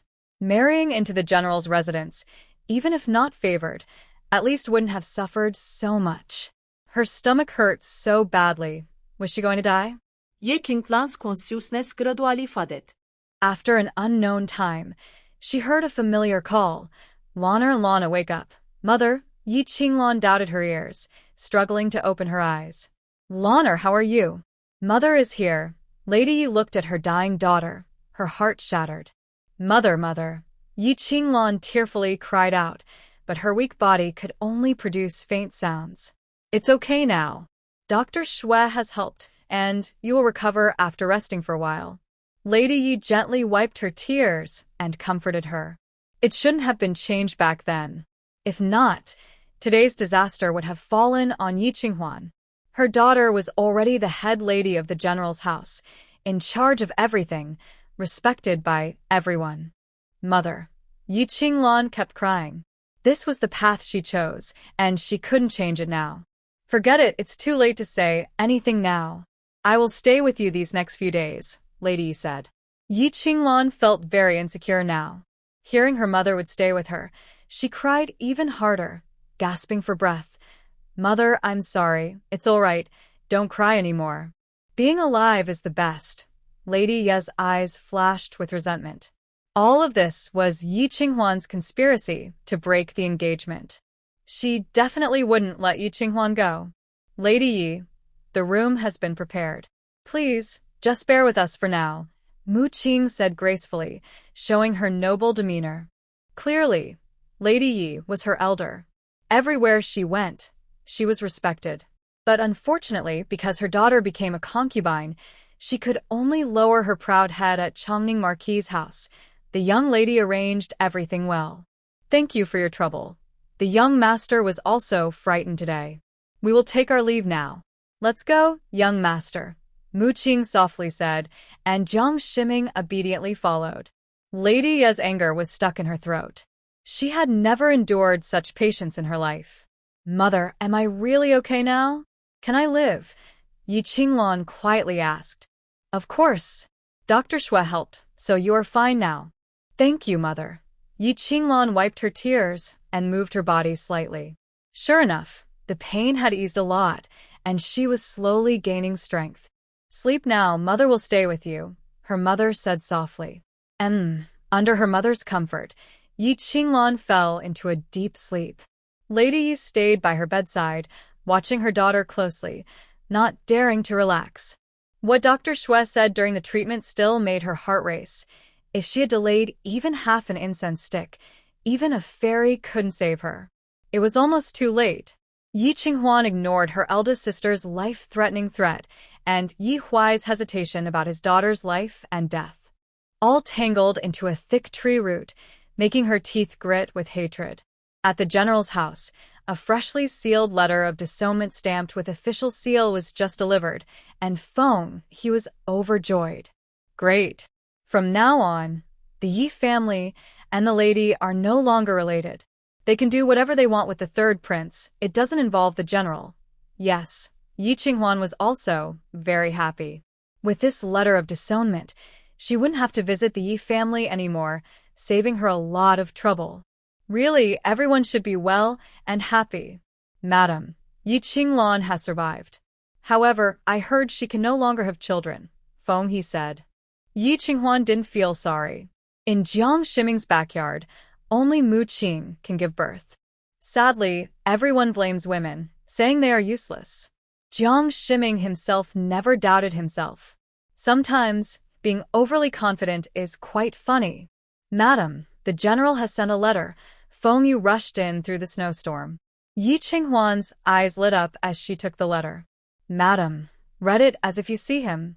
Wow, is Shun Lin's writing so sweet? Yi Qinghuan's cheeks warmed as she continued reading. Everything is going smoothly on the way. The cold snow and wind are harsh, but I am glad to be well fed and warm. Please do not worry. I will return to the capital soon. The military supplies arrived safely, and the soldiers are now dressed warmly and well fed. Yi Qinghuan seemed to see the soldiers standing tall in the cold wind, guarding the border with energy. Her heart surged with pride. Suddenly, she felt the sky in the back courtyard was too small. She also wanted to go to the frontier and spend all her money on the soldiers. "Madam, what did the general say?" Feng He asked curiously. "He said everything is fine and he will return soon." Yi Qinghuan took a deep breath, suppressing her excitement, and carefully put away the letter. Feng He and Feng Yu looked at each other. What did the general write that made the madam so emotional? And she looked so excited. Her face even blushed. Could it be some romantic words? Oh, the general finally learned how to please a woman. "Yi family, why did you cut ties with the Yi clan?" Old Madam Shin suddenly burst in with Bai Ji, rushing into Jin Feng courtyard. Yi Qingfeng frowned slightly and went out to greet her. "Mother, cut ties with your family without permission? Where do you put the honor of the general's residence?" Old Madam Shen was furious. Bai Ji also stirred trouble. "Exactly. Deputy Yi keeps saying he was forced to sign the separation letter by the madam. Now everyone is scolding the general's house for being too unreasonable. Madam, you're too reckless. My affairs are none of your business." Yi Qinghuan's face darkened as she swept her gaze. Feng He stepped forward and slapped Bai Ji. Smack! Bai Ji was stunned, covering her face in humiliation and stepping back behind old Madam Shen. "Madam, you did wrong, and you still hit people? That's just too rude. A concubine has no right to criticize the main wife," Yi Qinghuan said coldly, her eyes icy. "Or do you think the mother would protect a disobedient mistress? The old lady is very strict." Madam Shen was originally protecting Bai Ji, but after Yi Qinghuan's words, she couldn't continue to defend her. Of course, she is an experienced woman in household disputes and won't fall into a trap of self-incrimination. Madam Shen signals Bai Ji with her eyes not to speak again, and sternly continues to scold. "Why did you cut ties with the Yi family? Yi family treated me badly. I don't want to acknowledge them anymore," Yi Qinghuan replies. "You are a younger daughter of the Yi family and naturally can't compare to the legitimate daughter. Even if the Yi family is not good, they raised you to adulthood. Cutting ties like this, what will people think of you?" "What will they think of me, Madam Shen? Mother cares too much about worldly opinions. Do I have to suffer for others' views?"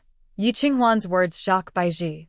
She looks at Yi Qinghuan again in surprise. A traditional person from ancient times, and she has such clear understanding?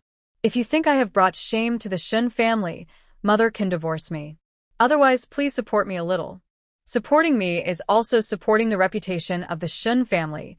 Yi Qinghuan's voice is steady and firm.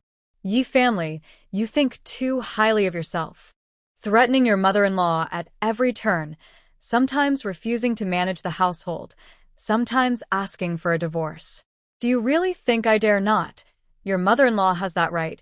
Yi Qinghuan responds fearlessly, meeting Madam Shen's anger. But Madam Shen dares not truly divorce her. The new wife has only been here a short time, and who would dare marry a good girl like Shenrong? You. Madam Shen is pushed back and gasps in anger. Just as the two are at an impasse, Su Jin Xiu hurriedly arrives. "Auntie, I have something important to discuss with you." "What is it?" Madam Shen asks naturally. Su Jin Xiu looks at Yi Qinghuan and Bai Ji, hesitating. "Auntie, let's go outside to talk." Madam Shen realizes her niece is giving her an escape route. Continuing to argue with Yi Qinghuan won't lead anywhere. She maintains her authority as the mother-in-law and says, "Yi family, from now on, you are not allowed to go out. Wait until Lina returns, then punish you." Yi Qinghuan doesn't mind. It's so cold, and she has finished all her tasks. She has no intention of wandering outside. Better to stay at home and avoid the attention of the Yi family. "Madam, don't worry. Everything is with the general. I will write to him right away." Feng He comforts her. "No need to write. Let him do his work peacefully. Madam won't hurt me," Yi Qinghuan says calmly with a smile. Since Su Jinxiu intervened, this matter is over. Ever since the second wife from Su's family got pregnant, Madame Shen has been listening to her more. Feng, he says softly, observing Yi Qinghuan's expression. Yi Qinghuan just smiles silently. It turns out that Su Jinxiu's recent efforts to please others were all because she was pregnant with someone else's child. Shen Lin didn't expose Su Jinxiu, but instead, she helped her quite a bit, both openly and secretly. However, old lady Shen's desire to keep the family line going was very obvious. I wonder if Shen Lin noticed. Soon after, Su Jinxiu came again. She looked more and more pregnant, gradually showing signs of being with child. Madam, I've already comforted Auntie on that side, so you don't need to worry, Su Jinxiu said proudly as she entered. Yi Qinghuan smiled and accepted her help. Thank you, Su sister. It's my duty, Su Jinxiu replied. Do you know when the general will return? I don't know. Yi Qinghuan's eyes flashed with a clever light. Maybe it depends on when Zhou Nian releases someone. Sure enough, Su Jinxiu's face changed drastically. Madam, you must not let Zhou Nian go back to the capital. She mentioned it last time, but this isn't something I can control. It's better to ask the old lady to cut off Zhou Nian's options, Yi Qinghuan said. Su Jinxiu forced a smile. Honestly, I've also mentioned it to Auntie. But she doesn't seem to care. At least, the old lady will protect you and the baby, Yi Qinghuan said, ordering Chen Yan to bring 2 bowls of bird's nest, one of which she handed to Su Jinxiu. Don't worry too much. The real danger now is me, madam. I have no maternal family to support me now and no children by my side. The general respects me as the lady of the house, but Zhou Nian is favored outside, and there's also a concubine, by Yinyang. Watching closely, Yi Qinghuan's words sounded pitiful, but her expression made Feng He's eyes twitch. Madam, you're such a good actress. Even Su Jinxiu felt sympathetic. Madam, I have a medicine that can help you get pregnant. Oh, guaranteed to conceive overnight. Su Jinxiu secretly took out a small porcelain bottle containing a fragrant pill. Yi Qinghuan's eyes sharpened. Is this a fertility pill? Madam knows about this medicine? Su Jinxiu was surprised. This medicine was a treasure given to her by the old lady from the palace. There were only 2 pills, and she had used one to get pregnant. This was the last one. I heard that the Empress Dowager used this medicine to conceive the crown prince. Yi Qinghuan recalled the rumors she had heard in her previous life, her gaze serious. Because of this fertility pill, Gao Sun was born weak. After the Empress Dowager gave birth to him, she was also severely weakened and passed away a few years later. Gao Sun, as the crown prince, had to leave the capital for treatment, leading everyone to believe he wouldn't live long, and there was fierce competition for the throne. Can Su Jinxiu get pregnant and give birth to a healthy child using this pill? Will it last long? Madam is well informed. It seems this treasure indeed came from the palace. Su Jinxiu smiled happily. The former Empress Dowager could ensure the birth of the crown prince, so her own pregnancy must also be a son. No matter whose son it is, as long as Shen Lin acknowledges him, she will have a son to rely on in her life, and she won't worry about old age. She hasn't realized how serious the situation is yet. Yi Qinghuan's heart was filled with turbulent waves of shock. The matter of the former Empress Dowager is not a secret in the palace, and Madame Shen's mother is close to Consort Yu. Since she could get the fertility potion, she must also know its side effects. But she still gave the fertility potion to Su Jinxiu. To achieve her goal of having a son to carry on the family line, even risking her niece's life? Such a cruel heart. To let Shenrong inherit the family business and lead the Shun army, she disregards human life. Madam, Su Jinxiu was happy for a moment before noticing Yi Qinghuan's pale face. Yi Qinghuan blinked, came back to herself, and forced a smile. I don't need this medicine, sister. Please take it back. Madam, don't you want to have a legitimate son? No. Yi Qinghuan shook her head. I just want to be a good matron. Su Jinxiu couldn't understand. But she knew deep down that Shenlin would never let her child be the legitimate heir. If Yi Qinghuan didn't have a biological child, she could only choose one from Zhou Nian and Bai Ji's children to be the heir. Those two. Su Jinxiu shivered. absolutely cannot let their sons take the top position. Madam is kind-hearted, but not everyone will be grateful. Please, madam, send Aunt Bai away. Su Jinxiu looked anxious. Yi Qinghuan paused, her hand touching the heater, squinting. Sister Su, you should know that Aunt Bai was arranged by the old madam. Exactly because of that, she cannot stay. Su Jinxiu became even more anxious. Her lips pressed tightly, she hesitated to speak. Yi Qinghuan guessed that she had learned about the old madam's plan to have a son to carry on the family line, which made her anxious. Shen Rong definitely cannot accept Shen Lin's son. At most, she would keep the life of Su Jinxiu's son, using him to control the Shen army. Maybe she fears that Shen Lin, before dying, might reveal that her son is not Shen's biological child. Or perhaps she loves Shen Lin and can't bear to see him sent to his death. No matter which, it benefits them without harm. Does Sister Su have something more to say? Yi Qinghuan asked deliberately. Su Jinxiu wanted to speak, but hesitated. She guessed right. Su Jinxiu already had thoughts of betraying the old Madame Shen. In fact, Sister Su doesn't need to worry too much. The general has no feelings for Aunt Bai. Even if the old lady tries to oppress her, she won't give Aunt Bai the chance to get pregnant. Su Jinxiu doesn't believe a word of this explanation. She is warning herself. She got pregnant after all. If she had taken stronger medicine that day, Shen Lin wouldn't have escaped. Bai Ji was sent by Shen Rong from the northern border and carefully groomed by the old lady for half a month before entering the household. Her skills are definitely not inferior. If Lin Ge didn't guard against her for a moment. Su Jinxiu's heart clenched tightly. No, it can't happen. Absolutely not. Bai Ji must not get pregnant with Lin Ji's child.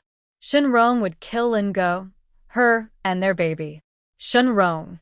Thinking of second cousin Shen Rong, Su Jinxiu's hands and feet grew cold. In her memory, Shen Rong was always gloomy.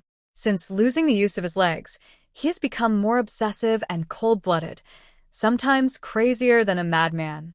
For example, this time, before he even returned to the capital, he quietly arranged for Bai Ji to be near Lin Ge. When he comes back, Lin Ge won't stand a chance. Su Jinxiu touches her belly, her face pale and bloodless. Aunt Bai has been acting unruly lately. Today, relying on the old lady's support, she dared to scold me openly. I wonder, Sister Su, do you have any good ideas? Yi Qinghuan puts down her hand warmer and peels an orange to offer her. Su Jinxiu, pregnant and craving sour things, loves this green orange. Thank you, madam. Su Jinxiu takes the orange, slowly sharing her thoughts. Actually, it's simple. Aunt Bai has been helping the lady manage the household affairs recently. If something important in the storeroom gets damaged, she can't escape blame. Yi Qinghuan remembers the jade bowl belonging to Shen Rong in the storeroom and nods. Tomorrow you come with me to check the storeroom. Yes. Su Jinxiu visibly relaxes. At the Chongning Marquis house, Yi Qinglan wakes and sleeps repeatedly, haunted by many nightmares. Sometimes Zhou Nian whips her, sometimes Jiang Shiming chases her with a wooden stick. She can't find peace. When she finally wakes fully, it's already 2 days later. Madame Yi is by her side, caring for her. Lana, how do you feel now? Mother, where am I? Yi Qinglan asks faintly, feeling confused. My poor Lana, of course you're at the Marquis house. Oh, Yi Qinglan sighs softly, the confusion in her eyes gradually fading. Suddenly, she remembers, Yi Qinghuan, in her past life, reached the rank of noble lady at the Chongning Marquis house but never had children. So, what she's experiencing now is also what Yi Qinghuan went through in her previous life. Yes, it must be. Lana, what will you do in the future? Madame Yi feels regretful when she thinks her daughter cannot have children. If the general's residence is truly not a good place to stay, then what about the Marquis Chongning's residence? Is it hell? Mother, I have no way out now. I can only hold on, Yi Qinglan said as she habitually touched her body. Mother, where are my silver notes? Silver notes? What silver notes? When I came, you were only in your underclothes, you couldn't hide anything. Oh no, my last money was taken by the young master. Jiang Shiming, that bastard. Yi Qingluan got angry, and her stomach started to hurt again. Madame Yi quickly comforted her. Money and valuables are just outside things. As long as you're safe, that's enough. Mother, the money you prepared for buying grain is also gone. Just moments ago, she said money and valuables are just outside things, but now Madame Yi is heartbroken. The few thousand taels she earned so hard are gone with interest. They can't even go to ask Jiang Shiming. Asking once, they get nothing. Asking again, they are completely dismissed. Lanner, how long will you endure these hard days? Madame Yi asked with a choked voice. I don't know. Yi Qingluan painfully covered her stomach. She has already fallen out of favor, and the entire Marquis residence family despises her. With no money left, how will she live in the future? Forget it. Mother will send you some silver to reward the servants, Madame Yi said. This is all they can do now. As long as the Green Mountains remain, firewood will always be available. Yi Qingluan took a deep breath and asked, Mother, how did you manage to invite Dr. Shui? Don't mention it. Yi Qinghuan, that hateful girl, threatened the Yi family into writing a severance letter, and that's why she went to invite Dr. Shui. Thinking about it all makes her furious. Madame Ye's back teeth are almost ground to dust. Yi Qingluan was stunned. Dr. Shui? Yi Qinghuan. You don't know? That Dr. Shui has a connection with her. It was she who asked Dr. Shui to treat the young master's wife. Madame Yi sighed deeply. Lanner, did you hear about Dr. Shui when you were at the general's residence in your past life? No. Then how does she know that Dr. Shui can cure the young master's wife's illness? Yi Qingluan paused, then her pupils suddenly shrank. Could it be? Could it be? Is she, like you, also reborn? Madame Yi closed her eyes, afraid that if she opened them, her guess would turn into reality. If that's true, it's terrifying. Their mother and daughter have been played by Yi Qinghuan all along. No, that's impossible. I am the chosen one. What is she? Yi Qingluan panicked, unconsciously clutching the bed sheet tightly. A voice in her heart kept telling her, It's true, it's true. Mother and daughter both gasped and fell silent, unwilling to accept reality. But can they just ignore it if they refuse to accept it? Mother, do you know if Yi Qinghuan stored coal before winter? Yi Qingluan anxiously asked. Madame Yi nodded heavily. It's stored. Then sold to us. Bang. That last bit of hope in Yi Qingluan's heart was shattered. Only rebirth would make her realize there was a shortage of coal this winter. Yi Qinghuan not only stored coal but also predicted she would do so because of money problems. Yi Qinghuan earned a lot, but she and the heir suffered great losses because of it. She even agreed to a marriage alliance, demanded dowry, and treated Mu Qing's illness. All these were tricks by Yi Qinghuan. From start to finish, she was like a clown, toyed with by Yi Qinghuan, almost losing her life. Yi Qingluan covered her face and cried, She's reborn too. Madame Yi pinched her thigh to stop herself from screaming out loud. Mother, she hurt me, hurt us. Yi Qingluan leaned into Madame Ye's arms, crying loudly with sadness. All her hopes for the future and her remaining stubbornness after suffering so much collapsed at this moment. After some time, Yi Qingluan stopped crying. She gritted her teeth and said, Mother, I can't just give up. I want to get revenge. I want to repay her 10 or 100 times over for the pain she caused me. Lanner, you're like this now.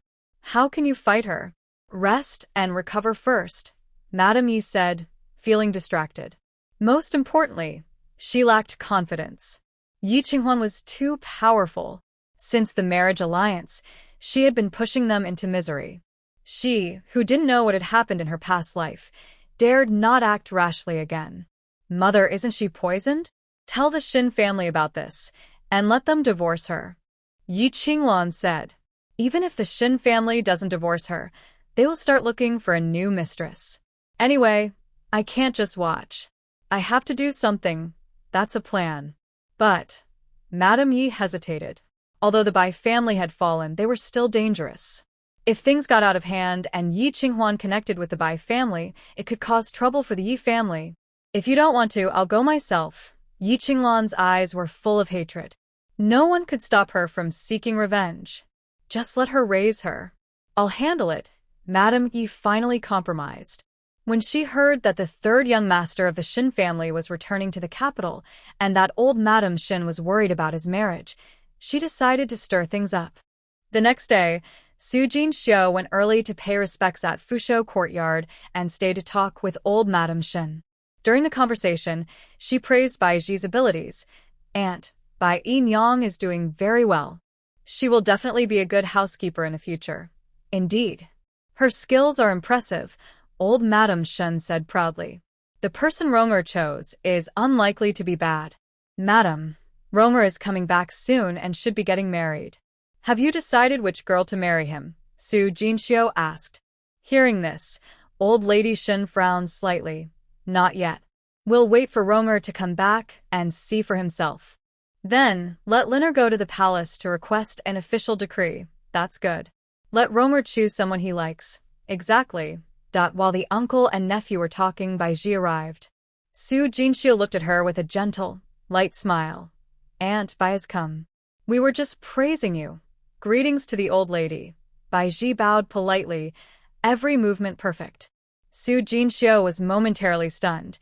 She really looks so much like Yi Qinghuan. How can she imitate so closely? Aunt Bai, how have you been helping Madam with household chores lately? Old lady Shen asked. The general's residence is doing well, and it will prosper more and more, Bai Ji replied. Helping Yi Qinghuan with work has its benefits. She understands the finances of the general's residence very clearly. Although not a wealthy family, they have a solid foundation and lush branches. When the third young master takes power, she plans to use modern money-making methods to help the Shin family climb even higher. It's cold today, sit down and warm your hands. Thank you, old lady. Bai Ji sat down and the three gathered around to warm their hands, drink tea, and enjoy snacks. It was a rare moment of lively, harmonious atmosphere. Old lady Shin sighed softly. If only Ronger were here. Old lady, the third young master has already set out and will arrive in the capital soon, Bai Ji said firmly. Su Jinxiu lowered her eyes. Her ambitions are obvious. Why hasn't the madam taken action yet? Not long after, Yi Qinghuan arrived. Oh, everyone is here? Mother, I just got some good ginseng, specially brought it for you. Spring Yen held a plate of ginseng, all of good quality and age. Old lady Shen immediately liked it. Where did you get this? From Princess Rue. A few days ago, her palace needed charcoal, so I sent a cart of silver bone charcoal. The princess was grateful and sent some ginseng as a thank you, Yi Qinghuan explained. Ronger needs ginseng for his illness, and he's about to return. I was just about to buy some. Now that I have it, I'll store it in the warehouse for his use, old lady Shin said. Yi Qinghuan thought, why not leave 2 pieces for Shinlin? Her favoritism is obvious.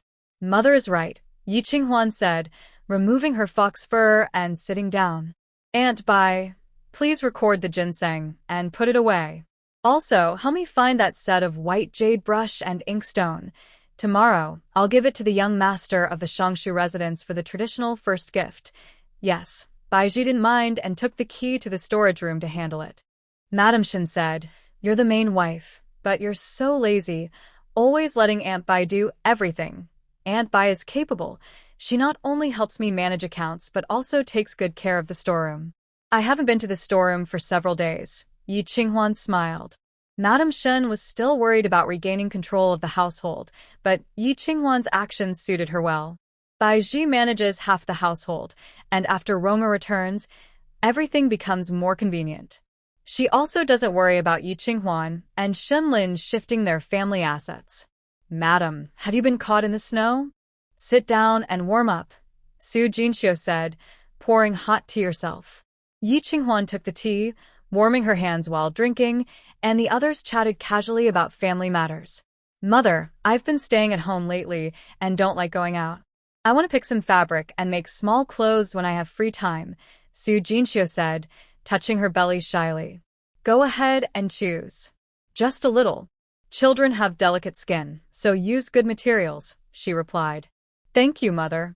Since Aunt Bai is opening the storeroom, I'll go pick some and show you, Su Jinxiu said, taking Lianer to the storeroom. Yi Qinghuan continued to drink tea quietly. Now, it all depends on Su Jinxiu's methods. Soon, Lianer ran back in a panic to report, Madam, something's wrong. What is it? Why are you so flustered? Madam Shen asked. Aunt Bai accidentally broke the third young master's jade bowl while looking for something. The side lady scolded her, and she pushed the side lady to the ground. What? Before Lianer finished speaking, Madam Shen hurriedly stood up and headed for the storeroom. Yi Qinghuan knew that Su Jinxiu's plan had succeeded. She quickly put on her fox fur and followed, saying, Mother, take your time. Be careful not to fall. Madam Shen was too anxious to listen to her advice. Her mind was on Su Jinxiu's unborn child and Shenrong's jade bowl. That was Ronger's baby shower gift, very precious. Before Ronger went to the northern border for treatment, she was worried the jade bowl might be mistaken or broken, so she stored it in the storeroom. Unexpectedly, it was still broken. And Su Jinxiu's pregnancy. She had taken the sending child pill and was pregnant with the future head of the Shen family. Absolutely no mistakes could happen. Everyone hurried to the storeroom door and heard Su Jinxiu crying inside. I told you that was third young master's thing, but you insisted on touching it. She deliberately hinted for me to touch the bowl and then bumped into me, making me lose control. Baizhi was about to go crazy with anger. She was originally just looking for ginseng and a white jade brush and ink. When she first saw the jade bowl, she didn't think much of it. Su Jinxiu mainly introduced herself and told a funny story about Shenrong's traditional first birthday celebration, which made her curious, and she went to pick up the jade bowl. Before she looked closely, her hand was poked. Then she accidentally dropped it. But Su Jinxiu is a scheming girl. Before she could be blamed, she pretended to fall herself, accusing her of pushing her. Relying on her pregnancy, she couldn't prove her innocence. It's such a simple and rough way to frame someone. She traveled to ancient times and learned many things from Shenrong. During her half-year in the northern border, she protected herself from schemers and learned a lot about strategy. Today, she was caught by Su Jinxiu, which made her very angry. Madam Bai, you are just jealous that I have the general's child. But you're still young and have plenty of chances to get pregnant. Why do you want to hurt me? Madam, I never compete for favor, and I always say I don't mind if we have children. Whether it's you or me, the children will be registered under her name and raised by her. What are you afraid of? If you want to harm me, fine, but you can't ruin Rong's precious heirloom. How will you explain to Rong now? Su Jinxiu, weak and crying, accused her with reason, leaving no room for doubt. She cornered Baizhi, making her unable to escape. Yi Qinghuan admired her careful and reliable actions. Old Lady Shen entered with a gloomy face and saw the broken jade bowl shards on the ground. Her vision darkened. Momo Qin quickly supported her. Old madam, it wasn't me. It was Su Jinxiu who set me up. Baizhi hurriedly defended herself. How bold. Do you even know the name of the side consort? How can you call her that? Yi Qinghuan also frowned and questioned. Baizhi, feeling wronged, bit her lip and corrected her statement. It was Su Jinxiu who deliberately set me up. Not only did she drop the second young master's bowl, but she also lied on the ground, claiming I pushed her, Yi Qinghuan continued. Baizhi was stunned and nodded. Yes, that's right. Ha. Madam Bai, do you even need to prepare a script when you lie? The side consort is gentle and respectful. She wished for this pregnancy for a long time and finally succeeded. How could she use her own child to frame you? Yi Qinghuan's cold voice was firm. Old Lady Shen felt she was right. She knew Su Jinxiu well. She had been hoping for this child for 5 years. After becoming pregnant, she was very careful and thought of everything for the baby's safety. How could she possibly harm herself? But Baizhi, although gentle-looking, was very determined deep inside. All her patience was for Shenrong. It was normal for her not to want Shenlin to have a child. Weiqi, old lady, Shen shouted angrily. White Peony hurriedly knelt down and said, Please, madam. Truly, it wasn't me. Aunt, I have a stomach ache, Su Jin-shio clutched her stomach and curled up on the ground, sobbing softly. Old Lady Shen quickly said, Yi, go and call the doctor. Get that Dr. Shui and make sure Jin-shio's baby is safe. Yes. Yi Qinghuan hurriedly personally escorted Su Jin-shio back to Hui Pavilion, then sent someone to invite Dr. Shui. She then turned back and advised, Sister Su, you are blessed and will be fine. But mother, we must not underestimate her again. Old Lady Shen looked at White Peony with a stern expression. White Peony felt nervous. Madam, it really wasn't me. Smack. Old Lady Shen slapped her. Relying on Rome's matter, I've been too kind to you, haven't I? White Peony was struck and saw stars. Madam, someone, take Aunt White away and lock her up until the Marquis decides. Yes. White Peony had no chance to argue as two maids dragged her away and threw her into the Lian Lang Pavilion for confinement. Old Lady Shen hurriedly went to Hui Pavilion to check on her. Su Jin-shio lay on the bed, her face pale, making people feel distressed. Jin-shio, how do you feel? Not as painful, but still uncomfortable. Mother, Dr. Shui will arrive soon. You need not worry, Yi Qinghuan said. But I wonder, how did Mother punish Aunt White? She's just confined for now. Yi Qinghuan and Su Jin-shio exchanged a silent look. Indeed, they still showed mercy. Dr. Shui arrived and examined her, saying, This lady fell and disturbed her pregnancy and was also frightened.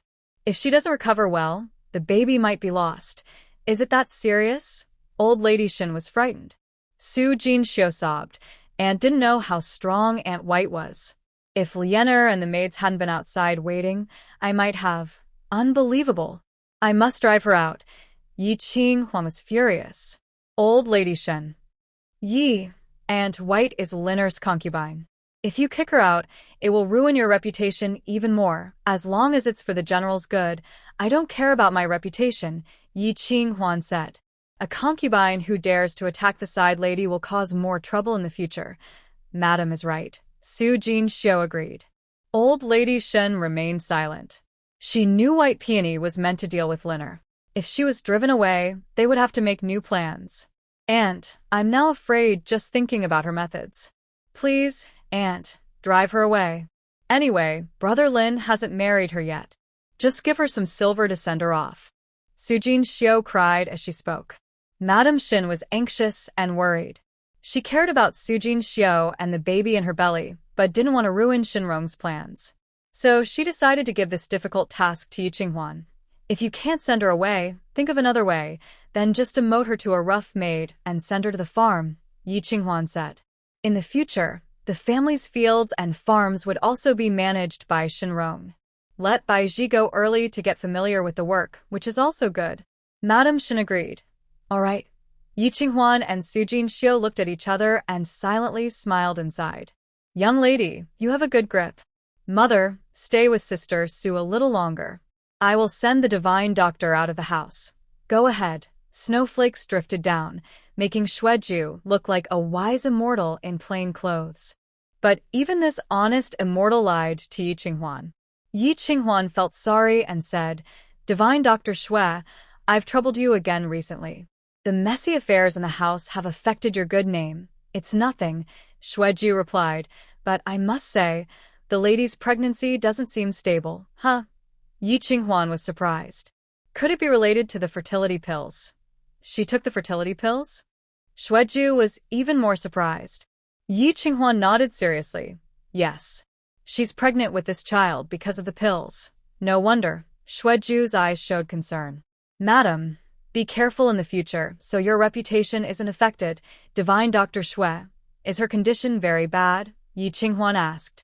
I'm afraid she can't hold on until delivery. Yi Qinghuan's pupils shrank suddenly. If she takes good care, there's still a chance. But her pregnancy is too weak.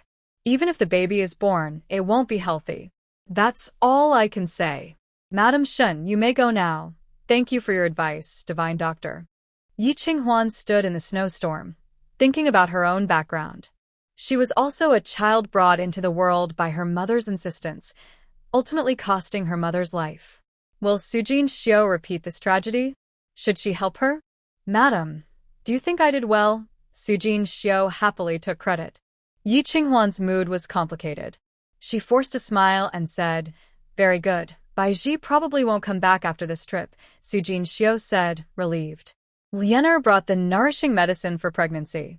She said, "No need to drink it. Drink it." Divine Dr. Shue's medicine for pregnancy is hard to get, Yi Qinghuan gently persuaded. "That's true." Su Jinxiu took the medicine and drank it all. "Madam, you're so kind to my child. Today, you must have overexerted yourself. Rest well. If you need anything, send someone to Jinfeng Courtyard." "Thank you, madam." So, Jinxiu lay happily, feeling more and more pleased. With just a small move, she could ruin Baiji completely. She didn't realize that she was also in a hopeless situation because of Madame Shin. The cold wind howled, growing stronger with each gust. Yi Qinghuan adjusted her fox fur and walked with heavy steps. The best way to protect Su Jinxiu was to give up the child in her belly. But would Su Jinxiu agree? Madame Shin cared more about Shinlin's legitimate son than anything else. If she gave up this pregnancy, she would have to find another man to conceive again. Could Shinlin tolerate her repeatedly cheating on him?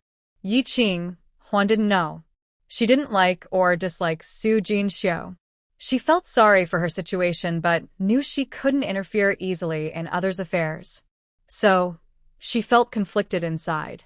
When Shinlin returned, she decided to ask his opinion. After all, it was his cousin and concubine, so he should decide. "Madam, are you unhappy?" Chun Yan asked softly. Yi Qinghuan nodded gently.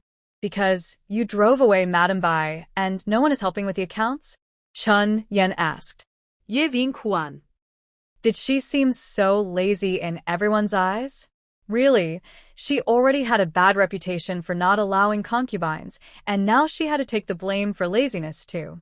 She decided Shenlin should compensate her. "From now on, you two should learn to manage the accounts too," Yi Qinghuan said irritably. Chun Yan whispered to Chun Yu, "Did I say something wrong? Stop asking so many questions." Chun Yu knocked her on the head. Madame Bai was responsible for those accounts, and she finished them during her afternoon nap. Why would she be upset about that? Most likely, it was because of Su Jinxiu's pregnancy. Sigh. If only Madame could get pregnant with the general's child sooner. "Madam, Master Su from Linglong Fabric Shop is here," the butler announced, leading Master Su inside. This was Master Su's first visit, so it must be something important. Yi Qinghuan straightened up and said, "Master Su, let's talk while we walk." Master Su bowed slightly and followed behind Yi Qinghuan. "I recently heard some news. Not sure if it's true. I thought it's better to tell the second young lady." "Go on," Yi Qinghuan urged. It turns out that the fish-shaped patterned fabric came from the Empress Dowager's palace, but it wasn't recorded in the Internal Affairs Registry. Later, because there wasn't much of it, the Internal Affairs Office used it to pad various gift boxes. Did my mother have a secret relationship with the Empress Dowager? Je vink Juan Fronet. If that's true, my mother should ask the Empress Dowager for help finding an antidote. Oh, I don't know anymore. Second young lady, just keep this in mind and decide slowly, Master Su said. Thank you, Master Su, for your concern, Yi Qinghuan replied. You're welcome. While talking, they arrived near Lingling Pavilion. Bai Ji had already been forced to change into her servant's usual clothes and was being led away by two sturdy maids. Hurry up. Otherwise, we won't reach the estate before nightfall. Old Su's face suddenly changed as he stared at Bai Ji's figure and asked, Miss Second, who is the person who committed the offense? An aunt from the household. She was sent to the estate today, Yi Qinghuan replied. Oh. Old Su withdrew his gaze and kept looking back repeatedly. Such strange behavior was hard not to notice. Uncle Su, do you know her? Yi Qinghuan asked. No, I don't. I just think her face looks. May I ask, madam, what is her name? Where is she from? Her name is Bai Ji. She's from the northern border. Oh. Old Su looked very regretful. Yi Qinghuan felt even more puzzled. Uncle Su, you can speak openly if you have something to say. She looks very much like the eldest son. Yi Qinghuan was shocked and quickly turned around. Bai Ji was already gone. Uncle Su, are you sure you didn't see it wrong? It really looks like her. Also, her demeanor is somewhat similar to Miss Second. Yi Qinghuan's heart surged with waves of emotion. Everyone in the general's residence said Bai Ji resembled Yi Qinghuan. Even the second and third wives were talking about it. She thought Bai Ji must have worked hard to learn her manners and bearing, now receiving some guidance. If Bai Ji was from the Bai family, then their genes must have some similarities deep down. Chunyu, quickly catch up with the carriage and remind Aunt Bai to stay safe. No, that might not be enough. Yi Qinghuan raised her hand to press her forehead. Go directly to the estate and make arrangements.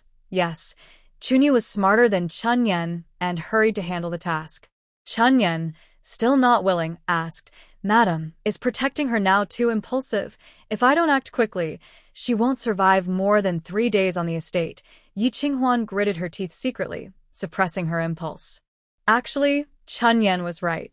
Based solely on Uncle Su's impression, she couldn't confirm Bai Ji was her eldest uncle's child. But since there was no news from the Bai family yet, she dared not kill her outright. For now, she would keep Bai Ji alive and slowly investigate. In that case, she also needed to give Su Jinxiu a warning, so she wouldn't dare to act rashly for the time being. Chun Yan, take some birds' nest to the side lady and tell her I want Bai Ji to stay alive. Yes, madam. The Shin family had several estates, the farthest being 500 miles south. But old lady Shin still kept a reserve. Bai Ji was sent to Qinghe Town, the closest to Xingjing. Qinghe Town was a necessary stop for Xinlin to return to the capital. When Shun Rong returned, she could find an excuse to bring Bai Ji back. Bai Ji clearly understands Madame Shin's thoughts, so she is very indifferent about being sent away. But others do not think the same. The maid responsible for escorting her mocks her all the way and searches her for jewelry and silver. When we arrive at the farm, we need to prepare. Quickly hand over your valuables so we can take care of them. You're no longer the lady of the house. Be sensible to avoid suffering. Bai Ji coldly looks at the two maids, as if she wants to remember their faces. Perhaps because her demeanor resembles Yi Qinghuan too much, she manages to intimidate the two maids. No, I won't give them. When we get to the farm, you'll see how tough I am. Someone like you would be easily trampled to death. The two maids are unwilling but dare not act too harshly, so they just show their displeasure. But this reminds Bai Ji, Yi Qinghuan and Su Jinxiu probably don't want to kill her at the farm, right? Damn it. She has no martial arts skills, and this trip back to Xingjing is alone. How can she protect herself? Bai Ji anxiously arrives at the farm. Sure enough, as soon as she gets there, the head, old Zhou, dismisses her with a scowl. Another one who doesn't know her place? Really, why come to Xingjing if you're just going to cause trouble? Bai Ji. Old Zhou, this lady offended Madam and the concubine today, making the old lady very angry. From now on, you're in charge. The accompanying maid adds fuel to the fire, leaving Bai Ji speechless. But she has no choice. She decides to stay first, and then write a letter to Third Young Master. Third Young Master is so clever that even from 1,000 miles away, he can find ways to protect her. Just stay in the pigsty, old Zhou says. Bai Ji's beautiful eyes widen. How dare you treat me so harshly? What else? Do you still think you're the lady? Old Zhou sneers, completely fearless. Bai Ji once again witnesses what "the emperor is far away" means. She can do rough work and accept eating coarse food, but she cannot accept living in a pigsty. It's too humiliating, too dirty. Humph. The two maids who didn't get any benefits laugh. I told you not to ask for favors. Now you see how tough it is, right? Bai Ji takes a deep breath, pretending to accept the arrangement. After the maids leave, she takes out her remaining money and gives it to old Zhou. Uncle Zhou, I'm not an unreasonable person. Please arrange a clean room for me. That's useless. Old Zhou sneers coldly, even flashing a hint of cruelty in his eyes. Bai Ji secretly panics. This is the end. Old Zhou has received orders to kill her at the farm. In ancient times, communication was slow. When the pigeons finally delivered the orders for the Third Young Master, she had already passed away. What should I do? What can I do? Having traveled to the ancient era for over half a year, Bai Ji was terrified after coming so close to death for the first time. Uncle Zhou. At this moment, another carriage arrived. Surprisingly, it was Spring Rain, who was close to Yi Qinghuan. Bai Ji felt a chill. Did Yi Qinghuan deliberately send her to supervise her execution? Definitely. Run. Run as far as you can, just focus on staying alive first. Uncle Zhou, this person is no longer just a concubine. From now on, she will serve the master just like us. But she is someone the third young master cares about, so please look after her a bit, Spring Rain said. Bai Ji, who was about to run away, froze in surprise and looked at Spring Rain with trust. What is she saying? Spring Rain, you went out of your way for this. That's really hard work. Just tell someone to come and inform us. Old Zhou quickly put away his hostility and smiled. The journey is long. Madam was worried others might miscommunicate, so she sent me instead. I also wanted to check on the situation in the estate, Spring Rain said with a smile. Please, young lady. Old Zhou politely invited Spring Rain inside. The stark contrast between the heavens and the earth made Bai Ji secretly noted down. One day, she would make these ungrateful people see her true strength. Finally, Bai Ji no longer had to stay in the sheep pen. She was assigned a double room. But she still had work to do. Starting tomorrow, she would dig carrots in the snow. It was tough and tiring, but at least she was alive. When heaven is about to entrust a great task to someone, it first tests their resolve and exhausts their body. As long as she stays safe and alive, she would accept any hardship. She just didn't know what Yi Qinghuan was planning. The next day, at the Marquis estate, there was a grab the year celebration for the young master. This marquis was named Bo Xian, and at only 30, he had already become a minister. Very impressive. It was said that he was very studious in his youth. After passing the imperial exams, he worked hard for several more years before marrying. His wife gave birth to 3 daughters before finally having a son. People jokingly called him the old young master. The celebration was grand, with old Madame Shen and Yi Qinghuan attending together. The white jade brush and inkstone that caused trouble yesterday turned out to be Bo Xian's favorite item. Everyone said that Bo Xian loved literature and calligraphy, so he was destined to be talented. Bo Xian was very happy. Old Madame Shen, that was very thoughtful of you. An impressive son of a tiger, Minister Bo is young and promising. This little boy's future is limitless, old Madame Shen replied with a smile. Bo Xian's wife added at the right moment, Old Madam, General Shen is the real tiger father. Everyone then turned their attention to Yi Qinghuan. Some people openly asked, Mrs. Shen has been married for 3 months. Has she become pregnant? Not yet, Yi Qinghuan replied awkwardly. But the concubine Su is already pregnant. Let's celebrate next year. Old Madame Shen is so lucky. She will soon have a grandson. General Shen's son will definitely join the army in the future. Otherwise, who will lead the Shen family army? Everyone's praise made old Madame Shen both happy and sad. If Shen Rong's leg hadn't been injured back then, today it would be Shen Rong leading the Shen family army and receiving everyone's blessings. Someone sarcastically said, how could the children of a concubine have a chance? Don't forget, Madame Shen is very jealous. The atmosphere immediately turned tense. I heard that Madame Shen wouldn't even let the emperor's gift beauties get close to the general, which caused those beauties to take risky actions.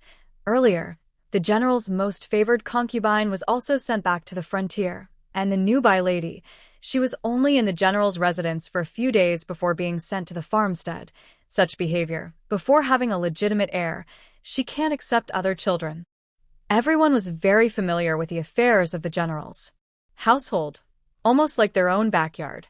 Old Madame Shen was happy to see Yi Qinghuan uncomfortable, chatting with her old friends and pretending not to hear. It was clear she didn't want to support Yi Qinghuan. This attitude also proved that the rumors outside were true, and they looked down on Yi Qinghuan, whispering and gossiping. Finally, the late-arriving Princess Rui got angry and made them stop. Madame Shen, it's better to have a legitimate heir sooner, the Princess Rui also said, quietly pulling Yi Qinghuan aside to advise her. Children of a concubine will never be recognized. Thank you, Princess. I will try my best, Yi Qinghuan said shyly, lowering her head. Princess Rui stopped pressing her, to avoid embarrassing her. Did you like the ginseng you asked for yesterday? Yes, that's good. Thanks to the silver charcoal you gave, the Empress Dowager wasn't cold. They chatted softly about family matters, ignoring the gossip around them. Suddenly, an unpleasant voice interrupted. Everyone stopped talking nonsense. My daughter, a commoner, will definitely accept the child of the concubine. Madame Yi, they've already disowned you. Why are you still defending her? That's the truth. I have to say a few words for her. After all, she still carries the Yi family blood, Yi Madam said with a mysterious look, glancing at Yi Qinghuan. Yi Qinghuan didn't even look at her. Trying to cause trouble. Huh? Keep going. Furthermore, she cannot give birth herself. Surely, General Shin cannot be left without an heir, right? Lady Yi said. Upon hearing this, everyone in the room was shocked. Even old Lady Shin, who was pretending to watch and laugh, dropped her orange to the ground in surprise. Curious and strange looks gathered on Yi Qinghuan. Madame Shin cannot have children? That can't be true. She is still so young. Madame Yi is her real mother. She wouldn't speak carelessly in this situation. Lady Yi quickly gained support from the crowd, her face showing pride as she approached Old Lady Shen. Old Lady Shen, I am truly sorry. I never expected the situation to become so serious, so I kept it a secret from the Shin family. Lady Yi, usually proud, lowered her head to apologize, which made everyone believe her even more. Even Princess Rui, with a pale face, asked Yi Qinghuan, Madam Shin, Princess, please don't worry. Just listen for now, Yi Qinghuan said calmly. It seemed that today, her real mother was going to reveal everything about her being poisoned. That was good. More people talking might help her find a solution. What does Madame Yi mean? Could it be that she's angry because her relationship with you has been broken and she's causing trouble? Old Lady Shin asked with a stern face. Lady Yi replied, Old lady, you misunderstood. Breaking the relationship was not what the Yi family wanted, but she is now a wife of the Shin family. We won't force her, as if we are trying to cling to the Shin family. However, Yi Qinghuan truly cannot have children. I hope Old Lady Shen will make plans for General Shen's future. The Shin family was founded by the old general himself. It's unreasonable to think there will be no successor. Don't you agree? Old Lady Shen looked grim and was very displeased. Who said Shinlin had no children? The Shin family still has a son. Shin Rong is the future heir of the Shin family. Madame Yi, you're talking so much but not getting to the point. It's making people anxious. Exactly. Just say it quickly so everyone can hear. Maybe it can be saved. The women present were very excited. They weren't really trying to help. They just liked watching the drama unfold. Sigh. Yi Qinghuan is poisoned and cannot have children. Otherwise, her life could be in danger. Lady Yi sighed regretfully. Originally, I, as her real mother, should have kept this secret. But recently, I've heard many rumors. To honor the Shun family, I have to tell the truth. Old Lady Shin was shocked. Poisoned? Having children is dangerous. Isn't this about the fertility pills? Did Yi Qinghuan take the fertility pills before her marriage? If so, for whom did she take them? She surprisingly married into the Shin family despite being unvirtuous? Ridiculous. Too unfair. Yes, maybe she will die if she gets pregnant. If she's lucky, she might survive until she gives birth. Anyway, it's too dangerous, so she can't have children for General Shin, Lady Yi said, wiping her tears and looking very sympathetic to the common daughter. Yi Qinghuan almost wanted to laugh. She stood up and walked to Lady Yi, saying, Since you know so much, why not tell the full truth? Lady Yi, why did the Yi family woman get poisoned? Old Madam Shin asked. Lady Yi sighed and replied, Because her biological mother was poisoned, and it was passed down to her. What poison was it? Old Madam Shin frowned. As far as she knew, the effects of the medicine for giving children wouldn't last into the next generation. It was heart-devouring poison. No one here had ever heard of such a poison, understood from the most powerful perspective. Everyone looked at old Madame Shen with sympathy, so that's why she can't accept other children. She probably waits until she detoxes and has her own children before letting the general be with other women. General Shun is so pitiful, marrying a woman poisoned and fierce. Each wave of public opinion was unfavorable to Yi Qinghuan. Princess Rui wanted to defend her, but now she had no standing. If Yi Qinghuan couldn't have children, the Rui prince's mansion wouldn't just stand by. Shunlin needed children, and the Shun family military needed a new leader to continue the Shun family military for generations. Qinghuan, is what your biological mother said true? Old Madame Shun's tone shifted from anger to calm. Yi Qinghuan couldn't have children? That suited her perfectly. Yes, mother, it's true, Yi Qinghuan replied. Old Madame Shun secretly felt delighted. Great. Great. So, please rest assured, mother. I will record Sister Sue's child in my name. No matter how many concubines or children there are in the future, I will raise them carefully, Yi Qinghuan said. Old Madame Shun nodded. Good. With your sincerity, I am at ease. Old Madame Shun. Don't be fooled by her. She's very petty and won't treat the illegitimate children well, Lady Yi sneered. Then I ask Lady Yi, have you treated the illegitimate children well? Old Madame Shun suddenly stood up and asked sternly. Lady Yi was taken aback. Old Madam, you knew Yi Qinghuan was unwell, yet you still let her marry into the general's mansion. Now you're trying to cause trouble. What's your real intention? Old Madame Shun said loudly. The minister's wife was the first to react. Oh, we only cared about whether General Shun had heirs, and forgot about this part. I think Lady Yi deliberately came to embarrass the Shun family. Queen Consort finally found an opportunity and stood up angrily to criticize. Queen, be careful with your words. That's not what I meant. It's all for General Shun. If so, why didn't you say so before the marriage? Also, the original marriage contract was with Lady Yi Qinglan, the eldest daughter of the Yi family. Why was there a last-minute change? The Queen Consort, having held a high position for a long time, spoke with authority.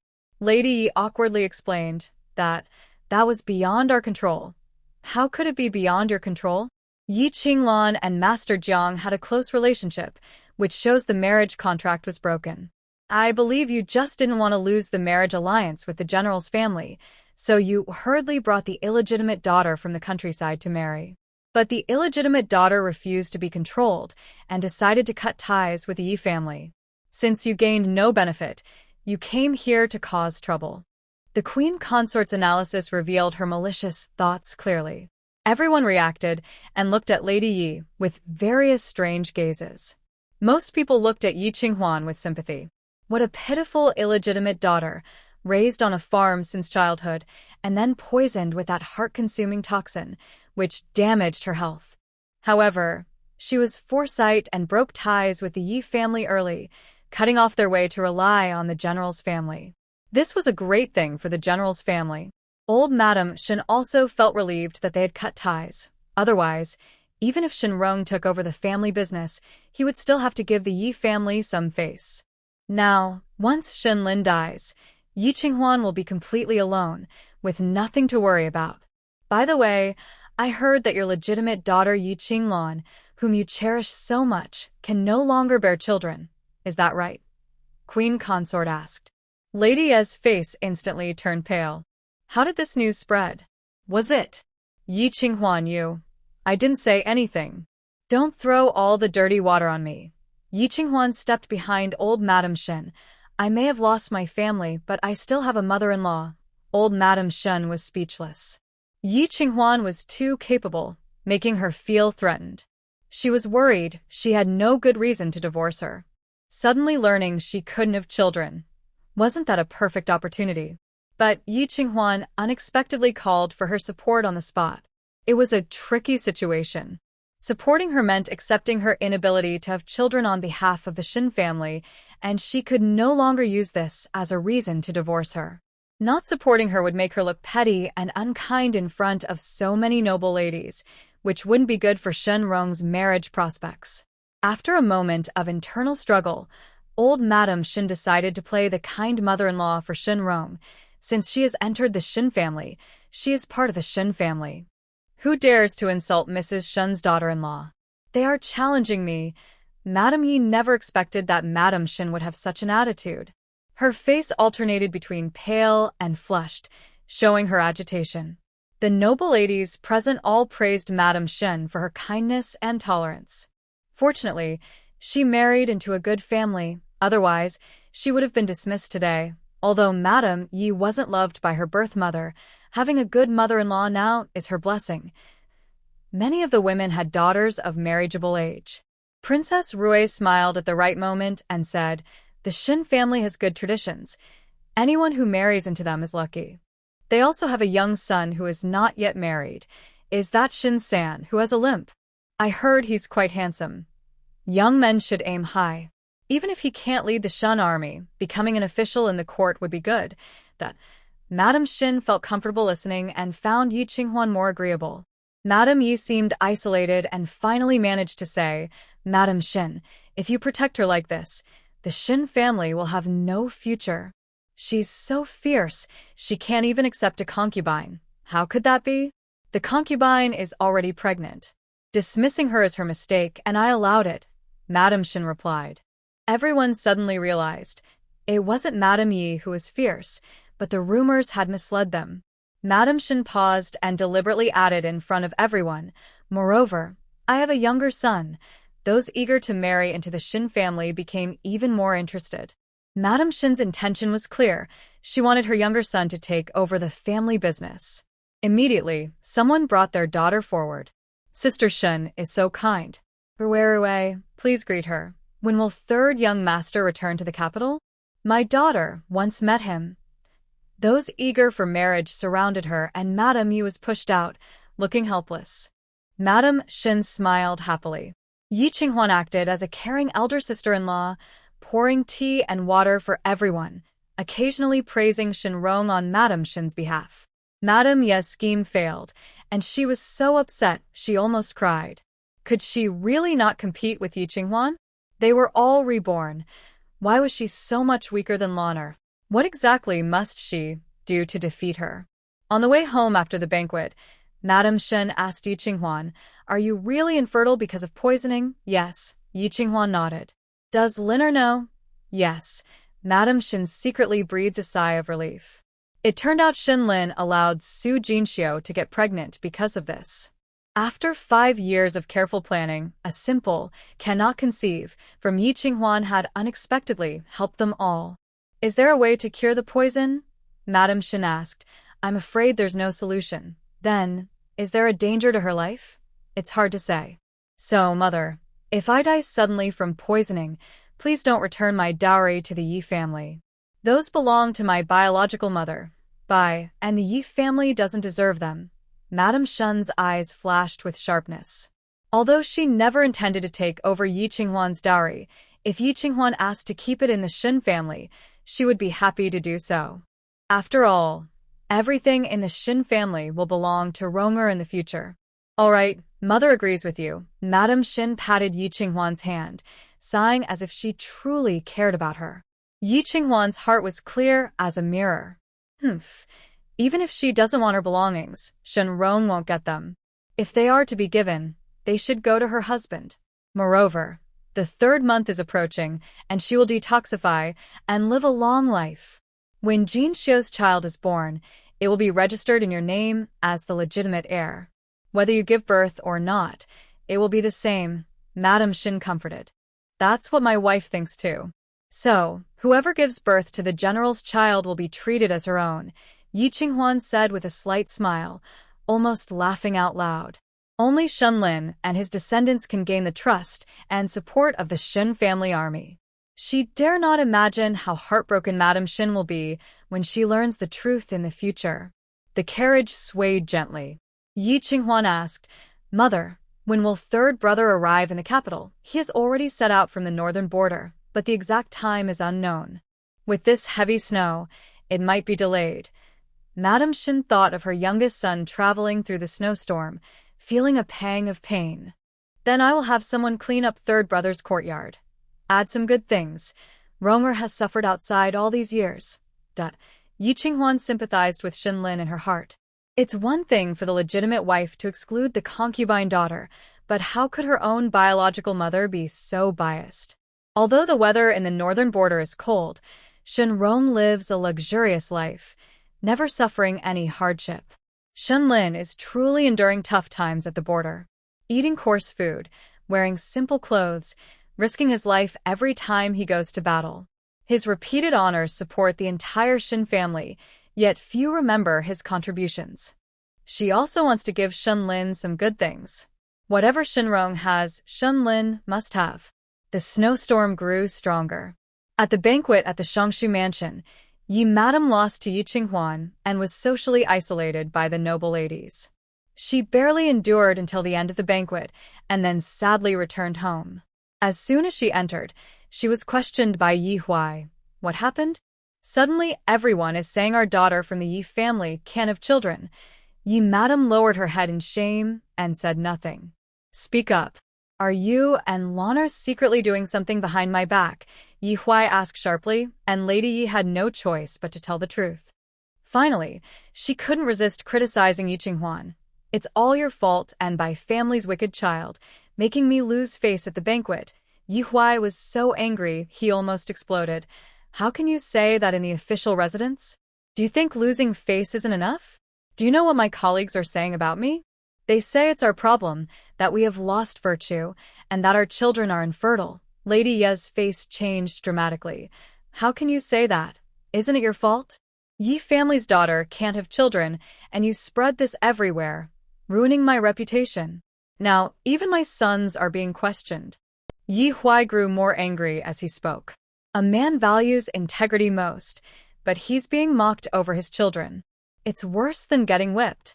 Sir, you don't know. Lana's situation is all because of Yi Qinghuan, Lady Yi said bitterly. Ever since she returned to the capital, she's been scheming against us. Changing marriages, dowries, even hoarding coal. All her deliberate plans. Yi Huai was speechless. Don't forget, the marriage change was your idea and Lana's. I couldn't stop it even if I wanted to. That was also Yi Qinghuan's deliberate attempt to mislead us. Women's opinions. It's impossible to communicate. Yi Huai simply shook his sleeve and left. I don't care about you all anymore. Lady Yi sighed and massaged her forehead. The whole family was dragged into the mess. How will it end? The snow and wind continued endlessly, as if trying to freeze the entire world. Unlike previous years, this cold and snowstorm made people realize this winter is hard to endure. Even in Shengjing, the soldiers at the border found it especially tough. The generals were fighting over military supplies in the court, getting angry and loud. Shenlin was not in the court and couldn't join the fight. With Gao Yu there, no one dared to stand up for Shen's army. Finally, it was the Princess Chang'an who mentioned it, prompting the emperor to remember that Shen's army also needed supplies, and some were sent to the border. When the news reached the general's residence, Old Lady Shen was overjoyed. Shen's army has food now, thanks to Princess Chang'an. Yes, Yi Qinghuan casually agreed. The supplies she arranged and the resources from the court should be enough for Shen's army to survive the winter, right? But the Princess Chang'an had been widowed for many years and never involved herself in court affairs. Why did she suddenly step in? In her past life's memories, the Princess Chang'an and Shen's family had little interaction. Qinghuan, the Princess Chang'an has done a great favor for Shen's army. Prepare some gifts. I will personally thank her tomorrow, Lady Shen said. Yes. Yi Qinghuan asked someone to select a few treasured items from the storeroom, but Lady Shen was not satisfied. These common things, I doubt the Princess Long will like them. Qinghuan, I remember you have a very special bracelet in your dowry. Why not use that? Yi Qinghuan raised her eyebrows and asked, Mother-in-law wants to use my dowry. This is for Liner. Do you not agree? Lady Shen replied. Spring rain made her worried. The most special bracelet in the lady's dowry was the Yunshao mist bracelet. It looked like swirling fog, carved with scenes of rolling clouds and waves, smooth and delicate, flowing with grace. The lady had never worn it, afraid it might get damaged. Now Lady Shen was thinking about it. Mother, you're being too serious. Whether for the general or for the Shen family, I am willing. I will have someone send it over soon, Yi Qinghuan said with a smile, calm and composed. There are many ways to please the Princess Long, and today's method was quite special. Lady Shen was very pleased. As long as it makes the princess happy, everything is worth it. Yes, for Xin Lin and the Xin army, Yi Qinghuan, though distressed, accepted it. After paying respects and returning to Jinfeng courtyard, not long after, Su Jinxiu, supported by Lianer, came through the snow. Madam, she said. Since learning that Yi Qinghuan was poisoned and unable to conceive, she often came to Jinfeng courtyard to build a closer relationship. Yi Qinghuan hurriedly asked, "Aren't you resting well? Why are you here? Rongdi will arrive in the capital in 3 days. I came to ask when Lin Ji will return." Su Jinxiu's eyebrows furrowed slightly, her gentle worry like clouds and mist, lingering without dispersing. "We haven't received a letter from the general," Yi Qinghuan replied. "According to Aunt, she wants Rongdi to marry County Princess Jia. Do you know about this?" Su Jinxiu asked. Yi Qinghuan was surprised, then suddenly understood. No wonder the Princess Long was fighting for grain for the Shun army. She was trying to promote her granddaughter, County Princess Jia, to marry Shinrong. Lady Shin had never cared about her dowry before, so her insistence on the Yunshao mist bracelet had a reason, an indirect hint to the Princess Long, who was also trying to please the main wife, to ensure the County Princess's smooth entry into the family. County Princess is noble, but she probably wouldn't like to be controlled. When the time comes, this family power, the rest of the words, Su Jinxiu did not continue. Everyone understood. Chun Yen and Chun Yi looked serious and nervous. If the Shun family married the County Princess, their positions would be at risk. If the County Princess enters the household, I won't be able to do anything. I can't ruin my third brother's marriage, Yi Qinghuan pondered. It's strange. There are many excellent unmarried men in the capital, and the Princess Long cares so much for Jia, yet she wants Jia to marry Shinrong, who is disabled. Why not? Su Jinxiu pursed her lips, a cold glint in her eyes. Yi Qinghuan was surprised by her boldness and exclaimed, "Sister Su, you can't joke about this. The eldest princess loves her granddaughter very much, treasures her like a jewel. So that's why I want the eldest princess to know what kind of person Rong is," Su Jinxiu said. "Do you mean ruin third brother's reputation?" "Exactly." Su Jinxiu's gaze was firm, indicating she had long made up her mind. Yi Qinghuan thought for a moment and decided not to get involved. "I dare not." "Sister, be more careful and don't cause trouble." "But, madam, we must think for the general." Su Jinxiu leaned forward, holding Yi Qinghuan's hand sincerely.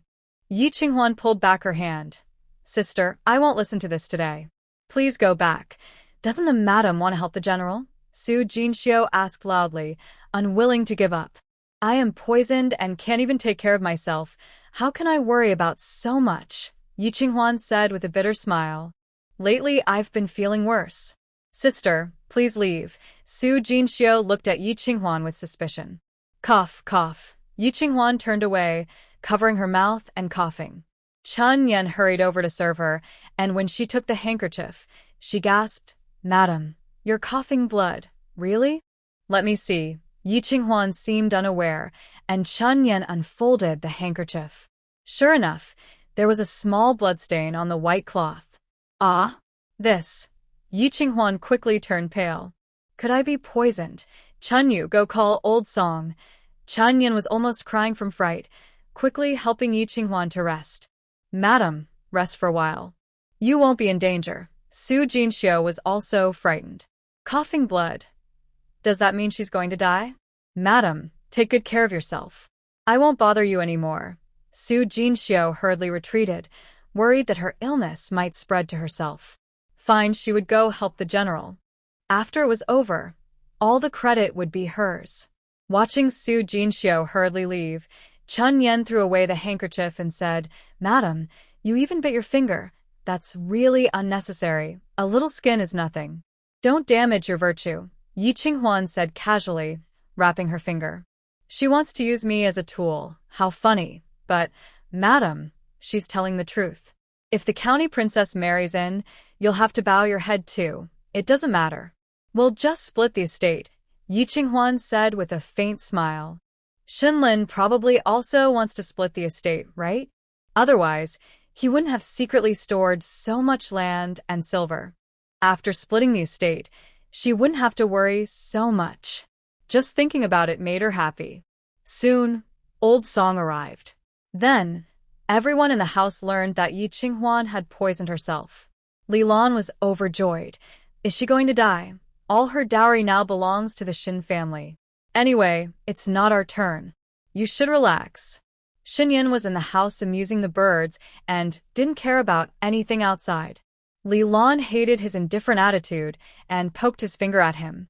Can't you get motivated and fight for it? While Shinrong hasn't come back or gotten married, you should hurry and try. It's useless. She's gone. The belongings are confiscated and all belong to the family, so we need to fight for them before they are taken. The items in her room aren't cheap. If we can get a few pieces, we can all live better. Didn't I try before? What was the result? Shunyun avoided his wife's hand and moved his bird aside. He had spent his whole life under his biological mother's control, being shaped and molded since childhood. All his ambitions and sharpness had been worn down. Anyway, as long as he wasn't hungry or cold, he would just get by. Li Lan was furious and stomping her feet. You're such a coward. If you won't fight, I will. Suit yourself, Shunyun said more calmly. He knew he couldn't win against his wife, so he let her do as she pleased. Li Lan went back inside to get ready, then carried Roar to Jinfeng courtyard, looking determined. Little sister-in-law, I heard you're sick. How are you today? Before the person arrived, her voice was already heard. Yi Qinghuan frowned. Why did Li Lan come here? Roar heard that auntie is sick and, despite the snow, insisted on coming to visit. Little sister-in-law, you're so lucky. Roar is so young but already cares about you. Li Lan entered with a bright smile, showing warmth that contrasted with her previous hostility toward Yi Qinghuan. Big sister-in-law, please sit, Yi Qinghuan said, putting down her account book. Look at you, working so hard you're even sick, yet still checking the accounts. Li Lan glanced at the book, her desire reigniting. Since Aunt Bai was driven away to the estate, you haven't had a moment's rest, she added. Yi Qinghuan smiled but said nothing. Chun Yen, bring tea. Also, get some good snacks for Roar. Yes, Chun Yen responded promptly. Li Lan immediately turned to Shinming Rue and said, Roar, say thank you to Auntie. Thank you, second aunt, Shinming Rue obediently replied. Children are innocent and naturally adorable, which makes them very likable. Yi Qinghuan was no exception. She asked, Big sister-in-law, Roar is so polite. When will you invite a teacher to start his education? Second sister-in-law, do you have a suitable teacher to recommend for Roar? Li Lan quickly asked in return. Yi Huai is a scholar official, a civil servant, and well-educated at home. If Yi Qinghuan could help arrange for a famous teacher to start Roar's learning, it would be very beneficial. I grew up on the estate and don't know any teachers who can start his education. My sister-in-law, perhaps it's better to ask our older brother to find out, Yi Qinghuan said. My younger sister-in-law makes a good point. I will go back and tell your older brother. However, the cost for the teacher isn't cheap, and your brother is short on money, so Li Lan deliberately paused. The sensible ones would continue the conversation. Money isn't an issue, etc. But Yi Qinghuan pretended not to hear her complaints, turning her head to whisper to Chunyu about household matters. Lu Xing is an elder in the household. Give him 2 silver coins. Li Lan became unhappy. But thinking about the purpose of this visit, she still forced a smile. My younger sister-in-law, I rarely come here, so don't bother with those things. Let's just talk. Big sister-in-law, I'll be fine in a little while, Yi Qinghuan replied. Did you hear what I just said about your older brother not having enough money to invite the teacher for Rare? Ye Vingquan. How can there be such shameless people? Second younger sister-in-law, I'm not pretending to be poor. You don't know, our main family's expenses are really tight. Your older brother has no regular income, and now that Ruer is growing up, there are many expenses. Second younger sister-in-law, you've never had children, so you don't understand my hardship. Our main family may be of humble birth, but we are all thinking of the general's household. Ruer, no matter what, is the direct grandson of the Shin family.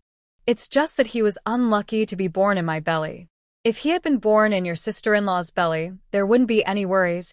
Second younger sister-in-law, please understand us, and help Ruer find a teacher to start his education. Li Lan spoke quickly and cleverly, rattling on with a long list of reasons, making it hard for anyone to jump in. Chunyu listened angrily. She had a child but couldn't support her, so what did that have to do with others? Yi Qinghuan remained calm. She had seen this kind of situation many times before. It was nothing new. Whether or not she responded, she chose to stay silent. Li Lan deliberately paused to drink tea, waiting for Yi Qinghuan to speak. But after drinking half a cup, she realized Yi Qinghuan had no intention of speaking. Her anger grew even more. When she spoke again, her tone was noticeably harsher. Second younger sister-in-law, what do you think? Big sister-in-law is right. Ruer is the direct grandson of the Shin family, and important matters like education should be decided by his mother, Yi Qinghuan said. Li Lan. So, she came all this way for nothing? No. Second younger sister-in-law, you've been married in for a long time. You should understand some things. Mother only cares about her son Rong, and doesn't care about Ruer, Li Lan sighed. Really? I didn't see that. Yi Qinghuan pretended to be confused. Rong is about to return to the capital, and Mother also plans to marry into the princess's household. In the future, this household might be difficult for us. I still have Ruer to rely on, and your health. It's so pitiful. How about adopting Ruer under your name? Let him serve as your filial son and care for you in old age. Spring Rain was shocked and widened her eyes. Madam, how can you do that? And you're cursing Our Lady. Don't speak nonsense. I'm just thinking of second sister-in-law. Li Lan had other plans in her mind. Giving Ruer to Yi Qinghuan means Ruer will be the legitimate son of the main wife in the future. All of Yi Qinghuan's inheritance belongs to Ruer. Big sister-in-law, I'm not dead yet. You're already planning to ruin my reputation. Yi Qinghuan suddenly frowned, her beautiful eyes cold and intimidating. Second sister-in-law, I don't speak well. Then don't speak at all. Yi Qinghuan originally hesitated because of the children present, not wanting to cause a scene. But now Li Lan was starting to curse her. This she could not tolerate. She hadn't been able to live well in her past life, and this life, she wanted to live a long and healthy life. Second sister-in-law, what are you doing? I'm sick, so I avoid trouble. Big sister-in-law keeps talking about mourning and sending me off. Basically, she wants me to die early so Ruer can inherit my things. I can tell you now, all my belongings belong to the general. Yi Qinghuan finished speaking in one breath and immediately asked Chunyu to leave. Li Lan struggled for a long time but gained nothing and was scolded in return. All her suppressed resentment finally burst out. Ungrateful. Just wait, someone like you, a useless chicken that can't lay eggs, will eventually be meat on someone else's chopping board. Chunyu, go to Fusho Court and tell the old madam what big sister-in-law said today, especially regarding Rong's matters. Yi Qinghuan sneered. Li Lan immediately wilted. If her mother-in-law found out she was scheming against Shenrong behind her back, she would be scolded or worse, fined and forbidden from leaving the house. They were already poor. If she was fined again, they wouldn't have money for the new year. Second sister-in-law, just consider that I was wrong today. Please don't tell mother-in-law. Li Lan forced a smile. Yi Qinghuan sneered. Big sister-in-law always makes mistakes like this. Is that interesting? Then, can I tell you a secret? I'm not interested in any secrets. Sometimes knowing too much in the inner courtyard isn't a good thing. Regarding Lin's matter, are you really not listening? Li Lan gritted her teeth, looking determined, not pretending anymore. Yi Qinghuan then asked, go ahead and tell me. Rong's situation is different from others, Li Lan whispered, glancing around nervously. Yi Qinghuan's face changed drastically. How is that possible? It's true. Even the old madam doesn't know about this. You must not tell anyone, or we both will die. Li Lan regretted her words immediately after speaking. This was such a big secret that it should stay hidden. If Yi Qinghuan betrayed her, it would be the end. I didn't hear anything. Today, my older sister-in-law just brought Ruer over to play.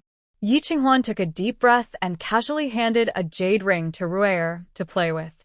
I will mention the matter of his enlightenment to my mother. Thank you, second sister-in-law. Thank you. Li Lan happily left, and Chun Yu asked stubbornly, why did Madam give him such good things? Yet he still doesn't behave well. Yi Qinghuan waved her hand and leaned to the side, feeling a bit weak in her legs. Chun Yu hurried over to support her. Madam, what's wrong? I'm fine. Quietly check if the general has ever kept a cat. As the sky darkened, Chun Yen helped Yi Qinghuan onto the bed to rest. Suddenly, Yi Qinghuan grabbed her hand. I can't sleep.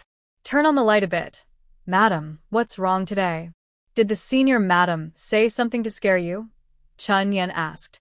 Thinking of what Li Lan said, Yi Qinghuan felt scared inside. And she couldn't explain. It's too absurd and unbelievable. Madam, we are all here. Feng He and Feng Yu are also in the courtyard. Don't be afraid. Chun Yen softly comforted her and put a hot water bag into her quilt. Yi Qinghuan curled up, holding the hot water bag, and asked, Has Chun Yu not returned yet? She went out in the afternoon. But she should be back by now, right? Wait for her. Yi Qinghuan was so anxious she couldn't sleep. She wanted to know if Li Lan's words were true, hoping they weren't. Otherwise, it would be too terrifying. Since following Yi Qinghuan, Chun Yen had seen Feng Yu go through life and death situations, but this was the first time she saw her afraid. She also felt uneasy. She made a bed under the bed and talked with Yi Qinghuan. Outside, the cold wind howled, and occasionally, the sound of snow pressing down on the branches could be heard, cracking like firecrackers. She didn't know how long it took before Chun Yu finally returned. Madam. Chun Yu's voice was urgent and full of shock. Yi Qinghuan immediately sat up in bed. Could it be true what Li Lan said? Is it cold outside? Quickly warm up and don't let the cold air reach Madam. Chun Yen stepped forward to brush off the snow and wind from Chun Yu, then took off her coat before letting her into the room. Chun Yu rubbed her cold, red hands, feeling comforted by the warm home amid her panic. Madam, I found out. Take your time, no rush. At this point, Yi Qinghuan remained calm. The general did keep a cat. But later, for some reason, the cat was found hanging on a tree. The general was very sad for a long time, and after that, keeping cats became taboo in the general's residence. The household knew about this back then, but everyone was dismissed. I asked many questions and only finally found the young lady who served the general in Yanglu village on the outskirts of the city, which confirmed the story. It's really strange how the general keeps pet animals so secretly. Spring Rain finished speaking in one breath, and Yi Qinghuan's face turned even paler. It's true.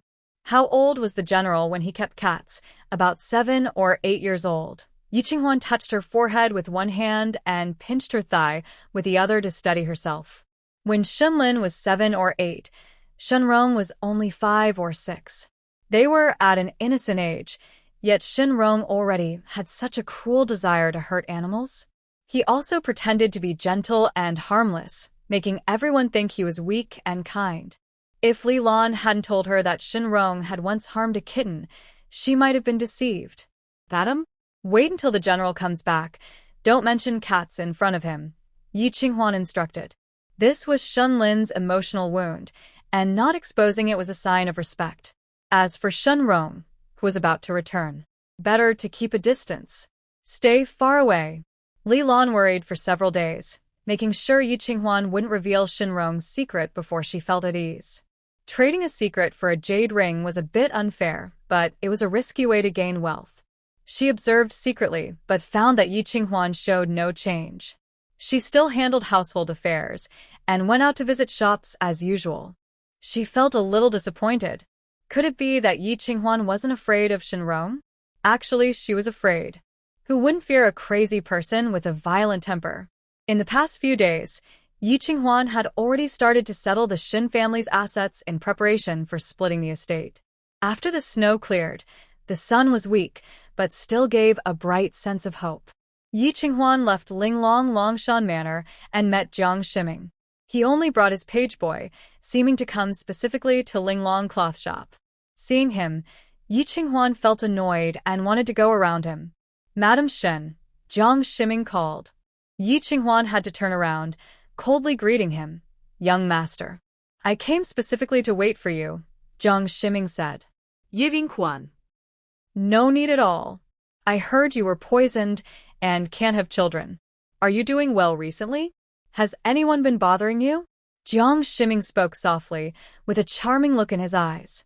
Many women couldn't help but fall for his charm. But unfortunately, Yi Qinghuan disliked his superficial manner the most. Young master, we're no longer relatives. Please keep your distance. Less contact, less questions, she said. Jiang Shiming grinned shamelessly. Meeting on the street and saying hello is normal. I'm timid, she replied. Puffed. Saying you're brave enough to do anything, yet timid? Jiang Shiming's smile became even more charming. Yi Qinghuan's head hurt. The young master is fine, just something happened that Yi Qinghuan really wanted to hit him with a stick.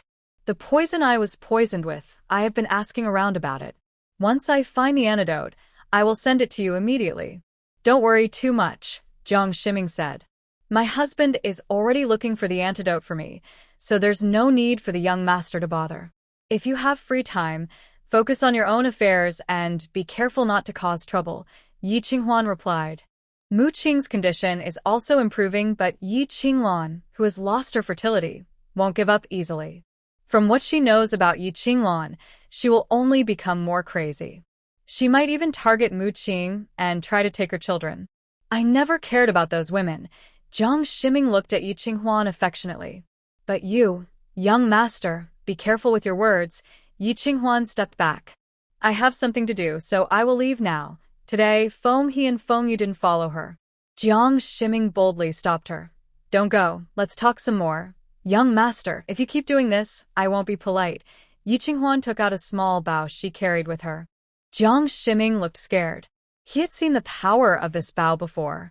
But since he had a rare chance to speak with Yi Qinghuan, he had to say everything he wanted. Qinghuan, my arms are always open for you. If one day you are abandoned by the Shin family, come and be my main wife. Bang. Oh, a sharp sound. Jiang Shiming clutched his head and cried out in pain. The accompanying servant quickly protected him with his body. Who, your general, Shin Lin, full of killing intent, strode forward. Seeing him suddenly, Yi Qinghuan felt happy. Jiang Shiming, on the other hand, was scared. Did Shin Lin hear what he just said? Young Master Jiang, you haven't had enough of being beaten? Today, I will fulfill you. Shin Lin raised his hand, and a familiar sack was thrown over. Jiang Shiming's world suddenly turned dark, followed by a storm of punches and kicks, hurting everywhere. Oh, stop beating me. Jiang Shiming curled up and begged for mercy. He no longer had the demeanor of a charming gentleman. Shin Lin kept hitting until he was finally satisfied. He tore open the sack and looked down at the bruised and swollen Jiang Shiming with a commanding tone. What did you just say to my wife? I said I was busy with military affairs and wanted to help the general find the antidote for the heart-eating poison. Is that all? Yes. Jiang Shiming nervously swallowed and looked at Yi Qinghuan with pleading eyes. Please let me go. General, the young master said that if he is abandoned, he is willing to go to the Marquis residence to be the main wife. He also said his arms are always open for me. Jiang Shiming was finally carried back by someone, and it looked like he would need at least half a month to recover before he could get out of bed.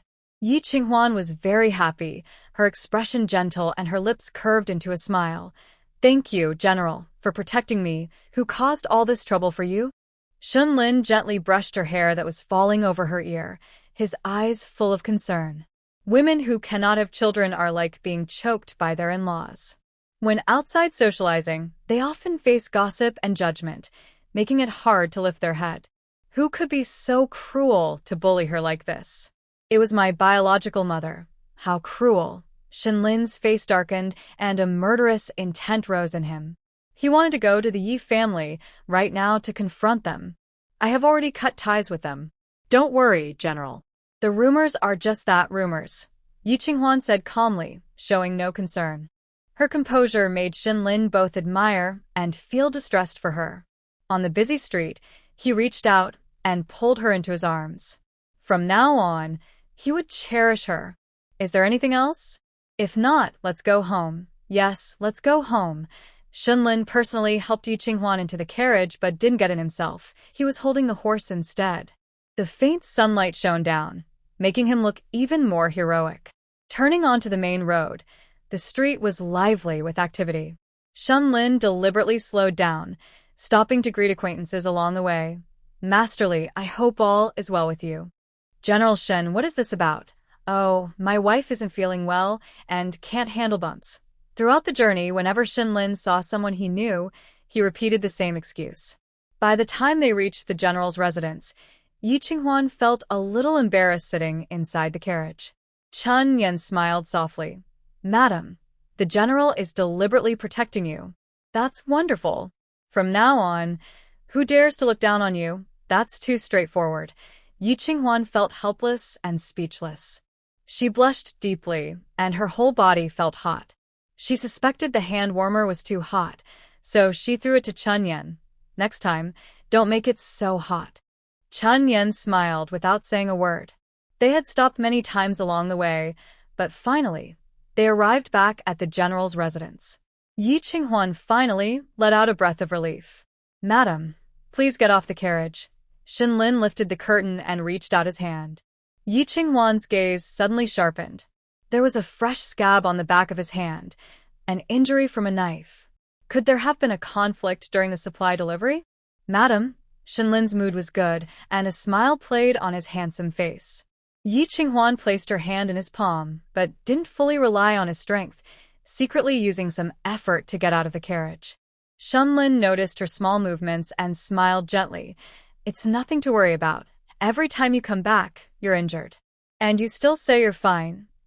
Yi Qinghuan finds it hard to imagine the hardships he faced at the border. This winter, the Western Yi also had a tough time. They came to seize grain and fought a battle. And then, of course, I won. But our secret effort to gather grain was also exposed. Yi Qinghuan's heart tightened with fear, and she asked, what should we do now? If the court finds out we secretly collected grain, they might suspect Xinjun's army of rebellion.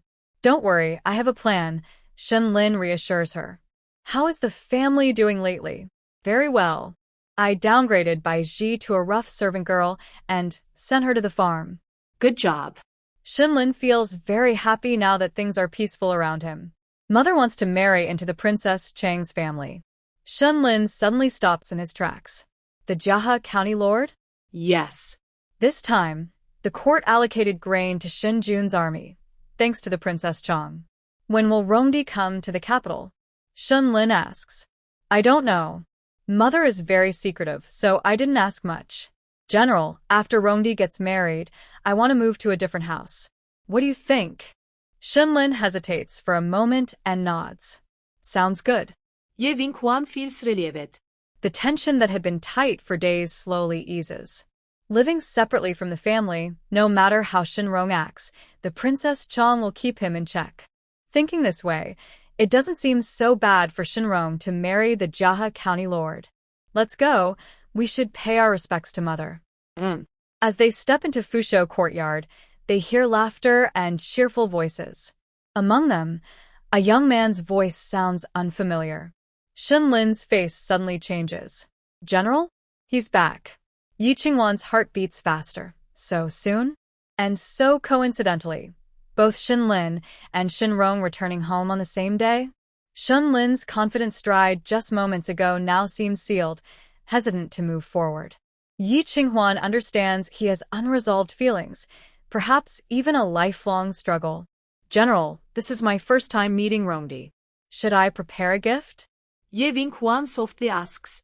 Shunlin snaps back to reality and says, just do what you think is right. I'll prepare something later. Let's go. Yi Qinghuan moves ahead, and Shunlin finally follows. Though they've endured hardships along the way, all fatigue disappears when he sees her. From the cloth shop to home, Shunlin's mood is excellent, glowing as if victorious. But now, covered in dust, his brightness quickly dims. His face looks terrible, like a bowstring pulled tight. Shenrong is his younger brother, and also the barrier that seals him. Before seeing Shenrong himself, Yi Qinghuan already dislikes him. As they entered the hall, the lively chatter suddenly stopped, as if someone had pressed the pause button. Old Lady Shin, Mrs. Qin, Miss Yu, along with Shun Yun and Su Jinxiu, were all present.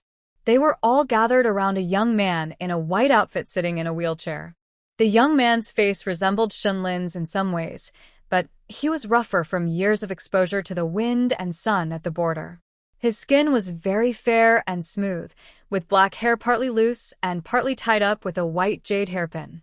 He looked gentle and fragile, like a scholar who couldn't hurt a fly, but his features were sharp and full of a quiet strength. He clearly wasn't an ordinary person. Seeing the newcomer, he gave a light smile. "Mother, this is the new sister-in-law, right?" "Yes," Old Lady Shin replied with a sniff, her eyes flashing with dislike as she looked at Shinlin. "You're back too? Greetings to Mother." Shinlin bowed, then turned to face the young man sitting on the left at the head of the table. "Rong, you're finally back." "Yes, I am finally back," Shinrong said as he pushed his wheelchair forward, holding Shinlin's hands tightly. "Second brother, long time no see. Hope all is well with you," Shinlin said after each sentence, his lips pressed tightly. He was clearly speaking to his close family. "Hello, second sister-in-law," Shinrong said slowly, his eyes shining with admiration. "You have such grace. It's not inferior to the ladies in the palace." "Third brother, speak carefully." Yi Qinghuan bowed slightly in return. Her impression of Shinrong dropped again. Their first meeting, and he immediately started digging a hole for himself. If she weren't 30 years old in spirit, she'd be tricked into a trap. How could the wife of a general compare her grace to that of a palace lady? "Is your husband planning a rebellion?" "Yi sure. Ronger is praising you." "Why are you making a fuss?" Mrs. Yu rolled her eyes. Yi Qinghuan was simply ungrateful, daring to show off her sister-in-law's dignity in front of elders. "I'm just too timid to compare myself to a palace lady." "Please don't mind," Yi Qinghuan said with a smile. Mrs. Yu suddenly realized. Yes, who dares compare themselves to a palace lady? Shenrong still smiled. "It was my mistake. I was just impressed by second sister-in-law's grace and forgot the rules. Next time, be more careful," Yi Qinghuan said firmly. "Everyone else." Old Lady Shin slammed her hand on the table. "Yi sure, I'm not dead yet. What are you showing off for?" Shinlin instinctively turned his toes, wanting to protect his wife. But then Yi Qinghuan said, "Mother, how could your daughter-in-law show off in front of you? We're all family, just normal talk." "Why are you angry? You just scolded Ronger. As the sister-in-law, I should remind my brothers to correct their mistakes, shouldn't I?" Yi Qinghuan's voice was steady, just loud enough for everyone present to hear. Old Second Shen and Old Third Shen both lowered their heads. That's right, they had been scolded by the eldest sister-in-law many times. From childhood to now. Even at their age, they were still being scolded. Madame Shen had nothing more to say, her chest rising and falling with anger. "Mother, second sister-in-law is very determined and responsible. The Shen family has hope with her. You should be happy," Shenrong smiled. Madame Shen looked at her youngest son, finally holding back her anger, snorting. "She can't even have children. How can I expect her?" "Jin Xiu can have children too." Shinlin looked at Su Jin Xiu. Su Jin Xiu was forced to join this quiet little fight, teasing. "General, did you bring back a beautiful lady from the border this time?" "No." Shinlin took off his robe and sat down again, then signaled for Yi Qinghuan to sit as well. Su Jin Xiu laughed. "Aunt, today the general and Rong Di are coming home together. Should we have a feast in the kitchen to welcome them?" "Jin Xiu makes sense." "Yi sure, go arrange it," Madame Shen said coldly. Yi Qinghuan didn't want to stay long in this kind of scene, so she got up and went to the kitchen. Shenlin looked displeased. Shenrong said, "I heard second brother has made more military achievements. Under his leadership, the Shun army is very famous. Father in heaven would be pleased too. Second brother, thank you for your hard work all these years. That's what I should do." Shenlin looked down, focusing on Shenrong's leg. "How's your leg healing?" "Not much progress. I still can't stand up," Shenrong said sadly, lowering his eyes. Madame Shen was very worried and scolded Shenlin. "Say something else." "Mother, it's okay. My leg is disabled. That's the truth. And it's not all second brother's fault back then." Bringing up old matters again, with a tone full of sorrow. Madam Shin scolded Shinlin again. All your fault. If you had taken Rong out, none of this would have happened. You can't read or write for official court, nor lead soldiers in war. You've ruined Rong's life. Everyone suddenly fell silent, nervously watching, afraid to speak. Even Yu Shi and Qin Shi, who usually loved to chatter, slowed their breathing, pretending to be invisible. The living room, warmed by silver-bone charcoal, was stiff and frozen like ice and snow. Every breath Shenlin took felt like a stabbing pain in his chest. His fingers unconsciously clenched, his lips pressed tightly together. But he said nothing. Finally, Shenrong said, "Mother, I already said that what happened back then shouldn't be blamed entirely on second brother. Besides, it's been 5 years. Please don't bring it up again. Otherwise, I'll go back to the northern border and never come back." All right, I'll listen to you." Madam Shin was anxious and quickly comforted her young son, saying, "You've been away for 5 years. Your mother dreams of seeing you. Now that you're back, please don't leave again. Mother, I still need to get treatment for my leg. I don't want to live like this forever." Shenrong hesitated. The Shin family's son shouldn't be stuck in a wheelchair. Madam Shen had already given up on treatment, but didn't want to upset her son. She kindly said, "We can invite the doctors to Beijing. Our family has the means now. Let's see first," Shenrong replied with obvious indifference. Madam Shin became more worried. She truly didn't want to be separated from her son even for a day. "Ronger, you're of marriageable age. It's better to settle down early. Having someone who understands you nearby would also make me feel more at ease," she said. Shenrong hesitated. "With my condition, who would want to marry me?" "Don't worry, Ronger. Mother is already working on a marriage alliance with the Princess Chang's residence. Since you're back, we should arrange it," Shenlin said. Madam Shen looked up in surprise. "You know? Are you willing?" "Mother should ask Ronger, not me. As long as Ronger likes her, I will go to the palace tomorrow to ask for the emperor's decree," Shenlin replied. Everyone, including you and others, found this hard to believe. The Princess Chang's only direct granddaughter was highly treasured. She was practically untouchable. Even princes seeking marriage might not be approved by her. Could Madam Shin really want Shenrong to marry the Princess Chang's granddaughter? It seemed like a daydream. The Princess Chang's granddaughter isn't like ordinary girls. I want to meet her first. If she's interested, I'll trouble second brother." Shenrong sighed humbly, looking down with a lonely expression. "Let's meet her first." Madam Shen initially wanted Shenlin to exchange military achievements for a marriage decree. But now that Shenrong wanted to meet her first, she lost confidence. Since she announced Shenrong was seeking a marriage, many noble families in Beijing had approached her. But none compared to Yi Qinghuan. So, the only option was the Princess Chang's granddaughter. Although young and innocent, she had a noble status. She could easily overshadow Yi Qinghuan. "Mother, hurry with the arrangements. If we can finalize the marriage before the new year, I can help prepare everything in Beijing," Shenlin said. Madam Shin immediately discussed with you and Qin. Should we host a banquet at home to invite the Princess Chang, or visit her residence instead? The 3 sisters-in-law carefully debated. Shenrong sat quietly in her wheelchair, like a snow lotus standing apart from the world. Second and third brothers both drooped their heads, drinking tea silently. The 4 men sat there, speechless, making the scene awkward and tense. Su Jinxiu approached Shenlin gently and asked softly, "Brother Lin, how did you get hurt again? Border regions are like this." "I'm used to it," Shenlin replied, pulling up his sleeve to hide the scar on the back of his hand. Su Jinxiu felt worried and said, "When will there be peace?" "Sigh, the border is cold and harsh, with frequent wars. When will the general return to the capital and enjoy peace in Xinjiang?" "Once Shun's army has a successor," Shenlin answered. "Is my cousin afraid that second brother will go find Miss Zhou again?" Shenrong teased. "Don't make fun of me, third brother," Su Jinxiu said shyly, twisting her handkerchief. Her shy femininity eased the awkwardness among the men. Shenlin understood her feelings clearly and softened his gaze, saying, "Nian Nian was seriously ill this time, so I only went back once.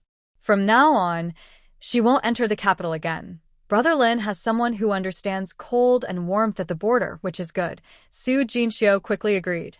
Though it was a false statement, it made the scene look very nice. Shenrong smiled and said, "Second brother is so lucky, having a strict and capable second wife to manage the household, and a clever cousin like her. I heard second brother also has an aunt, but I haven't seen her.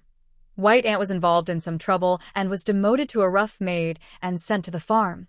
Su Jinxiu spoke first, then nervously waited for Shenrong's response. Shenrong simply said 4 words. "I see." Su Jinxiu thought secretly. Does that mean Bai Ji is gone? After several years, Shenrong had become even more composed. Su Jinxiu's unease grew deeper, and she made up her mind again not to let Shenrong marry the princess of Jaha County.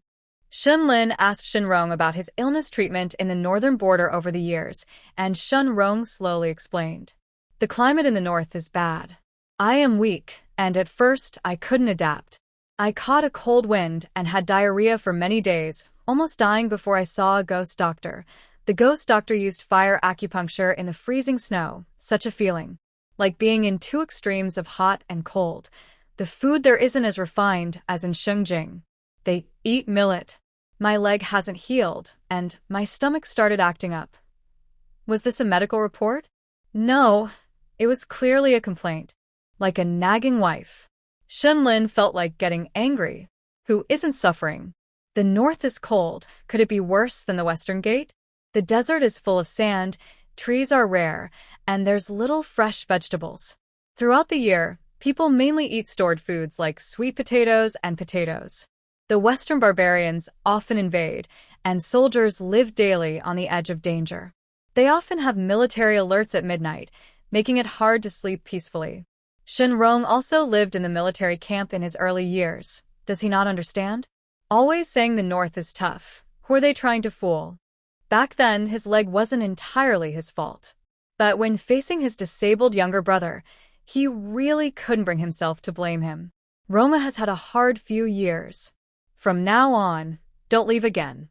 Get married, have a few more children, and life will settle down, Li Lan said insincerely. Thank you for your concern, older sister-in-law, Shenrong replied politely with a smile. Shenlin interrupted the conversation and said, "The kitchen should be almost ready. I'll change my clothes and come back." After changing into new clothes, Yi Qinghuan was about to rest and wait until the right time to go to Fusho Court for dinner. Seeing Shenlin return alone with a bad expression, she silently sighed and poured hot tea. Did the general also come back to change? Shenlin naturally sat on the bed and took the tea Qinghuan offered. The warm tea from Jinfeng Courtyard made him feel cozy and warm. But the tea from Fusho Court always felt cold to the bone. Third brother looks a lot like you, but he's very scheming, Yi Qinghuan said. Shenlin was surprised. You can tell that? I'm not blind, Yi Qinghuan glared at him. Besides, I've seen many people. Being a lady of the official family wasn't something she achieved by accident.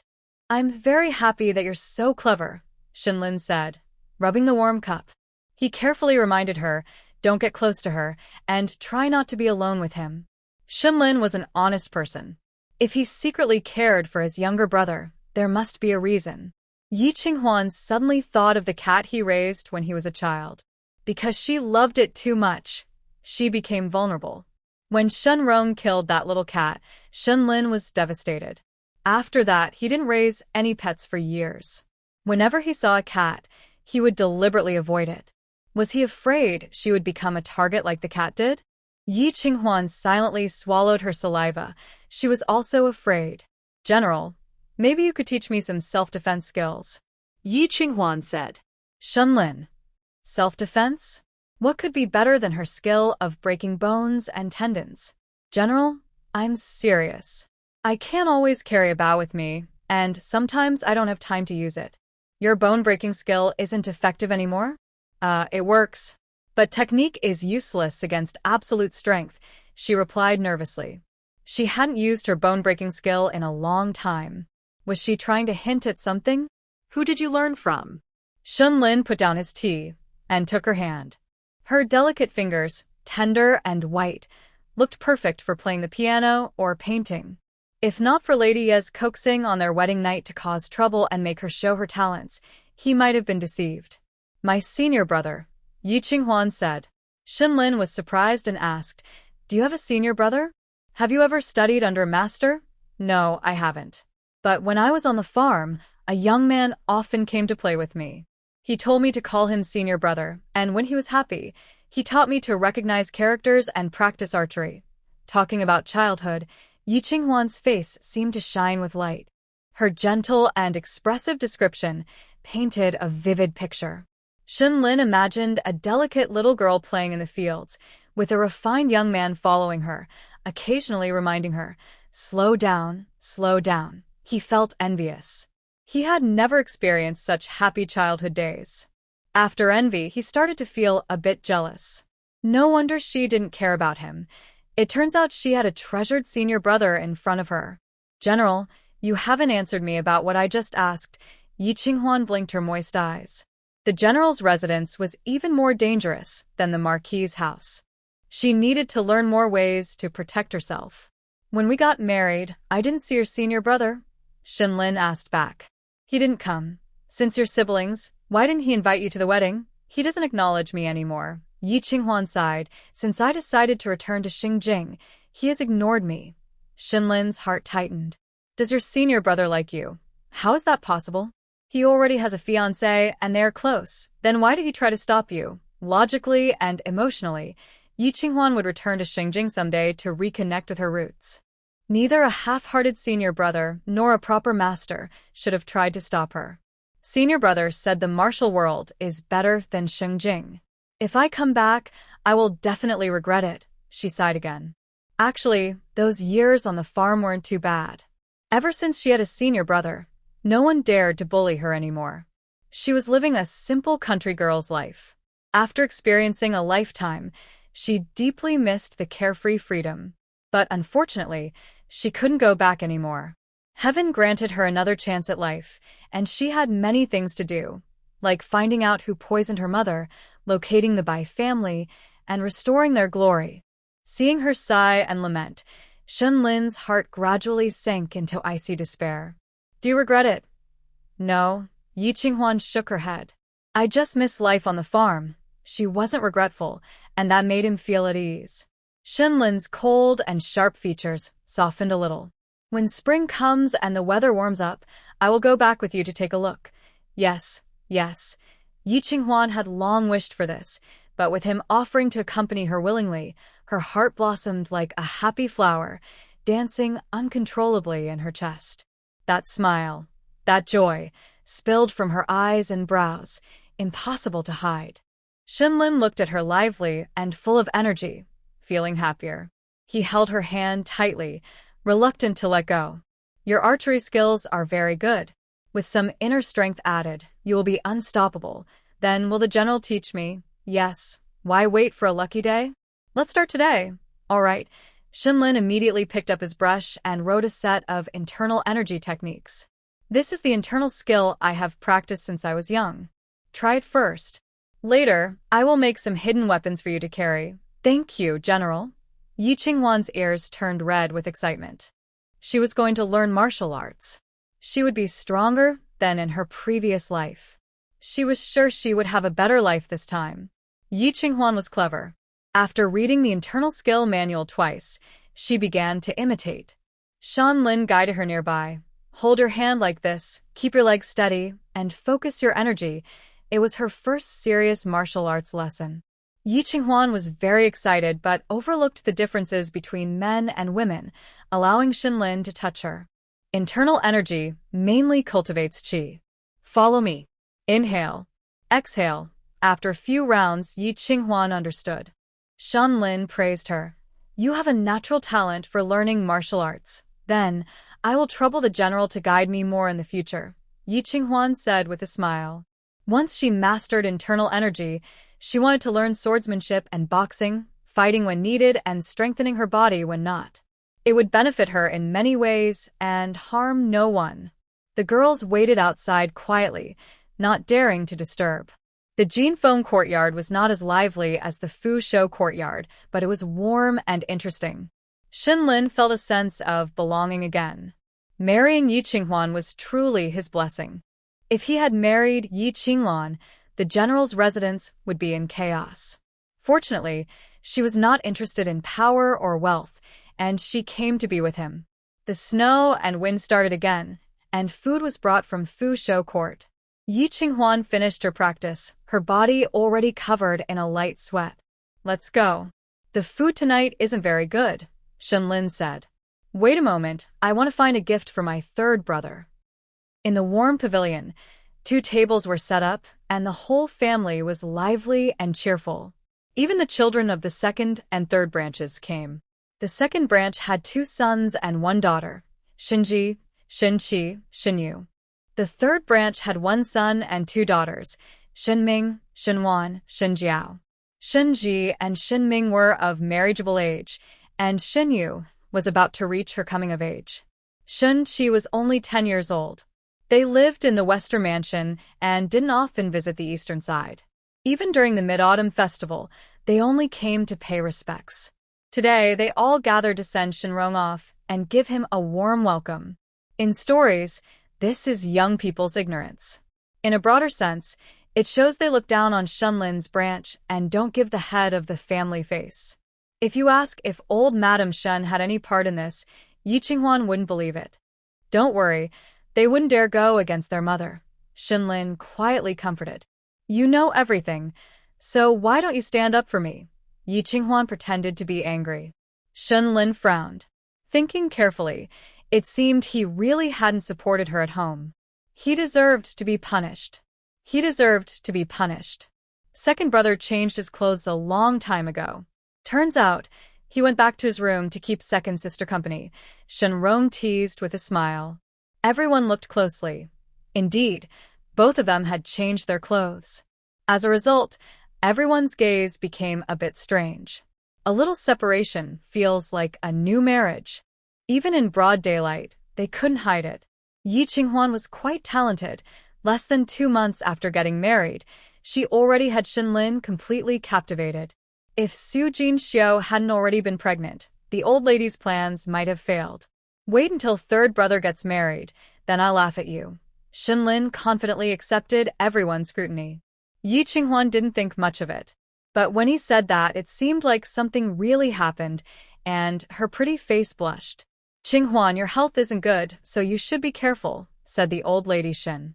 Yi Qinghuan really couldn't afford to get sick now. She had to hold on. Someone close to death was better than marrying a healthy, new lady of the house. Once Shenrong's influence grew, she could quietly step back. Yi Qinghuan took out a silk box and handed it to Shenrong. "Third brother, welcome home.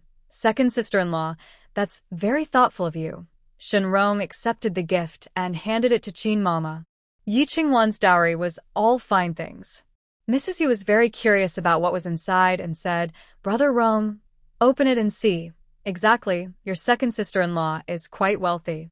The gift she gave you must be extraordinary." Qin also stretched her neck. Shen Yu couldn't stand his mother's love of getting things cheaply. He whispered, "Mother, be more restrained." Qin ignored him and kept stirring the pot. "Brother Rong, let's take a look." Let us also see. Oh, Brother Ji and Brother Ming are also of marriageable age. When the time comes, the main wife will have to take care of things. Second sister-in-law. Shenrong asked Yi Qinghuan for her opinion. Inside, Yi Qinghuan thought, men can pretend to be tougher than women. She kept a calm face and said, "It's already given to third brother. It's his. You can open it freely, then I will open it," Shenrong said and opened the box.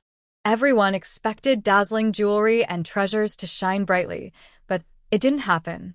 Inside was just a set of dull-colored brushes and inkstones.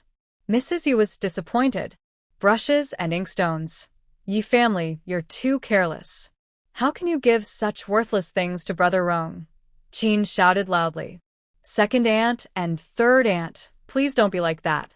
The things second sister-in-law gave are very good, all from famous makers." Shenrong took out an inkstone, admired it slowly, pretending to be happy. "Honestly, Madam Shin couldn't bear to watch anymore. This inkstone is not as valuable as the white jade inkstone given to the young master of the Shangshu residence a few days ago for his first writing.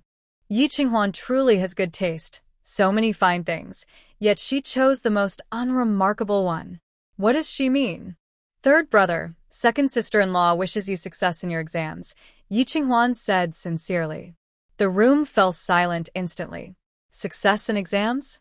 That means she wants Shenrong to become a civil official, right? If he becomes a civil official, he can no longer lead the Shen family army. Yi Qinghuan's clever plan is impressive. Yu Shi and Qin Shi, who usually loved to laugh at Yi Qinghuan, didn't dare speak now. Madame Shen's face darkened to the extreme, but she couldn't openly criticize in front of everyone. A person with disabled legs, unable to ride a horse or fight enemies, how can he lead the Shen family army? A civil role is the best choice. Why is everyone silent now? Yi Qinghuan asked deliberately, even though she knew nothing about Shenrong at first glance. No one responded to her, not even Su Jinxiu, who only looked worried. Mother, did I say something wrong? Yi Qinghuan asked nervously. Madame Shin took a deep breath and said carefully, Brother Rong will not take the imperial exam for the top scholar. Oh, sorry, I didn't know. Yi Qinghuan frowned slightly. I think third brother's demeanor is extraordinary. He must be full of talent. It's a pity he doesn't enter official service. Yi family enough. Madame Shin slammed her chopsticks down heavily. Shenrong had already adjusted his mindset and smiled. Second sister-in-law's praise is too much. I am indeed ashamed. But my legs are inconvenient, so I can't take the exam. It's okay, third brother will have his chance. First get married, then treat your legs. Take it slow, Yi Qinghuan said calmly, avoiding Shen Lin's gaze the entire time. If she was taught by Shen Lin, there's no evidence of it. Aunt, should I ask someone to serve the dishes? Su Jinxiu asked. Madame Shen glared gloomily at her and ordered someone to serve the food. Then she stared coldly at Shen Lin. Shen Lin remained calm as a mountain. Madam, your eyes are sharp. Third brother is indeed excellent. Liner, what do you think? Madame Shen asked. Whether in official service or leading troops in the future, I will respect third brother's choice, Shen Lin replied. Madame Shen's expression eased slightly. Remember what you said today? What they've always wanted was Shen Lin's attitude. Now that it's out in the open, Shen Lin's answer makes some happy and others worried. Madame Shen happily drank 2 cups of hot wine. Second and third brothers Shen looked gloomy, their brows furrowed with worry. How can Shenrong lead troops? Is this really going to ruin the Shen family army? If the Shen family army is destroyed, the entire Shen clan will be doomed. At best, they will be exiled. At worst, their whole family will be wiped out. Because of their worries, they drank a few more cups. During the toast, the atmosphere was lively. Shenrong and Shenlin also exchanged respectful toasts, appearing friendly and harmonious, like brothers. The family banquet continued until nightfall before ending. Shenlin was a bit drunk and had no servant with him, so Yi Qinghuan had to support him home. She muttered softly, if you can't handle it, just drink less. Only a few cups and you're already drunk. Better yet, let me drink for you. I can drink as much as I want and never get drunk. To welcome Shenrong, Madame Shen brought out her best wine, aged for 20 years. The aroma was rich and inviting, and Yi Qinghuan also craved the wine, but Shenlin wouldn't let her drink. She felt annoyed. Qinghuan, Shenlin, clearly tipsy but happy, suddenly stopped and looked at her face. His sudden call made Yi Qinghuan uncomfortable. It's really good to have you. Sure enough, he was drunk. A cold wind carried tiny snowflakes through the corridor, making the air feel icy.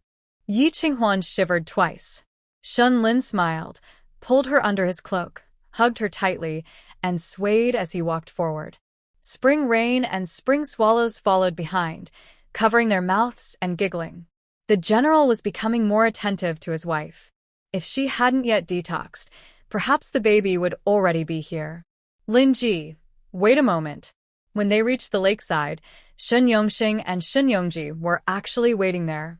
Second uncle, third uncle, is something wrong? Shunlin asked, clearly drunk. Linji, let your niece-in-law go back first. We want to talk to you, Shun Yongxing said. Yi Qinghuan, like a little chick, was tucked into Shunlin's arm. Just say it directly. No need to hide. Shun Yongxing and Shun Yongji exchanged glances. Shun Yongxing gritted his teeth and said, Linji, I know you're feeling upset. But you can't just let the Shun army go because of guilt. Big Brother always said that Rongji isn't suited to lead soldiers. You must not give the Shun army to him. Otherwise, our Shun family will be finished. Shun Yongji added. Yi Qinghuan secretly wondered. These two uncles are greedy and fond of gambling, yet in a serious matter like this, they haven't chosen the wrong side? Truly rare. What do you mean, let go? Shun Lin, apparently too drunk to hear clearly, shook his head. Second uncle, third uncle, what are you talking about? Shun Yongxing stomped his foot. You've had too much to drink. Misunderstanding. Forget it, I'll talk to them another day, Shun Yongji said. Second uncle, third uncle, take care. Shun Lin chuckled and waved, acting as if he was really drunk. After they walked away, the smile on Shun Lin's face suddenly disappeared. Qinghuan, if one day I am no longer a general, will you leave me? No, I won't. Yi Qinghuan has never cared about fame or titles. She only cares about profit. Having money makes it easy to live a simple life in the countryside. Buying houses and land, and getting some servants. In summer, eating ice under the flowering trees. In winter, boiling tea in a warm pavilion. None of these are better than competing in the capital city of Xinjiang. If you stop leading troops, we will find a peaceful place to retire, Yi Qinghuan softly says. Okay. Ha ha ha. Shun Lin immediately becomes happy, his cheerful laughter drifting far with the snow and wind. He holds Yi Qinghuan's hand and walks forward confidently, his eyes fixed straight ahead, toward Jinfeng Courtyard. His home. Inside, a little girl has already warmed the house with a fire. Yi Qinghuan slips out from under his cloak, washes her hands, and goes to pour tea, then instructs the kitchen to prepare a wake-up soup. I'm not drunk. Shun Lin stands tall and calm. There's not a hint of drunkenness on his face. Yi Qinghuan, who has been forcibly hugged all the way, thinks. Is he pretending to be drunk to take advantage of her? I won't hand over the Shun family army, Shun Lin says seriously. I can give up my fame, but the Shun family army is made up of hundreds of families. It also concerns the safety of the country. He speaks with righteousness and a commanding presence. Even if he's not wearing armor, just dressed in the elegant, sky-blue brocade robe she chose for him, he still looks formidable. He is a born leader. Tomorrow, I will submit a petition to the Princess Chang's residence to facilitate his marriage with the county princess of Jia. After the division of the household, if you're willing, you can go to the frontier with me. I am willing, Yi Qinghuan blurted out. Shun Lin smiled. He looked at her, his sharp features softening with tenderness. Then, he pulled her into a tight embrace. Yi Qinghuan's face blushed, her heart pounding. Alas, even though he's not drunk, his emotions are unstable, and he keeps hugging her. A general who kills like a storm on the battlefield, now being bullied at home? That's funny. Forget it, for his sake. She won't argue with him. The red candle flickers, casting their shadows on the window paper. Night watchwoman Feng, he watches this warm and loving scene, silently smiling. Old Madame Shen acted quickly, setting a meeting with the Princess Chang's residence the next day. On the third day, she went to visit the Princess Chang's residence. The reason was very clear. The Princess Chang was grateful to Shun's army, and Shun Lin returned to the capital with his family to thank her in person. Yi Qinghuan was speechless, but still gathered her spirits to prepare a gift.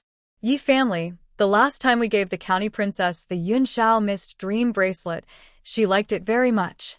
Please select some other jewelry to take with you. The Princess Chang doesn't lack good items. She prefers fabrics. Can you choose a few good pieces from your exquisite fabric shop? After Lady Shin gave her instructions, Yi Qinghuan felt upset again. 2 bolts of cloud brocade, 2 bolts of shimmering brocade, new peony pattern brocade, and 2 bolts of auspicious beast pattern brocade. Cloud brocade and shimmering brocade are common in the palace. so sending them won't cause any trouble. The new peony and auspicious beast brocade are more risky, either beautiful or flawed. If they are beautiful, they add to the gift. If flawed, the princess still likes the cloud and shimmering brocade, so she won't be angry. Then she chose a white jade lotus hairpin to give to Lady Jaha. Shunlin looked at the gift and frowned. Why not give her something from the official treasury? Mother said the official treasury items are not to the princess's taste. Yi Qinghuan sighed. Having lived 2 lives, she still couldn't escape being used as a bride's dowry. But this time she was willing. She thought this was a way to show the princess that she was easy to handle and willing to serve the county princess in the future. Shunlin gently tapped her forehead. Silly. I know, Yi Qinghuan shrugged indifferently. Then why did you go along with her idea? I hope Rongdi will marry the county princess soon and split the household. Shunlin shook his head. You don't need to give her your things. I have many good things, I don't mind. Shunlin. He had to admit, Yi family's dowry was rich and wonderful, especially the jewelry. Palace ladies and princesses might not have as many rare items as she did. Compared to her private collection, the general's household's belongings were insignificant. According to Qin Baochen, most of these dowry items were relics of Bai Linglong. Did she give her mother's relics to Lady Jaha? Put everything away. Shunlin decisively took everything back to her small private storage. Yi Qinghuan laughed and grabbed his arm. General, you're so stingy. These are things your mother left behind. Yi Qinghuan paused, then smiled softly. These are not. Really? Shunlin was skeptical. Especially the lifelike white jade lotus hairpin, which suited her temperament perfectly. It didn't seem to match Lady Ye's taste. Only the cloud mist bracelet I gave last time is my mother's relic, Yi Qinghuan said. Shunlin looked more distressed. Did your mother force you? No. It was my own choice. And these 2 bolts of new fabric are also what I deliberately wanted to give. Shunlin was confused. Are you trying to use the princess to open up the market? That's just one reason. Yi Qinghuan asked Fengyu to pack her belongings and slowly said, the new fabric will be ready to go on sale before the new year. If the crown princess likes it, it will attract the attention of the noble ladies and their wives. Secondly, the bracelet I sent last time is rare and may have come from the palace. Maybe it can bring news about my mother. Shunlin remained silent. General, I asked He and Fengyu to help investigate the Bai family, but so far, there's no news. I can't wait any longer, Yi Qinghuan said. What if Bai Chong cannot cure her poison? How much time does she have left to wait? Just like in her previous life, waiting 15 years until the poison worsened, and she died, without finding the cause. Don't worry, take your time. You'll find out eventually, Shunlin comforted her. Actually, he had also secretly helped her investigate, but it seemed the Bai family disappeared entirely after Bai Linglong got married, and nothing was found. Very strange. Yes, I'm not in a hurry, Yi Qinghuan smiled. Let's go. I've never been to the crown princess's residence. Shunlin naturally took her hand. Yi Qinghuan looked down, her eyes twitching. When did he develop this habit? General, please be a bit colder with me. I don't want to become your weakness, Yi Qinghuan said as she left the courtyard, pulling her hand away. Shunlin confidently pulled her back. I can protect you. I'm afraid of nightmares at night. Shunlin had to awkwardly let go. Now, things were different. Shenrong was back. Thinking about how he deliberately showed affection on the street yesterday, she regretted it deeply. She needed to find a way to cut off Shenrong's evil thoughts. The crown princess's residence is very close to the palace. When the carriage enters the main road, the majestic palace walls are visible. Crown Princess Gao Xuexin is the current emperor's sister, 47 years old. She was sent to the northern barbarian land for marriage when she was of age. After the northern king died, she returned to the country and married Qin Jiang. They had a daughter named Qin Shu. The Qin family is an old family with 100 years of roots and 2 former chancellors in their ancestry. According to tradition, Qin Shu should have been granted a noble title, but strangely, she was not. Later, Qin Shu married a Qin family member, Qin Baolin, the cousin of Qin Baochen. They had a daughter, Qin Wan, who died of illness before turning 3. Qinhuan was then personally raised by the crown princess and was titled Jiahe County Mistress. The group arrived at the crown princess's residence, where a maid waiting beside the princess greeted them. "Old Lady Shin, the crown princess is already waiting for you." "Thank you, Sister Mi," Old Lady Shin said happily. Sister Mi was the crown princess's nursemaid, and her presence showed the princess valued her highly. Shun Rong's wheelchair was not very convenient, but today, he didn't bring his young servant or attendant. Shun Lin naturally became the one pushing the wheelchair. Yi Qinghuan felt frustrated watching this. Many parents are biased, but this was the first time she saw someone step on their successful eldest son to boost their younger son's status. "Big brother, you worked hard today," Shun Rong whispered. "Not a big deal," Shun Lin replied with no expression. Old Madam Shin turned around and glared at him. "When you see the princess later, smile a little. Don't scare Lady Jiahe." Yi Qinghuan. Shun Lin. "Okay. Patience is important." They endure. The princess's residence is very luxurious, decorated with gold and jade, comparable to a palace garden. In her past life, Yi Qinghuan visited several royal mansions, but none were as refined as this. It shows how much favor the princess has received. What is the princess thinking? Why would she marry her most beloved granddaughter to Shin Rong, who has disabled legs? Finally, they arrive at the main hall, where several maids in palace attire line up on both sides of the door. There are also a few older women and maids serving inside. In winter, the main hall is decorated with fresh fruits. Old Madam Shin, with my sons Shin Lin and Shin Rong, and daughter-in-law Yi Qinghuan, respectfully greet the princess. Old Madam Shin leads the bow. The princess sits on a finely carved wooden chair covered with a fox fur blanket, smiling gently. "Please rise and take a seat." "Thank you, Your Highness." They sit down and maids serve tea. Yi Qinghuan smells the tea and immediately recognizes it as top quality, better than what even the noble consort in the palace drinks. She can't help but admire the princess's wealth again. This time, the reinforcements for the Shun family army were thanks to the princess. Shun Lin represents 10,000 soldiers of the Shun army. "Thank you, Your Highness." Shun Lin bows solemnly. Yi Qinghuan quickly presents her gift. The brocade of Yunjin and Liuguang Jin are ordinary in the princess's eyes. Nothing special. But when she sees the peony pattern and auspicious beast pattern, her eyes brighten. "I haven't seen these designs in the palace. Your Highness, these are new patterns designed by my wife, just put into production," Yi Qinghuan explains. "Your wife designed them?" The princess looks up in surprise, her makeup-enhanced phoenix eyes full of authority. Old Madam Shun's heart tightens. Could she have miscalculated? "Yes, Your Highness. Quite novel. I like them." The princess motions for a maid to bring the fabric closer, then strokes it. Very well woven, lifelike. The material is also exquisite, very good. Old Madam Shun's tense heart finally relaxes. "I also saw a new type of fabric when I went to marry off a relative, woven with hanging fish on the eaves. The Empress Dowager even sent me a piece to the northern barbarians. Unfortunately, by the time I returned to the court, that fabric was no longer produced." Yi Qinghuan's heart beat a few times quickly, and she unconsciously clenched her handkerchief before smiling and saying, "Suspended fish? That is quite creative. Indeed. Otherwise, I wouldn't remember it." The Princess Chong waved her hand, and the maid took away the fabric. "Since the princess likes suspended fish, I will try to weave one later," Yi Qinghuan said. The Princess Chong looked at the young woman in front of her again. She was only about 15 or 16 but seemed calm and mature, like a 30-year-old. She had heard that she managed the general well and now knew she also had talent in weaving. She was a clever person. Or perhaps a rival.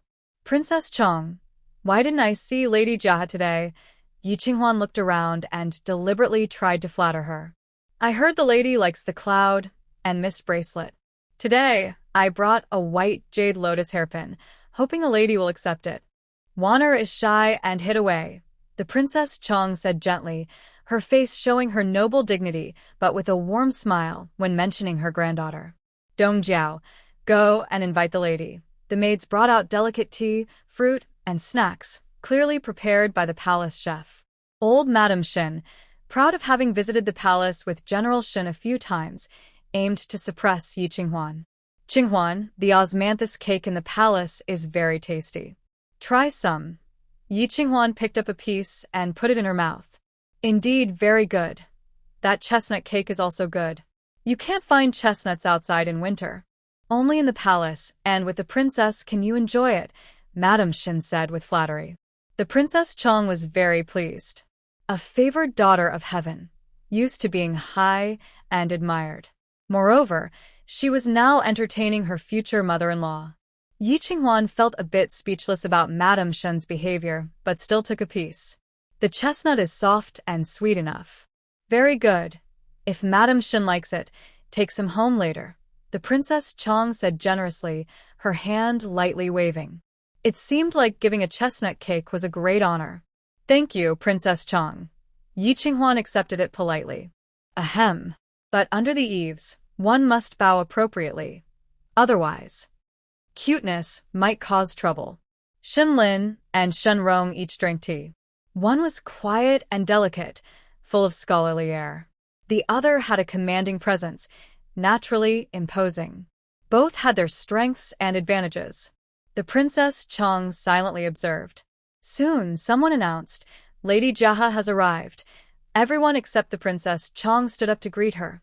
Lady Jaha, Jinan, please sit. Lady Jaha entered the hall slowly, supported by her maids. She has a round, doll-like face and a slightly plump figure, looking at everyone with innocent curiosity. Like the lucky baby in the New Year paintings, even her baby fat double chin looks adorable. Yi Qinghuan couldn't help but glance at her a few more times, smiling unconsciously. Lady Jaha is so cute. She has been spoiled by His Majesty and doesn't understand the ways of the world. The princess consort gently invited Lady Jaha to sit beside her. Grandmother and granddaughter are like a powerful queen and an innocent child. Their common point is, they are both very wealthy. Jaha, I have met Madame Shin, the princess consort said. Lady Jaha obediently stood up. Hello, Madame Shin.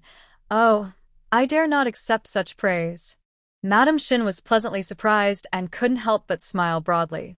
This little girl is easy to handle. Although she seems less virtuous than Yi Qinghuan, she must have capable helpers managing her household. If she marries into the family, the whole family would support her. Once she reduces Yi Qinghuan's power by half, with her and the princess consort protecting Ronger, there's no worry about inheriting the family business. Wana, these two are General Shen and his wife. General Shen, I've heard of you for a long time. Lady Jaha tilted her head, looking up at Shin Lin with admiration.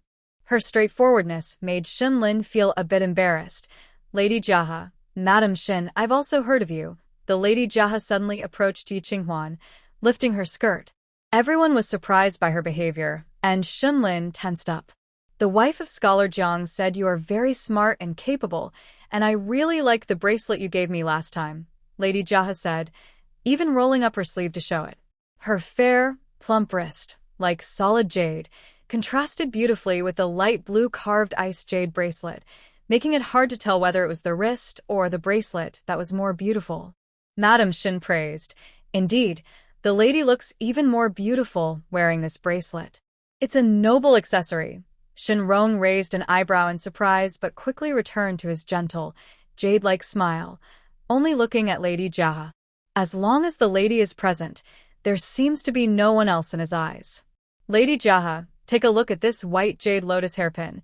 Yi Qinghuan opened a brocade box. The smooth, flawless top-quality white jade, carved with a lifelike lotus flower about the size of a walnut, was exquisite. Lady Jaha immediately fell in love. So beautiful. Lady Yi, you are truly talented. Everyone couldn't help but smile, touched by Lady Jaha's innocent and adorable nature.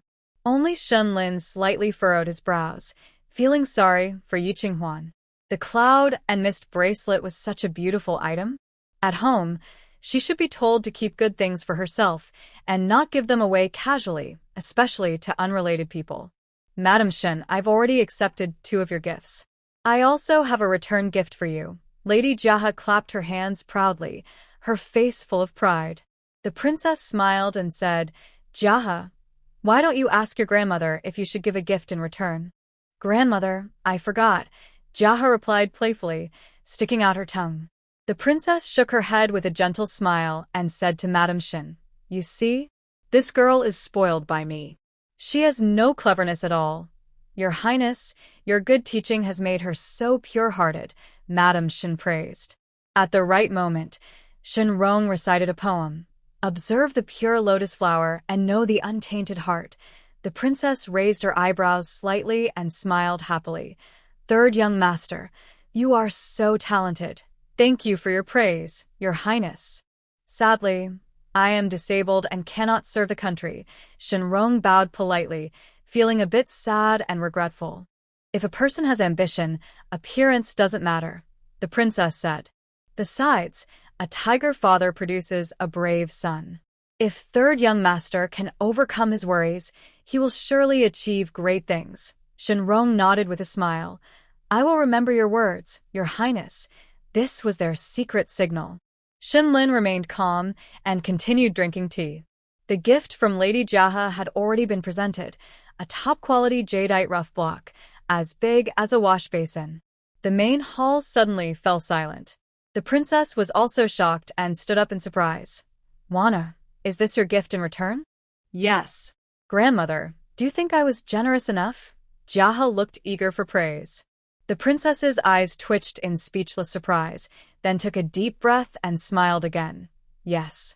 But it's just a rough stone, not carved yet. So, I'm giving it to Madame Shin. I asked the emperor about the craftsmanship. The palace artisans can't carve this kind of jade. Giving it to Madame Shin, it will turn into something very beautiful, Jaha said innocently. Yi Qinghuan smiled and said, I'm afraid you'll be disappointed. The bracelet and hairpin weren't carved by the artisans I hired. They were bought. Huh? You don't know skilled craftsmen. Jaha's face fell in an instant. But she was beautiful and lucky, so even her disappointed face was adorable. The princess secretly relaxed.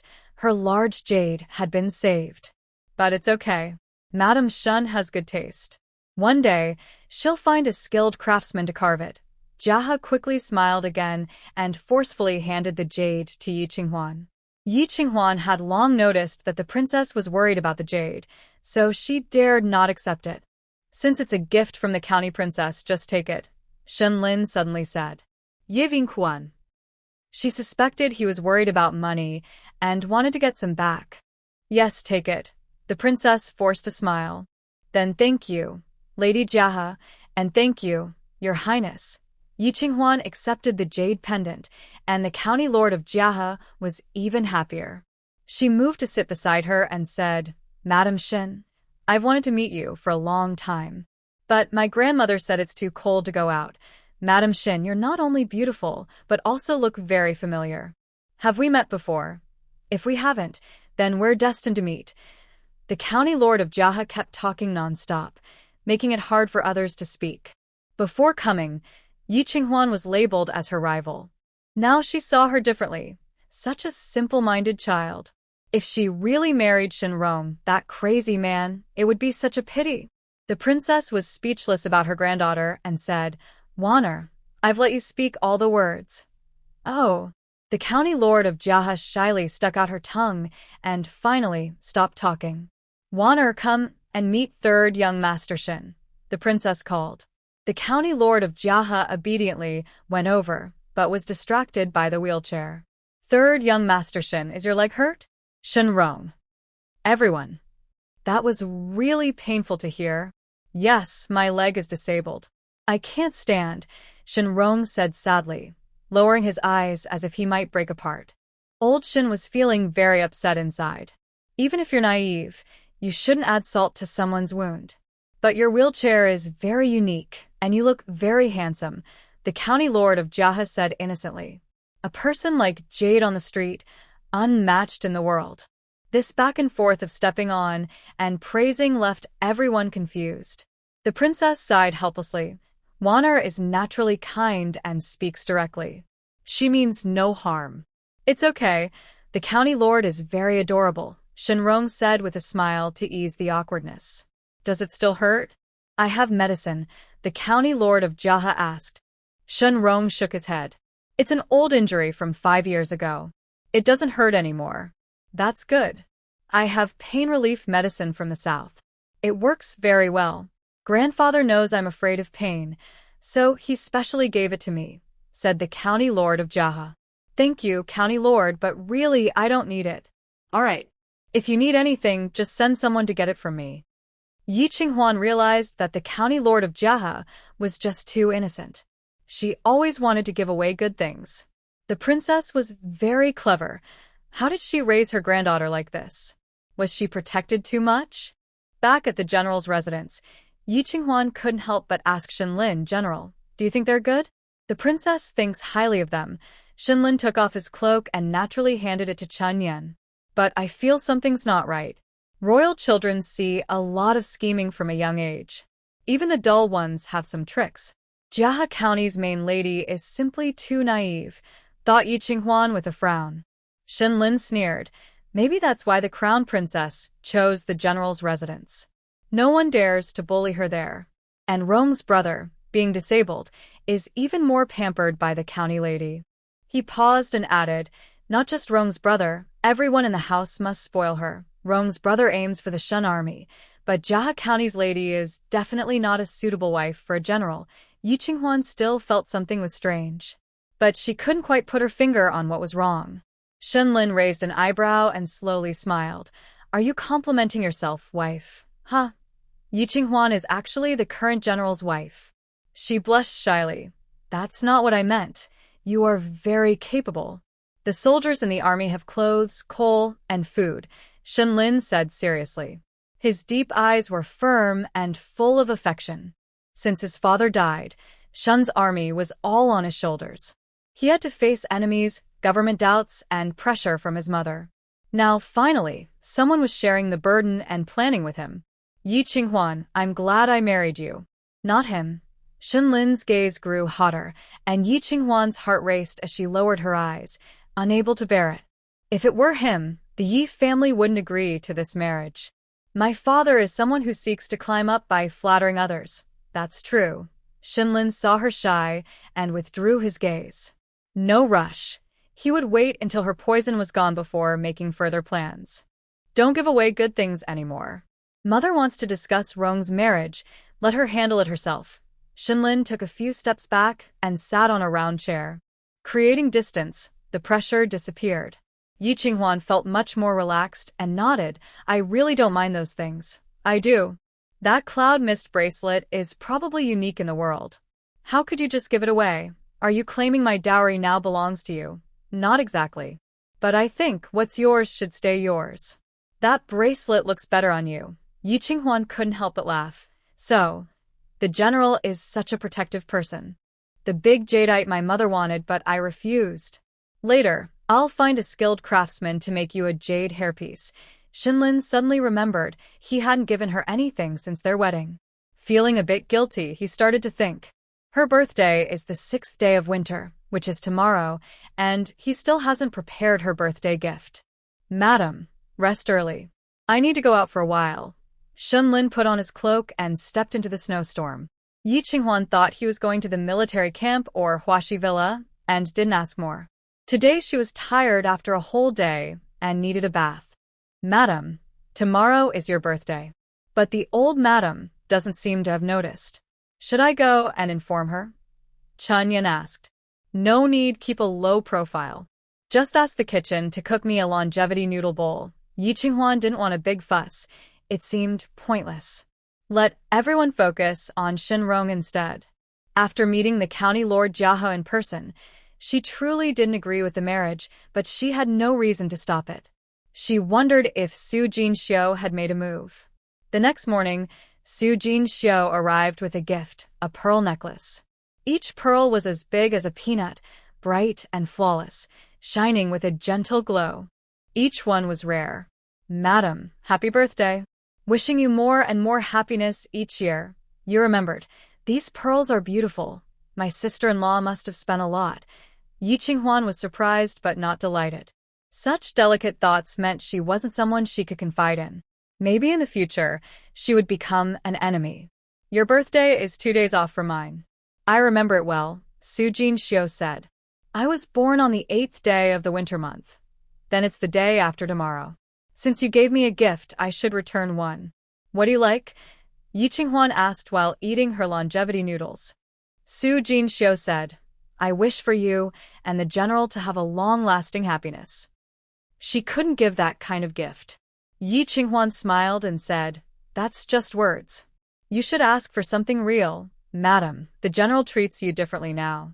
As long as you try a little harder, there's no reason you can't have a long-lasting happiness, Su Jinxiu said.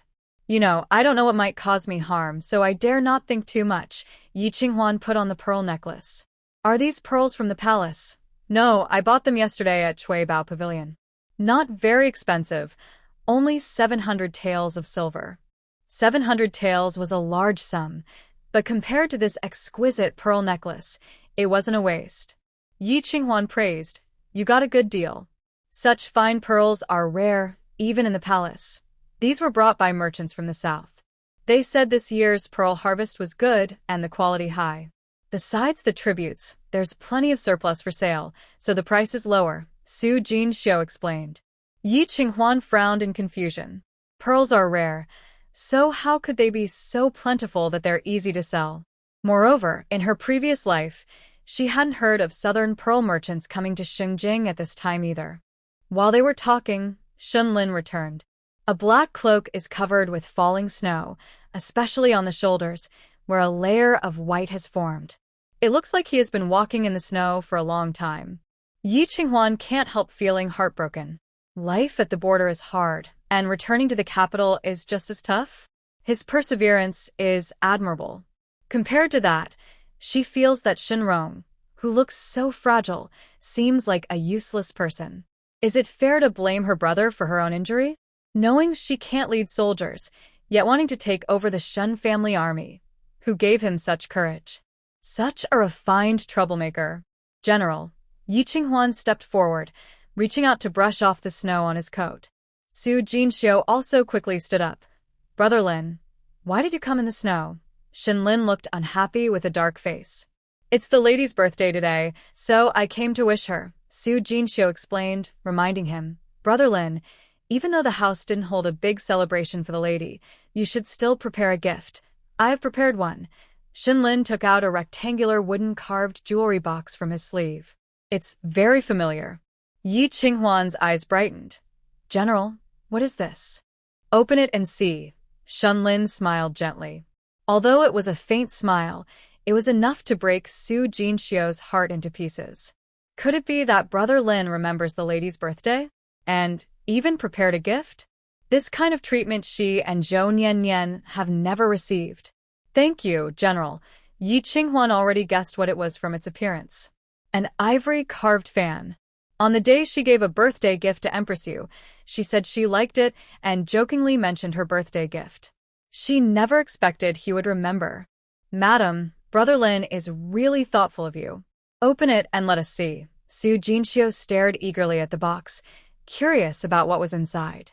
Brother Lin is a general, stationed at the border for many years, and has a rough personality. Even if he remembers the lady's birthday, giving a gift is just a formality, with no surprises expected. Absolutely no surprises. Yi Qinghuan didn't want to open it at first, worried it would hurt Su Jinxiu's feelings. But since she was eager to be upset, she decided to let her have her moment. She opened the carved wooden box, revealing an ivory carved fan. Without unfolding it, it already looked stunning. Su Jinxiu, though inexperienced, could tell it was a fine item and felt a twinge of envy. When she unfolded the fan, she felt even more heartbroken. The delicate fan ribs were intricately carved, connected cleverly with silk ribbons. When opened, it was a round fan. When closed, it was lightweight and easy to tuck into a sleeve. Most importantly, this fan was the same style as the birthday gift the Shun family sent to Empress Yu. Everyone knew that Empress Yu was Shunlin's most respected elder. If it weren't for her strict orders, Shunlin wouldn't have returned to the capital to marry. Now, has Brother Lin fallen so deeply for Yi Qinghuan? Su Jinxiu felt more and more sad, tears almost falling. She quickly lowered her eyes to hide her feelings. She no longer deserves to compete for favor. She was just very upset. Thank you, General. Yi Qinghuan put away her fan. Have you had breakfast yet? Not yet. Then have the kitchen make another bowl of noodles. Okay. Shenlin sat in the spot where Su Jinxiu had been earlier. Su Jinxiu had no choice but to politely withdraw. Yi Qinghuan said, "She came to play, and she means no harm. Why do you have to chase her away? I don't want to see her." Shenlin ordered someone to take away the dishes and chopsticks Su Jinxiu used, then felt more comfortable. In the future, let her come less. General, the day after tomorrow is Sister Su's birthday. That has nothing to do with me. Before Yi Qinghuan could finish, Shenlin interrupted angrily. Yi Qinghuan couldn't help but laugh and cry. I'm not asking the general to give a gift, just wondering if we should celebrate grandly. After all, she is now a respected hero. Shenlin's expression softened. You're the main wife. Do as you like. Anyway, I won't get involved. All right, I'll ask my mother later. Chun Yen brought another bowl of longevity noodles. Shenlin raised his sharp eyebrows and lowered his head to eat. Yi Qinghuan glared at Chun Yen. It was her birthday, not Shenlin's. Chun Yen smiled. The general, the lady said that last time, your birthday was not a happy occasion. Today, she invites you to eat longevity noodles together. Yi Qinghuan was speechless. When did she say that? Very well. Shenlin's chiseled face lit up with a big smile. From now on, every year on my birthday, I will eat longevity noodles with you. Yi Qinghuan could only agree. Good. Snowflakes fluttered gently, and the silver coal stove kept the room warm. Shenlin ate his noodles heartily, while Yi Qinghuan watched with a smile. This scene was full of love between husband and wife. General, how many ivory-carved fans are left? Ye vin quantisit. There are only 2 in the world. Old Qin spent 10 years carving each one. He wants to keep the last one as a family heirloom. I polished it for half a night before he sold it to me. Shenlin took a big sip of his broth. Delicious. It warms the stomach. Yi Qinghuan couldn't imagine the mighty general who was used to fighting in the desert, acting like a beggar clinging to an old man, refusing to sleep. She couldn't help but laugh out loud. You're so bad, General. As long as you like it, Shenlin didn't mind and put down his bowl, letting out a satisfied burp. Then he realized that was impolite. Would she dislike it? Shenlin felt nervous and looked at Yi Qinghuan. From now on, when you're at the border, eat more and try to eat on time, Yi Qinghuan said, just feeling worried. A bowl of hot noodle soup made him so happy. How many hard days must he have endured at the border? Since Shenrong returned, everyone felt sorry for her suffering in the northern border. But no one thought about how much harder Shenlin's life was at the border. Despite her hardships, Shenrong still enjoyed the treatment of a noble lady. Shenlin, however, truly faced danger every day. Don't you think I'm very crude? Shenlin asked. If there were no wars in the world, generals could learn to write or paint. Why would they need to fight with swords and sticks? Yi Qinghuan replied. Shenlin felt warm inside and instinctively held her hand. You are really kind. His palm was rough from years of handling weapons, making her hand itch softly. The itching stayed with her all the way, deep in her heart. Their gazes finally met, and Shenlin noticed the pearl necklace around Yi Qinghuan's neck. Nice pearls. Are they part of your dowry? Su Mei gave them to me. He can afford such expensive jewelry. Shenlin was surprised. This level of pearls was only used by royal nobles. Su Jinxiu was just a concubine from a general's household. Did she steal money from the household? Su Mei bought the pearls from a southern pearl merchant for just a few hundred taels of silver. Oh, I see. Shenlin then felt relieved. The general didn't sleep last night. Go rest quickly. I'll be out of the house for a while. Shall I go with you? No need. I'll be back in 2 hours. Seizing the chance, Yi Qinghuan withdrew her hand. Shenlin was indeed tired and went to rest in his room. After getting ready, Yi Qinghuan took a carriage to Cui Baoxian. A large number of fine pearls were being sold cheaply, sure to cause a rush. Among them, some were trying to use pearls to flatter powerful people. She wanted to see who was stirring up the jewelry scene in Shengjing with pearls. Could it be Qinglan causing trouble? The snow and wind were fierce, and the streets were empty of cars and people. Only outside Cui Baoxian, several carriages were parked, waiting with dozens of servants, lively and busy. "Madam, many people are here to buy pearls," Chun Yu said.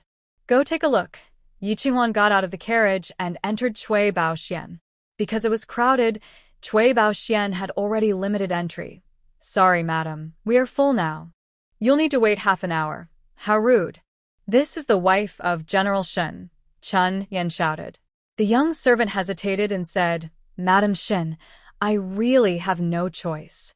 Many of the customers here are important people, but we are truly full. It's okay, we'll wait. We have a lounge for resting. Please have some tea and wait a bit." The young servant led Yi Qinghuan and her two servants into the lounge, where they met Yi Qinglan and Yi Madam.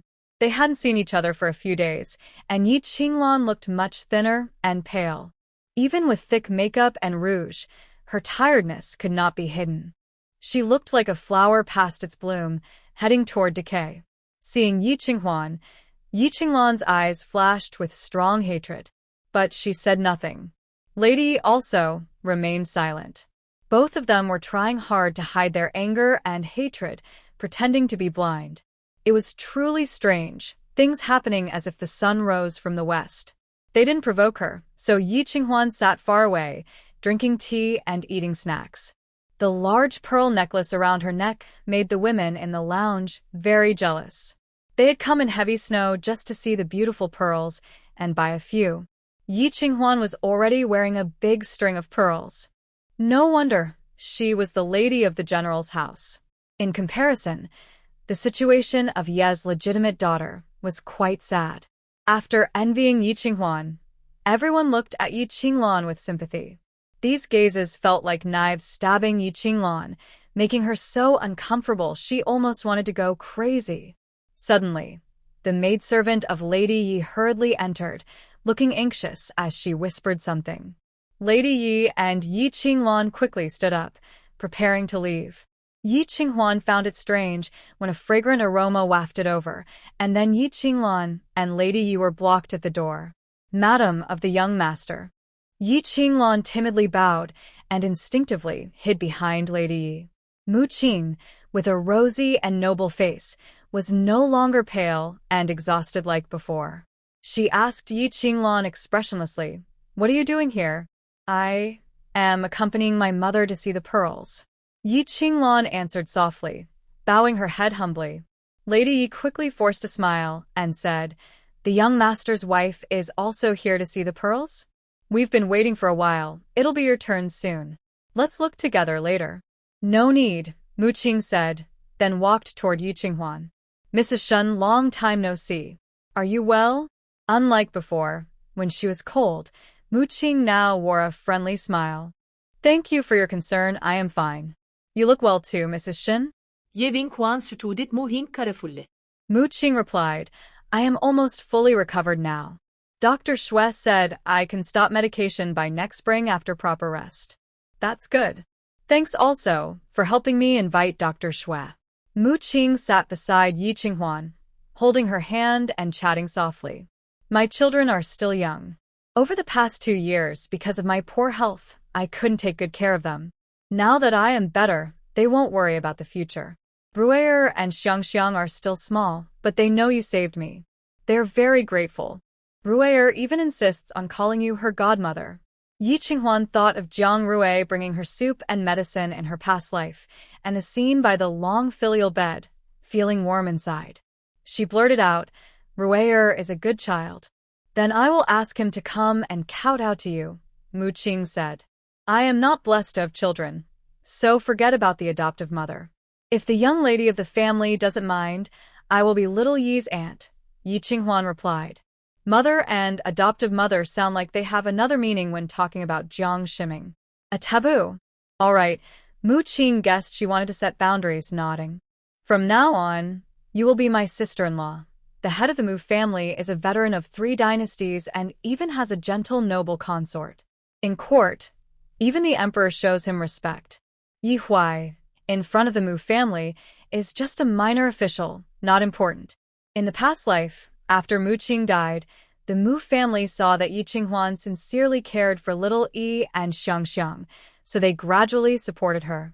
They helped little Yi succeed in becoming an official.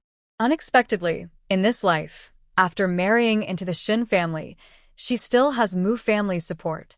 She feels very lucky. That's not polite, so I thank the young lady of the family. Yi Qinghuan smiled. They talked and laughed, then returned to Pearl. That pearl necklace your sister is wearing is also from Cui Bao Pavilion, right? Yes. It was given by my side chamber. It looks nice, so I came to see it, Yi Qinghuan answered. Although Yi Qinglan sat far away, she kept listening with her ears perked up. Originally, Mu family treating Yi Qinghuan as their daughter-in-law was already enough to make her angry. Now hearing that Su Jinxiu gave such a beautiful pearl necklace, Yi Qinglan was about to be furious. That Su Jinxiu was not a generous person. She always pretended to be delicate and weak but used all sorts of tricks. In her past life, when she was the acting mistress of the general's residence, she was bullied openly and secretly by Su Jinxiu countless times. Why, now that Yi Qinghuan is here, does Su Jinxiu suddenly start to flatter her? Lanner, Lady Yi knew her daughter was unwilling, so she shook her head to remind her not to cause trouble. Buying pearls today was the important thing. Mother, different people, different fates. Lady Yi had already resigned herself. Changing her marriage or not no longer mattered. The outcome was clear and unchangeable. It's not that her daughter is worse than Yi Qinghuan. It's just fate playing tricks. Oh, Yi Qinghuan, she is truly lucky. Not only does she have a husband and mother-in-law who like her, but she also has good connections with women and makes friends everywhere. Just like Bai Linglong back then, wherever she went, she seemed to glow with an aura, drawing attention. Mother, I understand. Yi Qinglan lowered her head, biting her back molars. She had thought it over. Since she couldn't win the young master's favor, she would change her approach, seek her mother-in-law's favor. As long as her mother-in-law liked her, she could still hold her ground in the Marquis's residence. As for Mu Qing, she has only just recovered from her illness. Who can guarantee she will live a long life? After Mu Qing's death, she still managed to become the main lady of the house because her mother-in-law liked her. However, her mother-in-law never liked her. So, she decided to take a roundabout approach. She planned to start with the Princess of Yong'an. The Princess of Yong'an was her mother-in-law's sister-in-law, and her mother-in-law listened to her. With the princess's help, she could restore her reputation in her mother-in-law's eyes. Today, she was determined to buy beautiful pearls and give them to the Princess of Yong'an. Madame Yi, it's your turn now. Finally, the servant came to call. Madame Yi stood up and asked Mu Qing with a smile, Madam, sure. Would you like to go first? No need. Mu Qing replied coldly, without even lifting her head. Madame Yi, feeling rejected, awkwardly took Yi Qinglan to look at the pearls. After waiting for half an incense stick, it was finally Yi Qinghuan and Mu Qing's turn. Cui Bao Pavilion has 3 floors, and the pearls are divided into 2 halls, one for buying and selling, and one for viewing only. Ordinary, common pearls didn't catch Yi Qinghuan and Mu Qing's interest. They only looked around the trading hall briefly before moving on to admire the real treasures. They were amazed. The pearls in the display hall were larger, rounder, brighter, and even colorful. Pink, warm and gentle. Gold, noble and luxurious. Black, deep and mysterious. And black with green hints. Are there such beautiful pearls in the world? Mu Qing exclaimed in wonder. I heard that occasionally unusual colored pearls appear in the south, but I've never seen so many different colors. Yi Qinghuan also marveled. With such rare treasures, how could they have trouble selling? Just offering them as tribute could bring in a lot of money, even official titles. This trick of selling pearls cheaply was clearly a well-known scheme, an obvious hidden plan.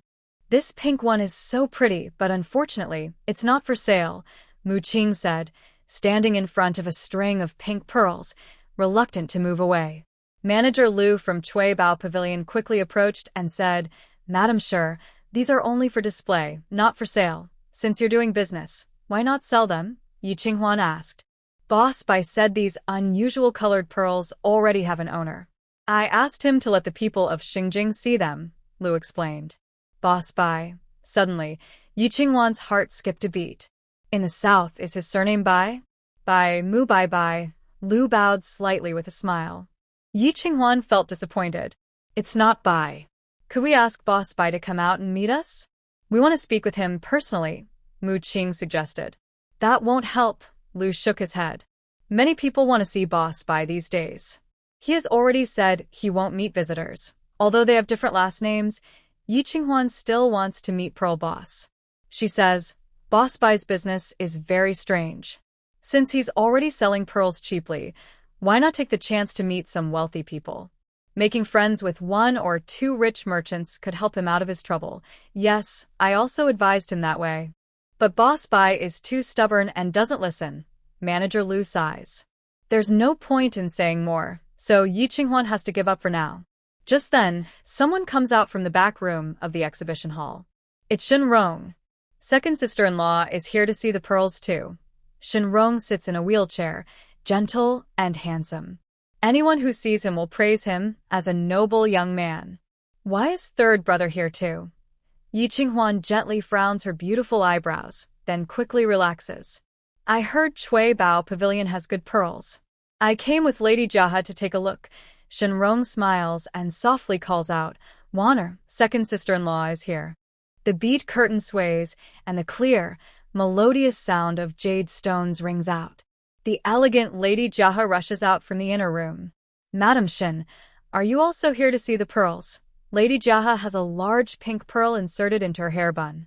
No pearl in the exhibition hall is bigger than the one on her head. Greetings, Lady Jaha. Yi Qinghuan bows. Lady Jaha quickly reaches out to help her. No need for formalities. That pearl on your head is so beautiful. Did you just buy it? Mu Qing asks enviously. Yes. Shen third young master bought it for me. Lady Jaha shyly replies. Yi Qinghuan is speechless. They just met yesterday, and today she's out shopping with him, and he bought such an exquisite pearl as a gift. Shen Rong's methods are impressive. That's wonderful. I also like pink pearls, but the shop doesn't sell them. Mu Qing covers her mouth and laughs. Lady Jaha doesn't seem to understand and asks with wide eyes, Really? Is that so? Yes, Yi Qinghuan silently sighs. Mu Qing laughs even louder. Lady Jaha is so lucky to find something we can't buy. Hee, Shen third young master bought it for me. If I bought it myself, I might have bought the same, Lady Jaha modestly says, but it sounds more like she's showing off her favor from Shen Rong. Shen Rong stands nearby with a calm smile, looking at Lady Jaha with full affection every time. Because of Yi Qinghuan, Mu Qing has a good impression of the Shen family and teases, Why not ask Shen third young master to help us buy pearls too? Sorry, I've used up my favors. Shen Rong apologizes. Yi Qinghuan's eyes narrow. Favors? Does third brother know Boss Bai? A few years ago, we met briefly in the northern border, Shen Rong says. Oh. Yi Qinghuan felt even more puzzled in her heart. The pearl merchant from the south went to the northern border and happened to meet Shen Rong, who was treating patients at Ghost Dr. Valley. Brother Bai also went to seek medical advice that year. Shen Rong seemed to notice Yi Qinghuan's doubt and explained proactively. All because of third brother's luck. Since we can't buy it again, forget it, Yi Qinghuan said calmly.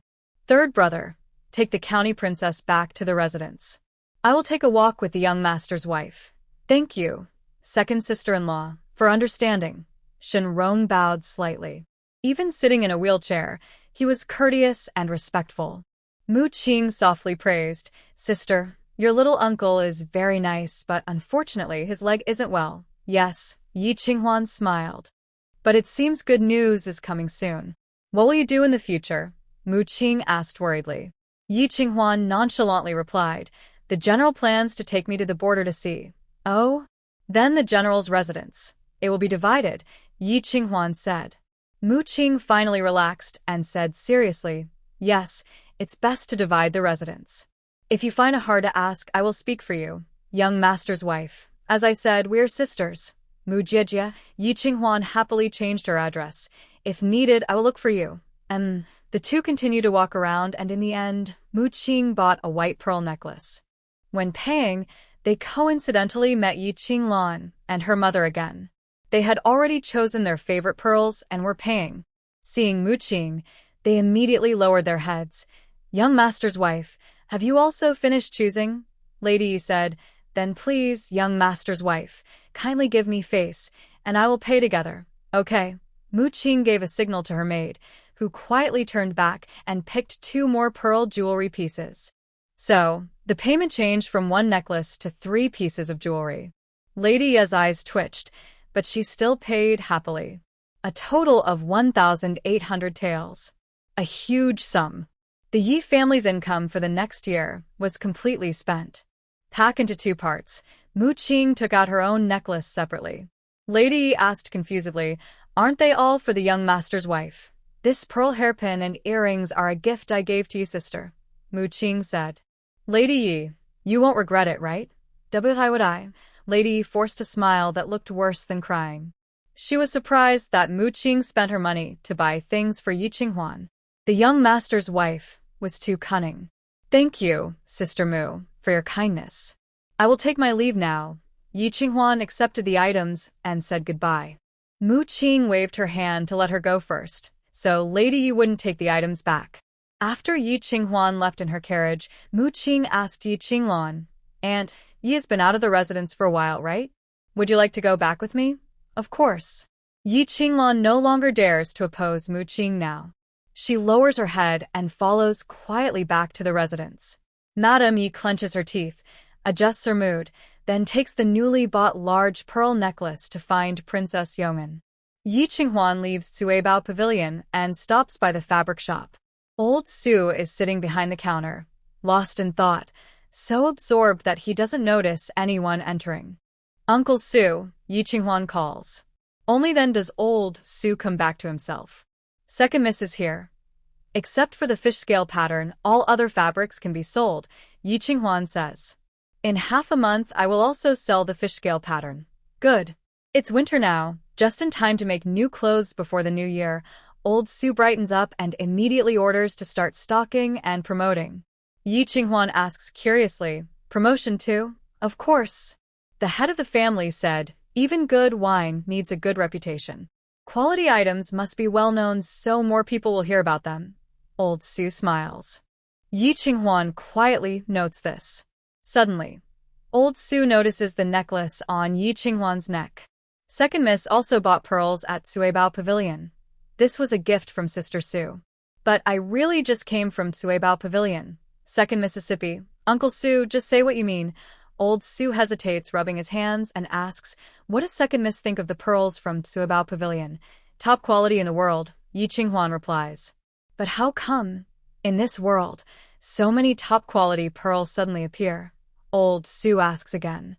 Yi Qinghuan thinks for a moment and says, "Perhaps someone has been buying pearls early on, hoarding only the best, to make a name for themselves in Shengjing.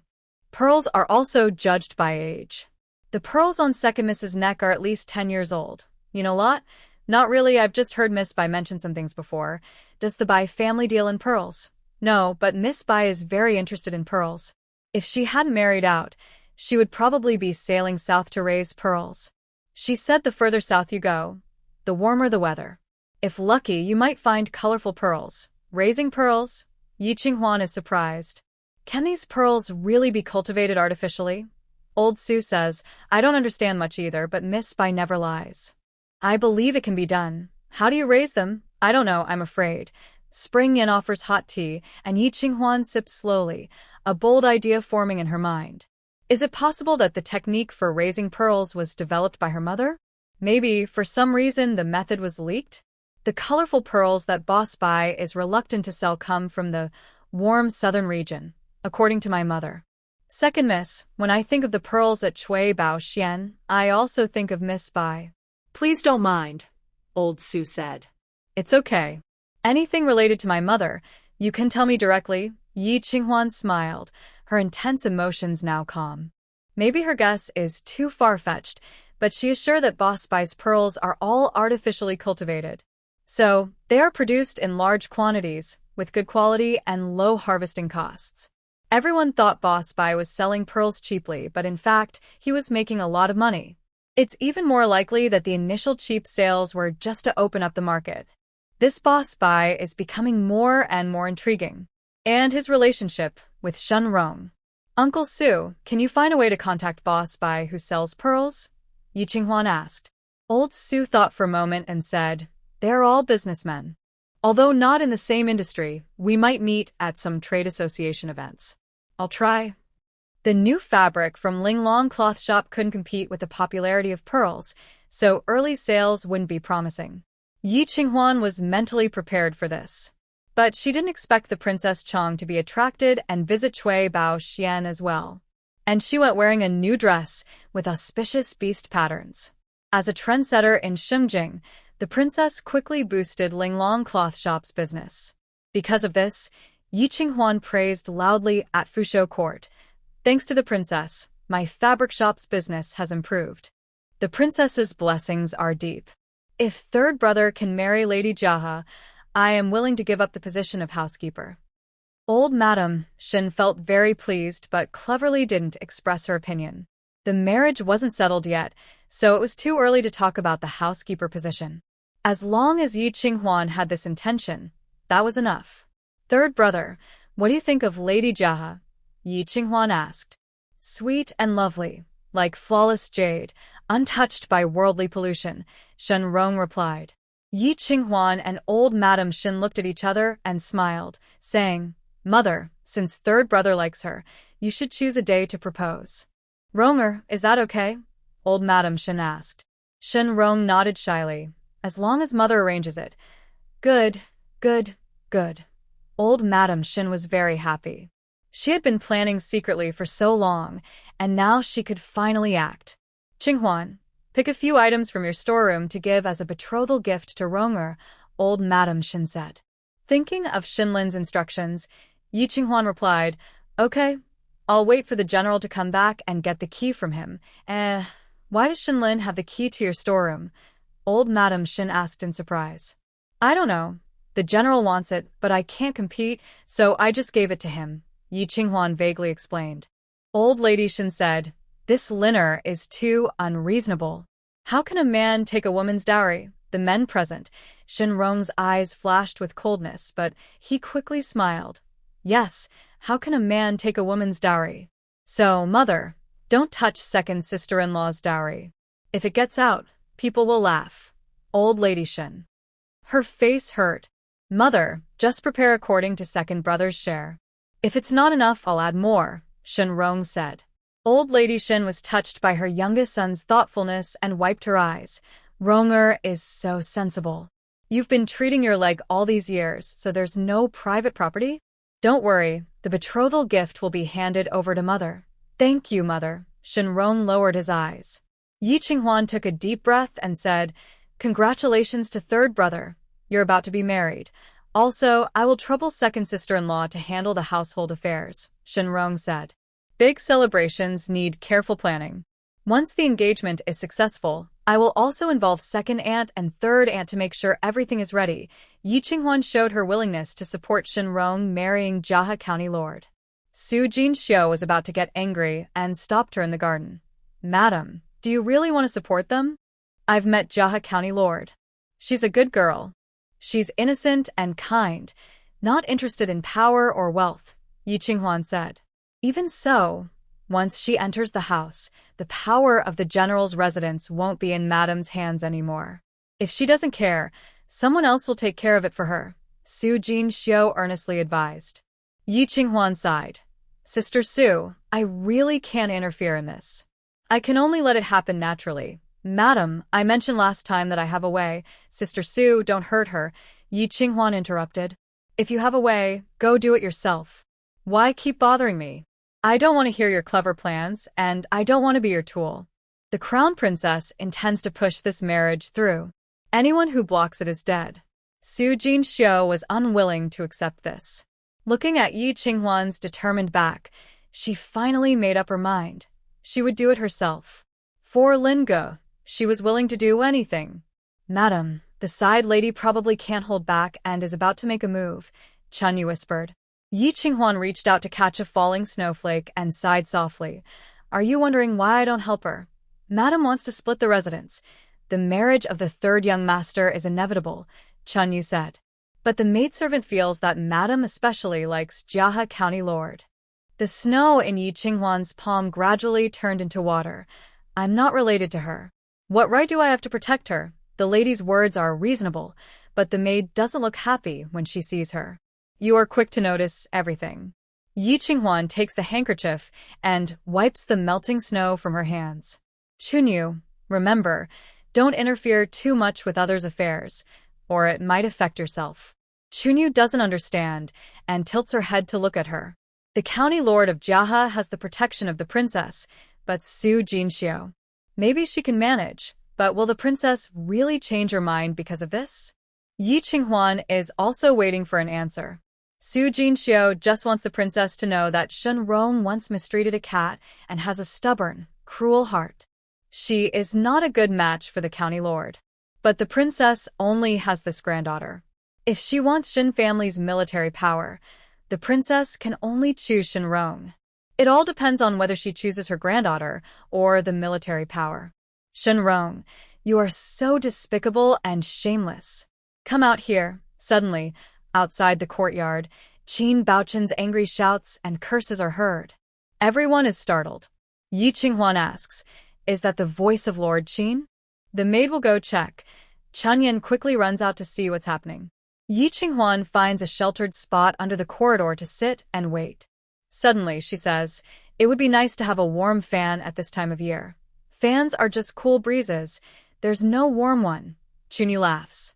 Yi Qinghuan stays silent. In her past life, she heard from Ru'er, Mu Qing's son, about warm fans. Back then, she was already feeling sick and very cold. Ru'er said he would find her a warm fan. In winter, it would bring warmth. Unfortunately, she never got the warm fan before she passed away. Madam, why are you sitting here? Aren't you cold? Shenlin walks over from another direction, wearing a sky-blue brocade robe. It looks like he just came from Jinfeng Courtyard. When will the general return home? Yi Qinghuan's eyes brighten. Since her birthday, she hasn't seen him. She has many things she wants to tell him. Without realizing it, she feels the need to talk. Her listener is him. Just got home. I didn't see you at Jinfeng Courtyard. Shenlin pulls a fuzzy fan from his sleeve and hands it to Yi Qinghuan. Look at this, do you know what it is? It's a black-gray fan, made from unknown feathers. It's quite ugly. Not only Yi Qinghuan, but even Chunyu thinks it's ugly. Try it.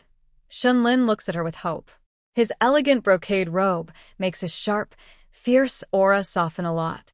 Yi Qinghuan can't refuse and reluctantly opens the fan to wave it twice. Suddenly, her eyes light up. Warm air? Yes. It's made from the feathers of a firebird from the Western Yi. Shenlin lifts his chin slightly, a little proud. Yi Qinghuan initially disliked but then was pleasantly surprised. Thank you, General. I like it very much. Take it with you when you go out later. When there's no charcoal fire, use it to keep warm, Shenlin said, looking down at the beautiful and ugly fans, unable to help but smile. It's a bit ugly, but you can make do with it.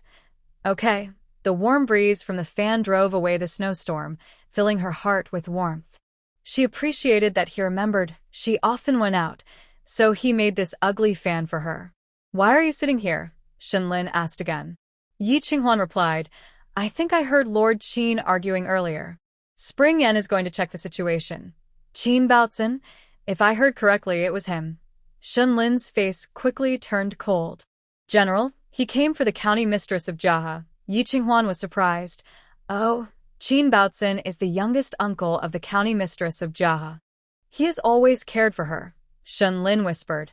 Yi Qinghuan had already learned about the county mistress of Jiahe's background, but wasn't she raised in the Princess Chang's residence and forbidden from associating with the Qin family? Why do you think Qin Baochen, a small official in Jingzhou, can threaten the third prince to give him the soul-continuing pill? He saved the crown prince, so he's not afraid of the Princess Chang.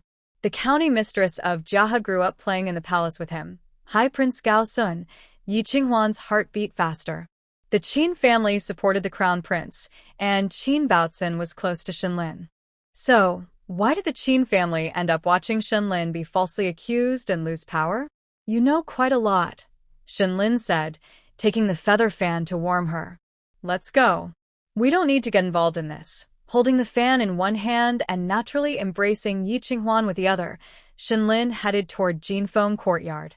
At the gate of the general's residence, a commotion had already started. Qin Baozhen, wearing a jade crown, was dressed in a splendid black embroidered fur coat, standing out sharply in the snowstorm. Lord Qin, since you're the younger uncle of the county mistress of Jiahe, I won't argue with you today. Please leave quickly, Shenrong, still seated in a wheelchair, said softly but firmly. His delicate appearance diminished his presence, but his tone was unwavering. Ultimately, he couldn't match Qin Baozen's dominance.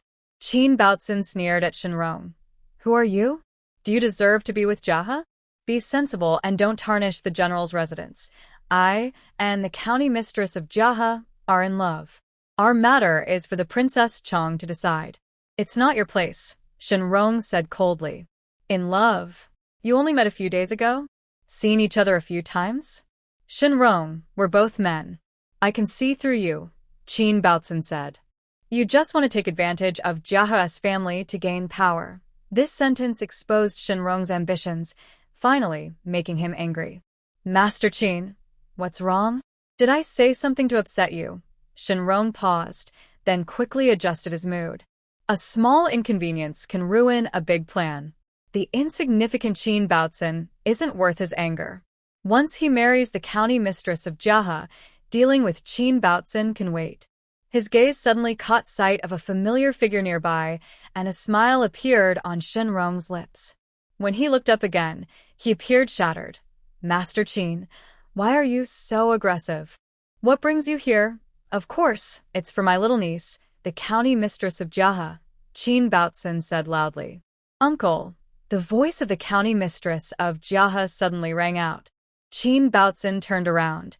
The county mistress was running toward him, holding up her skirt. A group of maids and guards followed behind her. Uncle, don't bully Brother Rong, she said, pouting unhappily. Qin Baozen. That scoundrel Shenrong is causing trouble again. Jiahe, I didn't bully him. I saw everything just now, the county mistress said. You made him cry, Qin Baozen. I like spending time with Brother Rong. He tells me interesting stories about the north and makes me happy, she said, her face flushed, looking as if she was immersed in honey, full of joy. Qin Baozen's eyes twitched and he patiently said, Jiahe, if you want to hear stories, I can tell you some. No. I only want Brother Rong to tell stories. Uncle, you are not allowed to bother him anymore, she said. His leg is already injured. He's pitiful enough. Don't bully him. Qin Baozen took a deep breath. If he wanted to bully, he wouldn't just come and curse a few words. He would make Shenrong wish he were dead. Forget it. It's not good to fight in front of Jiahe. He'll settle accounts with Shenrong another day. Jiahe, come home with me, Qin Baozen said, reaching out to lift the county mistress. Such a plump girl, he carried her like a little chick. Jiahe just arrived and didn't want to leave, so she struggled. Uncle, put me down, shut up. The maids and nannies accompanying them were used to this. They smiled as they lifted the sedan curtain, politely inviting their county mistress to get in. Master Qin, wouldn't you like to see my second brother? Shenrong suddenly asked. Qin Baozen paused, then released Jiahe. Turning around, his pale face looked frighteningly gloomy. If I see General Shen, you won't bother Jiahe anymore? Shenrong smiled. Master Qin, that's two different things. So, what do I want to see him for? I thought that Lord Qin and my older brother were friends. Friends? Weren't we once? Qin Baozen radiated a strong sense of hostility, like a demon emerging from hell. Very frightening. Shenrong forced a smile. I'm the one who got hurt, the one who lost his leg. Why don't you think about me? Because you're not worth it, Qin Baozen said coldly. Shenrong looked hurt. Only he is worth it, right? Does it matter now? He's a general guarding the border, and I'm just a police officer in Jingzhou. We're just colleagues at most. Oh, Shenrong smiled silently, his deep gaze clearly saying, I know your relationship. No need to explain. I'm here for you today, Qin Baocan said, twisting his neck and moving his fists as he approached Shinrong. The cracking of joints in the cold snow sounded especially frightening. Jaha County's lord was terrified and hurriedly stopped him. Little uncle, don't hurt him. Please. Jaha, don't beg him. He just wants to fight me. Come on, Shinrong surprisingly pushed his wheelchair forward. The wheels rolled over the snow, each step difficult to take. The young servant wanted to help but was stopped by Shinrong. Ajio, step back.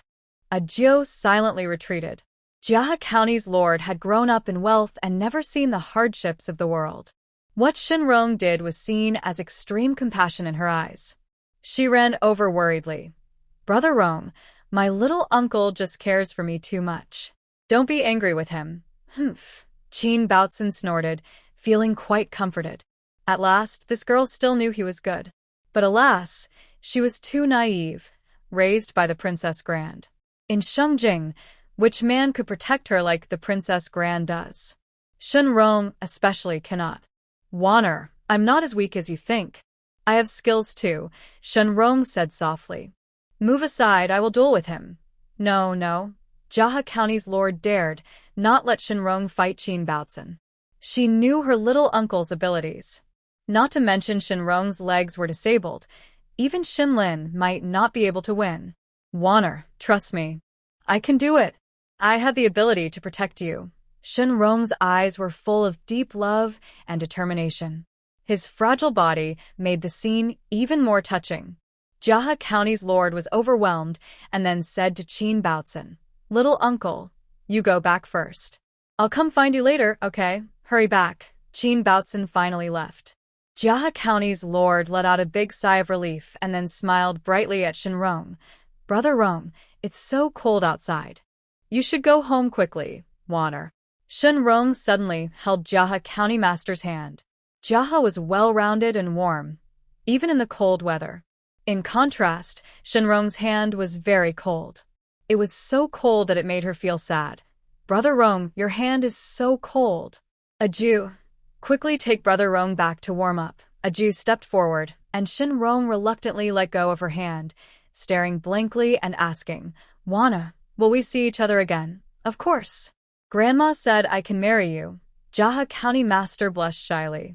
But I need to go back and comfort my little uncle first. Wanner, I'll come to see you another day. After speaking, Jaha County Master turned and ran away. A group of people disappeared into the snowstorm, and the front of the general's residence became quiet again.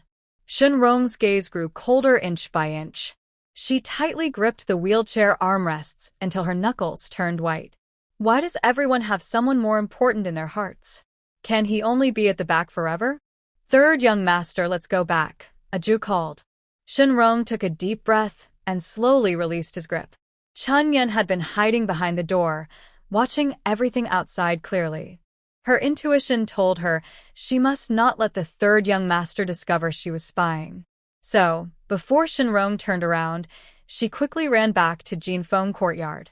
Yi Qinghuan was leaning on the bed reading a ledger, while Shenlin was brewing tea beside her. The warm room was filled with the aroma of tea. Anyone who saw them would think they were a loving couple. Running so hurriedly, did you see something? Shenlin asked. Chun Yen hesitated and looked at Yi Qinghuan. Yi Qinghuan nodded. The general is not an outsider.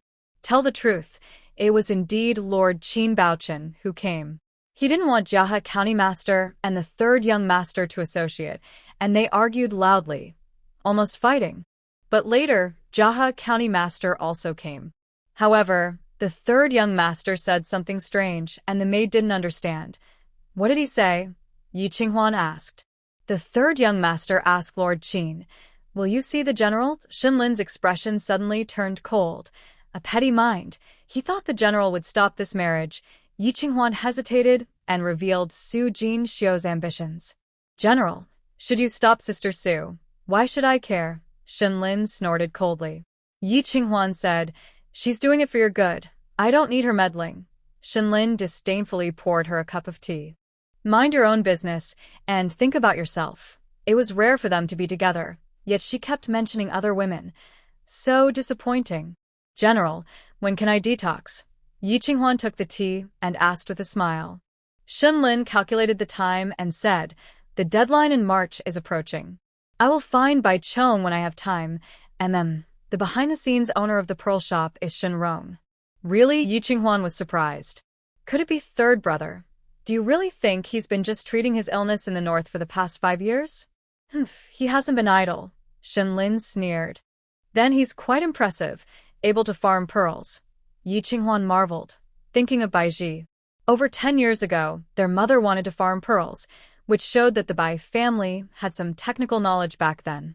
Now, over a decade later, Shen Rong returns to the capital with pearls, accompanied by someone who seems to be from the Bai family, Bai Ji. Could Bai Ji really be the daughter of uncle? Unable to hide her excitement, Shen Lin frowned. Do you like pearls? No.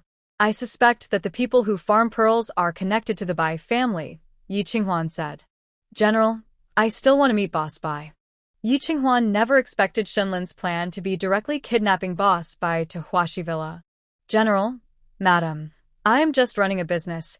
I haven't done anything illegal. Boss Bai is named Bai Qing, only 21 years old, lacking the cunning and sharpness of a typical merchant. But after being kidnapped, he was only a little panicked for a moment before calming down again.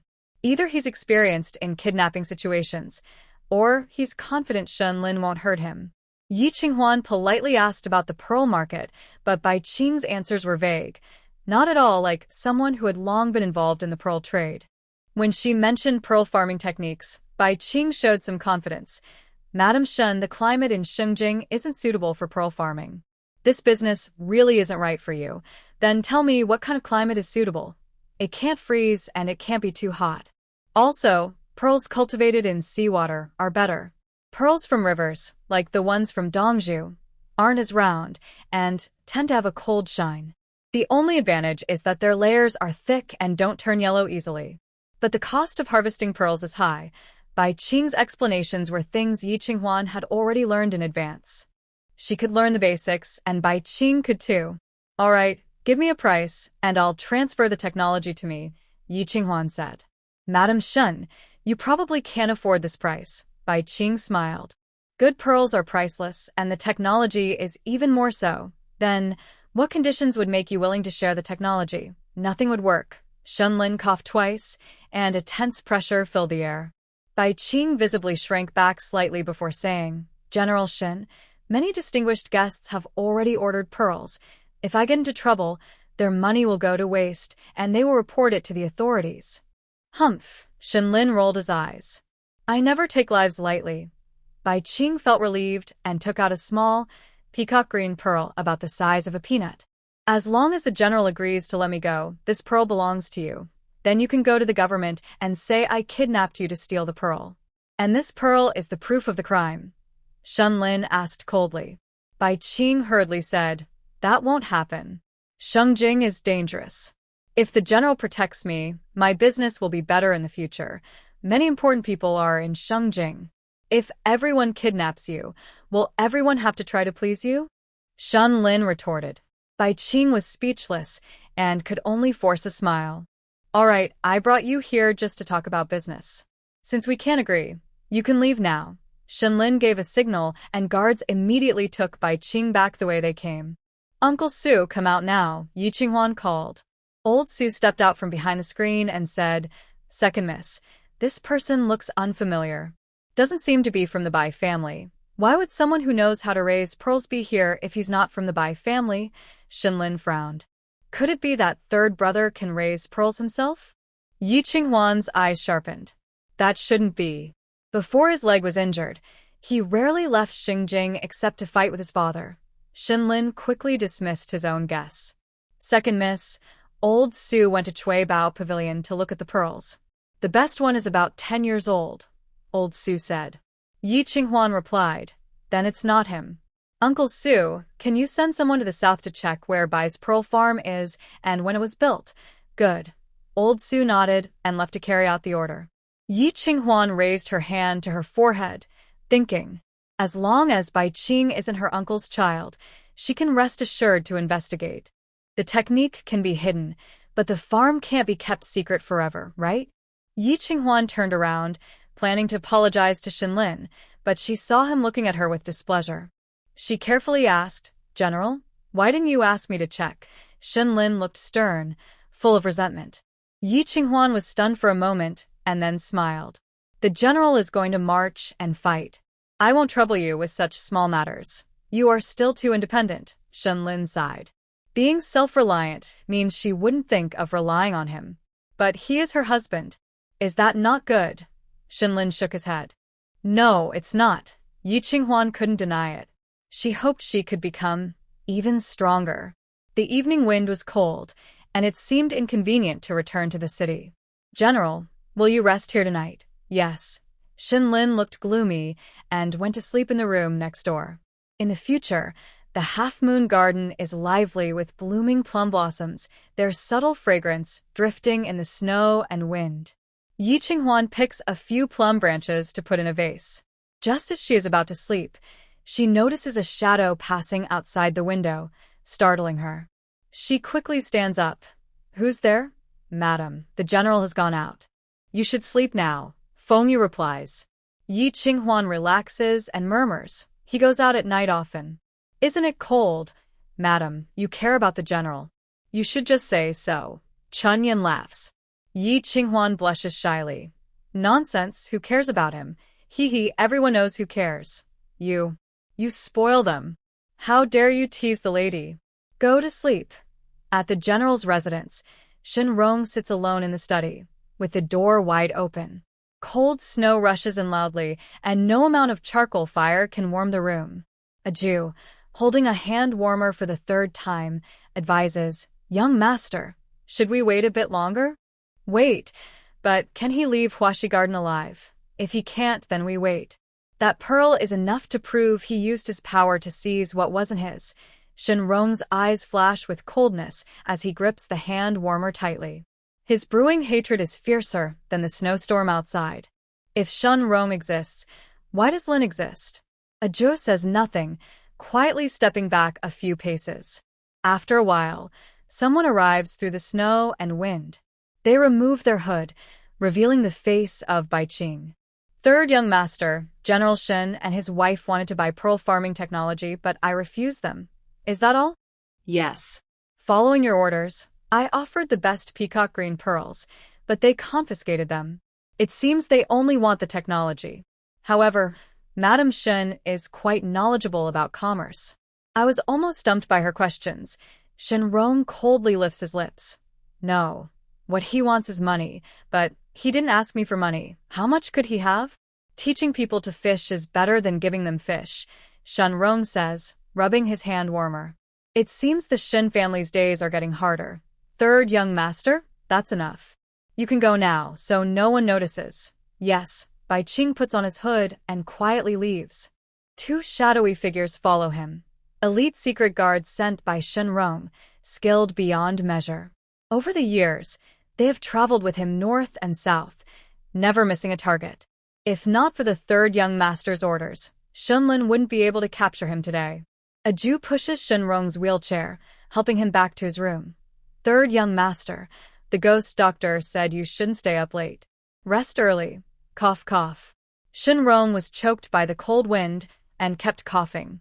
Since I am returning to Xingjing, I must plan carefully. I won't let all these years of planning go to waste. The snowstorm was fierce. On the roof near the general's house, two people sat, clearly watching Baiqing's comings and goings. It was Shenlin and Qin Baochen. A pearl scheme not only makes a lot of money, but also helps build good relationships. I underestimated Shenrong's ability, Qin Baochen sneered. Bai Linglong was also interested in pearl farming before. Shenrong went to the northern border for 5 years and suddenly produced a large number of pearls. Shenlin's face was dark, and his black eyes reflected endless storms. Qin Baochen raised an eyebrow. Do you suspect he has a connection with the Bai family? Impossible. The Bai family wouldn't fail to recognize his wife. And Shenrong doing this, doesn't he worry his wife might suspect him? Oh no, Shenlin's expression changed suddenly. He stood up to use light skills. What are you doing? Qin Baochen quickly held him back. Didn't you say your wife is staying at Huaxi Villa tonight? Oh, right. Shenlin let out a heavy sigh and sat back down. Shenrong's pearl scheme is aimed at Yi Qinghuan. Do you mean? Qin Baochen asked half a sentence before falling silent. Shenlin didn't speak either. The two sat in the snowstorm, cloaked in black with wide-brimmed hats, like two carved guardian beasts placed on the eaves. Qin Baochen took out 2 jars of wine and handed one to Shenlin. Drink some to warm yourself. Shenlin's heart was filled with long-standing pain. He needed alcohol now. He took the wine bag and drank it all in one gulp. He drank so quickly and desperately that the fiery liquid spilled from his lips, wetting his clothes. On this cold winter night, the damp clothes soon froze stiff. Qin Baochen didn't try to stop him, only looked at him with sympathy. Shenlin threw down the wine bag, hiccuped twice, then spoke again. Shenrong treats her like my cat. His throat was choked with emotion, making it hard for Shenlin to speak further. Qin Baochen could only watch, waiting for him to digest that nightmare-like memory. Alas, who would have thought that 7 or 8-year-old Shenrong had long envied Shenlin? To prevent Shenlin from taking the martial exam, she cruelly killed Shenlin's cat. That poor kitten was a pet Shenlin had begged the old general to let him keep for a long time. They ate and slept together, and Shenlin loved it dearly. In the end, Shenrong tore off its limbs alive, then cut its neck with a knife, hanging it on a tree outside Shenlin's training room. Blood dripped down, staining the soil red. When they finally saw him outside the practice room, everyone was shocked. It was old General Shen who finally slapped him awake. After that, Shenlin became afraid of cats.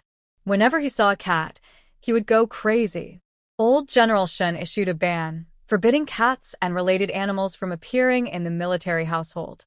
But Shenrong, that troublemaker, often sneaked outside Shenlin's room at midnight to mimic cat sounds, tormenting Shenlin to the point of madness. What was even more hateful was that he told his mother multiple times that Shenrong had killed his little cat, only to be met with a slap from his mother.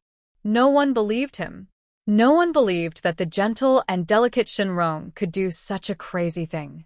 Everyone thought Shenlin had lost his mind. Old General Shen had no choice but to take him to the frontier for 2 years, hoping he would forget that terrible nightmare.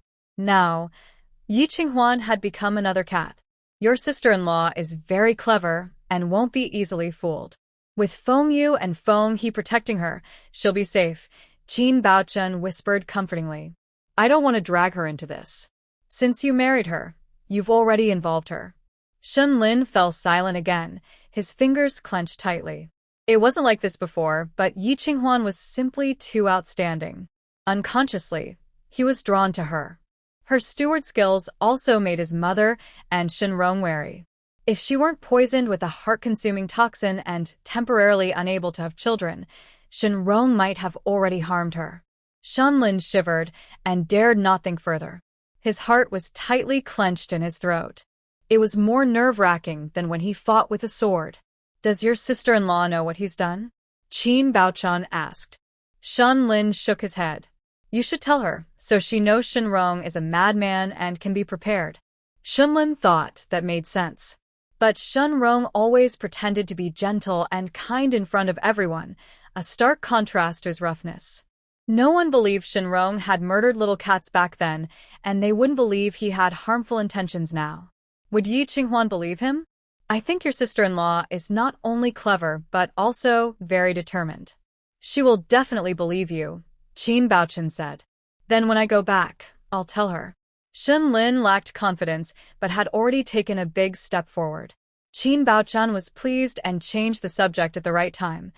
Are you really going to request an edict to marry Jaha? I regretted at the moment I saw Lady Jaha, Shenlin said. She's too innocent.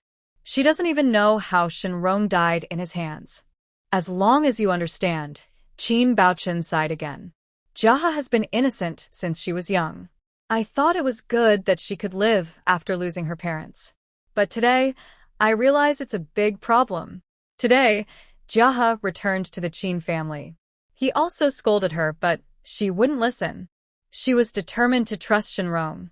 When the princess came to pick her up, She warned him that the Qin family had no right to interfere in Jiahe's marriage. So, the old grandfather scolded him again. The Qin family had already given up on Jiahe and wouldn't let him get involved. Don't worry, someone will help you. Who? Su Jinxiao, Huaxi Villa. Yi Qinghuan was sleeping soundly. She didn't notice when Shunlin entered her room.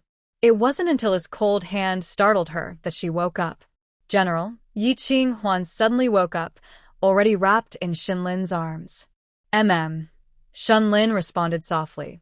Yi Qinghuan smelled alcohol and asked, "Are you drunk?" "No." "Then why are you in my bed?" They had never crossed the final boundary of their relationship, partly because she was unwell from poisoning and couldn't share a bed with him. He was usually self-controlled, but tonight he was unusually rude. Was it because he was drunk? "I have something to tell you. Go ahead." Yi Qinghuan thought he might have encountered something outside, so she didn't move and let him hold her. "I once wanted to raise a cat." Yi Qinghuan's whole body tensed instantly. Was he going to tell her this? Wasn't that his forbidden zone? But Shun Rong killed it, and it was a terrible death. Yi Qinghuan's heart tightened, unsure how to respond.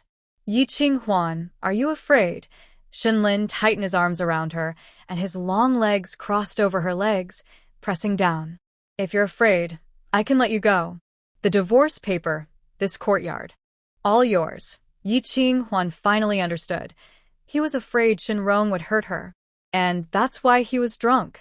"I'm not drunk, I'm serious. Shenrong is crazy. He deliberately released the pearl to lure you in. All because of me. If we divorce, he won't hurt you." Shenlin's voice grew softer, and the pressure in his heart was as tight as his hold on her.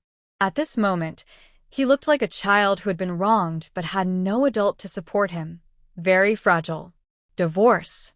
I'll let you go." Yi Qinghuan relaxed under his gentle whispering and held his hand. "General, I won't divorce." Shunlin stiffened completely, and he became fully alert. "We are like ants on the same string. Divorce won't help. The only thing we can do is support each other through this difficult time. General, I may be a woman, but I am not weak. You should have more confidence in me." Yi Qinghuan's voice was soft, with a hint of a sleepy nasal tone. Softly falling into Shunlin's heart, it melts the frozen ice and snow, slowly bringing him warmth. "I saw Bai Qing last night in my third brother's study. He knew you were looking for the Bai family's clues and deliberately used pearls to lure you in.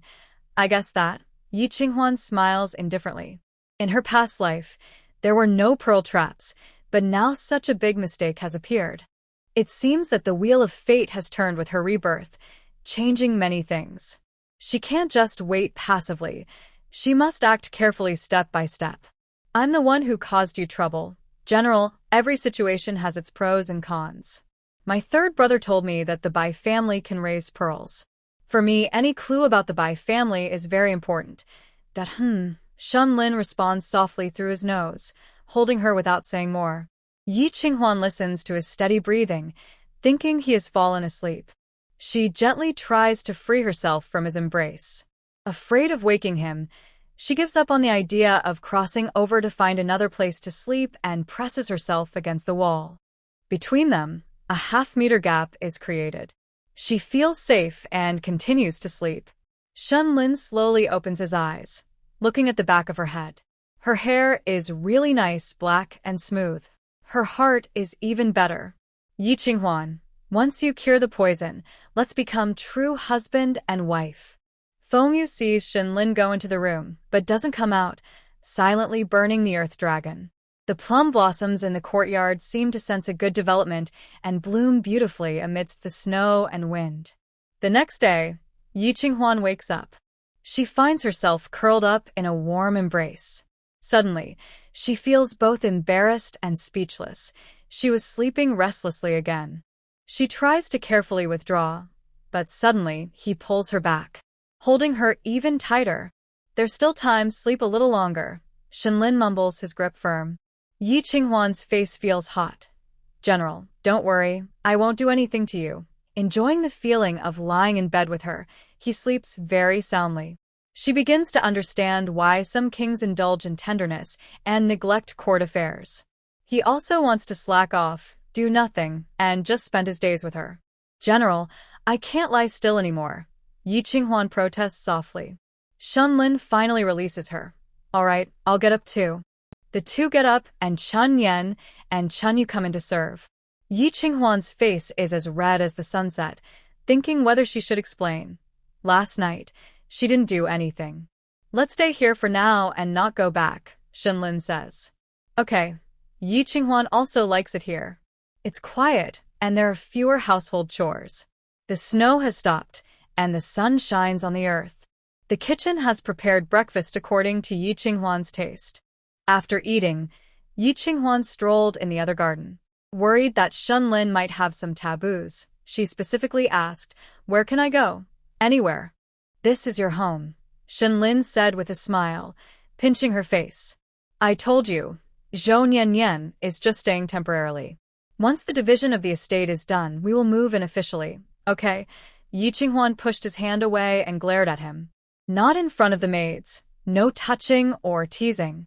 After leaving the backyard, she noticed that the Flower Creek villa had many more older women and maids than before. They were busy working, sweeping snow, cleaning windows. Seeing Yi Qinghuan, they all bowed respectfully. "Madam, was this place mostly men before?" Yi Qinghuan asked Fengyu, confused. Fengyu said, "The general said that before, only he occasionally stayed here, so it was easier for men to serve. Now that the lady is in charge, they hired some women back. Do you trust them?" Yi Qinghuan frowned. "Rest assured, madam, they are all from the families of border soldiers. You can trust them." "Good." Yi Qinghuan felt reassured. Unconsciously, she wandered to the martial arts training ground. Shunlin was practicing his skills and saw her coming. He greeted her. "How is your internal energy training going?" "I haven't practiced much. There are too many things at home, so I can't focus," Yi Qinghuan replied. "Come here. I'll teach you how to end a fight with a single sword strike." Shunlin picked a small sword from the weapon rack and carefully showed Yi Qinghuan how to wield it. Spring Rain and Spring Swallow sat under the corridor watching. Madam and the general are becoming more like a married couple. It's a pity that Madam hasn't detoxed yet. Otherwise, we'd have a little master. The general treats Madam very well. I heard he had concubines before, so I thought he was quite flirtatious. Exactly. Rumors can be misleading. Fortunately, that's the case. Otherwise, it would be Madam suffering now at the Chongning Marquis estate. Yi Qinglan's situation at the Chongning Marquis estate improved after she gave Princess Yong'an a pearl necklace. The old lady allowed her to pay respects daily, and her meals and allowances returned to the standards of a noble wife. However, Jiang Shiming had completely grown tired of her and no longer visited her room. He spent his days either indulging outside or with beauties in the backyard. Mu Qing still looked down on her and even stopped greeting her. Fortunately, the few beauties she brought in later were also unlucky. Even if they gained favor, no one got pregnant. What she wanted was the position of the main wife, the title of primary wife. One day, she went to pay respects to the old lady again and overheard Mu Qing discussing with her about recognizing Rui'er as her younger sister. "Mother, Yi Qinghuan and I get along very well. I have already accepted her as my sister. Tomorrow, I plan to take Rui'er and Xiangxiang to the general's residence to meet the family, so we can visit more often in the future. General Shen has a bright future. If he becomes Rui'er's brother-in-law, it will be very good for Rui'er. You should go." "Thank you, Mother. But I haven't discussed things with the heir yet." "What is there to discuss with him? Just make your own decisions. You don't need to worry about him." "Yes." Ye Winglan Sudani understood. So, the old lady also knows that Jiang Shiming is hopeless. No wonder she favors Mu Qing so much. She's putting the future of the Marquis estate on Jiang Rui. Probably, in her past life, Yi Qinghuan also noticed this and started to flatter Jiang Rui early on. Why didn't I think of that before? Yi Qinglan couldn't wait to slap herself. For the first time, she deeply realized the gap between herself and Yi Qinghuan. She took a deep breath, pushed aside the curtain, and entered with a smile. "Madam, are you going to the general's residence? I haven't seen my sister in a long time. Please, madam, take me along to see her." You want to see her? Mu Qing sneered and looked over. Yi Qinghuan has already cut ties with the Yi family. You're no longer her legitimate sister. Sisters are like bones broken, but still connected by tendons. Madam, please take me. Having family around will prevent the general's estate from looking down on Qinghuan. Old madam, what do you think? Yi Qinglan kept smiling and pleaded with the old lady in a flattering way. Thinking of her sister-in-law's instructions, the old lady agreed. Mu Qing, just take her along. Consider it as bringing an extra servant. Yes. Mu Qing agreed, but she was very unhappy inside. That day, the pearl was given to Princess Yong'an, right? Huh. Yi Qinglan thinks that a distant relative can protect her? So naive. Let her be proud for a few days, then teach her a harsh lesson. Shen Lin and Yi Qinghuan stayed at Huaxi Villa for several days. No servants, no messy affairs to bother them. Yi Qinghuan felt very comfortable. She started to look forward to splitting the household. After dividing the estate, she could live permanently in the villa and no longer worry about the Shen family. When she was away, Su Jinxiu was pregnant, and all the affairs of the general's residence had to be reported to old Madame Shen. After a few days, old Madame Shen was so annoyed she looked exhausted. Where is Yi Qinghuan? The head of the household should be home. What kind of behavior is this? Old madam, the madam and the general are staying at Huaxi Villa for a few more days. They plan to stay longer before returning. They are enjoying themselves, but what about the family? Tell me immediately to bring them back. Old Madam Shen waved her hand irritably. The family matters are manageable, but mainly she needs to prepare for the proposal at the eldest princess's residence. During the festival, the household spends a lot of money, and after thinking it over, she still wants to ask Yi Qinghuan for some silver. Any savings in the household will go to Shen Rong later. Waiting until Shen Rong gets married to ask Yi Qinghuan for money again would be embarrassing, and it would be even harder to get it then. Aunt, the son of the Chongning Marquis's household sent a gift, saying he will bring the young master over tomorrow to meet the lady and recognize her as a relative, Su Jinxiu said happily as she entered with a note. Old Madam Shen looked confused. Recognize her? Recognize what? He says the son of the household has already accepted the lady as his younger sister and will bring the child to meet his aunt, Su Jinxiu said cheerfully. With Yi Qinghuan having the support of the Mu family, it's like Shen Lin also has their backing. Old Madame Shen's face changed drastically. Does Yi Qinghuan have a problem? Cutting ties with her biological father and then pretending to be her sister outside. Aunt, the note has already arrived. We should quickly invite Brother Lin and his wife back, Su Jinxiu urged. Old Madame Shen waved impatiently. Let Qin Mama take the note to the side courtyard to invite them. Aunt, when will you go to the eldest princess's residence to propose to the third brother? Su Jinxiu approached from behind, massaging her shoulders as she usually did. Old Madame Shen pondered. Recently, Ronger has often met with Lady Jia. Although the Qin family has some objections, the county princess insists. This marriage should be settled. That's good. I hope after the third brother gets married, the Shen family can expand and prosper, Su Jinxiu said. Old Madame Shen held her hand and said, Don't worry, no matter how many children Ronga has, the one I care about most is my eldest grandson. And Mingrui, the young master too. What is he? A worthless child born from a lowly family, a lowly grandson. Old Madame Shen spat several times. Don't mention him in front of me in the future. Yes, Su Jinxiu was best at pleasing old Madame Shen. The two of them smiled happily, seeming to have no barriers between them. Tomorrow is the recognition ceremony, so Ronger should also participate, old Madame Shen said. Perhaps, through this kinship, Ronger can achieve even greater success in the future. Su Jinxiu understood old Madame Shen's plan perfectly. She secretly thought, what a clever scheme, and kept a calm smile. Why not also invite Lady Jia to join us? It would be a good opportunity for a gathering. Good idea. It's convenient to invite her now, and this gives us a reason to have her come to our house. Old Madame Shen immediately ordered someone to write the invitation and send it to the princess's residence. Unbeknownst to her, Su Jinxiu was setting a trap. Everyone will be there tomorrow. Let's enjoy the show. Yi Qinghuan originally wanted to stay longer at the other courtyard, but upon receiving Mu Qing's message, she had to return. On the way back to the mansion, she also inquired about Cui Bao Xian's pearl business. As she expected, in just a few days, Boss Bai's pearls had opened the market in Xingjing. From being sold cheaply at first to being hard to find, the stock prices doubled several times, completing a perfect cycle. He's good at doing business. As long as his farm keeps producing good pearls, this wealth will keep flowing. But why does the third brother need so much money? Yi Qinghuan asked. Shen Lin replied, he knows the Shen family army is having a hard time. Maybe he's planning for the general, saving money to support the Shen army? Making your useless big general look down on you?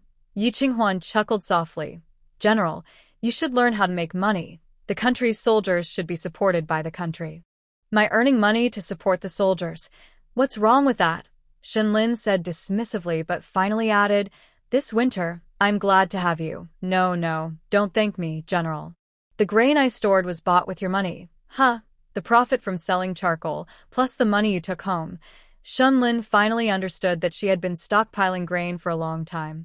Luckily, he had handed over the family assets to her early on, or else there wouldn't be enough money to buy so much grain. How much money does the family have now? Shen Lin asked. A few thousand taels in cash. Shen Lin frowned, his eyes darkening slightly. A few thousand taels was too little, not enough to support the Shen army, let alone support her. Was he going to lower her living standards just because he couldn't make money? No way. Absolutely not. General, my fabric shop has already started making money. And it's earning from the wealthy. Yi Qinghuan smiled. It's all from the people's hard-earned money, and in the end, it goes to the soldiers. It's quite interesting. Thank you. The effort you put in, I will repay you twice as much. As husband and wife, what's the point of repayment? Yi Qinghuan was indifferent. Making money is just to spend it, after all. Shen Lin once again felt grateful that he married her when he returned to the capital, and his desire to earn money grew stronger. Maybe it was time to use that private wealth. Mu family has a strong foundation. General, you should seize the opportunity, Yi Qinghuan reminded him. I don't want to rely on women to succeed. That was Shen Lin's bottom line. A real man, stepping on a woman to climb to power. How shameful. General, a man should be able to bend and stretch. You're just a little worse than your third brother, Yi Qinghuan said. Shen Lin snorted. I won't compare myself to him. He planned to indulge his own desires and deceive the innocent Jia He into thinking everything was fine. When Jia He realized how treacherous people's hearts are, he would probably break down just like Shen Lin did back then. The general is talented, and the Mu family would be happy to make friends with you. Give it a try. Yi Qinghuan lowered her voice to coax him. Shen Lin felt a tingling sensation inside and couldn't resist, so he agreed. Got it. Only then did Yi Qinghuan smile. The Mu family hasn't chosen a side yet. They are actually loyal to the crown prince. They trust Gao Sun the most. Shen Lin is friendly with the Mu family, so after the crown prince takes power, they will trust him a little more. Maybe he can avoid danger. She always thinks of Shen Lin, and Shen Lin sees everything. He tightly held her hand, not saying anything but seeming to say a lot with his eyes. Since it was a formal family recognition, proper manners were necessary. After returning home, Yi Qinghuan started preparing a gift for the meeting. But she found 4 female servants and 2 older women in her small courtyard. In an instant, Yi Qinghuan tensed up completely. Shen family had still reached into her courtyard. All arranged by me, Shen Lin patted her hand to signal her to relax. You haven't been home much, so someone needs to watch the house. Yi Qinghuan finally relaxed and gratefully smiled at him. You're so thoughtful. I'm a bit rough, but I have good intentions, Shen Lin said with a smile. Yi Qinghuan also smiled. A military general values strategy most, so how could he be truly rough? And Shen Rong, who looked gentle and fragile, could he really be weak? Is the general and lady back? The earth dragon has already burned. Come quickly. Old Liu is my surname. Just call me Granny Liu. I am Chong Granny. The 2 older women were cheerful and lively, full of energy. The 4 maids were Spring Fragrance, Spring Flower, Spring Cloud, and Spring Leaf. Their names all included Spring, matching Yi Qinghwan's dowry maids, showing Shenlin's thoughtfulness. From now on, our courtyard will be lively, Spring Yen and Spring Yu said happily. Work hard, the lady won't treat you badly. Shenlin waved his hand grandly, and everyone responded in unison. Jiang Rui is Jiang Shiming's only son. He is 7 years old this year and has started school. Normally, he should be given pens, ink, paper, and inkstones, but he prefers strange and unusual toys. Yi Qinghwan found an agate water cup for him to place on his desk, where he could keep 2 small fish to play with. Xiang is a girl, born when the lily was in full bloom, so she was named Wan Xiang Late Fragrance. She is 5 years old, very clever and lively, and very likable. Yi Qinghwan treasures her very much.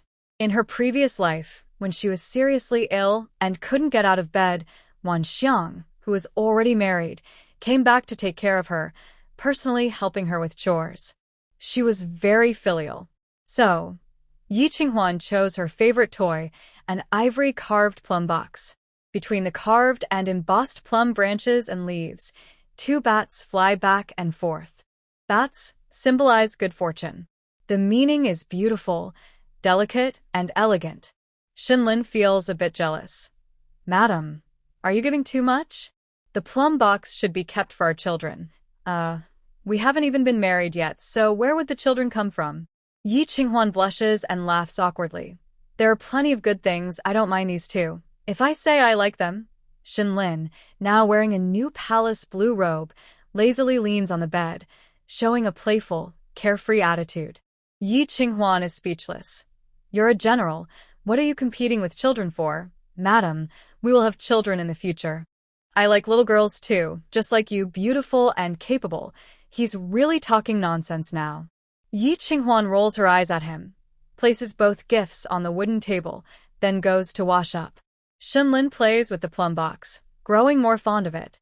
Such an elegant little item should really be kept for his daughter. His gaze shifts, and an idea forms.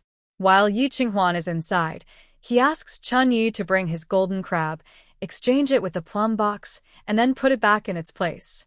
Although avoiding Yi Qinghwan, he does the exchange in front of Chun Yen. Chun Yen is speechless. General, is that appropriate? Why not? The belly of this golden crab is set with a ruby. It's very precious, Shenlin argues confidently. Chun Yen. Later, when Yi Qinghwan learns that the gift was swapped, she twitches her eye and sighs helplessly. Let him do as he wishes. The next day, the carriage from the Chongning Marquis' residence arrives. Mu Qing, to show how much the Mu family values Yi Qinghwan, also invites her brother Mu Hai. Besides the grand entourage of servants, Yi Qinghwan also accompanies as a noble lady. Shenlin and Yi Qinghwan personally go out to welcome them. Since this is an important family reunion, Jiang Shiming would normally attend too. So Shenlin specifically shaves his beard and changes into new clothes today. If Jiang Shiming misbehaves again, he will give him another beating. But Jiang Shiming is nowhere to be seen.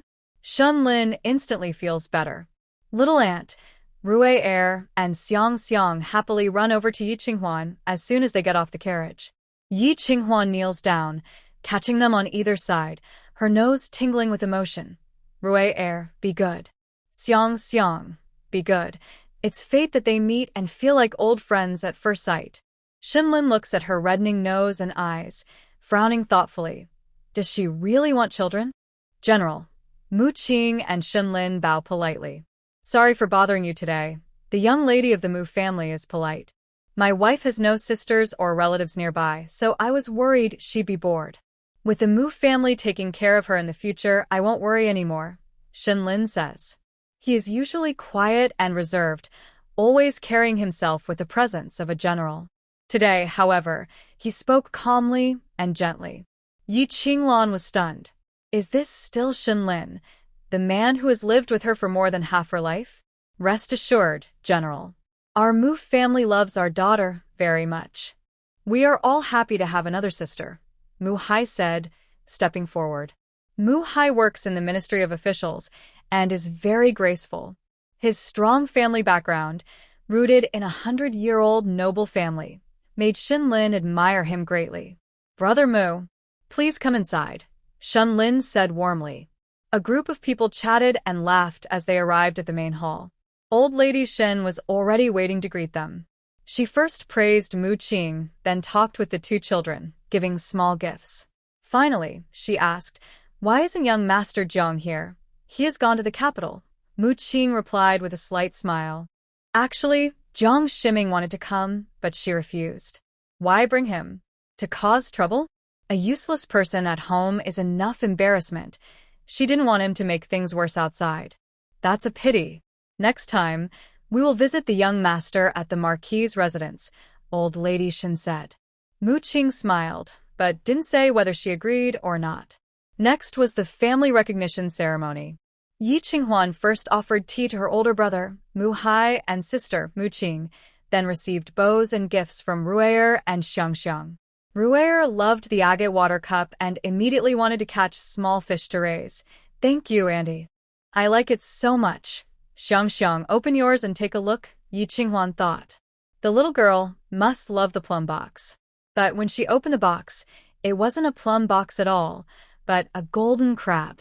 Although its eyes were set with rubies, overall it looked very tacky. Yi Qinghuan's eyes twitched as she looked at Shinlin.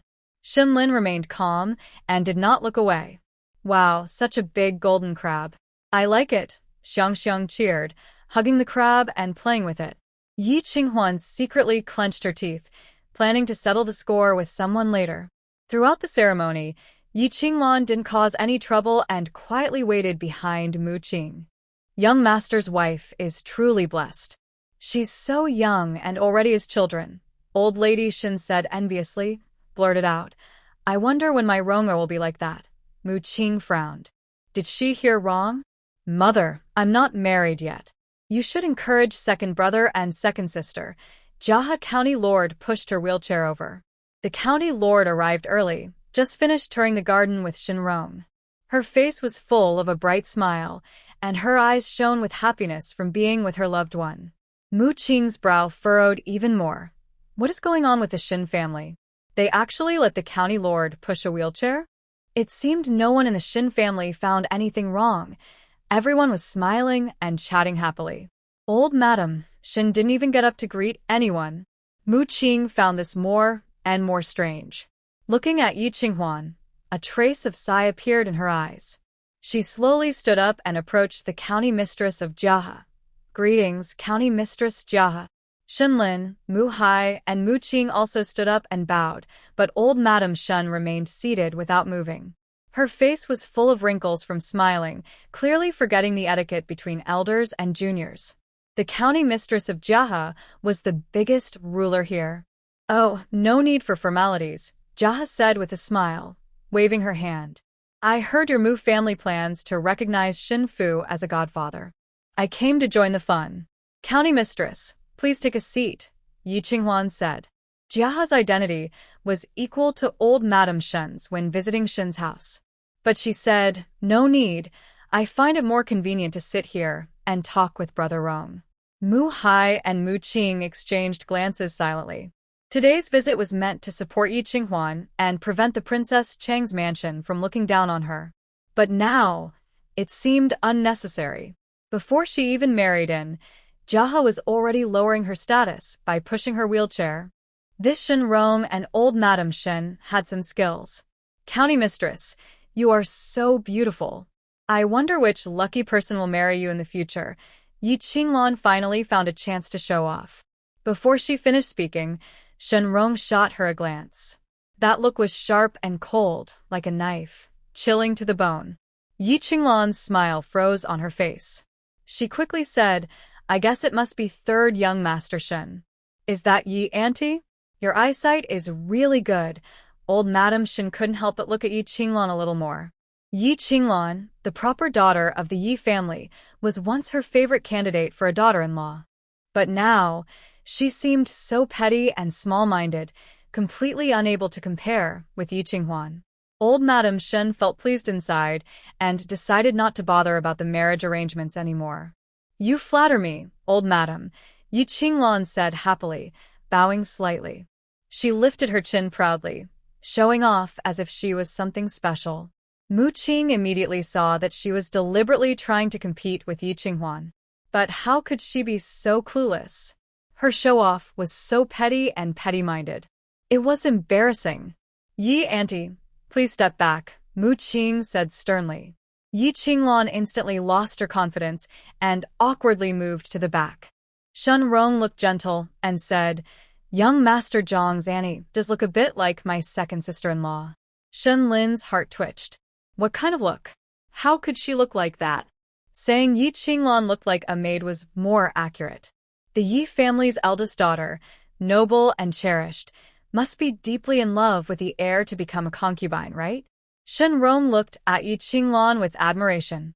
Everyone. Maybe we should talk more about the water rescue and marriage exchange process? Third young master Xilan Yugua and the county princess are like a perfect match, Yi Qinghuan replied carefully, not daring to flatter further. Shen Rong was happy to be praised and looked affectionately at Jia County Princess. The county princess blushed shyly and lowered her head silently. Her innocent, naive demeanor showed her youth. Mu Qing sighed inwardly. Unfortunately, a beautiful flower is planted on a pile of manure. Mu Hai lowered his head to drink tea, thinking, Shen Rong has good intentions, but he's actually taming the noble county princess into his own possession? When he returns, he must talk to the Qin family. Mother, my sister, and I want to go outside and play, Zhang Rui said. Yi Qinghuan replied, Sure. Chunyan, how many people will you bring to play with the young master and young lady? Yes. Chunyan took Ruier and Xiangsheng out to play. The county princess also liked playing with children, so she joined them and left together. Shen Rong shook his head and chuckled. Wanner is still just a child at heart. No one responded to him. Everyone, please sit down. I need to watch over her, someone said. Go ahead. Old Madam Shen wished her son and the county princess could stay close all the time and agreed. After Shen Rong pushed his wheelchair out, the atmosphere in the main hall returned to normal.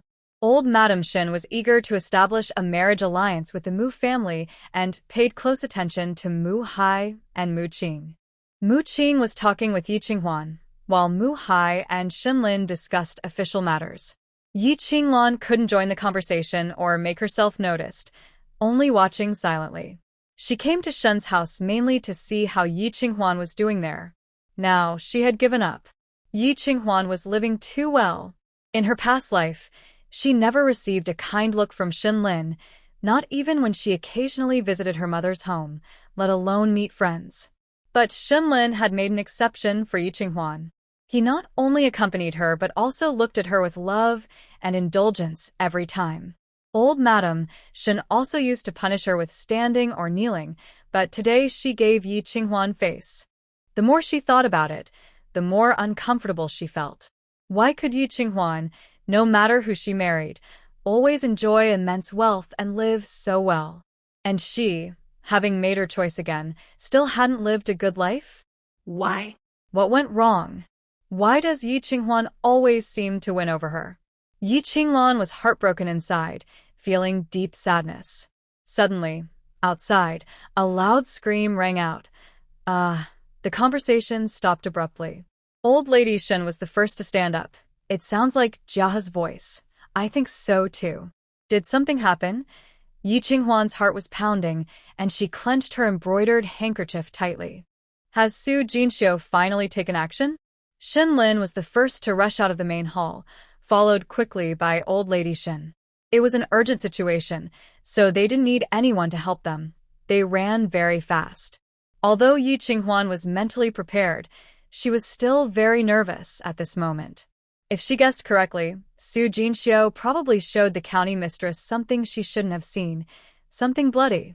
The young girl once couldn't handle it and almost lost her mind. Now, could the innocent Jiahe withstand it?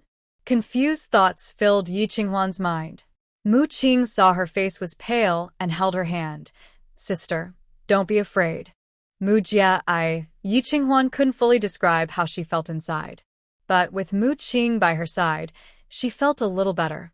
No matter what happened to the county mistress of Jiahe, The Mu siblings were her support.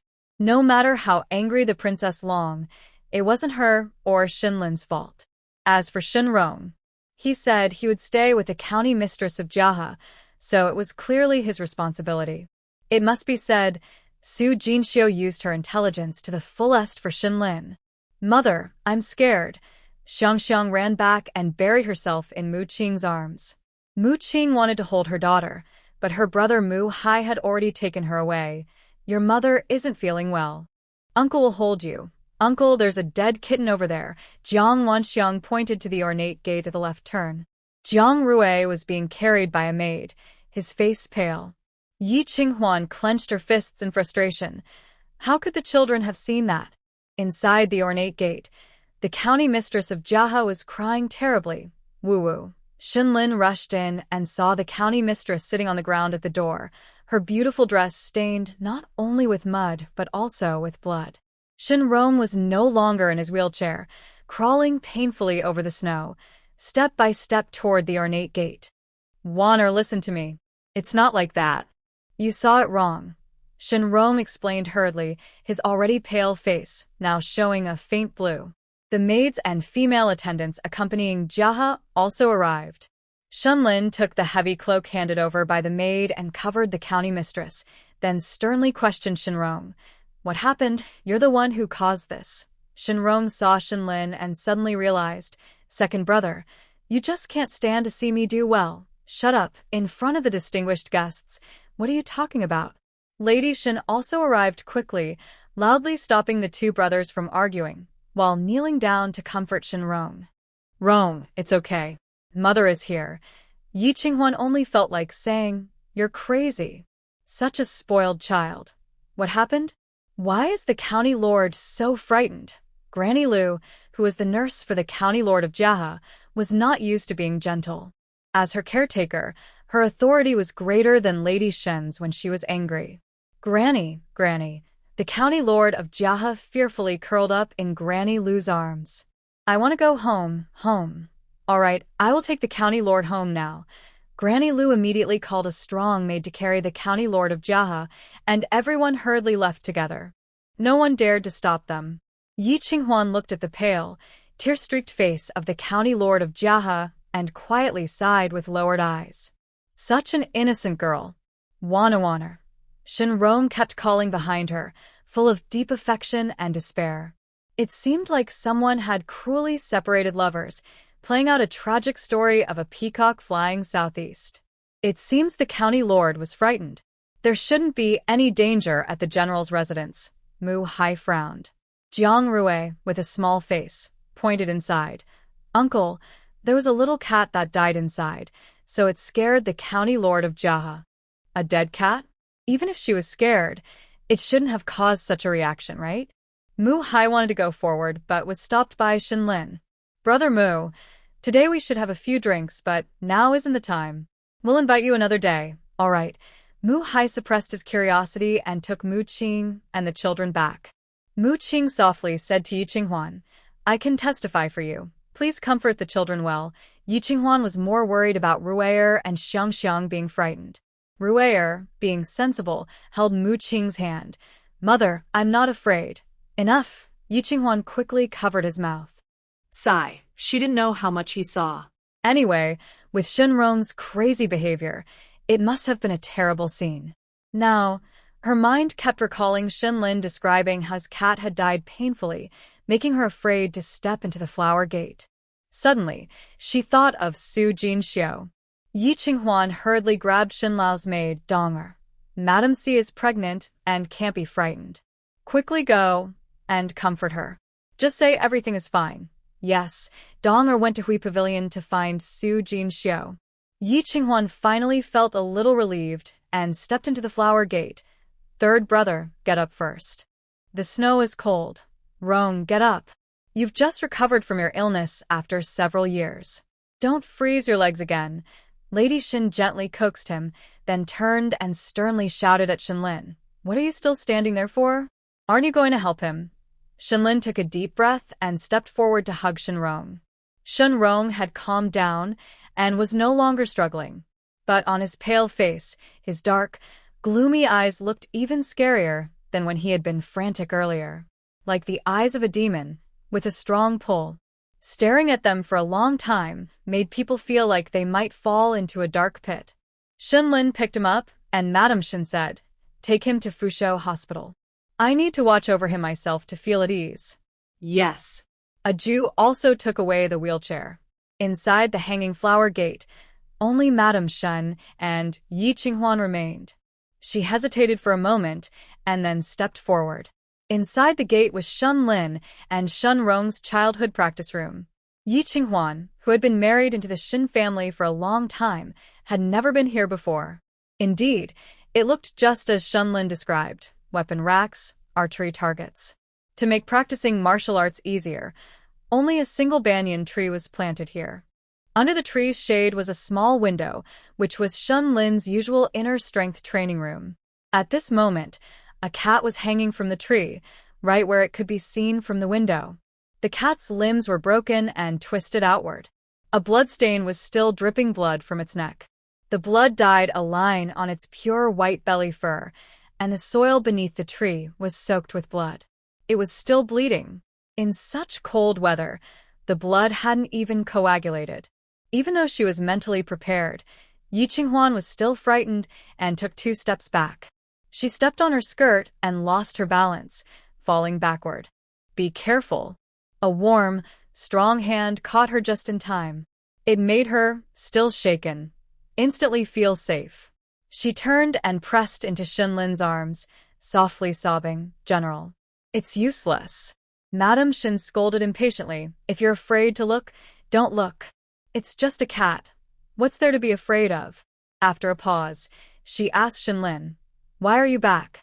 "To pick up my wife," Shenlin said calmly.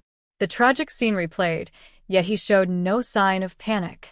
Maybe he had long since overcome his past trauma, or maybe he was too focused on others to feel fear. In any case, he was no longer the frightened little boy he once was. Momo Qin was shocked and couldn't help but look at Shenlin twice. "Is the general all right?" What could happen to me? Shenlin asked back, his sharp gaze like a sword. Momo Qin fell silent. Over the years, Shenlin had truly grown. But Shen Rong. Momo Qin worried for her master. Finally managing to connect with the Princess Chang's residence, now her marriage prospects might fall apart. "All right, Momo Qin, come and handle this place. Also, remove that tree," Madame Shen said. "So we won't have any more surprises or scare the guests in the future," she added. "How is Ronger?" Madame Shen asked. Shenlin said, "The doctor has been informed. A Jiao is with her. Today's matter, no one is allowed to mention it again." Old Lady Shen's stern gaze swept over everyone. Everyone in the house knew that the flower gate was a forbidden area. Even if something happened, only Qin Mama dared to enter, and outsiders only watched the lively scene without understanding. Shenlin quietly asked Yi Qinghuan, "Can we still leave? My legs are weak," Yi Qinghuan said, annoyed at herself for being so useless. She could walk just now, but as soon as Shenlin arrived, her legs went weak. Without hesitation, Shenlin picked her up. "Mother, we're going back to Jinfeng Courtyard." "You," Old Lady Shen stomped her foot, displeased that her son didn't care about Ronger. Qin Mama said, "Old lady, let them go. Ronger only needs you now. Let's go." Old Lady Shen sighed and hurried back to Fuzhou Courtyard. Qin Mama personally took care of the little cat, ordered someone to cut down the banyan tree, and warned all the servants involved today. Everyone was busy with their own tasks, all forgetting about Yi Qinglan. Yi Qinglan never imagined that there were secrets in the general's mansion. They were hidden behind the flower gate. She had never been to that place in her past life. But she had lived in the mansion for more than half her life, and today she sensed something was wrong. Ruer said there was a cat that had died inside, which scared Jaha County lady so much she fell to the ground. Shenrong's situation inside was also unusual. The cat's death must have been very frightening. But she clearly remembered that the general's mansion did not allow cats. From the master to the servants, no one was allowed to keep cats. Even mentioning it was forbidden. Today, not only was there a cat, but it was a cat that had died tragically. Who did it? Why would someone do this right when a noble guest was visiting? could it be? Intentionally scaring Jaha County lady so she wouldn't dare marry Shinrong? Was it Yi Qinghuan? Or Shenlin? After thinking carefully, Yi Qinglan believed the biggest beneficiaries of today's events were Shenlin and Yi Qinghuan. If Jaha County lady married in, Yi Qinghuan, as the head wife, would have to step down and serve carefully. Her authority as steward would be almost gone. To keep her power, she definitely had to stop Jaha County lady from marrying in. As for Shenlin, he usually spoiled Shinrong. Everyone knew the Shin family was harmonious. Even if brothers had disagreements, it was only at home and never crossed the line. So, it could only be Yi Qinghuan. Yi Qinghuan was doomed this time. There were hundreds of people in the mansion, and someone would see her catching the cat. Old Lady Shin could easily find out and trace it back to her. At that time, deliberately threatening the county lord, causing brothers to turn against each other, any charge would be more than she could bear. After swaggering out of the general's residence, she truly thought she was invincible? Yi Qinghuan, just wait and see. Soon, the carriage arrived at the Marquis's residence. Mu Qing saw Yi Qinglan's eyes light up and knew she had bad intentions. She warned, "Today, the affairs at the general's residence must not be spoken of outside. Madam, don't worry, I understand." Yi Qinglan secretly laughed inside. Do I even need to say it? I'm afraid the Princess Chong has already rushed to the general's residence. Mu Qing was also worried about this. But she was not the head of the family and couldn't intervene early. She could only wait. Wait until the Princess Chong questions Yi Qinghuan, then she will come forward to testify. Back at Baoyu Pavilion, Mu Qing asked Jiang Rui, "Rui, what did you see?" "Mother, I saw a small cat hanging on a tree, and it looked very strange." Jiang Rui was still young and couldn't describe well, so he used his limbs to mimic a posture leaning out from the tree. It was bleeding, probably injured around the neck. Mu Qing's face turned pale with shock at the twisted posture. This was clearly human-made. Who could be so cruel as to hurt a small cat so badly? "Mother, I only looked once. When my sister called me, I quickly took her away. I was afraid I would scare her," Jiang Rui said. Mu Qing heaved a sigh of relief and hugged Jiang Rui tightly. "Your sister didn't see it, right?" "Yes. And you? Were you scared?" "A little," Jiang Rui nodded. But Lady Jaha was the first to see it and was so frightened. "She's very timid," Mu Qing thought to herself. "You just don't understand. Otherwise, you'd be crying from fear too." "Who was there at the time?" "We were playing hide and seek. I followed Lady Jaha into the Huaihua gate.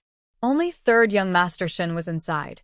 No one else." "No, what was third young Master Shin doing?" "He was sitting in a tree watching the cat. When Lady Jaha called, he turned around and then fell off his wheelchair." Mu Qing roughly understood. Someone deliberately abused the cat to scare Lady Jaha, trying to sabotage the marriage. But if Shen Rongrua saw the small cat dead in the tree, why would he stay indifferent? Unless... Mu Qing shivered with fear. "Mother, it's nothing. Just don't scare you and your sister. Go play.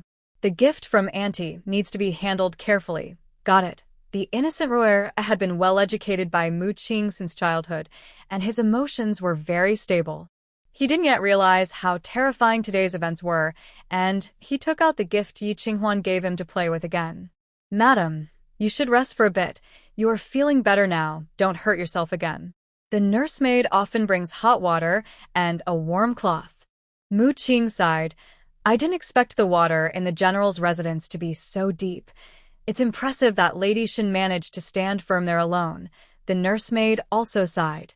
Old Lady Shin cares so much for the third young master, and her attitude towards the general and lady is really harsh.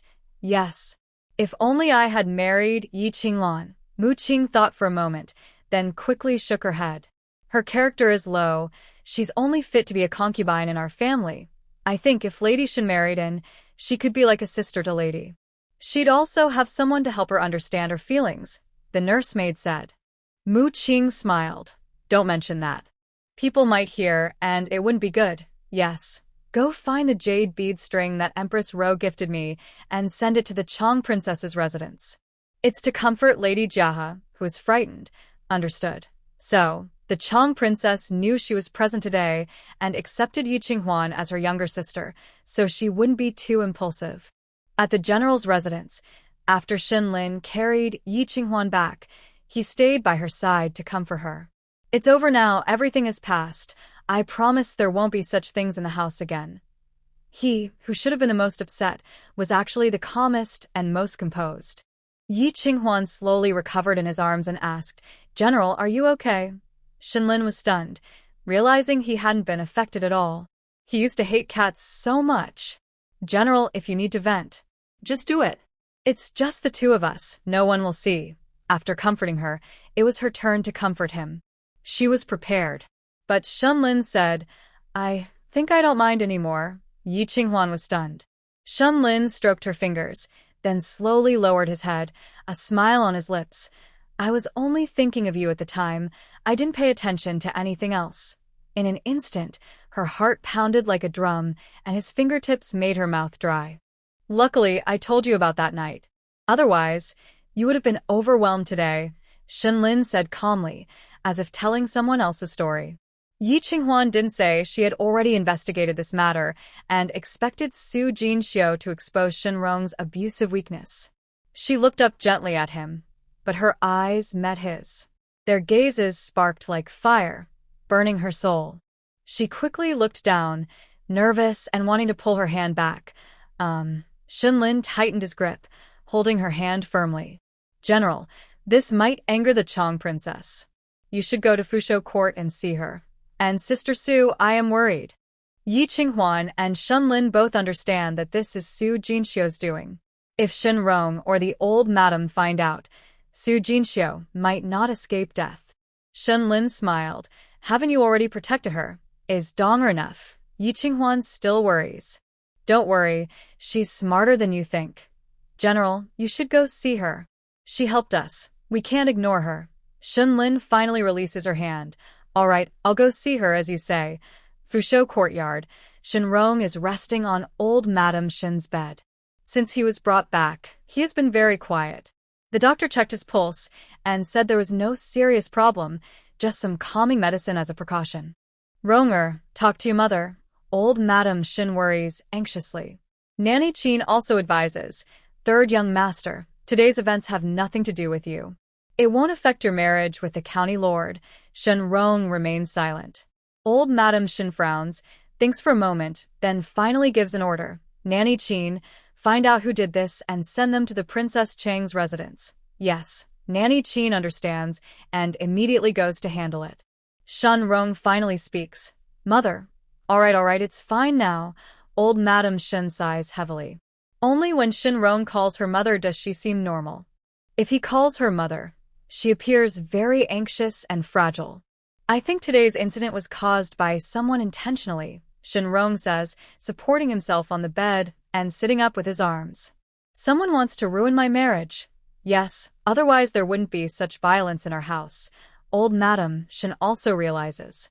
"Ronga, how did you see the cat?" Shenrong's dark eyes are full of gloom. After a few deep breaths, he says, "Near the Huahua gate, I saw it run inside.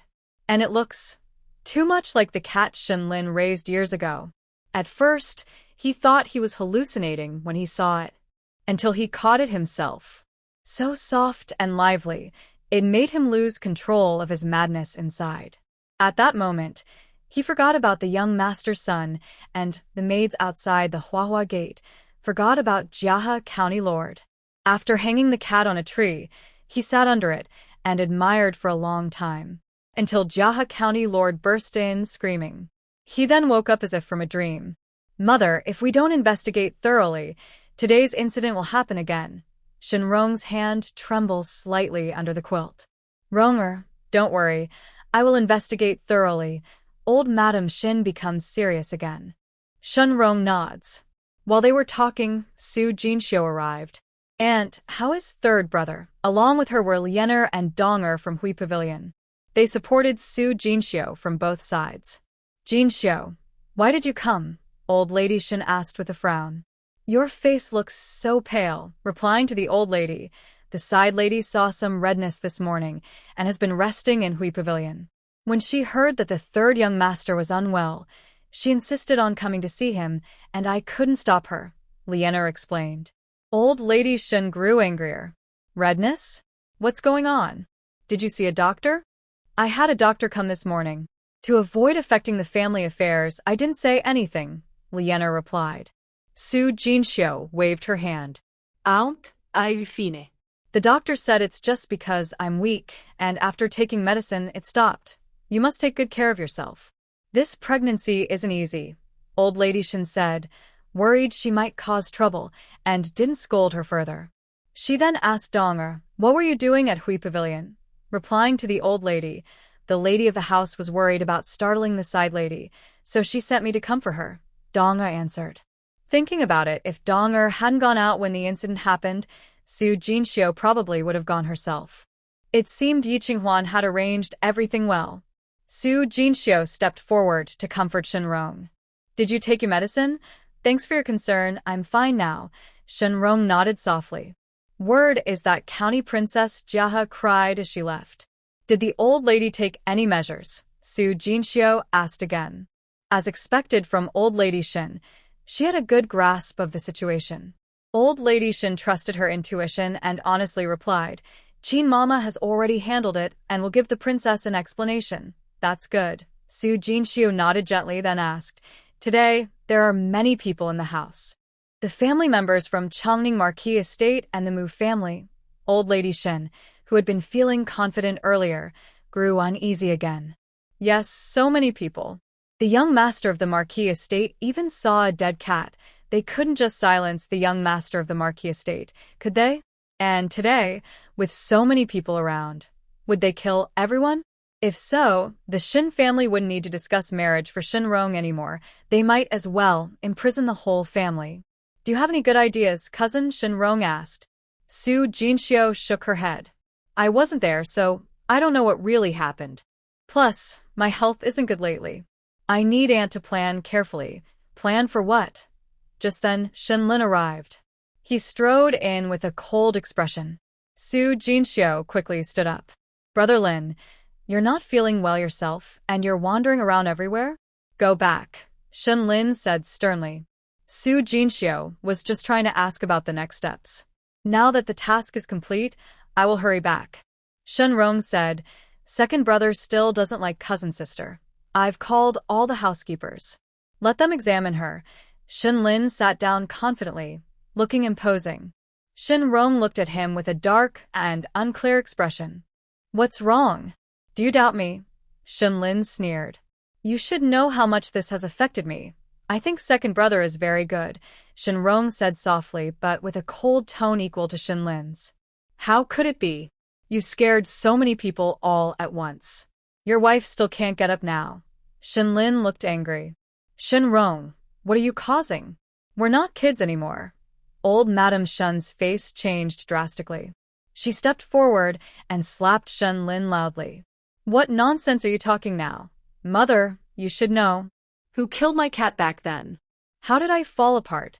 If father hadn't taken me to the frontier, I would have gone crazy long ago. Bringing up the past, Shenlin's chest heaved violently, and his cold face slowly turned pale. His hands, resting on his thighs, unconsciously clenched into fists and trembled slightly. Shenrong felt a little more balanced. That incident had a far-reaching impact. Shenlin still dares not touch cats. He avoids even seeing cats from afar, so he definitely wouldn't do such a thing. Who brought that cat to make him fall into despair? Who? No matter what, today's matter must be settled somehow. Once Granny Qin catches the culprit, you should go to the princess's residence and settle this, said old Madame Shin. Shenlin turned his head. I won't go, Shenlin. This is my bottom line. Old Madame Shen was so angry she almost raised her hand to hit him. Shenrong called out, Mother, don't make things difficult for big brother. I think big sister should go. No. Shenlin immediately stopped him. Her health isn't good. If she has another attack, who will save her? Old Madame Shen thought to herself, having an attack at home is one thing, but going to the princess's residence and not coming back would be worse. The princess would be even angrier. After a moment of thought, old Madame Shen said, I will go myself. At the princess's residence, a luxurious and opulent atmosphere was overshadowed by a sense of gloom. Everyone was careful in their actions, trying to hide their presence, lest they be involved in trouble. Who would have thought that Princess Jia, who went to a banquet normally, would come back and go crazy? Grandmother, there's so much blood. The little cat is so miserable. Grandmother, am I also bleeding? My neck hurts so much and my hands and feet also ache. Don't bend my feet. Once a bright and shining county princess, now crying and shouting, desperately curling up in the long princess's arms. Only the long princess and Nurse Lu are allowed to get close to her. And no one is allowed to see her small feline-like movements. Exactly what happened? The long princess asks sharply. Nurse Lu replies, a little kitten died at the general's residence, and it scared the county princess. A dead cat? How did that scare her so much? The long princess feels something is wrong. Jaha is usually simple, but she's seen life and death before. At that time, third young Master Shin was also inside. When I arrived, the county princess was already very frightened and ran under the flower gate. Third young master was crawling in the snow. The long princess finds this strange and frowns tightly. What's the blood on Jaha's dress about? It's probably third young master's blood. I remember he had blood on his hand. Probably, the long princess sneers. Send someone to carefully identify whose blood it is. Your Highness, I checked. The princess has no external injuries. I want to see if it's human blood. Yes, soon the servant arrived. Human blood and cat blood are easy to tell apart. Just smell them, and it's clear. Your Highness, this is cat blood. It's really cat blood. The long princess suddenly sits up straight. Nurse Lu's heart pounds with fear. She waves away the servant and kneels down. Your Highness, I heard there's a ban at the general's residence against keeping cats or learning to meow like one. Today's incident. It's probably someone deliberately trying to scare the county princess. How dare they? My precious daughter. Can they bully her? Who was involved today? The long princess is furious. Besides the general and his wife, there's Jiang Shizi's wife, Lady Yi, and young Master Mu. But at the time, Jaha was only with third young Master Shin. Just then, Jaha suddenly woke up, barefoot, rushing out of the inner room, sobbing as she burrows into the long princess's arms. Grandmother, Wan Yan is scared. Wan Yan isn't scared. This is our home. The long princess softly soothes her. Tell grandmother, what did you see? It's okay, grandmother is here. Just say it and you'll feel better. Cat blood. He killed the kitten. Encouraged by the long princess, Jaha finally shouted it out, then fainted again. Nurse Lu was shocked. Could it be that third young master Shin killed the kitten? How could someone as noble as him? Shut up, the long princess snaps sharply. Nurse Lu dares not speak further, but her heart is filled with extreme fear. Shin Rong looked at the gentle, kind, and polite person and wondered how he could have killed the little cat. That was a life.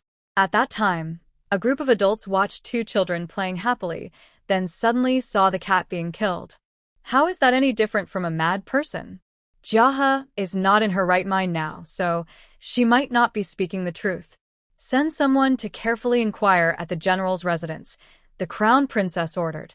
Madame Lu looked worried as she went to make arrangements.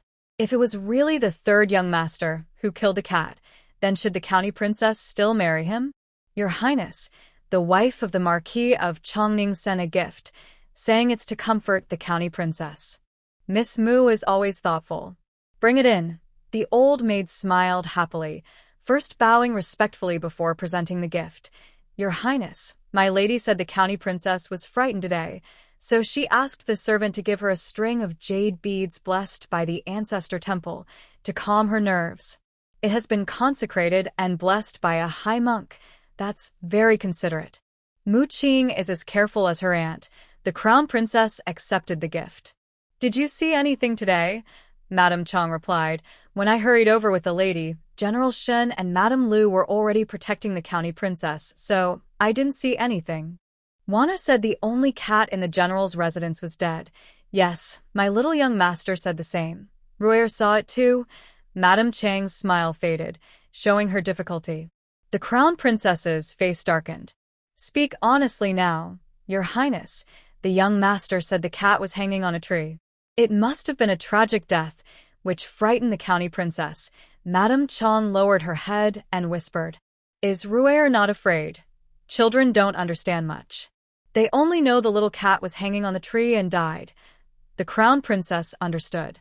It must be that Jaha saw something. The cat was found dead hanging in the tree, but Shenrong, in a wheelchair, had cat blood on her hands. It's certain Jaha saw Shenrong abusing the cat. It's truly unimaginable.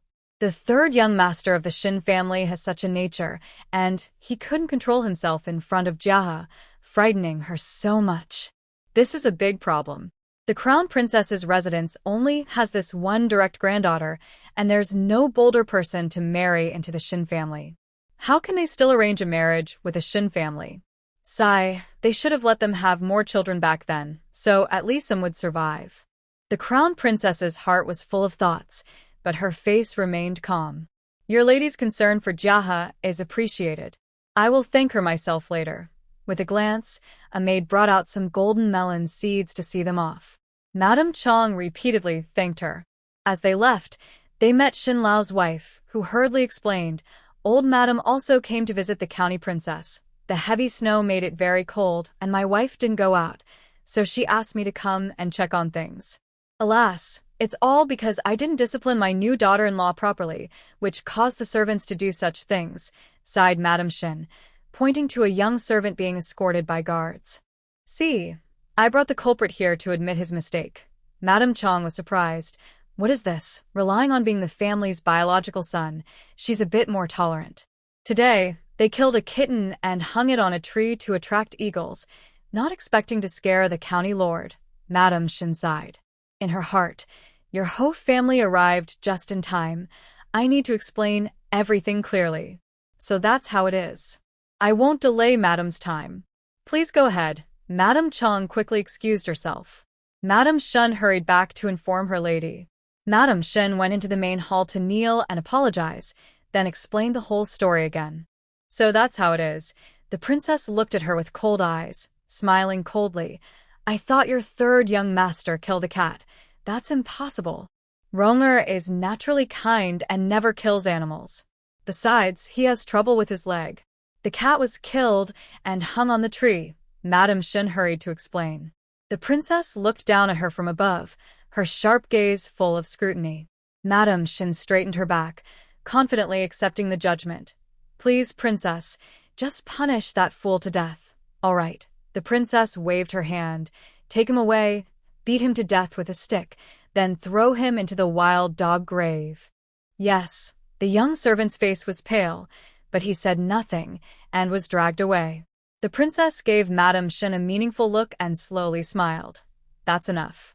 It's getting late, I won't stay any longer. Princess, Ronger is worried about the county lord. When can he come to see her? Madame Shin asked hesitantly. Wait until Wanner is better, replied the princess. Madame Shun's heart sank. Was the marriage really off? On the way back home, Madame Shin was worried. Nanny Chin comforted her. Don't worry. When the princess insists on punishing the young servant, it shows she accepts our words. Since she's distancing herself from the third young master, everything should be fine. Is that really true? Madame Shin sighed. I always feel the princess looks at me differently. There's nothing we can do now. Overthinking won't help. That's true. Madame Shin closed her eyes for a short rest. Today had worn her out completely. When she got home, she still needed to investigate where that cat came from. If she found out it was connected to Yi Qinghuan, she would break her legs. Yi Qinghuan didn't know what was happening outside. She slept deeply. When she woke up, Shun Lin was already sitting by her bed. He was flipping through a book, clearly sitting there for a long time. General, are you feeling better now? Shun Lin put down the book and asked. Yi Qinghuan nodded shyly and said, Actually, I wasn't that scared, just overwhelmed by the strong visual impact. It always reminded her of his childhood experiences. Mother found a servant to take the blame and sent him to the Princess Chang's residence, Shun Lin said. So Sister Su is safe now. Yi Qinghuan sighed in relief. I'm glad she took such a big risk. Shun Lin felt moved inside, but he really didn't like Su Jinxiu. Allowing her and her child to stay was already very kind of me. You shouldn't feel guilty. Yes, Yi Qinghuan was not guilty at all. She owed Su Jinxiu nothing. But was such a ruthless person like Su Jinxiu really suitable to live together for a lifetime?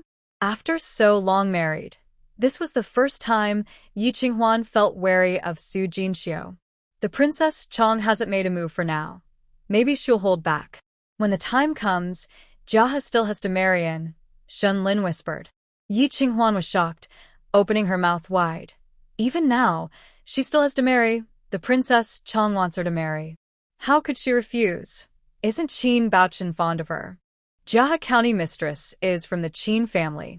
If the Qin family joins forces and speaks up, the emperor might allow her not to marry. Shenlin shook his head, gently brushing her hair with affection. You're thinking too simply, General. The Princess Chong wants Shen's military power. First, I am already married, and second, I won't be controlled by her. Shen Rong is her best target to manipulate. She won't let him go. Yi Qinghuan fell silent. To sacrifice a woman's life for power. If it were someone like her, unloved by her parents and stepmother, it wouldn't matter. But the Princess Chong clearly loved Jia County Mistress very much. How could she send her only granddaughter into a fire pit? Do you know why Qin Shu, the mother of Jia County Mistress, wasn't made a princess? Shenlin asked. No, I don't. Qin Shu isn't a Qin family member. She has blood from the northern D people. Really? Yi Qinghuan blinked rapidly, taking a while to digest his words. When the Princess Chong returned to the capital years ago, she was already pregnant. To hide it, she hurriedly married Qin Jiang. After giving birth to Qin Shu, Qin Jiang died shortly after. Later, Qin Shu grew up. She was also chosen by the Qin family for a marriage, specifically Qin Baochen's older brother, Qin Baolin. After Qin Wan was born, she showed no signs of being part of the Beidi people, so she was made the county mistress. However, Qin Baolin and Qin Shu died not long after. In just a few words, Shen Lin summarized 3 generations of love and hate. The Qin family chosen by the princess consort always seemed unlucky.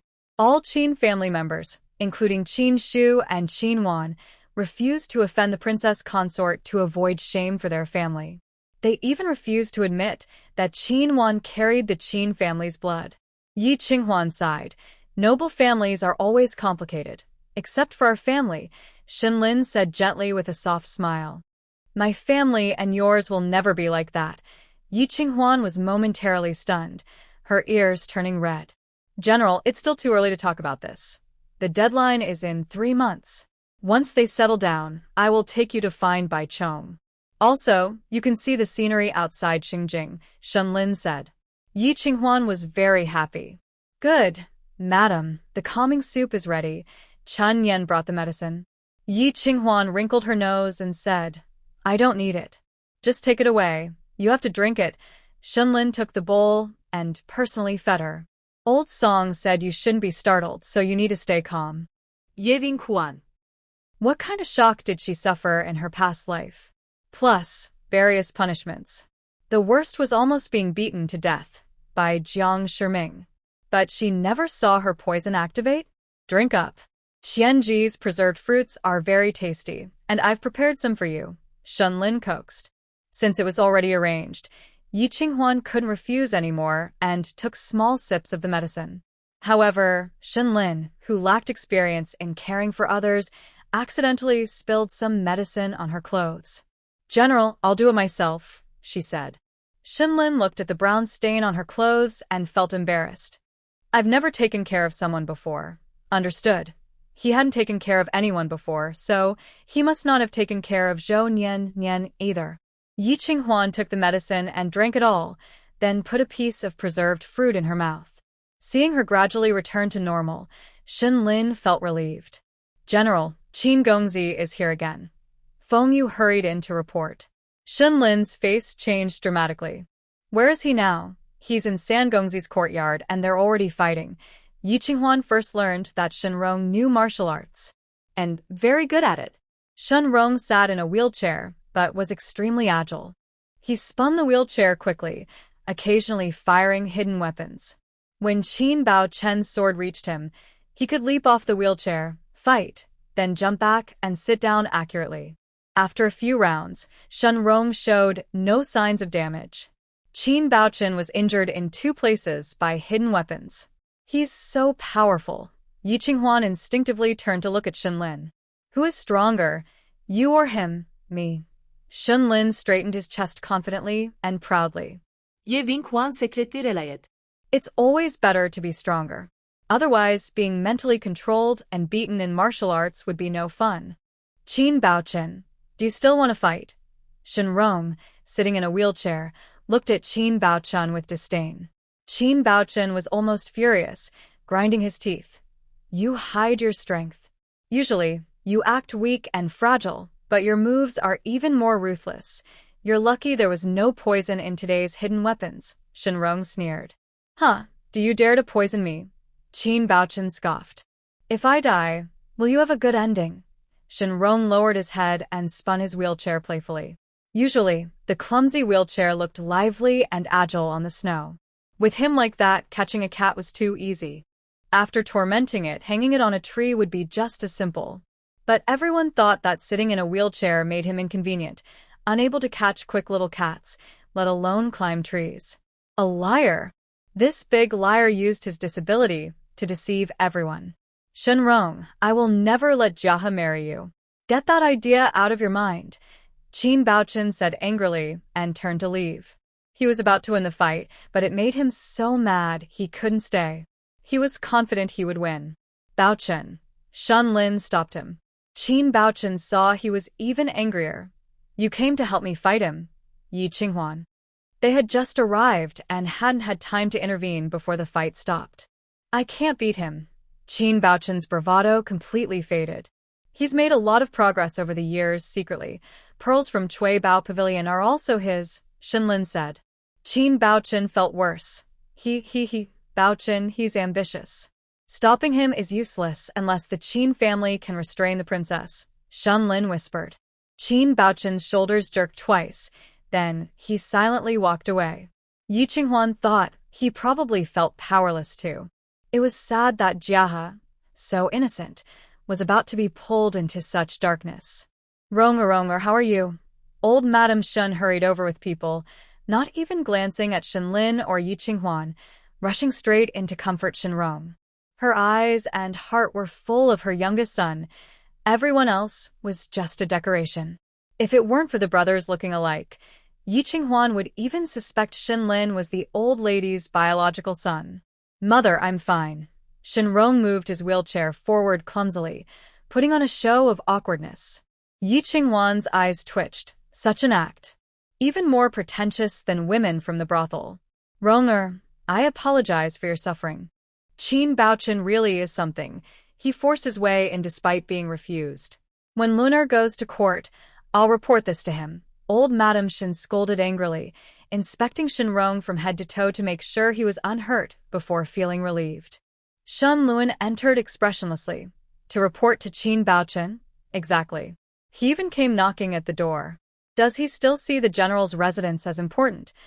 Old Madame Shen scolded furiously. I saw him leave just now. He had 2 holes in his clothes, Shen Luan said. Old Madame Shen was stunned, then burst into laughter. He got hurt? Haha, serves him right. Yi Qinghuan thought. Double standards. Rong, do you want to report to him? Shen Luan looked into Shenrong's eyes. Shenrong smiled softly, his dark eyes deep and mysterious. For the sake of second brother, I'll let it go. Don't worry about my opinion, Shenlun said. After that incident, no one in the Shen family has any face in his eyes. Shenrong's expression changed slightly, his fingers gripping the wheelchair armrest tightly. Second brother, are you blaming me? Shenluan's lips pressed into a tight line, his cold gaze enough to say everything. Second brother, if we swapped places back then, and now you were in this wheelchair, then I wouldn't have your skills. For the first time, Shenluan overcame his psychological barrier, not letting Shenrong's emotional act sway him. Yi Qinghuan secretly encouraged him. Keep going. Don't stop. Lord, what are you talking about? Old Madame Shen's angry gaze swept over. As an elder brother, Not protecting your younger brother is already a sin. And you still blame him. Mother didn't see the wonderful scene earlier. Third brother flying through the air, and the wheelchair full of hidden weapons. Huh. Old Madam Shin quickly withdrew her hand from the wheelchair. Where are the hidden weapons? Where are the mechanisms? Mother, this wheelchair was made by a ghost doctor. He said I was disabled, so these mechanisms and hidden weapons are to protect me, Shunrong explained softly. Old Madam Shin found it reasonable. She glared at Shinluan again. Why didn't you think of this? With 10,000 soldiers, you still didn't think to make a good wheelchair for your brother, Yi Qinghuan thought. It's always about blaming Shinluan in the end. Third brother, what do I need from you? If Qin Baochun could retreat, I definitely wouldn't be able to defeat third brother, Shenluan said. Second brother, shall we try a match? Shun Rong slowly looked up, half smiling, at Shenluan. His fingers on the wheelchair armrest curled slightly. He was looking forward to fighting Shenluan, testing his brother's strength. Do your best to fight, but if you can't, quietly work harder. One day, you will be able to defeat Shenlin. Shenlin, oh Shenlin, please don't really fight him. Let him discover your true strength. Does mother agree? Shenlin tilted his head and asked Madam Shin. Madam Shin was lost in thought. Her disabled younger son had martial skills? He had defeated Qin Baochun? Mother, what's the fuss? We're not children anymore, Madam Shin scolded. Instead of wasting time, think about how to please the eldest princess. Shenrong smiled softly and said, Mother, the second brother and second sister-in-law are probably the ones who least want me to marry the county princess, right? Third brother, you're surprised by that, said Yi Qinghuan. Who I marry has nothing to do with me. If I marry the county princess and bring glory to the Shin family, the general will also give you a generous gift. Shenrong didn't believe it. If I marry the county princess, I will control the household affairs. Hand it over. Yi Qinghuan immediately took out a token and a key. You can hand it over now. Second sister-in-law neither seeks favor nor power. Then what do you want? Shenrong asked. Yevin Kuan snorted koldi. I have enough money to support myself. What else do I need? Second sister-in-law is very straightforward. So, do you want to find the Bai family? Shenrong smiled. With the softest tone, she aimed the sharpest arrow. As expected, Yi Qinghuan's face suddenly changed. Third brother is very clever. Of course, I hope to find my maternal family and ask why they abandoned my mother and me. I think, with your question, you might be able to help. Yes. Shenrong surprisingly nodded. Yi Qinghuan's mind was stirred, like waves rising in 1,000 layers. Knowing this might be a trap, she still asked, Third brother, what do you know? Qinghuan. Shenlin grabbed her hand and shook his head, warning her not to trust Shenrong. If it weren't for their mother present, he really wanted to go up and hit Shenrong. If Yi Qinghuan was tricked into the trap because of this, how could he make her wake up? Would she blame him for stopping her from finding her family? Or would she willingly become Shenrong's pawn from then on? In an instant, several possibilities floated through Shenlin's mind. None of them were acceptable to him. A cold wind blew, making his ears hurt. The cold made Yi Qinghuan's excited heart cool down significantly. Yes, she couldn't trust Shenrong. Even if Shenrong really knew something, she couldn't get close to him. In just a few moments, Yi Qinghuan calmed down completely. Gently, she pushed away Shenlin's hand and walked toward Shenrong. Third brother, where has my maternal family moved to? Where are my relatives? Second sister-in-law, do you remember Baiji? Shenrong asked slowly. Just now I was calming my emotions, but suddenly I felt excited again. She is from the Bai family. Bang. Yi Qinghuan felt dizzy, her ears buzzing. Her legs softened, and she leaned heavily on Shenlin, who was right behind her, her chest rising and falling quickly. Second sister-in-law, I brought her to you. Where did you take her? Do you know how hard her life has been? If I hadn't happened to meet her, she would have been mistreated by more than 10 people and frozen to death in the snow. I struggled to send her back to you, but you can't even accept your own cousin. In the spacious courtyard, everything was silent. Everyone was watching Yi Qinghuan. There was anger, blame, schadenfreude, and a little bit of sympathy. Everyone knew that Baiji was sent to the farm by Yi Qinghuan. demoted from a concubine to a servant. They also knew that Yi Qinghuan was not favored in her family and that her biological mother had died early. In short, she had no family. An orphan girl. Now, the only cousin she managed to find was driven away by her herself. How can she justify herself to the Bai family? How can she justify Bai Ji, who had struggled to survive?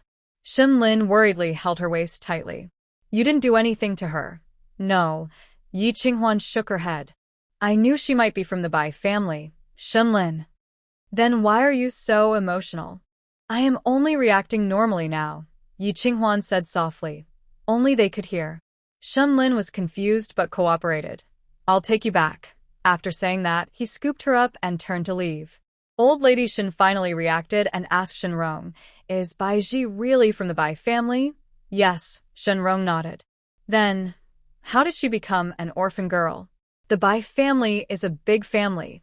Old Lady Shen quickly started to think. Back when Bai Linglong married into the Yi family, how glorious was that? If Shenrong could get help from the Bai family, it would be like gaining a treasure trove. Wait, Bai Ji is Shen Lin's concubine. Ronger, you knew her identity, but still sent her back to the capital to be your second brother's concubine? With such a good background, you should keep her for yourself. She is unclean.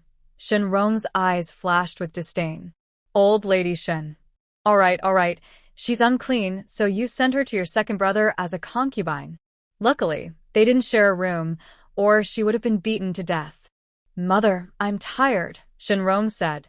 Old Lady Shen hurriedly said, then rest. I won't disturb you. By the way, are you going to bring Bai Ji back?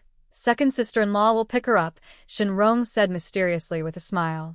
Mother, don't worry about this. Both reason and emotion suggest that Yi Qinghuan should personally go to the farm to pick Bai Ji and bring her back to the residence, restoring her status as a concubine. Or perhaps she should be promoted directly to a secondary wife. Bai Ji is the only family member Yi Qinghuan has found so far. Yi Qinghuan will take the initiative to find him again. Meanwhile, Shen Lin will forever be trapped in the Bai family circle, unable to escape. At Jinfeng Courtyard, Yi Qinghuan is drinking bird's nest porridge, smiling gently and relaxed, completely different from her distressed state earlier in Qingyin Courtyard. General, third brother isn't very patient either. You are. Shen Lin sincerely admires Yi Qinghuan's mental strength. She carefully sought out her family and remained so calm after being provoked by Shenrong. I'm fine. Yi Qinghuan laughs. After living two lives, she knows she must improve, or she'll end up as foolish as Yi Qinghuan. When did you find out Bai Ji's true identity? Shen Lin feels frustrated. Such an important matter. She knew, but didn't tell him.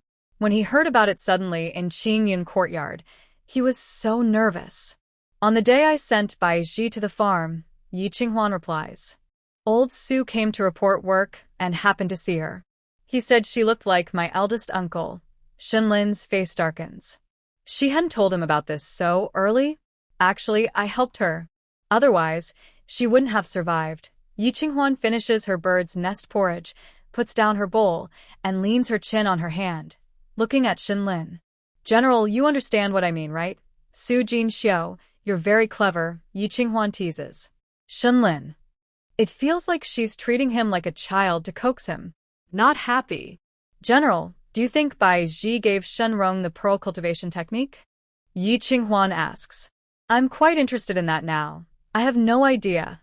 Shen Lin rolls his eyes and moves comfortably to lean against the bed. Ask her later, Yi Qinghuan suggests. Shen Lin snorts coldly and turns his head away, not wanting to talk to her. General, want to go to the countryside and have some fun? No. Shin Junzuo shows he has a temper too. Feng Yu's eyes twitch as she quickly leaves after delivering the fruit. Is this really her proud and aloof husband? Won't you go, General? Yi Qinghuan playfully approaches him, leaning in close. Shen Lin raises his eyes and sees her beautiful, delicate face enlarged before him. His heart trembles, and he awkwardly lowers his head. No, I won't. Then I'll go alone. Yi Qinghuan smiles and goes to find a Chiao. Chun Yen, prepare the carriage. Not allowed to go. Shen Lin stands up. You said you wouldn't go to pick Bai Ji. Don't worry, I won't go. Then you, go to the cloth shop. Young Master San, Madam, and the general have left the residence. At Qingyan Courtyard, Ajo quickly relayed the news to Shinrong. In the large courtyard, the rough maidservants and older women couldn't get close to Shinrong. So, only Ajo was always by his side.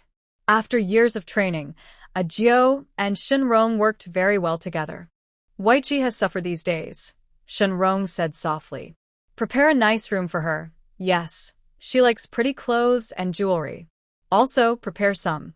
Ajo hesitated. Young Master San, what kind of status should Miss Bai have when she moves in? Of course, she should be Miss Bai, Shinrong replied. But what if the main wife restores her status as a concubine? I also need to prepare a few things for her. Shinrong chuckled disdainfully, his handsome face full of contempt. Yi Qinghuan had finally found Bai family members. How could they treat Bai Ji badly? He heard she couldn't have children. That was the best way for sisters to gain favor. But he aimed to strengthen Bai Ji's relationship with Shenlin, so she could have Shenlin's child soon. He never expected that Bai Ji, who had been with him for so long, would end up unintentionally becoming his most reliable piece in the quiet inner court. Since he was back, he couldn't just watch Bai Ji's heart grow cold. Such a unique woman was rare in the world. She said she appeared for him, would never betray him, but she still needed gentle coaxing. The carriage swayed gently as it crossed the lively streets of Shengjing in the afternoon. Yi Qinghuan suddenly felt like taking a walk. General, I don't want to sit in the carriage anymore. Then get out and walk. Shenlin ordered the driver to stop, then got out himself and helped her. With him there, the accompanying maids didn't even need to prepare a stool. His strong arm caught her, and she stepped down easily. The streets were filled with a few pedestrians, and shops were open for business. The new year was approaching, and everyone hoped the shopping spree before the holiday would boost their income. But this year, Shenjing's purchasing power had noticeably declined. Yi Qinghuan held her hands around a small stove, strolling slowly along the street. Shenlin walked beside her. A cold wind blew, and the fox fur on his heavy coat fluttered, framing his face and making her look more delicate. Shenlin couldn't help but think, how could such a fragile-looking woman have such a strong inner strength? How did she manage to stand firm in the storm when she was alone before? General, walk carefully and watch your step, Yi Qinghuan said with a smile, noticing his absent-minded expression. Shenlin was momentarily stunned, then smiled. No more pretending. I am the general who spoils his wife. Yi Qinghuan's ears turned red. I'm not talking about that. Anyway, Shenrong has already torn apart their relationship, and you are now my weakness. Why do you care so much? Shenlin confidently lifted his heavy coat, trying to hold Yi Qinghuan in his arms. Yi Qinghuan quickly dodged, blushing and stomping her foot. General, this is the street. Shenlin awkwardly lowered his arm. I've been used to being reckless at the border. I forgot this is Shengjing. Yi Qinghuan secretly smiled and teased him. Who is the general hugging at the border? You Wu? The joke ended. Yi Qinghuan looked embarrassed. At this moment, a small carriage passed by and suddenly stopped. The person inside lifted the curtain and asked, Sister, are you both going home to celebrate your father's birthday? It was Yi Qinghuan again.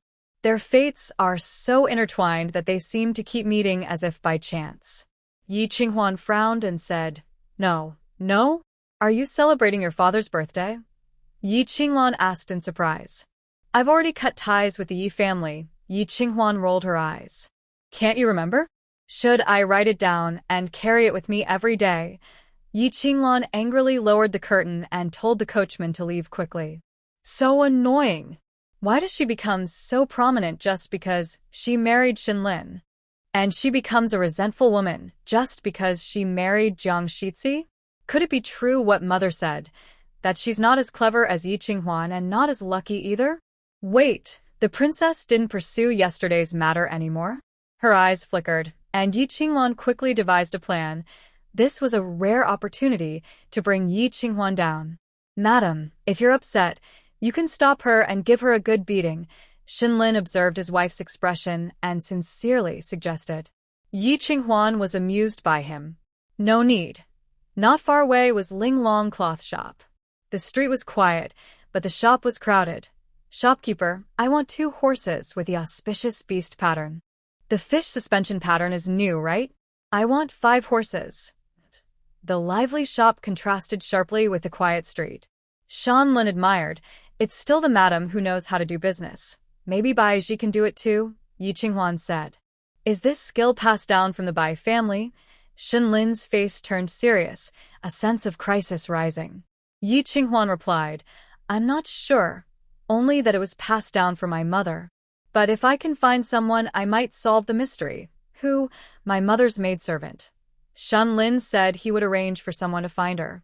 After Yi Qinghuan led him into the inner room, they saw a woman in rough cloth and hemp clothes walking out with Lao Su. Seeing Yi Qinghuan, the woman immediately knelt down. Mississippi, the familiar face almost brought tears to Yi Qinghuan's eyes. In her past life, they met once, and then lost contact. She brought back a list to Shengjing to buy cloth, and later, when she tried to find her again, she couldn't locate her. In this life, they met 8 years earlier. She recognizes her, and she knows who she is. Old Madame Ru. Yi Qinghuan helped the elderly woman up. You recognize me, right? The old woman nodded, tears streaming down her face. I followed Miss Second's instructions to go south. At that time, she was hiding under Tsong Mountain and refused to see me. It wasn't until I showed her the new cloth that she finally came out, Old Su said. He and old Madame Ru were both former servants of Bai Linglong. Now, reuniting, they both felt deeply emotional. Old Madame Ru, from now on you can stay at the cloth shop. I will take care of you.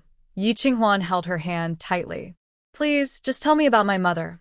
Old Madame Ru looked at the young woman in front of her and sighed. You are the same age as her. Do I look like my mother? Yi Qinghuan asked. Except for your eyes, not really. Old Madame Ru raised her thin, withered hand and gently touched Yi Qinghuan's face.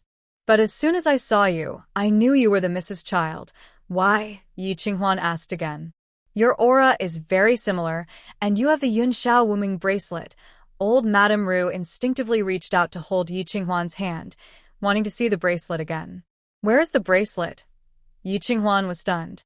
That bracelet was precious, but it was just an object. In her past life, the Yunxiao Wuming bracelet was part of her dowry at the general's residence. Later, Yi Qinghuan asked her for it, and she gave it to her. She liked it at the time, so she wore it while traveling south. In this life, she had already given the Yunxiao Wuming bracelet to the lady of Jiahe County. Where is that bracelet? Old Madame Ru suddenly became tense, and so did Yi Qinghuan and Shan Lin. I gave it away. Old Madame Ru's face changed drastically. My miss, how could you? Sigh. Quickly get the bracelet back. This. Yi Qinghuan hesitated. The lady of Jiahe County was now mentally unwell, asking for the bracelet now. Shan Lin said, I'll go get it. General, this isn't appropriate. It's fine, I have a way. Shan Lin didn't even ask why, and agreed immediately. Old Madame Ru finally relaxed a little and said, After I arrived in Xingjing, I heard that the general's wife is like her own daughter. Today, seeing her again, I am truly comforted. Old Madame Ru thanks the general on behalf of my late mistress. As she spoke, old Madame Ru was about to kneel and kowed out to Shan Lin. Shan Lin raised his arm to stop her. Old Madam, there's no need for that. Does Mama know where the Bai family has moved? Why did they send someone to Jiangzhou, and why can't we find any news? Yi Qinghuan asked. The Bai family is gone. Mama's cloudy eyes glisten with tears, and her thin hands tightly held Yi Qinghuan's. She was afraid that if she let go, they would be separated again. Young miss, listen to my advice. Don't look for them. Mama, don't look for them. They don't want to find you either.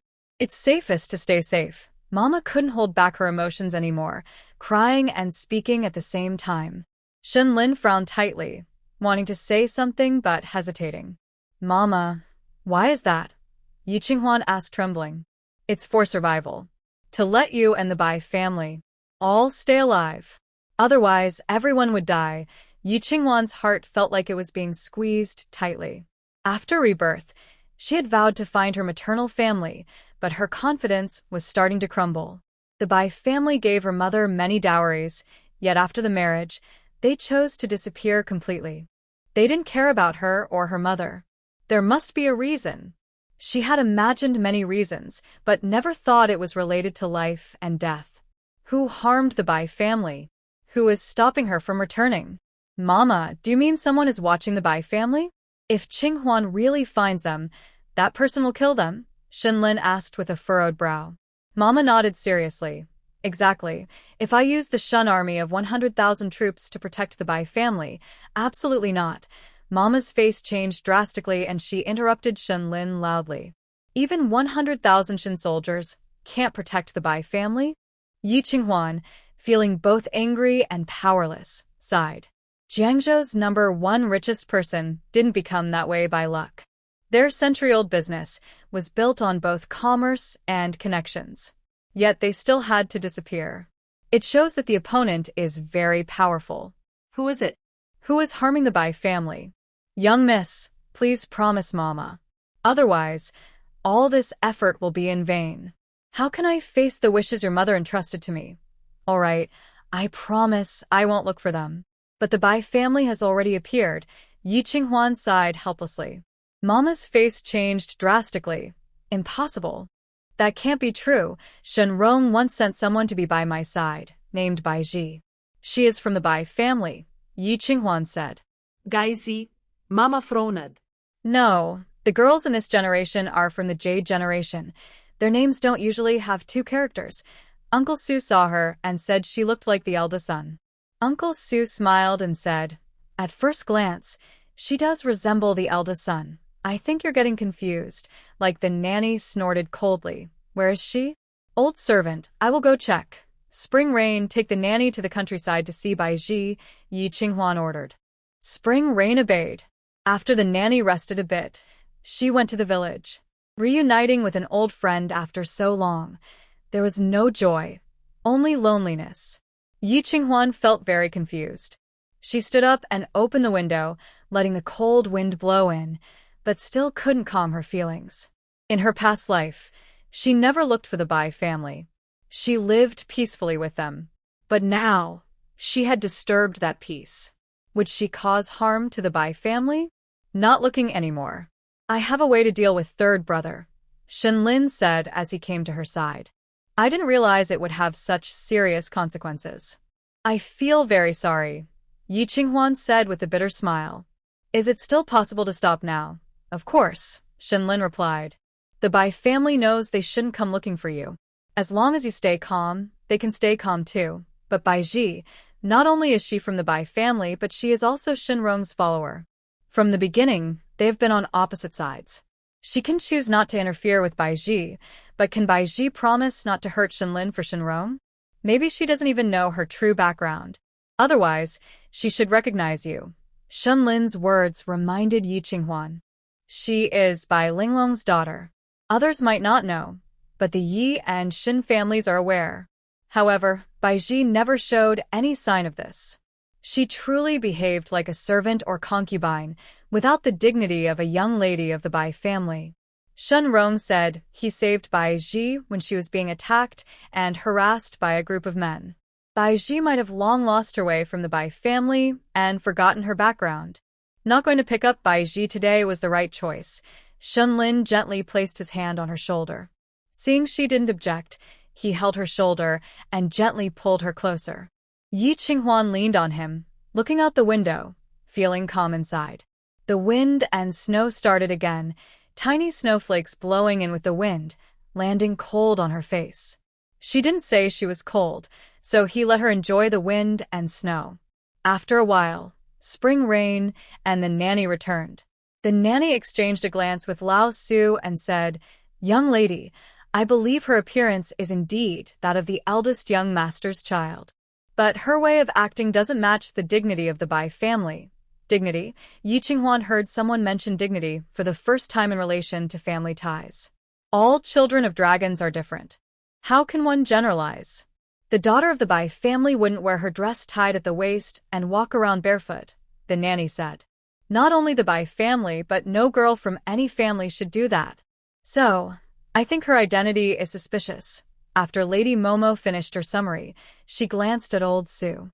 She does look somewhat like the eldest son, but there are many similar faces in the world, not just relatives. Old Sue replied. Lady Momo makes a good point.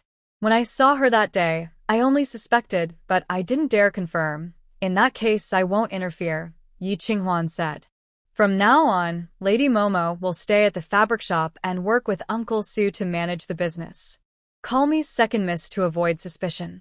All right. Lady Momo quietly let out a breath of relief. Luckily, she returned to Xingjing, otherwise, she might have caused more trouble. As the sky darkened, the carriage arrived at the gate. A young girl had been watching, ready to run, and tell Shenrong as soon as Baizhi appeared. But only Yi Qinghuan and Shenlin came back, chatting happily and in good spirits. They found out that they didn't go to pick up Baizhi, but instead went shopping and visited Linglong Fabric Shop to check on the business. How could this happen? Shenrong whispered in disbelief. Young Master San, what should we do next? Ajio asked. Shenrong was also troubled. Yi Qinghuan didn't take Baizhi back to the capital, probably because she had doubts. But she should visit Baizhi herself at the farm to verify her situation, right? Why would she just ignore her? Young Master San, Miss Bai said the countryside is too hard. She works in the snow every day and can't take it anymore. She wants to return to the capital. Ajio quietly reminded. Recently, Baizhi had written 7 or 8 letters. She must have reached her limit. If no help is given soon, Baizhi might cause trouble with her temper. Shenrong also worried that Baizhi might do something rash. A flash of determination appeared in his eyes. Ajio arranged for Baizhi to return injured. Everyone in the general's mansion was waiting for Yi Qinghuan to bring Baizhi back. They wanted to see how she would handle the former Lady Bai, now the eldest Miss Bai. Except Su Jinxiu. After finally managing to drive Baizhi away, how could she let her return? Using her poor health as an excuse, Su Jinxiu sent her maid to invite Yi Qinghuan to Hui Pavilion. Madam, please don't bring Baizhi back. Although she is your cousin, she is also Shenrong's person. Since she appeared, she was coming for Brother Lin. Today, I didn't bring her. Yi Qinghuan carefully chose her words. Su Jinxiu grew more anxious. If Madam cares about her cousin, she can arrange a new identity for her and send her away. Find her a suitable husband. Just one thing. Don't let her come back into the house. Su Mei, you're thinking too simply, Yi Qinghuan said. If third young master has the heart, no one can stop Baizhi from returning. So, I want to discuss with Madam. Do you have any good ideas? Su Jinxiu clutched her embroidered handkerchief, thought for a moment, and finally shook her head. No. Then let it be. Take good care of yourself, and don't let what happened that day cause you trouble, Yi Qinghuan advised. From what she knew, the lady of Jia County was in very bad shape, even showing signs of madness. But the Princess Chong didn't come to the Shin family to demand an explanation, which is very strange. A servant taking the blame couldn't possibly satisfy the Princess Chang's anger. Perhaps the princess has other suspicions and still wants to continue the marriage between the lady of Jia County and Shenrong. If Su Jinxiu is discovered, she will definitely be in danger. Thank you for your concern, madam. I will be careful. But, madam, you and Brother Lin should also be more cautious. Apart from her unfaithfulness, Su Jinxiu is genuinely loyal to Shenlin. She would even be willing to betray old Madam Shen. Yi Qinghuan patted her hand and comforted her before leaving.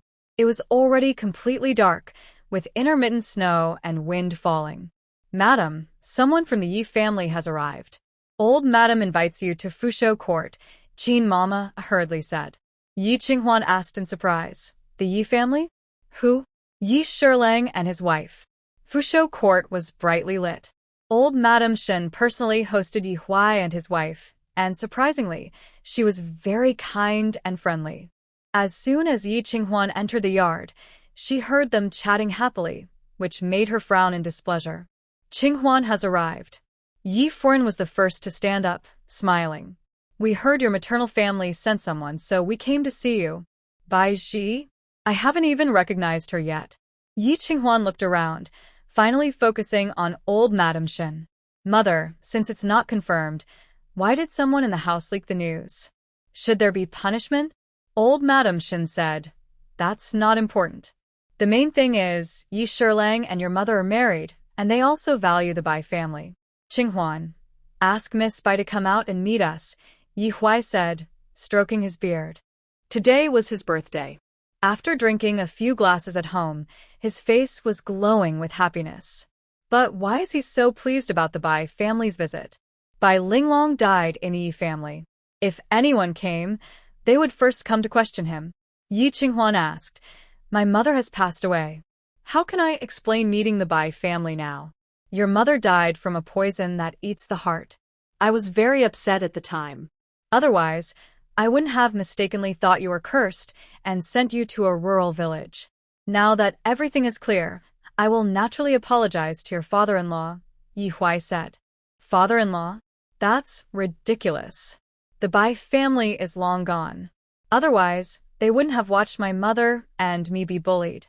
Yi Qinghuan sneered. As for the person you want to see, I don't think she is from the Bai family. Qinghuan, what nonsense are you talking about? Bai Ji is from your maternal family. According to age and rank, she is your cousin. Do you really want her to stay in the village suffering forever? Old Madam Shin asked unhappily. Yi Qinghuan replied calmly, Mother, there is no proof that she is my cousin from my maternal family. Rongo also said, Does third young master's word carry more weight than blood ties? Saying who is related to whom makes it true, Yi Qinghuan chuckled softly, making old Madam Shen's face twitch with anger. Since Bai Ji was driven away, old Madam Shen had wanted to bring her back. Now that Shin Rong was home, her desire grew stronger. Using Bai Ji to control Yi Qinghuan and indirectly manipulate Shin Lin, this plan was perfect. So, Yi Huai and his wife happily welcomed Bai Ji when she visited. They had long known Yi Qinghuan was selfish and jealous of Shin Lin taking a concubine, so they let her father suppress her. How can you talk like that? Doesn't third young master still trust you? Lady Yi said. Qinghuan, I know you don't want the general to take a concubine, but she is your cousin. Since ancient times, sisters have shared one husband. Why are you so stubborn? Exactly. Bring her back quickly, old Madam Shin said. Mother, I don't mind whether she comes or not. But she is not my cousin anymore, nor is she the general's concubine. She has long been demoted to a lowly servant, Yi Qinghuan said slowly but firmly. If the head lady of the household refused to recognize her, Bai Ji would have no status even if she returned to the estate. If she's not a concubine, how can she serve Shin Lin? Old Madam Shen's brow twitched fiercely, and she glared at Yi Qinghuan angrily. How dare you openly defy your mother-in-law in front of Deputy Minister Yi? Qinghuan apologized to your mother-in-law quickly, Lady Yi said. I'm telling the truth, no mistake, Yi Qinghuan sneered. If you have proof that she is my cousin, then she is the eldest lady of my maternal Bai family. How can she be a concubine? That. Old Madam Shin hadn't thought of this. Bai Ji was Ronger's pawn, and of course, she followed their arrangements. Not only as a concubine, but even as a maid to serve, anything was fine. But Yi Qinghuan repeatedly emphasizing her identity made her seem inappropriate. That was the once wealthy Bai family of Jiangzhou. Qinghuan, isn't your mother-in-law also a concubine for the Yi family? Lady Yi immediately opened old Madam Shin's mind. Yes, as long as she's willing. What's wrong with that? Old Madam Shin shot a glance at Yi Qinghuan. I think you've become the head lady yourself, and your vision has become too high. Mentioning her biological mother hurt Yi Qinghuan deeply. Take a deep breath and coldly look at Lady Yi. Indeed, the eldest daughter of the Yi family can even be a concubine. Lady Ye's lungs hurt. At this moment, someone reports, Madam, Miss Bai was injured at the village and may be in danger of losing her life. The steward has sent someone to ask whether to wait here in the countryside or send her back to Xingjing for treatment. Qinghuan's eyes sharpened suddenly. Is it already acting? Shenrong really can't wait. How could this happen? Quickly. Send someone to bring her back from the village, then call the doctor to wait. Old Lady Shen urgently ordered. Qinghuan pursed her lips tightly, showing displeasure, but did not oppose further. Everyone secretly sighed in relief, thinking Qinghuan had given in. In fact, she just wanted to see what tricks Shenrong and Bai Ji were playing. The more they played, the more chances she had to see the truth. At Qingyan court, Shenrong received news that Bai Ji was being fetched, and he slowly smiled. Everything was going according to his plan. "Young master, it's time for you to take your medicine." A Jiao brought the soup. Shenrong was used to it. He took it and drank without a single frown at the bitterness. A Jiao looked at him with concern. "Young master, your medicine won't be wasted." "Of course." Shenrong slowly rolled up his trouser leg, revealing knees covered in scars. His gaze gradually turned dark and fierce. From Shengjing to the village and back took 3 hours. Yi Huai and Lady Yi waited patiently, drinking tea for 3 hours straight. During this time, Shenlin did not appear, and everyone secretly felt happy. Maybe Qing Huan was not truly favored. Shenlin was just putting on a show. Otherwise, at such an important moment, why wouldn't Shenlin come out to support her? "Old madam, Bai Ji has been brought back," Qin Mama reported as she helped her inside. Bai Ji looked pale, with a red bloodstain on her left wrist, half of her body hanging on Qin Mama. "Bai Ji, what happened to you?" Old Lady Shin asked nervously. Bai Ji said, "It was icy and slippery outside. I fell." "Old madam, the doctor has examined her. The broken hand bone has been set, the wound stopped bleeding, and as long as she doesn't develop a high fever tonight, she will be fine," Qin Mama replied for Bai Ji. Old Lady Shen felt distressed. "Poor child, sit down quickly and hold the hand warmer to warm up." Bai Ji sat below Qing Huan, calmly asked, "Madam, Qin Mama said I am from the Bai family. Is that true?" "I don't know. Whoever can prove your identity, ask them," she replied. Yi Qinghuan put down her teacup and calmly looked at Bai Ji. "Or you could prove your identity yourself. I lost my memory after I was injured," Bai Ji said with a bitter smile. "I don't remember my background." "Then, you can't prove who you are," Yi Qinghuan said quietly, relieved. As Mama said, she shouldn't look for the Bai family, or they might face disaster. So, even if Bai Ji really is from the Bai family, she won't admit it. Bringing trouble to each other is small. The real concern is dragging down the entire Bai family. "Do you not want to acknowledge me?" Bai Ji asked in disbelief. Why are ancient people so indifferent to family ties? Hasn't Yi Qinghuan been searching for her family? Now she's here, and she won't recognize her. "Because there's no proof," Yi Qinghuan replied. Bai Ji fell silent. The third young master said she was from the Bai family, so she must be. But there's no real evidence. You can't just rely on the third young master's words to convince everyone, right? She can only wait until she regains her original memories, or until someone from the Bai family comes to find her. The Bai family, once the richest family in Jiangzhou. She's actually the daughter of that family she crossed into. If she could acknowledge her roots and return, what would she fight for? Everything the third young master wants, she could give him. She might as well just relax and be with him. "It doesn't matter. I don't want to cling to you," Bai Ji snorted, turning her head aside. "One day, the Bai family will find her and bring her back. By then, she'll be the legitimate daughter of the Bai family, while Yi Qinghuan is just a married granddaughter, not someone she needs to compete with." "Miss Bai," Madam Yi spoke kindly, with hope in her voice. "You don't remember anything about the past." Bai Ji honestly shook her head. "That's a pity. We were hoping to find your father and grandfather to apologize in person. Anyway, Bai Linglong really did die in the Yi family." Madam Yi pretended to wipe her eyes. Bai Ji couldn't empathize. Right now, she just wanted to see the third young master. "Sorry, I don't remember anything. If I regain my memory someday, I'll let you all know. I don't feel well now.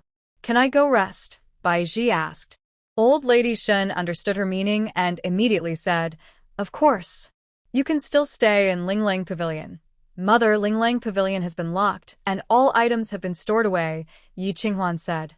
Old Lady Shen scolded unhappily.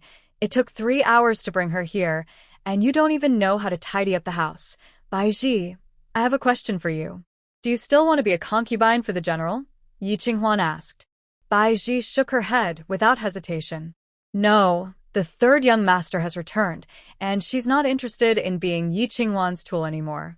Spending all day counting accounts, but in the end, all the credit goes to Yi Qinghuan. It's pointless. Madame Shin scolded Bai Ji. Say it again. Speak properly. Bai Ji struggled for a moment, but still stayed true to her heart. I have never shared a room with Shin Lin. Since I was driven out, I don't want to go back. I am willing to serve the third young master, whether as a maid or servant. You. Madame Shun was so angry she gasped for breath.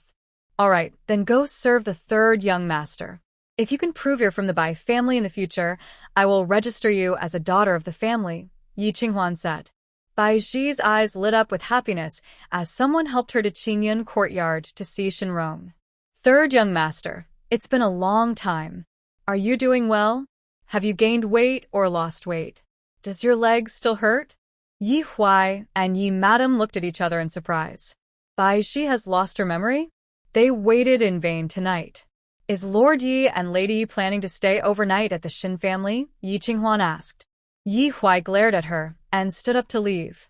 Madam Shin, sorry for disturbing you tonight. Yi Huai and Yi Madam looked at each other in surprise. Bai Ji has lost her memory? They waited in vain tonight. Is Lord Yi and Lady Yi planning to stay overnight at the Shin family? Yi Qinghuan asked. Yi Huai glared at her and stood up to leave. Madam Shin, sorry for disturbing you tonight. Please take good care of Miss Bai Ji. It's okay. She hasn't been filial for a long time. Madam Shin snorted coldly. The mother-in-law and daughter-in-law didn't get along, and Lady Yi was the happiest about it. But is Bai Ji really from the Bai family? After getting into the carriage, Lady Yi asked Yi Huai, "Old master, do you think she is?" Hard to say. Yi Huai stroked his beard and thought, "It's okay. She hasn't been filial for a long time." Madam Shin snorted coldly.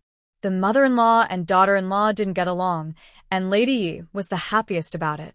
But is Bai Ji really from the Bai family? After getting into the carriage, Lady Yi asked, "Then we don't need to worry about her anymore?" Lady Yi asked. Yi Huai thought again and said, "Let's observe her more. If she truly is from the Bai family, we'll go recognize her. All right. The Bai family is so wealthy, we should at least get some money back." Recently, Lady Yi had lost a lot of money, plunging the Yi household into financial trouble. "Then we don't need to worry about her anymore?" Lady Yi asked. Yi Huai thought again and said, "Let's observe her more. If she truly is from the Bai family, we'll go recognize her. All right. The Bai family is so wealthy, we should at least get some money back." Recently, Lady Yi had lost a lot. Root and branch, eliminate her. Qingyun courtyard, Shenrong smiled gently at Bai Ji, who had returned injured. "You're back. Third young master, are you all right?" Bai Ji asked with concern. Shenrong nodded. The climate in Shengjing is much better than in the northern border. "Everything is fine since I returned." "That's good." Bai Ji looked. Root and branch, eliminate her.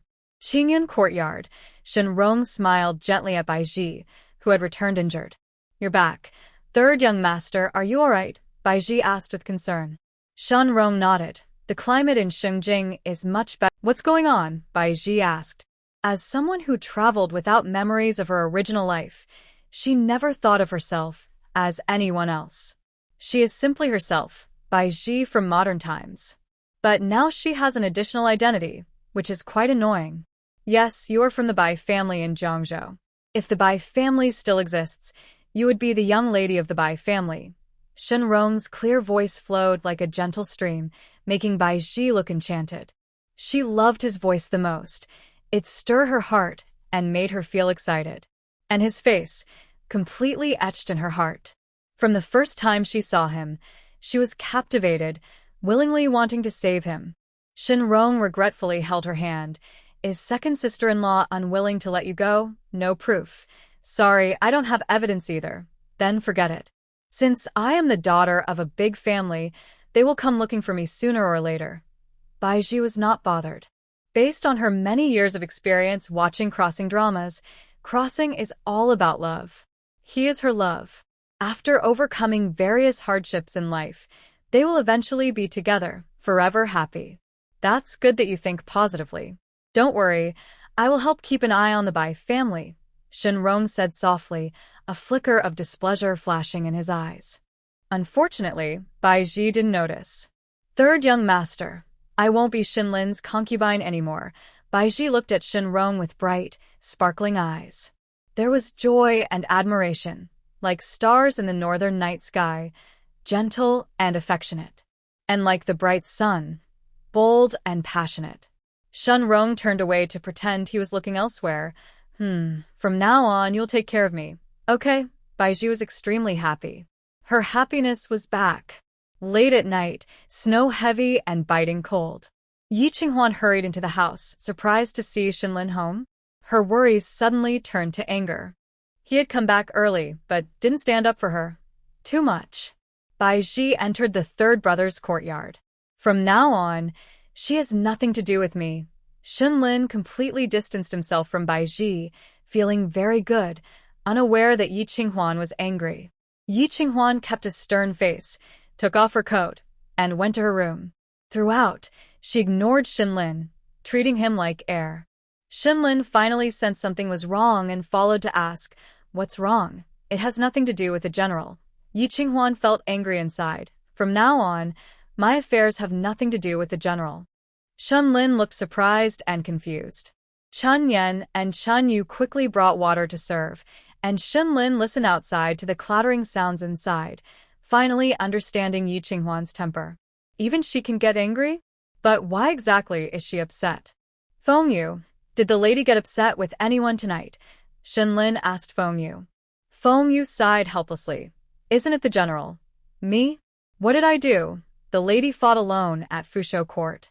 The general wasn't home, so that's understandable. But since he's here, he should go support her. So that's what she's angry about. Shinlin chuckled. I just got home. Feng Yu said, then the general should go talk to her and explain. All right. Shinlin, persuaded, walked to the door of the inner room and gently knocked. Is the lady asleep? No answer. But the candles inside hadn't been blown out. Clearly, she wasn't sleeping. If she doesn't speak, I'll go in.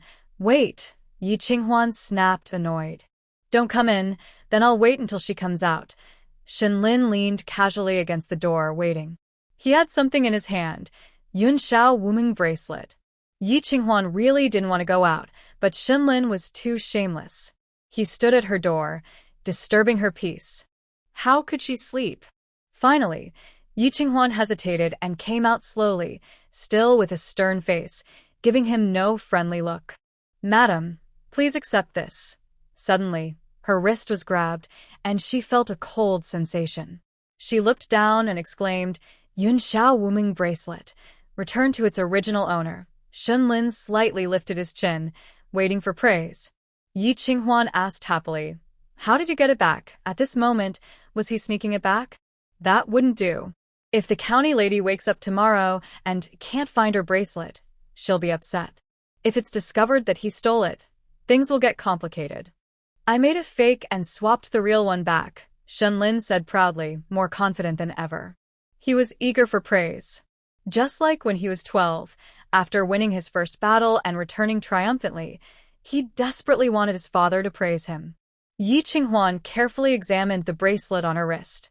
After confirming it was real, she asked, can your fake fool the county lady and the Princess Chong? I never fight battles I'm not sure I can win, but how did you make it so quickly? The Yunxiao Wuming bracelet is made of fine jade, clear and slightly blue-tinted. The craftsmanship is exquisite. On a jade piece about 2 fingers wide, there are delicate carvings of phoenixes playing among clouds and peonies. Create a dreamy and surreal atmosphere. Even someone who originally carved bracelets might not be able to carve an identical one. Moreover, from the moment today, when she decided to take back the bracelet until now, only a few hours have passed. No matter how skilled a craftsman is, they cannot carve identical bracelets within such a short time. Last time I visited the princess's residence, I thought this bracelet looked better on you, so I kept an eye on it, Shinlin said. He hadn't received any praise yet and felt a bit annoyed. Madam, won't you say a few words? Thank you. Not that. Shinlin frowned. Between husband and wife, there's no need to thank each other. Ye Qinghuan was confused. Then, you should praise me. Ye Qinghuan was speechless. The great general who has fought bravely on the battlefield and earned many merits is just waiting for her to praise him at night. He must be craving love and recognition. Ye Qinghuan took off the cloud sky mist bracelet and carefully handed it to Chuanyan. She said seriously, "The general is so amazing. He can replicate it exactly. The princess is very cautious, and the general can secretly swap things without anyone noticing. His martial skills are truly high. If it weren't for the general, I wouldn't know how to retrieve the bracelet." As Mo said, this bracelet is very important. Not retrieving it could cause trouble. The general has really helped a lot. A bunch of flattery made Shinlin feel happy and satisfied, a smile appearing on his sharp, handsome face. Since his father passed away, she was the first family member to praise him. Although it was a compliment he was expecting, he liked it very much. It made his heart feel sweet. "General, it's getting late. You should rest now," Ye Qinghuan said with a smile. "To thank you, I'll embroider a small pouch for you tomorrow." "Good." Shinlin immediately took off the old pouch from his waist and threw it aside. Ye Qinghuan glanced at it. The old, frayed pouch was probably embroidered by someone important to him, which is why he always kept it close. Now, he doesn't want it anymore? Because she said she would embroider a new one for him? A joyful feeling rose in Ye Qinghuan's heart. She suspected her happiness was influenced by the lack of family recognition. Otherwise, why would she feel so happy just because he was willing to abandon the old pouch for a new one? Baiji returned to the residence, transforming from Shunlin's aunt's maid into Shunrong's lady servant. This was truly astonishing. What's the difference between this and a woman having two husbands? A few gossiping old women gathered together, chatting idly. Look at her. She probably prefers the third young master. When she first moved into Lin Long Pavilion, she kept trying to seek favor. Luckily, the general rejected her. Such a flirtatious woman. Even if she is the miss of the Bai family, what can she do? If she wants to raise her status, she shouldn't come back. Why not take the contract and become an independent woman? Ye Qinghuan pretended not to hear when she heard this, since Shinrong would handle it anyway. But she didn't expect Shinrong to handle her directly. "Second sister-in-law, are the servants gossiping? Aren't you going to do anything?" Shinrong, in a wheelchair, looked much more lively since Baiji arrived. With snow and wind as the backdrop, a noble person shines like jade. But unfortunately, her outer appearance is dirty at heart. "Did third brother hear anything?" Ye Qinghuan asked while holding a gold-handled heater. Someone in the house was secretly gossiping about Baiji, which was very bad. She hoped second sister-in-law would discipline her strictly, Shenrong said. Ye Qinghuan looked up and fixed her gaze on him. "Third brother, Baiji is now in your courtyard. If you hear gossip, just discipline her directly. Second sister-in-law is the head wife. These matters should be handled by you." "Handle?" "The whole house is talking about her. Would she offend everyone? It's not worth it. After third brother's wedding, I will hand over the management rights to third sister-in-law. The new year is coming soon. I believe third brother won't keep me waiting. But I trained Baiji earlier. Why not let her temporarily manage things?" As soon as Yi Qinghuan finished speaking, Chun Yin quickly took out the card and was ready to transfer authority at any time. Shen Rong was completely confused by her move. Who in their house acts like this? Always striking work stoppages. But he was really threatened. "Second sister-in-law, even if I marry, it won't affect your management. Don't say such things again." Shen Rong rhythmically tapped the armrest of his wheelchair. Yi Qinghuan's heart tightened, instinctively worried he might suddenly use a hidden weapon. Her desire to split the house grew stronger. She used to think the general's residence was okay, but now every time she encounters Shinrong, who is skilled in martial arts and has hidden weapons in his wheelchair, she just wants to stay far away. "Third brother, does Baiji know you're going to marry Jiahe County Lord?" Yi Qinghuan asked. Shinrong's gaze sharpened quickly. Then he restored his calm. "Of course, she really has a good tolerance," Yi Qinghuan had to admit. She called over the few maids who had spoken ill of Baiji earlier. "Third young master has spoken. No more gossiping about Baiji in the future, Shinrong. You idle gossipers, take this as a warning. If there are more rumors, Third young master won't forgive you. Yes. The maids hurriedly left, looking frightened. They were all elders of the general's residence. Some had grown up watching Shenrong. In their hearts, Shenrong had always been a good image, gentle as jade, unmatched among young men. Today, because of Baiji, her reputation dropped sharply. Shenrong was very angry because Yi Qinghuan had embarrassed her, but she couldn't find a way to argue back. All her emotions boiled down to one comment. Second sister-in-law has clever tricks. Hey, isn't third brother listening to their gossip about Baiji? You asked me to manage, so I did. Why are you criticizing now? Yi Qinghuan shook her head and sighed lightly. From now on, you should handle the affairs of third brother's courtyard yourself. Shenrong looked gloomily at her back, finally understanding why Baiji had lost to her. She was truly clever. Among the women of the same age in the capital, Yi Qinghuan was undoubtedly one of the best. His good second brother was truly lucky. Young Master San, I don't mind.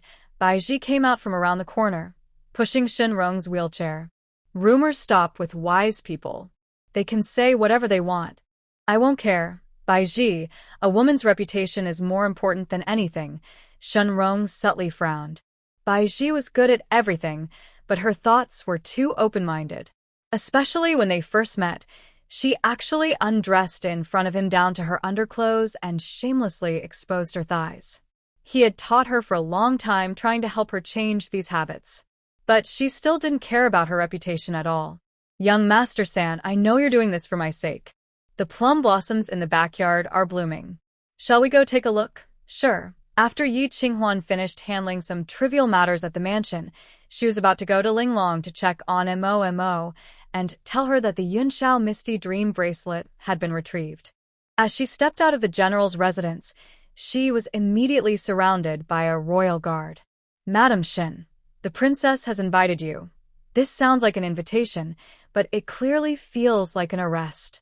Chun Yan was terrified and asked tremblingly, We didn't receive any message from the princess today. Madam Shen, please. The guards made a threatening gesture, refusing to accept any refusal. Yi Qinghuan suspected that the Yunxiao Misty Dream bracelet had been exposed. She quietly told Chun Yan, I'll go with them. You go find the general. Yes. Chun Yan silently retreated back to the mansion, and the guards didn't make things difficult for her. They even allowed Yi Qinghuan to bring her maid into the carriage. Feng He and Feng Yu stood on either side, protecting Yi Qinghuan. Madam, don't be afraid. We will protect you, okay? I'm not afraid. Although the princess was powerful and influential, she wouldn't dare kill the general's wife secretly. At most, she would cause trouble or punish her. Xin Lin was in the capital today, and he would come to rescue her as quickly as possible. Yi Qinghuan thought this and arrived at the princess's residence. Under the grandeur and authority, occasional wild laughter echoed from the mad daughter of Jia County. I want to dance. Everyone move aside. A cat? Why is there another cat? Yi Qinghuan was led to the main hall. The princess dowager, dressed in a bright red gown with gold embroidery, looked majestic and commanding. Kneel, respectfully greeting the princess dowager. Wishing your highness peace and prosperity, Yi Qinghuan knelt, not to apologize, but to perform a formal gesture of loyalty. Yi Qinghuan, do you know you are guilty? The princess dowager scolded sternly. Yi Qinghuan calmly looked up. Your highness, what crime have I committed? Is it you who deliberately harmed Jia? The servant boy only took the blame that day. The real person who set the trap to scare Jia was you. The princess dowager casually threw a cup from the table. Yi Qinghuan hesitated whether to dodge or not, when a figure suddenly rushed over and knocked her to the ground. County lady. Yi Qinghuan never expected that Jia County lady would come to her rescue. I remember you. You are Madam Shen, the one who gave me the beautiful bracelet. Jia County lady raised her hand, happily showing off her cloud and mist bracelet. She hadn't seen her for a few days, and she looked much thinner. The bracelet that once fit tightly around her wrist now left a gap of 2 fingers. It's me. Yi Qinghuan finally relaxed. It was exactly the same, hard to tell if real or fake. Grandmother, don't hurt Madam Shen. Jaha County lady turned and threw herself into the Princess Dowager's arms, acting spoiled. Grandmother, grandmother. The Princess Dowager pinched her brow in frustration. Fine, I won't hurt her. Thank you, grandmother. Jaha County lady happily spun around and danced in the hall. I'm so happy. Looking at the still innocent and naive little girl, Yi Qinghuan's heart was complicated. Can madness still be cured? Madam Shen, let's go play. Jaha County lady pulled Yi Qinghuan and left. Yi Qinghuan hesitated and looked at the Princess Dowager. Your Highness, I have many treasures, so beautiful. Jaha County lady was thin, but still quite strong. She quickly dragged Yi Qinghuan out of the main hall. The Princess Dowager watched her granddaughter acting crazy, impatiently calling out, Aunt Lu, take Wan Yan to rest. Yes. Aunt Lu hurriedly took 2 maids to follow, trying to take Jaha County lady away. But she refused to go. Aren't you annoying? Don't touch me. Jaha County lady got angry and sat on the ground, throwing a tantrum. The Princess Dowager's brow twitched. Wan Yan, you're disobedient again. I like Madam Shen. I want to play with her. Jaha County lady's eyes rolled mischievously. Otherwise, I won't take medicine or sleep. This was a huge threat. In recent days, Jaha County lady's madness had worsened. As long as she didn't sleep, she caused chaos everywhere. The entire Princess Dowager's residence was in an uproar because of her. Madame Lu, who is always close to her, has her eyes bloodshot from exhaustion. The Princess Dowager takes a deep breath and finally waves her hand. Lady Shen, please take good care of Wan. Yes. Yi Qinghuan is led to her bedroom by Lady Jaha, where she sees a room full of treasures. Ancient paintings, calligraphy, rare jade items, everything you can imagine. Even the coat hangers are tall coral trees. Just with these, who can say the Princess Dowager doesn't love Lady Jaha? Lady Shen, look at these. Lady Jaha suddenly pulls out a bunch of luminous pearls from a drawer. Yes, a whole bunch. Small as pigeon eggs, large as fists. Counting roughly, there are nearly 10. Lady Jaha places the luminous pearls on the bed canopy, then pulls the curtain aside. The glow of the pearls makes them look like big and small moons hanging under the bed. You can see them as soon as you wake up. Yi Qinghuan, having lived through 2 lives and seen many grand scenes, has never seen such a magnificent display. She is surprised and praises, so beautiful. Do you like them, Lady Shen? I'll give them to you. Lady Jaha's habit of giving away treasures makes Yi Qinghuan unable to refuse. She quickly says, Thank you for your kindness. I also have a luminous pearl. Really? Let me see. Lady Jaha suddenly becomes interested. At home. I'll have someone bring it to you tomorrow. Great. You must come tomorrow. Come in person. For Yi Qinghuan, the Princess Dowager's residence is a dangerous place, so she tries not to come if she can avoid it. But Lady Jaha's innocent expectation and her unpredictable illness make her unable to refuse. She can only grit her teeth and agree. All right, these moons look like mother's eyes, so pretty. When I miss her, I throw them up on the canopy to look at. Lady Jaha's tone gradually turns sad. Yi Qinghuan glances at her sideways. Her round face is full of sadness, and her bright eyes have dimmed. At this moment, Lady Jaha looks like a child who has lost her favor. Where is the madness? Wait. Yi Qinghuan's gaze sharpens as she stares at Lady Jaha's profile and softly asks, Do you still remember Shenrong? Who? Lady Jaha tilts her head to look, a flash of panic quickly replaced by calm. Yi Qinghuan's heart pounds. It's possible that Lady Jaha isn't truly crazy, just pretending. The thought suddenly in her mind is drowned out by Lady Jaha's sharp scream. Madame Lu quickly comes over and hugs her. Don't be afraid, it's okay. Lady Jaha trembles in Lu Mama's arms, trembling with fear. She is utterly terrified. But just a moment ago, she seemed so calm. Lady Shen, please go back now, Mrs. Lu said. Yi Qinghuan was about to leave when the lady of Jaha County suddenly stopped pretending to be crazy. She rushed over and hugged her arm. Where are you going? Home. Yeming Pearl, remember tomorrow. Don't forget. Boo-hoo, the lady of Jaha County was crying, still remembering what she had just said. Yi Qinghuan smiled helplessly. Okay, I'll bring Yeming Pearl to see you tomorrow. The lady of Jaha County wanted to say more, but someone reported, Madam Shin, General Shin is here to pick you up. Coming now. Yi Qinghuan patted the lady of Jaha County's hand. I'll come to see you again tomorrow. Only then did the lady of Jaha County let go and hug Lu Mama again. Her sudden crying confused Yi Qinghuan. Was she truly crazy? Or pretending? Considering the lady of Jaha County's cleverness, she probably didn't think of using madness to resist the marriage, right? Yi Qinghuan walked far away, still hearing Jaha's crying, which made her mind even more unclear. It was like a tangled ball of yarn, impossible to straighten out, until a strong hand wrapped around her shoulder. Your face looks so bad. Did I scare you, General? Yi Qinghuan looked up and met his steady, strong black eyes. Her panic slowly faded away. I've already explained to the Crown Princess. She won't trouble you anymore. Shenlin smiled gently and pinched her nose. Having a husband's love is different. Yi Qinghuan shyly looked down. When did she ever compete for a husband's love? Let's go, back home. Shenlin took off his heavy cloak and wrapped her inside. His warm breath surrounded her, making her feel safe. Finally, she felt at ease.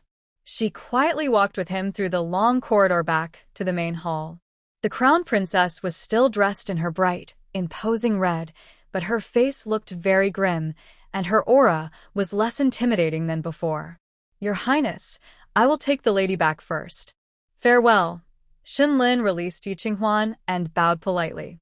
The crown princess's chest rose and fell heavily. She stared at him for a long time, then finally said one word. On the way back to the mansion, Yi Qinghuan curiously asked, General, what did you say to the crown princess? I told her about my childhood with Shinrong. That thing? Yes. Yi Qinghuan's heart tightened, and she reached out to hold his hand. Time has passed, and that matter no longer affects me. I told the crown princess today to ask her not to blame you anymore, Shenlin said. Yi Qinghuan clearly understood his meaning. If the crown princess still wanted the lady of Jaha County to marry Shinrong, she couldn't let the story of Shinrong mistreating the cat get out. If the crown princess tried to hurt her again, Shenlin would personally expose her. If people knew that Lady Jaha was frightened into madness because Shinrong mistreated her, who would still be willing to marry Lady Jaha in the future? The Princess Chong didn't give up on Shinrong, Shenlin said. Yi Qinghuan was shocked. Even now, she still refuses to give up. For the Shun family army. Shenlin's eyes showed worry. The Princess Chong doesn't interfere in politics. Yi Qinghuan took a deep breath and said, So, she has a choice now. The Shin family army supports the king, so they are loyal to whoever is king. The Princess Chang's choice must not be what the king wants. Who is it? Gao Yu? Or another prince? No matter who is reborn, they can't change the country's fate, right? Otherwise, wouldn't the world be chaos? So, the future emperor of Dayan is still Gao Sun. Anyone trying to change the country's fate will have a bad ending, even if Gao Yu has the Princess Chang's support. Don't worry, a good person isn't afraid of shadows. Shenlin saw her worried and comforted her. Yi Qinghuan whispered, Today, the Princess Chong wanted to punish me, but Lady Jia stepped in to stop her. Do you think she's crazy? Why is she still kind to me? Because you've given her nice things. She remembers you, Shenlin said casually, with a gentle smile. I suspect she's not really crazy. Yi Qinghuan couldn't help but say her doubts. General, if she's crazy, she doesn't have to marry Shinrong, right?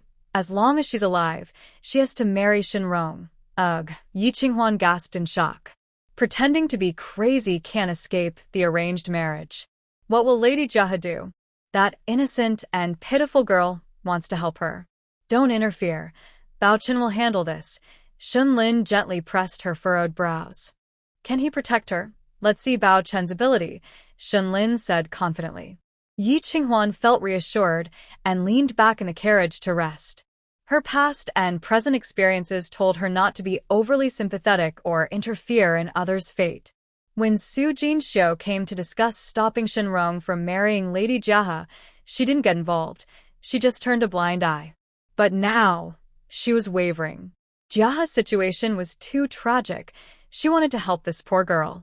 Everyone says the Princess Chong favors Lady Jaha. What do you think now? Shenlin asked. Yi Qinghuan shook her head with a bitter smile. Just pawns. Raised innocent and naive, unaware of the world's dangers, so they don't question or resist. If only her biological parents were here. Yi Qinghuan suddenly stopped speaking. Her biological father was still alive, but wasn't he also using her as a pawn? Shenlin had a biological mother, but wasn't he also abandoned? Ultimately, only parents who truly love their children will plan for their future. From now on, our children will never be pawns. Shenlin squinted his eyes and began to imagine the future. If he had children, regardless of gender, he would treat them equally. He would never use his children as stepping stones for fame. Yi Qinghuan was feeling quite sad, but when she heard him say this, her face turned red with embarrassment. General, I never said I wanted to have children with you. No children? Are you afraid of pain? Or is it because of your mother-in-law's experience? Yi Qinghuan. Could it be that her first thought shouldn't be that she was unwilling? Don't worry, I will protect you. Shenlin reached out and pulled Yi Qinghuan into his arms. She was so small and delicate that holding her made him feel more addicted. Especially in this cold winter, he loved wrapping her in his cloak. General, if you want children, you should take a concubine. Marrying a common wife is fine too, Yi Qinghuan softly suggested. Shenlin's good mood immediately disappeared. What did you say? His cold tone made the atmosphere in the carriage suddenly become tense. Yi Qinghuan's words caught in her throat. In her previous life, when Jiang Shiming was rejected for taking a concubine, he was very angry. Some officials even pressured their wives to accept concubines to marry well. Why, now that it was him, she was the one who brought it up, and he got angry. Her heart trembled sharply, and Yi Qinghuan couldn't help but feel ecstatic. You don't want to take a concubine, General? Shenlin didn't answer, lifting the curtain to look outside.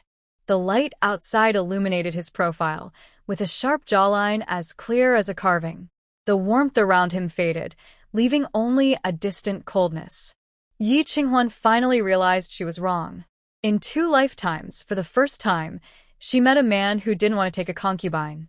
It was like a white crow among a flock of black crows. At first she was surprised, then happy. Yi Qinghuan, who never believed in love or men, gradually changed her mind. Maybe he was truly different. Otherwise, in her previous life, he kept a so-called mistress and side concubines, and she never heard of Shenlin having children. Later, after dismissing Yi Qinghuan, Shenlin had no official wife around. Suddenly, the carriage jerked to a stop, inertia causing Yi Qinghuan to fall forward. Shenlin's quick reflexes caught her, and he asked in a deep voice, "What happened?" "General, there are refugees mixed into the capital. The third prince is leading people to investigate.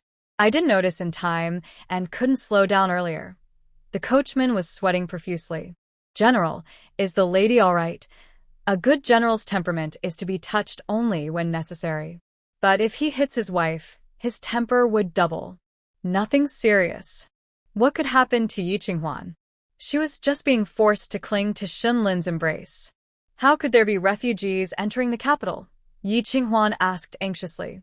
In the previous life, this year was just a cold winter, and the price of charcoal rose, but there were no refugees entering the city.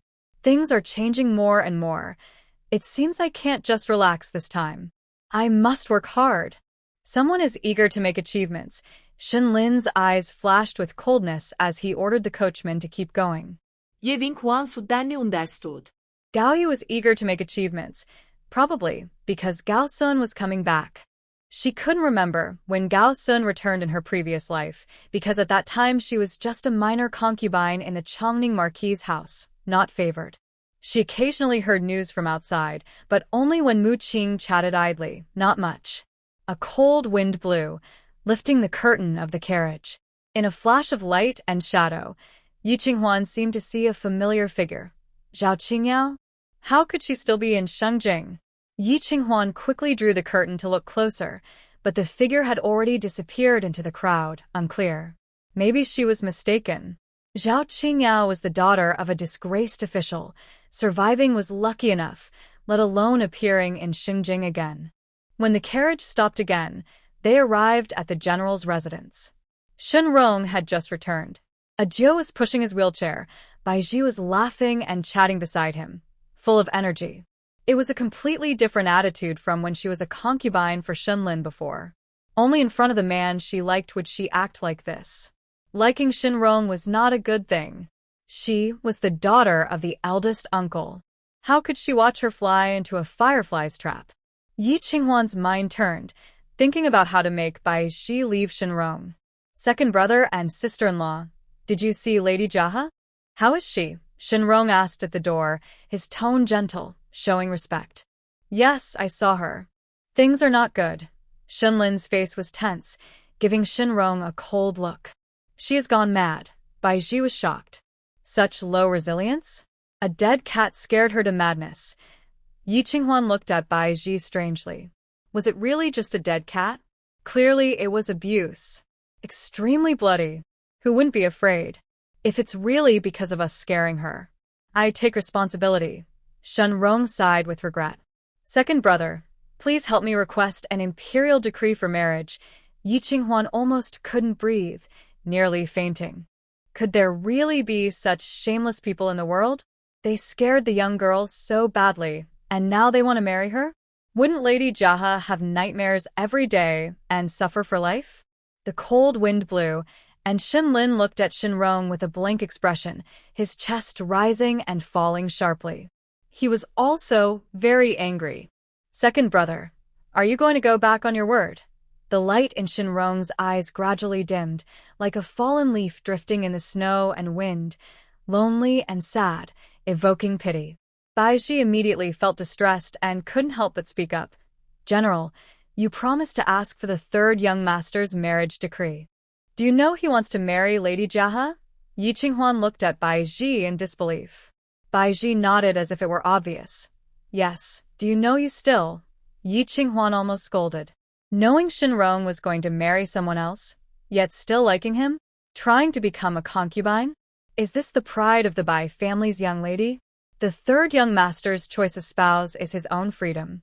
Please don't stop him, Baiji said proudly, her attitude like a mistress.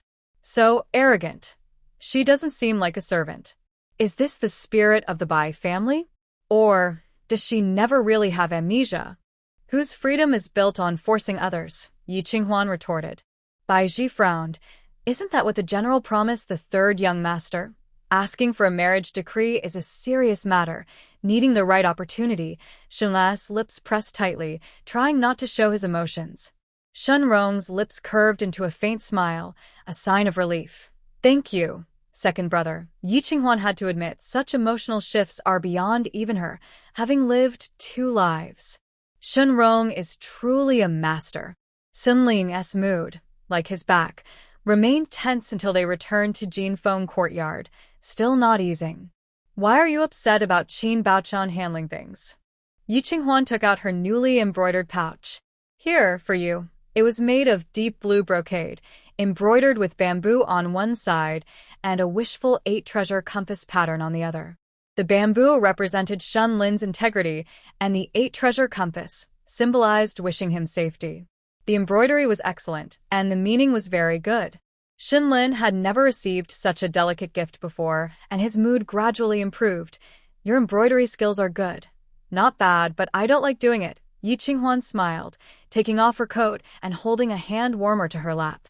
Shenlin wanted her to help make clothes, but suppressed the idea, leaning on her as she did. The bed was placed by the window. Opening the window allowed for a view. Brewing some hot tea made the atmosphere perfect. The frustrations from the Princess Chang's residence felt like they had been left behind. The two enjoyed the warmth and peace of home. Why did the Princess Chang suddenly send for you today? Shenlin asked. I don't know either. She thinks that incident the other day was intentional on my part. Yi Qinghuan wrinkled her nose. I suspect someone is causing trouble. Probably. When I talked to the Princess Chang about Shenrong's childhood behavior, she didn't seem surprised. She must have already learned the truth from Lady Jaha. You came to see me just to clear your own and Shenrong's names, so you can continue the marriage alliance. But who could it be? Yi Qinghuan couldn't figure it out. The general's residence took the blame on a servant. Whoever reported the matter would embarrass old Lady Shen, so it probably wasn't from the general's house.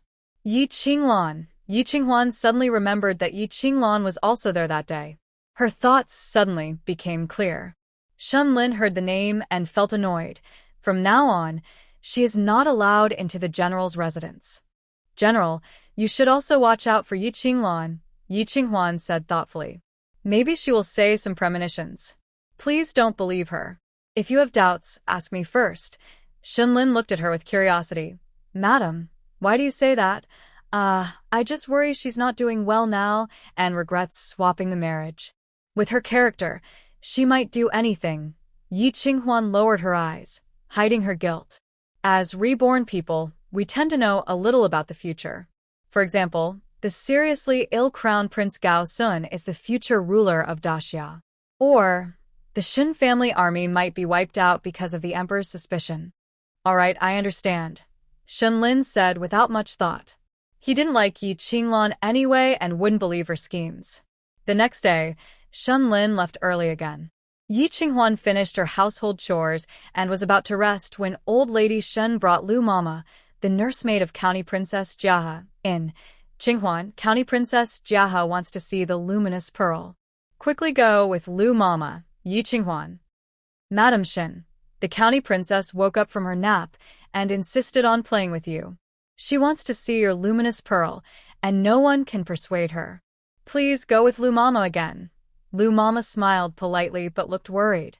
Recently, she had been exhausted caring for County Princess Jiahe, with dark circles under her eyes and her body much thinner.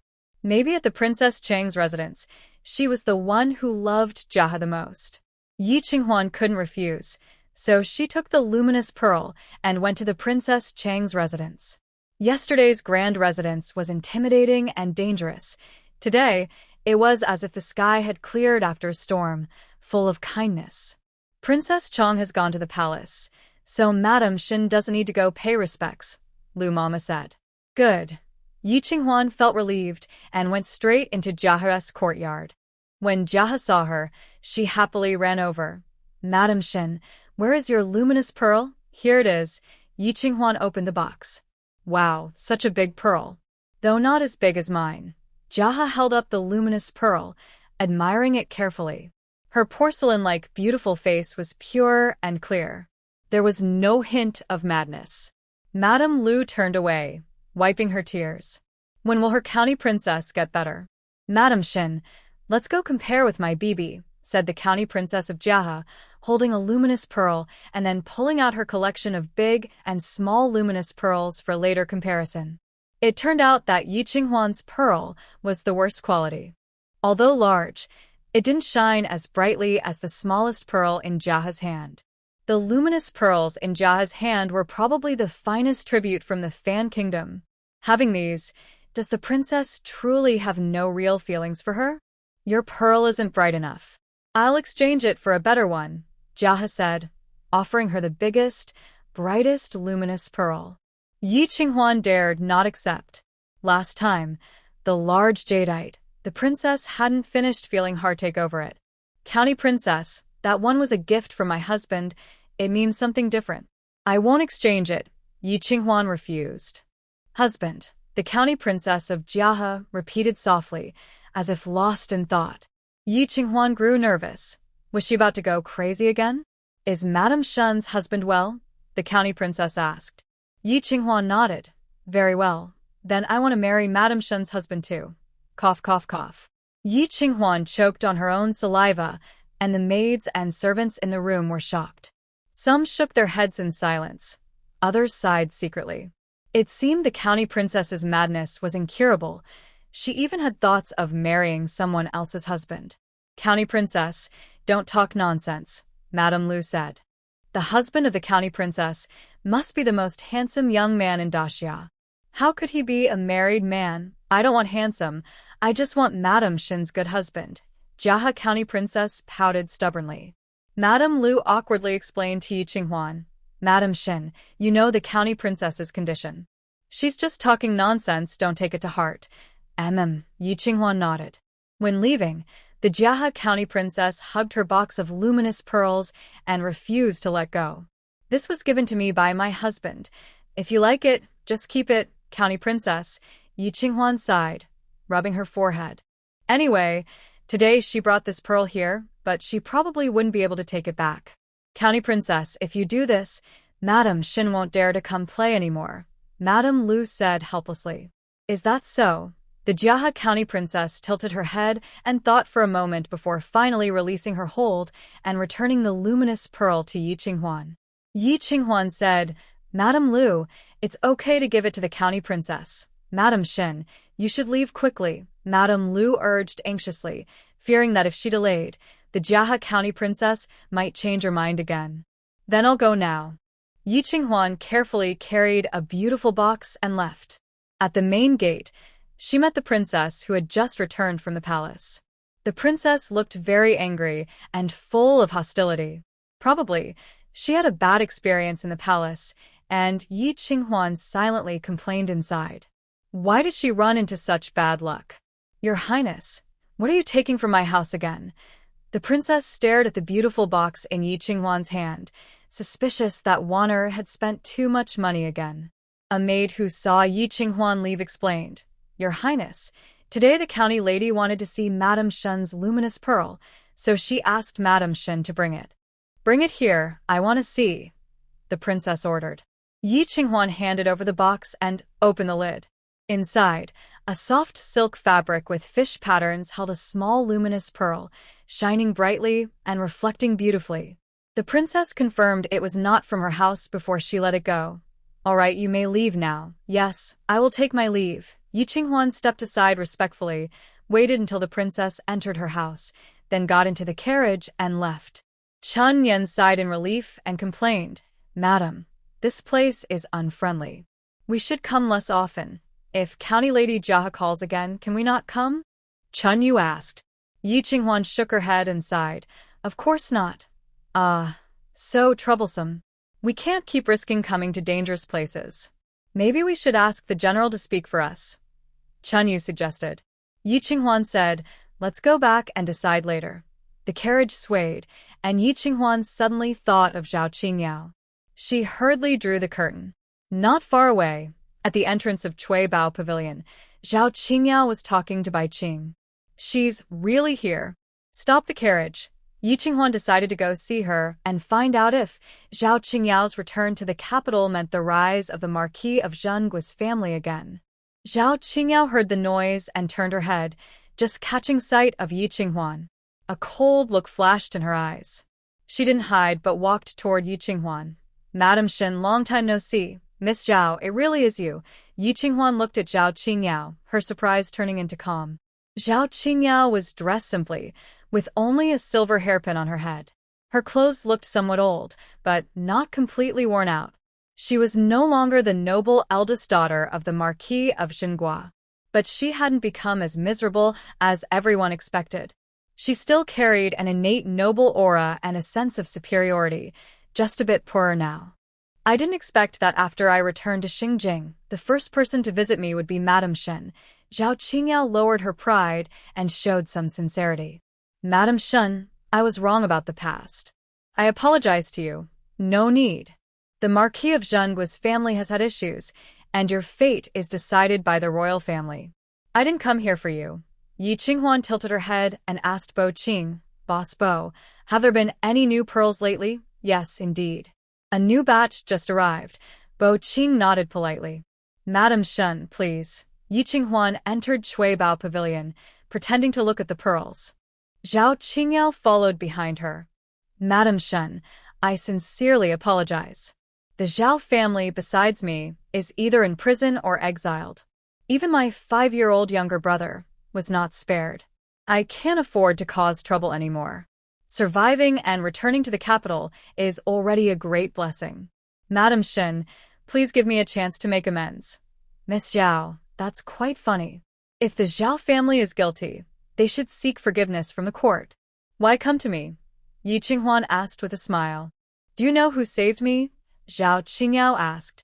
Yi Qinghuan shook her head. Miss Zhao, I'm not interested in your affairs. Please stop talking. It was third young master. Yi Qinghuan's pupils suddenly constricted. Could it be Shinrong? How could it be him? After the Zhao family's trouble, I begged Gao Yu not to abandon me. But he only wanted to kill me. Pretended to let me go, then secretly sent assassins. It was someone from Third Young Master who saved me, Zhao Qingyao explained. Zhao Qingyao was originally Gao Yu's fiancé.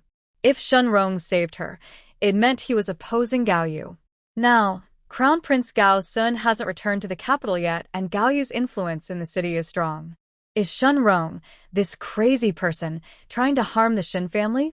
Madam Shen, don't worry. No one knows about this. I just wanted to tell you the truth, Zhao Qingyao said.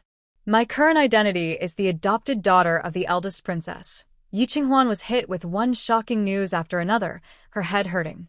She forced herself to stay calm. Well, congratulations. Countess Jaha is about to marry Shen Rong. Soon we'll be family. Please forgive me for the past, Madam Shen. All right. It's all in the past. Yi Qinghuan went along with it, maintaining a polite appearance while mainly focusing on admiring the pearls. Boss Bo, your pearls have a strange smell. What are they being transported with that causes such a strong odor? Yi Qinghuan picked up a handful of pearls and sniffed. Bo Qing hesitated briefly, then quickly replied, Madam Yi, your sense of smell is very sharp. To be honest, these pearls were transported with spices. No wonder. Quickly disperse the smell before selling them. Otherwise, your reputation will be ruined, Yi Qinghuan said disdainfully, setting the pearls down and turning to leave. Thank you for the reminder, madam. I'll inform Madam Shen when I have good goods. Bo Qing personally saw her out. Zhao Qingyao helplessly watched Yi Qinghuan leave. She still couldn't believe her. But that's normal. Today's groundwork.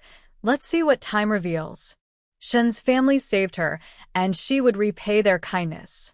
This time, my main goal in returning to Xingjing is to get revenge on Gao Yu.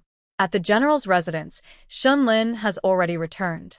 Dressed in simple clothes, he leaned on a soft couch, looking at the small pouch given to him today by Yi Qinghuan, hanging at his waist. He even specially hung the pouch at home to show off. Too obvious a display. Yi Qinghuan looked at him, wanting to laugh but feeling warm inside. He valued such a small pouch so much. In the future, she would embroider more for him. As a grand general, using just one pouch every day seemed a bit stingy. Chen Yan teased, General, the lady went to the Princess Chang's residence again today. Why don't you go and see her? Nobody dares to move against her, so I didn't bother to go, Shen Lin said with a smile, moving closer to the window. Would the lady mind? She doesn't mind. Yi Qinghuan was never used to relying on men. Shen Lin helping her was already enough gratitude. She took off her fox fur coat and felt much lighter. She leaned on the bed and placed the luminous pearl on the small table. Today, County Princess Jaha almost took the item back. Luminous pearl? Didn't the emperor give her a lot? Shen Lin asked. At first, she thought my luminous pearl wasn't good enough and wanted to take hers. Later, I said it was a gift from you, so she wanted to keep it. She even said, what else did she say? She said she wants to marry you. Ha ha ha. Shen Lin choked on his tea, incredulous. Did she really say that? Yes, ask them. Yi Qinghuan nodded toward Chen Yan and Chen Yu. They both nodded in agreement. Shen Lin was stunned, stiffly asking, You didn't agree, right? Of course not. Who dares to tease her? Even if she's crazy, she's still the noble county princess. If something goes wrong and I get into trouble, I'd be asking for it. Yi Qinghuan rolled her eyes. Especially since she just promised Shen Lin yesterday that she wouldn't let women bother him, and today she's acting as his wife. If he wasn't angry enough to return to the frontier, he'd be too easy to provoke. That scared me. Shen Lin patted his chest. More frightening than a battle. Next time, don't agree to her. He paused, feeling it wasn't enough, and added, Even if the Princess Chong asks you, don't agree. Madame Lu said the county princess isn't in her right mind now, so don't take her seriously. But when I returned, I met someone. Yi Qinghuan paused dramatically, teasing him. Shen Lin had just been startled, and now she was teasing him again. He glared at her angrily. Do you have to keep teasing me? Zhao Qingyao. Yi Qinghuan chuckled softly. Haha, even the Grand General has moments of fear. Shen Lin remained very calm, as if he had already known Zhao Qingyao would return. Yi Qinghuan sipped her hot tea and asked, did the general already know? After Bai Ji entered the capital, her first act was to save Zhao Qingyao. Shenlin shifted his position and continued to lean casually, saying nonchalantly, is it really her? She has no martial arts skills or special talents. Shengjing City was already arranged by Shenrong long ago. Yi Qinghuan felt uneasy about Shenrong's scheming. My third brother has been away from the capital for 5 years, yet he still manages to plan everything carefully. Truly impressive. He's good at calculations since he was young, pretending to be weak to hide his strength. Once they even sent messages by pigeon, and you found out, Shenlin sneered with disdain. Yi Qinghuan recalled and realized it was true. She had initially wanted to see what was in the letter, but Madame Shen arrived just in time to stop her. So, Shenrong's influence in the capital was known to Madame Shen. Maybe she was even helping to manage things. To pave the way for Shenrong, Madame Shen set up a very big plan, with deep and far-reaching schemes. It doesn't matter to me. Shenlin saw her worry and smiled disdainfully. Yevinquan nodded. Zhao Qingyao said she is now the adopted daughter of the crown princess. So, the prince the crown princess wants to support might not be Gao Yu, right? Why do you think the crown princess suddenly adopted her? Shenlin put down his book and sat upright. Just to back up, I saw that when the crown princess returned from the palace today, she looked very unhappy. If Qin Baochen protected Jiahe, she would have to find another woman to marry Shenrong. Exactly. But Baochen hasn't succeeded yet, so we have to wait a bit longer. Hope he succeeds. As long as Jiahe can escape this disaster, I don't care who marries Shenrong, nor do I have the right to interfere. Shenlin picked up the luminous pearl and muttered, this one was also given by the emperor. Why isn't it enough? His hand slipped, and the box fell onto the bed. The luminous pearl rolled off the bed, and if it fell and broke, it would be ruined. They hurriedly scrambled to catch the luminous pearl. The luminous pearl was caught, but Yi Qinghuan ended up in Shenlin's arms. The small table between them was pushed to the foot of the bed. His warm breath brushed her cheek, making her heartbeat race uncontrollably. His hand around her waist was hot as a furnace. The flirtatious sparks flickered instantly. She awkwardly wanted to sit up, but was held tighter by him. General, Yi Qinghuan softly called, blushing, my waist is cramping. The position was indeed a bit unusual. Shenlin believed her and didn't let go. Instead, he supported her waist and helped her sit steadily. How do you feel now? Does it hurt? Just take it slow. Yi Qinghuan lowered her eyes, feeling guilty. She wasn't cramping. She was lying to him. You should get more sun. Shenlin teased her, looking at her sharply. If you twist like that and get a cramp, what will you do in the future? His words carried a fierce tone, but Yi Qinghuan understood him well. Her face flushed red with embarrassment, unsure how to respond. Shenlin's smile grew even more charming, with a hint of flirtation in his smile. She understood. Did she see the fire avoidance diagram before the wedding? When they finally shared a room, it would save them some trouble. Feeling his intense gaze, Yi Qinghuan couldn't lift her head and could only hold the luminous pearl, fiddling with it and changing the subject. It almost broke. I need a tighter box to store it. As she mentioned the box, her eyes glanced at the bed, and she was surprised to see soft cloth spilling out from under the box, revealing a piece of white silk with writing on it. What is this? Yi Qinghuan picked up the silk, her face suddenly changing color. Shenlin's heart tightened with her expression, and he snatched the cloth. It had a line of elegant, small calligraphy. Madame Shen, save me. I married the general only to stay alive. Afterward, I faked my death and left the capital, never to cause trouble again. Is this? Written by Lady Jia. Yi Qinghuan and Shenlin looked at each other, both starting to feel headache. It turned out that Jiahe's words today weren't a joke. She was serious. She wasn't crazy. She was pretending to be mad to save herself. Realizing that pretending to be mad couldn't escape her fate of marrying Shenrong, she took this risky move. Anyway, the eldest princess wanted to marry into the Shen family, controlling the military power. Why not have Lady Jiahe directly marry Shenlin? Jiahe's plan was good, but I refuse. Lin threw the silk into the fire, his face turning pale as he glared at Yi Qinghuan. His expression seemed to say, "Try agreeing and see what happens." Ahem, let Qin Baochen try harder. The princess has already prepared Zhao Qingyao. This should work. Yi Qinghuan forced a smile. Lin rolled his eyes. This woman almost agreed, didn't she? Without the general's approval, I won't agree, Yi Qinghuan insisted again. Lin huffed and finally calmed down. By the way, is the general still investigating the pearls? Yes, they probably discovered something. Lin's furrowed brows tightened further. What do you mean? Today, I went to Cui Bao Pavilion to see Zhao Qingyao with my own eyes. The new pearls there had a very strong scent of spices. If I'm not mistaken, those are northern spices. The northern border is cold. How could they produce pearls? I think Bai Qing is deliberately confusing the issue. Whether to stop or continue the search, it's up to the general to decide. The more he fears, the more I want to interfere. Lin's gaze suddenly sharpened and turned icy. Foam He personally leads some people to the northern border to find pearl farms and create some activity, Lin ordered. Foam He quickly appeared. Yes, Yi Qinghuan was surprised. General, he's deceiving us. I'll let him have his way. In the warm room, Lin was filled with coldness. His rising chest showed his anger and determination. Yi Qinghuan poured tea from a pot, and the steam blurred their sight. His deep eyes gradually softened. The noble people are not easy to fool. Bai Qing brought some spoiled pearls, and their target is not just us. Pearl business is very profitable, and many are jealous. If someone is short of money, they will want to get involved. Yi Qinghuan nodded slightly, looking calm. Rong is setting up a big trap. Who might be foolish enough to rush into it?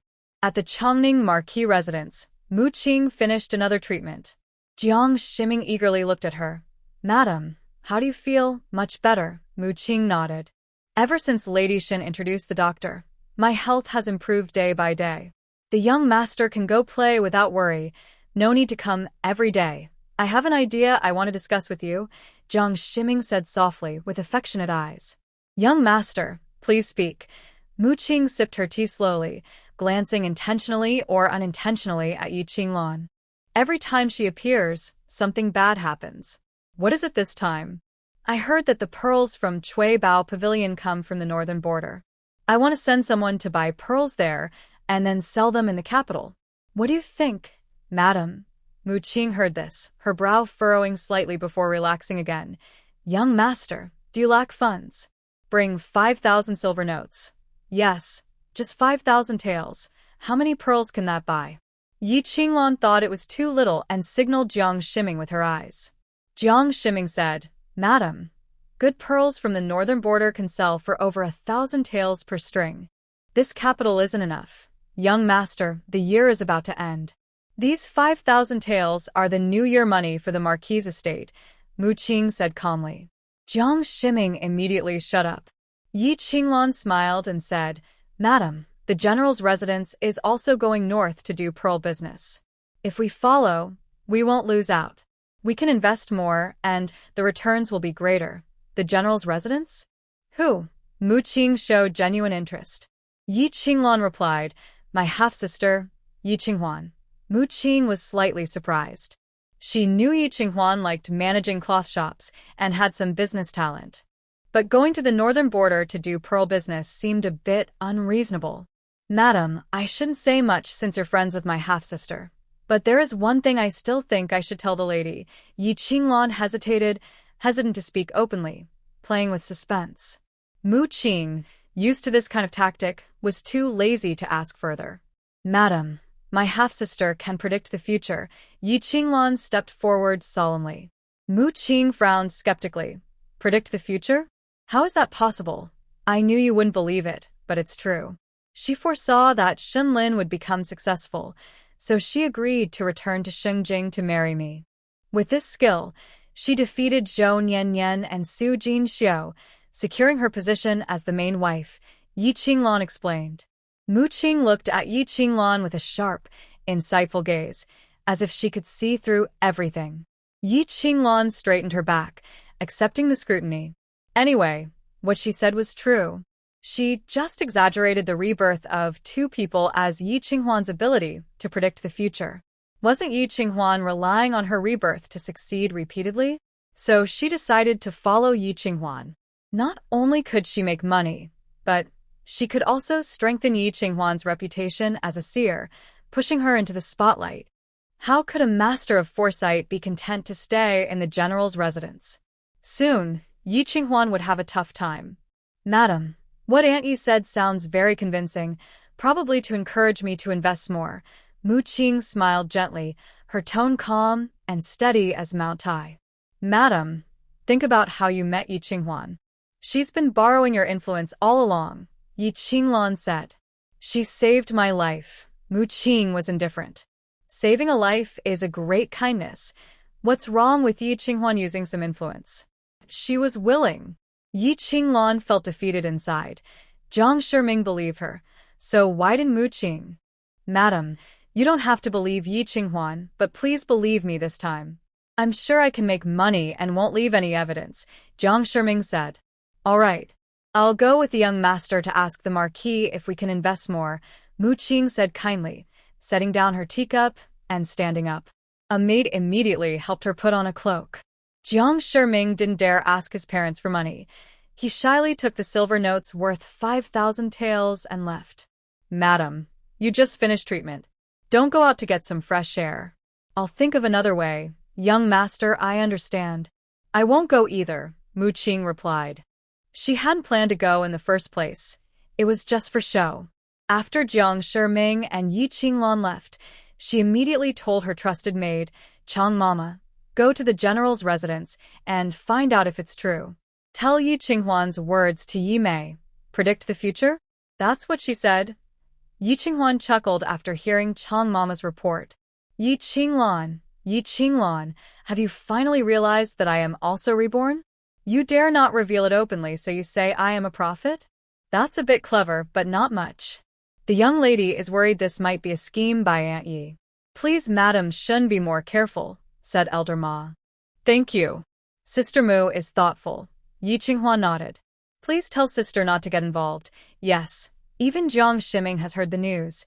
This time, Feng He's northern trip caused quite a stir. I wonder if Shenrong is satisfied. Qingyun Courtyard. Shenrong is studying diligently. Bai Ji brings tea and snacks, advising, Third young master, take a break. You've been reading for a long time. I want to pass the exams for fame, so I must study. Shenrong replies with a faint smile, his eyes warm when he lifts his gaze. You go find your own fun, no need to stay here with me. Third young master, are you really going to pass the exams?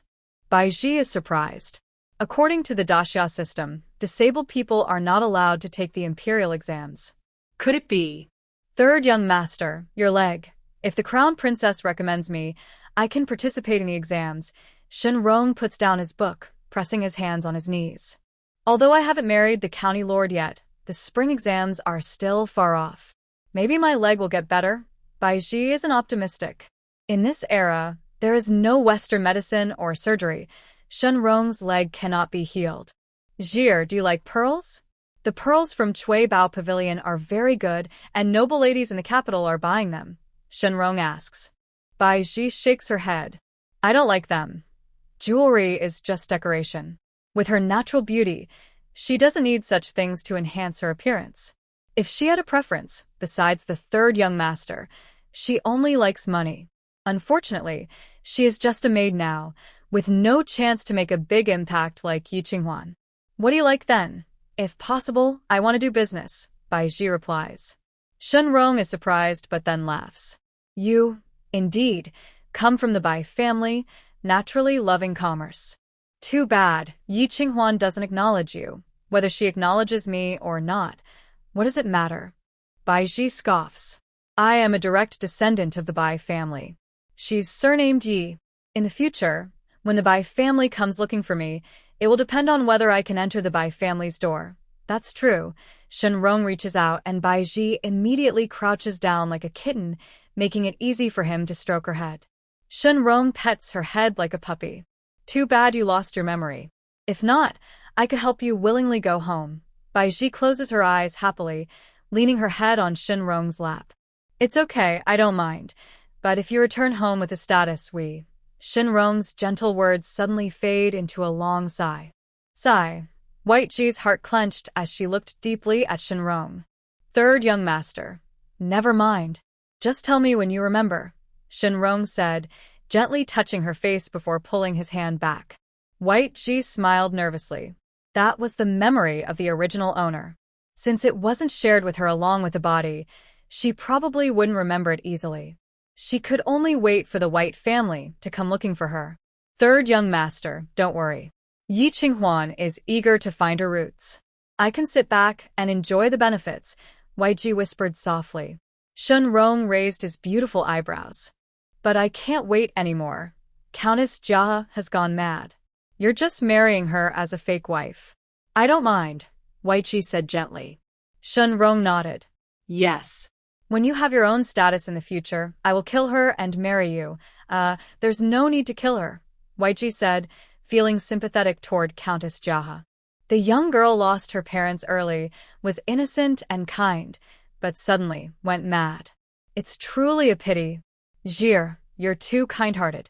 The Countess Jia is already mad, and the Princess Chang still wants me to marry her. Such bullying, don't they see my legs are disabled?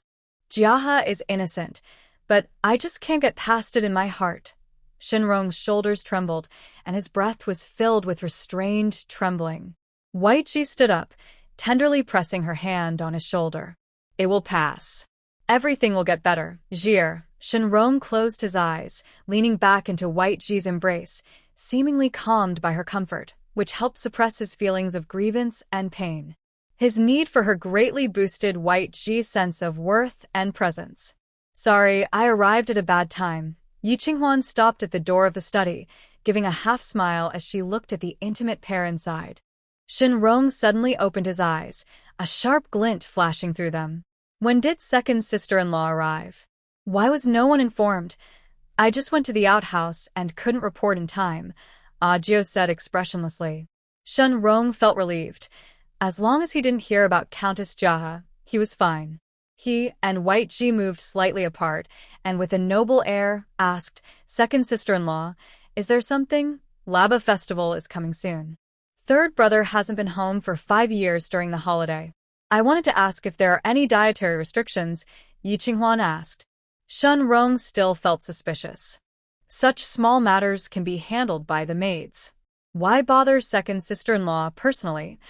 I just came from the old madam's place. She said that second uncle's younger sister has a marriage proposal, and she asked me to help with the coming-of-age banquet. I passed by Qingyun courtyard, Yi Qinghuan explained. So, can I come to your yard? Second sister-in-law, you're overthinking. Shinrong finally relaxed. All right, if there are no restrictions, we'll celebrate as usual. Don't disturb my third brother while he's studying, Yi Qinghuan said, then turned to leave. Shinrong gave Bai Ji a look, and Bai Ji hurried after him. Wait, I have something to say to you. Chen Yan frowned, about to speak up, but Yi Qinghuan raised her hand to stop her. Bai Ji, what is your tone? Right now, you're just Shin family servant. We are all Bai family members. According to our seniority, you should call me cousin. But since you don't acknowledge me, I can't do anything about it. Still, you shouldn't treat me like a servant anymore, Bai Ji said. If someday our grandfather and my father come looking for you and see how hurt you are, wouldn't that be sad? If the Bai family's grandfather and elder uncle do come looking for me, to prove your identity, I am willing to admit my mistake and bow. But now, words alone can't prove anything. Naturally, I can't give you the treatment of a young lady. Yi Qinghuan's calm tone contrasted sharply with Bai Ji's sharp words, making Bai Ji seem irritable and uneducated. Fine. I will definitely ask my grandfather and parents to punish you severely, Bai Ji sneered. I warn you, don't break into Qingyun courtyard again. Yi Qinghuan smiled quietly, her gaze seeming to say, who do you think you are to order me? Also, have the general quickly request an imperial decree to marry the third young master, Bai Ji continued.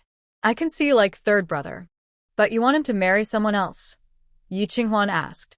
Bai Ji was stunned. You can tell, your actions are close, and you always defend each other. Anyone with eyes can see. Yi Qinghuan shook her head lightly. Do you know why I don't believe you're from the Bai family? Because you're very foolish. What did you say? Bai Ji was angered, her face turning red. Am I foolish? I am smarter than any of you. It's your narrow view. Only seeing the man beside you. You are the fools, a group of stubborn old-fashioned people, daring to call her foolish? Ridiculous. Since you're married into the Jiahe County Lord's family, you won't even have the chance to be a concubine. Yi Qinghuan stared at Bai Ji. Are you really willing to spend your whole life as a secondary wife? How would you know? Marriage is not my life goal. Bai Ji rolled her eyes. As long as you help third young master this time, when the Bai family comes looking, I can speak well of you. Yi Qinghuan was truly dumbfounded by Bai Ji's intelligence. She sighed and asked, do you really think the Bai family will come to Xingjing to find you? Of course, Bai Ji said matter-of-factly. In her view, no parents would ignore their missing child. Especially since the Bai family was rich and powerful, they would definitely come to find her. I'm warning you, stop dreaming. My mother died tragically, and I was abandoned in a village for over 10 years. They didn't send anyone to Xingjing to check. Xingjing isn't a place they can come to, do you understand? Yi Qinghuan said softly. Bai Ji sneered, I don't need to understand. They came to find me, so I am the young lady of the Bai family. If they don't come, it's no big deal. That's enough. I've said all I will. In the future, don't threaten me with the Bai family. I don't care, Yi Qinghuan sighed. Is Bai Ji really a child of the Bai family? Why does she look so foolish? She said so much, but couldn't be persuaded at all. Could it be that she can only watch her being used by Shinrong? Turning westward, she arrived at the Wester mansion. Mrs. Qin from the second house had already been waiting with Xinyu for a long time. When she saw Yi Qinghuan, she smiled brightly. My daughter-in-law has arrived. Please sit. Second sister-in-law, Xinyu stepped forward to greet her. Yi Qinghuan looked her over. She was a girl with a face as round as a full moon and as shiny as a silver plate, looking very lucky. Unlike Mrs. Qin, who was harsh and mean. Congratulations, Sister Yu. On reaching the age of marriage, Yi Qinghuan said gently with a smile. Shun Yu blushed shyly. Second sister-in-law, don't tease me. Actually, I don't want to get married. Nonsense. Girls grow up and must get married, Mrs. Qin scolded affectionately. Who does second aunt think her son is? Yi Qinghuan asked.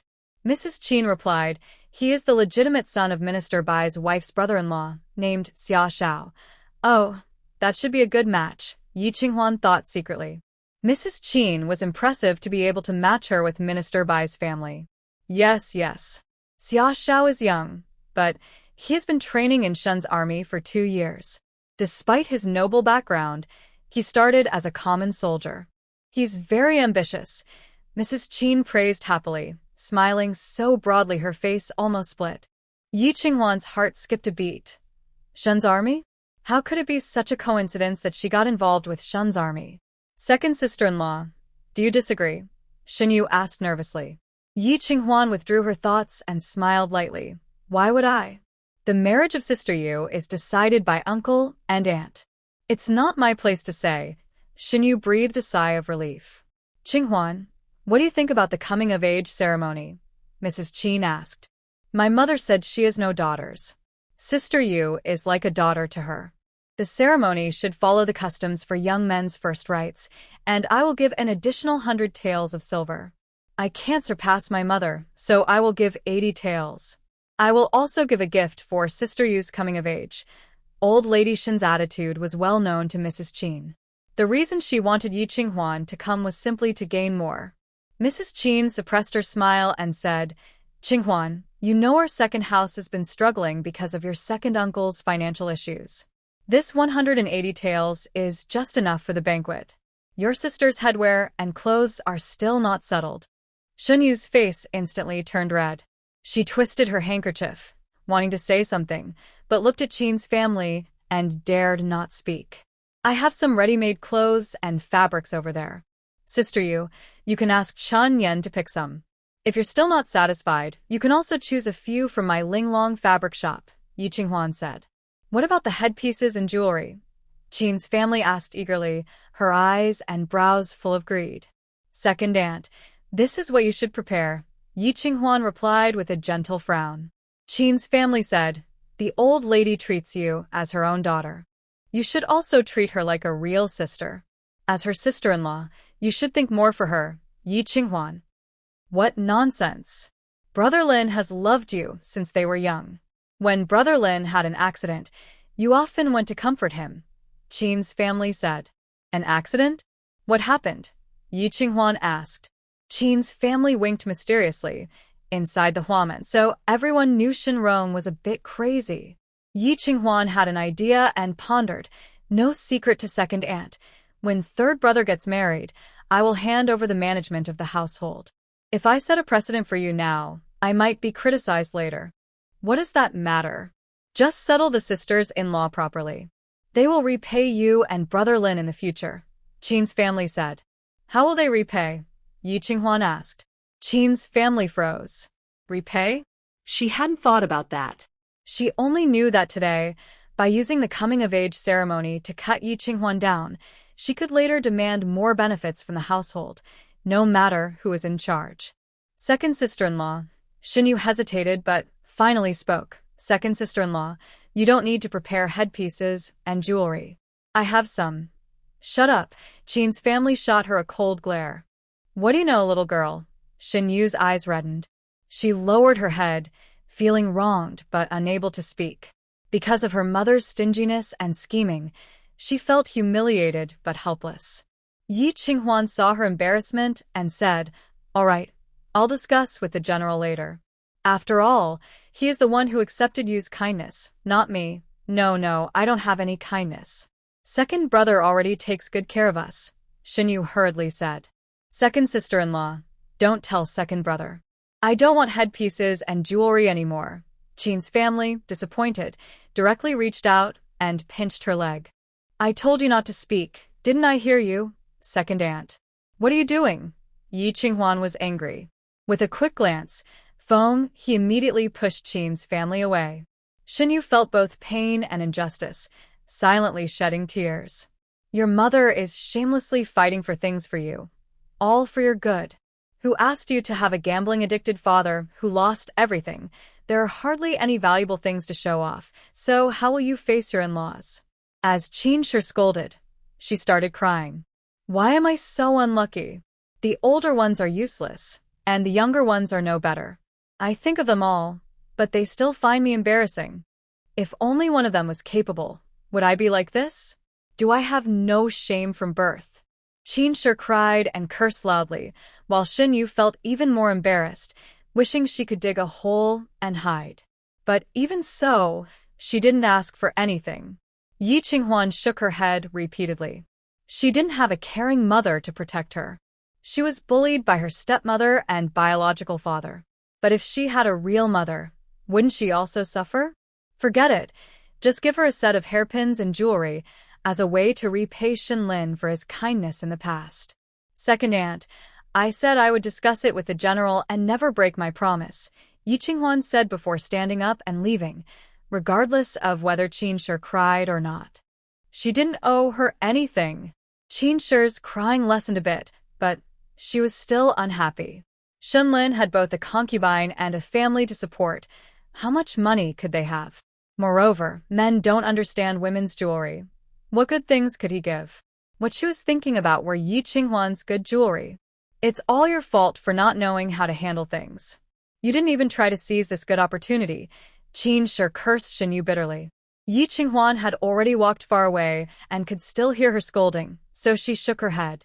Chen Yan said, Madam, I found out that the second madam favors boys over girls. Plus, she's the young lady of the master, and after being scolded by the late grandmother for a long time, she's even more dismissive of Miss Yu, all children of her own. Why does she treat them like this? Yi Qinghuan couldn't understand. If she had her own children in the future, regardless of gender, she would love them equally. Around the corner, a figure flashed by. Yeving Quan Fronet. It was Yu Shi from the third household. She secretly came over to eavesdrop, probably planning for her daughter too. What a bunch of vampires. Luckily, She was firm and didn't promise her a full set of jewelry. Otherwise, when the third household's young lady started managing things, she would come to ask her for it. Such endless worries. She should quickly move to her own residence. She wanted to live more easily this lifetime and take good care of herself.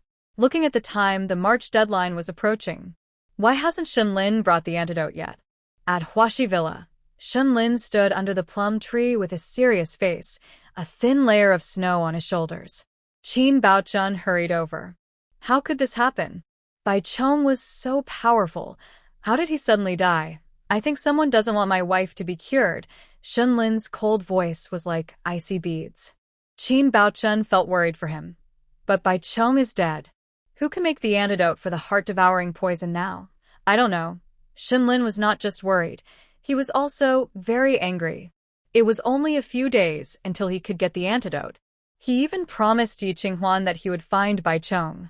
Now Bai Chong is dead. The best escape artist, the Poison King Bai Chong, was found dead in the wilderness. Did he leave anything behind? If he did, we can try to make the antidote using his recipe, Qin Baochun said. Shenlin shook his head. He left nothing. Damn it. Qin Baochun punched the plum tree. Snow fell heavily, covering both of them. But they didn't care. At this moment, Shenlin only had one thought. Who else can save Yi Qinghuan? No matter the cost, he was willing to find her. Baochun, there are too few clues at the scene. I can't find the murder. Can you help me look? Shenlin said quietly. Qin Baochun took a deep breath and nodded. I understand. After a pause, he asked, what if it was him? Shenrong, could it be you? Shenlin moved his lips silently. His hands at his sides clenched into fists, teeth clenched tightly. His eyes turned red, full of killing intent.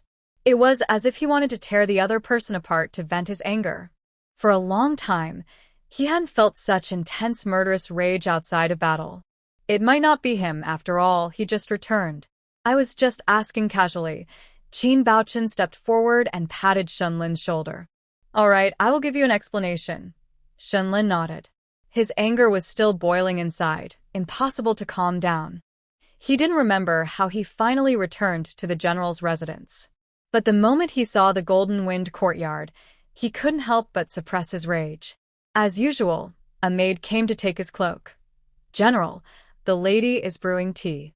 Please go and have a warm cup. Okay. Shenlin spoke softly, his voice gentle enough. Then he reminded himself silently that he needed to calm down before entering the main house. Yi Qinghuan was indeed brewing tea, with oranges and sweet potatoes roasting on the small stove. The aroma of fruit and food, mixed with fragrant tea, filled the room, creating a warm family feeling. Shenlin's mood improved a lot, and he naturally smiled. My lady, you are in good spirits today. Please sit, General. I have something to ask you. Yi Qinghuan poured him a cup of hot tea. Shenlin's heart tightened. Was she going to talk about the antidote? Yu's sister has come of age and has chosen Bai Shangxi's nephew, Xia Xiao, as her fiancé. Second aunt said she needs headpieces and jewelry. What does the general think? Yi Qinghuan asked with a smile. Shenlin secretly relaxed and sipped his hot tea, saying, just leave it to you to decide. No, this is the general's matter, Yi Qinghuan replied. She is not my sister-in-law and younger cousin. I have already paid 80 taels of silver and a coming-of-age gift. The rest should be paid by the general himself. Paid back? Shenlin was momentarily stunned. Fearing to upset him, Yi Qinghuan did not explain further. Anyway, second aunt said you owe Moon's sister a favor. Shenlin remembered. That year, when he was overwhelmed by Shenrong, Shenyu often came to visit him.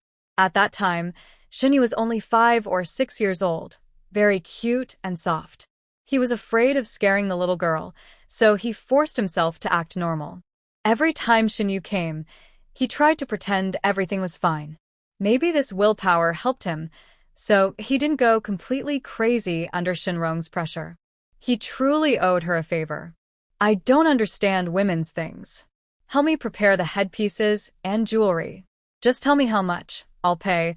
Shenlin finished his tea and started peeling a sweet potato. At the border, we often roast sweet potatoes to eat. Since returning to the capital, I haven't had any. He lowered his head to peel the sweet potato skin. Yi Qinghuan also wanted to eat, but she had just tried and it was too hot, so she didn't dare peel it. Seeing the sweet potato flesh exposed and dripping with honey, she became even more eager. But she didn't ask for a piece. Instead, she used her chopsticks to move another roasted sweet potato onto her plate, planning to wait until it cooled before peeling and eating it. How much do you want to spend on headpieces and jewelry? Yi Qinghuan asked.